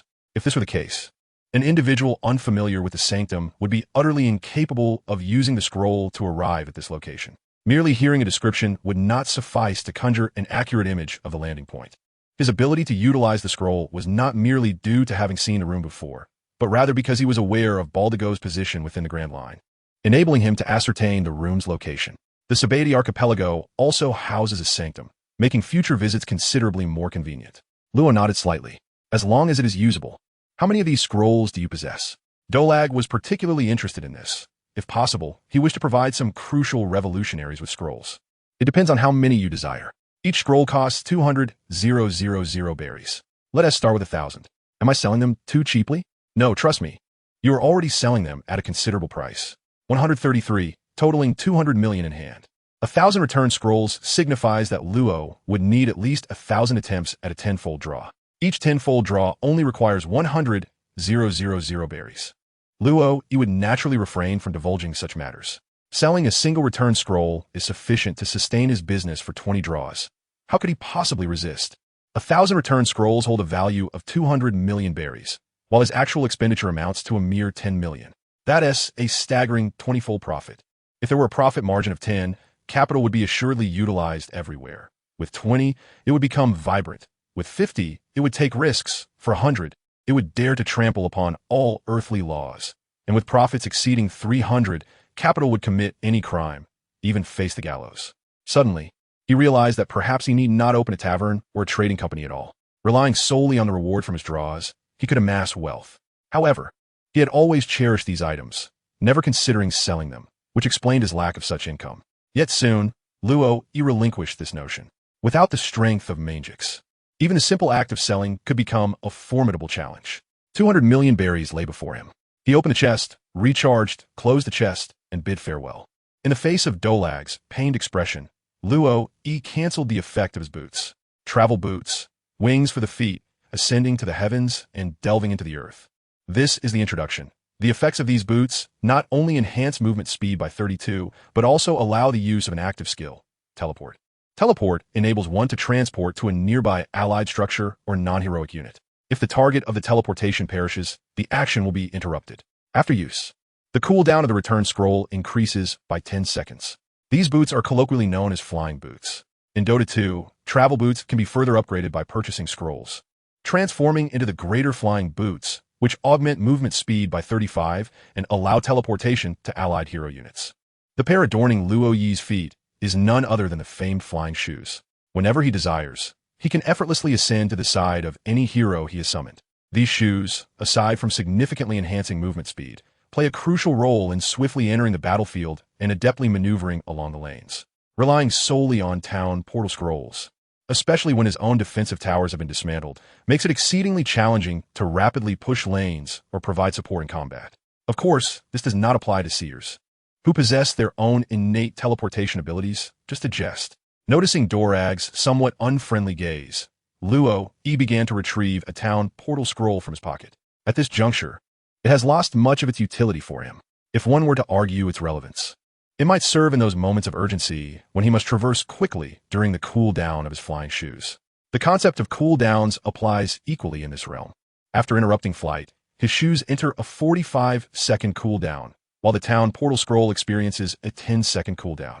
Admittedly, in the context of the game, such intervals could indeed alter the course of battle. Yet in reality, a mere 45 seconds could pass in the blink of an eye, sufficient only to compose this sentence. The gathered crowd, already accustomed to Luo Yi's ability to produce a holy altar, felt no pressure regarding the origin of the scrolls he conjured. They accepted it without question. 100 town portal scrolls were neatly stacked upon the ground. This is all I possess for now. The remainder will be prepared and delivered to you upon my return. Luo Yi remarked, observing the upgrade button on the system interface flashing insistently. Whenever he clicked it, a message would appear, indicating insufficient conditions. He felt it was time to return and draw some items. Dorag nodded, finding this rationale acceptable. After all, although these items were quite useful, Luo Yi mused that he could hardly amass 1,000. Even gathering 100 would likely require a considerable amount of time and effort. For Luo Yi, these scrolls were indeed remnants he had accumulated over a long period. Initially, when the tavern's level was low, he would occasionally draw 1 or 2 scrolls. But now at this level, every lottery yielded at least 1 scroll. It remained uncertain whether the probability of obtaining scrolls would diminish further in the future. Seizing the moment, he decided to spend all 20,000 coins on drawings. With such a sum, acquiring a few heroes seemed reasonable. His tavern was now relatively stable. Yet the guild was in dire need of personnel. Alchemist, I require your golden touch. Ah, it seemed he had drawn the scroll of Midas' hand. A true treasure indeed. He would have to test it and see if it could conjure gold. He pondered what the in-game currency of 160 would transform into in this world. Would it be gold coins? However, this item required the refinement of living beings to convert currency. He was uncertain if it could be used on ants. Perhaps excavating an ant nest could lead to fortune. Suppressing the urge to experiment with various equipment, Luo Yi engaged in conversation with Dorag for a while before eagerly utilizing the traveling shoes to return to the tavern. Meanwhile, in Baldagon, Dorag held 100 town return scrolls in his hand. He solemnly took a blank piece of paper and inscribed the names of the Revolutionary Army's cadres, annotating numbers beside each name. This was indeed a valuable item. He was unsure if it could only be used at the altar. If it could be utilized elsewhere, such as on people, it would be quite advantageous. Just imagine, while pursuing an individual, a sudden radiance enveloped them, and a dozen figures emerged. Would that not be astonishing? Dorag refrained from expressing such a request to Luo Yi, primarily because he was uncertain if it was feasible. Presently, each return scroll was priced at 200,000 Bailey, which was remarkably affordable for Dorag. With this item, the Revolutionary Army's mobility would be significantly enhanced. Soon, Dorag completed the list. However, the dilemma remained. Who would be entrusted with delivering these scrolls to the cadres? At this moment, Dracul Myhawk felt the necessity of Bear's intervention. His pawpaw fruit granted him the ability to propel himself into the air, akin to a unique form of spatial displacement. In this world, The destinations he could reach were virtually limitless, rendering the need for vessels obsolete. The thought of launching myself directly to the next island is quite thrilling, isn't it? It is merely a slight deviation from the concept of a door of dimension, far surpassing the capabilities of a bamboo copter. Picking up the transponder snail, Dracul dialed Bear's number. After a considerable delay, Bear finally answered the call. Bear, I have a mission that requires your immediate return. Please arrive within 3 days. Understood. Also, regarding the 7 warlords, I hope you will acquiesce to my request. We can discuss the specifics in detail once you return to the base. Absolutely, no problem. Who shall we target? Time flies. On the archipelago of Shambodi, Luo E has acquired an additional title, the Watcher. This new designation arose from the complications surrounding Dolag's order. His system diverges from others. While other systems allow for the discrete accumulation of resources, gold, materials, and ostentatious items, through a singular, concealed exchange, his lottery system operates differently. It permits only a sporadic draw, often limited to 10 consecutive attempts, wherein 3 to 4 out of 10 yields mere skins. What use are they, one might ponder? These items are not impervious to wear and tear. Even the equipment he has drawn from his system faces potential destruction in battle unless meticulously stored in his inventory. The stark reality became evident when he wielded a broadsword acquired through the system in a practice duel with the Sword Saint, only to have it severed with a single strike. The broadsword, a quintessential choice for knights, is heralded for its reliability in combat. Indeed, it proved to be remarkably reliable, shattering after merely 2 or 3 blows. In the words of Mangix, it is merely an ordinary knight's sword, suitable for nothing more than felling wood, incapable of piercing even the simplest armor. Thus, it is merely a commonplace weapon, devoid of any enchantments. In contrast, the Blissblade, valued at 200 gold coins less than the broadsword, garners higher praise from Mangix, as it bestows a slight temporal magic that enhances the wielder's striking speed. Upon hearing of time magic, Luo E was instantly captivated. Indeed, this world, rich in Western sorcery, boasts numerous wizards capable of manipulating the very fabric of time. Especially in the adjacent Marvel universe, the intricacies of the timeline are likely so convoluted that even the author struggles to keep track. Who ventured to which point in time, who was slain, and the creation of new timelines are occurrences far too abundant to count. Moreover, in the neighboring Dragon Ball realm, time machines have been artificially constructed.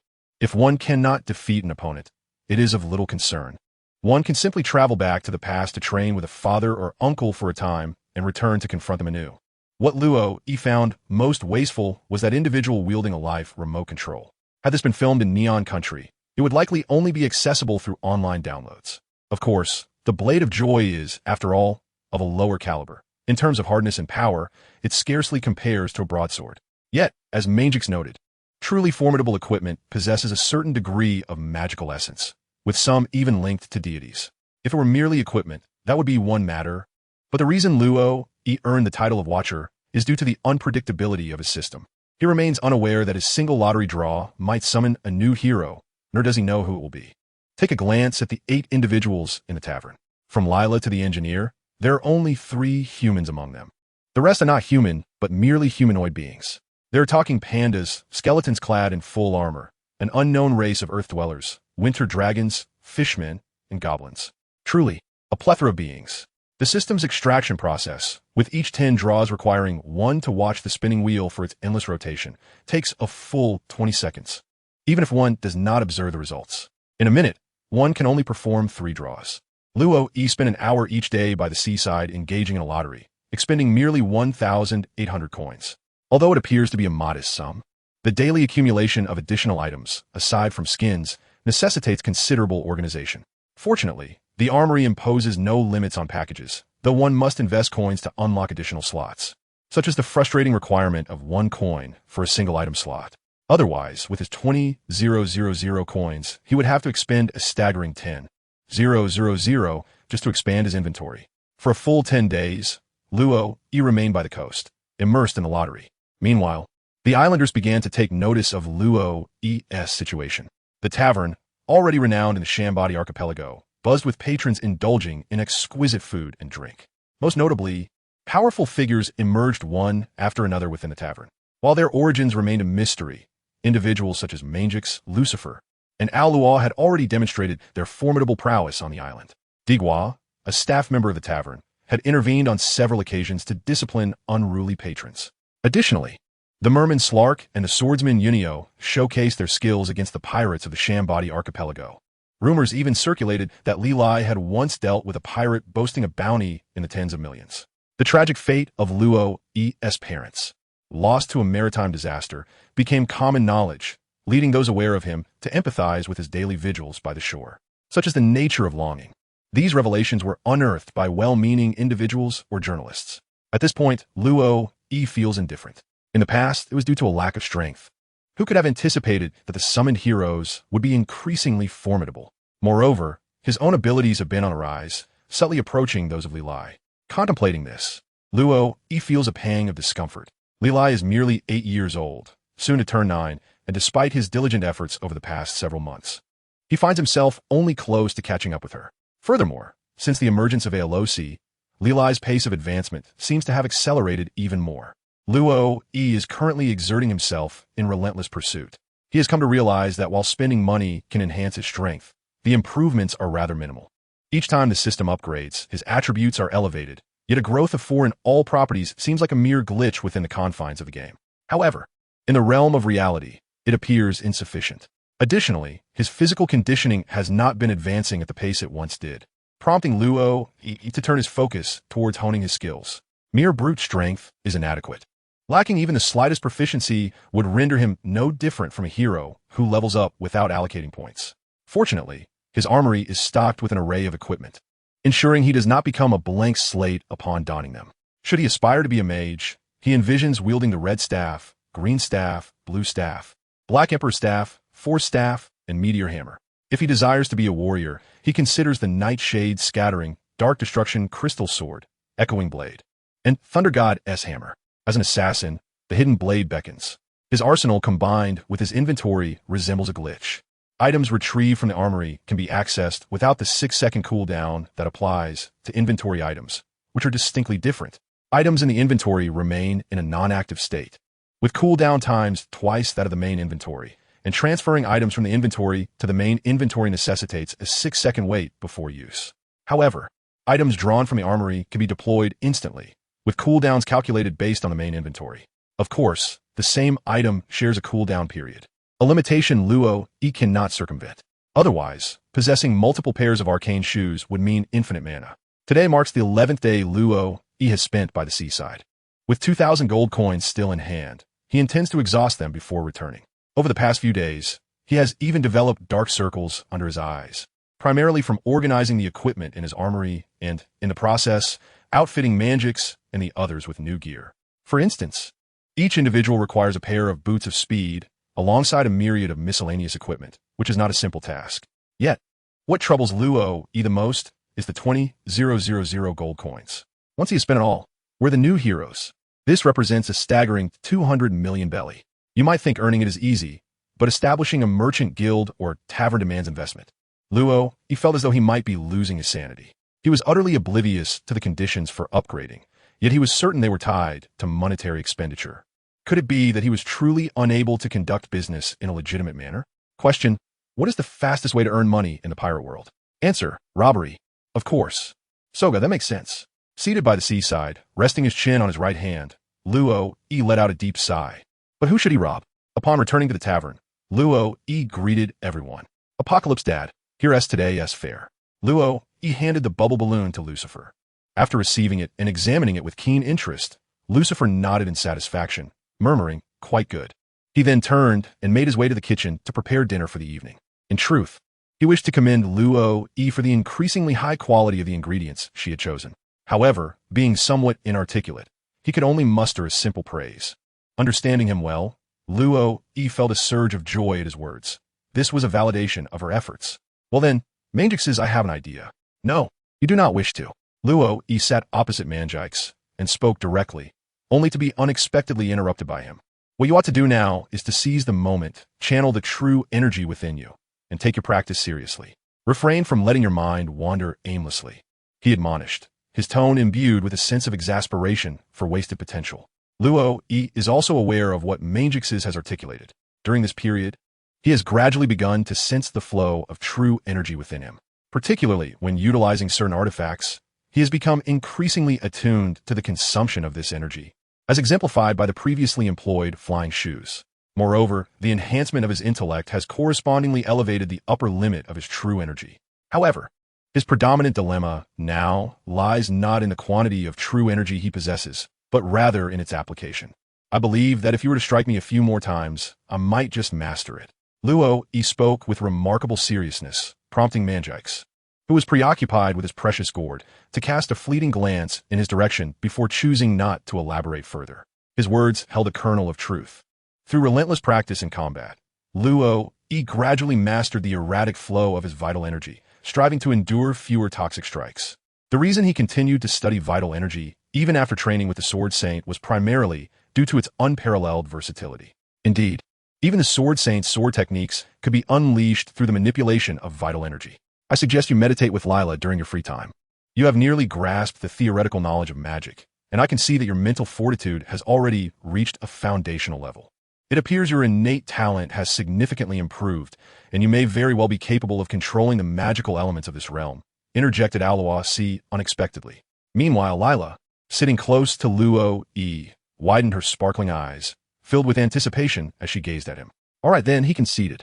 Although he had a penchant for mature women, he could hardly resist such an adorable creature. Yet, he contemplated his financial aspirations. Never mind, I shall ponder this alone. With my own prowess, who could I possibly compete against? I will come to meditate at your place tonight. For now, I must deliver the scrolls to Dolag. Manjix was already aware of Dolag's acquisition of the city return scrolls. Though these artifacts, inscribed with spatial magic, were crucial magical tools, they were also obtained through Luo Yi's own abilities. They understood that Luo Yi would not part with them for the sake of trifling individuals. Moreover, without knowledge of the spring water in their basement, they could not rely on the scrolls to reach this location, so there was no cause for concern. As the brilliance of the flying shoes shimmered, Luo Yi reappeared at Baldigo. He landed beside the altar, which had undergone a 5-day cooling period and now radiated a resplendent glow, exuding an aura of sanctity that befits its name. Perhaps sensing Luo Yi's arrival, Dolag entered the room just as Luo Yi was rummaging for the scrolls. Very well. Possessing the ability to perceive the presence of others is indeed more effective than the senses of those cultivators, he mused. With 900 scrolls in hand, Luo Yi carefully retrieved them 10 at a time, driven by a compulsive need for order. They are all here, should you require more in the future. Do not hesitate to seek me out.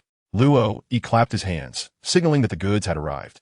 You worked hard, Dorag said sincerely, noting the fatigue that etched itself upon Luo Yi's face. It seemed he had spent the past few days toiling late into the night, with dark circles under his eyes.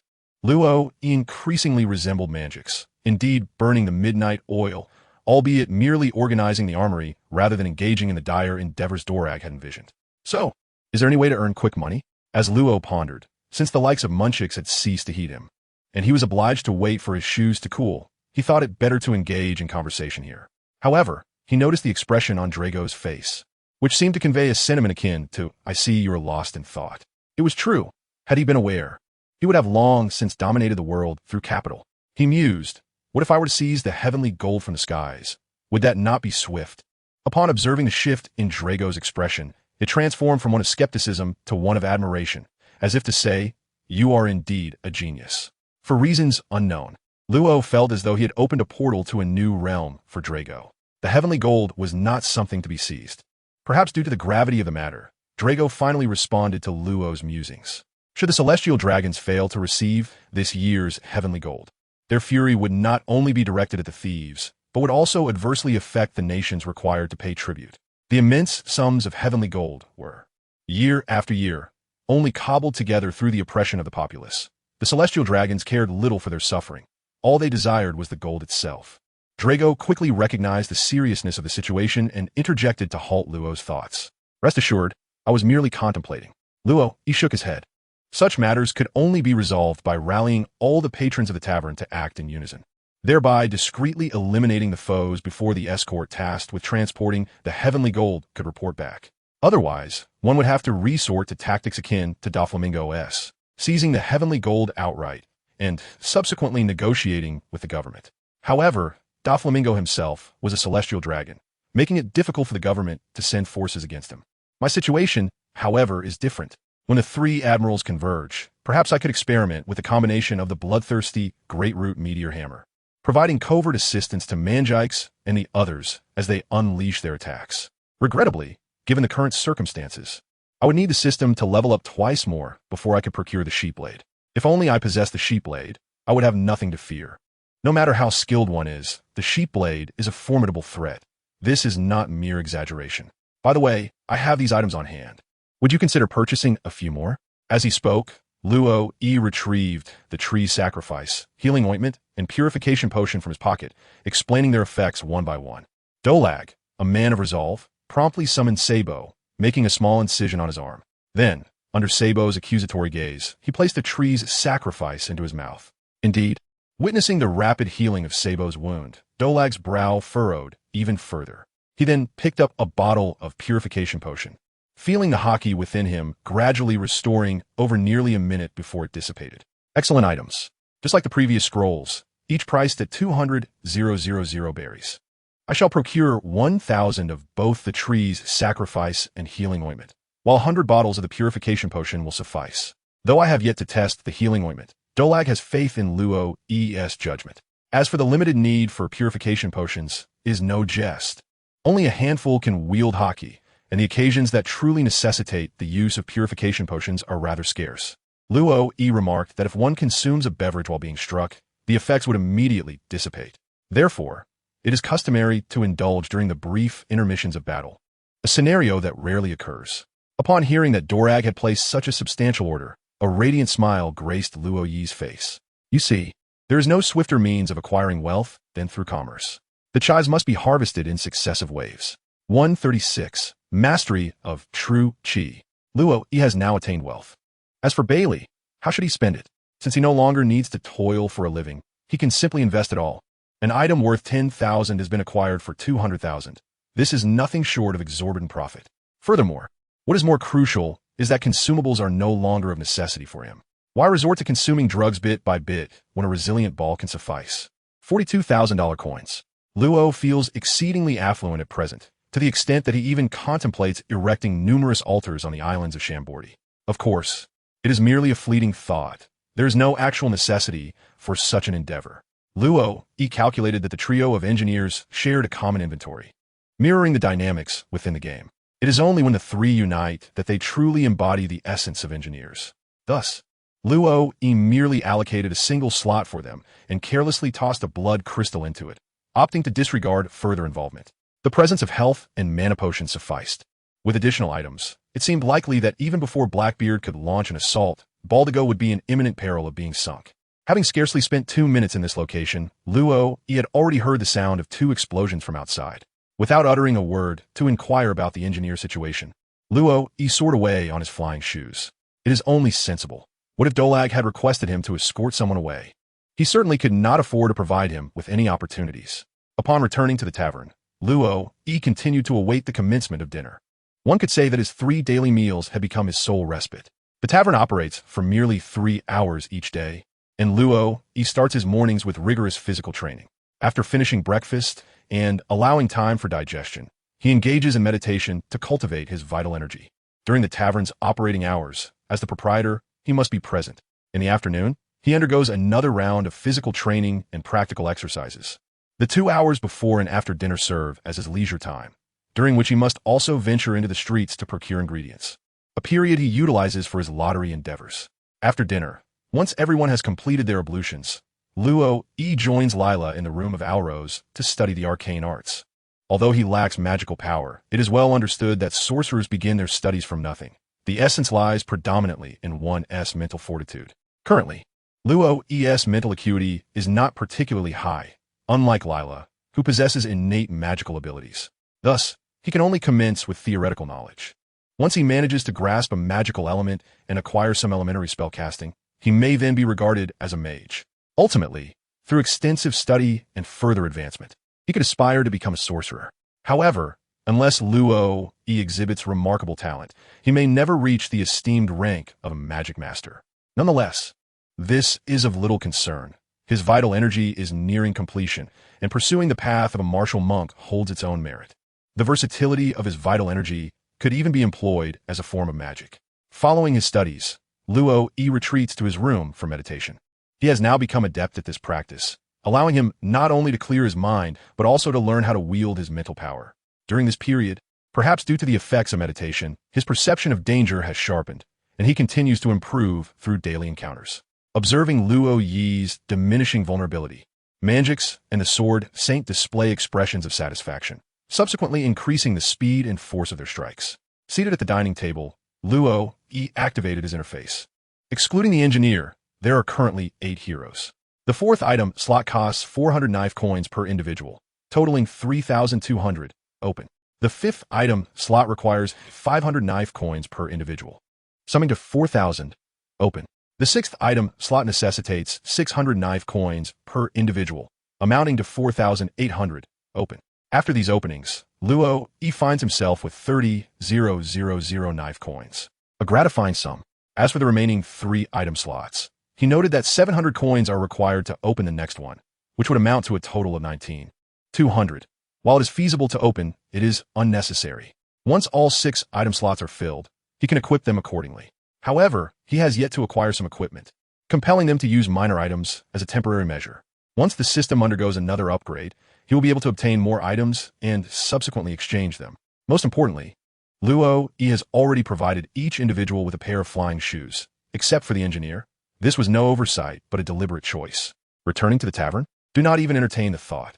Simply devote yourself diligently to the art of explosive research in Baldigo, aspiring to eventually conjure up a starfish. With 30,000 dollar coins remaining, Luo Yi does not intend to spend excessive time on draws daily. After all, the previous 20,000 dollar coins, coupled with his prior stockpiles, have already amassed a considerable quantity of potions, which he has just unceremoniously handed over to Dorag. Thus, a modest daily draw suffices, as merely gazing upon these treasures brings him joy. Given the current low probability of drawing a hero, a more relaxed approach is warranted. In the days that followed, Luo Yi continued his routine with unwavering consistency. The greatest delight came during the tavern's opening, engaging in light-hearted banter with a group of patrons, occasionally offering them discounts, only to raise prices again in a few days to recoup the losses. The tavern's earnings no longer served as pocket money for Luo Yi. Instead, they were entirely allocated to enhancing the quality of life for everyone involved. For instance, he now solely procures vegetables from the market for their 3 daily meals, while the meat is sourced through contract established with the Manjix and Cook Guild. These agreements are still in their infancy. Every day, they feast upon marine delicacies, and if others were to discover this, it would surely be shocking. Of course, these are merely small marine creatures. Should they pursue the colossal ones, it would take an entire fleet of hunters merely to provide a morsel. Beyond the marine meat, they also supply a substantial quantity of sea beast flesh, which means that most of their earnings are reinvested into these provisions. After all, if even the Dragon Oros is well fed, who could remain hungry? Lucifer only prepares an ample feast at dinner, while Aoros merely enjoys a light breakfast and lunch. Curiously, Lila's appetite has also increased, despite her daily meditation. Her strength and agility have inexplicably surged. This must be the phenomenon of cheating, without a doubt. Nevertheless, Luo Yi remains diligent. With a book of knowledge at his side, he senses that his growth potential of 4 points has been fully realized. After 3 months, the calendar has turned to the end of September. On this particular morning, after breakfast, Luo Yi returned to his chamber to meditate and cultivate his vital energy. His current attributes stand at Strength 99, Agility 99, Intelligence 99. This marks a threshold, as well as an opportunity, as stated by Manjix. Luo Yi's physical prowess had long since reached the threshold for the operation of true energy, and within him, a substantial reservoir of this energy had already gathered. At this juncture, he was merely a step away from fully mastering all the true energy within his being. In fact, his success rate in utilizing this energy had escalated to an impressive 99. During intense battles, he could sustain the flow of true energy almost perpetually, though occasionally he would falter. Now, Luo Yi was determined to rectify that final misstep. He felt that upon completely mastering true energy, his skill set should illuminate another slot. As a surge of true energy coursed from his head to his toes, traversing the governor and conception vessels, Luo Yi realized he had achieved a breakthrough. The most evident transformation was reflected in his attributes, as all 3 had ascended to a perfect score of 100. More tangibly, he experienced an unparalleled command over his strength. He could now flawlessly channel true energy to every corner of his body. Yes, every corner. Indeed, His relentless dedication to mastering true energy was vindicated. As he concentrated the true energy into his palms, they began to radiate a luminous glow akin to a mask imbued with an excess of luminescent agents. This brilliance was reminiscent of the display he had witnessed from Mangaiks during moments of self-healing after sustaining injuries. Magical artifacts possessed remarkable efficacy in healing wounds. However, in cases of dislocation or fracture, alternative methods were requisite. After all, what purpose would a physician serve otherwise? True energy proved to be an incredibly versatile force. For instance, when channeled through his legs, it augmented his speed. When focused in his palms, it enhanced his striking power. And when directed at his skin, it fortified his resilience. Eventually, once he mastered true energy with the same finesse as Mangaiks, he would even extend his attack range, much like the thunderous strike he had previously unleashed. Truly, true energy was a source of pride. It seemed that Mangaiks perceived Luo Yi's breakthrough as well. Upon his descent from the upper floor, Mangaiks, with a satisfied demeanor, presented him with a barrel of wine, his face glowing with pride. However, Luo Yi felt a twinge of displeasure, his expression darkening. Since he had begun training with the Sword Saint, he had consumed alcohol infrequently. Yet now, he feared that a single barrel might cause him to forget all about his mastery of true energy. Today was a celebration, a day to relax without training, as Mangaiks had suggested, and the Sword Saint nodded in agreement. I shall go out to procure some ingredients. Let us celebrate properly this evening. At this moment, Luo Yi's mood began to brighten significantly. As a teacher, he felt inclined to heed your words. Just as Luo Yi joyfully accepted Li Lai's greetings, and the shadow cast by the wine barrel dissipated, he suddenly grasped the true meaning of double happiness. President, we have received an order from the city of Seven Waters. Oliver, as exuberant as ever, dashed in from outside the tavern, displaying none of the composure one would expect from a vice president of a major trading guild. Oh, I never anticipated that we would secure an order from the city of Seven Waters. Luo Yi is indeed aware that the city of Water 7 enjoys a commendable reputation along the Grand Line. Although it has yet to reach the pinnacle of its future glory, it is already a renowned shipbuilding hub. Indeed, it is said that the maritime train is nearing completion. However, with only 3 islands connected, Water 7 continues to face a scarcity of materials. Whether it is the timber from the sacred white poplar or the steel from the holy prut, both are sold at exorbitant prices, presenting a significant opportunity for advancement. It must be said that Oliver possesses a remarkably keen business acumen. The situation facing Water 7 is quite intricate. The shipbuilding island of Water 7 witnesses the annual arrival of the sea gods, which is essentially a tsunami. Each year, the island's inhabitants flee to higher ground to evade the tsunami, yet the water level invariably rises significantly after each occurrence. Due to the disruptions in trade along the Grand Line, connections between islands have dwindled, resulting in fierce competition amongst shipbuilding companies, leading to violent clashes as they vie for clientele. The residents of the island find themselves ensnared in a shadow of gradual demise. 14 years ago, the esteemed Master Tom, renowned as the world's foremost shipwright, was exiled to a garbage dump for crafting a vessel for Jold Roger. This situation, in fact, was orchestrated by the world government, a quintessential example of bullying the weak while fearing the strong.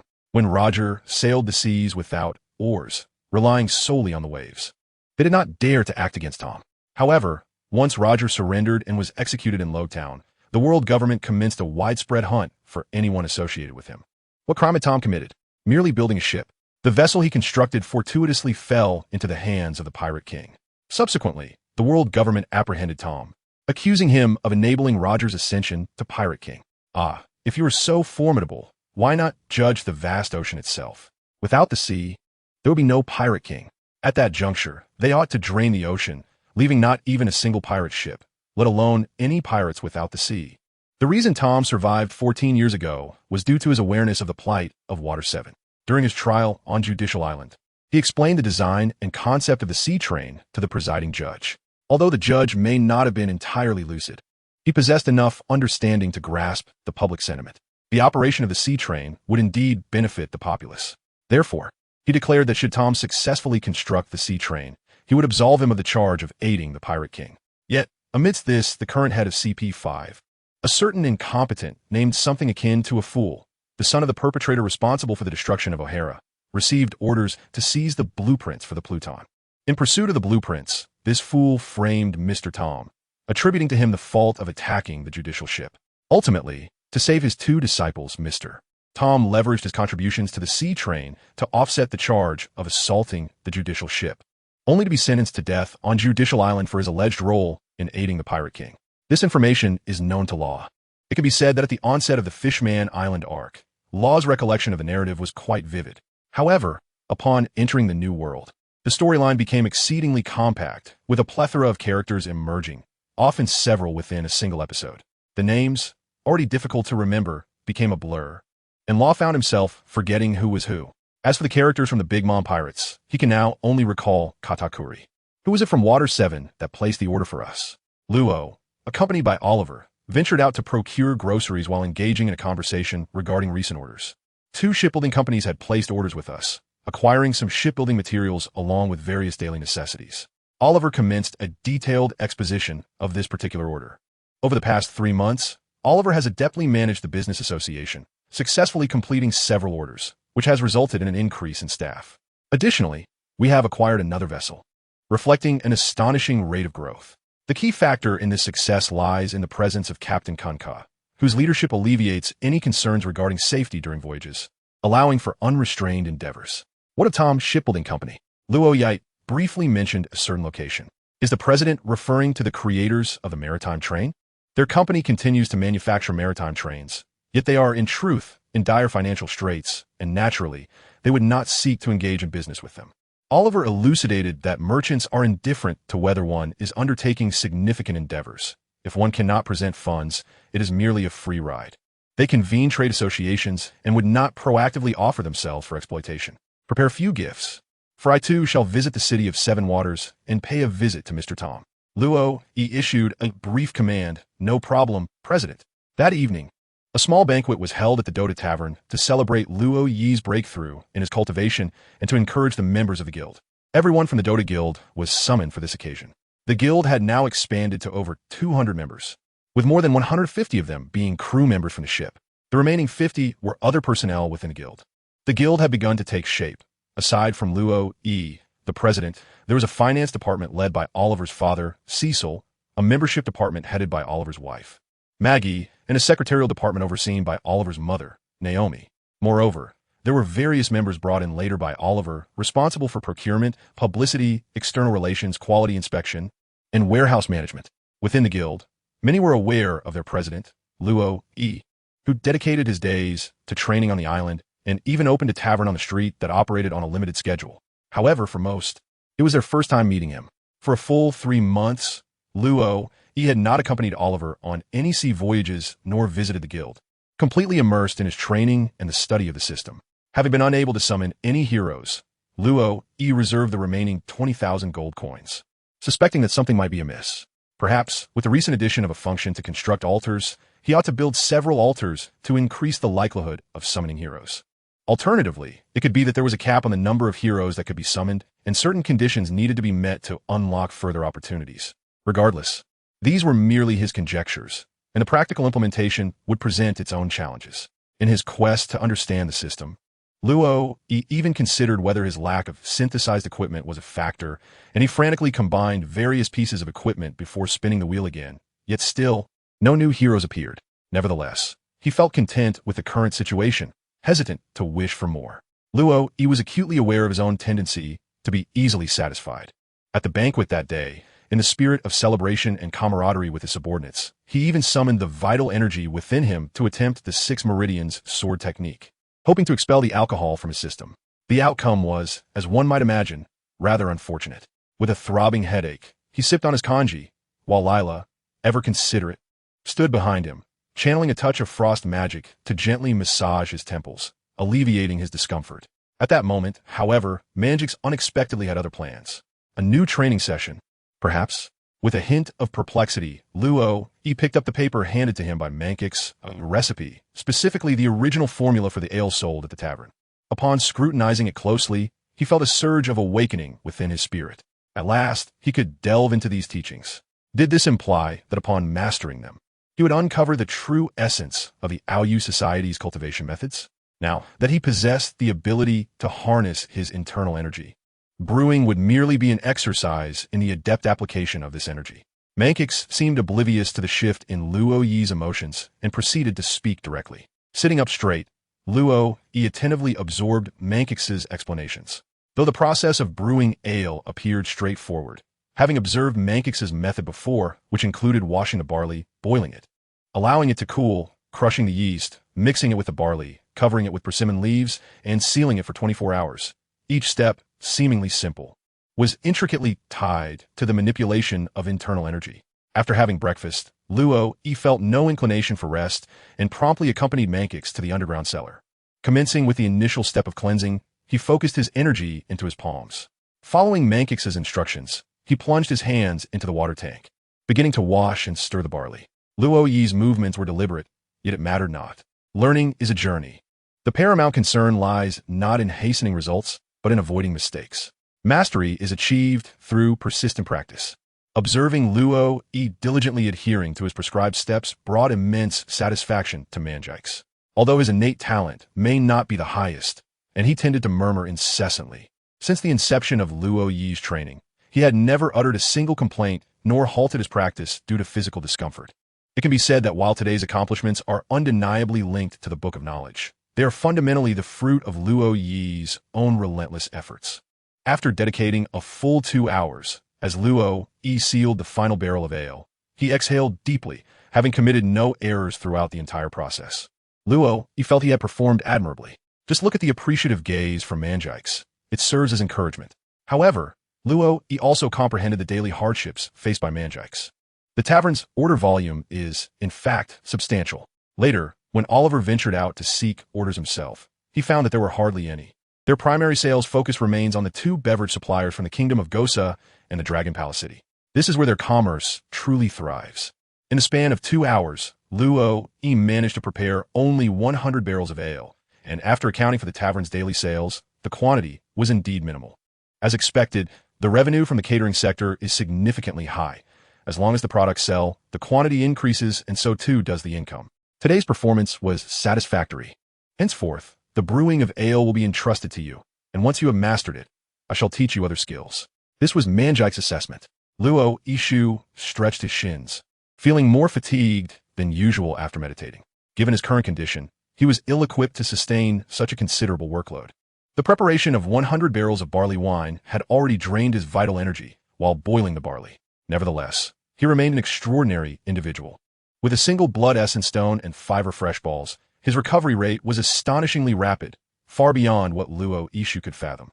With an intelligence score of 100, which translates to a maximum of 1,200 mana points at 12 points of mana per intelligence point, and an additional 425 from the blood essence stone. He boasted a total of 1625 mana. The concept of replenishing this amount within 10 seconds was remarkable. It was akin to his neighbor, who was similarly limited in mana. It could easily recover with minimal effort. However, Luo's ensemble of mana regeneration equipment could rival even the most adept of mages, capable of freely traversing realms. Despite a bustling morning, he felt invigorated. Indeed, wealth affords one the luxury of freedom. With the right gear, even an engineer could be transformed into a formidable force. Ahem, merely jesting. Such matters could only exist in dreams. In any case, in high spirits, Luo not only offered a 10% discount on the day's beverages, but also took out some paper to begin writing down his memories. He believed that life should possess a modicum of planning. For instance, beyond the treasures from the heavens and selling goods, he pondered where else one might acquire wealth. 139. The explosive insights of a goblin engineer Luo had not anticipated that all 4 maritime train routes would be inaugurated just yesterday. Seated aboard the vessel, this journey found him without a companion. After countless hours of training, Manjikes and the Sword Saint had finally helped him cultivate his true energy. Thus there was no longer a need for them to accompany him in practice. The remainder of his growth was entrusted solely to him. As he perused the newspaper delivered by the newsbird, the sea breeze caressed his face while he focused on controlling his true energy to ward off the chill. With October fast approaching, the weather could no longer be described as merely cool, for a distinct coldness had already begun to permeate the air. Oliver and the others had donned their vests to shield themselves from the howling winds. Yet Luo continued to summon his true energy, generating warmth within. Supported by his gear, he could harness his true energy continuously for 24 hours, making his training remarkably convenient. How many days remained until they reached the city of 7 waters? Setting aside the newspaper that extolled Master Tom's article on the maritime train's launch, Luo, he turned to Oliver and inquired. I estimate we shall arrive either tomorrow or the day after, Oliver replied after calculating the time. Let us hope we make in time. Luo nodded slightly, murmuring a quiet remark. Oliver glanced at Luo, having caught the faint utterance. Although he could not discern the words clearly, he chose not to inquire further. The boss spoke in hushed tones, evidently wishing to avoid being overheard. However, as Luo resumed reading the newspaper, he was abruptly distracted by an unexpected system notification. Contract fulfilled. Acquire the Goblin Engineer's explosive insight. Luo, he was enveloped in curiosity. He directly shifted the system's display to the trio of engineers. Through their perspective, Luo, he beheld an enormous mushroom cloud gracefully ascending above the surface of the sea near Baldigo. Fiery flames surged from the ocean, reaching skyward and creating a void in the cloud cover above Baldigo, as if the clouds had transformed into a quivering ring of butterflies. Luo, everyone behold. Lilai, terrifying. Manjikes. Lucifer, impressive. Mibwa, 1 euros, such power rivals that of mage. Kunka, can it reach the seabed? Sword Saint, my swordsmanship has not yet reached its pinnacle. Everyone expressed their thoughts. Beyond the mushroom cloud, the onlookers also witnessed a colossal wave of a tsunami, propelled by the tremendous force of the explosion. A towering wave, 100 meters high, surged towards Baldigo with ferocity. The crowd realized that their perspective was rapidly receding, while the trio of engineers floated behind Dorag, seemingly being drawn away by an invisible force. Oblivious to the impending danger, the trio reveled in their triumph, celebrating joyfully, completely unaware that if they did not flee, they would undoubtedly be engulfed by the tsunami and dragged beneath the waves. Luo, he found himself at a loss for words. While observing the explosions, he retrieved a book on explosive insights from the armory. To his astonishment, it was a volume capable of real-time updates. Upon opening the first page, he noticed that the table of contents was undergoing modifications, and by the time he reached the final page, the page numbers were shifting as well, suggesting that new content was being generated within the book, creating a sensation akin to traversing into the world of Harry Potter. Nevertheless, it remained a mere booklet of less than 100 pages. As he flipped through it, Luo, he was uncertain whether to laugh or cry. The tome contained a wealth of insights on explosions, with the very first entry titled Blast Off. Blast Off indeed. In Dota 1, this concept was referred to as a suicide attack, synonymous with self-detonation. It was precisely this reason that made it universally despised.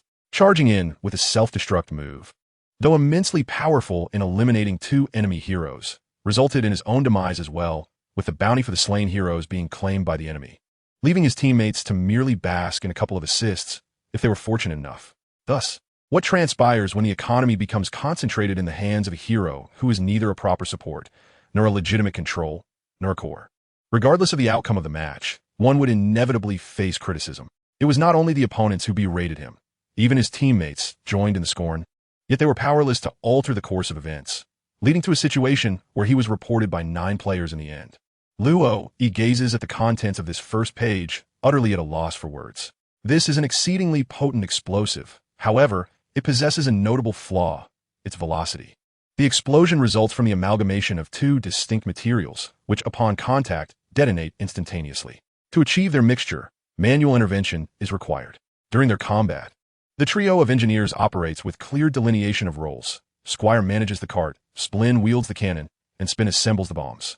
Their division of labor is remarkably precise, and given their robust physiques, even a bomb blast would merely leave them severely injured rather than dead. Yet, Luo, he finds himself in a quandary. While the explosive's power is commendable, one must physically embrace the bomb and charge forth to ignite it. This poses a significant dilemma within the realm of One Piece. Is there anyone with a lower blood threshold than his own?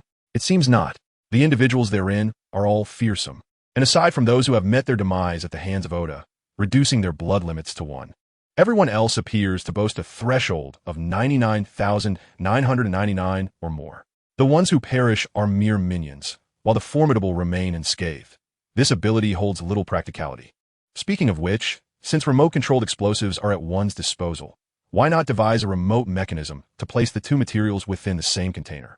With the press of a button, one could withdraw the intervening wooden plank, thereby triggering the explosion. Luo, he languidly expressed his dissatisfaction. Nevertheless, the contents recorded in this manual are indeed remarkable. Sensing mines, immobilizing traps, remote-control bombs, all meticulously documented within. Furthermore, it even catalogs an array of bomb types that Luo, he had never encountered before. Could it be that these have yet to be named? Is this perhaps referring to the recent explosion? However, transitioning directly from remote control bombs to nuclear weapons seems rather abrupt, does it not? Upon a brief perusal, Luo Yi discerned that this apparatus was not a nuclear bomb, but rather a formidable explosive crafted through unique methodology, devoid of any atomic fission reactions typical of nuclear weaponry. Most notably, the materials involved appeared to be exceedingly rare, with the Revolutionary Army possessing no reserves. The sole remnants had been allocated for experimental purposes. As for the cost, Luo Yi glanced at the engineer's records, revealing a staggering sum of 1 trillion berry.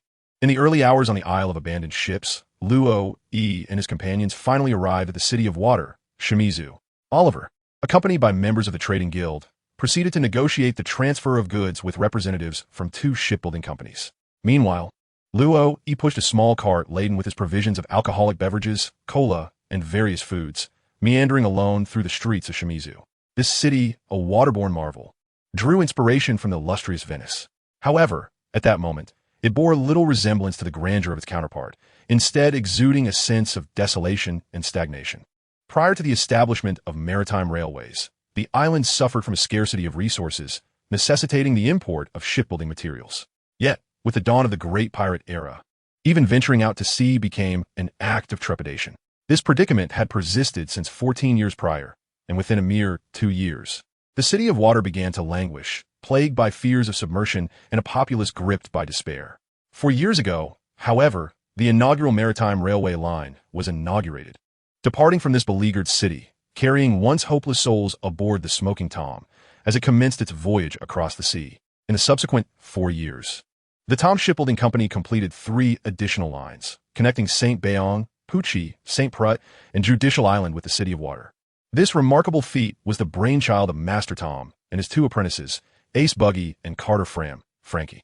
Even though Tom was capable of single-handedly lifting a ship, contemplating the sheer magnitude of this undertaking reveals that these 3 individuals were no ordinary men. Nonetheless, following the commencement of maritime rail services, the City of Water indeed began to reclaim its former splendor, though progress always lags behind decay. In the anime, it was Ace Buggy's 8 years of effort in merging 7 companies in the City of Water and collaborating with the world government that catalyzed its significant development. After making a few inquiries, Luo Yi steered his cart towards the Isle of Abandoned Ships, where the Tom Shipbuilding Company was located. In Luo Yi's mind, time was meticulously calculated. Today marked the 3rd day since the completion of the maritime train, which meant that today was the day the judicial ship would arrive, and Tom would be transported to Judicial Island for execution aboard the very maritime train he had engineered. The root of all this turmoil lay in a certain blueprint of the Pluton. Moreover, it seemed that Spandam, the manipulator, had already made contact with Tom 3 days prior. He was now likely engaged in the theft of the Frankie family's creations, specifically the Frankie Shogun, in an attempt to threaten Tom into relinquishing the Pluton blueprint. With the judicial ship yet to arrive, it appeared prudent for him to take a detour. Pushing a small cart, Luo Yi arrived at the derelict ship island, where he spotted a building marked Tom's workers. The door had yet to open, indicating he had arrived rather early, as the sun had only just begun to rise. He placed the cart at the entrance and proceeded towards the coast. There, a multitude of abandoned vessels lay scattered, hundreds of forsaken ships amassed in disarray. A daunting sight given their sheer size.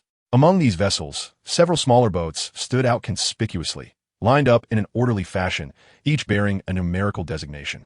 In the distance, Luo Yi discerned 4 individuals clad in suits with black ties and hats, accompanied by a rather unsightly figure with a red, bulbous nose draped in a black robe. Since Frankie typically ventured out alone, just one person was sufficient to operate these boats. Each vessel was manned by an individual clad in a tight-fitting black wetsuit, diligently preparing for departure. Indeed, CP5 had already arrived. Thus, it was time for stealth. Although the skill of stealth eluded him, he possessed the hidden blade.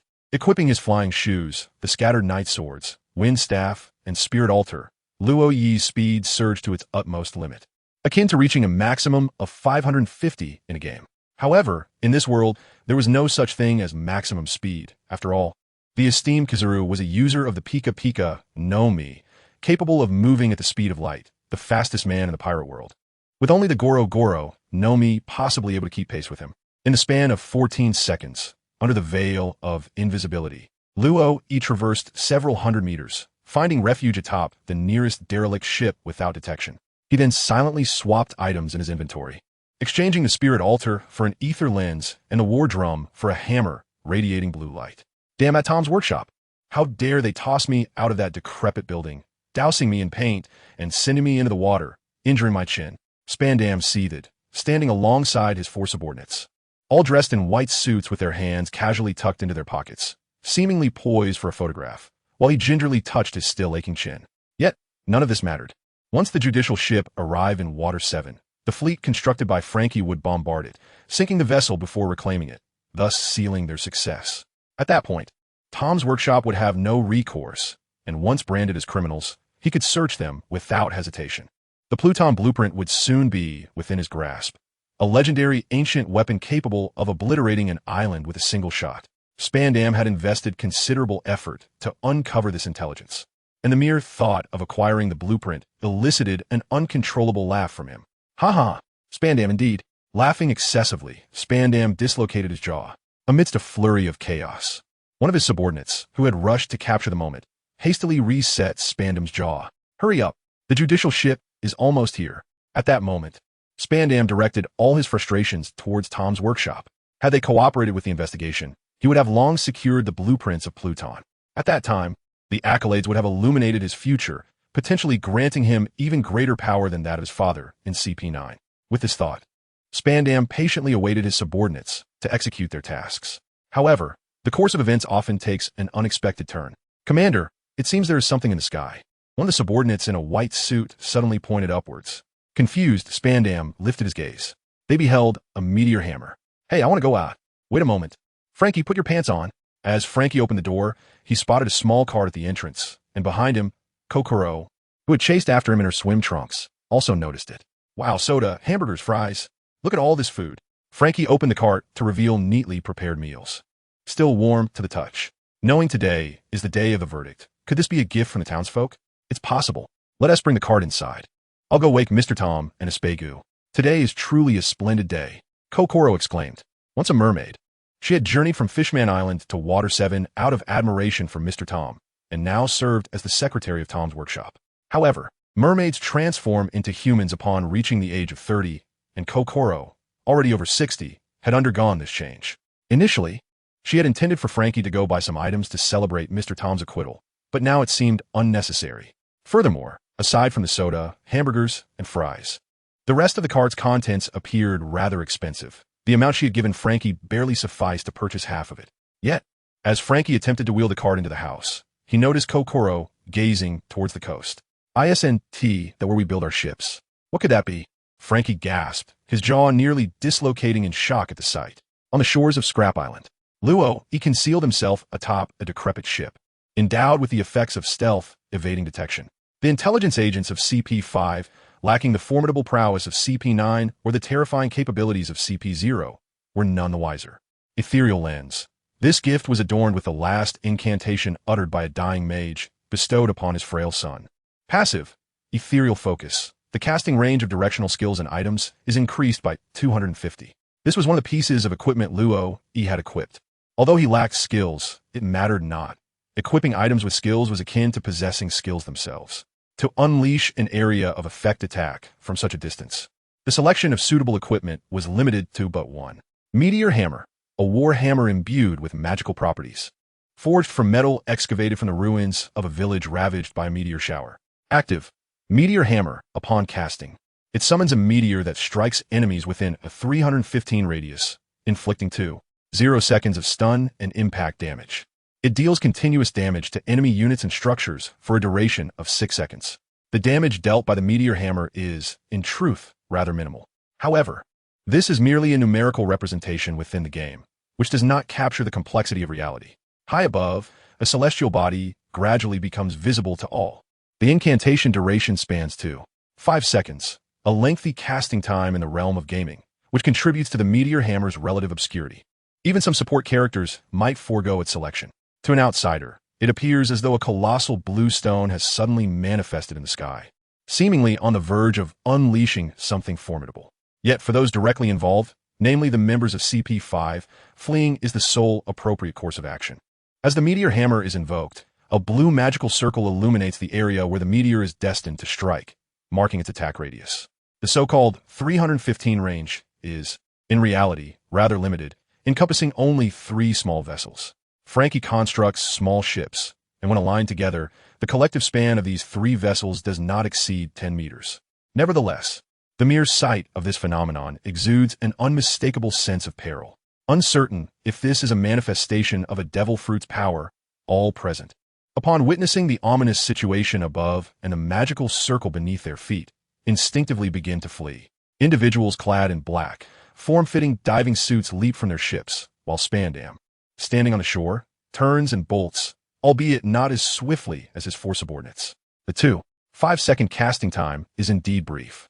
From the moment they discern the impending danger to the instant they plunge into the sea, they scarcely manage to reach the perimeter of the magical circle, with Spandam and his crew only managing to take 5 or 6 steps away.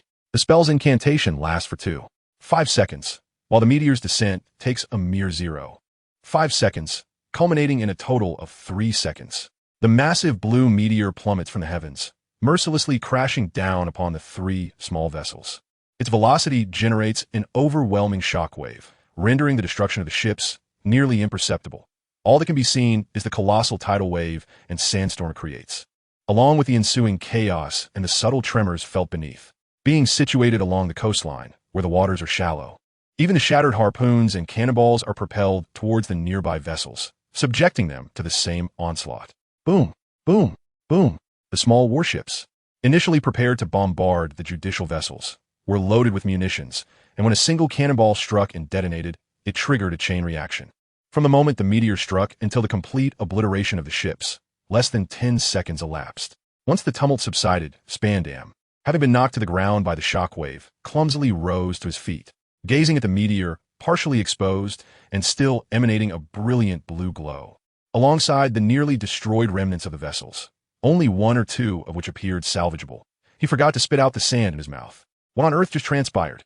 After the initial shock, he discovered the sand lodged in his mouth. Alongside the lingering fear, there was an overwhelming sense of anger. How could his meticulously crafted plans be thwarted before they even commenced due to unforeseen circumstances? Without these warships, how could he launch an assault on the judicial vessel? How could he frame the Tom Studio for the crimes? How could he obtain the plans of Pluto and ultimately ascend to the position of the chief officer of CP0, marrying a wealthy heiress and reaching the pinnacle of success in life? Sir, several of our men are trapped under the meteorite. It's too heavy to lift. Everyone, join me in exerting our strength. 1, 2, 3. Damn it. Who is responsible for this? The roar of fury echoed, transcending Spandam's privileges. The meteorite not only obliterated the ships, but also crushed several individuals who had not managed to escape in time. In the game, meteors simply vanished upon impact. However, here, they were undeniably real.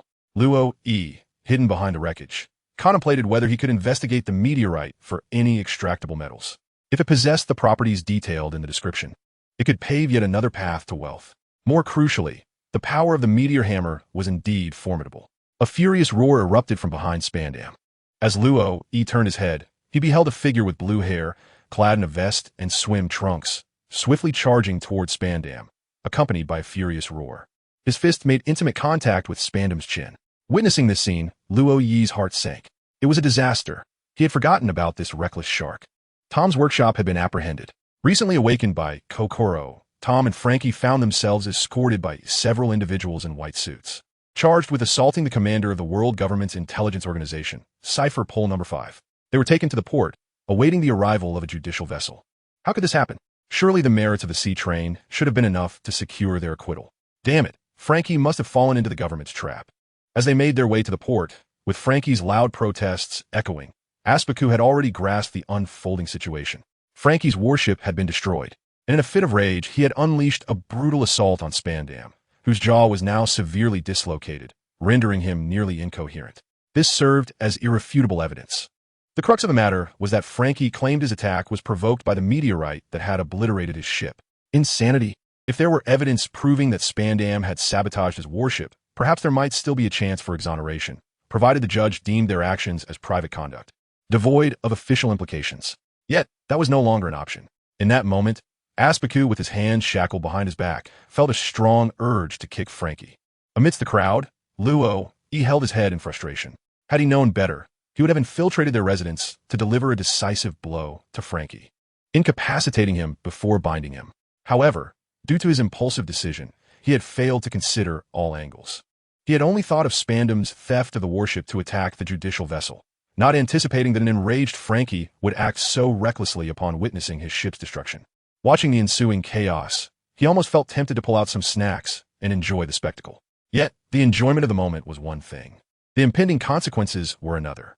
Frankie was swiftly subdued by 4 men in white suits and was promptly shackled. Tom's workshop, too, found itself entangled in this predicament. Perhaps, while the crowd was thin, he should take another chance. As Luo gazed at the meteor hammer, its cool-down period having elapsed, he contemplated whether to deliver a strike upon Spandam's head. Yet, after a moment's reflection, he decided against it. Should he inadvertently take a life, Tom and the others would remain culpable, perhaps even incurring the additional charge of murdering the CP5 chief. Such an act would transcend mere concerns about the Pluton blueprint. It would seal their fates. To audaciously assault a government official is indeed a reckless endeavor. They could have awaited their judgment in peace, certain of their exoneration. Why did Tom choose this path? Could it be that he truly is a companion of the Pirate King? Listening to the discussions around him, Luo found himself perplexed by their thoughts. Had it not been for Tom's workshop and the creation of the sea train, many among them might have succumbed to despair long ago. Hold on, Meteor Hammer. Let not your impulsiveness dictate. Should such an act be carried out, let it be done discreetly. Luo managed to quell the emotions of the onlookers. At that moment, although Spandam was rendered speechless due to his jaw injury, his expression revealed that his objective had been achieved. Though the process was somewhat convoluted and deviated significantly from his original plan, his aim was to have Tom's workshop convicted, thereby granting him the authority and pretext to conduct a search, all in pursuit of the blueprints of the ancient weapon. He wished to laugh, yet the pain from his injuries compelled Spandam to crouch on the ground, clutching his jaw, observing his slightly trembling form. Everyone could only think one thing. How hard must he have been struck? The judicial ship had arrived. A voice from the crowd called out, redirecting everyone's gaze to the sea, prompting the populace to rush toward the shore. The trio from Tom's workshop, handcuffed and seated on the ground, also raised their heads.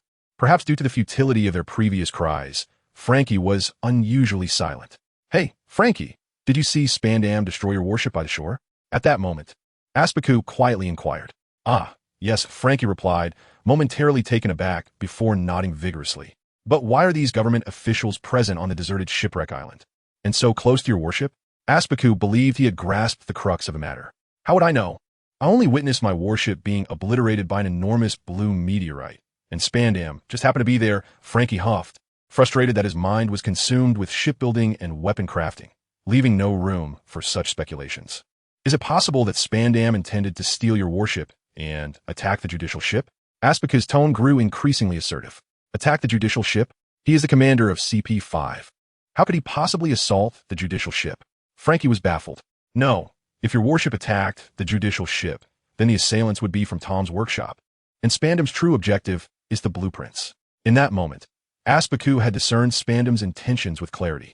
Frankie, too, recalled the phrase that Aspicu had repeated to him over the years. "You left dozens of warships just sitting there. What were you thinking?" Enraged by the realization, Frankie rose abruptly. "Damn it, if it weren't for that meteorite, my warship would have—" "Sit down, Frankie," Tom interjected. "This is a trap set by the world government. Do not be deceived." At this moment, Tom remained composed. No, he was more accurately described as angered to the point of calmness. The masterpiece he had painstakingly created was being exploited for such nefarious purposes. Even though the event had yet to transpire, he could already feel Frankie's anguish. Those warships were intended for hunting sea beasts, devoid of any intent to harm. However, as a shipwright, he understood that once a vessel was birthed into the world, regardless of whom it might injure, even if it led to the devastation of the entire world, the creator must accept it. As its progenitor, one could never renounce it. It was not to be blamed. A man must boldly confront the creations of his own hands. This was Tom's conviction. In this moment, he felt that Frankie had not delivered enough punishment to Spandam. He ought to have taken matters into his own hands. The true culprits were the world government. The judges of his fate were also the world government, and any hope of redemption seemed utterly unattainable. Particularly now that the government had become aware of his possession of the Pluton blueprints, evading their grasp today would be futile. How could he escape in the future? Could he possibly return to Fishman Island? What a thought! observing Tom's solemn and grave demeanor, a stark contrast to his usual jovial nature.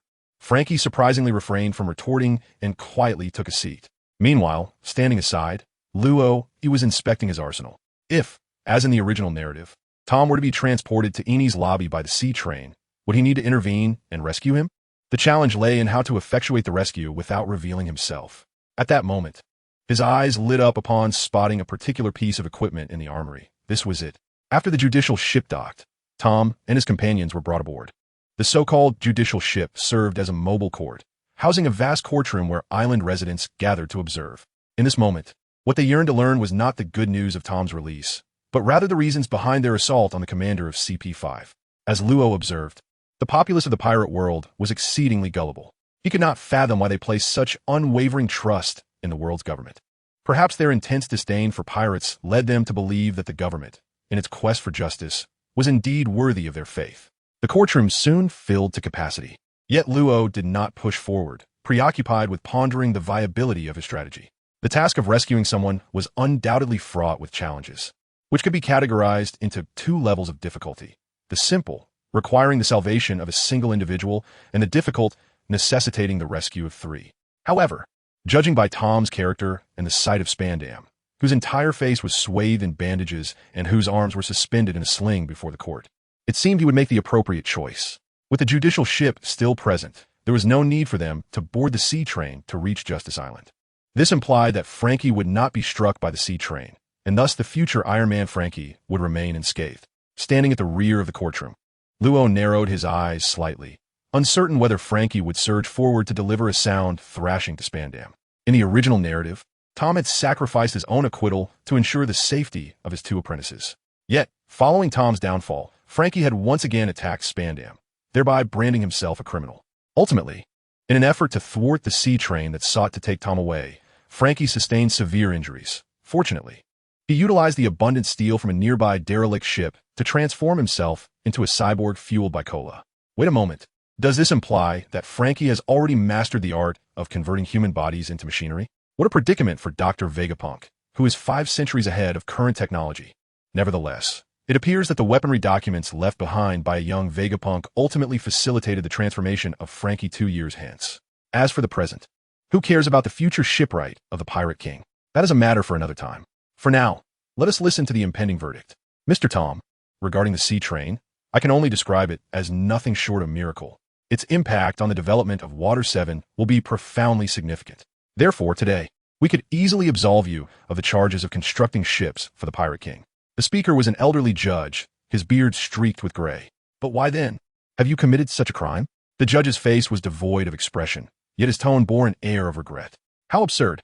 They were the ones who first destroyed my ship, and I merely retaliated. This has nothing to do with Mr. Tom or Frankie. Suddenly, Frankie, who had remained silent until this point, erupted. He bore wounds, blood staining his head and body, clear evidence of having been assaulted. However, the individual he had struck fared worse, now reduced to incoherent whimpers at the side. What nonsense! He is a government officer. What advantage would he gain for blowing up your ship? Indeed, if one is to frame another, one ought to have a more plausible justification. Indeed, these individuals are undoubtedly allies of the Pirate King. The judge, unable to contain himself, rapped his gavel twice to restore order. Katie Flam, you assert that Spandam dispatched individuals to destroy your vessel. However, according to the intelligence we have gathered, it appears your ship was struck by a meteorite.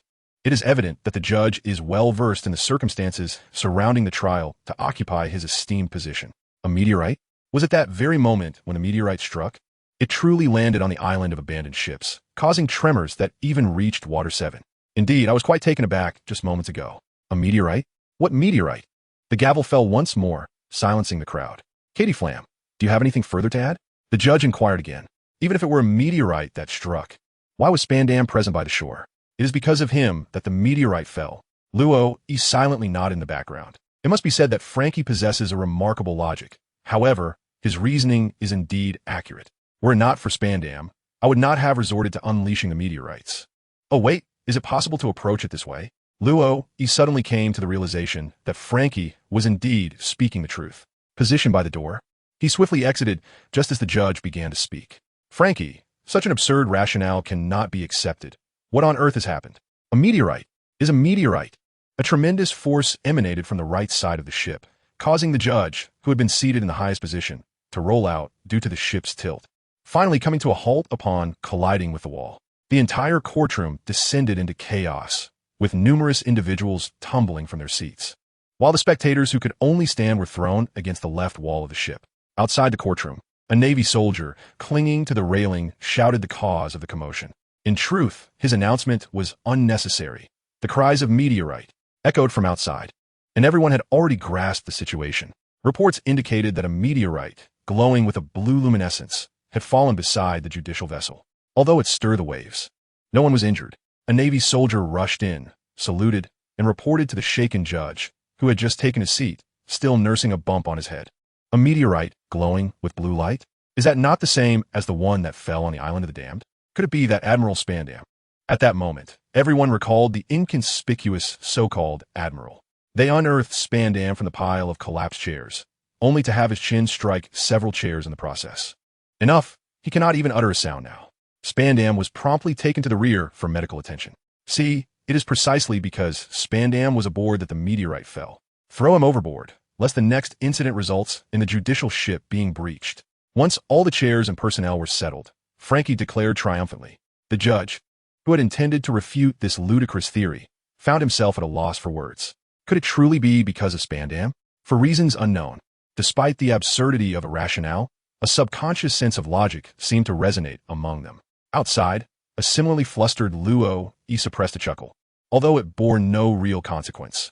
If these foolish masses were to transform this into a truth, it would not be without merit. Are you prepared? The connection between Spandam and the meteorite remained unverified. Moreover, even if that were the case, one could not assault the head of the intelligence agency CP5. Merely this charge would be sufficient to imprison you. Your Honor, I confess to the charge of assaulting the CP5 Admiral, Tom, who had been deep in thought, suddenly lifted his head and spoke solemnly. Wait, Mr. Tom, do not act in such a manner. Frankie was taken aback. However, I have a request. Please speak.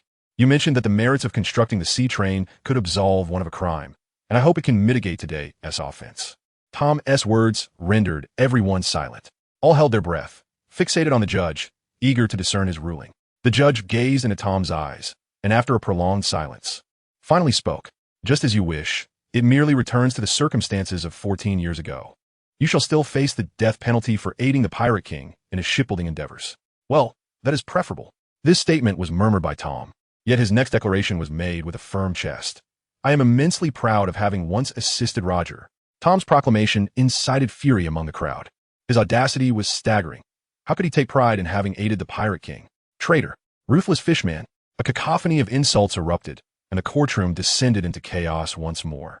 Mr. Tom, why? Frankie was struck dumb. He had not anticipated Tom would utter such words. It was clear that proving Spandam was the instigator would suffice, at most. He would only face a few years of imprisonment. Why confess? This is for the best, Frankie. Do not blame yourself. I never imagined the government would target the blueprints. My past association with Roger has placed me in a precarious situation. But you need not bear this burden alone. Frankie shouted in agitation. Ha ha ha, I am fine, you see. Even though I have once again shouldered the sins of 14 years ago, everything is different now. This island is now brimming with vitality. Henceforth, regardless of my fate, I wish to see the dreams of this city fulfilled. They have finally come to fruition. Although Tom was aware that he would face the death penalty, he still managed to laugh heartily. Even if we emerge unscathed today, Spandam will undoubtedly devise numerous schemes to seize the blueprints. My dream has been realized, and in this life, I hold no regrets. I entrust the blueprints to you. His voice was barely audible, and amidst the clamor of the courtroom, only Frankie and Icebug could hear him. After speaking, Tom fell silent. He was right. Icebug understood. Even with Frankie's muddled thoughts, he could grasp Tom's reasoning when combined with Icebug's earlier analysis, but he could not accept it. Why should Mr. Tom, merely a shipbuilder, be condemned as an accomplice to the Pirate King? Furthermore, how could the world government conspire to seize the design of the Pluton and so cruelly frame them? Spandam lowered his head, uttering a grim sentence in a voice laden with gravity. Silence enveloped the room. The verdict is now announced. For the crime of constructing a pirate ship for the Pirate King Joel D. Roger, the shipwright Tom is to be taken to Eni's lobby. Thus, the judgment is rendered. Having spoken these words, the judge set down his gavel, casting one last glance at Tom before rising to depart. The assembled crowd, under the Navy's command, exited the judicial ship in an orderly manner. The handcuffs binding Frankie and Iceberg were released, yet the two did not immediately leave, standing still as they watched Tom being escorted away by the Navy, lost in contemplation. Once everyone had departed, Frankie and Icebug were also ushered out of the courtroom and safely disembarked the vessel. The once boisterous courtroom was now left with merely two naval aides tidying up. Unnoticed by anyone, two footprints suddenly materialized on the freshly cleaned floor, vanishing as the moisture evaporated. Shadow, talisman, a diminutive charm that allows one to separate from enemies without movement. Active, fade, grants invisibility while remaining still. It possesses a fade duration of 25 seconds, which is immediately disrupted upon movement. There is no cooldown when used on oneself. The Shadow Talisman is one of the components in crafting the Glimmering Cloak and serves as a means for Luo E to remain concealed within the courtroom.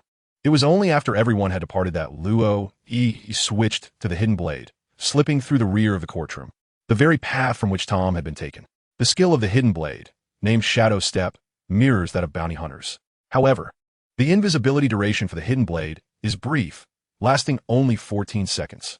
Luo E needed to continuously alternate between the Shadow Talisman and the Hidden Blade, seeking an undetected position to commence his search of the judicial ship. As Luo E anticipated, Tom was taken to the prison beneath the judicial ship.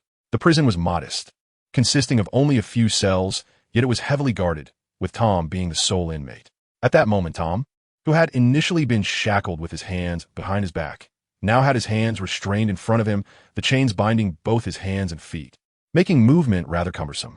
Nevertheless, Luo E was aware that these chains posed little challenge for Tom, a fisherman capable of lifting a ship with one hand. Tom was immensely strong, having easily freed himself from handcuffs in the original narrative. The guards did not enter the prison to oversee him. Instead, they remained stationed outside the door. Luo E had not anticipated that the so-called activation of Shadow Step would allow him to traverse through units, and surprisingly, even through doors. Or could it be that this ship was directly classified as a unit? Luo E was perplexed, yet he conducted an experiment. Indeed, only the door was accessible, while the walls and windows remained impervious. Mr. Tom's cell was an ordinary one, merely enclosed by iron bars. Luo E had not activated the Shadow Step, for there were surveillance devices present. Tom sat quietly, though his countenance bore a hint of astonishment. Moments ago, in the courtroom, a voice had unexpectedly whispered in Tom's ear, prompting him to take the blame upon himself, thereby allowing Frankie and Isbegu to escape unscathed. As for the voice that promised to facilitate his departure, Tom had initially regarded it with skepticism. However, at this moment, he had failed to perceive anyone entering. The cell had but a single passage, and the heavy door had remained shut. From whence did this voice emanate? Are you prepared to join us? Luo Yi's voice resonated like a devil's whisper, echoing through the desolate space. Tom inhaled deeply. Very well. Tom has vanished. Lord Spandam, the court has made its judgment. Please refrain from further entanglements. What? That foolish old man. Do you see my current injuries? You dare to tell me that Tom's studio has been acquitted. It was Tom's achievement in constructing the sea train that offset today's charges. That imbecile. I am the commander of CP5 and the current commander of CP9, Spandane, is my father. How can you render a verdict of not guilty for the criminals who attacked the intelligence organization? Lord Spandam, I must urge you to mind your words. I have yet to retire, and am still the judge of Eni's lobby. Now, you may exit. The judge, who had maintained a stoic demeanor, was incensed by Spandam's words. Throughout the pirate world, although numerous individuals are enamored with power within the world government, this judge is certainly not among them. Anyone brought to Justice Island is deemed a criminal. Their role as judges merely involves striking the gavel to pronounce guilt, with all evidence provided by those in CP. As for its veracity, to be frank, they remain oblivious. Consequently, he harbored little fondness for these CP commanders, as he was uncertain whether they collected evidence based on their emotions. If personal vendettas were involved, it could lead to dire consequences. As for Spandam, who was clearly incompetent and only held office due to his father's position, he could not inspire any goodwill. How detestable, that wretched old man. Upon being ushered out of the room, Spandam kicked the wall in frustration. Commander Trouble, a member of CP5, accompanied by a naval officer, rushed in, calling out to Spandam. What? What has happened? Spandam inquired, visibly displeased. Tom has vanished. The CP5 member, dressed in a white suit yet sweating profusely, swallowed hard and uttered the words. Vanished? Spandam's voice escalated by 50 decibels. Lord Spandam, If there is nothing of importance, please refrain from making such a racket in the corridor. The judge, with an unfriendly expression, opened the door. The old man was preparing to rest. Your sudden outburst made me aware of your earlier wall kicking and your repeated use of that foolish old man. Do you believe I won't impeach you upon our return to Justice Island? Report. Tom has disappeared. Upon seeing the judge emerge, the naval soldier immediately stood at attention and reported to him. Disappeared? The judge was taken aback. Was he not confined within his cell? How could he have vanished? Could it be that he escaped? It will be prudent to review the footage. The soldier appeared somewhat troubled, uncertain of how to articulate the situation. Hurry and take a look. Though the judge was advanced in years, he promptly made his way towards the monitoring room. In the world of pirates, the talking snail possessed a myriad of functions. Aside from making calls, certain varieties could surveil, eavesdrop, project images, and even capture photographs. Upon entering the monitoring chamber, a snail of considerable size, comparable to a human, stood silently in the center, its eyes wide open, fixated on an enormous screen. This was a projection snail, its large form necessitated by the need to store visual imagery, setting it apart from the smaller handheld varieties. Soon, the screen revealed the prison where Tom was held captive. For surveillance snails, positioned in each corner of the prison, directed their gaze towards the center. Unlike ordinary surveillance, these snails were living creatures capable of dynamically shifting their monitoring positions and issuing alerts. Should a stranger enter the prison, they would undoubtedly sound the alarm. In the displayed scene, Tom sat quietly in his cell, utterly still.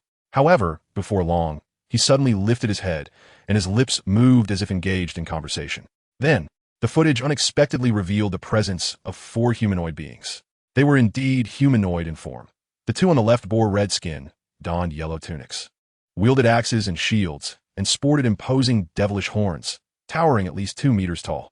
The 2 on the right were clad in blue hoods, had purple skin, pointed ears, and carried bows and arrows, standing vigilantly beside one another.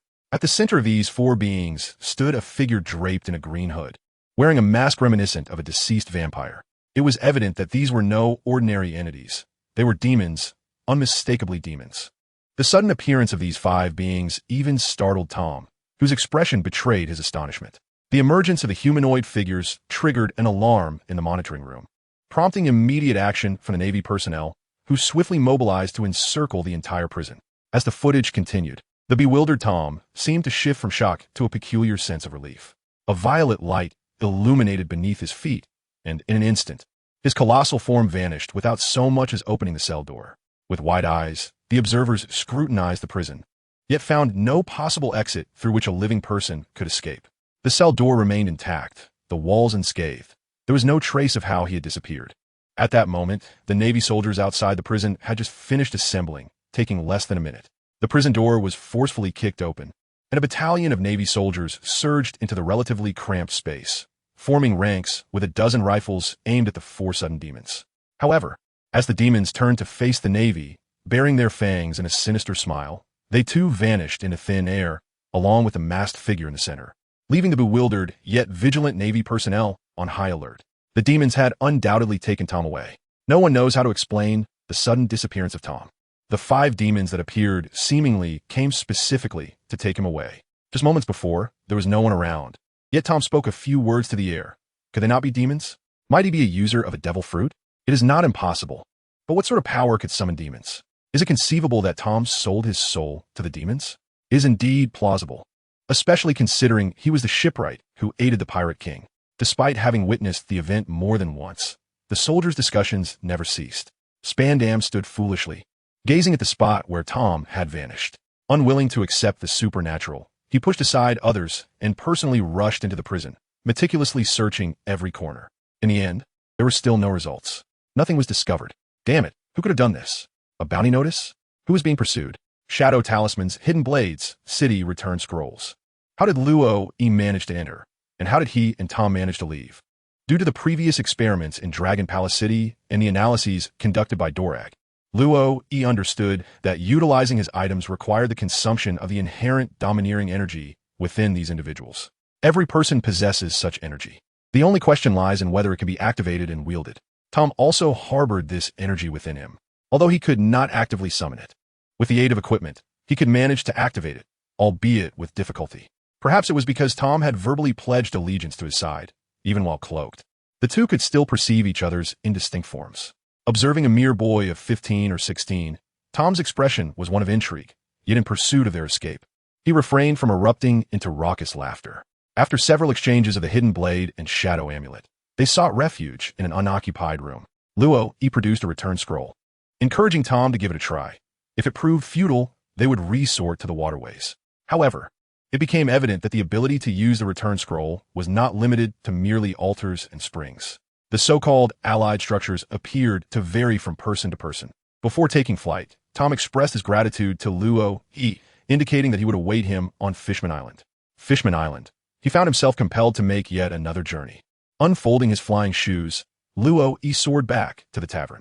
After contacting Oliver via the snail phone, he sought out Slark, requesting his assistance in reaching Han, so that he could procure a small boat.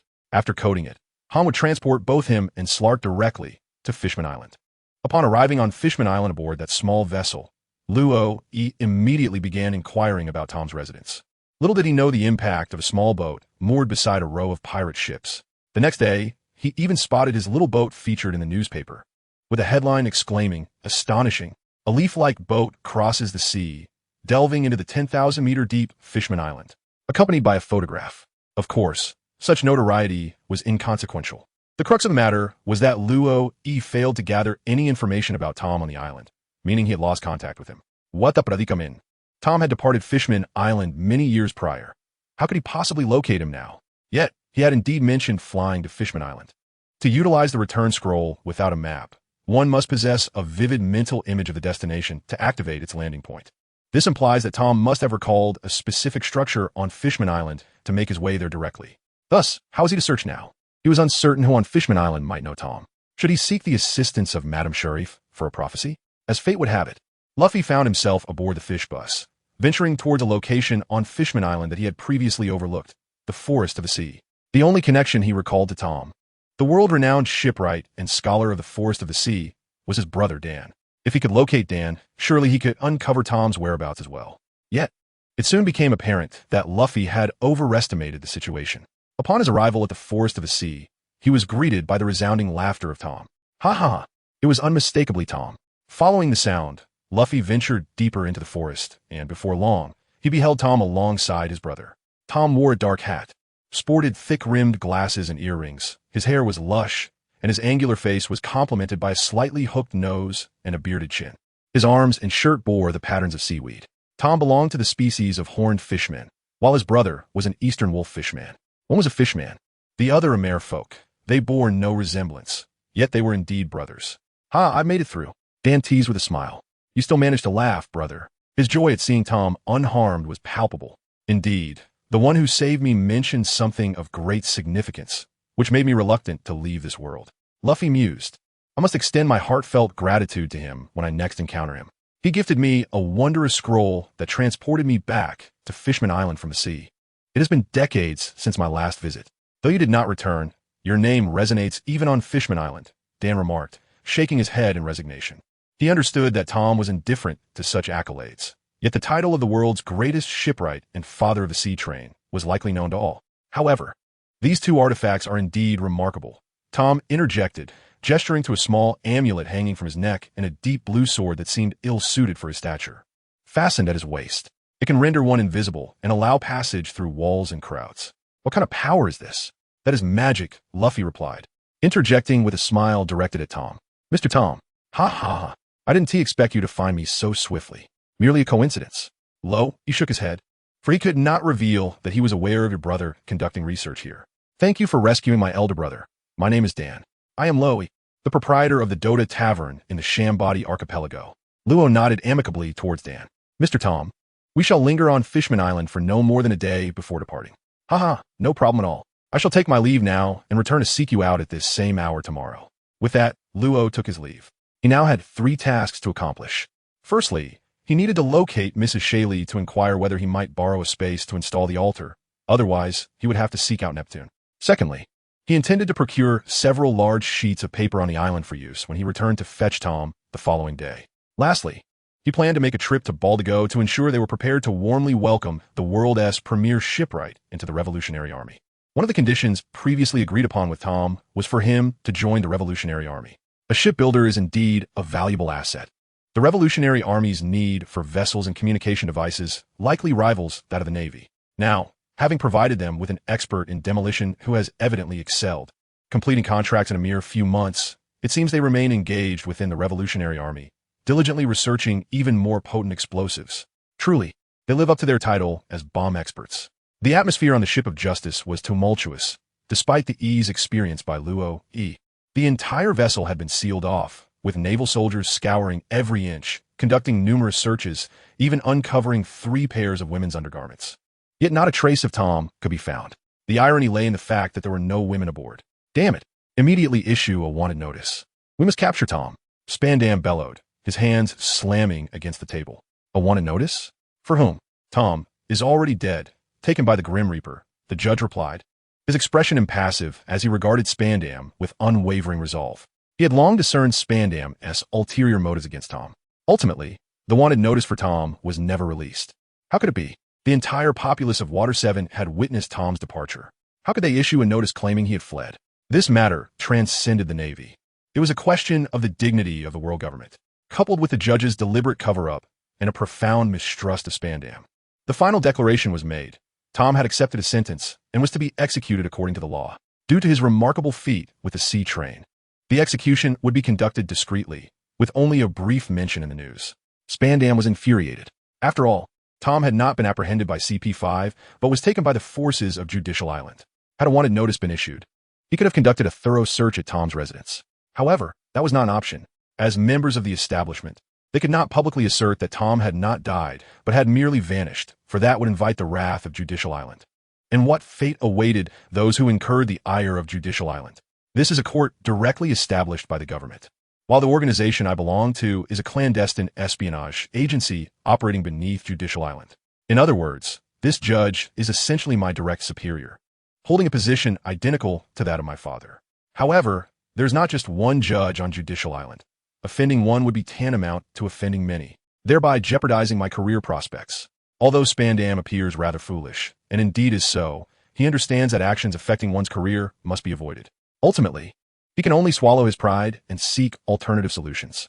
On Fishman Island, in the open space behind Shirahoshi's Fishman CF, Luo E received permission to construct an altar. Shirahoshi warmly welcomed this altar, which possesses the ability to heal injuries. Although they run a CAF, their clientele primarily consists of pirates, and injuries are unpredictable. Consequently, Shirahoshi expressed her gratitude to Luo E. With a wave of his hand, Luo E completed the altar and activated it. To Shirahoshi's astonished gaze, he illuminated the teleportation array of his flying shoes and soared off to Baldigo.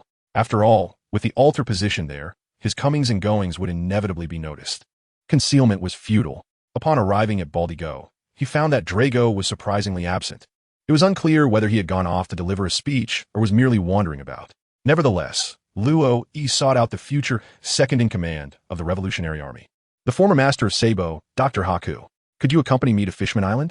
What is the purpose? We need to bring Mr. Tom over. Tom? You mean the world-renowned shipwright, Tom? Indeed. But hasn't Tom already been— Wait, you rescued him? Dr. Haku immediately grasped the crux of the matter. This, too, was rather unexpected. He found himself at a loss for words. Initially, his intention was to destroy Frankie's ship, thereby thwarting Spandam's scheme, allowing Tom to evade punishment and achieving a harmonious resolution.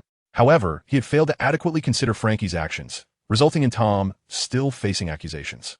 Upon reflection, it was evident that in the original narrative, Tom's confession stemmed primarily from a desire to protect his 2 disciples, while simultaneously hoping to safeguard the plans for the Pluton. Frankly speaking, it would have sufficed for Frankie, as he did on Judicial Island, to burn the Pluton plans in front of everyone. After their departure, they could simply recreate the designs. How foolish. Despite this sarcastic observation, He nonetheless took Cook to Fishman Island. Once Tom successfully utilized the teleportation scroll, He, out of his own pocket, provided Cook with a scroll of his own. They agreed to meet the following day at the Fishman CAF before He returned to the tavern, given that he intended to grant Tom a day to reminisce. There was no need for excessive concern. It had been less than half a day since he had taken Tom away, and he was unsure of any actions the government might undertake. If they were to issue a bounty, sending Tom to the Revolutionary Army would indeed be the right course of action. Upon returning to the tavern, he arrived just in time for the opening hours and immediately immersed himself in work, marking the passage of an ordinary day. After training and enjoying a hot shower, Lo-E opened the cabinet, revealing a safe embedded in the wall behind it. This safe contained the earnings of the trading company over the recent period. As for the tavern's profits, they seemed to hold little relevance for Lo-E, as they were primarily allocated to the tavern's expenses and managed by Mangix. The trading company's income was distributed monthly. However, over the past 3 months, Lo-E had accumulated less than 30 million berries. After all, as the company expanded, investments increased, and a profit of 30 million over 3 months was quite substantial, considering it was merely his share. With no immediate use for the funds, Lo-E deposited the entire 30 million into the system, watching his knife currency rise to 11,900. He then donned his outdoor attire and leaped from the window. Luo-Yi's room is situated on the second floor, while the first floor serves as a tavern, boasting a height of 6 meters. He leapt from the window, a 7-meter drop, landing silently. Had this been before his journey across realms, he would not have dared to jump at all. Now, it is evident that his strength has significantly increased. It is currently 10 o'clock in the evening, and most patrons of the tavern street are too fearful to venture outside, with only the occasional sighting of patrolling naval soldiers. With an abundance of knife coins, coupled with the recent construction of the altar, Luo-E intends to withdraw all of the surplus 1,900 knife coins. This endeavor will likely take considerable time, and he estimates that upon his return, he will be able to rest directly. As for whether he will summon a hero, Luo-E has relinquished any expectations. He shall leave it to fate. Arriving at his usual haunt, Luo-E promptly activated the system interface to commence his lottery, occasionally glancing at the mini-map to avoid any potential dangers. It seems there is someone over there. We should hurry. That is the owner of the Dota Tavern, and their beast folk is notoriously fierce. Several of our colleagues have been sold to the slave market. Why didn't you mention this sooner? I hope he hasn't overheard us. Luo-E contemplated the fact that he had perceived the presence of 3 or 4 ominous red dots that had recently appeared on the map. Although they recognized him, he thought to himself, "Don't run away. We could engage in some sparring." Despite this thought, he did not cease his actions. The dark golden wheel spun before his eyes, nearly emitting wisps of smoke. As the number of items increased, his heart remained unperturbed, though he felt an urge to click on an upgrade, which was unattainable. Suddenly, a message flashed before him, stirring the calm waters of his soul. Contract completed, gain 148. It was then that he realized the true function of the system. When the enchanting woman with dark teal skin stood before him, he understood the system's purpose. Contract completed, gain the Shadow Veil talent tree. Before him, the radiance of the teleportation array gradually faded away. Luo-E has once again entered into a contract with a hero.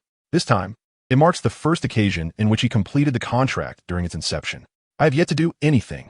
The exhilaration of such effortless gain is truly delightful.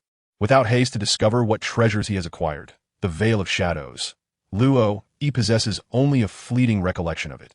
However, the tall and ethereal woman before him illuminates the essence of the Veil of Shadows. Through divination and foresight, the Veil of Shadows meticulously selects certain infants to nurture into adulthood, transforming them into assassins. This is a clandestine alliance of female assassins who regard assassination as a sacred natural law. The Veil of Shadows determines their targets through meditation and prophetic insights. This serves as the prologue to the tale of the Phantom Assassins. The Veil of Shadows is an organization that neither accepts contracts nor engages in political strife or monetary gain. Their assassinations follow no discernible pattern, seemingly executed at whim. Whether the target wields power or tends to the earth, it bears no significance to them. As Phantom Assassins, they possess only the identities bestowed upon them by the organization. And any single Phantom Assassin can seamlessly replace another. Even their code names remain unknown. Perhaps the membership is vast, or merely a handful, beneath that enigmatic veil. The truth remains obscured. Only in solitude does the veil flutter occasionally, stirred by whispered secrets, within which lies her own name. I am M.O. Tridi, the contractor. M.O. Tridi has begun to speak. Lo-E stood in a daze, extending his right hand. Lo-E, welcome your arrival. With 11 successful tenfold draws, he had accumulated 790 knife coins and contracted a hero, prompting him to ponder whether it was merely bad luck or a result of inadequate offerings at the altar. However, this was not the crux of the matter. The highlight was that it appeared he would not need to stay up late tonight and could return home early. As he led M.O. Tridi towards the tavern, Lo-E began to introduce her to this world. M.O. Tridi sheathed her battle blade behind her back and removed her helmet, revealing a delicate visage framed by a high ponytail. Lo, he noticed a palpable relaxation in her demeanor. He was intimately familiar with her actions, reminiscent of the expression one bears after enduring a month of relentless overtime, finally returning home to turn on the hot water tap, allowing the long-held tension to dissipate. Life within the Veil of Shadows must have been arduous. From her introduction, Lo, he sensed her helplessness and understood her yearning for self-discovery. This led him to deduce why the contract completion was immediate upon binding with Saidi. Her contract perhaps represented her escape from a world devoid of freedom, a place where the timeline to reclaim her autonomy remained uncertain.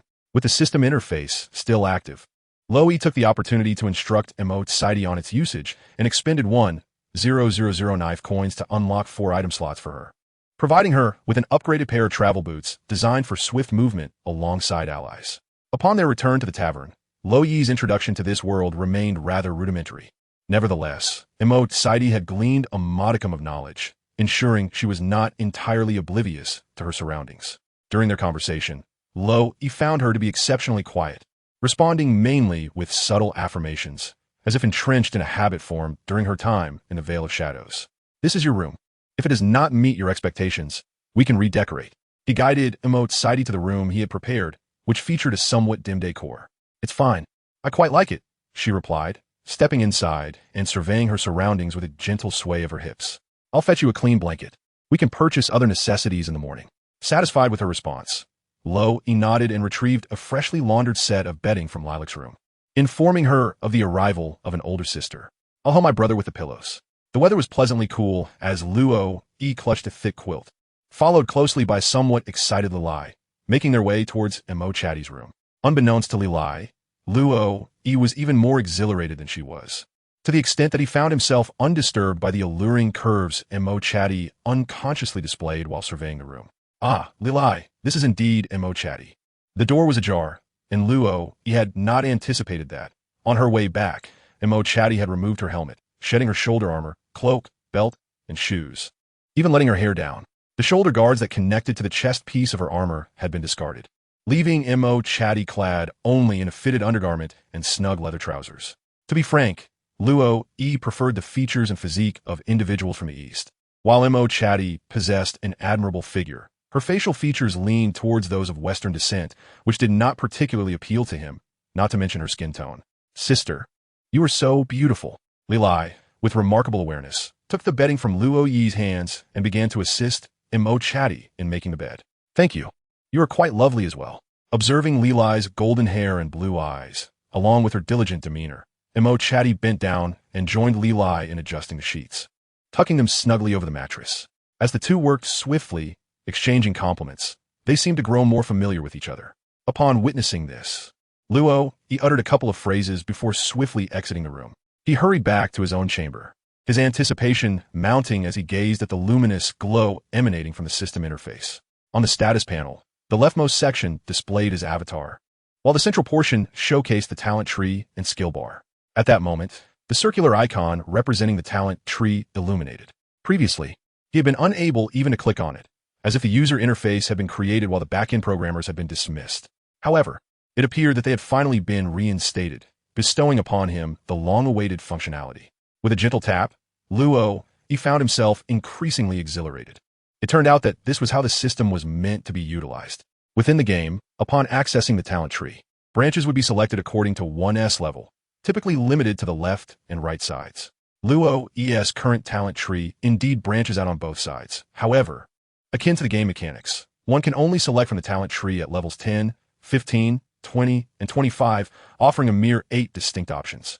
His talent tree resembles a flourishing tree, abundant with branches and leaves, and a singular, luminous fruit has begun to emerge. Luo gently taps the screen. "Shall I learn the talent of Shadow Veil?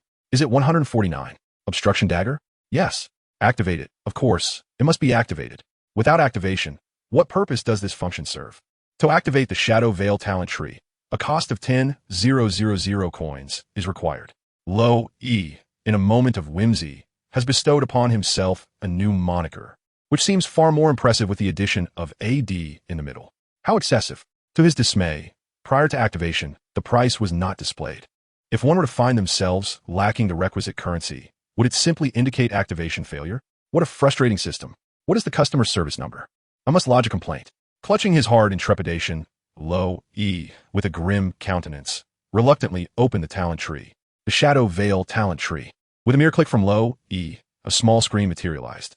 As he beheld the contents displayed therein, he was nearly driven to overturn the table in frustration. This is quite unacceptable, truly. Dota 2, you are a legitimate free-to-play online game. When did you adopt the insidious practice of charging players to be deemed superior? The sole comfort for Luo Yi lies in the fact that this system has not devolved into one where monetary expenditure grants one the title of father. Is the Shadow Veil cultivation system activated? Yes or no? With great concern, Luo Yi clicked yes, and indeed, a system prompt emerged. Insufficient Dao coins, please recharge promptly. Recharge my foot, he muttered. Glancing at his once 5-digit balance, now dwindled to a mere 790, he tossed his blanket aside and fell into a deep slumber. Oomph. Is it just because they think I'm poor? The clock approached midnight, and he needed to rise early for his morning exercise. After all, an early bedtime and early rising are essential for maintaining one's health. The next day, as was his custom, Luo Yi awoke and ventured out for his morning workout. On his way back, he decided to purchase an extra portion of breakfast. In the tavern, Sudi had already awakened, clad not in her usual armor, but in the garments of Aurora. A flowing blue dress adorned her figure, and although her physique could not rival that of Aurora. Simply sitting there, Luo Yi could sense the allure radiating from Sudi. Wait a moment, could it be that if he activated the training system of the Phantom Veil, he too would become a walking embodiment of allure? Luo Yi suddenly found himself beset by doubts regarding his choices. However, having already expended 10,000 coins, he pondered whether to invest further. Presently, he was a mere 210 coins away from activating the Phantom Veil training system, equating to 1 million berry. Given the current revenue generation pace of the guild, it was plausible that by the time Oliver and the others returned from Water 7, he could acquire the requisite amount. Thus, Luo Yi resolved to bide his time for a few days. There's a saying, ISNT there? Once you board a pirate ship, you must aspire to become the pirate king. Yet, here he was, reluctantly aboard this ship of thieves, burdened with the obligation to pay his dues. It seemed the time had come to prioritize the sale of system items. Luo Yi resolved that once Tom's matter was settled, he would return home to draft a comprehensive plan, particularly focusing on how to fulfill the contract with the heroes he had summoned. It was imperative to expedite this schedule. However, the utmost priority remained the pursuit of wealth. After all, gazing at the fruits hanging upon his talent tree, yet lacking the means to activate them, would undoubtedly exacerbate Luo Yi's yearning. Thus, both endeavors must progress in tandem. A group of individuals gathered around the table. With the increase in numbers, their dining arrangement had shifted from a small table to a larger one, and now it had transformed into an elongated table. The breakfast that Luo Yi purchased was abundant, filling a 10-meter-long table to the brim. Among those present, none exhibited a lack of appetite. Even Lila, who consumed the least, could rival the eating capacity of 10 ordinary individuals, having devoured a dozen buns in the blink of an eye. After indulging in a hearty meal, Luo Yi descended to the basement to continue assisting Manjikes with the brewing of wine. As his mastery over his vital energy grew increasingly proficient, the speed of his brewing accelerated correspondingly. It was evident that once his strength reached a sufficient level, he would be able to fully meet the demand for wine, even in the absence of Manjikes, provided he had the right formula. Indeed, it seemed that there had been no idleness aboard the ship these past few days. Observing that Luo Yi had managed to seal 100 barrels of ale in just an hour, Manjikes could not help but nod in approval. In truth, it was more than commendable, although, to be precise, Luo Yi's rate of improvement could not compare to many within the OU society. Manjikes was well aware of Luo Yi's innate talent. His rapid progress was primarily due to the swift restorative effects of his magical equipment, which alleviated the need for frequent meditative pauses, allowing him to utilize his vital energy without restraint. The consequence of this heightened efficiency was that Luo Yi was rewarded with precious moments of rest. Accompanied by Lila, followed closely by Aosi and Mo Chui Ti, Luo Yi made his way to Harold's clothing store, amidst the envious gazes of passers-by. Uncle Harold, he greeted. Luo Yi exchanged greetings with Harold, while Alas skillfully assisted Mo Tidy in selecting garments within the store, and Lila was also pulled along by Alas. You rascal, you truly are fortunate in matters of romance, Harold remarked with a lecherous grin, draping his arm over Luo Yi's shoulder. Tell me, which one do you fancy? Luo Yi suddenly felt that Harold had narrowed their path. Did you think they wouldn't hear them speaking so softly? Among the trio, the weakest Lila had already surpassed 100 in intelligence, much like himself. Within a few meters, the slightest rustle of grass or wind was nearly impossible to evade. Indeed, when Aros and Watiti selected a dozen outfits and placed them at the checkout, Harold silently offered a discount, sensing the faint chill emanating from Aros. As they departed, Luo expressionlessly patted Harold on the shoulder as a token of consolation. Upon returning to the tavern, Luo noted the time and promptly soared to Fishman Island, startling the young fish girl resting behind the Fishman CAF. After apologizing, he encountered Haku, who had also successfully arrived at Fishman Island, and together they ventured to the sea forest, where Tom's laughter seemed to resonate endlessly.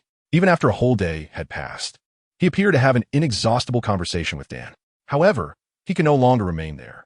The morning news had reported that the world's foremost shipwright, Tom, had been executed on Justice Island.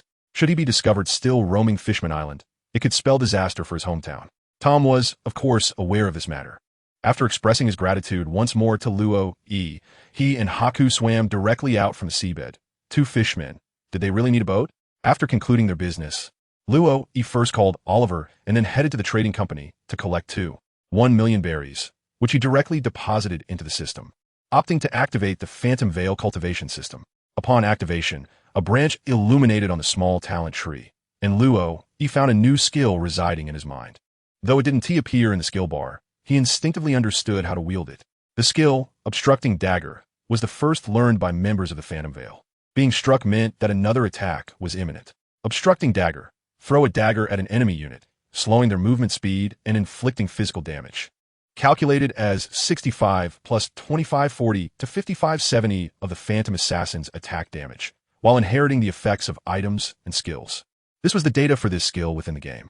When Luo first engaged with the Phantom Dagger, this blade not only inflicted a slowing effect, but also dealt a fixed amount of damage. At that time, when Luo was merely acquainted with Dota, this skill was primarily utilized for last-hitting creeps. However, that was then. Upon activating this unique cultivation system, Luo he discovered an influx of previously unknown knowledge within his mind. The second branch of the illusory shadow talent tree illuminated as well. Just as he felt he had uncovered a promising avenue for profit, it seemed that his resources were once again insufficient. As he organized the newfound knowledge swirling in his mind, Luo Yi's first skill was born. This ability involved a distinctive method of channeling energy within his body, enabling it to adhere to a dagger, which would then temporarily paralyze the leg nerves of an enemy upon impact, thereby slowing them down. However, Luo contemplated whether directly striking the legs would be more effective. In addition to the manipulation of energy, he also needed to master the art of dagger throwing. Starting with a single dagger, he realized that as his proficiency grew, so too would the number of daggers he could throw. The illusory strike demonstrated that not only men could aim with precision. Given enough daggers, he could achieve the same. He first hurried to the weapon shop, purchasing a box of ordinary daggers, and then sought out Harold to commission a leather belt. Within 10 minutes, the fresh belt was ready. Luo donned it, with 2 daggers secured at his waist, presenting an impressive appearance. At that moment, he began to understand why the illusory strike possessed the skill known as Phantom Assault. With only a handful of daggers at his disposal, once thrown, he would need to retrieve them. Nevertheless, those 2 daggers were merely for practice. In a real confrontation, one might wonder how many gleeful blades he possessed to hurl. Content. He made his way to the tavern, purchasing a template along the way. Upon returning, he crafted a humanoid target and placed it in the yard, then began to throw his daggers. Perhaps due to his innate attributes or the comprehensive knowledge embedded in his mind, Luo found himself mastering the basics with remarkable speed. He discovered that he could hit precisely where he aimed at a stationary target. Meanwhile, Morit, who was conversing leisurely with Aeoloth, observed Luo Yi's throwing technique with a tinge of melancholy before turning away. "Come, throw at me," the Sword Saint said, brandishing his sword toward Luo Yi. After retrieving all the daggers from the target, the once disposable figure bore countless holes, having honorably retired. Luo grasped the dagger, hurling it towards the Sword Saint. Clang! How excessive! Such a move cannot be countered this way in the game. Where's your Lincoln Ball and the Cleansing Pearl? Observing the Sword Saint deflect his dagger with the katana, Luo felt a twinge of discontent. With swift precision, a series of daggers flew forth, prompting the Sword Saint to initiate his evasive maneuvers. The shifting target significantly heightened the difficulty for Luo, necessitating an element of prediction. This was no simple task. For instance, one might anticipate that the opponent would advance in the next moment, only to be surprised when they paused to tie their shoelaces. One might think that a raised hand signals the preparation of a skill, when in fact, it is merely an attempt to scratch an itch on their back. Such nuances stem from experience and a deep familiarity with the opponent's combat style. The Sword Saint possessed his own distinct combat style, speed. Though his growth may not be substantial, his swiftness was undeniable. Luo Yi quickly adapted. Darn it, flying shoes. Once the target began to move, Luo Yi's accuracy diminished significantly. Out of 10 daggers, only one was successfully parried by the Sword Saint, while the remaining 9 fell harmlessly behind him. With a box containing 200 daggers, he unleashed them all in an instant, unperturbed by the expenditure of his vital energy, akin to the process of brewing, continuously honing his mastery of the short dagger. After an hour of relentless training, Luo Yi had achieved the feat of landing 2 daggers accurately upon the Sword Saint, albeit they were still deflected with ease. Luo Yi understood that this was due to his recent training. If he could proficiently master the cultivation system of the Veil of Shadows and push the short dagger's training to its limits, he might even attain a fleeting foresight.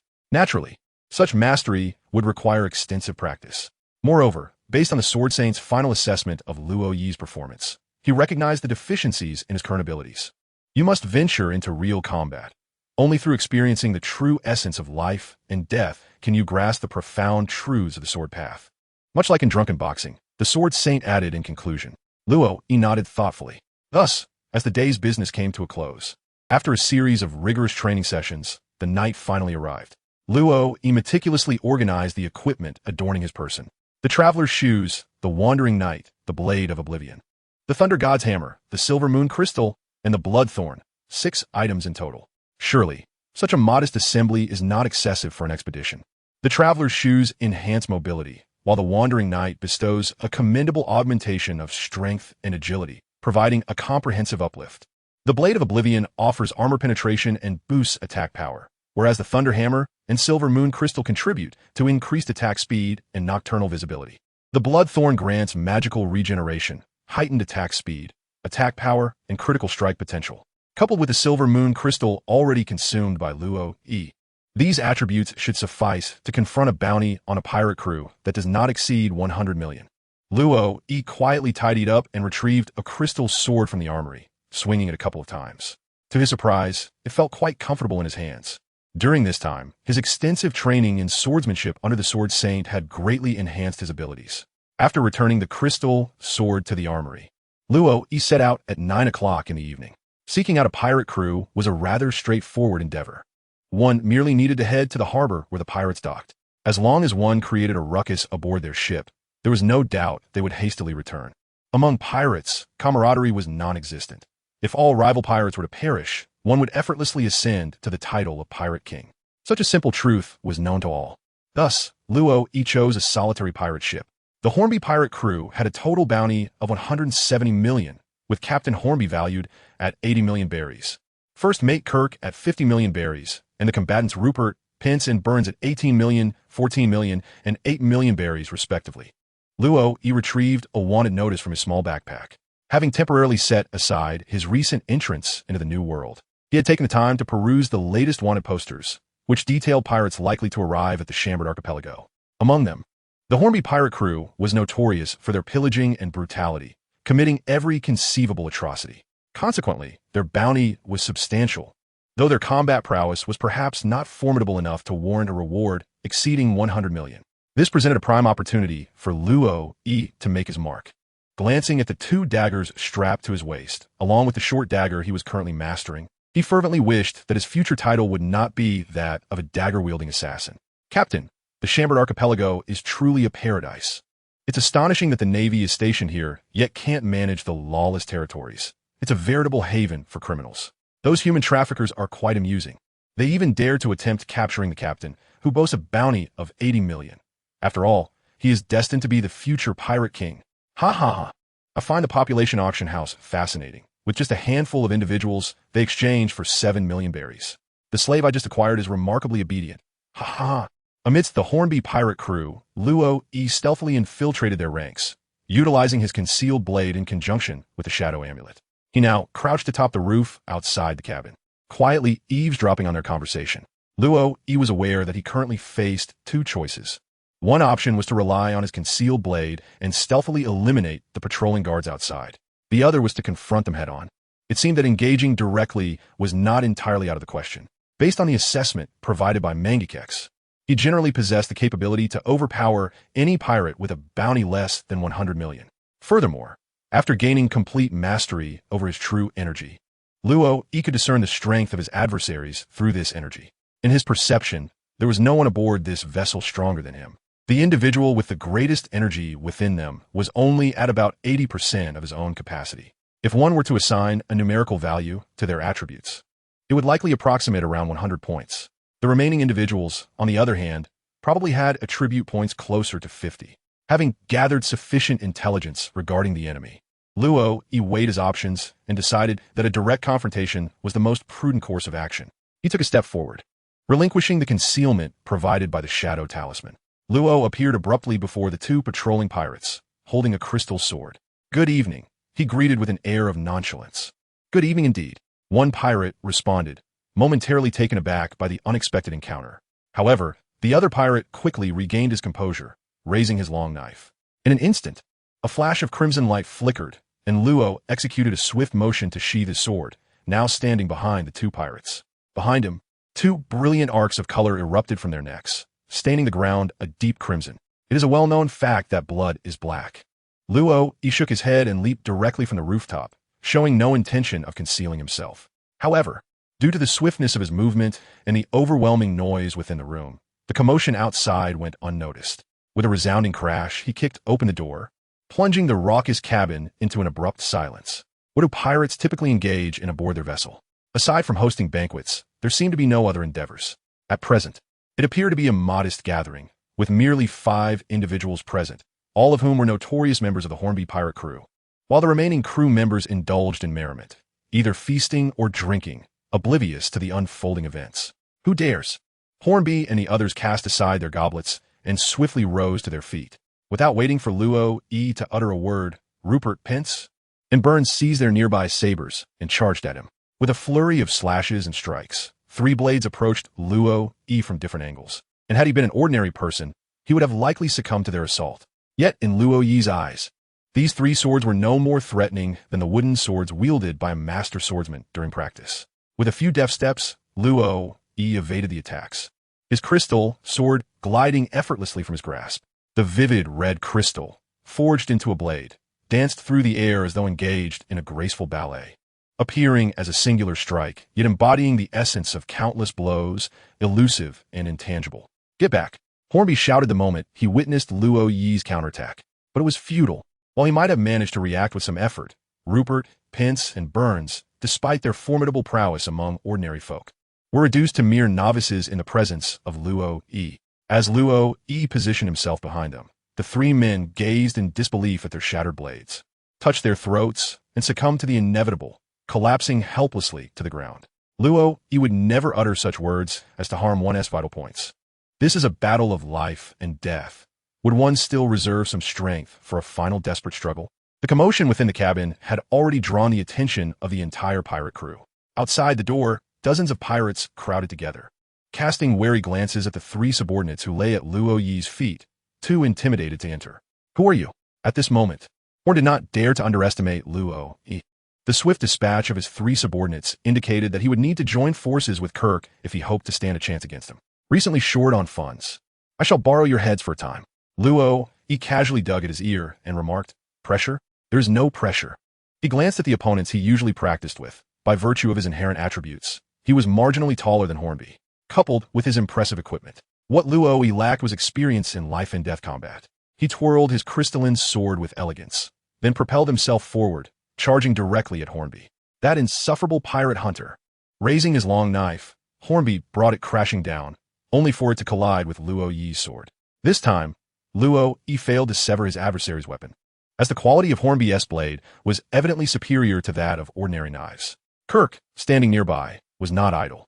He too raised his long knife and struck while Luo was engaged with Hornby. With a surge of strength, Luo pushed Hornby backward, twisting his waist to parry Kirk's assault with his sword. It was merely a mixed doubles encounter. Luo had long since become accustomed to such skirmishes. Hornby, momentarily taken aback, quickly dispelled the brief force Luo had unleashed, resuming his attack without a moment's pause. This time, Luo Yi was compelled to retreat a couple of steps, evading Hornby's strike, and once again swung his crystalline sword towards him, infusing his sword with a modicum of true energy. Luo Yi suddenly sensed a peculiar power resonating from the crystalline blade, amplifying his attack by over 70%. In an instant, Hornby's long knife was cleaved as though slicing through water, severed and falling at his feet. A deep gash marred Hornby's torso, extending from his chest to his abdomen. Grasping the broken hilt of his knife, he pressed his left hand against the table behind him, struggling to remain upright. Outside the cabin, a portion of the pirates had stealthily fled. Naturally, with their captain in such a dire state, who would remain behind to meet their demise? They could always join another pirate crew. The bounty hunters on the Sabati archipelago were indeed ferocious. Impossible. Hornby stared incredulously at the hilt in his grasp. His knife was a fine blade. Meanwhile, Luo Yi glanced at his own crystalline sword, pondering the sensation he had just experienced. That had to be a critical hit. Undoubtedly a critical hit. Could it be that infusing true energy resulted in such a strike? Was the probability supposed to be merely 20%? At this moment, a radiant smile began to adorn Luo Yi's lips. Come on, don't perish just yet. Accompany me for an experiment. The concept of critical hits, a mechanism that Luo Yi both adored and despised during his gaming escapades, was also one of the reasons he preferred playing support rather than taking on the role of a core when battling against real opponents. All of this transpired during a particular match where a phantom assassin unleashed a torrent of critical strikes upon the minions over the course of 60 minutes. Regarding the randomness and pseudo-randomness in Dota, Luo Yi professed his ignorance. He merely recognized himself as a yellow-skinned African. Yet today, he suddenly discovered that perhaps, just perhaps, critical hits could be controlled to some extent by human agency. Combat is fraught with unforeseen circumstances. Just as Soda, wielding 3 blades, effortlessly cleaved his way from the entrance to the exit of Justice Island without so much as a blink, only to fall to a colonel who had consumed a rusty fruit. That colonel, in terms of combat prowess, was merely a mere foot soldier compared to Soda at that time. However, due to the frustratingly restrictive nature of the fruit's effects, Soda not only failed to vanquish him, but also had one of his blades, the Swift Blade, corroded by the colonel's abilities. In contrast, Luo Yi found himself in a situation where not only did his attributes surpass those of his adversary, but he also triggered a critical hit at a pivotal moment, inflicting severe damage upon his opponent. Strangely, the Bloodthorn in his inventory did not deliver a critical strike, while the crystal sword he wielded unexpectedly unleashed a powerful blow. Yet, had it not been for today's battle, Luo Yi would never have had the opportunity to engage in such a genuine confrontation, nor would he have realized that when channeling his true energy into the crystal sword, a feedback of energy would return to him. This energy augmented Luo Yi's attack power, resembling the effect of true energy in its essence, albeit with a more singular function. Luo Yi has experimented with channeling his vital energy throughout various organs in his body, and indeed, it yields a remarkable enhancement effect. For instance, when both arms are infused with vital energy, his striking speed can increase by 10%. Furthermore, if both arms and the torso are similarly charged, the speed can be elevated by 20%, along with a 10% increase in striking force. Should the legs also be imbued with vital energy, both attack power and mobility experience a significant augmentation. Do not mistakenly believe this to be akin to mere daydreaming. While vital energy may enhance the hardness of one's palm, the true extent of the power unleashed relies heavily on the force of the strike, the angle, and the speed, all of which are essential to successfully transcend one's adversary. Luo Yi raised the crystal sword in his hand, once again infusing it with his vital energy. However, this time, he felt no response from the energy. Nevertheless, a severely injured Hornby and a relatively weak Kirk were utterly incapable of impeding Luo Yi's advance. Outside, the more loyal subordinates had already surged in. Yet, within the confines of the small room, the advantage of sheer numbers was not as formidable as one might expect. As Luo Yi stepped lightly, his movements swayed and danced, oscillating between low and high, yet he remained steadfast, never faltering. His arsenal comprised not only his sword but also his fists, palms, fingers, elbows, shoulders, knees, and feet. A dozen assailants rushed in, yet within mere seconds, they were all felled by Luo Yi, leaving no survivors. Outside, witnessing the captain's grievous injuries and the demise of 3 officers, it became evident that those who had charged in were utterly ineffectual. The scene had long been cleared of any remnants of resistance. Now, after a harrowing exchange of blows with Luo Yi, Kirk, his weapon rendered nearly useless, contemplated retreat. The prospect of fleeing held its own dangers. Even if he escaped, the Navy would pursue him relentlessly. Yet, if he remained, he might not even have the chance to be hunted. Despite his yearning for escape, Luo Yi appeared distinctly displeased. After numerous attacks, one would assume that the inherent critical hit probability of 20 would have been triggered, yet it had not. The crystalline sword in his grasp failed to unleash a critical strike, nor did the blood thorns in his inventory. This was truly vexing. His expression soured, a fact not lost on Kirk, who perhaps felt he was enduring far more than the situation warranted. The recently wounded captain was also engaged in the fray, yet he had refrained from delivering a fatal blow. Kirk had deliberately avoided targeting vital areas in previous strikes. Observing the severely injured Hornby lying on the ground, blood seeping from his wounds, Kirk's gaze darted to the door behind Luo Yi, and a singular thought of escape crystallized in his mind. "Captain, hold on." With determination, Kirk hoisted Hornby with his left hand and bellowed at Luo Yi, casting a look of gratitude towards Kirk. Luo Yi felt a rare warmth amidst the coldness of his long pirate career. It had been ages since he had experienced such camaraderie. Yet in this life-or-death moment, with the crew having fled, the first mate still sought to take him along. The crystalline blade materialized before Hornby as Kirk pushed it forward with all his might. With a mere flick of his wrist, Luo Yi plunged the crystal sword into Hornby's heart. Meanwhile, Kirk, who had pushed Hornby, had already discarded his long knife and was sprinting towards the nearby window. The corridor outside was scarcely 2 meters wide. All he needed was a vigorous leap to shatter the window and plunge into the sea below. Kirk firmly believed that this pirate hunter would not dare to follow him into the depths of the ocean. Concerning his escape plan, Kirk felt a high probability of success, estimating it at a remarkable 90%. It appeared that the pirate hunter did not intend to eliminate them in one fell swoop. Rather, he seemed to treat them as a whetstone for honing his skills. After their recent encounter, Kirk cast a frowning glance at the sword in his hand, sensing that something was amiss, and even creating a slight distance between them. This marginal gap, Kirk surmised, would prevent Luo Yi from catching up with him. And indeed, that was the case. At this moment, Luo Yi stood 5 meters away from the window, while Kirk was a mere 2 meters from it, an easily traversable distance of just 2 strides. As Luo Yi pushed aside Hornby's lifeless body, Kirk was already poised to leap. In that fleeting instant of takeoff, Kirk turned his head, revealing a cruel smile directed at Luo Yi. Though his escape appeared rather clumsy, he was determined to maintain an air of elegance, even contemplating uttering the words, "I shall return." In that moment, as Kirk glanced back, he noticed Luo Yi making a throwing motion, a calculated gesture reflecting the 10% chance he deemed impossible to evade. Luo Yi bore 2 daggers at his waist. Though their purpose remained unclear, they certainly served as effective weapons for throwing during pursuit. Kirk gambled on the notion that even if Luo Yi calculated the throw perfectly, he would still fail to deliver a fatal blow. As long as he survived, plunging into the sea would provide an escape. With a leap, Kirk exerted the utmost strength his legs could muster, determined to ensure his success. Just as he prepared to jump, Luo Yi swiftly sliced the air with his right hand, launching an axe that struck Kirk squarely on the back. Without time to ponder the origin of the axe, he gritted his teeth against the pain and leaped with all his might, only to discover he was unable to summon any strength. The window shattered upon impact. Yet Kirk found himself stuck, half his body ensnared in the frame. The axe, having collided with the window's upper edge, pressed deeper into his flesh. His limbs hung limply as despair clouded his eyes. He was still alive, yet he could not fathom why his legs had failed him or the sudden appearance of the axe. At that moment, Luo Yi emerged from the doorway, whistling a light tune, and circled around to the adjacent corridor, raising his sword with a flick of his wrist. At Marine headquarters in Marineford, Sengoku had been inundated with intelligence from the Dota Tavern and the Dota Chamber of Commerce over the past few months. Initially, he had no intention of getting involved. His interest in the tavern was piqued only after the destructive clash between Mangix and Lucifer, prompting scrutiny of these formidable individuals. Judging by the remnants of their battle, they possessed strength comparable to that of a vice admiral. Consequently, Sengoku sent Gamir to assess the strength and disposition of these 2 individuals.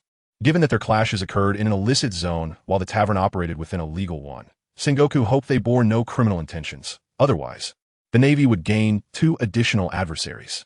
Evidence suggested they merely observed the tavern quietly, occasionally purging criminals from the island, thus serving as unofficial allies. However, Gamir encountered the Dark King Rayleigh during his visit, who was drinking in Luo Yi's tavern. Regardless of Luo Yi's knowledge of Rayleigh's identity, the tavern instantly became a target for the Navy's surveillance. The soldiers tasked with monitoring were unaware of Rayleigh's true identity. After the execution of Pirate King Roger, Rayleigh had vanished for 14 years, relegating him to a mere legend in the minds of most. The new recruits in the Navy, who had been mere children 14 years ago, could only reference old bounty posters to glean what the legendary Dark King looked like. However, the unfolding events began to diverge from their expectations. What started as a simple observation evolved into a revelation that the tavern was increasingly teeming with patrons. Most notably, during Gamir's second visit, he discerned that these individuals possessed considerable strength. The only comforting aspect for Sengoku was that these individuals appeared to harbor a sense of justice. It remained unclear whether the patrons of Luo Yi's tavern were fully aware of their impact. But recent intelligence from the Navy branch in Sabaody Archipelago indicated a marked improvement in local law and order, particularly in the realm of human trafficking. Though transactions had not ceased, the majority of those auctioned off became pirates and traffickers themselves. This was a silver lining. While they profited from capturing criminals, the existence of demand perpetuated the vile practice of human auctions, such as those involving celestial dragon slaves. Therefore, since they could not prevent human trafficking, it was at least preferable that the victims be replaced by nefarious individuals, a fitting retribution for their misdeeds.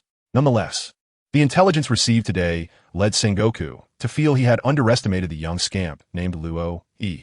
The Revolutionary Army was capable of uncovering certain intelligence, and the Navy was no exception. They were aware that Luo Yi could summon one formidable individual after another, a power Sengoku had presumed to be a manifestation of his devil fruit ability.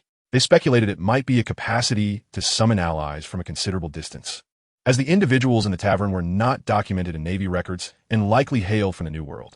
However, Gamir's previous reports had described Luo Yi as merely a somewhat stronger than average sailor. The information relayed back from the Navy branch merely indicated that Luo Yi engaged in regular exercise on Sabaody Archipelago. Yet today, news of Luo Yi's annihilation of the Hornby pirates reached them. Though the crew was not particularly formidable, their captain had a bounty of 80 million berries, of which 60 million was attributed to his strength. More critically, reports indicated that Luo Yi single-handedly defeated the captain, vice captain, and crew members of the Hornby pirates, seizing their ship as spoils. While the Navy had no aversion to acquiring pirate vessels, this was ultimately their prize, which Luo Yi had chosen not to sell. However, the crux of the matter lay not in the ship, but in Luo Yi's burgeoning strength, which was now comparable to that of a Navy colonel. Sengoku knew all too well the resources required to cultivate a Navy colonel. Few within the ranks could attain such prowess by the age of 15. Perhaps only those nurtured within CP9 could rival Luo Yi's innate talent. Sengoku was aware that before this year, Luo Yi had been an ordinary child from a humble background. His life altered irrevocably by the death of his parents. It was conceivable that he had acquired a devil fruit during that tumultuous time, and those in the tavern appeared to be his mentors. Alas, such a prodigious talent had not surfaced within the Navy ranks. Acquiring Luo Yi is tantamount to securing the support of the entire tavern's faction, a realization that Sengoku swiftly grasped. However, it is worth noting that Gumiere had previously tested the waters, only to be met with refusal. What could he possibly do? Setting aside the intelligence regarding Luo Yi, Sengoku wearily picked up the next dossier. The information that reached him was undeniably critical. This particular report originated from Dressrosa. After all, Don Quixote da Flamingo had just ascended to the ranks of the 7 warlords this year, and had now become the king of Dressrosa. The timing seemed rather suspicious. The monarch, long cherished by the populace, suddenly turned against his own people, only to be fortuitously rescued by da Flamingo. In other words, it was evident to any discerning observer that something was amiss. Yet, they could do nothing about it. Setting aside da Flamingo's status as a warlord, his surname, Don Quixote, alone rendered him beyond the reach of the Navy. Alas, why couldn't the Navy have more fools like Garp?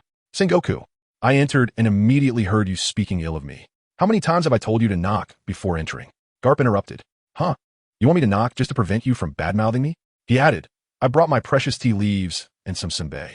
What is wrong with enjoying a cup of tea? Sengoku wished fervently for Garp to leave, yet felt powerless to do so. If only Garp could heed his words. At the very least, he would have knocked before entering. Ultimately, he decided to let it be, as Garp merely occupied himself with senbei and green tea while he continued his work. How did he ever become a marshal? Being a carefree vice admiral seemed so much more pleasant. Casting a glare at Garp, Sengoku returned his focus to the intelligence. The report indicated that Diamante, an officer of the Don Quixote family, had departed for Dressrosa with his whereabouts currently unknown and still under investigation. This timing of an officer's departure compelled Sengoku to remain vigilant, wary of any potential schemes Doflamingo might be concocting. The subsequent report only deepened Sengoku's concerns, leaving him feeling as though his hair might turn gray from the stress. As for Luo Yi, he once believed that becoming a pirate hunter was a last resort. However, the allure of the unexpected riches was undeniable. Observing the sudden increase of 10,000 bounty coins within the system, alongside the remaining 70 million berries in his possession, he could only describe the experience as exhilarating. Luo Yi now finds himself rather fortunate to be living in the age of exploration. In this era, bounties carry far more weight than in times past. Had he been a pirate before Roger's demise, a bounty of 80 million berries would undoubtedly reflect far greater prowess. This is also attributed to the remarkable equipment he possesses, as well as a sudden critical strike from his crystal sword that decisively tipped the scales of victory. From the outset, Luo Yi never entertained the notion of defeat. The utilization of his true chi is remarkably versatile. It can enhance both defensive and offensive capabilities akin to the armament hockey, while also allowing him to gauge the strength of his opponents similar to the observation hockey. However, the comprehensive nature of its functions renders each enhancement seemingly less potent than hockey itself. The defensive boost from True Chi does not fortify Luo Yi's body to withstand blades and bullets like iron. Rather, it merely augments his resilience to physical impacts. As for the enhancement in offensive capability, it merely amplifies his corporeal strength, falling short of hockey's ability to envelop weapons, ensuring that his swords remain unbroken. In terms of perception, he can only sense the presence of others and gauge their general strength, but he lacks the acute awareness provided by observation hockey, which allows one to anticipate the specific attacks of enemies lurking behind. As Luo contemplated, it was possible that the inadequacy of his own vital energy was to blame. Regarding whether this energy could affect those with abilities, he felt the need to conduct an experiment. For instance, he might find someone to consume the dust-covered devil fruit that lay in his tavern, and then give them a thorough beating. However, that particular devil fruit belonged to the paramecia category, unless it were a fruit like the Gomu Gomu, which directly alters the user's body. The unique abilities unleashed from it could not seemingly be negated by his hockey. While pondering the future, Luo returned to the tavern, freshened up, and after cleansing the bloodstains from his attire, he made a resolution. From now on, he would purchase inexpensive clothing for brawling, wear it, use it, and then discard it. He opened the system interface once more and accessed the skill tree. Rather than indulging in lotteries, he found himself more inclined to invest his coins here. Regardless of how many items he obtained through draws, he was limited to a mere handful of slots. Those he could utilize were already in use, while others, like the Ahalium staff, served no purpose. He had yet to witness any manifestation of Conqueror's hockey or luck in that regard. Activate the Shadow Veil training system to confirm? Yes. Cost 2,000 coins. Activation successful. Was it truly only 2,000? In an instant, Luo Yi felt a surge of excitement. Only a mere increase of 1,000? How benevolent. Faced with this money-draining system, Luo Yi found himself utterly exasperated. Under the guidance of the system, he perceived only millions of berries as true wealth, rendering all else insignificant. What could possibly transform a person's perception of money in just a few months? Is it pressure? Is it burden? Is it responsibility? No, it is indulgence. Luo Yi discovered that she was, in fact, being supported by the heroes of Dota. Fortunately, she did not have to engage with extravagant personas such as the wealthy steel ball, the affluent golden staff, the opulent flame mountain, or the rich crescent fan. Setting aside unrealistic notions, Luo Yi began to organize the newfound cultivation methods within her mind. Phantom Assault.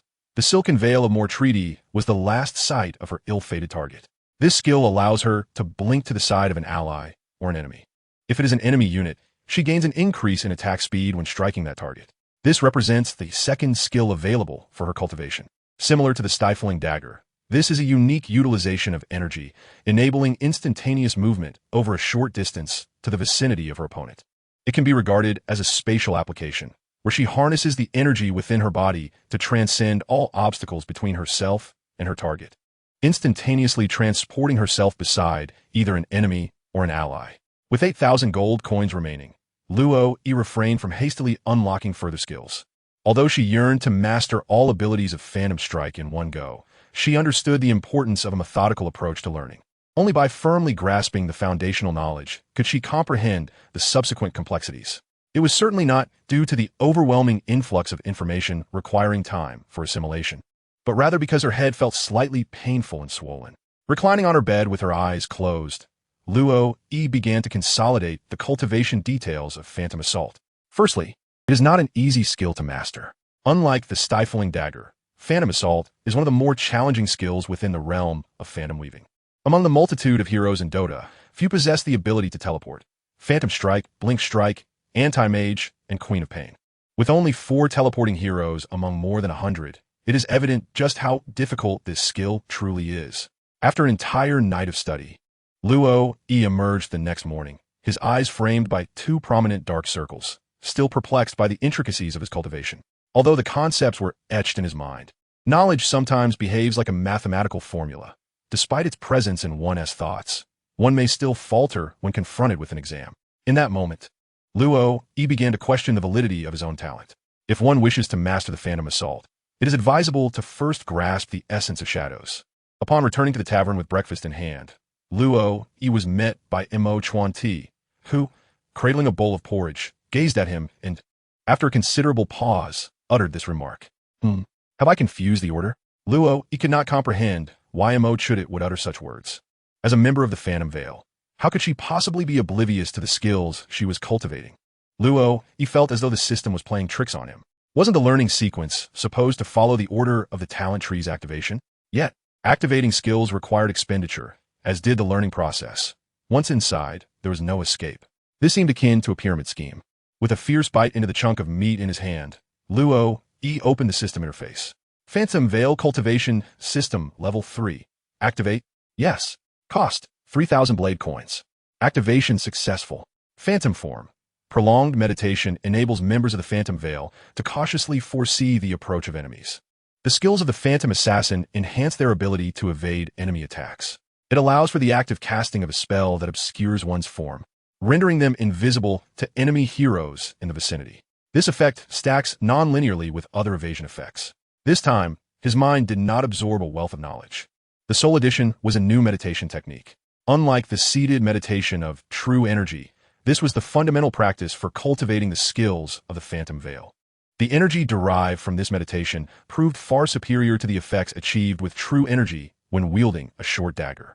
Luo contemplated the knowledge swirling in his mind, attempting to meditate. It was then that he noticed Manjix beside him, reaching for bread twice in succession. Could it be a glimpse into the future? Manjix, once you finish eating, shall we practice together? Suddenly, Luo Yi made this proposal. Although unsure of what had prompted Luo Yi's sudden whim, Manjix nodded in agreement. The two proceeded to the courtyard, where Luo Yi continued to seek that elusive feeling he had just experienced. As he meditated and cultivated the vital energy within him, Luo Yi focused intently on Manjix. He moved, his right fist struck his own left cheek, landing a hit. Time to brew. Very well. With the vital energy coursing through his hands, he gently massaged his left cheek and promptly rushed to the basement. To foresee the future, a future yet to come. Winter has arrived. The life of Luo Yi has undergone some transformations compared to the past. Beyond managing the tavern, he devotes nearly all his leisure time to contemplating the equipment within the system and the cultivation method of the Shadow Veil that occupies his mind. Instead of merely testing items in the inventory, he holds them in his hand, channeling his true energy for experimentation. 2 months have elapsed since the appearance of MOTT, and it is now the end of December. He does not rush to draw rewards or activate the cultivation system of the Shadow Veil. Rather, Luo Yi diligently focuses on mastering the first 3 skills of the Shadow Veil. This period has enlightened him to a significant realization. The fantasies he once harbored have been shattered. Upon summoning MOTT and activating the talent tree, Luo Yi believed he would eventually master the skills of all heroes, capable of slaying gods and Buddhas alike. However, the truth is that these skills can be acquired with sufficient funds. Indeed, they are attainable. Thus, he finds himself not engaged in a conventional Dota experience, but rather in an OMG mode. After 2 months, aside from improving the precision of his short dagger throws, he has yet to grasp even the essence of a shadow form, let alone the Phantom Assault. The capabilities of the Shadow Veil are not easily acquired. They require prolonged meditation and a transformation of the essence of his true energy to realize. In simpler terms, he requires the power of the shadow. Much like certain online games where mages utilize MP and warriors harness rage, the systems differ, rendering skills uncastable. The so-called shadow power, while not conflicting with the true energy within him, merges with it during meditation. Luo Yi now finds himself at a loss for words to describe the true energy coursing within him. Once tinged with a subtle hue of azure, it has now taken on a faint shade of dark crimson, instilling a sense of unease within him. Yet, when it comes to harnessing this energy, he experiences no difficulties. In fact, it flows more effortlessly than before. Is it due to the simultaneous practice of meditation and contemplation, or perhaps the result of his diligent efforts over the past 2 months? During this time, aside from his training and managing his shop, he has ventured out every few days to hunt down pirates. However, Luo Yi has only targeted those weaker than himself, and his companion, Mangix, could no longer tolerate this. Just the night before last, he dragged Luo Yi to confront a pirate with a bounty exceeding 100 million. It must be said, there is a significant difference between those with and without such a bounty. Without any gear, Luo Yi could barely withstand the onslaught of his opponent's attacks. This was made possible only because he had been accustomed to the high-intensity assaults from Mangix and the Sword Saint during his training. Ultimately, after donning his divine armor and sustaining numerous wounds, he barely succeeded in vanquishing his foe. That encounter brought him closer to death than ever before, aside from his limbs. He bore a massive gash across his chest, and his left shoulder was struck deeply, requiring a full day with recovery items to regain his strength. His aunt pushed open the tavern door. After his workout, Luo Yi had deliberately purchased flour, chives, and pork in town. Fortunately, the price of pork had not risen in this world. As December's final day arrived, Luo Yi yearned for something different. Lilai, come help me wash the vegetables.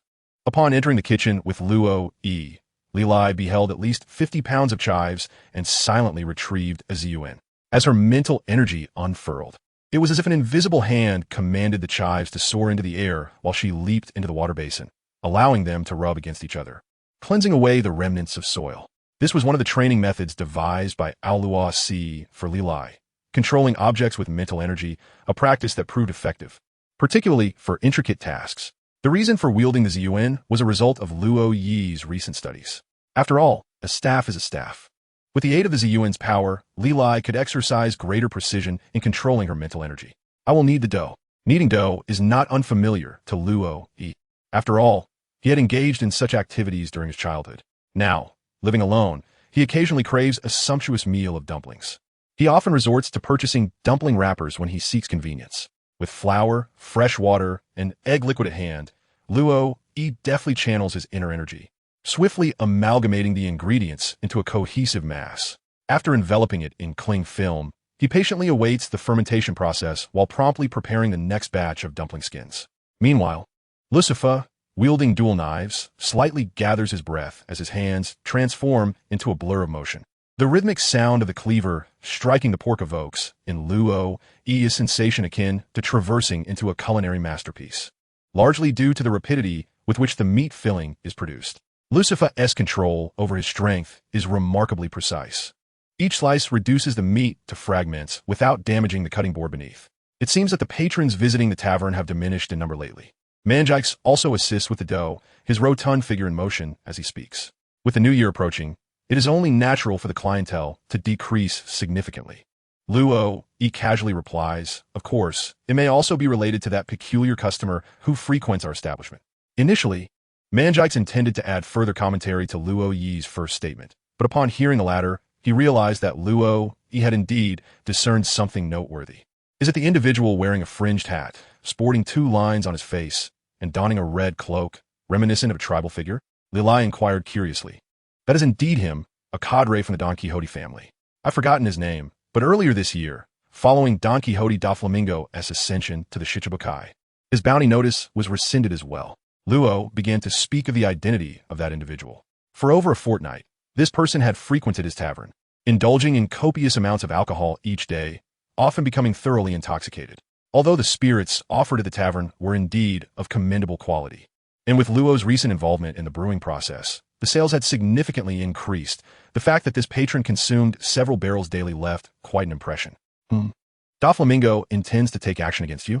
When Cook visited earlier, he mentioned Da Flamingo, and Mangix diligently etched that name into his memory. The specifics remain somewhat unclear, yet it matters not. Unless Da Flamingo himself arrives, I am confident in my ability to preserve my life. Luo Yi slightly raised his head in contemplation and spoke. However, I genuinely wish he would take action, for he is an ability user, and I have numerous ideas I wish to experiment with. Yet I have not encountered a suitable ability user until now. The sound of meat being sliced abruptly ceased as Lucifer suddenly inquired, "What? Abilities?" Although the Doomsday Father bore no expression, Luo discerned a yearning in his tone. Indeed, having previously devoured a user of the cat fruit, it seemed that the Doomsday Father was not entirely satisfied with the abilities he currently possessed. However, would consuming 2 devil fruit users truly not lead to an explosion? The superhuman-type flying fruit allows any object it touches to transform into a weightless, silk-like form, yet the intrinsic properties of the object remain unchanged. I want it. You have insisted on that, Brother Luo. I desire it as well. No rush, no rush. I shall provide it to you shortly. A bit more. Just a little more. Is that truly necessary? Such a great demand. Oh dear, it's overflowing. My apologies, that was unintentional. Having been occupied since morning, it was only by evening that, through everyone's diligent efforts, they managed to prepare over 10,000 dumplings. Oliver's family was also summoned to the tavern by Luo, who asked them to procure additional fillings along the way to make an assortment of dumpling styles. The reason was simple. The previous chive and pork dumplings had proven insufficient. Subsequently, many sea beasts and sea king fillings were added, and in addition to boiling dumplings, they also explored frying, steaming, deep frying, baking, and pan-frying methods, allowing everyone to indulge in a satisfying feast. Within the bustling tavern, patrons chatted amiably, reminiscing about nearly a year's worth of experiences, particularly the likes of Manjikes and others. Though life here was not entirely tranquil, the frequency of conflicts had significantly diminished compared to before, due to the remnants of past battles. The Celestial Brigade and the Nightmare Legion had never ceased their skirmishes, and many had flocked to the battlefield, much like Aloes. Even Aloes herself had inexplicably become a participant in the war, despite her desire to simply be a well-read knowledge dragon. President, let's refrain from calling me that tonight. Just refer to me as Luo. By the way, this is a New Year's gift for Vera. Following a hearty meal, Manjikes pulled aside Lucifer, Mibwa, Slark, Kunka, and the Sword Saint to engage in jovial drinking, while the 3 women, Lilai, Aloes, and Watiti, gathered together, engrossed in their own conversation. Oliver, slightly intoxicated and wearing a joyful expression, approached to assist Luo in clearing the table. Thank you, Luo. I am truly grateful for your support this past year. Upon receiving the New Year's gift intended for his child from Luo, Oliver bowed deeply in gratitude. There is no need for such formalities. I have gained quite a bit myself. Luo waved his hand dismissively, indicating that there was no need for concern, and handed Oliver a plate. Upon receiving the plate, Oliver stacked it atop another of the same size, sniffed slightly, and resumed his work with a cloth in hand. Although he had only been part of this family for a little over 6 months, the passage of time felt both lengthy and fleeting. The duration felt protracted due to the myriad of experiences he had endured. During the harrowing period when his family was kidnapped, Oliver truly felt as though each day stretched into an eternity. However, with the assistance of Luo, and the others, he managed to rescue his family, albeit at the cost of nearly all his savings. The brevity of time was indeed attributed to the support he received from Luo, and everyone at the Dota Tavern, which enabled him to take the initial step towards realizing his dreams.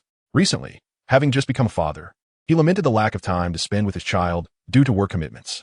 Therefore, whenever he returned to the Shambadi Islands, he dedicated all his spare moments to his family. This evening, Luo had invited everyone over for a reunion dinner. After more than an hour of diligent work, the 2 men finally tidied everything up, and only then did Luo leave the tavern, making his way to the old tavern. Regardless, having inherited the memories of this body, Luo entered the second-floor room of the old tavern, knelt down, lit 3 incense sticks, and placed them in an incense burner before the altar. Without uttering a word, he sat quietly for a while, and when his legs became numb, he shakily rose, carefully closed the door behind him, and exited the tavern. The old tavern had now been completely repurposed as a warehouse, with the beverages crafted by Luo, and Manjikes stored in bulk, ready for long-term supply to other regions. Despite its modest size, a thorough visit revealed that the basement and the first floor could easily accommodate 200 barrels. However, upon stepping outside, Luo spotted a familiar figure. Perhaps due to the bustling atmosphere in the streets, celebrating the upcoming new year, several areas within the Shambadi Islands had organized temple fairs, resulting in throngs of people milling about. Among the crowd, a few distinctly unusual individuals stood out. For instance, a towering figure of 5, 25 meters draped in a red cloak and adorned with a fringed hat, from a distance, resembled a native tribesman, Diamante. At that moment, wielding a rapier, Diamante appeared to be aimlessly strolling down the street. Yet Luo discerned that he was, in fact, following him.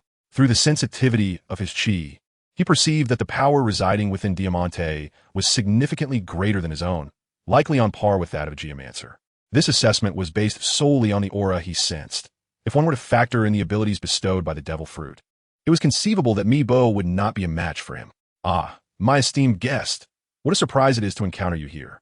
As I stroll through the bustling streets, surrounded by throngs of people and a substantial naval presence, I, Luo, take the initiative to greet Diamante.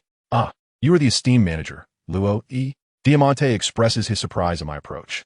Although his presence on the Sabeti archipelago is indeed somewhat connected to me, his primary reason for visiting the Dota Tavern lies in the delightful libations it offers, as the beverages supplied by Cook are rather meager. From the very first day you graced our tavern, I have observed you. You are a cadre of the Don Quixote family, are you not? I inquire. Indeed, he replies candidly, aware of his current identity. Despite their status as warlords under Don Quixote da Flamingo, they are no longer pursued by the Navy, yet they must refrain from assaulting ordinary citizens. Such actions would undermine da Flamingo's plans, a scenario Diamante would never permit. Truly formidable. It is no wonder you are a cadre of the warlords.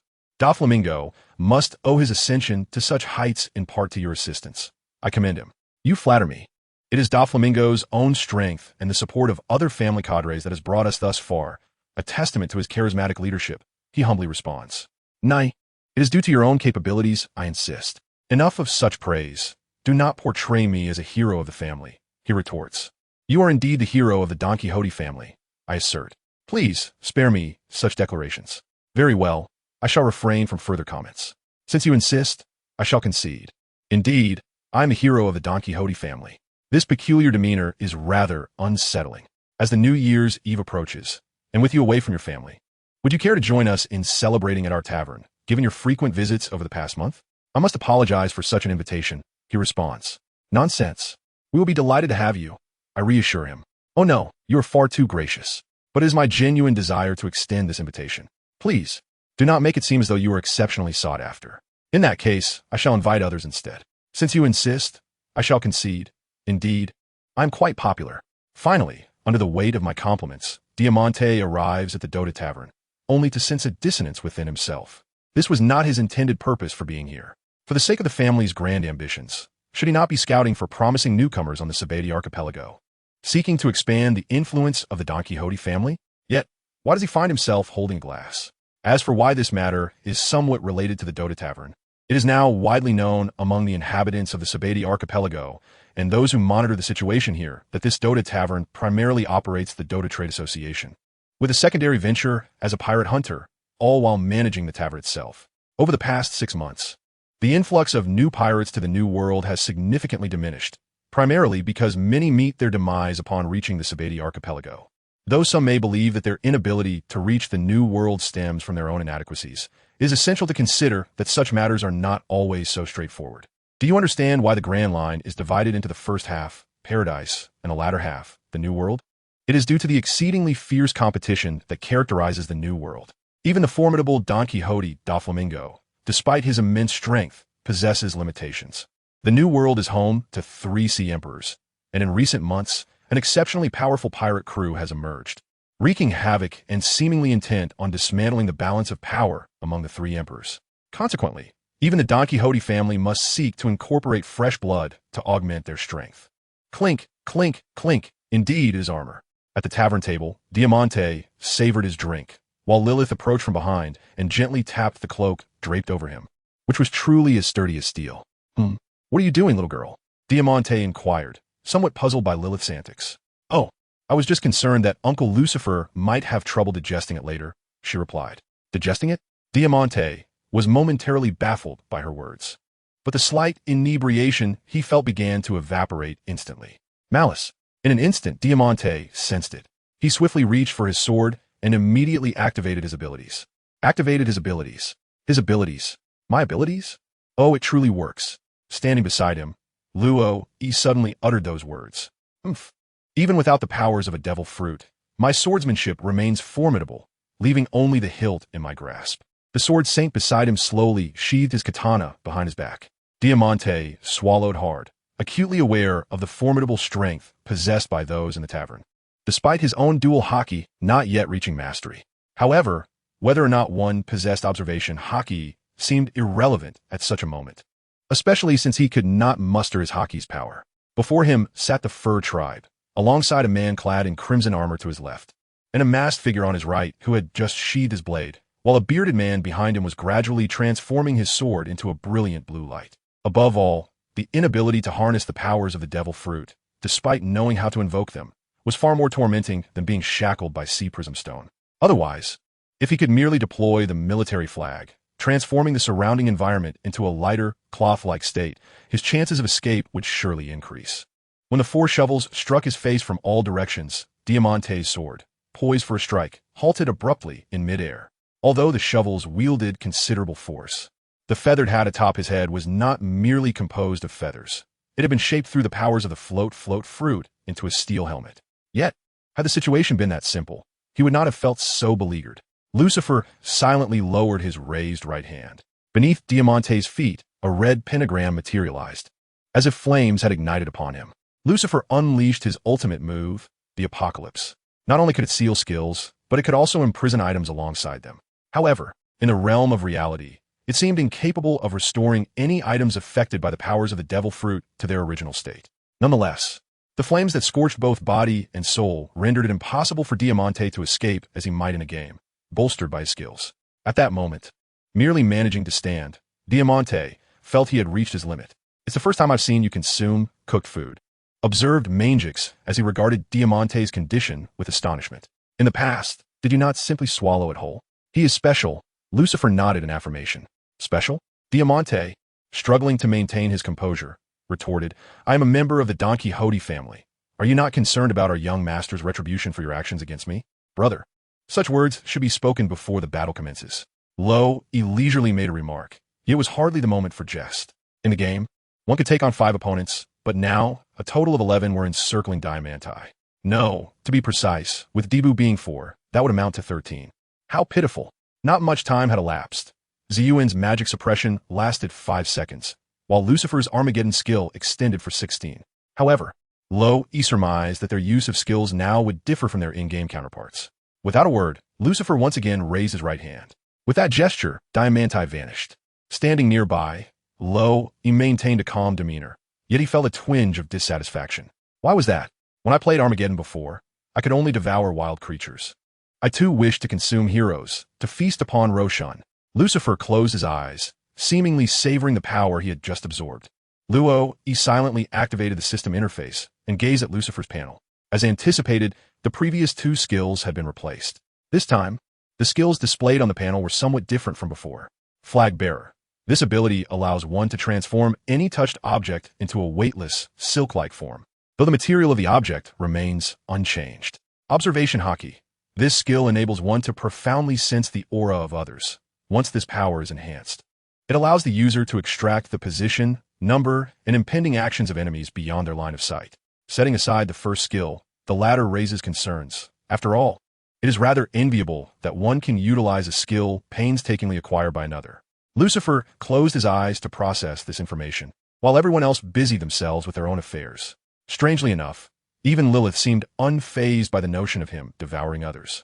Perhaps it is true what they say about the Ice Queen? After a considerable time, everyone had completed their evening routines, leaving only in his pajamas, seated beside Lucifer in meditation. It wasn't until the following morning that Lucifer finally opened his eyes, noticing beside him and gently tapping the table. Upon awakening, he observed Lucifer already on his feet. "Come, I shall teach you," Lucifer said, stepping outside the tavern and into the open space. "Teach me? Will you teach me?" He stood up, somewhat bewildered, not even changing his attire, and followed him outside. Although uncertain of what he was to learn, he knew that whatever Lucifer had to offer would surely be extraordinary. Is the Aoyu society capable of this? At Marine headquarters, Marineford, Sengoku perused the intelligence in his hands. If possible, he wished to personally visit the Sabeti archipelago to converse with the tavern owner and inquire about his intentions. A week prior, Diamante, an officer of the Don Quixote family, had vanished from the tavern on the Sabeti archipelago. That day coincided with New Year's Eve, when the festivities were still ongoing, and witnesses reported seeing Diamante enter the tavern accompanied by Luo E. Both individuals were well-known figures on the island, particularly Luo E., who was recognized by nearly everyone, while some may not have known Diamante at all. Notably, this intelligence reached Sengoku only after a week of Diamante's disappearance, suggesting that it was the prolonged absence that led to the conclusion of his vanishing. Ah, Sengoku, I heard that Diamante has gone missing, Carp chuckled. Sengoku, however, interrupted him, raising his voice to drown out Carp's words. Shut the door. Sengoku tossed the intelligence aside and reprimanded Carp. I'm delighted, Carp exclaimed, excitedly banging on the table. I am not pleased, Sengoku retorted, slamming his hand on the table with greater force. Carp, though my office is devoid of outsiders, you must still exercise caution with your words. After all, you are an admiral of the Navy. It is infuriating. You ought to keep a better watch over your son. As for you, Dragon, let him be. I am now resolved to cultivate Luffy and Ace into naval officers. My little Luffy and Ace? It would be splendid if they could join the Navy, wouldn't it? Speaking of which, it has been far too long since I last visited my grandson. Perhaps I shall take a leave of absence. Now be off with you, and set my little one down. With Carp's interruption, Sengoku felt a considerable weight lift from his shoulders. Matters concerning the Don Quixote family could be postponed for now, if circumstances permit. It seems the Navy's mess may indeed require the assistance of others to rectify. The Dota Tavern appears to be a promising ally in this endeavor. Handing over the information to the goat adorned with bells beside him, Sengoku observed as it consumed the documents. Inspired, he picked up pen and paper, jotting down thoughts as expressions of satisfaction and frustration flickered across his face. Alas, at the age of 69, perhaps retirement should come upon reaching 70. Sighing softly, Sengoku shook his head. At this juncture, such thoughts were impractical. Meanwhile, on the Sabati archipelago, Bang! Focus your attention. Again, you are distracted. Once more, do not resist. Again, in the yard, Mangicus wielded a slender wooden stick, striking the blindfolded Luffy repeatedly. Despite the chill of winter, Luffy stood bare-chested, the bruises from the blows starkly visible upon his skin. Has the store manager erred? Uncertain. However, for this past week since the new year, he has endured a relentless barrage. How pitiful. It seems to be a form of training. I observe that Mangicus does not strike too harshly, and Luffy is attempting to evade the blows. But why the blindfold? Is it possible to discern the source of an attack without sight? That was a fierce strike. The stick is broken. Little do you know, over the past few days, more than 100 have met the same fate. Oh, how do you know this? Because I come daily to drink and watch Luffy endure his punishment. Ha ha ha. I suspect you shall soon face a similar fate. Seated at the bar, Rayleigh observed with keen interest as Luo E practiced in the courtyard. It was evident that Luo E was honing his observation haki. However, his natural talent was rather mediocre, and mastering this skill would likely require several years of arduous effort. Nonetheless, Rayleigh refrained from voicing his thoughts, although the shopkeeper appeared enigmatic. The quality of the beverages served was indeed commendable, and he preferred to enjoy his time as an ordinary patron. Yet, he recalled that when Shanks visited previously, he mentioned a child, and if possible, Rayleigh would very much like to meet him.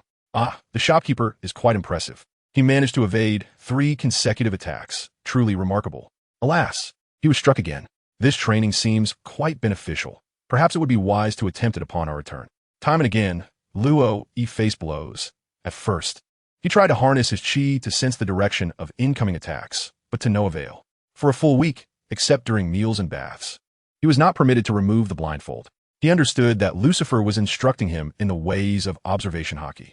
Moreover, he was acutely aware that this power resided within him, a realization he could only uncover through practice.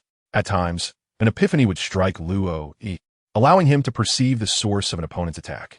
Just moments ago, he sensed Mangix's 3 consecutive strikes. However, after successfully dodging, he became overly elated and lost focus, breaking his concentration. Ah, what a challenge. Your distractions are too numerous. At that moment, Mangix tapped Luo Yi's head with his stick, expressing his dissatisfaction. In truth, I need not necessarily pursue this training, do I? Luo Yi shrugged his shoulders. To be honest, while the observation haki is indeed quite useful, it has not yet reached a level that necessitates rigorous cultivation. His own chi was already quite effective, although it had developed into a shade of purple within blue. It sufficed. This is merely the power system of your world, which Lucifer has inadvertently mastered. Thus, it is essential to learn diligently. Mastery of hockey does not inherently signify strength, yet every formidable individual undoubtedly possesses hockey.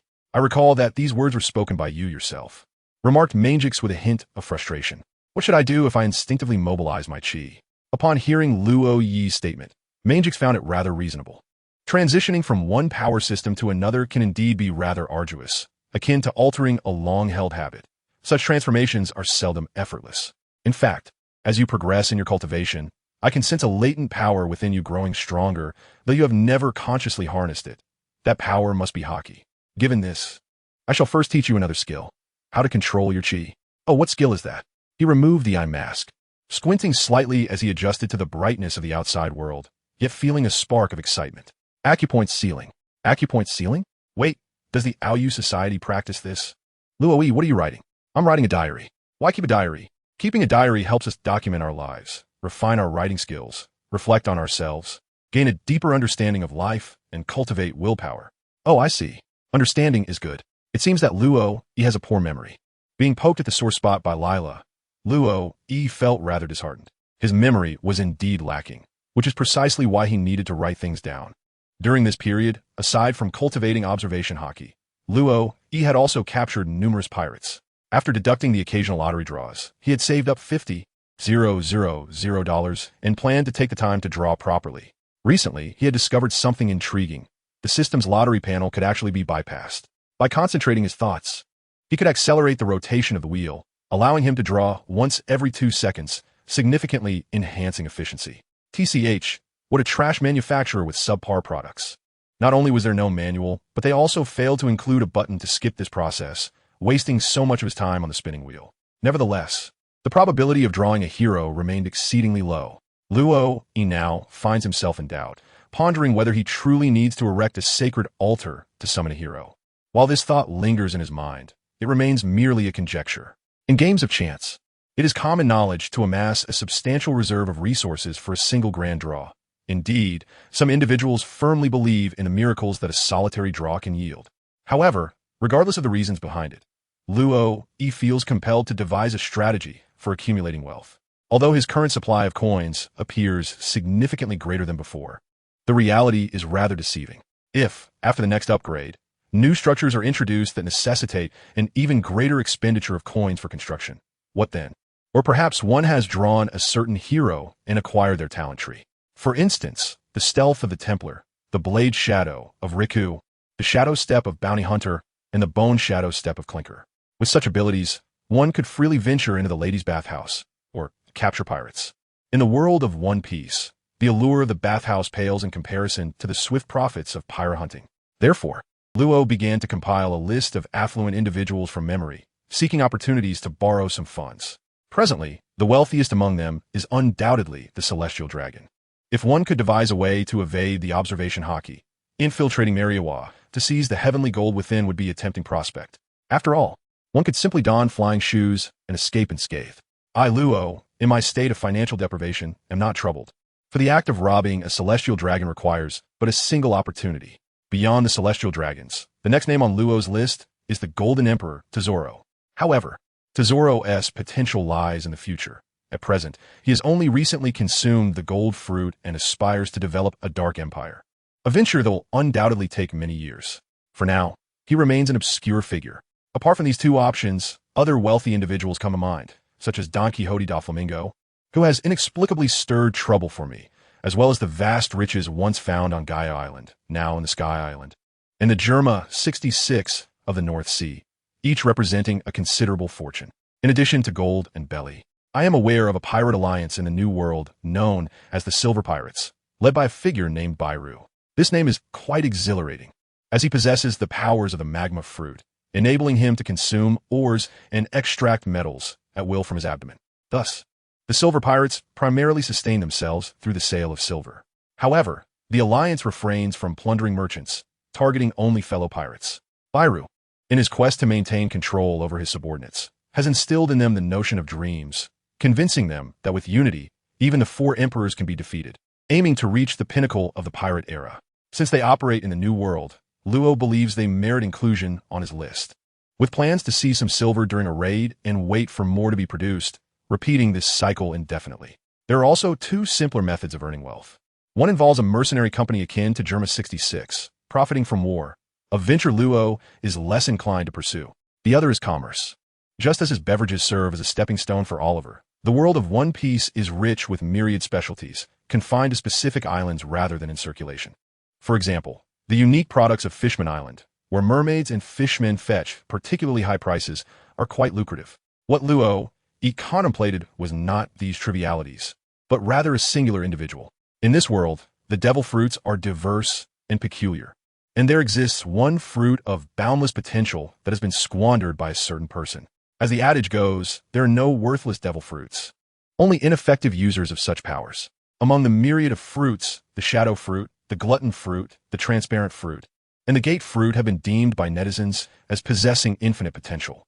Much like the quake fruit, if entrusted to one who lacks the understanding to harness its power and eschews training, it might yield nothing more than a mere vibrating stick. Luo opined that a devil fruit with the capacity to generate wealth is truly remarkable. Take, for instance, the current user of the glutton fruit, King Walpo of the Magnetic Drum Kingdom. The abilities bestowed by the glutton fruit enable him to consume any material or living being, assimilating anything ingested as part of his own body.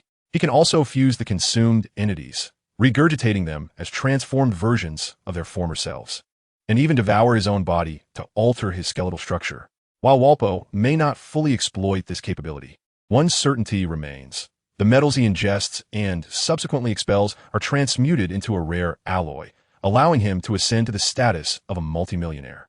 Thus, the thought of capturing him to fabricate alloys seems rather inhumane. It would be far simpler to end his life and seek a more reliable user of the glutton fruit. Speaking of which, I believe I still have a devil fruit tucked away beneath my bed, its powers unknown to me. Without a devil fruit compendium, I hesitate to consume it or determine who might benefit from it. Oliver, do come by upon your return. Certainly, esteemed leader. Just a few days into the new year, Oliver was already out delivering goods to the guests of the Merchant Guild. In this region, the Spring Festival hardly entails any cessation of activities. Rather, it is a time when people spontaneously celebrate with merriment. By January 1st, all shops resumed their operations. Primarily, pirates do not observe holidays. The Tavern of Luo commenced its operations on that fateful day. Otherwise, these individuals would not have had to endure daily beatings. It appears that those who are affluent and susceptible to plunder have already been catalogued in his mind. In truth, if circumstances permitted, Luo harbored a desire to encroach upon the ranks of the seven warlords, thus enabling him to engage in lawful pillaging. However, the question remained, which warlord should he eliminate first, and who would be dispatched to raid the seas? Alas, despite the seemingly abundant patrons in the tavern, the manpower was still insufficient. With a swift thought, he activated the system interface and began to spin the wheel. 160, new hero. With a resounding thud, Xiao Xiao rose from the ground, cradling his left cheek, which bore a distinct hoof print. Manjikes, could you refrain from kicking me toward Xiao Bai? Is this my fault? Just step aside. Once more, time elapsed, and another fortnight passed. The number of patrons within the tavern increased. The first thing that caught the eye was an imposing white steed that towered over Luo in the courtyard. Apart from its mane and tail, which were a rich chestnut, its coat was as pristine as freshly fallen snow. Adorning its shoulders was a belt embellished with golden patterns, and a dark brown saddle rested upon its back. Upon hearing the exchange between Luo and Manjikes, Xiao Bai shook its body, casting a disdainful glance at the two. Once more, with fists raised, Luo charged at Manjikes. The meditation of the Veil of Shadows had proven quite advantageous. His focus had significantly improved during this period, and he had begun to grasp the basics of observation hockey, albeit with an inconsistency that rendered his mastery still inchoate. Manjikes effortlessly dodged Luo Yi's attacks, occasionally raising an arm to block as a gesture of respect, all the while offering his commentary. In a mere span of less than a month, Luo had cultivated his observation hockey to a level where he could occasionally wield it, assessing his own evasion rate to be a commendable 20% based on success. Following an arduous phase of blindfolded training, Manjikes sealed the acupuncture points on Luo Yi's body, rendering him unable to channel his inner energy. However, after prolonged meditation, Luo finally sensed another force within him. Through this newfound power, he could acutely perceive the auras of those around him. Initially, the awakening of this ability was difficult to control, leading to a cacophony of information flooding his senses reminiscent of countless voices incessantly chattering in his ears. He even distinctly heard sounds from the nearby and that would typically be censored, though he felt too embarrassed to elaborate on them. Nevertheless, with continuous practice, Luo Yi began to master the range of his observation hockey. Though its reliability fluctuated, he managed to avoid the chaotic mental confusion associated with random usage. While sparring with Manjikes, he diligently attempted to employ his observation hockey, gradually becoming more adept at wielding this ability. Neither utilized their inner energy, engaging solely in a contest of physical prowess, reminiscent of their initial training sessions.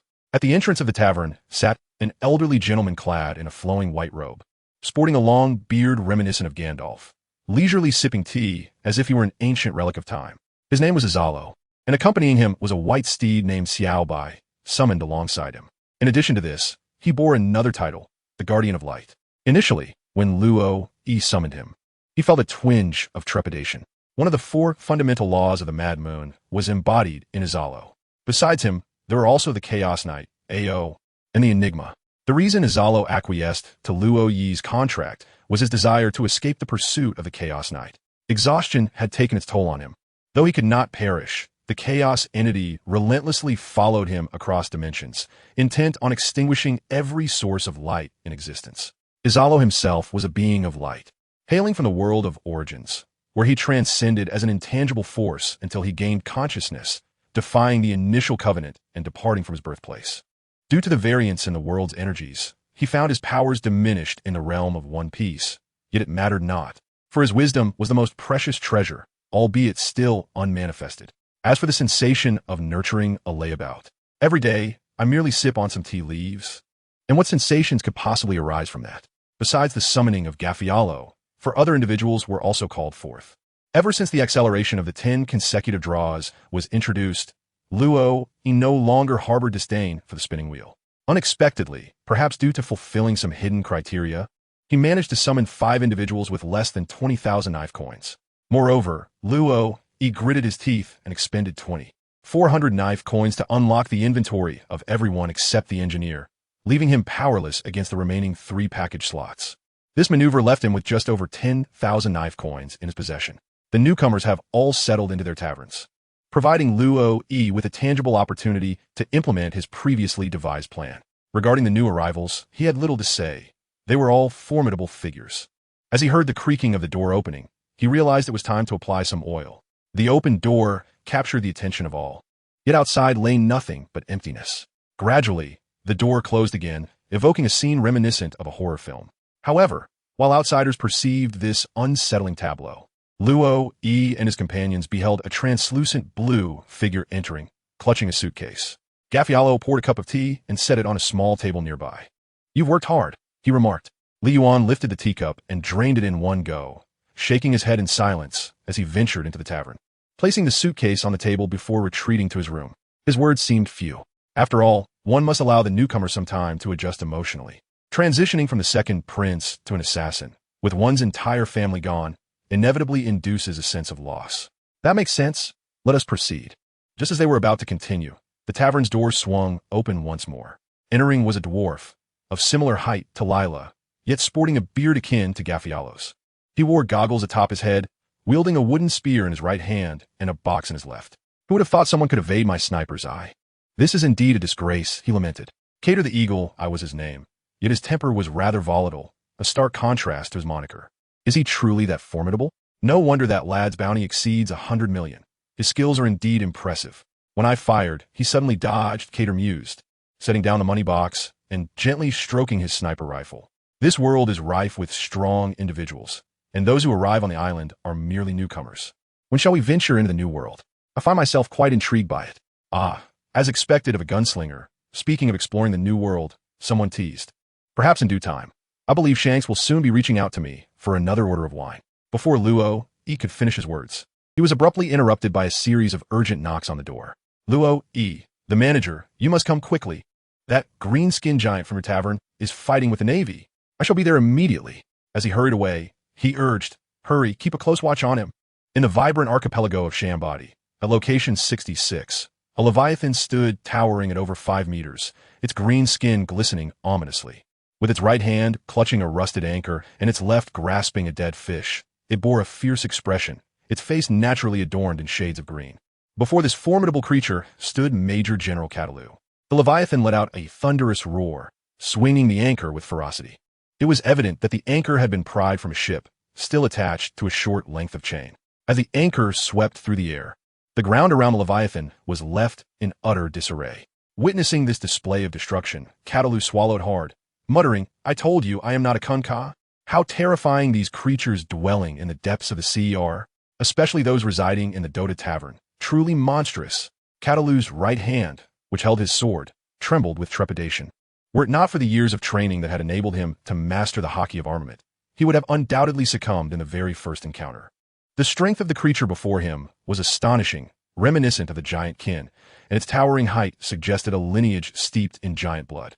Moreover, its skin proved remarkably resilient. Despite his swifter speed, Catalu found that his blade, imbued with armament hockey, could scarcely pierce its hide.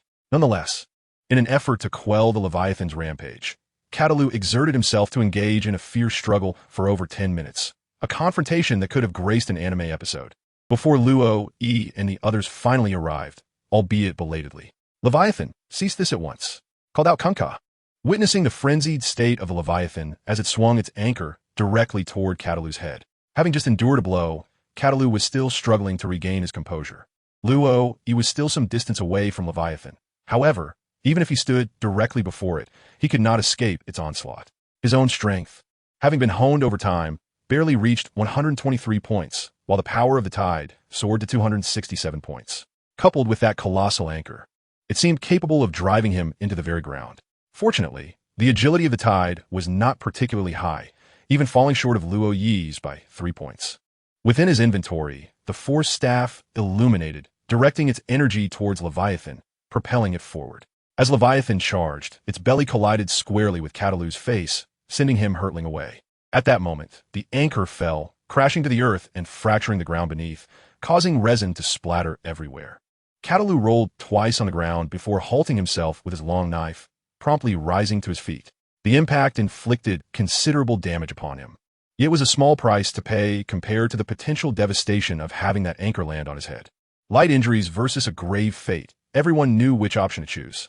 At this juncture, Luo, he had approached Leviathan, placing a foot atop the anchor. Perhaps the anchor had been swung with excessive force, becoming somewhat lodged in the ground. Or perhaps it was due to Luo Yi's presence that Leviathan was unable to extract it after 2 attempts. This is not Kunkah. Kunkah's hair is black. This statement seemed to awaken Leviathan from its stupor. It stared blankly at Luo Yi, then raised its gaze to Catalu, earnestly blinking its crimson eyes. It appeared that this was indeed not Kunkah. Leviathan scratched its head, suddenly enlightened. After all, it had never been Kunkah. Hadn't I told you Kunkah had emerged? By the way, what exactly is your pact? I distinctly mentioned not to engage with the Navy. Luo Yi is truly exasperated. When he summoned Leviathan, he immediately heard him shout Kunkah, prompting Luo Yi to swiftly caution him against taking action against the Navy. After all, Kunkah holds not only the title of captain, but also that of a Navy admiral. Despite Leviathan ceasing its assault, Cadel remained vigilant, reluctant to make any sudden movements. However, upon observing Luo Yi's foot firmly planted on the ship's anchor, Cadel swallowed hard. He was aware that Luo Yi had captured numerous pirates recently, including a newcomer with a bounty exceeding 100 million, who had just entered the ranks of supernovas and met his demise before even reaching the New World. Yet, he had not anticipated that Luo Yi could suppress the formidable power of such a creature. "Ah, Major General Cadel, my sincerest apologies. It seems that the patrons of our tavern have caused you some trouble. He mentioned going into the sea to fish, and I did not foresee him arriving here. I shall send some wine to the base as a gesture of goodwill." Luo, he rubbed his hands together, offering an awkward smile as he withdrew from the grasp of Leviathan's anchor and approached Catalu. In turn, Leviathan seized his anchor, continuing to blink at Catalu. No harm done, he thought, since this is merely a misunderstanding. To be fair, Leviathan's actions could already be construed as an assault on a naval officer. Catalu found himself at a loss for words. He had only stepped out from the base for a brief patrol, intending to motivate these young rascals, yet unexpectedly encountered Leviathan. The two merely exchanged glances, yet it felt as though an unspoken dialogue of scrutiny transpired between them before they launched into action. However, Leviathan's gaze remained fixed on another name. Had it not been for that name, Catalu might have thought he had committed a grievous offense that incited such fury from this creature. Since it was a misunderstanding, he decided to let it go. Catalu found himself in a difficult position. The Dota Tavern was under direct orders from the Marshal to be closely monitored, with even Admiral Gumi making 2 personal visits. During their time on the island, the overall security of the Shambodi archipelago had significantly improved, with fewer pirate disturbances and a decline in human trafficking activities. No one dared to make a move, lest they inadvertently remind the tavern's patrons of their bounties. In the past month, the tavern had also welcomed several formidable individuals. 1. An elusive figure suspected of possessing the power of invisibility or a similar ability frequented the establishment to collect bounties. Then, just days ago, a short yet elderly man wielding a wooden sniper rifle and sporting a scope appeared to claim his reward. Terrifyingly, every victim of his was shot through the head. These 2 were indeed ruthless. Thus, regarding Leviathan's situation, Catalu felt it prudent to defuse the matter, reducing it from a grave concern to a trivial incident. After the encounter with the Sun Pirates, Catalu realized many things. A direct confrontation would not suffice. Wisdom and obedience to orders were essential. Had he complied with orders back, then instead of confronting the Sun Pirates directly, he might still hold the rank of Rear Admiral, possibly even advancing to Vice Admiral by now. Meanwhile, while Luo, E, and Catalu conversed, Leviathan, who had been silent behind them, suddenly hoisted the anchor and sprinted back, letting out an enraged roar. Luo, E swiftly activated the system interface. Indeed, it was Kunkka who had returned.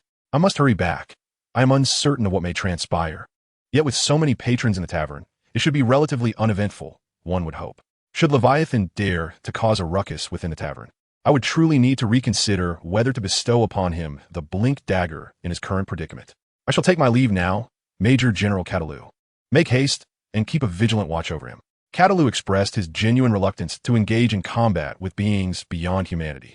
162. Pirate Crew Kunkka. I distinctly recall leaving you at the ocean's depths. Upon returning to the tavern, my first words to Kunkka were accompanied by the clanging of an anchor. Kunkka brandished his water blade and met my advance. Although his strength paled in comparison to Leviathan's, he nonetheless managed to withstand my assault. Meanwhile, the onlookers remained undisturbed. Some sipping tea, others indulging in their drinks, entirely unfazed. Sitting beside Lucifer, he appeared as a darkened mass, with crimson light accentuating his cheeks, reminiscent of a demonic figure from the depths of hell, Nevermore, who seemed inspired to recite a verse. Ah, splendidly fugt. It has come to an end. Upon returning to the tavern, Luo gazed upon the overturned flooring and the frost arranged by aloes to safeguard the walls. Very well, you may indulge yourselves. Resigned, he took a seat on the side, observing the demolition efforts of the 2 individuals. Admiral Kunkka and the Tidebringer Leviathan shared a rivalry that could only be described as a mortal enmity. Lo, he was equally astonished to find that he had summoned both individuals. Observing Lila, who gazed enviously at Aros as he conjured magic, a thought struck him. What if Lena were to arrive?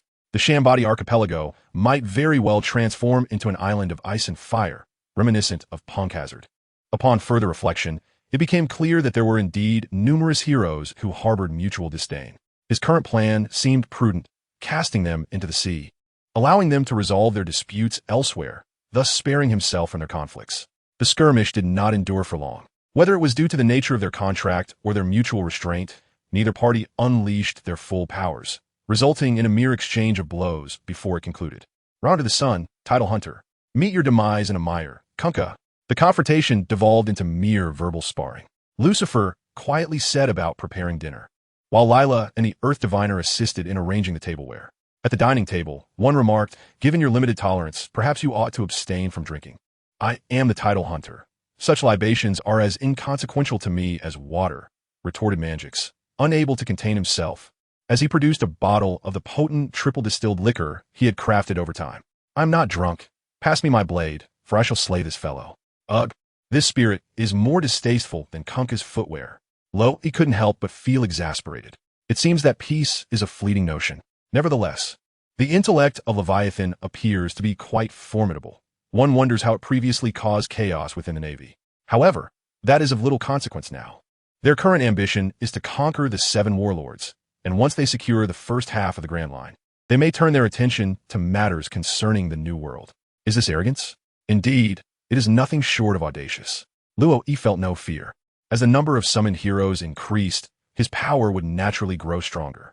Remaining stagnant was not a wise choice. Instead, seizing the opportunities of the era to claim resources and influence at sea would render him the mightiest. Nevertheless, Luo Yi believed that certain matters required caution. Take Navai, the Shadow Fiend, for instance. Since his summoning, Luo Yi had not allowed him to leave the tavern. Now, every evening, Luo Yi conducted his summons in the courtyard. The space was ample enough to accommodate anything short of colossal creatures, which were quite rare in Dota anyway. If someone happened to witness a summoning, so be it. However, for future heroes, Luo Yi intended to decide whether to conceal their identities based on their backgrounds. He aimed to achieve a state where, even if one knew they belonged to him, they possessed no proof, leaving them powerless against him. Now that the captain had returned, Oliver should be back shortly as well. When he arrives, Luo Yi would inquire whether he wished to partake in a devil fruit. He and the Shadow Fiend planned to venture to Baldigo the next day. The Shadow Fiend was summoned just yesterday, and it was due to his abilities that Luo Yi had identified his target for this endeavor. After proposing the plan to the Shadow Fiend, he readily agreed. According to their pact, the Shadow Fiend had come to this realm to collect unique souls. Thus, if he was to gather them, why not cast them into the sea to become pirates? This way, their tavern's reputation would remain untarnished. Shadow Fiend, what are you doing? Upon observing, Luo Yi noticed that the Shadow Demon was grasping a piece of ginger, seemingly lost in contemplation. I suspect the ginger possesses a spirit, indeed delectable.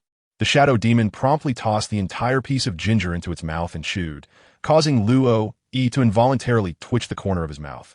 Such a peculiar taste. Indeed, after a night of rest, the following day, Luo Yi took the Shadow Demon and soared directly to Baldigo. This time, however, Luo Yi was astonished to find that the altar here was in a state of cooling. Was someone injured? He seized a passing revolutionary soldier and inquired directly. Upon recognizing Luo Yi, the soldier stood in respectful awe. Thanks to Mr. Luo Yi for crafting the altar, otherwise, many comrades would likely have been beyond rescue this time. The revolutionary soldier explained, his face alight with excitement. Luo Yi came to realize that the conflict arose during the incitement of the nation, leading to a clash with the navy. In warfare, casualties are an inevitable reality. Some perish instantly, while others succumb despite attempts at resuscitation. The injured personnel were transported back to Baldigo for treatment, yet some were beyond saving. A substantial quantity of the Tree of Sacrifice and healing ointments procured from Luo Yi was distributed among the revolutionary soldiers across the globe, leaving little at headquarters. At that moment, Dorag recalled a statement made by Luo Yi during the construction of the altar and promptly organized a team to transfer the critically wounded patients to the vicinity of the altar. He gently struck the altar, and a gentle radiance enveloped all within its reach. Even those uninjured felt a significant alleviation of their burdens. Consequently, Luo Yi's reputation at the revolutionary headquarters soared to unprecedented heights. Indeed, this altar was truly a sacred site. Luo Yi waved his hand dismissively, indicating that there was nothing amiss. In truth, he found himself at a loss. What would he use as a teleportation point? Dolag? Whether his own great flying shoes could carry these natives remained a question. Amidst the heartfelt gratitude of the revolutionary soldiers, Luo Yi arrived at Dolag, who was currently attending to the wounded. Are the people ready? Upon their first meeting, Luo Yi was straightforward. After his agreement with the Shadow Demon, he reached out to Drago. After all, what he sought was not merely the title of Warlord of the Sea, but the myriad benefits that such a position could confer. However, as the crew consisted of merchants, Luo Yi preferred to keep his employer's clandestine dealings under wraps. Thus he contacted Drago. If he aimed to secure the position of Warlord, he required his own pirate crew, which necessitated skilled navigators. He could not rely on the Shadow Demon to traverse the seas with mere makeshift vessels like Mihawk. Despite the appearance of nonchalance, one could only wonder what methods Mihawk employed in solitude when no one was watching. Therefore, while the Shadow Demon aspired to be a warlord, it was imperative that he prepare his own crew. This raised a pertinent question, given that he possessed an organization backing him. Why would he need to seek out personnel himself? A 50-50 profit-sharing arrangement would leave Drago content and satisfy Luo Yi, creating a win-win scenario. After all, the Revolutionary Army required manpower, resources, and intelligence, while the Shadow Demon's task was simplified: devour the souls of opponents during battle and conclude the affair. Everything was ready for departure, and it was worth mentioning that Mr. Tom's shipbuilding prowess was extraordinary. Drago took a moment to commend Tom, expressing great satisfaction with Luo Yi's previous contributions of talent to the Revolutionary Army, confirming his discerning judgment. Yet, It remained uncertain what kind of individual or entity he had brought this time. Drago sensed the immense energy within the Shadow Demon, rivaling his own. As for the name of the pirate crew, Shadow Demon, do you have any thoughts? Then let us name it the Shadow Demon Pirates. Shadow Demon replied. Drago quipped. Then why ask at all? The enigmatic Triangle Zone, a terrifying maritime expanse where all manner of vessels mysteriously vanish. It is said that over 100 ships mysteriously disappear here every year. Even more chilling are the ghost ships that roam, laden with the souls of the deceased. But what is the reality behind this phenomenon? The islands standing within the enigmatic triangle are, in truth, colossal, three-masted galleons hailing from the West Sea, adorned with flags depicting a fiery-haired skull with bat-like wings. The surroundings are shrouded in a dense fog, preventing sunlight from penetrating the eerie gloom. Luo Yi understood that this particular area was deliberately chosen by Moria to prevent those who have lost their shadows from being obliterated by the sunlight. Sitting aboard the ship of the Shadow Demon Pirates, he gazed at the pirate flag fluttering above, a striking emblem, indeed, representative of the most flamboyant design in Dota, featuring not a mere skull, but the visage of the Shadow Demon himself. Their vessel was not a grand galleon, but rather a modest craft capable of accommodating just over 100 souls. It was manned by a diverse array of professions, including navigators, chefs, sailors, and cleaners. In the event of conflict, all aboard were prepared to seize their weapons and transform into combatants. These individuals were, in fact, soldiers of the Revolutionary Army. Luo Yi's proposal struck Drago as quite commendable. Given that the world government is currently advocating for the 7 warlords of the sea, it would be prudent to replace these figures with individuals from their own ranks. Drago contemplated this notion and found it to be sensible. In the present world, the balance of power is primarily maintained among the world government, pirates, and the Revolutionary Army. If the 7 warlords could be transformed into members of the Revolutionary Army, it would effectively sever a crucial limb that the world government utilizes to restrain the pirates. In fact, prior to Luo Yi's suggestion, Drago had already conceived a plan to enlist Kuma into the ranks of the warlords to engage with Dr. Vegapunk. Now, with Luo Yi's assistance, many of these initiatives suddenly became feasible. Seated at the bow of the ship, Luo Yi was elucidating the privileges associated with being a warlord of the sea to Shadow Demon. Aside from the obligatory summons from the world government and the requirement to pay a certain percentage of their earnings, they are granted the freedom to act autonomously, entirely free from governmental interference. In essence, they are not subject to bounties. Even if their members engage in acts of piracy, the world government turns a blind eye, although they must pay tribute if discovered. It is rather straightforward. As long as one remains undetected, all is well. Shadow Demon agreed to embark on this voyage because becoming a warlord would significantly aid him in his quest to collect souls. As for the exact location of the Phantom Triangle, Luo Yi was uncertain, knowing only that it lies between Water 7 and Sabaody Archipelago. They first made a stop at Water 7 to procure a record pointer directing them to Fishman Island, and then continued their journey, finally encountering a mist-laden sea. The crew, with great enthusiasm, surged forth into the eerie waters, and the scenery before them transformed from the boundless ocean to a scene reminiscent of a Pirates of the Caribbean film. Countless derelict ships drifted aimlessly on the surface, the surrounding air enveloped in an unsettling silence. What a terrifying place. Is this truly the environment in which the 7 warlords reside? Surely, it must be a jest. Preferences vary, after all. Perhaps some individuals find delight in the presence of ghosts. Recently, rumors of hauntings have circulated in this vicinity. Do not frighten me. Wait, behind you. Behind me. Ah. The crew members, who had been chatting moments before, were now so startled that their eyes nearly popped out. There stood a ghost, its body a translucent white, with 2 dark dots representing eyes, and its mouth resembling 2 dangling sausages. At that moment, the ghost floated behind one of the crew members, likely astonished to have been discovered so swiftly, wearing an equally startled expression. Oh, is this ghost so human-like? It was Luo Yi who spoke. Contrasting sharply with the startled reactions of the others, he appeared remarkably intrigued. A fascinating soul. Shadow Demon also appeared beside Luo Yi, curiously stroking his chin. Is this a soul? I only know that it is a ghost created by the powers of a devil fruit. Luo Yi believed it prudent to entrust this matter to an expert. Although an independent spirit, it lacked its own consciousness, being entirely under the control of its creator. One might even say it was hastily constructed. The Shadow Demon scrutinized the situation and promptly identified the crux of the issue. The specter whirled in the air, initially startled when discovered. However, upon the appearance of the Shadow Demon within its line of sight, it was struck by fear once more. It seemed that the demon terrifying visage rendered the specter somewhat weakened, instilling a sense of dread within it. Let the wild dogs in my life. In the next life, I wish to be a cockroach. Apologetic for sharing the same vessel with others, the frightened specter began to scurry chaotically about the ship. Those whom it brushed against appeared to lose all hope, becoming increasingly despondent. Such a peculiar ability. This soul is rather intriguing, mused the shadow demon as he observed the specter preparing to flee the vessel. With a flick of his right hand, a surge of red and black energy swiftly shot forth, striking the specter. Without a sound, the specter vanished. Gone? So fragile? The shadow demon pondered, though his interest in this voyage was now piqued. This soul warranted thorough examination. At that moment, within the terrifying three-masted ship, a lavish chamber resembling that of a princess was adorned with an abundance of fabric dolls. Above, a chandelier lit with 12 candles cast a warm glow amidst the red and white decor, creating a charming ambience. On the plush sofa sat a delightful girl, crowned like a princess and sporting pink twin tails, who hugged her legs in fear. On the floor lay a shattered wine glass, red wine spilled everywhere, while a bear-like plush figure, wearing a mask, diligently wiped the floor with cloth. This is dreadful, utterly dreadful. Perona trembled. I must urgently report to Lord Moria. Kamasi, you stay here and clean. I shall seek out Lord Moria. Do not speak. If you do, you will lose your charm, understand?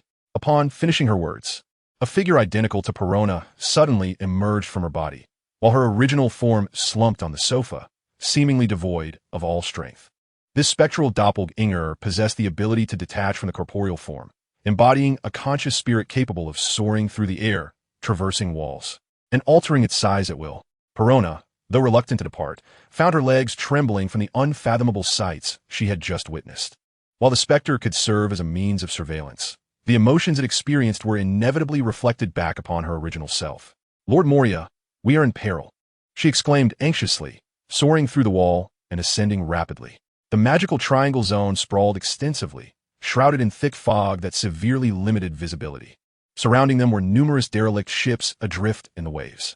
Moria's vessel, a formidable three-masted sailboat, was reputed to be the largest in the world, with an island at its center and a surrounding wall. To gain entry, they would either require the other party to open the gates or must breach the wall themselves. As it stood, whether the opposing party would opt for direct confrontation remained uncertain. The shadowy figure had just dispelled Perona's ghost, undoubtedly drawing the attention of their adversaries. Moria, a pirate who had ventured into the New World, though somewhat lacking, unable to wield haki and foolishly challenging Kaido, might nonetheless possess a peculiar confidence in his own strength. The reason Luo chose to embark on this journey was primarily due to an individual. He had always felt that his tavern lacked a certain essence, only to later realize that it was missing background music. If possible, Brook, the versatile musician who happens to be a skeleton, could indeed add a unique charm to the establishment. This was precisely Luo Yi's thought process and intention. As for whether he would encounter Brook, that truly depended on fate. The Straw Hat Crew's meeting with Brook was a consequence of Oda's narrative prowess. Whether he would have a similar fortune was a matter of destiny. As the ship sailed onward, bolstered by the recent success of Shadow Demon dispersing the specters with a mere strike, the crew felt a surge of confidence. Initially, they set out to confront the 7 warlords, even aspiring to defeat them and take their place. However, the ordinary revolutionary soldiers were not fully aware of Shadow Demon's true strength. Their decision to board the ship was driven solely by their unwavering trust in their leader. In retrospect, it seemed that they were heading in the right direction. Luo stood at the bow of the ship, eyes closed, employing his unrefined observation haki to perceive his surroundings. Perhaps due to his heightened intellect, when Luo unleashed his observation haki to its fullest extent, the range of his perception was indeed vast. However, due to his lack of finesse, the accuracy diminished significantly. Nevertheless, in this particular instance, it posed no issue. Within the entire mystical triangle, aside from Brook, only Moria's vessel bore the presence of life. Luo had a general understanding of the direction from which the noise emanated, guiding the vessel through the waters. Indeed, it wasn't long before a colossal wall materialized before their eyes. Without Perona's spectral oversight, Moria was unable to ascertain Luo and his companions' whereabouts, and the enormous jaws of their front entrance remained closed. I caught a whiff of the scent of souls. The Shadow Demon stood beside Luo, affirming his perception. I recall that there exists a grand doorway here. Luo glanced around, but it seemed that the grand entrance was not located here, indicating a need to circumnavigate the island. With a slight squint, He observed the shadow demon and realized he might be overthinking the situation. As the saying goes, a slight tremor of the hand can lead to the loss of experience. The shadow demon merely lifted a hand, and a massive breach was blasted into the wall before him. This devastating shadow technique, known as shadow pressure, was a signature, soul-harvesting method of Nefarian. However, Luo did not anticipate that this skill could also be employed to demolish walls. Steering the vessel through the opening, Luo maintained his observation haki enveloping the ship. The interior of the terrifying three-masted ship resembled a vast island, appearing less like a ship and more like a solitary island adrift on the waves. Since they did not enter through the main entrance, they currently could not ascertain the location of the port. Nonetheless, perhaps to create an aura of a ghost ship, Moria had indeed orchestrated the entire island's design to resemble something out of a horror film. Enormous spider webs adorned the surroundings. A castle loomed behind colossal shadows, and an endless forest of darkness stretched before them. The entire island was imbued with a sense of adventure. Given that the enemy had a subordinate who had consumed the invisibility fruit, and considering the ghost princess's recent troubles, it was likely that they would send another subordinate to investigate the situation. Luo provides intelligence. He cannot guarantee that his observation and perceptual abilities can accurately sense the approach of enemies. However, the shadow demon possesses a different insight. To him, he perceives not mere flesh, but the very essence of souls. Even if an adversary can become invisible, they cannot conceal their soul entirely. Unless, of course, their devil fruit ability has awakened. Yet, even in the original storyline, Absalom was slain by Blackbeard, who subsequently transferred the power of the invisibility fruit to Shiryu of the Rain. The current timeline is set 7 years prior to the unfolding of the narrative. Even if Absalom has acquired the invisibility fruit, it remains in the developmental phase. Indeed, there's an unseen soul approaching us.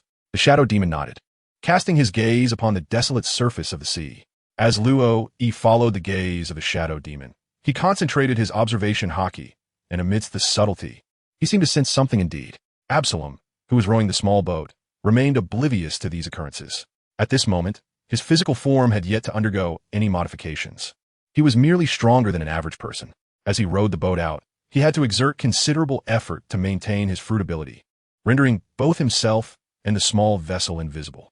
He had just received orders indicating that a pirate ship had intruded into the Enchanted Triangle. Yet they had never encountered the flag of this pirate crew, likely a group of inconspicuous newcomers. However, Perona had reported that her ghost had been vanquished by the enemy, and their captain appeared as fearsome as the pirate flag itself. In pursuit of accurate intelligence regarding the adversary, Absalom had been dispatched on a mission. With careful strokes, he maneuvered the small boat alongside their vessel, and, finding an unoccupied area at the stern, he tossed a rope upward. After confirming it had secured around the ship's railing, he exerted himself to climb aboard. His abilities were quite convenient, perfectly aligning with his penchant for voyeurism. Once he ascended onto the ship, Absalom took a moment to catch his breath, only to witness the crew members inexplicably converging towards the stern. Wait, that figure must be a demon. Gazing intently at the shadow demon, which bore an uncanny resemblance to the pirate flag, Absalom swallowed hard. It must be a fruit user. Certain devil fruits can alter the appearance of their wielders. Thankfully, he remained invisible. Yet, the two individuals in front seemed to be staring directly at him. Cautiously, Absalom took 2 steps to the left, only to find that the gazes of the shadow demon and Luo followed suit. Undeterred, he took 2 more steps forward, uncertain of the efficacy of his ability. The one speaking was a child who appeared to be of similar stature to Perona. Yet he possessed a dark golden bag adorned with an eye motif. With a hand plunged into the bag, Luo retrieved a handful of purple powder and scattered it ahead. The initially dazed crew members, who were led by their captain and Luo to the stern, now beheld a slightly translucent figure. Intruder, capture him. As Absalom found himself besieged, he could not comprehend how his invisibility had been pierced. 165. Spoilu. Dust of revelation. Beauty may be concealed, but sound is difficult to mask. Usage. Reveal. Immediately exposing all invisible heroes within a radius of 1050 and inflicting a -20 slow effect for 12 seconds. This item serves as a means to unveil invisible units.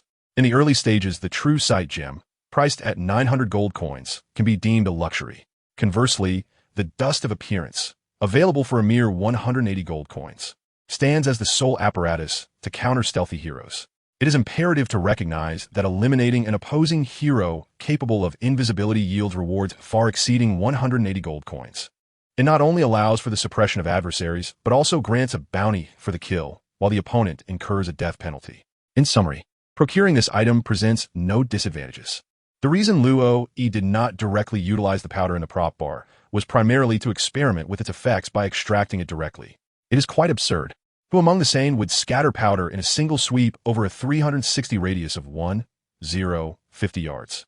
At most, one would merely sprinkle in front. Holding the object firmly, he called over the first mate, placing a green gemstone in his hand. True Sight Gemstone. It exists solely to liberate the living from the shackles of the deep sea, to spare souls from the calamities of the drowning spirit fortress, and to allow Meyer Lang to rest eternally beneath the waves, where the resplendent gem ultimately returns to silence. Passive ability, True Vision. The bearer and allied units within a 900 range can perceive invisible entities and guardians. Passive ability, Eternity upon death. It is dropped and cannot be destroyed. The gemstone is indeed a remarkable artifact. At least for now, Absalom, no matter how much he conceals himself, cannot escape its power. Very well, Mr. Luo Yi, the first mate said respectfully, receiving the gemstone. Upon hearing Luo Yi's introduction, he understood that this item was intended to counter the capabilities of their adversary. However, a gemstone capable of revealing the invisible must be exceedingly rare. The first mate, typically responsible for managing ship affairs in the absence of the Shadow Demon, also held a position within the revolutionary ranks. In a moment, I will accompany Knave Moore to the island. You all remain aboard and do not worry. There are only a few combatants on the island who are unlikely to emerge. Just keep an eye on him. As for Absalom's soul, the Shadow Demon showed no inclination to claim it, whether out of disdain or some other reason remained uncertain. Since he refrained from acting, it was prudent to simply bind him for now. Absalom, having never undergone any bodily modifications, was utterly incapable of breaking free from the ropes, especially with the first mate, who held the gemstone, watchfully nearby, deterring any attempts at escape, guiding the vessel to shore. Luo Yi and the Shadow Demon proceeded directly onto the island. Activating his observation hockey, Luo Yi discerned that the island was teeming with life. There were also some peculiar sensations that resembled both living and lifeless entities, likely influenced by the abilities of the Moria fruit. Calculating the time, the doctor capable of creating zombies had only recently joined Moria 3 years prior, and it was probable that he had not produced many zombies. Even if Moria could seize other shadows, they could only be placed upon the lifeless. This perhaps explains why these energies congregated within the castle rather than dispersing throughout the island. A large gathering of individuals in that direction likely consisted of victims. What a useful ability, the Shadow Demon remarked, praising Luo Yi. While he could collect souls, he required proximity to sense them. Luo Yi's capacity to detect individuals from a great distance was indeed impressive. The direction indicated by Luo Yi led to a forest, rather than a castle. With no urgency to rush, the two decided to explore the surroundings first. Perona refrained from sending any specters to investigate further. Upon entering the forest, the scenery transformed dramatically. Trees with human faces danced merrily, while a lion with an unsettling grin appeared, and unicorns were engaged in a game of cards. Without exception, all these seemingly animated beings bore the marks of stitching upon their forms. Fragmented souls. Could this be the manifestation of the devil fruit's powers? Having arrived not long ago, they had yet to encounter anyone with the abilities of a devil fruit user. Each fruit possessed distinct powers, rendering any comparisons moot. The abilities of the shadow fruit allowed one to manipulate their own shadow or sever another's, absorb shadows that had left a body, or insert those shadows into corpses to create zombies, all while acquiring the powers of the shadows themselves. How lamentable it was that such a remarkable ability was squandered by its current wielder, the Shadow Demon reflected. This effect was akin to my own soul-devouring prowess. By learning from an opponent's shadow, one could steadily grow stronger, provided they were not too foolish. Listening to the Shadow Demon's analysis, Luo Yi nodded in agreement. For reasons unbeknownst to him, he suddenly found himself yearning for that devil fruit. If he possessed the shadow fruit, could he not diminish the shadows of heroes, absorb them for learning, and then return them afterward? Of course, it was merely a fleeting thought. Even if he were to slay Moria here, the shadow fruit would merely reappear in some corner of the world. Was it possible that, like certain legendary figures who traversed realms, one could carry an apple and, upon vanquishing an opponent, have it transform into a devil fruit? The two disregarded the seemingly terrifying yet fundamentally weak creatures surrounding them. Upon encountering the shadow demon, these creatures turned away in fright, anxious to avoid trouble. Following the sense of observation from their haki, Luo, Yi, and the shadow demon arrived at a gathering of people. They did not spot Lola, likely still on her way there.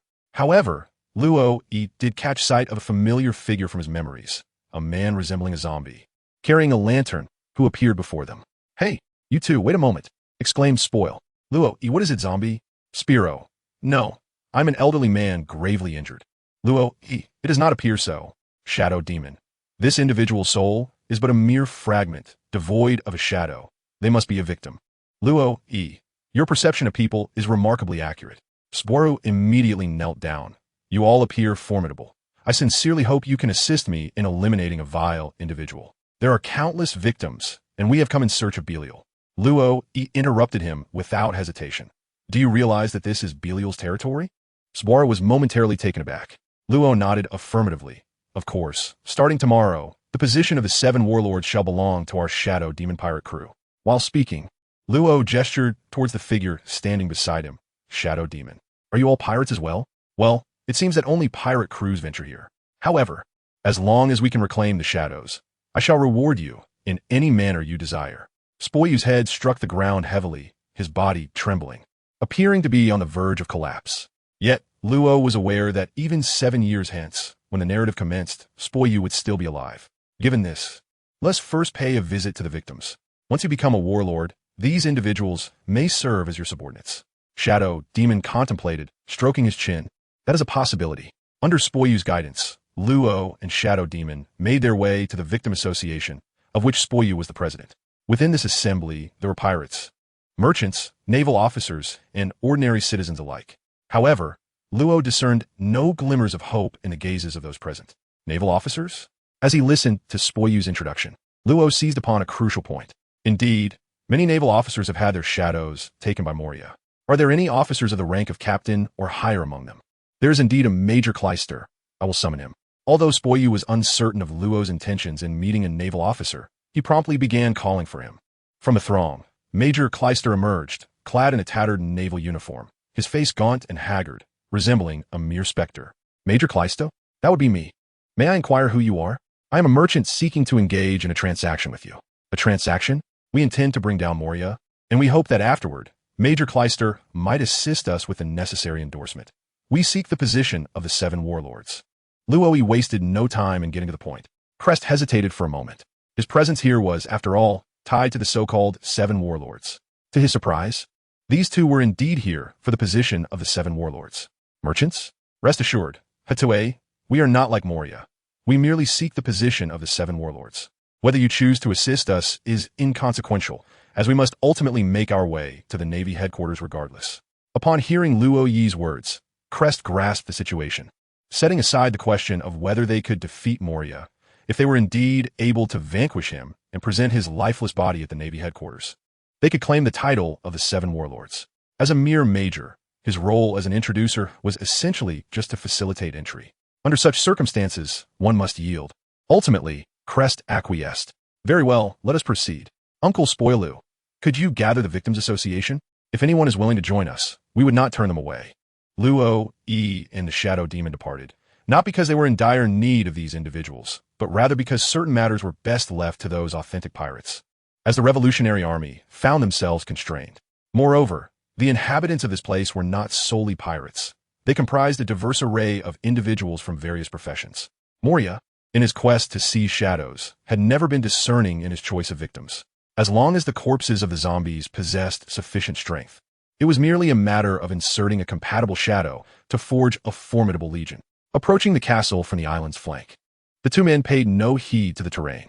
Despite the castle's grand stature, they had no desire for such spoils. With a single cannon blast, they shattered the wall and entered unimpeded. There a multitude of people had gathered together. Luo Yi pointed in a direction, and the Shadow Demon forged ahead, clearing the path. A labyrinth? A map? Such concepts were non-existent. Once they discerned the direction to proceed, it sufficed to shatter the walls blocking their way. Before long, they encountered Moria's pirate crew. However, there were merely 3 living souls among them. Moria, towering an imposing height of 6,92 meters, possessait a colossal physique, resembling a weeble with limbs and a torso that barely extended from its base. His neck and head were of similar girth, crowned with a wild, greenish hairstyle, and 2 horns protruded from his forehead, lending him a somewhat demonic appearance. His ears and teeth were sharp, and he donned a bat-winged shirt along with garments adorned in Gothic artistry. Beside Moria stood a rotund figure clad in a fishnet top with the digits 404 emblazoned upon it, complemented by purple leather trousers and a fluffy purple cloak draped over his back, evoking a sense of abnormality. Behind Moria, a little girl with pink pigtails peeked out momentarily, but upon spotting the shadow demon, she promptly withdrew. Moria, Hogback, and Perona had all gathered. It appeared that Perona had arrived in her corporeal form, eschewing her ability to manifest as a ghostly doppelganger. Before the trio lay an array of zombie corpses, yet they appeared to be mere fodder. Even though their vital energy was undetectable, they exhibited little strength under the observation of Kin Bunchikahaki. The formidable zombies from later chapters, like the swordsman Dracul Mihawk and the wind god Zoro, required the shadows of powerful figures such as Brook and Zoro to enhance their might. As for the present situation, Hogback had only been part of Moria's crew for 3 years, and the number of zombies he had created was rather limited. Additionally, the strong individuals from whom Moria had harvested shadows were few, rendering most of the zombies mere cannon fodder. Seize them, Moria commanded with utmost seriousness, fully acknowledging Perona's earlier words without indulging in unnecessary dialogue, directing the zombies to engage in battle. The shadow demon raised his hands, and the zombies vanished from sight. Shadow pressure. This singular technique was his entire arsenal, yet its potency and range were undeniably formidable.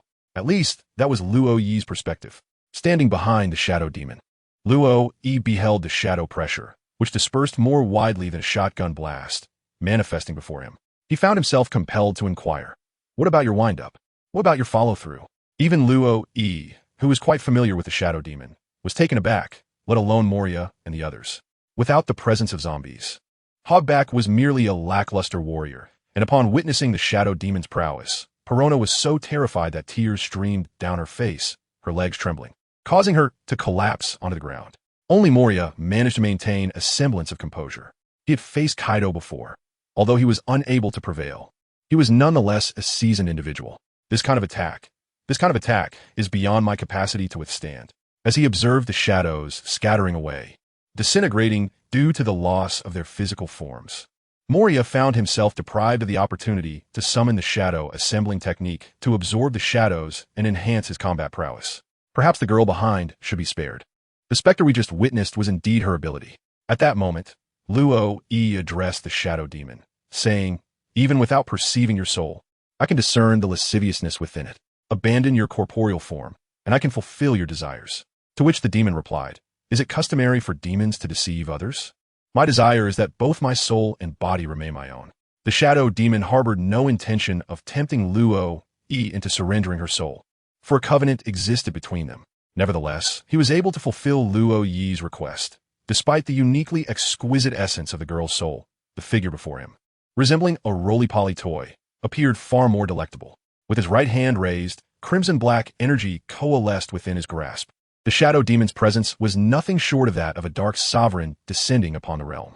In his lifetime, Moria had only experienced fear twice. The first instance was when, in his arrogance, he challenged Kaido in the New World. On that fateful day, he lost all his companions, and from that moment on, he became resolute in understanding that the very act of living inevitably leads to loss. Thus, 3 years prior, he had steered the terrifying 3-masted ship into the misty seas, embarking on a venture with the genius surgeon Hogback to establish his own legion of zombies. After 3 years of cultivation, the zombies created by Hogback had grown immensely powerful, and combined with the formidable corpses unearthed from various places, they rivaled the strength of his former pirate crew. If he could acquire a potent shadow to inhabit the body of the demon Oz, whom he had painstakingly brought from the land of ice, he would be invincible. Yet today, Moria found himself once again gripped by fear. The individual before him, an unknown wielder of a devil fruit's powers, had effortlessly obliterated his zombie army in an instant. Not even when facing Kaido had his crew been annihilated so swiftly. Even as he locked eyes with the shadow demon, whose height was scarcely 1/3 of his own, it felt as though his very soul was being encroached upon. As the shadow demon gathered energy in his hands, Moria discreetly prepared his shadow, ready to flee at any moment. The Shadow Warrior ability allowed one to exchange positions with their shadow, an invaluable asset for evading an opponent's strikes. Thus, as the Shadow Demon raised his hand, Moria steeled his focus. The Shadow Demon launched his attack, and Moria activated the Shadow Warrior. The assault struck Moria, inflicting injury. Nanny, he gasped, nearly expelling blood in shock. The Shadow Demon's might was formidable, yet for Moria, who had endured grievous wounds beneath the rubble of a collapsed fortress, such an attack was not insurmountable. Undeterred by his initial failure, the Shadow Demon raised both hands, unleashing a relentless barrage directly aimed at Moria's face. 5 fleeting seconds passed. The Shadow Demon ceased his onslaught, and all present witnessed a crimson entity escape from Moria's form, ultimately merging with the Shadow Demon's body. After vanquishing his adversary, the Shadow Demon turned his gaze toward Luo Yi.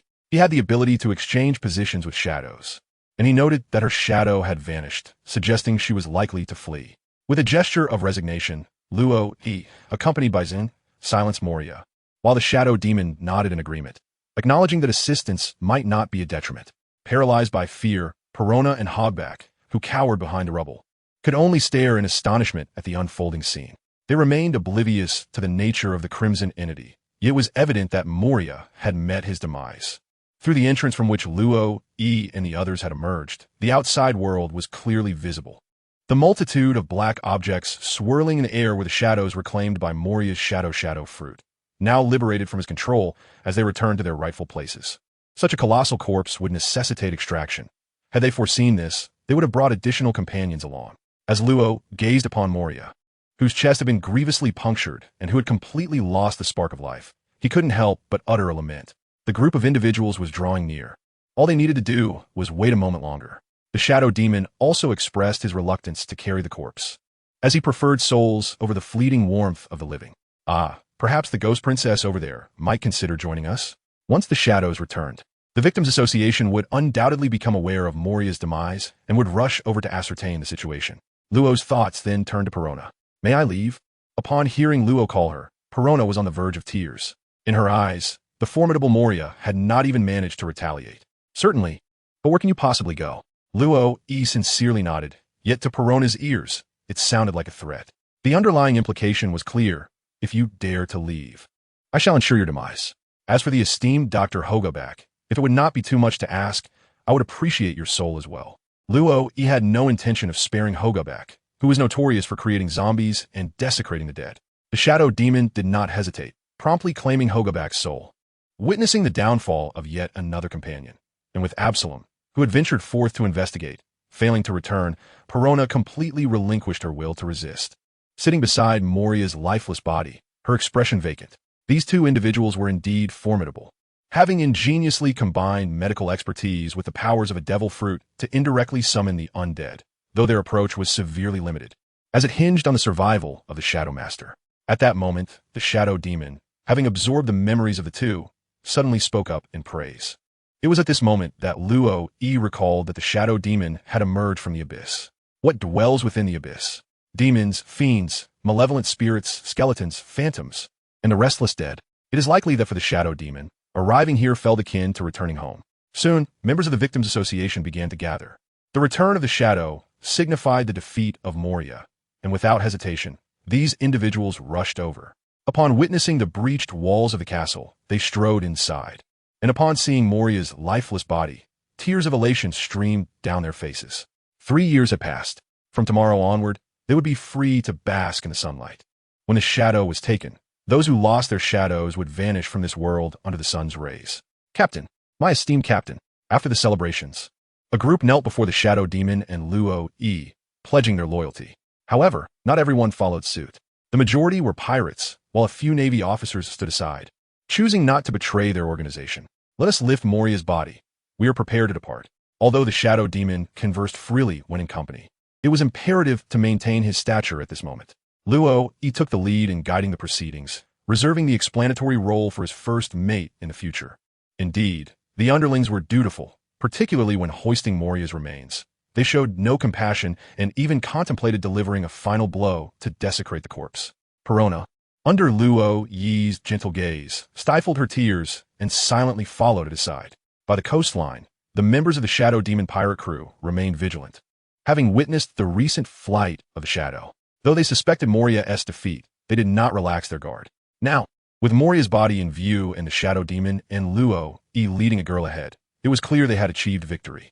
In this moment, the revolutionary soldiers recognized the formidable power of the shadow demon, who had effortlessly vanquished even the 7 warlords. A great fortune indeed for the revolutionary army.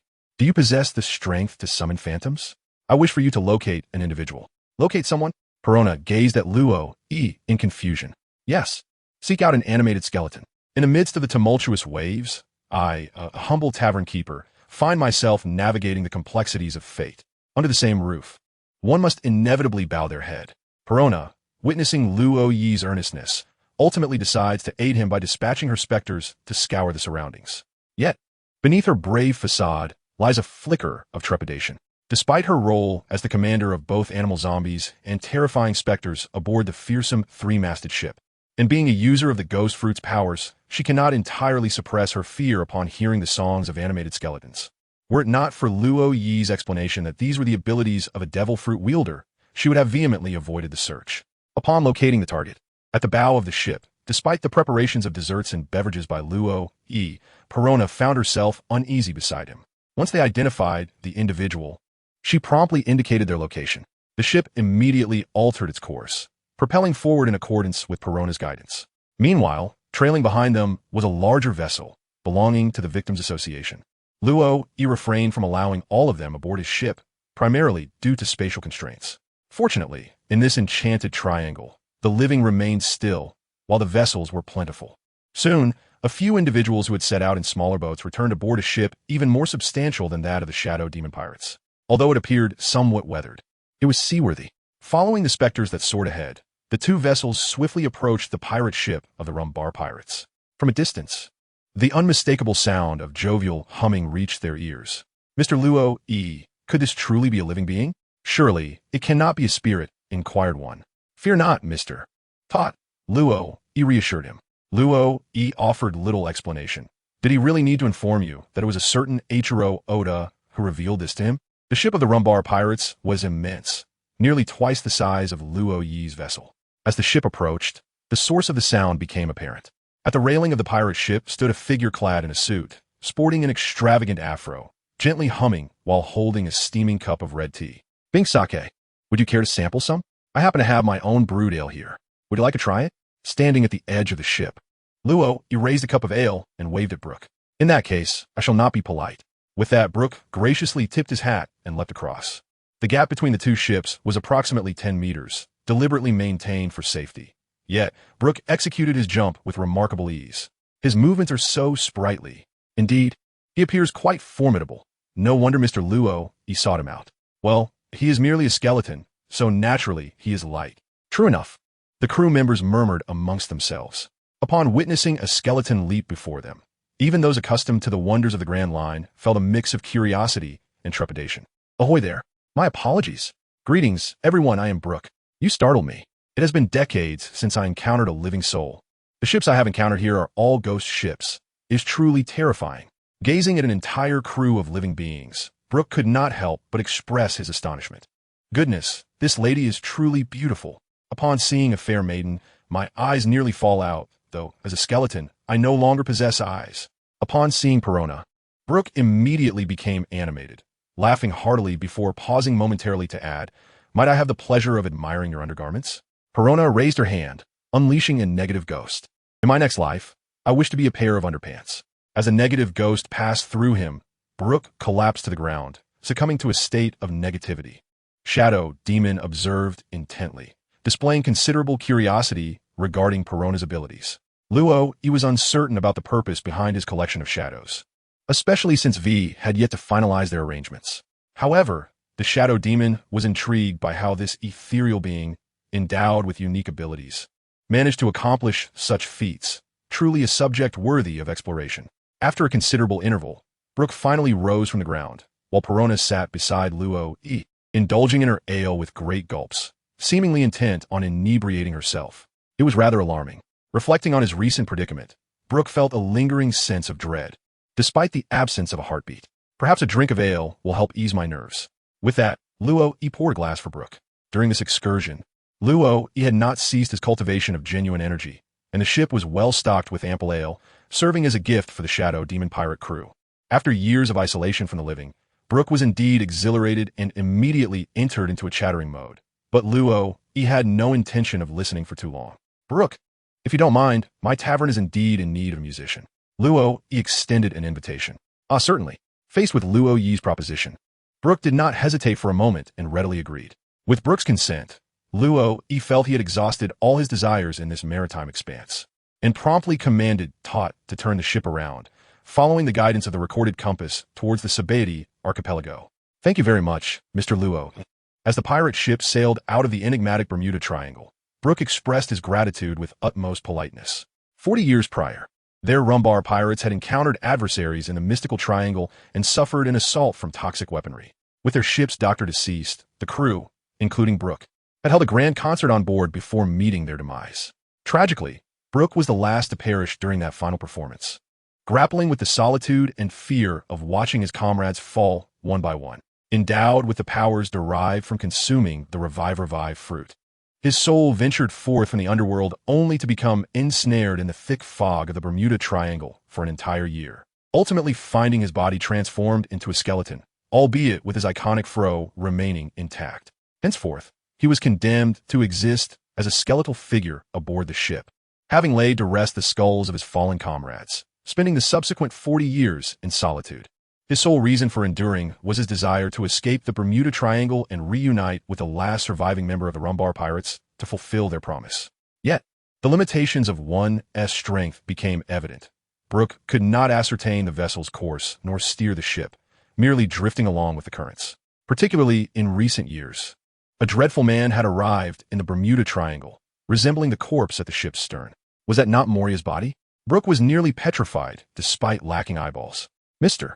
Luo E, that is Moria's corpse. We intend to use it to negotiate a position in the Seven Warlords." "Who are you exactly?" "I am merely an innkeeper." The Shadow Demon pirate's vessel made landfall at the Sabeti archipelago. As the entire pirate crew had only just been formed and their Jolly Roger did not feature a skull and crossbones, their ship garnered little to no attention from those around. Luffy disembarked with Brooke and Perona, acknowledging that his involvement in the subsequent operations would be limited. The communication with the Navy was entrusted to Tot, the first mate, as that was his designated role. Brooke had intended to serve as the musician in the tavern, while Perona, were it not for her connection to Sogeking and her relatively amiable personality, would not have been retained by Luffy. Initially, she was meant to remain aboard to assist Shadow Demon with his research on specters, but after 2 days of studying the passive ghosts, Shadow Demon lost interest, and Perona, filled with trepidation towards him, was adamant about not staying on the ship. Ultimately, Luffy returned to the tavern with the two of them. No one made a fuss about his bringing back 2 companions. Rather, the tavern had ample room, and having extra hands to assist was welcomed. Meanwhile, Tot organized personnel to undertake resupply operations on the Sabeti archipelago, escorting several Navy members from a victim association who were transporting the corpse of Moria directly to the naval base. The journey from the Bermuda Triangle to the Sabeti archipelago spanned 3 full days. Although the weather was brisk, being early spring, Moria's body had already begun to decompose, and if they delayed further, the entire ship would be engulfed in foul odors. Traveling to the Navy headquarters was not a simple task. Ordinary vessels could not navigate there. The entrance to the Navy headquarters is known as the Gate of Justice. The headquarters, Impel Down, and Judicial Island are interconnected by a massive, distorted whirlpool, and only through the Gate of Justice can one access the correct sea currents to reach their destination. The Gate of Justice cannot be circumvented, as the currents on either side are reversed due to the whirlpool, rendering vessels immobile. Thus, they had to seek out the Navy stationed on the Sabeti archipelago and communicate with them before proceeding to the naval base. Compared to Luffy with a moving skeleton, the corpse of the warlord and a walking demon garnered far more attention. Even across the 4 seas, the notorious reputation of the warlords was well known, not to mention among those who had long resided in the Grand Line. Moria had been a warlord for quite some time, though few were aware of his dealings with the zombie army within the Bermuda Triangle. Consequently, when the body of the warlord was seen being pushed on a makeshift cart towards a naval base, Kataru was already waiting at the entrance, anticipating their arrival. "This is the head of Warlord Moria. From this day forth, we, the Shadow Demon pirates, claim his position among the warlords." Tot stood at the forefront, acutely aware that the Shadow Demon required an air of gravitas. Thus, the only one capable of speaking with authority was he, the nominal vice-captain. However, even with Tot's words, Catalu's gaze remained steadfastly fixed upon the shadow demon.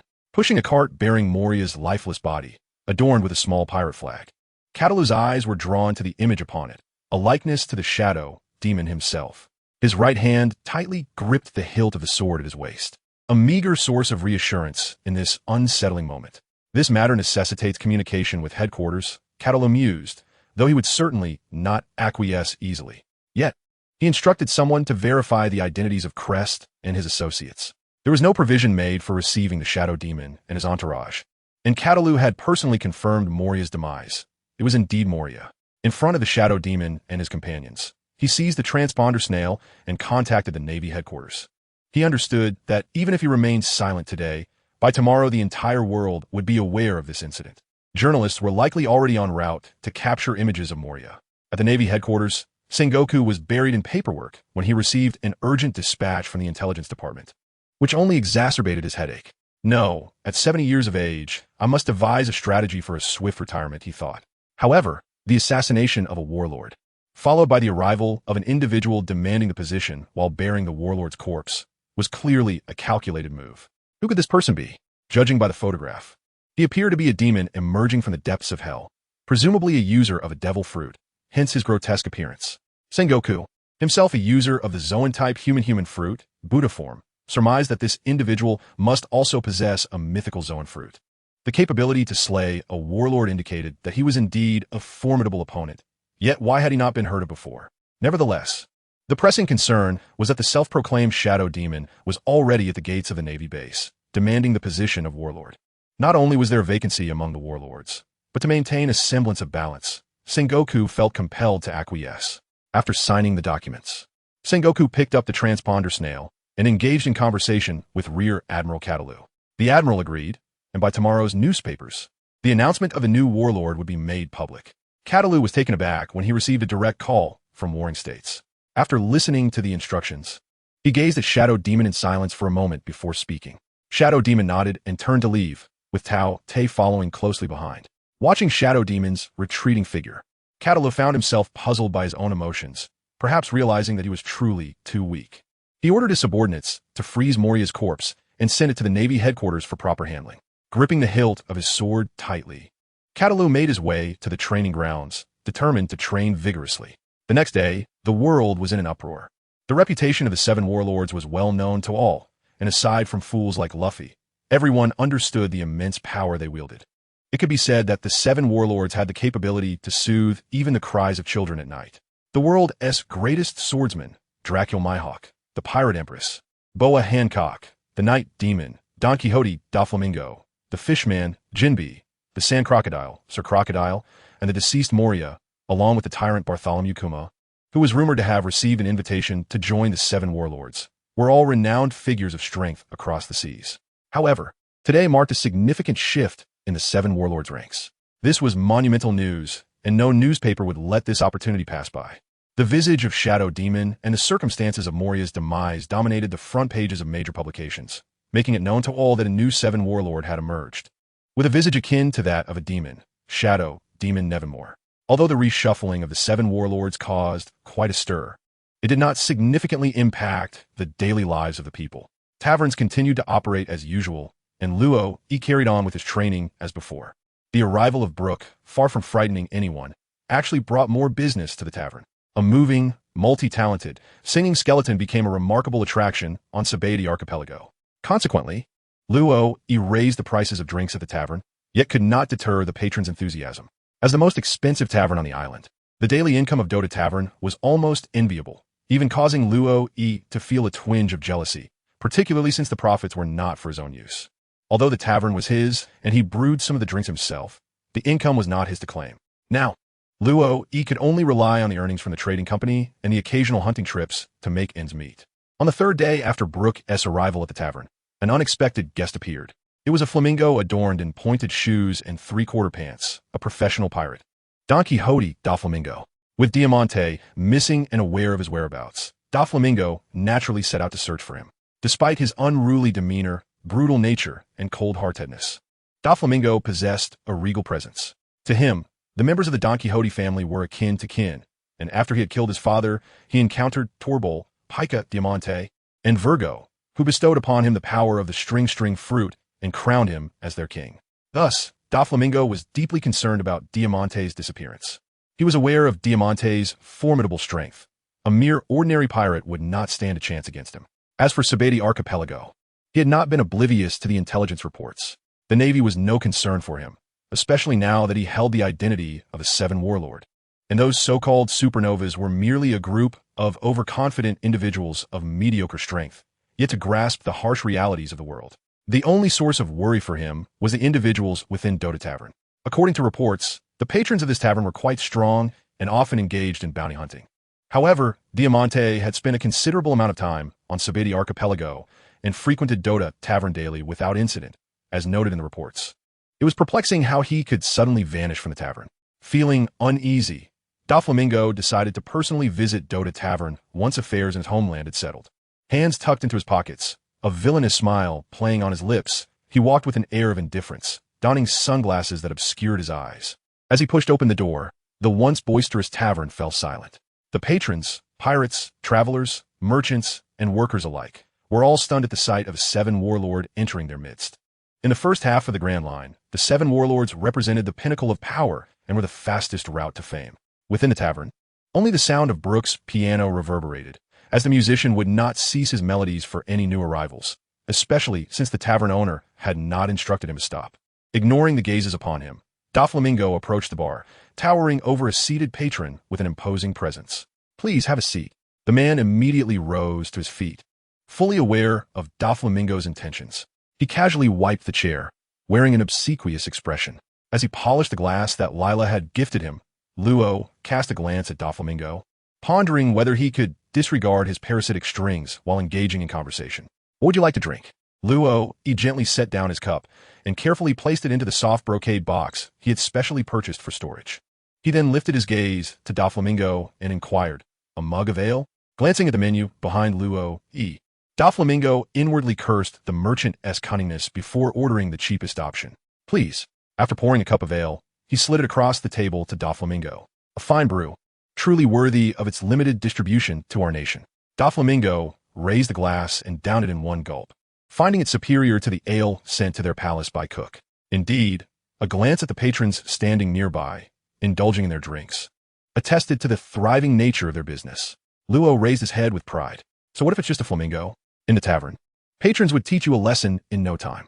Indeed, it is no wonder that Diamante often frequents this place. Doflamingo lifted his gaze to meet Luo's. Observing his sunglasses, it was evident they resembled those of the new eight. Is the eyewear truly the essence of his being? After all, he is a significant client, having spent over 1 million berries here. Curiously, he is yet to visit this year. Instead, it is his master who has arrived first. Luo spoke the truth. After all, that person had vanished by the end of last year. Is that so? However, from what I gather, he disappeared right here in this tavern. As Doflamingo uttered these words, the atmosphere within the tavern instantly grew somber.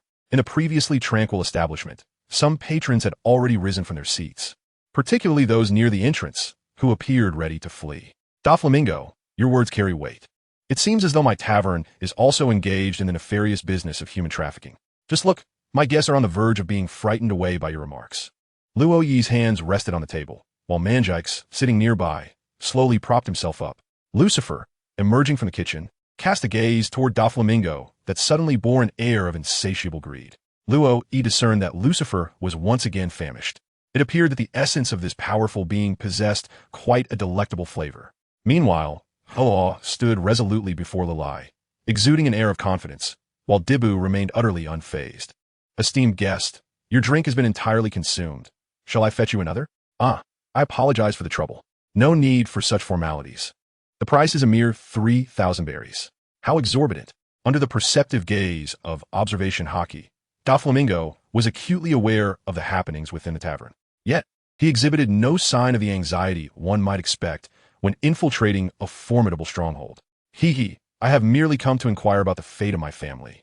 Doflamingo raised his right hand, extending his middle finger while curling his thumb and little finger. Luo found Doflamingo's gesture strikingly familiar. Although it deviated from the universally recognized signs by a couple of fingers, he personally preferred a rather unconventional expression. Parasite string. True to his name, Doflamingo could unleash dozens of strings from his hands, weaving them through the air to penetrate the bodies of others, thereby manipulating their movements. The sole drawback of this ability lay in its inability to control the will of individuals, as these strings could only embed themselves within the skin of the subjugated. Ever since Doflamingo's arrival, he had activated the system interface. On the minimap, a colossal red loomed before him, and he remained vigilant. One should not presume that a 5-to-1 advantage guarantees victory. The formidable adversary might still retaliate, potentially taking down 2 or 3 of our supports before succumbing. Presently, he observed a new crimson circle on his status bar, indicating a negative condition. He could distinctly sense that although he desired to control his body, he found himself unable to do so. How naive. Do you really think you can manipulate me? The prohibition on physical attacks does not extend to the use of items. Sudohon. He has consistently activated the blood-red icon in the status bar. This equipment, a fusion of Zun and the crystal sword, can directly silence its target for 5 seconds. Upon the expiration of this duration, 30% of the damage inflicted will additionally be calculated as magical damage, ensuring that no attack will miss its mark, and a critical hit will deal 140 damage for every 100 inflicted. The moment the soul tier is unleashed, the red circle in one status bar is immediately released, leaving Doflamingo ensnared in a state of incapacitation, unable to utilize any skills, including his hockey. Now let us proceed. He did not directly pierce him with a deadly blow. Rather, he smiled at Doflamingo, provoking a gnawing irritation within him. Being in a state where his abilities were sealed must be quite intolerable. I must tell you, the gentleman beside us appears to be quite taken by your physique. With that, he gestured towards Lucifer, who stood nearby. This time, Doflamingo felt a genuine sense of dread. If he could still wield the powers of the string fruit, he would remain unperturbed. His strength was formidable, not derived from his fruit abilities, but from his martial prowess and hockey. The fruit merely served as an auxiliary. However, now devoid of his fruit's powers, Doflamingo was uncertain if he could escape this tavern alive. Heaven knows what this individual before him has done. Could it be a unique fruit ability that restricts the energy within others? Let's converse civilly. There is no need for hostility from the outset. As Luo Yi's words echoed, the moment of soul rending had arrived. Feeling the resurgence of power within him, Doflamingo refrained from raising his right hand once more. Uncertain whether his opponent's ability was a one-time use or could be employed repeatedly, Doflamingo dared not gamble. The mere thought of his powers being sealed again by those formidable individuals sent a shiver down his spine. They could easily overpower him in an instant. Having ascended to his current position step by step, he could not afford to falter in such a humble tavern. It seemed that matters concerning Diamante would require a different approach. Doflamingo drained his tankard of ale, rose decisively, and with his hands tucked into his pockets, turned to leave. However, at that moment, with an expression of ire, he halted. After having set aside his pride in preparation to depart, was his adversary truly intent on further entanglement? The bill for the drinks remained unpaid. As Luo gently tapped the wine glass before him with a spoon, it emitted 2 crisp melodic chimes. Doflamingo lamented that he had never held such disdain for alcohol before, declaring his intent to return the beverages from the cook consortium, vowing to abstain from even the finest. With a swift motion, he reached into the folds of his cloak, producing a stack of berries which he carelessly tossed onto the table. Storming out of the tavern in a fit of anger. "Enjoy your meals and drinks, everyone." Luo cheerfully called to the patrons, who were nearly paralyzed with fear. As for the merriment, a single cup had been sold for a staggering 100,000 berries, and Doflamingo had left with such a substantial amount of money, casually tossing aside a stack worth that much.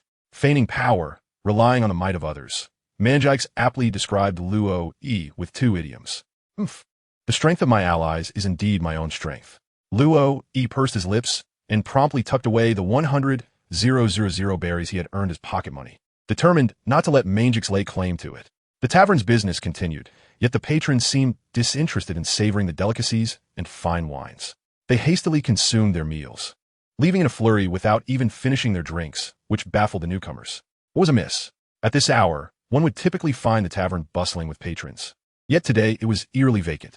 After placing their orders, just as the drinks were served, and before any hot dishes had arrived, the guests felt an unsettling restlessness, as if their chairs were enchanted with needles. Alas, their timing was unfortunate.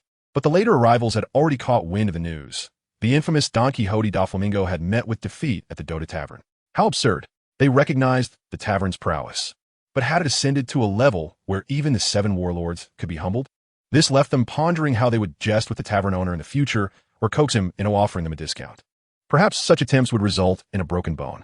However, Luo remained unfazed, greeting familiar patrons with a quip or two, and with the interjection of Debu, the tavern's ambience soon regained its vibrancy.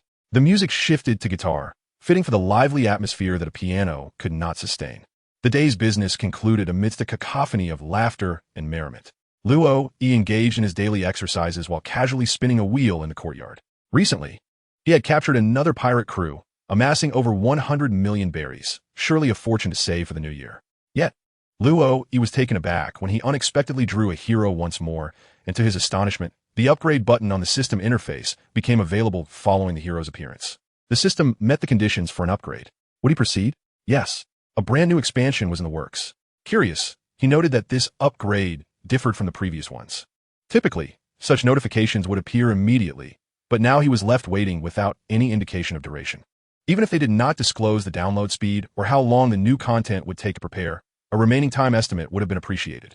As he awaited the system's upgrade, Luo looked up and greeted the newly appeared hero. This esteemed lady. Were her remarks and update notes. Remarks? What remarks? How could I possibly express my sentiments? It's all rather sudden, isn't it? The book is now available. Regarding updates, I've taken a poll of public opinion. For those desiring 100 updates, fear not. I shall grant you a buff, for dreams hold all possibilities. Given that this book is being launched rather bare, the tentative update schedule is as follows. At noon, 5 updates will be released if the subscriptions exceed 200, 3 updates daily. If the subscriptions surpass 500, 4 updates will be provided each day. Should subscriptions reach 1,000, there will be 5 daily updates. Indeed, I am that confident. I trust you won't let me down. Furthermore, should there be any donations, additional updates will follow. I am wholly committed to this endeavor, willing to sacrifice hands and hair for your enjoyment. 172. Dota 3 Luo encounter a most grave dilemma. The hero summoned before him was a complete stranger. This figure stood at just over a meter tall. An elderly woman with hair that was a peculiar mix of white and yellow, her form swollen reminiscent of a Super Saiyan 3, adorned with a ponytail. Her ears were sharply pointed, akin to those of a goblin, and she wore protective goggles over her eyes, complemented by a denim jacket. Most strikingly, she wielded a formidable firearm with multiple barrels. Furthermore, this marked the second instance of a character summoned alongside a steed, the first being the light guardian Izaro, and now, this peculiar dual-wielding matron. Her mount, a massive draconic lizard, was equally armed with artillery. I am Granny Bai, and this is my little Modi. Granny Bai, the esteemed Princess Kiabiro. Lo inwardly grumbled as she promptly closed the system interface and greeted her, "Hello, Granny Bai. Good child. Would you like to have a piece of Dragonflame biscuit?" Granny Bai offered, retrieving a biscuit from the small pouch strapped to the saddle on Little Modi's back. The biscuit bore an imprint of Little Modi's face. This creature, resembling a lizard yet possessing the bloodline of dragons, was currently gazing at the biscuit with longing. "Thank you, Granny Bai." Upon receiving the biscuit, Lo eagerly took a bite, consuming half of it. "How's it taste?" Granny Bai inquired, her protective goggles still in place. Her face adorned with a gentle smile. It's sweet and delectable, truly delightful. However what? It seems that there's a surge of power stirring within me. Luo indeed felt this way. As soon as he consumed that biscuit, it was as though he had been invigorated by a stimulant, and this newfound energy surged through his legs. Wasn't there an overwhelming urge to leap? Yes, that was precisely the sensation. It was as if he had been awakened from a slumber, and Luo immediately followed with, "Then let us jump." With that, Granny Bai suddenly sprang from the ground, nudging Luo Yi's right hand and forcefully pushing the remaining half of the biscuit into his mouth. The biscuit was quite small, and Granny Bai's speed was astonishing. Luo barely had time to register what was happening before he realized the biscuit was already in his mouth. Instinctively swallowing, an explosive force surged through his legs, propelling him into the air. Indeed, even Luo himself felt as if he had been catapulted. The energy emanating from his legs had directly launched him skyward, without a hint of preparation or a trace of hesitation. The location of Luo was originally an open space within the walls of a tavern, directly opposite a quaint inn. This time, the propulsion sent Luo soaring high into the air, reaching an elevation of approximately 7 or 8 stories, before beginning its descent. If it had merely been an upward thrust, there would have been no issue. However, the critical factor was that he was also propelled forward. Calculating his descent trajectory, Luo Yi grasped the windowsill of the building opposite, managing to halt his fall just in time. He exhaled softly, although this height posed no challenge for him at present. Crashing directly into someone's abode would have been less than ideal. Fortunately, it was late at night, and most people were already in slumber, with few pedestrians on the street. As he soared through the air, he remained undetected. With a deft maneuver, Luo Yi pulled himself up for the windowsill and gazed inside. He found himself on the 7th floor of the inn, where the curtains were drawn back. Through the window, he caught sight of a female guest emerging from the bathroom, a towel in hand, drying her hair. The occupant, upon noticing a figure outside the window, was instantly struck with a look of terror. Just as she was about to cry out, Luo Yi's reflexes kicked in, and he summoned the Abyssal Blade. Strong strike. Stun an enemy target for 2.0 seconds. Luo Yi initially intended to incapacitate the individual before making a hasty retreat, believing that in the blink of an eye, the other party would not be able to recall his appearance. However, upon wielding the Blade of the Abyss, he was taken aback as the scene before him shifted unexpectedly, revealing that the person he was supporting was none other than the very woman from moments ago. Why had he ended up in this room? Oh, one must admit, she was indeed soft. No, this was not the appropriate time for such thoughts, and it was decidedly impolite as well. Although Luo Yi is captivated by the various figures of the female characters in One Piece, his admiration is purely physical. In truth, he prefers a partner who is proactive rather than unconscious. Swiftly, he wrapped her in a bath towel and placed her on the ground before activating his hidden blade and leaping out the window. 2 seconds is a fleeting moment. Had it not been for Luo Yi's quick reflexes, he would not have had the time to drape the towel over her. Upon awakening, the woman realized her sudden, fainting spell and, startled by the towel enveloping her, gazed in horror at the open window. "Boss, I need to check out." Hastily dressing, she rushed downstairs to vacate the premises, deeming the inn unsafe. Upon re-entering the tavern, Luo Yi observed Granny by playfully interacting with his pet, leaving him somewhat speechless. However, he shrugged it off. Despite being ejected unexpectedly, he had certainly enjoyed a delightful visual feast and a fortunate encounter. "That cookie? Oh, it's my secret recipe." Granny Bai seemed quite confident about her creation. "Thank you for the cookies, Granny Bai. It's getting late. Let us rest for now. Tomorrow, I will share more about this world with you." Accompanying Granny Bai upstairs to select a room, little Modi ventured into the backyard, mingling with Azalo's horse, where a rather spacious horse pen had been constructed. Xiao Bai exhibited a good temperament, refraining from bullying the newcomer. Once back in his room, Luo Yi did not rush to draw his rewards. Earlier, when utilizing the Abyss Blade, he had seemingly glimpsed a notification indicating a successful system upgrade. The system level had ascended to level 5, introducing a brand new expansion, the Struggle Beyond. The methods for system recharges have been updated, along with the system shop and the messenger. Should he exchange blade coins for gold? This time, a plethora of options had emerged, and Luo Yi felt the need to process the information thoroughly. As for the option to convert blade coins into gold, he chose not to select it. In the upper right corner of the system interface, beside the armory, an icon resembling an envelope was pulsating with light. Being somewhat of a perfectionist, Luo Yi clicked on it immediately. As he had suspected, this was a section where notifications or updates from the game would be displayed. To his surprise, the system had become user-friendly enough to include an update log. No wonder the recent update took several minutes. However, after dedicating half an hour to meticulously read through the entire log, Luo Yi was suddenly struck by an overwhelming sense of confusion. What was this? No, this is not Dota 2, nor is it a mere accessory to Dota 2. This is IMBA, this is RPG, this is Dota 3. A brief note, by entering Giant Panda Literature into your search engine, you shall find this site. Thank you. The monumental overhaul of the system left Luo Yi feeling quite disoriented.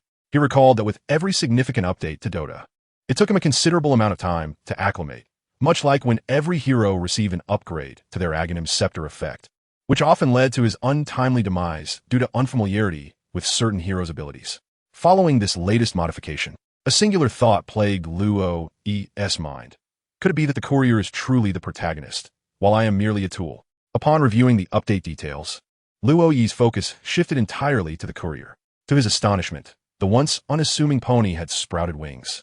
As for its level, Luo Yi could not discern it, nor did he notice the natural money growth mentioned in the update notes. Was it not stated that the courier would provide 85 gold per minute? Where is the gold? Indeed, within the system's marketplace, the recharge options have now been divided into 2 types. One is the knife coin, which remains unchanged with 10 000 bellies converting into one knife coin. The other is gold. Following the system upgrade, Luo promptly expended 10,000 knife coins, leaving him with a mere 130 knife coins, akin to returning to square one. Due to the recent update, players now have the option to convert these knife coins into gold, but this opportunity is available only once. Thereafter, such conversions will no longer be permitted. The 130 knife coins can be exchanged for 13,000 gold, which, if calculated within the game, would allow for the purchase of 2 reasonably priced significant items. However, under the current circumstances, if one knife coin is worth 100 gold and a branch of ironwood is merely 50 gold, it indicates that the prices have halved. Yet, one cannot simply assess the situation in such a manner. Previously, one knife coin could procure a gem worth 2,000 gold, and Luo still possessed several of them in his arsenal. Now, however, acquiring one requires 20 knife coins. Suddenly, Luo felt that this situation resembled a card mobile game.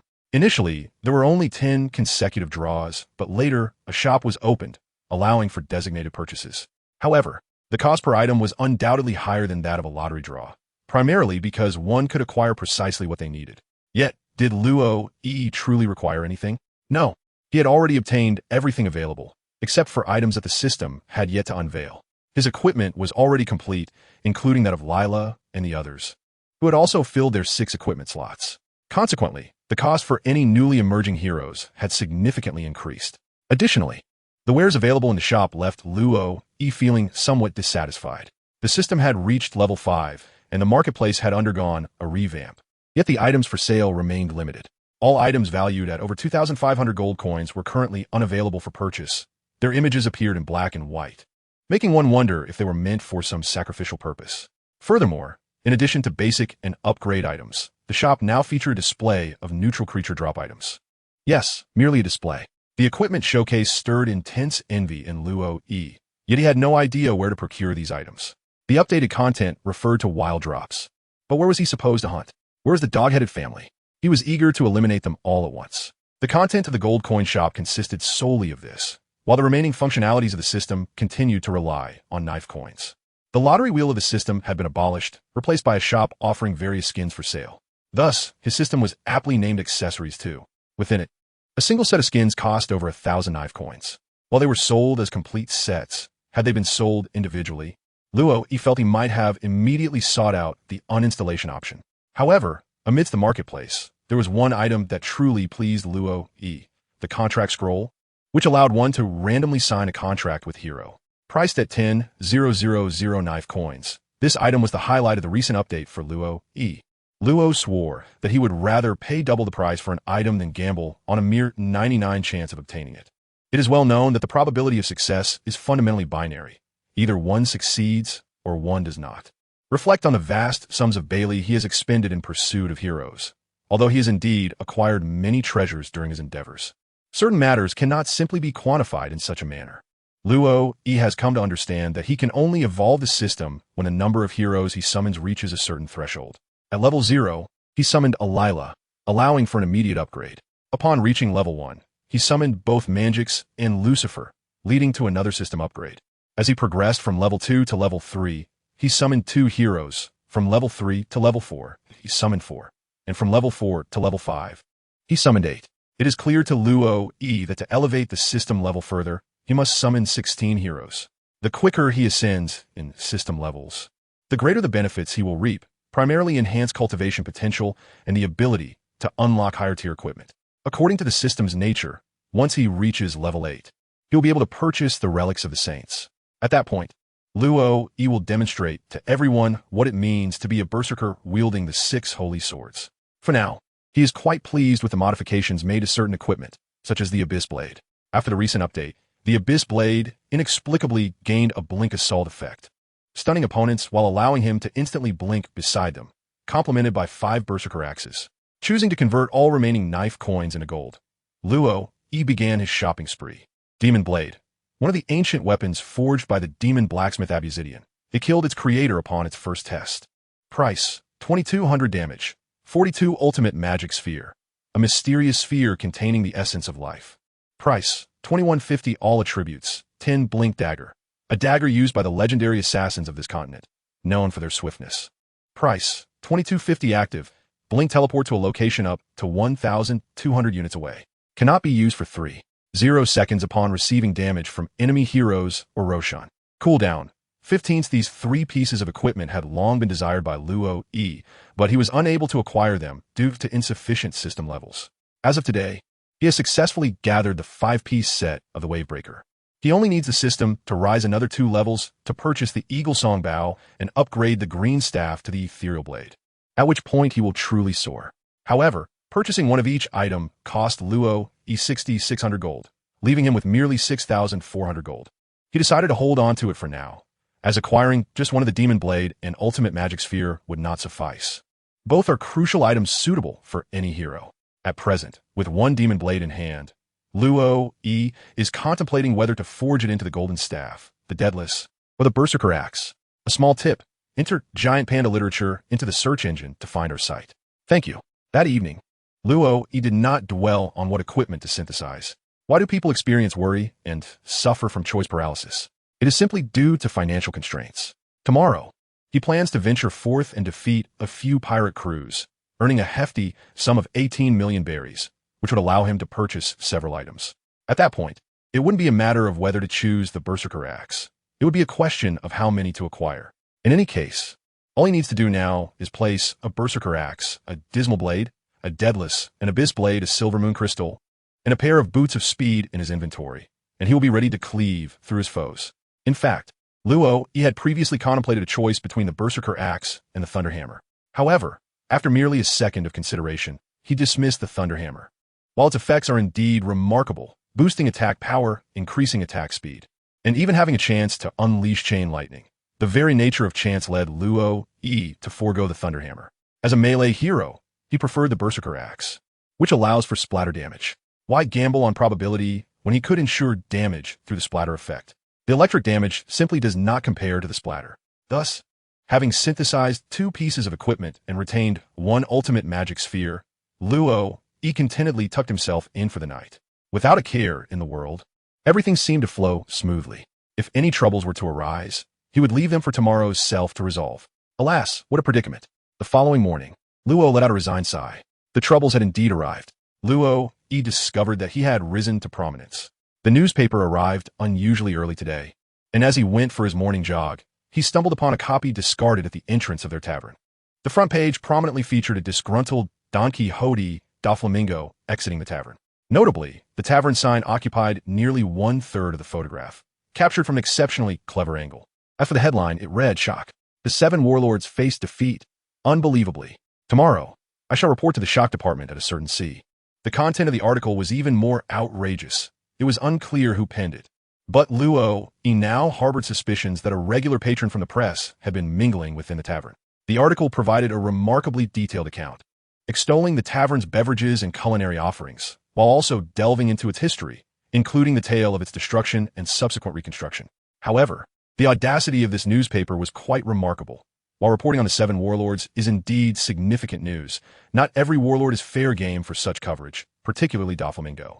This newspaper might soon find itself in dire straits. Thus, for the first time, Luo E completed his morning jog under the envious gazes of those around him. Even when greeting Major Bell, he was met with a somewhat resentful expression. What was he to do? This situation was not of his making. It was Doflamingo who approached him. Why should he be implicated? Moreover, Doflamingo was utilizing the powers of the string fruit to control his own body, leaving Luo E uncertain whether he was about to engage in some embarrassing antics. Naturally, he had to resist. During the tavern's bustling midday service, the establishment was filled to capacity. "Boss, I heard from colleagues who came to drink yesterday that you actually made a 7 warlord retreat, and it's even made the newspaper," one patron exclaimed. "I thought it was a joke, but it turns out to be true. Are you considering a discount to celebrate today?" "Haha, that is a splendid idea. Discounts, discounts, discounts galore." The atmosphere in the tavern was perpetually vibrant, except for that brief moment when Doflamingo had graced them with his presence yesterday. Luo E gently set down his wine glass. "In that case, as you wish. All drinks today will be offered at a 10% discount." Cheers erupted within the tavern. The renowned Dota Tavern was infamous for its exorbitant prices. With an average consumption of 20,000 berries per person, it was wise not to spend more, for without 100,000 berries, one would find it impossible to exit through the grand doors. As for credit, there had been attempts in the past. one particularly notorious pirate. With a bounty of 120 million, indulged lavishly only to refuse payment after Luo generously rounded down their tab, ultimately attempting to abscond with 3 million berries. Being a pirate, dining and dashing was merely par for the course. However, on that day, the tavern's quartet of waitresses wielded their shovels with precision, securing 200 million berries, all collected by the Navy themselves. The scene was quite the spectacle, as the Navy painstakingly compared the wanted poster with the pirate's nearly battered visage, only to eventually discern some resemblance, thus awarding the bounty. As time passed, the might of the Dota Tavern's patrons grew formidable, and their occasional hunts for pirates became the talk of the entire Sabati archipelago. Over the course of the year, the Navy harbored a love-hate relationship with the establishment. They appreciated how the tavern's clientele eased their burdens and contributed to the island's stability. Yet they resented the overwhelming strength of these individuals, rendering the Navy appear rather ineffectual. Observing the jubilance around him, Luo found joy in their revelry. Do you think I incur a loss by offering discounts? Quite the contrary, I never suffer a deficit. In fact, even with a 10% discount, the tavern's revenue will surpass the usual. The reason for this could be traced back to the enigmatic figure known as G. Suddenly, as Luo watched the patrons celebrate their discounts, ordering thrice the usual amount of drinks, his assistant, Manjix, leaned in and whispered, "Someone is approaching." Someone? Luo activated his observation hockey. Amidst the chaotic throng, he discerned two formidable energies, remarkably conspicuous even in the bustling crowd. His somewhat unrefined observation hockey, despite its limitations, enabled him to pinpoint their presence amidst the tumult.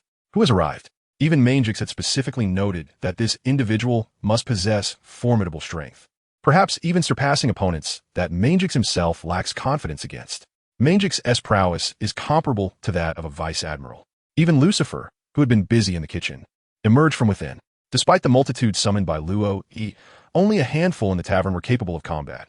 Manjix, Lucifer, Mibois, Aloros, the Sword Saint, and Emotidy. At a glance, their ferocity seemed to eclipse that of the four Emperor's pirate crew.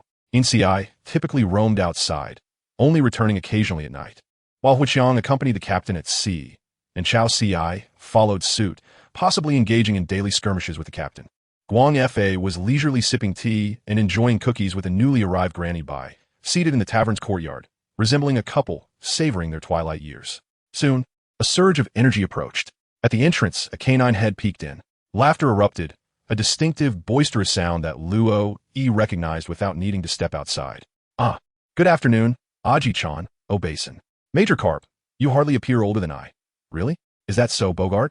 "Of course, you're already 71 this year." "Ha, don't mind it. I'm still youthful." As Luo observed the laughing canine head enter, an inexplicable headache washed over him. "Who is Carp?" "He is Major Carp, a hero of the Navy." "Why would Major Carp come here? Could it be related to the Seven Warlords?" "Look, Luo needn't to introduce him." The guests eagerly assumed the role of narrators. Luo truly found it hard to gauge Carp's strength. From the reaction of his Kinbunchika hockey, it was evident that he possessed no means of resistance, likely to be felled by a single punch without even the opportunity to retaliate. Even with the potential of sealing Carp's hockey with Zun, Luo felt that Carp could defeat him solely with physical prowess. Furthermore, his aide, Bogart, exuded an aura nearly on par with that of Manjix. Despite the tavern being unusually crowded today, with as many standing as seated, patrons instinctively cleared two spaces at the bar. Carp and his aide promptly took a seat at the bar. "Ha. Are you the manager? I've heard of you from Sengoku. You should join the Navy." Removing the canine headgear, Carp regarded Luo with evident satisfaction. "If I'm not mistaken, Major Carp, this matter is certainly one that Fleet Admiral Sengoku instructed you to keep under wraps." Luo turned around and poured 2 glasses of beer, placing them before Carp and Bogart. "How could you possibly know?" Carp exclaimed, his surprise evident. Beside him, Bogart slightly adjusted his trench coat, pulling down his hat as he lowered his head. What could he do? After all, this was Carp's nature. Naturally, since this matter had been relayed by the Fleet Admiral Sengoku, it was undoubtedly confidential intelligence that could not be disclosed. Could it not be spoken of? Certainly, it was not a matter of being unable to speak. Any information divulged by Carp was not of the sort that would fear exposure. Although Carp often appeared rather foolish, he was remarkably astute when faced with significant issues. To declare in front of everyone that his son was the leader of the Revolutionary Army was akin to the severity of Emperor Yongzheng admitting that his son was Chun Jinan. Yet he dared to speak it, fully aware that no one would dare to take action against him. "Oh dear, It seems I shouldn't have said that. Let us pretend I never did. Carp chuckled, scratching his head to mask his embarrassment. Impossible. The patrons of the tavern chorused in unison. However, it was indeed unexpected that Vice Admiral Carp would grace my establishment, as it had always been Vice Admiral Gumi who frequented here in the past. Luo expressed his sentiments. Gumi heir, it has been quite some time since we last met. Perhaps I shall pay you a visit shortly. I have just returned from the Eastern Sea, and, upon encountering today's news, my curiosity compelled me to come here. Such fine wine. Carp, without any pretense, remarked. And upon hearing this, Luo understood that it was likely just a matter of convenience. After all, it is no secret that Carp occasionally visits Windmill Village to see Luffy. Is the Admiral referring to Don Quixote da Flamingo? That matter is indeed true. Luo unreservedly acknowledged his intentions. As for the motive behind targeting Don Quixote da Flamingo, it was undoubtedly to secure his position among the 7 warlords of the sea. However, directly eliminating Doflamingo would entail numerous complications. Primarily, this stems from Doflamingo's identity as a celestial dragon. Even if he were to be expelled, he would still retain that status. Prior to the overthrow of the world government, should he directly slay a celestial dragon, it would inevitably invite unwarranted troubles, even without resorting to violence against them. A mere command could leave Luo devoid of any financial gains. Moreover, his system is in dire need of financial investment. Without such investment, how could he possibly enhance his abilities? Therefore, the most prudent course of action is to expose Doflamingo's deception in Dressrosa, thereby defeating him under legitimate pretenses, allowing the victor to seamlessly assume his position among the 7 warlords. Of course, this would designate him as a scoundrel. Carp is unequivocally candid about his disdain for the celestial dragons. His refusal to ascend to the rank of admiral is merely a means to avoid the obligation of protecting such despicable beings. It seems that Mr. Carp's sentiments resonate with my own. Should the opportunity arise, perhaps we might consider orchestrating a significant undertaking, such as clandestinely eliminating a celestial dragon. As Luo spoke, he slowly leaned down, his voice dwindling to a whisper, audible only to Carp and Bogart. Young man, I cannot simply disregard what you have just uttered. Carp's expression abruptly turned grave, while Bogart set his cup aside, his left hand gripping the hilt of his katana. Observing their movements, the patrons of the tavern instantly held their breath, particularly those who had witnessed Don Quixote da Flamingo's earlier actions, now returning for another day. What is transpiring here? Yesterday, it was Doflamingo poised for conflict, and today, it is the Navy hero ready for action. Luo, have you maximized your ability to incite animosity? Yet, the other patrons in the tavern remained unperturbed, instead watching the standoff between Luo, and Carp with keen interest. Then let us pretend I said nothing at all. What have I said? Luo shrugged his shoulders and feigned ignorance. Wasn't it said that they should speak of Admiral Carp? Upon hearing Carp's name, he almost blurted it out, but Bogart quickly intervened to silence him. Carp hastily covered his mouth, nearly revealing his true thoughts. Nonetheless, this young man certainly piqued his interest. In this world, how many dare to utter such words? Moreover, this lad is quite astute. On the surface, he runs a tavern, yet in reality, is filled with formidable individuals. Coupled with the capable members aboard their Dota Merchant Association ships, their strength is quite formidable. According to the intelligence currently gathered by the Navy, the overall power of the Dota Tavern could easily dominate the New World. Ha ha ha, you cheeky brat. Carp suddenly burst into laughter. No one could discern the fluctuations within his heart, but Luo understood. Speaking of which, I actually have a proposition I wish to explore with the Navy. I wonder if Admiral Carp could take the lead? After refilling the glasses of Carp and Bogart, Luo suddenly spoke up. A transaction? Are you suggesting selling the wine to the Navy? If that is the case, I can certainly assist you. This wine is truly exquisite, and consuming it makes one feel a decade younger. Naturally, it contains spring water, a rarity that ordinary patrons cannot access. While selling wine is indeed an idea, there is something else I wish to procure from the Navy. Procure something from the Navy? What is it that you desire? Please ensure that the item is taken away. Seastone, what do you require such a thing for? Upon hearing Luo Yi's request, Carp appeared somewhat troubled. My merchant vessel must traverse the ocean, and seastone is essential to navigate through the doldrums. Luo candidly acknowledged the situation. This reasoning is not entirely unacceptable. It is indeed delicious. Carp, having received the dish brought by Dibu, took a bite and exclaimed loudly. If it is not satisfactory, General Carp can simply speak on my behalf. Luo harbored no illusions that the Navy would acquiesce.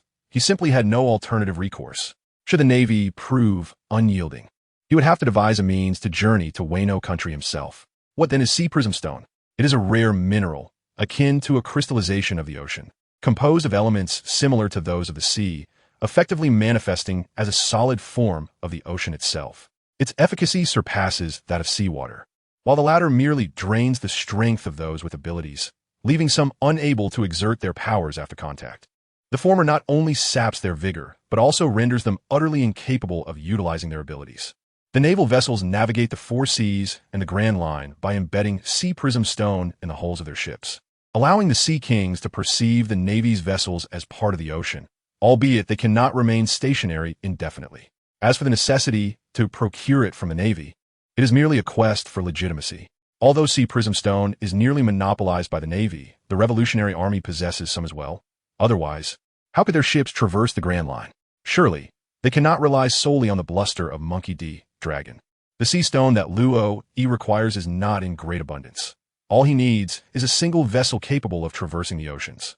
With such a ship, he could establish sacred altars wherever he goes, allowing him to soar directly to any location thereafter. However, the Navy has already taken notice of him, and Luo E cannot simply conjure sea stones out of thin air. He remains skeptical, given the Navy's extensive intelligence network. They must be aware of the trading activities of the Dota Chamber of Commerce. Consequently, he is bound to attract even more attention from the Navy. This predicament is reminiscent of ancient generals who, despite wielding military power, refrained from rebellion due to a lack of legitimate justification. Luo E is currently positioning himself in plain sight to capture the attention of the Navy, while clandestinely establishing altars that enable the heroes from the Tavern to discreetly depart, forming pirate crews or joining the Revolutionary Army. Of course, it would be even better if someone were willing to act as an undercover agent for the Navy. Confidential intelligence need not be transmitted through telephone worms. It can simply be conveyed within the system's dialogue, remaining undetected by anyone. In the midst of his contemplation, Carp finished the fried rice in his bowl, placing the spoon down with a crisp clatter. After downing a large cup of wine, he contentedly rubbed his belly. For him, this amount was hardly a sufficient appetizer, yet the flavor was enjoyable. He considered returning to this establishment after his journey to the East Sea. The ambience here was quite pleasant. Bogart settled the bill, donning his dog-headed hat. Carp rose, dramatically flicking his navy cloak behind him, exuding an undeniable charm. No need. A kind soul has already covered your tab yesterday. Luo E halted Bogart's attempt to reach for his wallet. Turning to Luo E, he revealed a toothy grin, while Carp's eyes were obscured by the brim of his dog-headed hat, concealing much of his expression. Without further ado, he led Bogart away. "Oh, pudding sauce, old lady. Could you spare me a cookie?" Upon stepping outside and observing the stark contrast between the lively tavern and the serene presence of Azalo and Granny Bai, Carp greeted them once more. "Admiral, you have already reached the venerable age of 71 this year." "I am aware," he replied. "If the young lad desires a treat, I shall offer him a special cookie." Granny Bai then produced a dragon flame cookie from her pocket. Luo E gazed through the window, witnessing the unfolding situation. But it was too late to intervene. Vice Admiral Kapu shouted Bogart's name and pursued him as he was ejected into the air. Upon witnessing the distance that Carp had flown, which surpassed even his own efforts, Luo E was left pondering where he might have landed. Observing the elderly Lady Bai, who was rolling with laughter on her rocking chair outside, he felt a sense of helplessness. Nevertheless, he reassured himself that Carp, being a person of no grudges, would likely not take it to heart. As for Lady Bai, Luo E was already contemplating whether to send her to the Revolutionary Army. She was a new hero, skilled in baking cookies and crafting weapons. Indeed, both the firearm in her hand and the contraption atop her dragon lizard, reminiscent of a cockpit equipped with machine guns, were products of her own ingenious craftsmanship. Furthermore, according to the description, outside the entrance to the hidden realm lay a searing desert, abandoned by the rains, dotted with sandy pathways and oases. Along the way, numerous ragged individuals struggled to survive, and in their eyes, the electric flame wielding by Chui Si and her dragon lizard, Little Modi, were immensely popular. Lady Bai was renowned for her unparalleled weapon-making skills, spreading wisdom and joy wherever she went. Along with the most fearsome dragon flame cookies in the world, she had navigated the treacherous dealings of her youth with the Keeners, surviving to an advanced age through her swift wit and even swifter marksmanship. Indeed, amidst the scattered bones in the hidden realm, there were marauders lying in wait and a band of ne'er-do-wells coveting her kindness. This is the extent of the description. Upon returning from her morning exercise, Luo E discovered Granny Bai in the kitchen, busily baking cookies and sharing cheerful banter with Lucifer. Though Lucifer's responses were rather succinct, they sufficed to engage the loquacious elder, who could effortlessly fill an entire day with her chatter upon receiving a mere in reply. Granny Bye was preparing two varieties of cookies. One was a simple, ordinary cookie, while the other was infused with a hint of the fiery essence from Little Madeline, the same kind she shared with Luo, E, and Carp. As for her remarkable talent for weapon crafting, Luo, E remained unaware of Granny Bye's true lineage. Yet it was evident that her ability to forge such weapons in harsh conditions was nothing short of extraordinary. Particularly, her attributes were strikingly similar to those of Magic's, showcasing an impressive prowess. Currently, the revolutionary forces had a goblin engineer specializing in demolitions. Adding a weapon-savvy Granny Bye to their ranks seemed entirely reasonable. As for her involvement with the revolutionaries, Luo, E had her own calculations. Establishing a workshop for Granny Bye to develop weapons would require land, materials, and funding, and any products designed for mass production would be challenging to market. Selling weapons falls under illicit trade, whereas Luo, E prided herself on being a legitimate merchant. Thus, entrusting her to the revolutionaries was a splendid arrangement. They would finance the research, while she could obtain the results without charge. With a sense of contemplation, Luo, E stroked his chin. As the day's business concluded, he promptly took flight to Baldigo. Upon emerging from the teleportation, he was greeted by a room full of injured individuals, among whom were several familiar faces. Mr. Luo, E, please be sure to take Squy, Sprin, and Spun with you. The revolutionary army, accustomed to his sudden appearances, was not taken aback. It was Haku, the master of the fishman karate of the revolutionary army, who was earnestly urging him with those words. Gazing upon the once desolate Baldigo, which now seemed as though it had been ravaged by the fires of war, Luo, E couldn't help but raise an eyebrow. Could it be that the government has discovered our stronghold? Luo, E pointed below, feigning ignorance. Nonsense. It's those three rascals who have caused this chaos. We must evacuate immediately.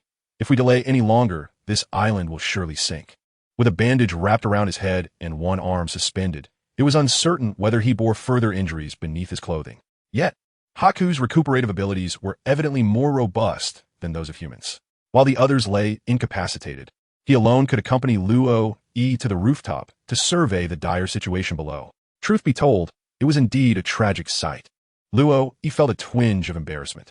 Do you truly believe that my intention in sending people to your location was anything other than the fear that they might dismantle the archipelago of Xiangbidi? Were they? Luo, E inquired. Regardless of the circumstances, it is preferable to meet them first. He pondered. I wonder if those three sometimes vanish and then reappear. Could they have flown to your location? Haku shook his head, casting a puzzled glance at Luo, E. It was not entirely unreasonable for him to think this way, considering he too had utilized teleportation scrolls. Vanish? That's impossible. I Haven provided them with anything to facilitate teleportation, not even a scroll. Opening the system, Luo, E began to search the map diligently.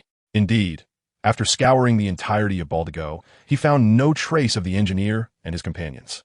Did this imply that the three truly had disappeared? I did not give them teleportation scrolls, did you? Luo, E asked uncertainly. No, we assumed you would provide them. Haku replied, shaking his head. That's peculiar. Without teleportation scrolls and surrounded by ocean, where could they possibly go? Not even you are aware. Luo, E began to say before suddenly pausing. A thought struck him. The goblin engineer's explosive insights. This was the earliest reward he had received for completing a contract. This meant that his pact with the engineer had been fulfilled. Could it be that the trio, having obtained what they desired, had returned to their original world? However, Haku mentioned that they sometimes vanished only to reappear. Was it possible they could return again?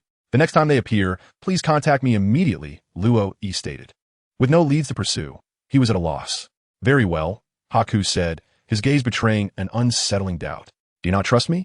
I truly have no idea. Luo, he found himself in a state of helplessness. If you truly wish to dismiss personnel, do not hesitate to reach out to me. By the way, is Dolag not around? The leader has departed, and it is uncertain when he shall return. I see. I had intended to recommend some talent for consideration. Is there anyone here capable of making decisions? What sort of talent are we discussing? Haku's voice rose sharply by an octave. Let's not speak of him. At present, the entire populace of Baldigo is gripped by fear. Contributing is commendable, and possessing a unique character is not inherently negative. However, these three individuals are on the verge of wreaking havoc on the island, necessitating careful deliberation. As for weapons manufacturing, there are no peculiar habits involved, are there? Haku's expression was exceedingly serious. Would baking cookies qualify as a peculiar habit? Luo, he felt a twinge of anxiety. He could almost envision the scene upon the arrival of Old Lady Bai, where the skies would be filled with the revolutionary forces. Was it merely a matter of baking cookies? Haku doubted the sincerity reflected in Luo's expression. Indeed, the cookies enhanced with special ingredients, which even carpet tasted, were divine. As he spoke, Luo's confidence surged. There was no dishonesty. They had truly soared to celestial heights, albeit a question of agency. First, they ought to bring the individuals here, yet it was imperative to take Squai and the others away. Concerning this, the leader had assured him of compensation. So even Dorag had acknowledged it. It seemed an immutable truth that engineers would always be reported by their comrades, no matter the locale. Given Haku's assertion, Luo proceeded to contact Old Lady Bai through the system interface. He imparted all necessary teachings, arranged for monetary transactions with manjiks for the items, and equipped them as well. A radiant glow enveloped Luo, and after 3 seconds, the first visage to materialize before Haku was that of little Modi, beaming with enthusiasm. The encounter between the dragon lizard and the fishman unfolded with a mere 10 centimeters separating them. Haku, at a height of 2 meters and 80 centimeters, was indeed tall, yet the dragon lizard was even larger, its head aligning perfectly with Haku's. "Oh!" little Modi joyfully exclaimed, nearly singeing Haku into a fishing rod. From Modi's mouth emanated a searing breath, akin to a fervent oration. Was this not even a person? Haku flashed his sharp teeth at Luo. After all, little Modi was not human. An aged voice resonated from atop little Modi's back, revealing an elderly face peering down. Antio Doma. That ear upon catching sight of Old Lady Bai's ears, Haku was instantly astounded. Indeed, Old Lady Bai's ears bore a striking resemblance to those of Squai and the others, and aside from differing skin colors, they appeared almost identical. Perhaps the skin of their kind was inherently like this. The women possessed crimson skin. Rest assured, Old Lady Bai specialized in firearms, not explosives. Luo now truly finds it unimaginable what kind of experiences Haku and the others endured under the engineer's influence. Fear not, for although I bear a striking resemblance to a goblin, having leapt from the back of old Granny Bai since childhood, I am far from being akin to those mindless goblins. Indeed, Granny Bai frequently shares food with those unfortunate souls struggling to survive. Luo immediately stepped forward to assure everyone. As for the basis of this assurance, it's obvious. Is there a hero in the entire realm of Dota more troublesome than a goblin? If that is the case, it would not be entirely unacceptable. Gazing into Luo's earnest eyes, Haku felt inclined to consider trusting him once more.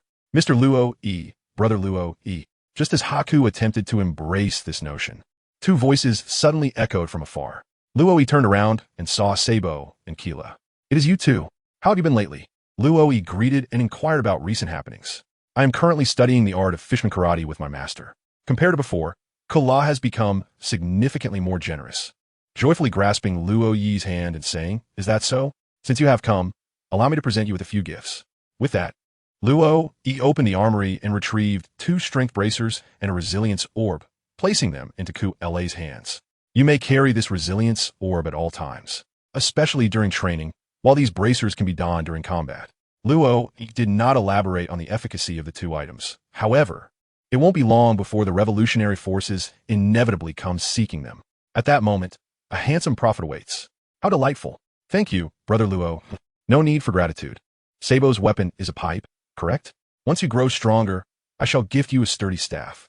As Luo glanced at Sabo, who stood beside him without a gift, he uttered a phrase of gratitude. Sabo, removing his top hat, did not decline, and his every gesture exuded an air of elegance. "What delightful children! Would you care for some cookies?" Suddenly, Granny Bai approached, holding 2 pieces of dragon flame cookies.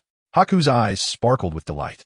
Indeed, this was a sensible individual, far more reliable than the likes of Skew, Splin, and Spin. "Would you like some cookies?" Upon Luo's earnest persuasion, Granny Bai reluctantly set aside the dragon flame cookies in favor of ordinary ones. Initially, Keela had been captivated by the chibi Modi face adorning the dragon flame cookie. Yet she was left disappointed. Observing the children's slightly forlorn expressions, Luo felt a bead of sweat forming on his brow. "I am merely trying to save you." "And Haku, what does that expression of yours imply? Do you regret this?"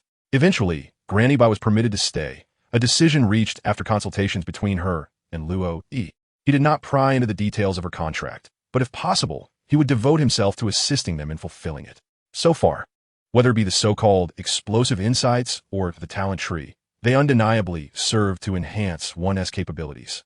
In other words, the greatest aid this system provided was the elevation of cultivation talent after leveling up, along with the benefits accrued from completing each hero's contract and the magical equipment obtained. Though Granny did not disclose the specifics of her contract, Luo surmised that it likely involved acquiring sufficient resources for weapon research, with the intention of returning to that so-called otherworldly realm for some purpose.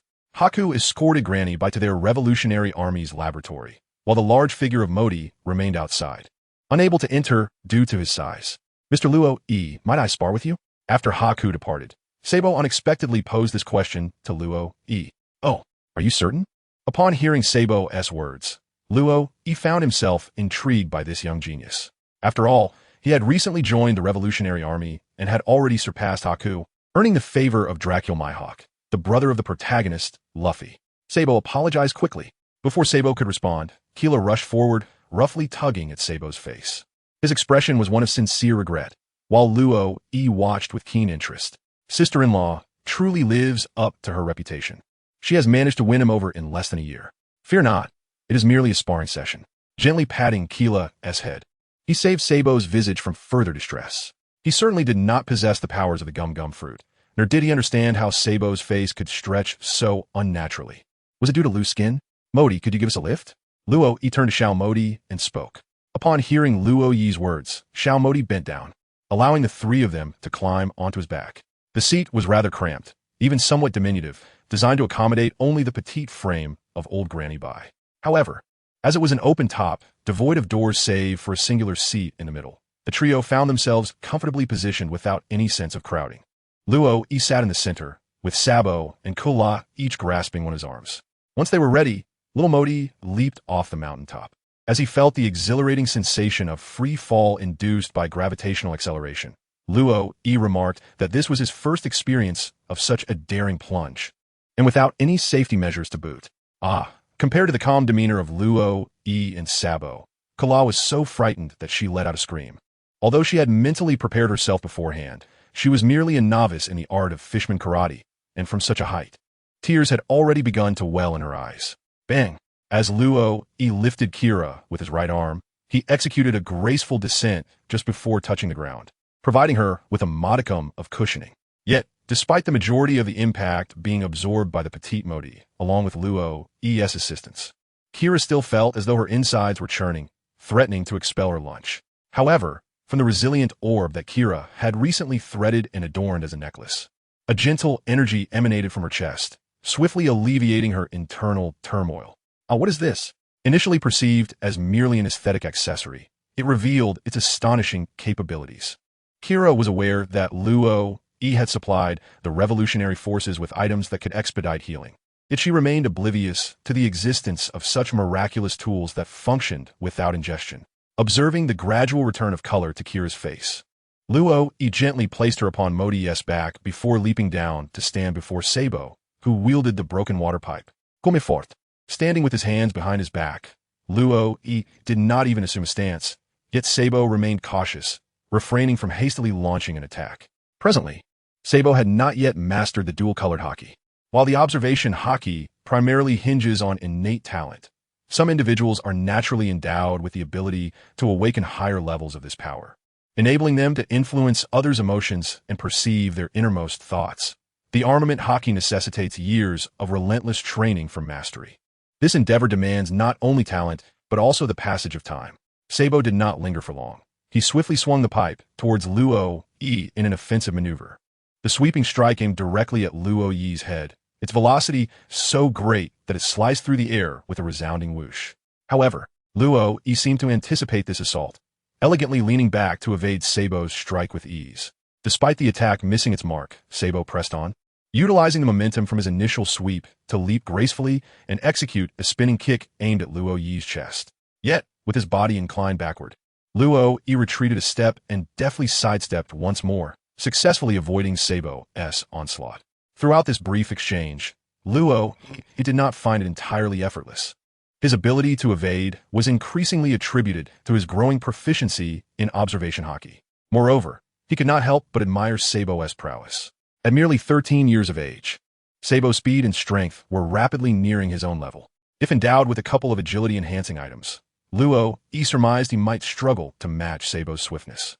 Sabo's strikes were remarkably incisive. Despite lacking formal training in a systematic style of staff fighting, he wielded the pipe with remarkable finesse. Luo opted against a direct confrontation, continuously evading his opponent's attacks. He realized that compared to the nearly imperceptible strikes from individuals like Mangix or the Sword Saint, the assaults from Sabo, who was of similar strength, were remarkably easy to dodge. "Mr. Luo, are you not planning to retaliate?" Sabo inquired, as he began to employ verbal tactics to provoke Luo into making a move, believing that only then could he seize the opportunity for a meaningful strike. With a clang, Luo intercepted a descending pipe with his wrist just after Sabo finished speaking. Observing the deformation of the pipe in Sabo's grip, he noted that Luo wore the very pair of wrist guards he had just presented Aquila. There were evidently no ordinary wrist guards. The collision produced a sound akin to metal striking metal, prompting Sabo to conclude that the item Luo gifted to Aquila was yet another extraordinary artifact. "Since you insist, I shall commence my offensive," Luo declared, adjusting the wrist guards as he clenched his fist and assumed the stance of drunken boxing. Suddenly, a tremor shook the ground. The expressions on Sabo and Keela's faces shifted dramatically. They were back, with the battle against Sabo interrupted. Luo had previously arranged to spar with him for an hour each day before soaring towards the trio of engineers engaged in demolition work. At that moment, Luo, clad in black, retrieved 6 recovery orbs to mend the injuries sustained from countless explosions. "What troubles you all?" Luo asked, exasperated, as he looked at the 3 individuals seated before him. "Squee, we need to test the new bombs." Spulin, "It seems we have hit a bottleneck recently." Spawn, boom. Luo, "Do you believe that I have torn apart?" Luo indeed did not take the time to review their demolition insights, nor is he aware of the endeavors they have undertaken here. After all, their initial reputation was quite favorable. During the final incident involving nuclear weapons at sea, aside from expressing concerns regarding excessive costs, Dolag and his associates did not voice any further complaints. However, this situation is markedly different. Not only have you conducted demolitions throughout the entire island, but you have also injured members of the Revolutionary Army. Do you not think they would be incensed by this? Thus, it can be said that engineers are a burden. Furthermore, what accounts for your sudden disappearance? Luo, with a pained expression, pressed his forehead and inquired. "Squire, we should bring the new bomb back to the village for testing. Sprin, however, they are not particularly welcoming. They drive us away every time they see us." Spin, "Humph. Luo, no, they merely wish to eliminate you. In any case, the 3 engineers must be taken away. But determining their fate poses a significant dilemma. Unless we establish a desolate island to confine them, the archipelago of Xiangbedi is unlikely to escape the peril of annihilation, and may even attract the Navy's pursuit. Wait, it seems the Navy wouldn't pursue its own, right? From what Luo understands, the Navy only seeks those who actively betray them. There's been no indication of pursuing their own ranks directly. Just imagine, placing the engineers within the Navy. It's quite a thrilling thought. Mr. Luo, although the explosion was swiftly quelled, Haku and his companions rushed over, anxious that the trio of engineers might instigate some earth-shattering event. Regarding their relocation, I wish to discuss it with you, though it may not transpire swiftly, as I have some new arrangements. It's all right, as long as we can ensure their departure. After all, facing the constant threat to our lives renders us incapable of focusing on our endeavors, as you well know, Haku earnestly stated. Luo expressed his understanding. Originally, they were engaged in clandestine operations, yet within their ranks emerged a researcher who constantly orchestrated explosions, endangering their own members. One cannot help but feel exasperated. Were it not for the undeniable significant contributions they have made, Dorag would have reached out to Luo long ago. His absence for a certain period is certainly not the reason for neglecting the events unfolding here. With that being said, I shall endeavor to resolve this matter within the span of a month. Luo acquiesced to the request.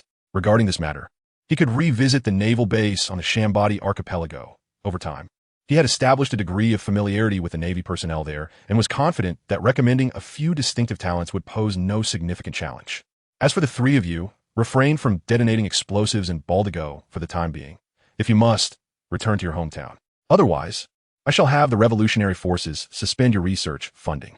With such a declaration, what choice do we have? The trio of engineers nodded in agreement. To facilitate their research and ensure their survival amidst the explosions, Luo, exchanged their blood essence stones for 2 resilient orbs. The reason for this exchange stemmed from the recent system upgrade, which altered the synthesis items for the refresh orbs. They no longer provided health restoration. In comparison to recovery magic, health regeneration was of greater importance to the engineers. After conveying his instructions and bidding farewell, Luo opened the system map, initially intending to return to the tavern. However, he discovered that the shadow demons appeared to be docked at an island. It seemed he had not visited in quite some time, prompting him to consider a trip. With this thought in mind, Luo altered his course, flying directly to assess the situation. For precaution, he donned an anti-magic cloak, its ample fabric obscuring half of his face, ensuring that he would likely remain unnoticed. After all, this was a world where one could deceive the majority simply by donning a false mustache. Luo did not directly teleport to Shadow Demon, but rather to the pirate crew's altar. This altar, constructed within the confines of the ship's hold, once activated, envelopes the entire vessel, allowing all aboard to benefit from its restorative effects. Moreover, emerging from the hold is far more discreet than teleporting directly beside Shadow Demon. The ability to teleport will undoubtedly facilitate the future expansion of the trading company, ensuring that altars are established across the globe, even if the Navy's intelligence network is lacking. The CP organization of the world government will inevitably uncover the information. Upon exiting the hold, Luo beheld the bustling members of the pirate crew, seemingly docked at this island to replenish their supplies. Shadow Demon stood at the bow, lost in thought, unaware of his surroundings. Meanwhile, the first mate, Tot, was engaged in an animated conversation with a familiar figure at the dock. In addition to this, Luo noticed something rather peculiar. Why did the pirate flag flutter atop this island? Surely, they have not directly seized the territory. Within his line of sight, Luo discerned 3 flags of the Shadow Demon pirate crew billowing atop the rooftops of the local residences. This place was one of the cities liberated by the Revolutionary Army. As it was not a member of the government, it lacked the protection of the Navy, and it was the soldiers of our Revolutionary Army who typically defended the nation here. Now, they could advantageously leverage the renown of the 7 warlords to shield this country from the incursions of most pirates. Originally, Luo intended to inquire of Shadow Demon, but suddenly, the voice of Dragon resonated from behind him. "Ah, so you are here." Luo was aware of Dorag's excursion, yet he did not anticipate that it was in relation to the affairs concerning the 7 warlords. "Your proposal is truly splendid. Should we secure additional positions among the 7 warlords, we could openly expand our influence." Although Dorag had contemplated the matter of the 7 warlords, his strategy merely involved sending Kuma to engage with Dr. Vegapunk, who had been captured by the Navy, never once considering the potential of leveraging the 7 warlords' renown to bolster our power. "I see. Should I construct a sanctuary in this nation? Is that permissible?" "Absolutely, as long as the funds are provided. I shall confer with the king regarding this matter." A gentle reminder: by entering Giant Panda Literature into a search engine, you may find our site. Thank you. The blessing of the 7 warlords. Hurry up. Put in more effort. Yes, just like that. Ouch, it's quite firm. Wow, it's rather lengthy. For some reason, Carla felt that the words spoken by Brother Luo during his battle with Sabo sounded peculiar. Yet she could not quite articulate what was amiss. It has been a full week since Luo Yi's last visit. Throughout this week, he has consistently come to engage in combat training with Sabo. Sabo wielded a water pipe while Luo brandished a wooden sword. The 2 instruments clashed repeatedly, with Sabo predominantly on the offensive and Luo focusing on defense. It was not that Luo refrained from attacking. Rather, he sensed that his observation haki was nearing mastery. Unlike before, when its manifestation was sporadic, Luo Yi's observation haki had now reached a level where he could invoke it at will. With each system upgrade, Luo felt as though he experienced a sudden epiphany, as many previously perplexing concepts became clear. Sabo's attacks were exceedingly decisive and sharp, marked by minimal superfluous movements. Despite his youth, his combat experience was remarkably vast, surpassing that of several pirates he had previously captured. Could it indeed be attributed to the guidance of a distinguished mentor? As Luo fell into a deep slumber, he mused that were it not for the guidance of both Manjikes and the Sword Saint, he might not have been able to stand against Sabo at all. The clash of the water pipe and wooden sword resounded repeatedly. Despite every attack being parried by Luo, Sabo felt no annoyance. His training sessions with Dragon had been similarly challenging.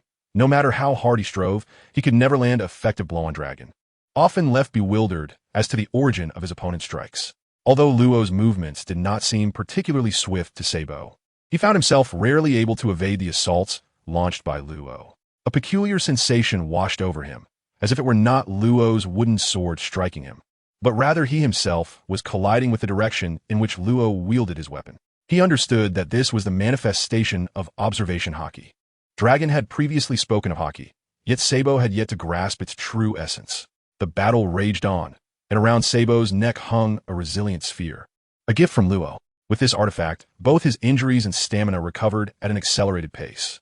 Luo Yi's wooden sword struck against Sabo's arm, leaving a red mark that soon faded away, as if the attack had never occurred.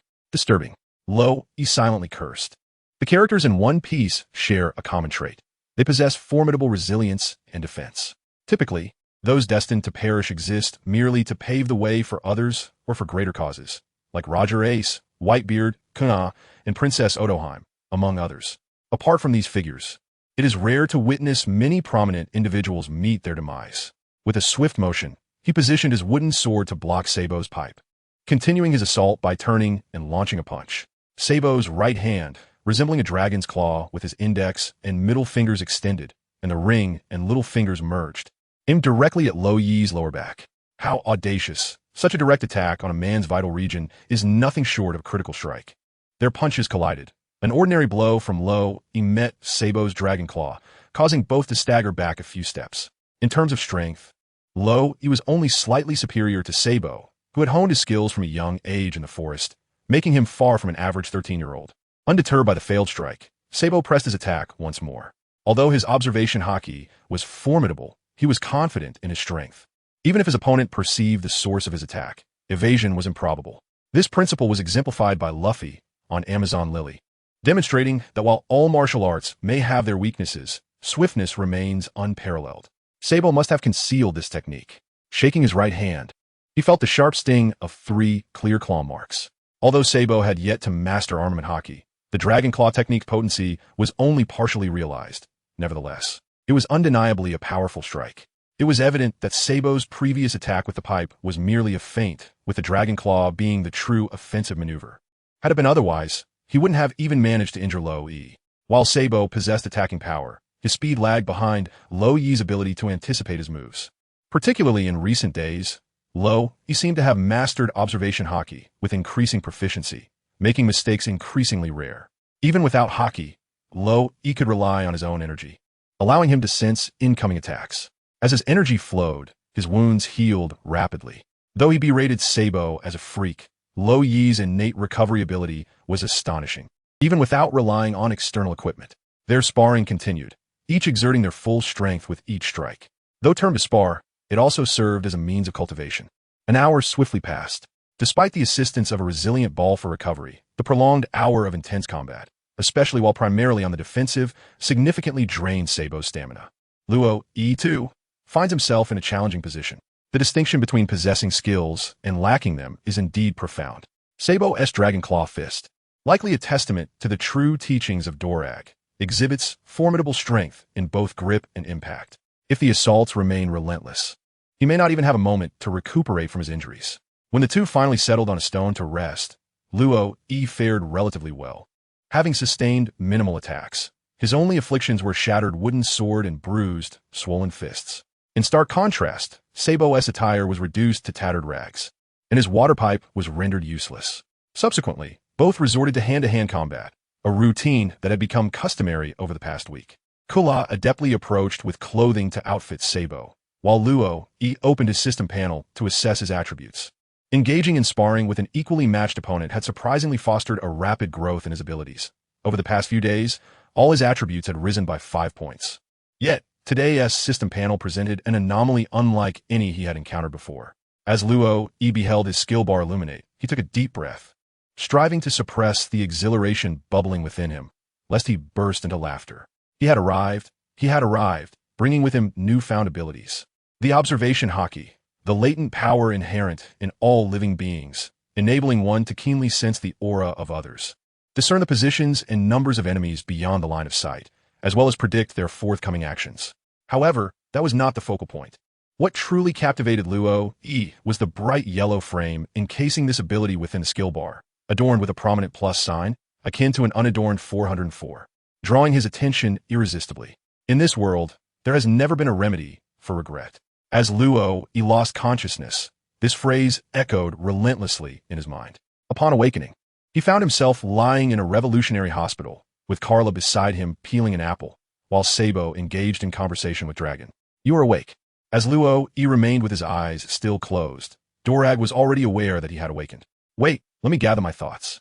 The temples throbbed furiously, an intense pain coursing through him, far more exhilarating than a week spent tirelessly coding while consuming 12 cans of Red Bull. Yet, within Luo Yi's heart, there was an overwhelming excitement.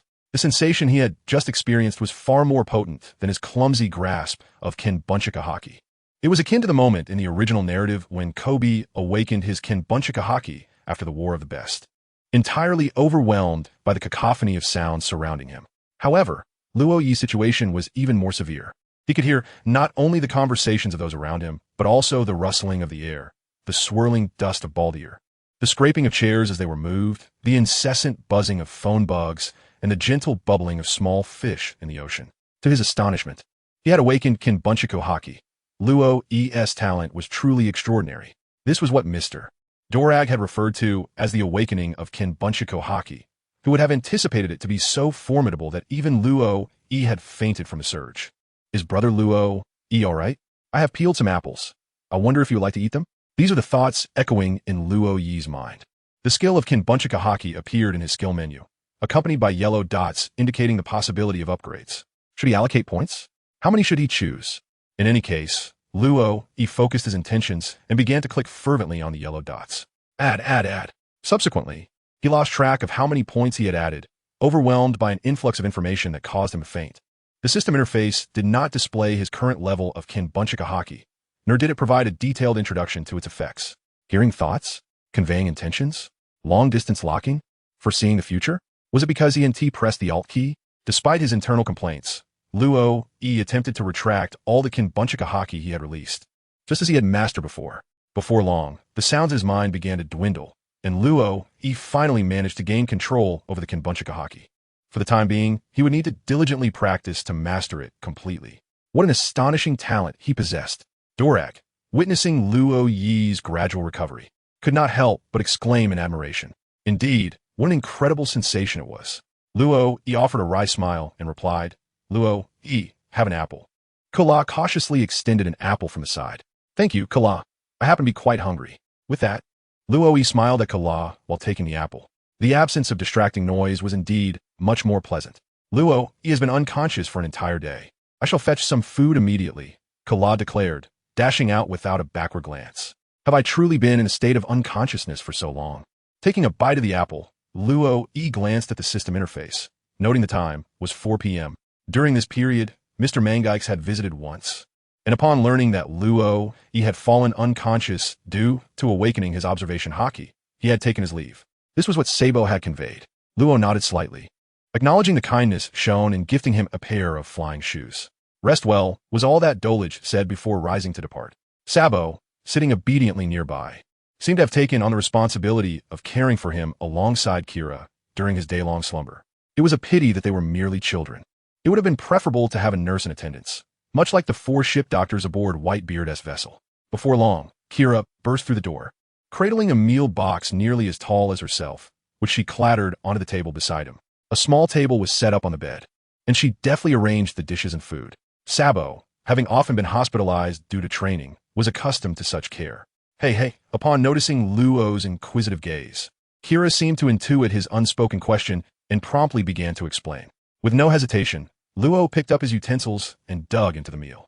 Man is iron, and food is steel. Going a day without eating is quite uncomfortable, he thought. Everyone knew that sleeping was the most energy-draining activity. Mr.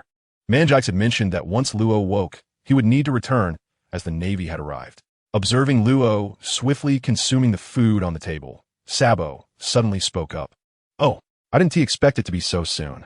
Let us have Squee and the others accompany me when I leave. Luo sipped some soup and swallowed the food in his mouth. Sabo exclaimed excitedly, Really? They're leaving too? That is wonderful. Oh, how regrettable. We are all companions. And to part ways so soon is quite unexpected. Maybe you should wipe that smile off your face before saying such things, Kira remarked, tugging at Sabo's cheek. The meal concluded amidst laughter and cheer, with Luo expressing his intention to seek out Sabo for training once his busy years were over, to which Sabo eagerly agreed. In those fleeting seconds, as Luo soared with the goblin trio towards the fountain at the Dota Tavern, they glimpsed the heartfelt expressions of the revolutionary soldiers who had come to bid them farewell. Goodness, am I truly so bothersome? Perhaps we should send the goblins away swiftly. It was indeed astonishing that upon completing this contract, they could traverse between two worlds freely. Was it possible that one day he might venture into the world of Dota? However, that realm seemed perilous, inhabited by beings mostly not human, and the long-haired, voluptuous ladies appeared particularly dangerous. It was best not to dwell on such thoughts. Returning to the tavern, Luo emerged from the basement with the trio, greeted the patrons, and made his way directly to the naval base. Major Kataru, is this the demolition expert the tavern owner spoke of? They appear to belong to a different race. Indeed, they are goblins. Truly remarkable. The sea is wondrous. What does that have to do with the ocean? Luo, he could not help but voice his frustrations. Regarding the talent recommendation mentioned by store manager Luo E, the headquarters did not express disagreement. Rather, they requested that store manager Luo E accompany them to the Navy headquarters for a discussion. They even specifically referenced the transaction between store manager Luo E and Vice Admiral Karp. Katter, on the other hand, was oblivious to the specifics of the agreement reached between Luo E and Karp. His role was merely that of a messenger and guide. This posed no issue. When shall we depart? I need to contact the headquarters first, and we can set off by tomorrow morning. The sun outside is nearly setting, and Katter would not choose to sail at night. No problem. Then we shall return for now and come back early tomorrow. Safe travels, store manager Luo E. Watching Luo E and the goblin trio depart, Katter felt a surge of gratitude, for he would once again set foot on the land of Marineford, albeit as a mere escort. However, due to the influence of the Dota Tavern, the security in the Sabati archipelago had significantly improved lately, with an increase in the capture of pirates, thus enhancing his merits. It wouldn't be long before he could rectify his past mistakes and return to the headquarters. Casting another grateful glance at Luo E, he thought, what a benefactor he is. On board the Navy warship, Luo E, accompanied by the goblin trio, navigated the currents leading to the gates of justice. In the cabin, Luo E was once again reiterating the instructions he had given them the previous night. Have you all remembered what was discussed last night? Luo's expression was grave. This matter was no laughing matter. Skew understood. We shall not mention our past with the Revolutionary Army. Sublin, indeed, while our days in the Revolutionary Army were filled with joy, we shall resolutely refrain from uttering the words Revolutionary Army. Spin agreed. Luo E, please repeat what you said. Skew, we used to be at Minor S Bay. Spulin, Minor S Bay. Spu, yes. Upon hearing this, Luo E nodded in satisfaction. Indeed, believe me, the moment you utter those 3 words, the Navy's methods will prove far more ruthless than mine. The trio, they are certainly not foolish. The rationale behind the Revolutionary Army's departure mirrors that of Heavy Lift Port and Hunterstown. They have pondered this before, yet the instant the bomb was conceived, their immediate impulse was to detonate it without considering the myriad circumstances. Over the past week, thanks to Luo Yi's warning, their research has involved detonating bombs back at Minor S Bay, setting them off, and then returning. It is evident that during this period, the Revolutionary Army's attitude has undergone a profound transformation. It is akin to witnessing the maturation of a child. The trio comprehends the clarity in Luo Yi's words. The nature of the Navy diverges significantly from that of the Revolutionary Army. Within the Navy, as long as they refrain from harming others, they can conduct their bomb research without oversight, even enjoying access to abundant resources. Recalling their time spent researching bombs at Minor S Bay, where they had to evade others and gather materials themselves, often unable to pause for an entire month to focus on their studies.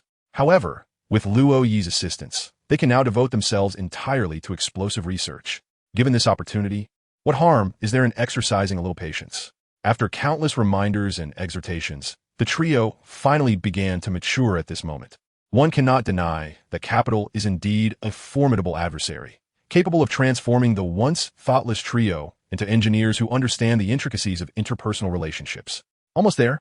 Manager Luo, as he knocked on the door, Ketalu entered, just in time to witness the conclusion of the trio's lecture.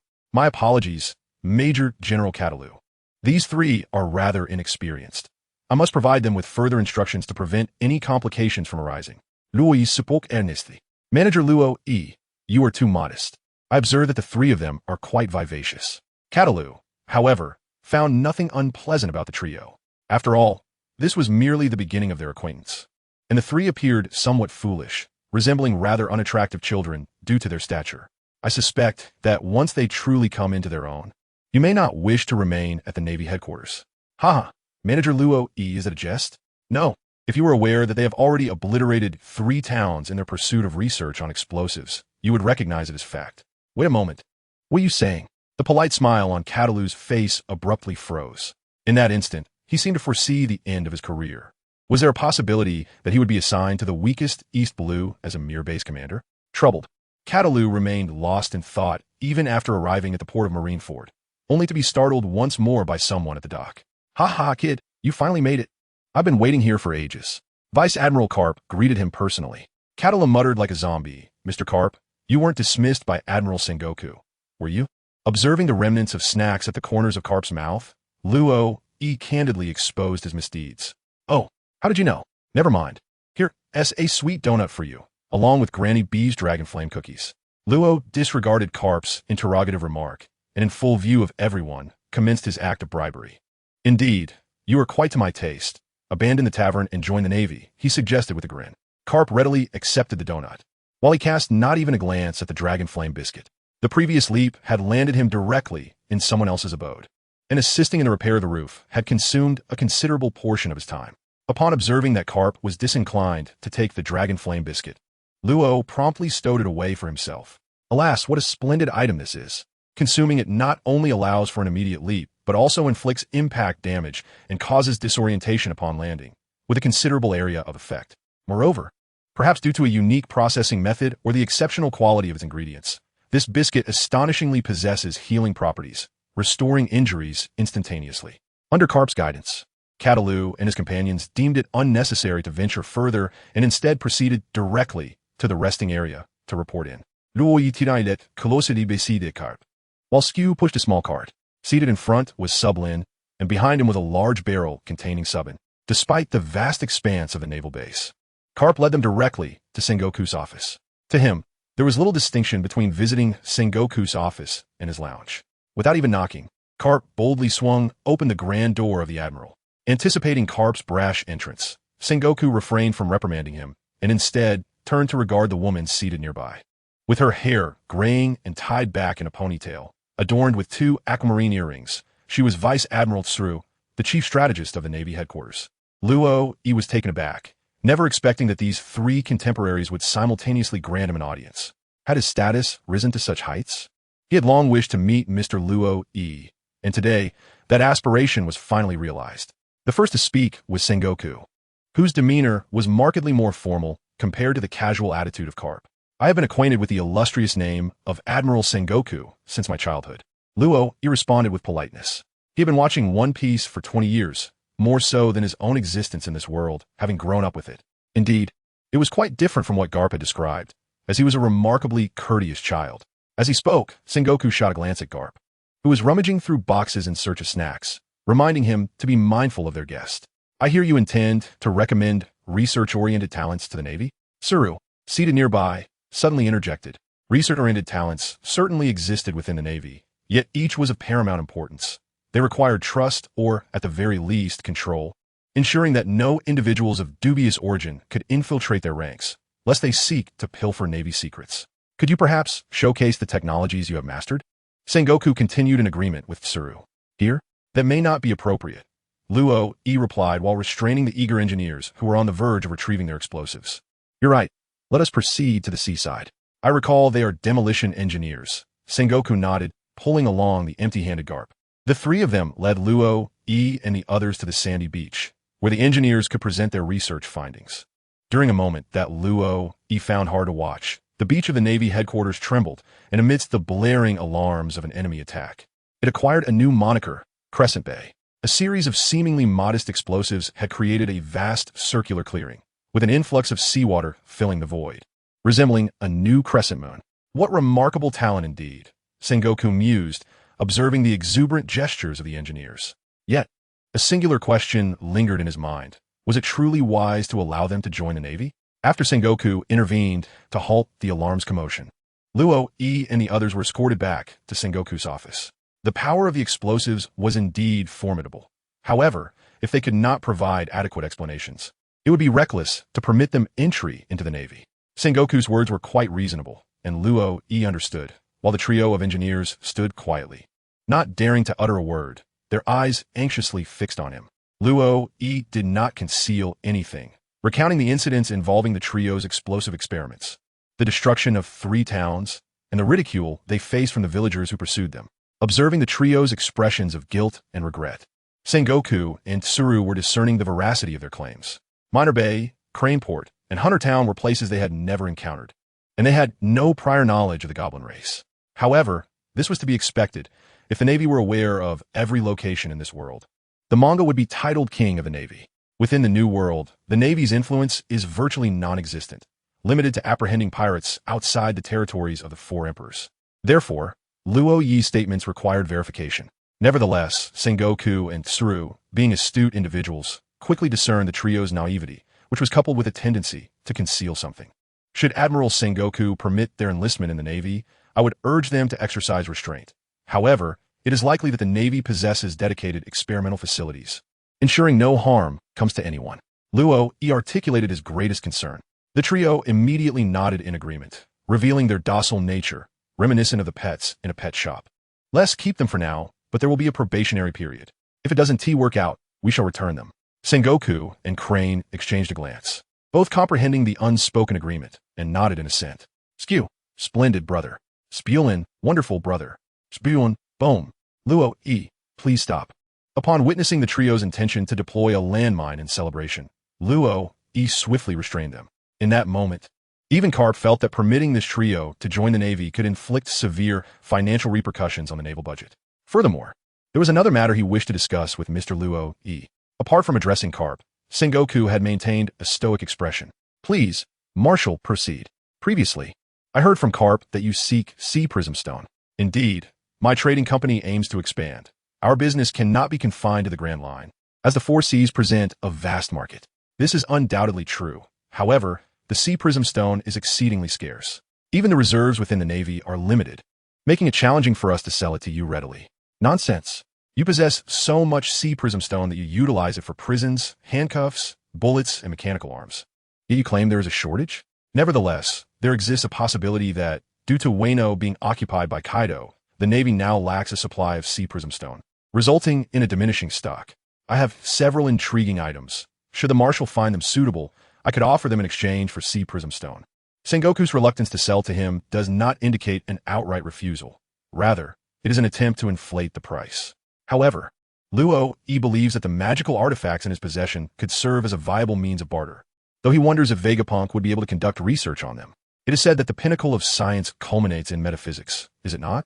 If it pertains to liquor, the Navy is also a buyer. We have sampled it, and it is indeed quite palatable. However, it does not compare to the preciousness of sea prism stone. Sengoku shook his head. This could be a lifeline on the battlefield. Marshal, would you not consider it? As he spoke, Luo Yi reached into his pocket and produced a small orb radiating a shimmering green light. What is this? Karp, bored until now, found himself intrigued and leaned closer. This is a substance capable of rapidly healing injuries. Simply consume it after sustaining a wound. Luo Yi refrained from presenting the entirety of the tree ritual at once. Although it could undoubtedly be divided into 3 portions for sale, he chose to sell them one by one. After all, he was a merchant, not a charitable institution. Let me demonstrate, he said. Karp, unsuspecting, made a swift incision along his left arm with his right hand, and a wound immediately appeared. He then took a piece of the tree ritual and consumed it. Sengoku sought to intervene, yet he could not keep pace with Karp's impulsive actions. What if the man had been poisoned? Trading a common soldier's life for a naval hero's seemed an inequitable exchange. As the wound on Karp's arm healed rapidly, even he was taken aback. As a man who could sleep soundly after being struck by the Axe Emperor, his regenerative abilities and resilience were undoubtedly among the most formidable in the pirate world. After all, he was a top-tier combatant reliant solely on his physical prowess. Karp was aware of his own healing capabilities. Typically, such minor injuries would mend swiftly. However, after consuming that substance, it appeared to have activated a latent energy within his cells, enhancing his recovery speed marginally. If you believe that Mr. Karp possesses a unique constitution, one might consider testing it on an ordinary soldier, Luo Yi suggested as he produced another piece of the tree ritual. Sengoku, observing the vibrant orb before him, was plunged into contemplation. The value of this object was indeed worthy of consideration. If it could genuinely expedite healing, it would be deserving of its moniker as a lifesaver. The Navy continuously welcomed fresh recruits, as sailors were perpetually sacrificing their lives in battles against pirates. With this item, the survival rate of the Navy would undoubtedly see a significant increase, potentially even altering the tide of war. "I shall give it a try," Saru declared, taking the tree ritual and making a cut on her own arm. Her combat skills were not lacking, though they had diminished with age. Observing the visible speed at which her wound healed, she remarked, "This substance restores vitality." Compared to carp, Saru experienced a more immediate sensation. At that moment, she felt as though she had regained a year of youth. Well, perhaps not quite, but close enough. A product of the devil fruit, perhaps? Luo nodded in affirmation. What a marvelous world it was, where all inexplicable phenomena could simply be attributed to the devil fruit. Can it be supplied in abundance? As long as the payment is settled, we shall assist you with loading the sea stone. Bring the ship tomorrow. A gentle reminder. Enter Giant Panda Literature into the search engine to locate our site. 183. The Trade of Coral Stone 184. Home, family. In the warm hearth, the Naval Scientific Corps, led by Dr. Bejapank, is a dedicated team focused on research and innovation. To date, they have developed various inventions, including a telephone that operates on the back of a beetle and the technology surrounding coral stones, among others. However, the development of PX and pacifism is still in progress. The trio of engineers has joined the Naval Scientific Corps, but remains stationed at the naval headquarters. Here, they're surrounded by a fleet admiral, 3 esteemed naval generals, and a multitude of elite naval personnel. Prior to their integration, the engineers underwent a comprehensive medical examination, ensuring that even Spubbin was extracted from his barrel to confirm he bore no infectious diseases and that they had not concealed anything beyond explosives. After receiving a notation of extreme danger based on their evaluations, they were escorted to a specially designated laboratory. This will henceforth be your laboratory, with living quarters adjacent and an open area behind. The Admiral has specifically instructed that all experimental work must take place in the rear space. A naval colonel, holding a stack of documents, meticulously briefed the trio on the operations of the headquarters, including meal times and dining locations. The engineers listened with an unprecedented seriousness, refraining from their usual antics. They understood that from this day forward, their living conditions would drastically change. Luo made it abundantly clear that if the Navy were to reject them, no one else would supply them with materials for their explosive studies, leaving them no choice but to return to the Miners' Bay. Having experienced the comforts of sustenance and the provision of research materials, and the ability to immerse themselves in their explosive experiments daily, the trio exerted remarkable willpower to suppress their instinctual urges to avoid returning to a life of being chased and scavenging for survival. Skew understood. Sublin acknowledged. Subin good. After the trio attentively listened to every word without missing a beat, they executed a somewhat awkward naval salute they had just learned and accepted the white lab coats prepared for them. Once donned, they did indeed resemble scientists to some extent, although their somewhat awkward appearances and their modest height of just over a meter could not be overlooked. After the colonel had finished his briefing, he departed without delay. His role was merely to escort them. Everything that needed to be said had been conveyed, and a manual containing all the necessary precautions had been provided. While the discipline within the scientific corps differed from that of soldiers, violations would still incur penalties. The trio did not immediately commence their research. Instead, they earnestly examined the regulations they were now obliged to follow. Seated aboard the warship returning to the Shambadi archipelago, Luo observed the engineer's demeanor through the system map, and a previously anxious heart began to ease. Should they truly cause trouble, Luo would have no choice but to reluctantly return them to their original world. Coming here was not out of the question, but research on explosives would be off the table. However, Luo was contemplating another matter. Once the guild flourished, would it be prudent to consider establishing a research division? He recalled that in the Dota world, there seemed to be no shortage of erudite individuals skilled in research. The Clockwork S self-crafted clockwork-powered armor and the Tinkerer S laser cutter were both products of advanced technology. It appeared that the Envision division might not be solely for scientific endeavors, especially with the likes of Call and Rubik, who specialize in the study of magic. Wouldn't there also be a need for a magical tower?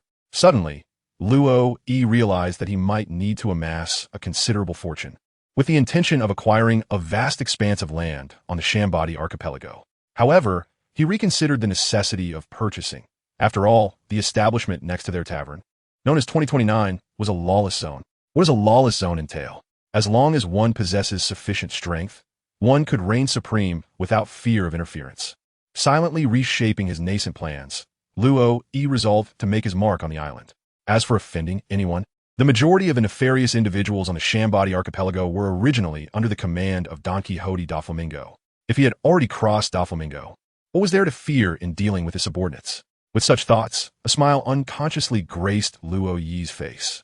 Standing beside Luo Yi, Catalu was engulfed in a whirlwind of thoughts, uncertain of how to initiate a conversation, feeling that Luo Yi was contemplating something monumental.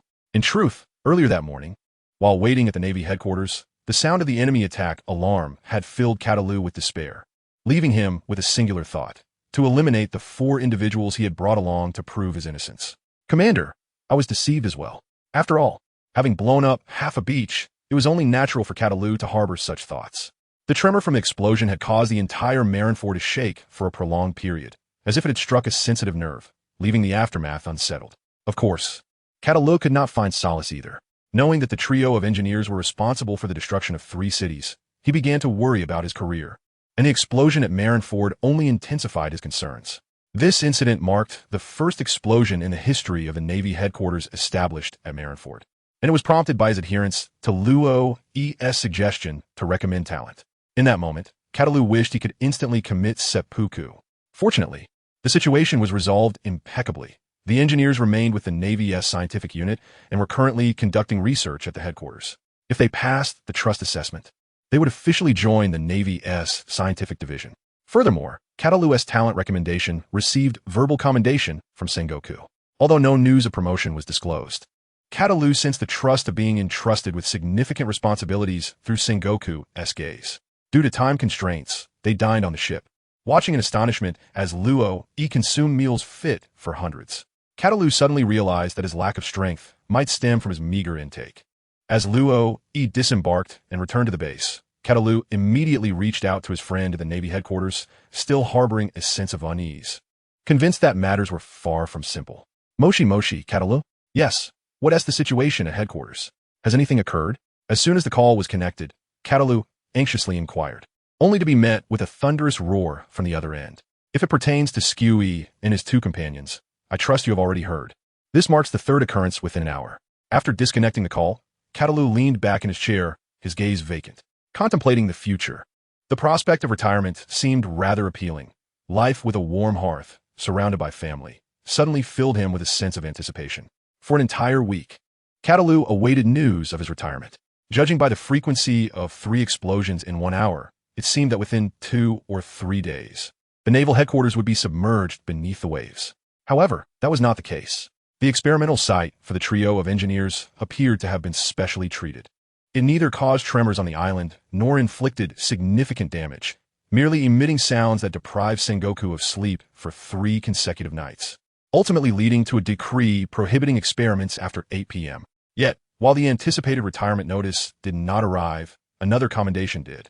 It was reported that during this week, the security situation in the Sabati archipelago had improved significantly, with the incidence of missing persons from the soap bubble park reduced by more than half.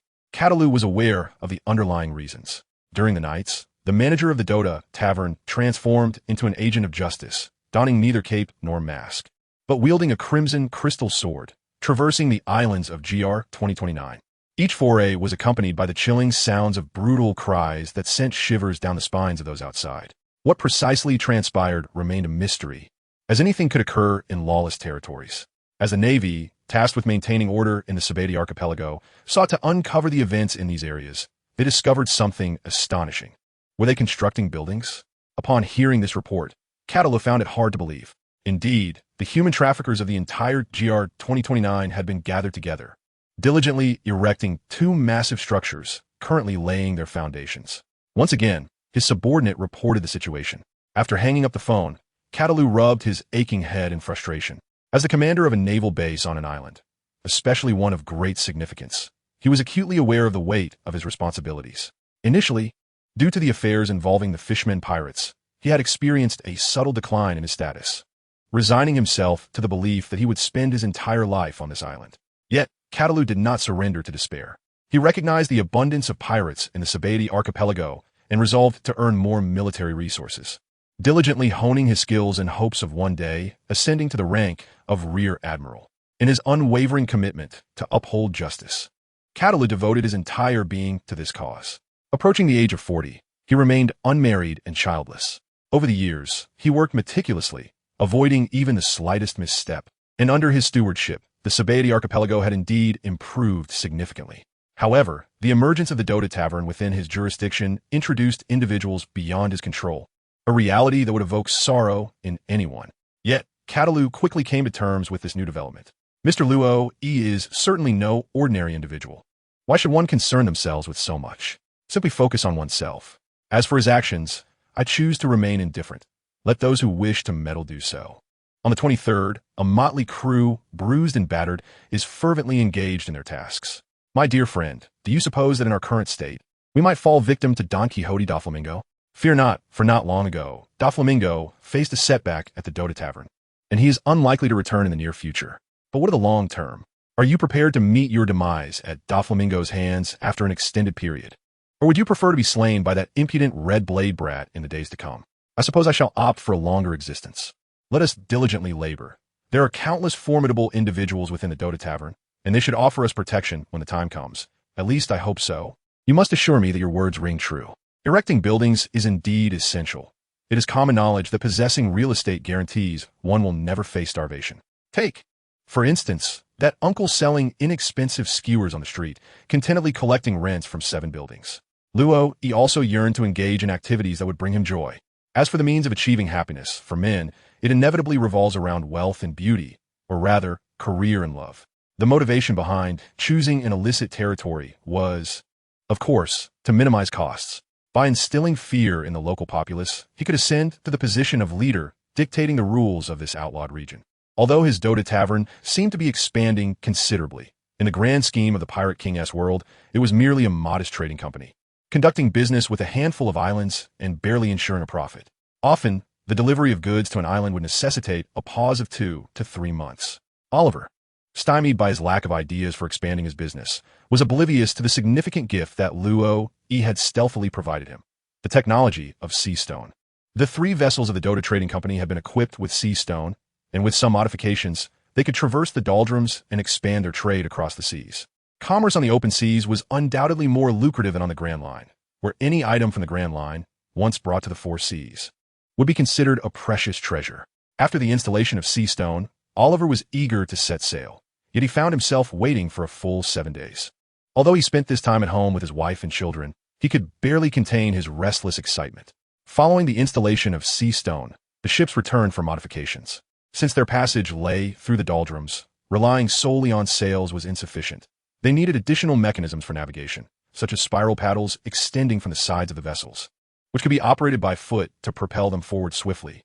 Oliver had long prepared the items for sale, and once the ships were ready, they would set off immediately. The first leg of the Grand Line connected the East Sea and the South Sea, and the choice of destination was unquestionable, the East Sea. Once prepared, Oliver went to the tavern to summon Luo. He understood the president's desire to venture into the East Sea. Every man anticipates the call of the sea. There is a saying that those outside the city wish to enter, while those inside revel in their pursuits. Exploring the weakest of seas piqued the interest of both Luo, and Oliver. Primarily, Oliver wished to test the capabilities of the devil fruit he had consumed. Just after the new year, upon returning from delivering gifts, he had been summoned to the tavern by Luo. At that time, he was unaware of the purpose of the meeting, as it was outside business hours and the tavern was empty, save for a single item on the table that could drive most individuals to madness, a devil fruit.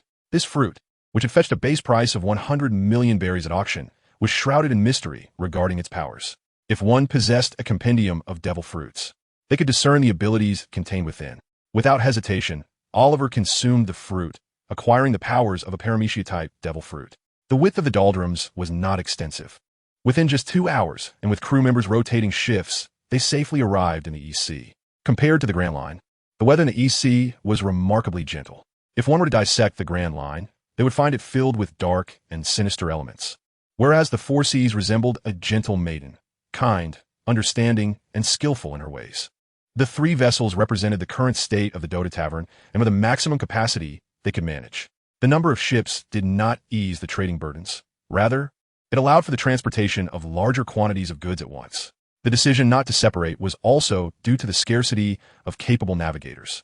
As of now, the only crew members included Captain Kunka, who was no longer with the Navy, a sharpshooter known as Hawkeye, who did not wield a sword, and Leviathan, a tidal hunter, who was often embroiled in altercations with the captain. Leviathan's presence was often deemed superfluous, as he contributed little aside from causing chaos. Nonetheless, it was precisely because of Leviathan that the Dota Trading Company's ships had recently attracted peculiar rumors. It was said that pirate ships venturing too close to the Dota vessels would be dragged into the depths by enormous tentacles from the abyss, with no crew members surviving to tell the tale, likely subjected to unspeakable fates. Perched at the bow, observing Kunka as he skillfully navigated the ship with a compass and map, Luo realized he had little to contribute and would be better off fishing. Oliver, brimming with excitement, had brought a cargo of specialty goods from several kingdoms along the Grand Line, which would undoubtedly fetch a high price in the weakest of these seas, potentially establishing long-term trade relations with the locals. The vessels sailed swiftly. Navigating here was far more manageable than on the Grand Line.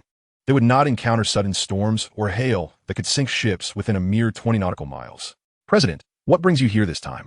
Oliver inquired, a hint of concern shadowing his voice. The number of times Luo has ventured out to sea with him is indeed quite limited. As a rather detached individual, he would hardly be seen if not for Oliver's timely delivery of dividends from the Merchant Guild. Reflecting on the few expeditions Luo had undertaken with him. The first was to Fishman Island, the second to Fort Charlotte, the third to Water 7, and this marks their fourth journey. There are several islands I long to explore. As he spoke, Luo produced a copy of the East Sea nautical map, upon which several islands were circled. Oliver glanced at it. Windmill Village, Xylob Village, Cocoa Village, Frost Moon Village, none of which had been visited. However, there was also mention of a maritime restaurant, which seemed rather peculiar, lacking even a precise location. The name alone suggested a restaurant adrift upon the waves.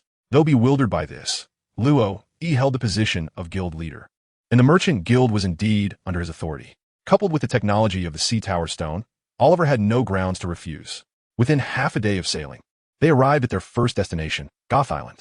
This modest isle housed merely a small town, yet it sufficed for the exchange of information. The choice of this location was primarily due to its proximity. As 3 ships docked, the townspeople could not help but feel a surge of anxiety.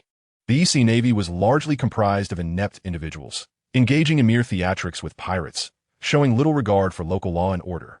As for the flag of the Merchant Guild flying from the ships, who would believe it? Pirates are notoriously unscrupulous. Upon landing, Oliver was the first to disembark and engage in negotiations. It must be said that his eloquence was commendable, combined with his newly acquired devil fruit abilities. He easily garnered the trust of those present. Upon learning that these 3 vessels hailed from the Grand Line Merchant Guild, the dockworkers were abuzz with excitement. The Grand Line, in their understanding, was largely a realm of hearsay. The closest legend they knew was that of Logtown, the last island marking the entrance from the East Sea into the Grand Line. This town of beginnings and endings, the birthplace and execution site of the Pirate King, Gold. Roger. Over the ensuing years, they had scarcely encountered anyone from the Grand Line, and it was widely acknowledged that those who ventured therein seldom returned. After a series of negotiations, Oliver instructed the crew to lower a crate of goods from the ship. It appeared he had found townsfolk for trade and was preparing to present samples for inspection. With leisure time on his hands, Luo repeatedly urged Leviathan to refrain from causing any disturbances and instructed Kunka and the musketeer to keep a watchful eye on him before venturing into the town. Regarding this island, Luo held no significant memories. After all, it was not the birthplace of the protagonist, and who could recall such details with clarity? However, the island's customs appeared remarkably simple and unpretentious, with children frolicking joyously in the streets while adults busily engaged in their work. The tranquility of the ocean allowed even teenagers to cast their fishing lines and venture out in small boats to catch fish. Such peace. Even the Sabeti archipelago had never witnessed such serenity. Yet, the island was plagued by rampant piracy, and human trafficking rings continuously abducted individuals to sell at slave auctions. Beneath its seemingly glamorous surface, the island was rife with darkness. Most troubling was the fact that the Navy was aware of these issues, yet remained powerless to intervene. The primary patrons of slave auctions were not merchants or pirates, but the celestial dragons. If the auctions were dismantled, where would the celestial dragons procure their slaves? Would they resort to directly abducting individuals from the streets of Sabaody? In such a scenario, It would be preferable for them to acquire slaves at the auctions, where some of the captured were, at least, pirates. Sengoku was well aware of this situation, yet he had no viable solutions. His only recourse was to maintain the balance of power at sea and strive to provide a semblance of peace for the ordinary populace. Luo is uncertain whether the Warring States period is known, yearning for true understanding.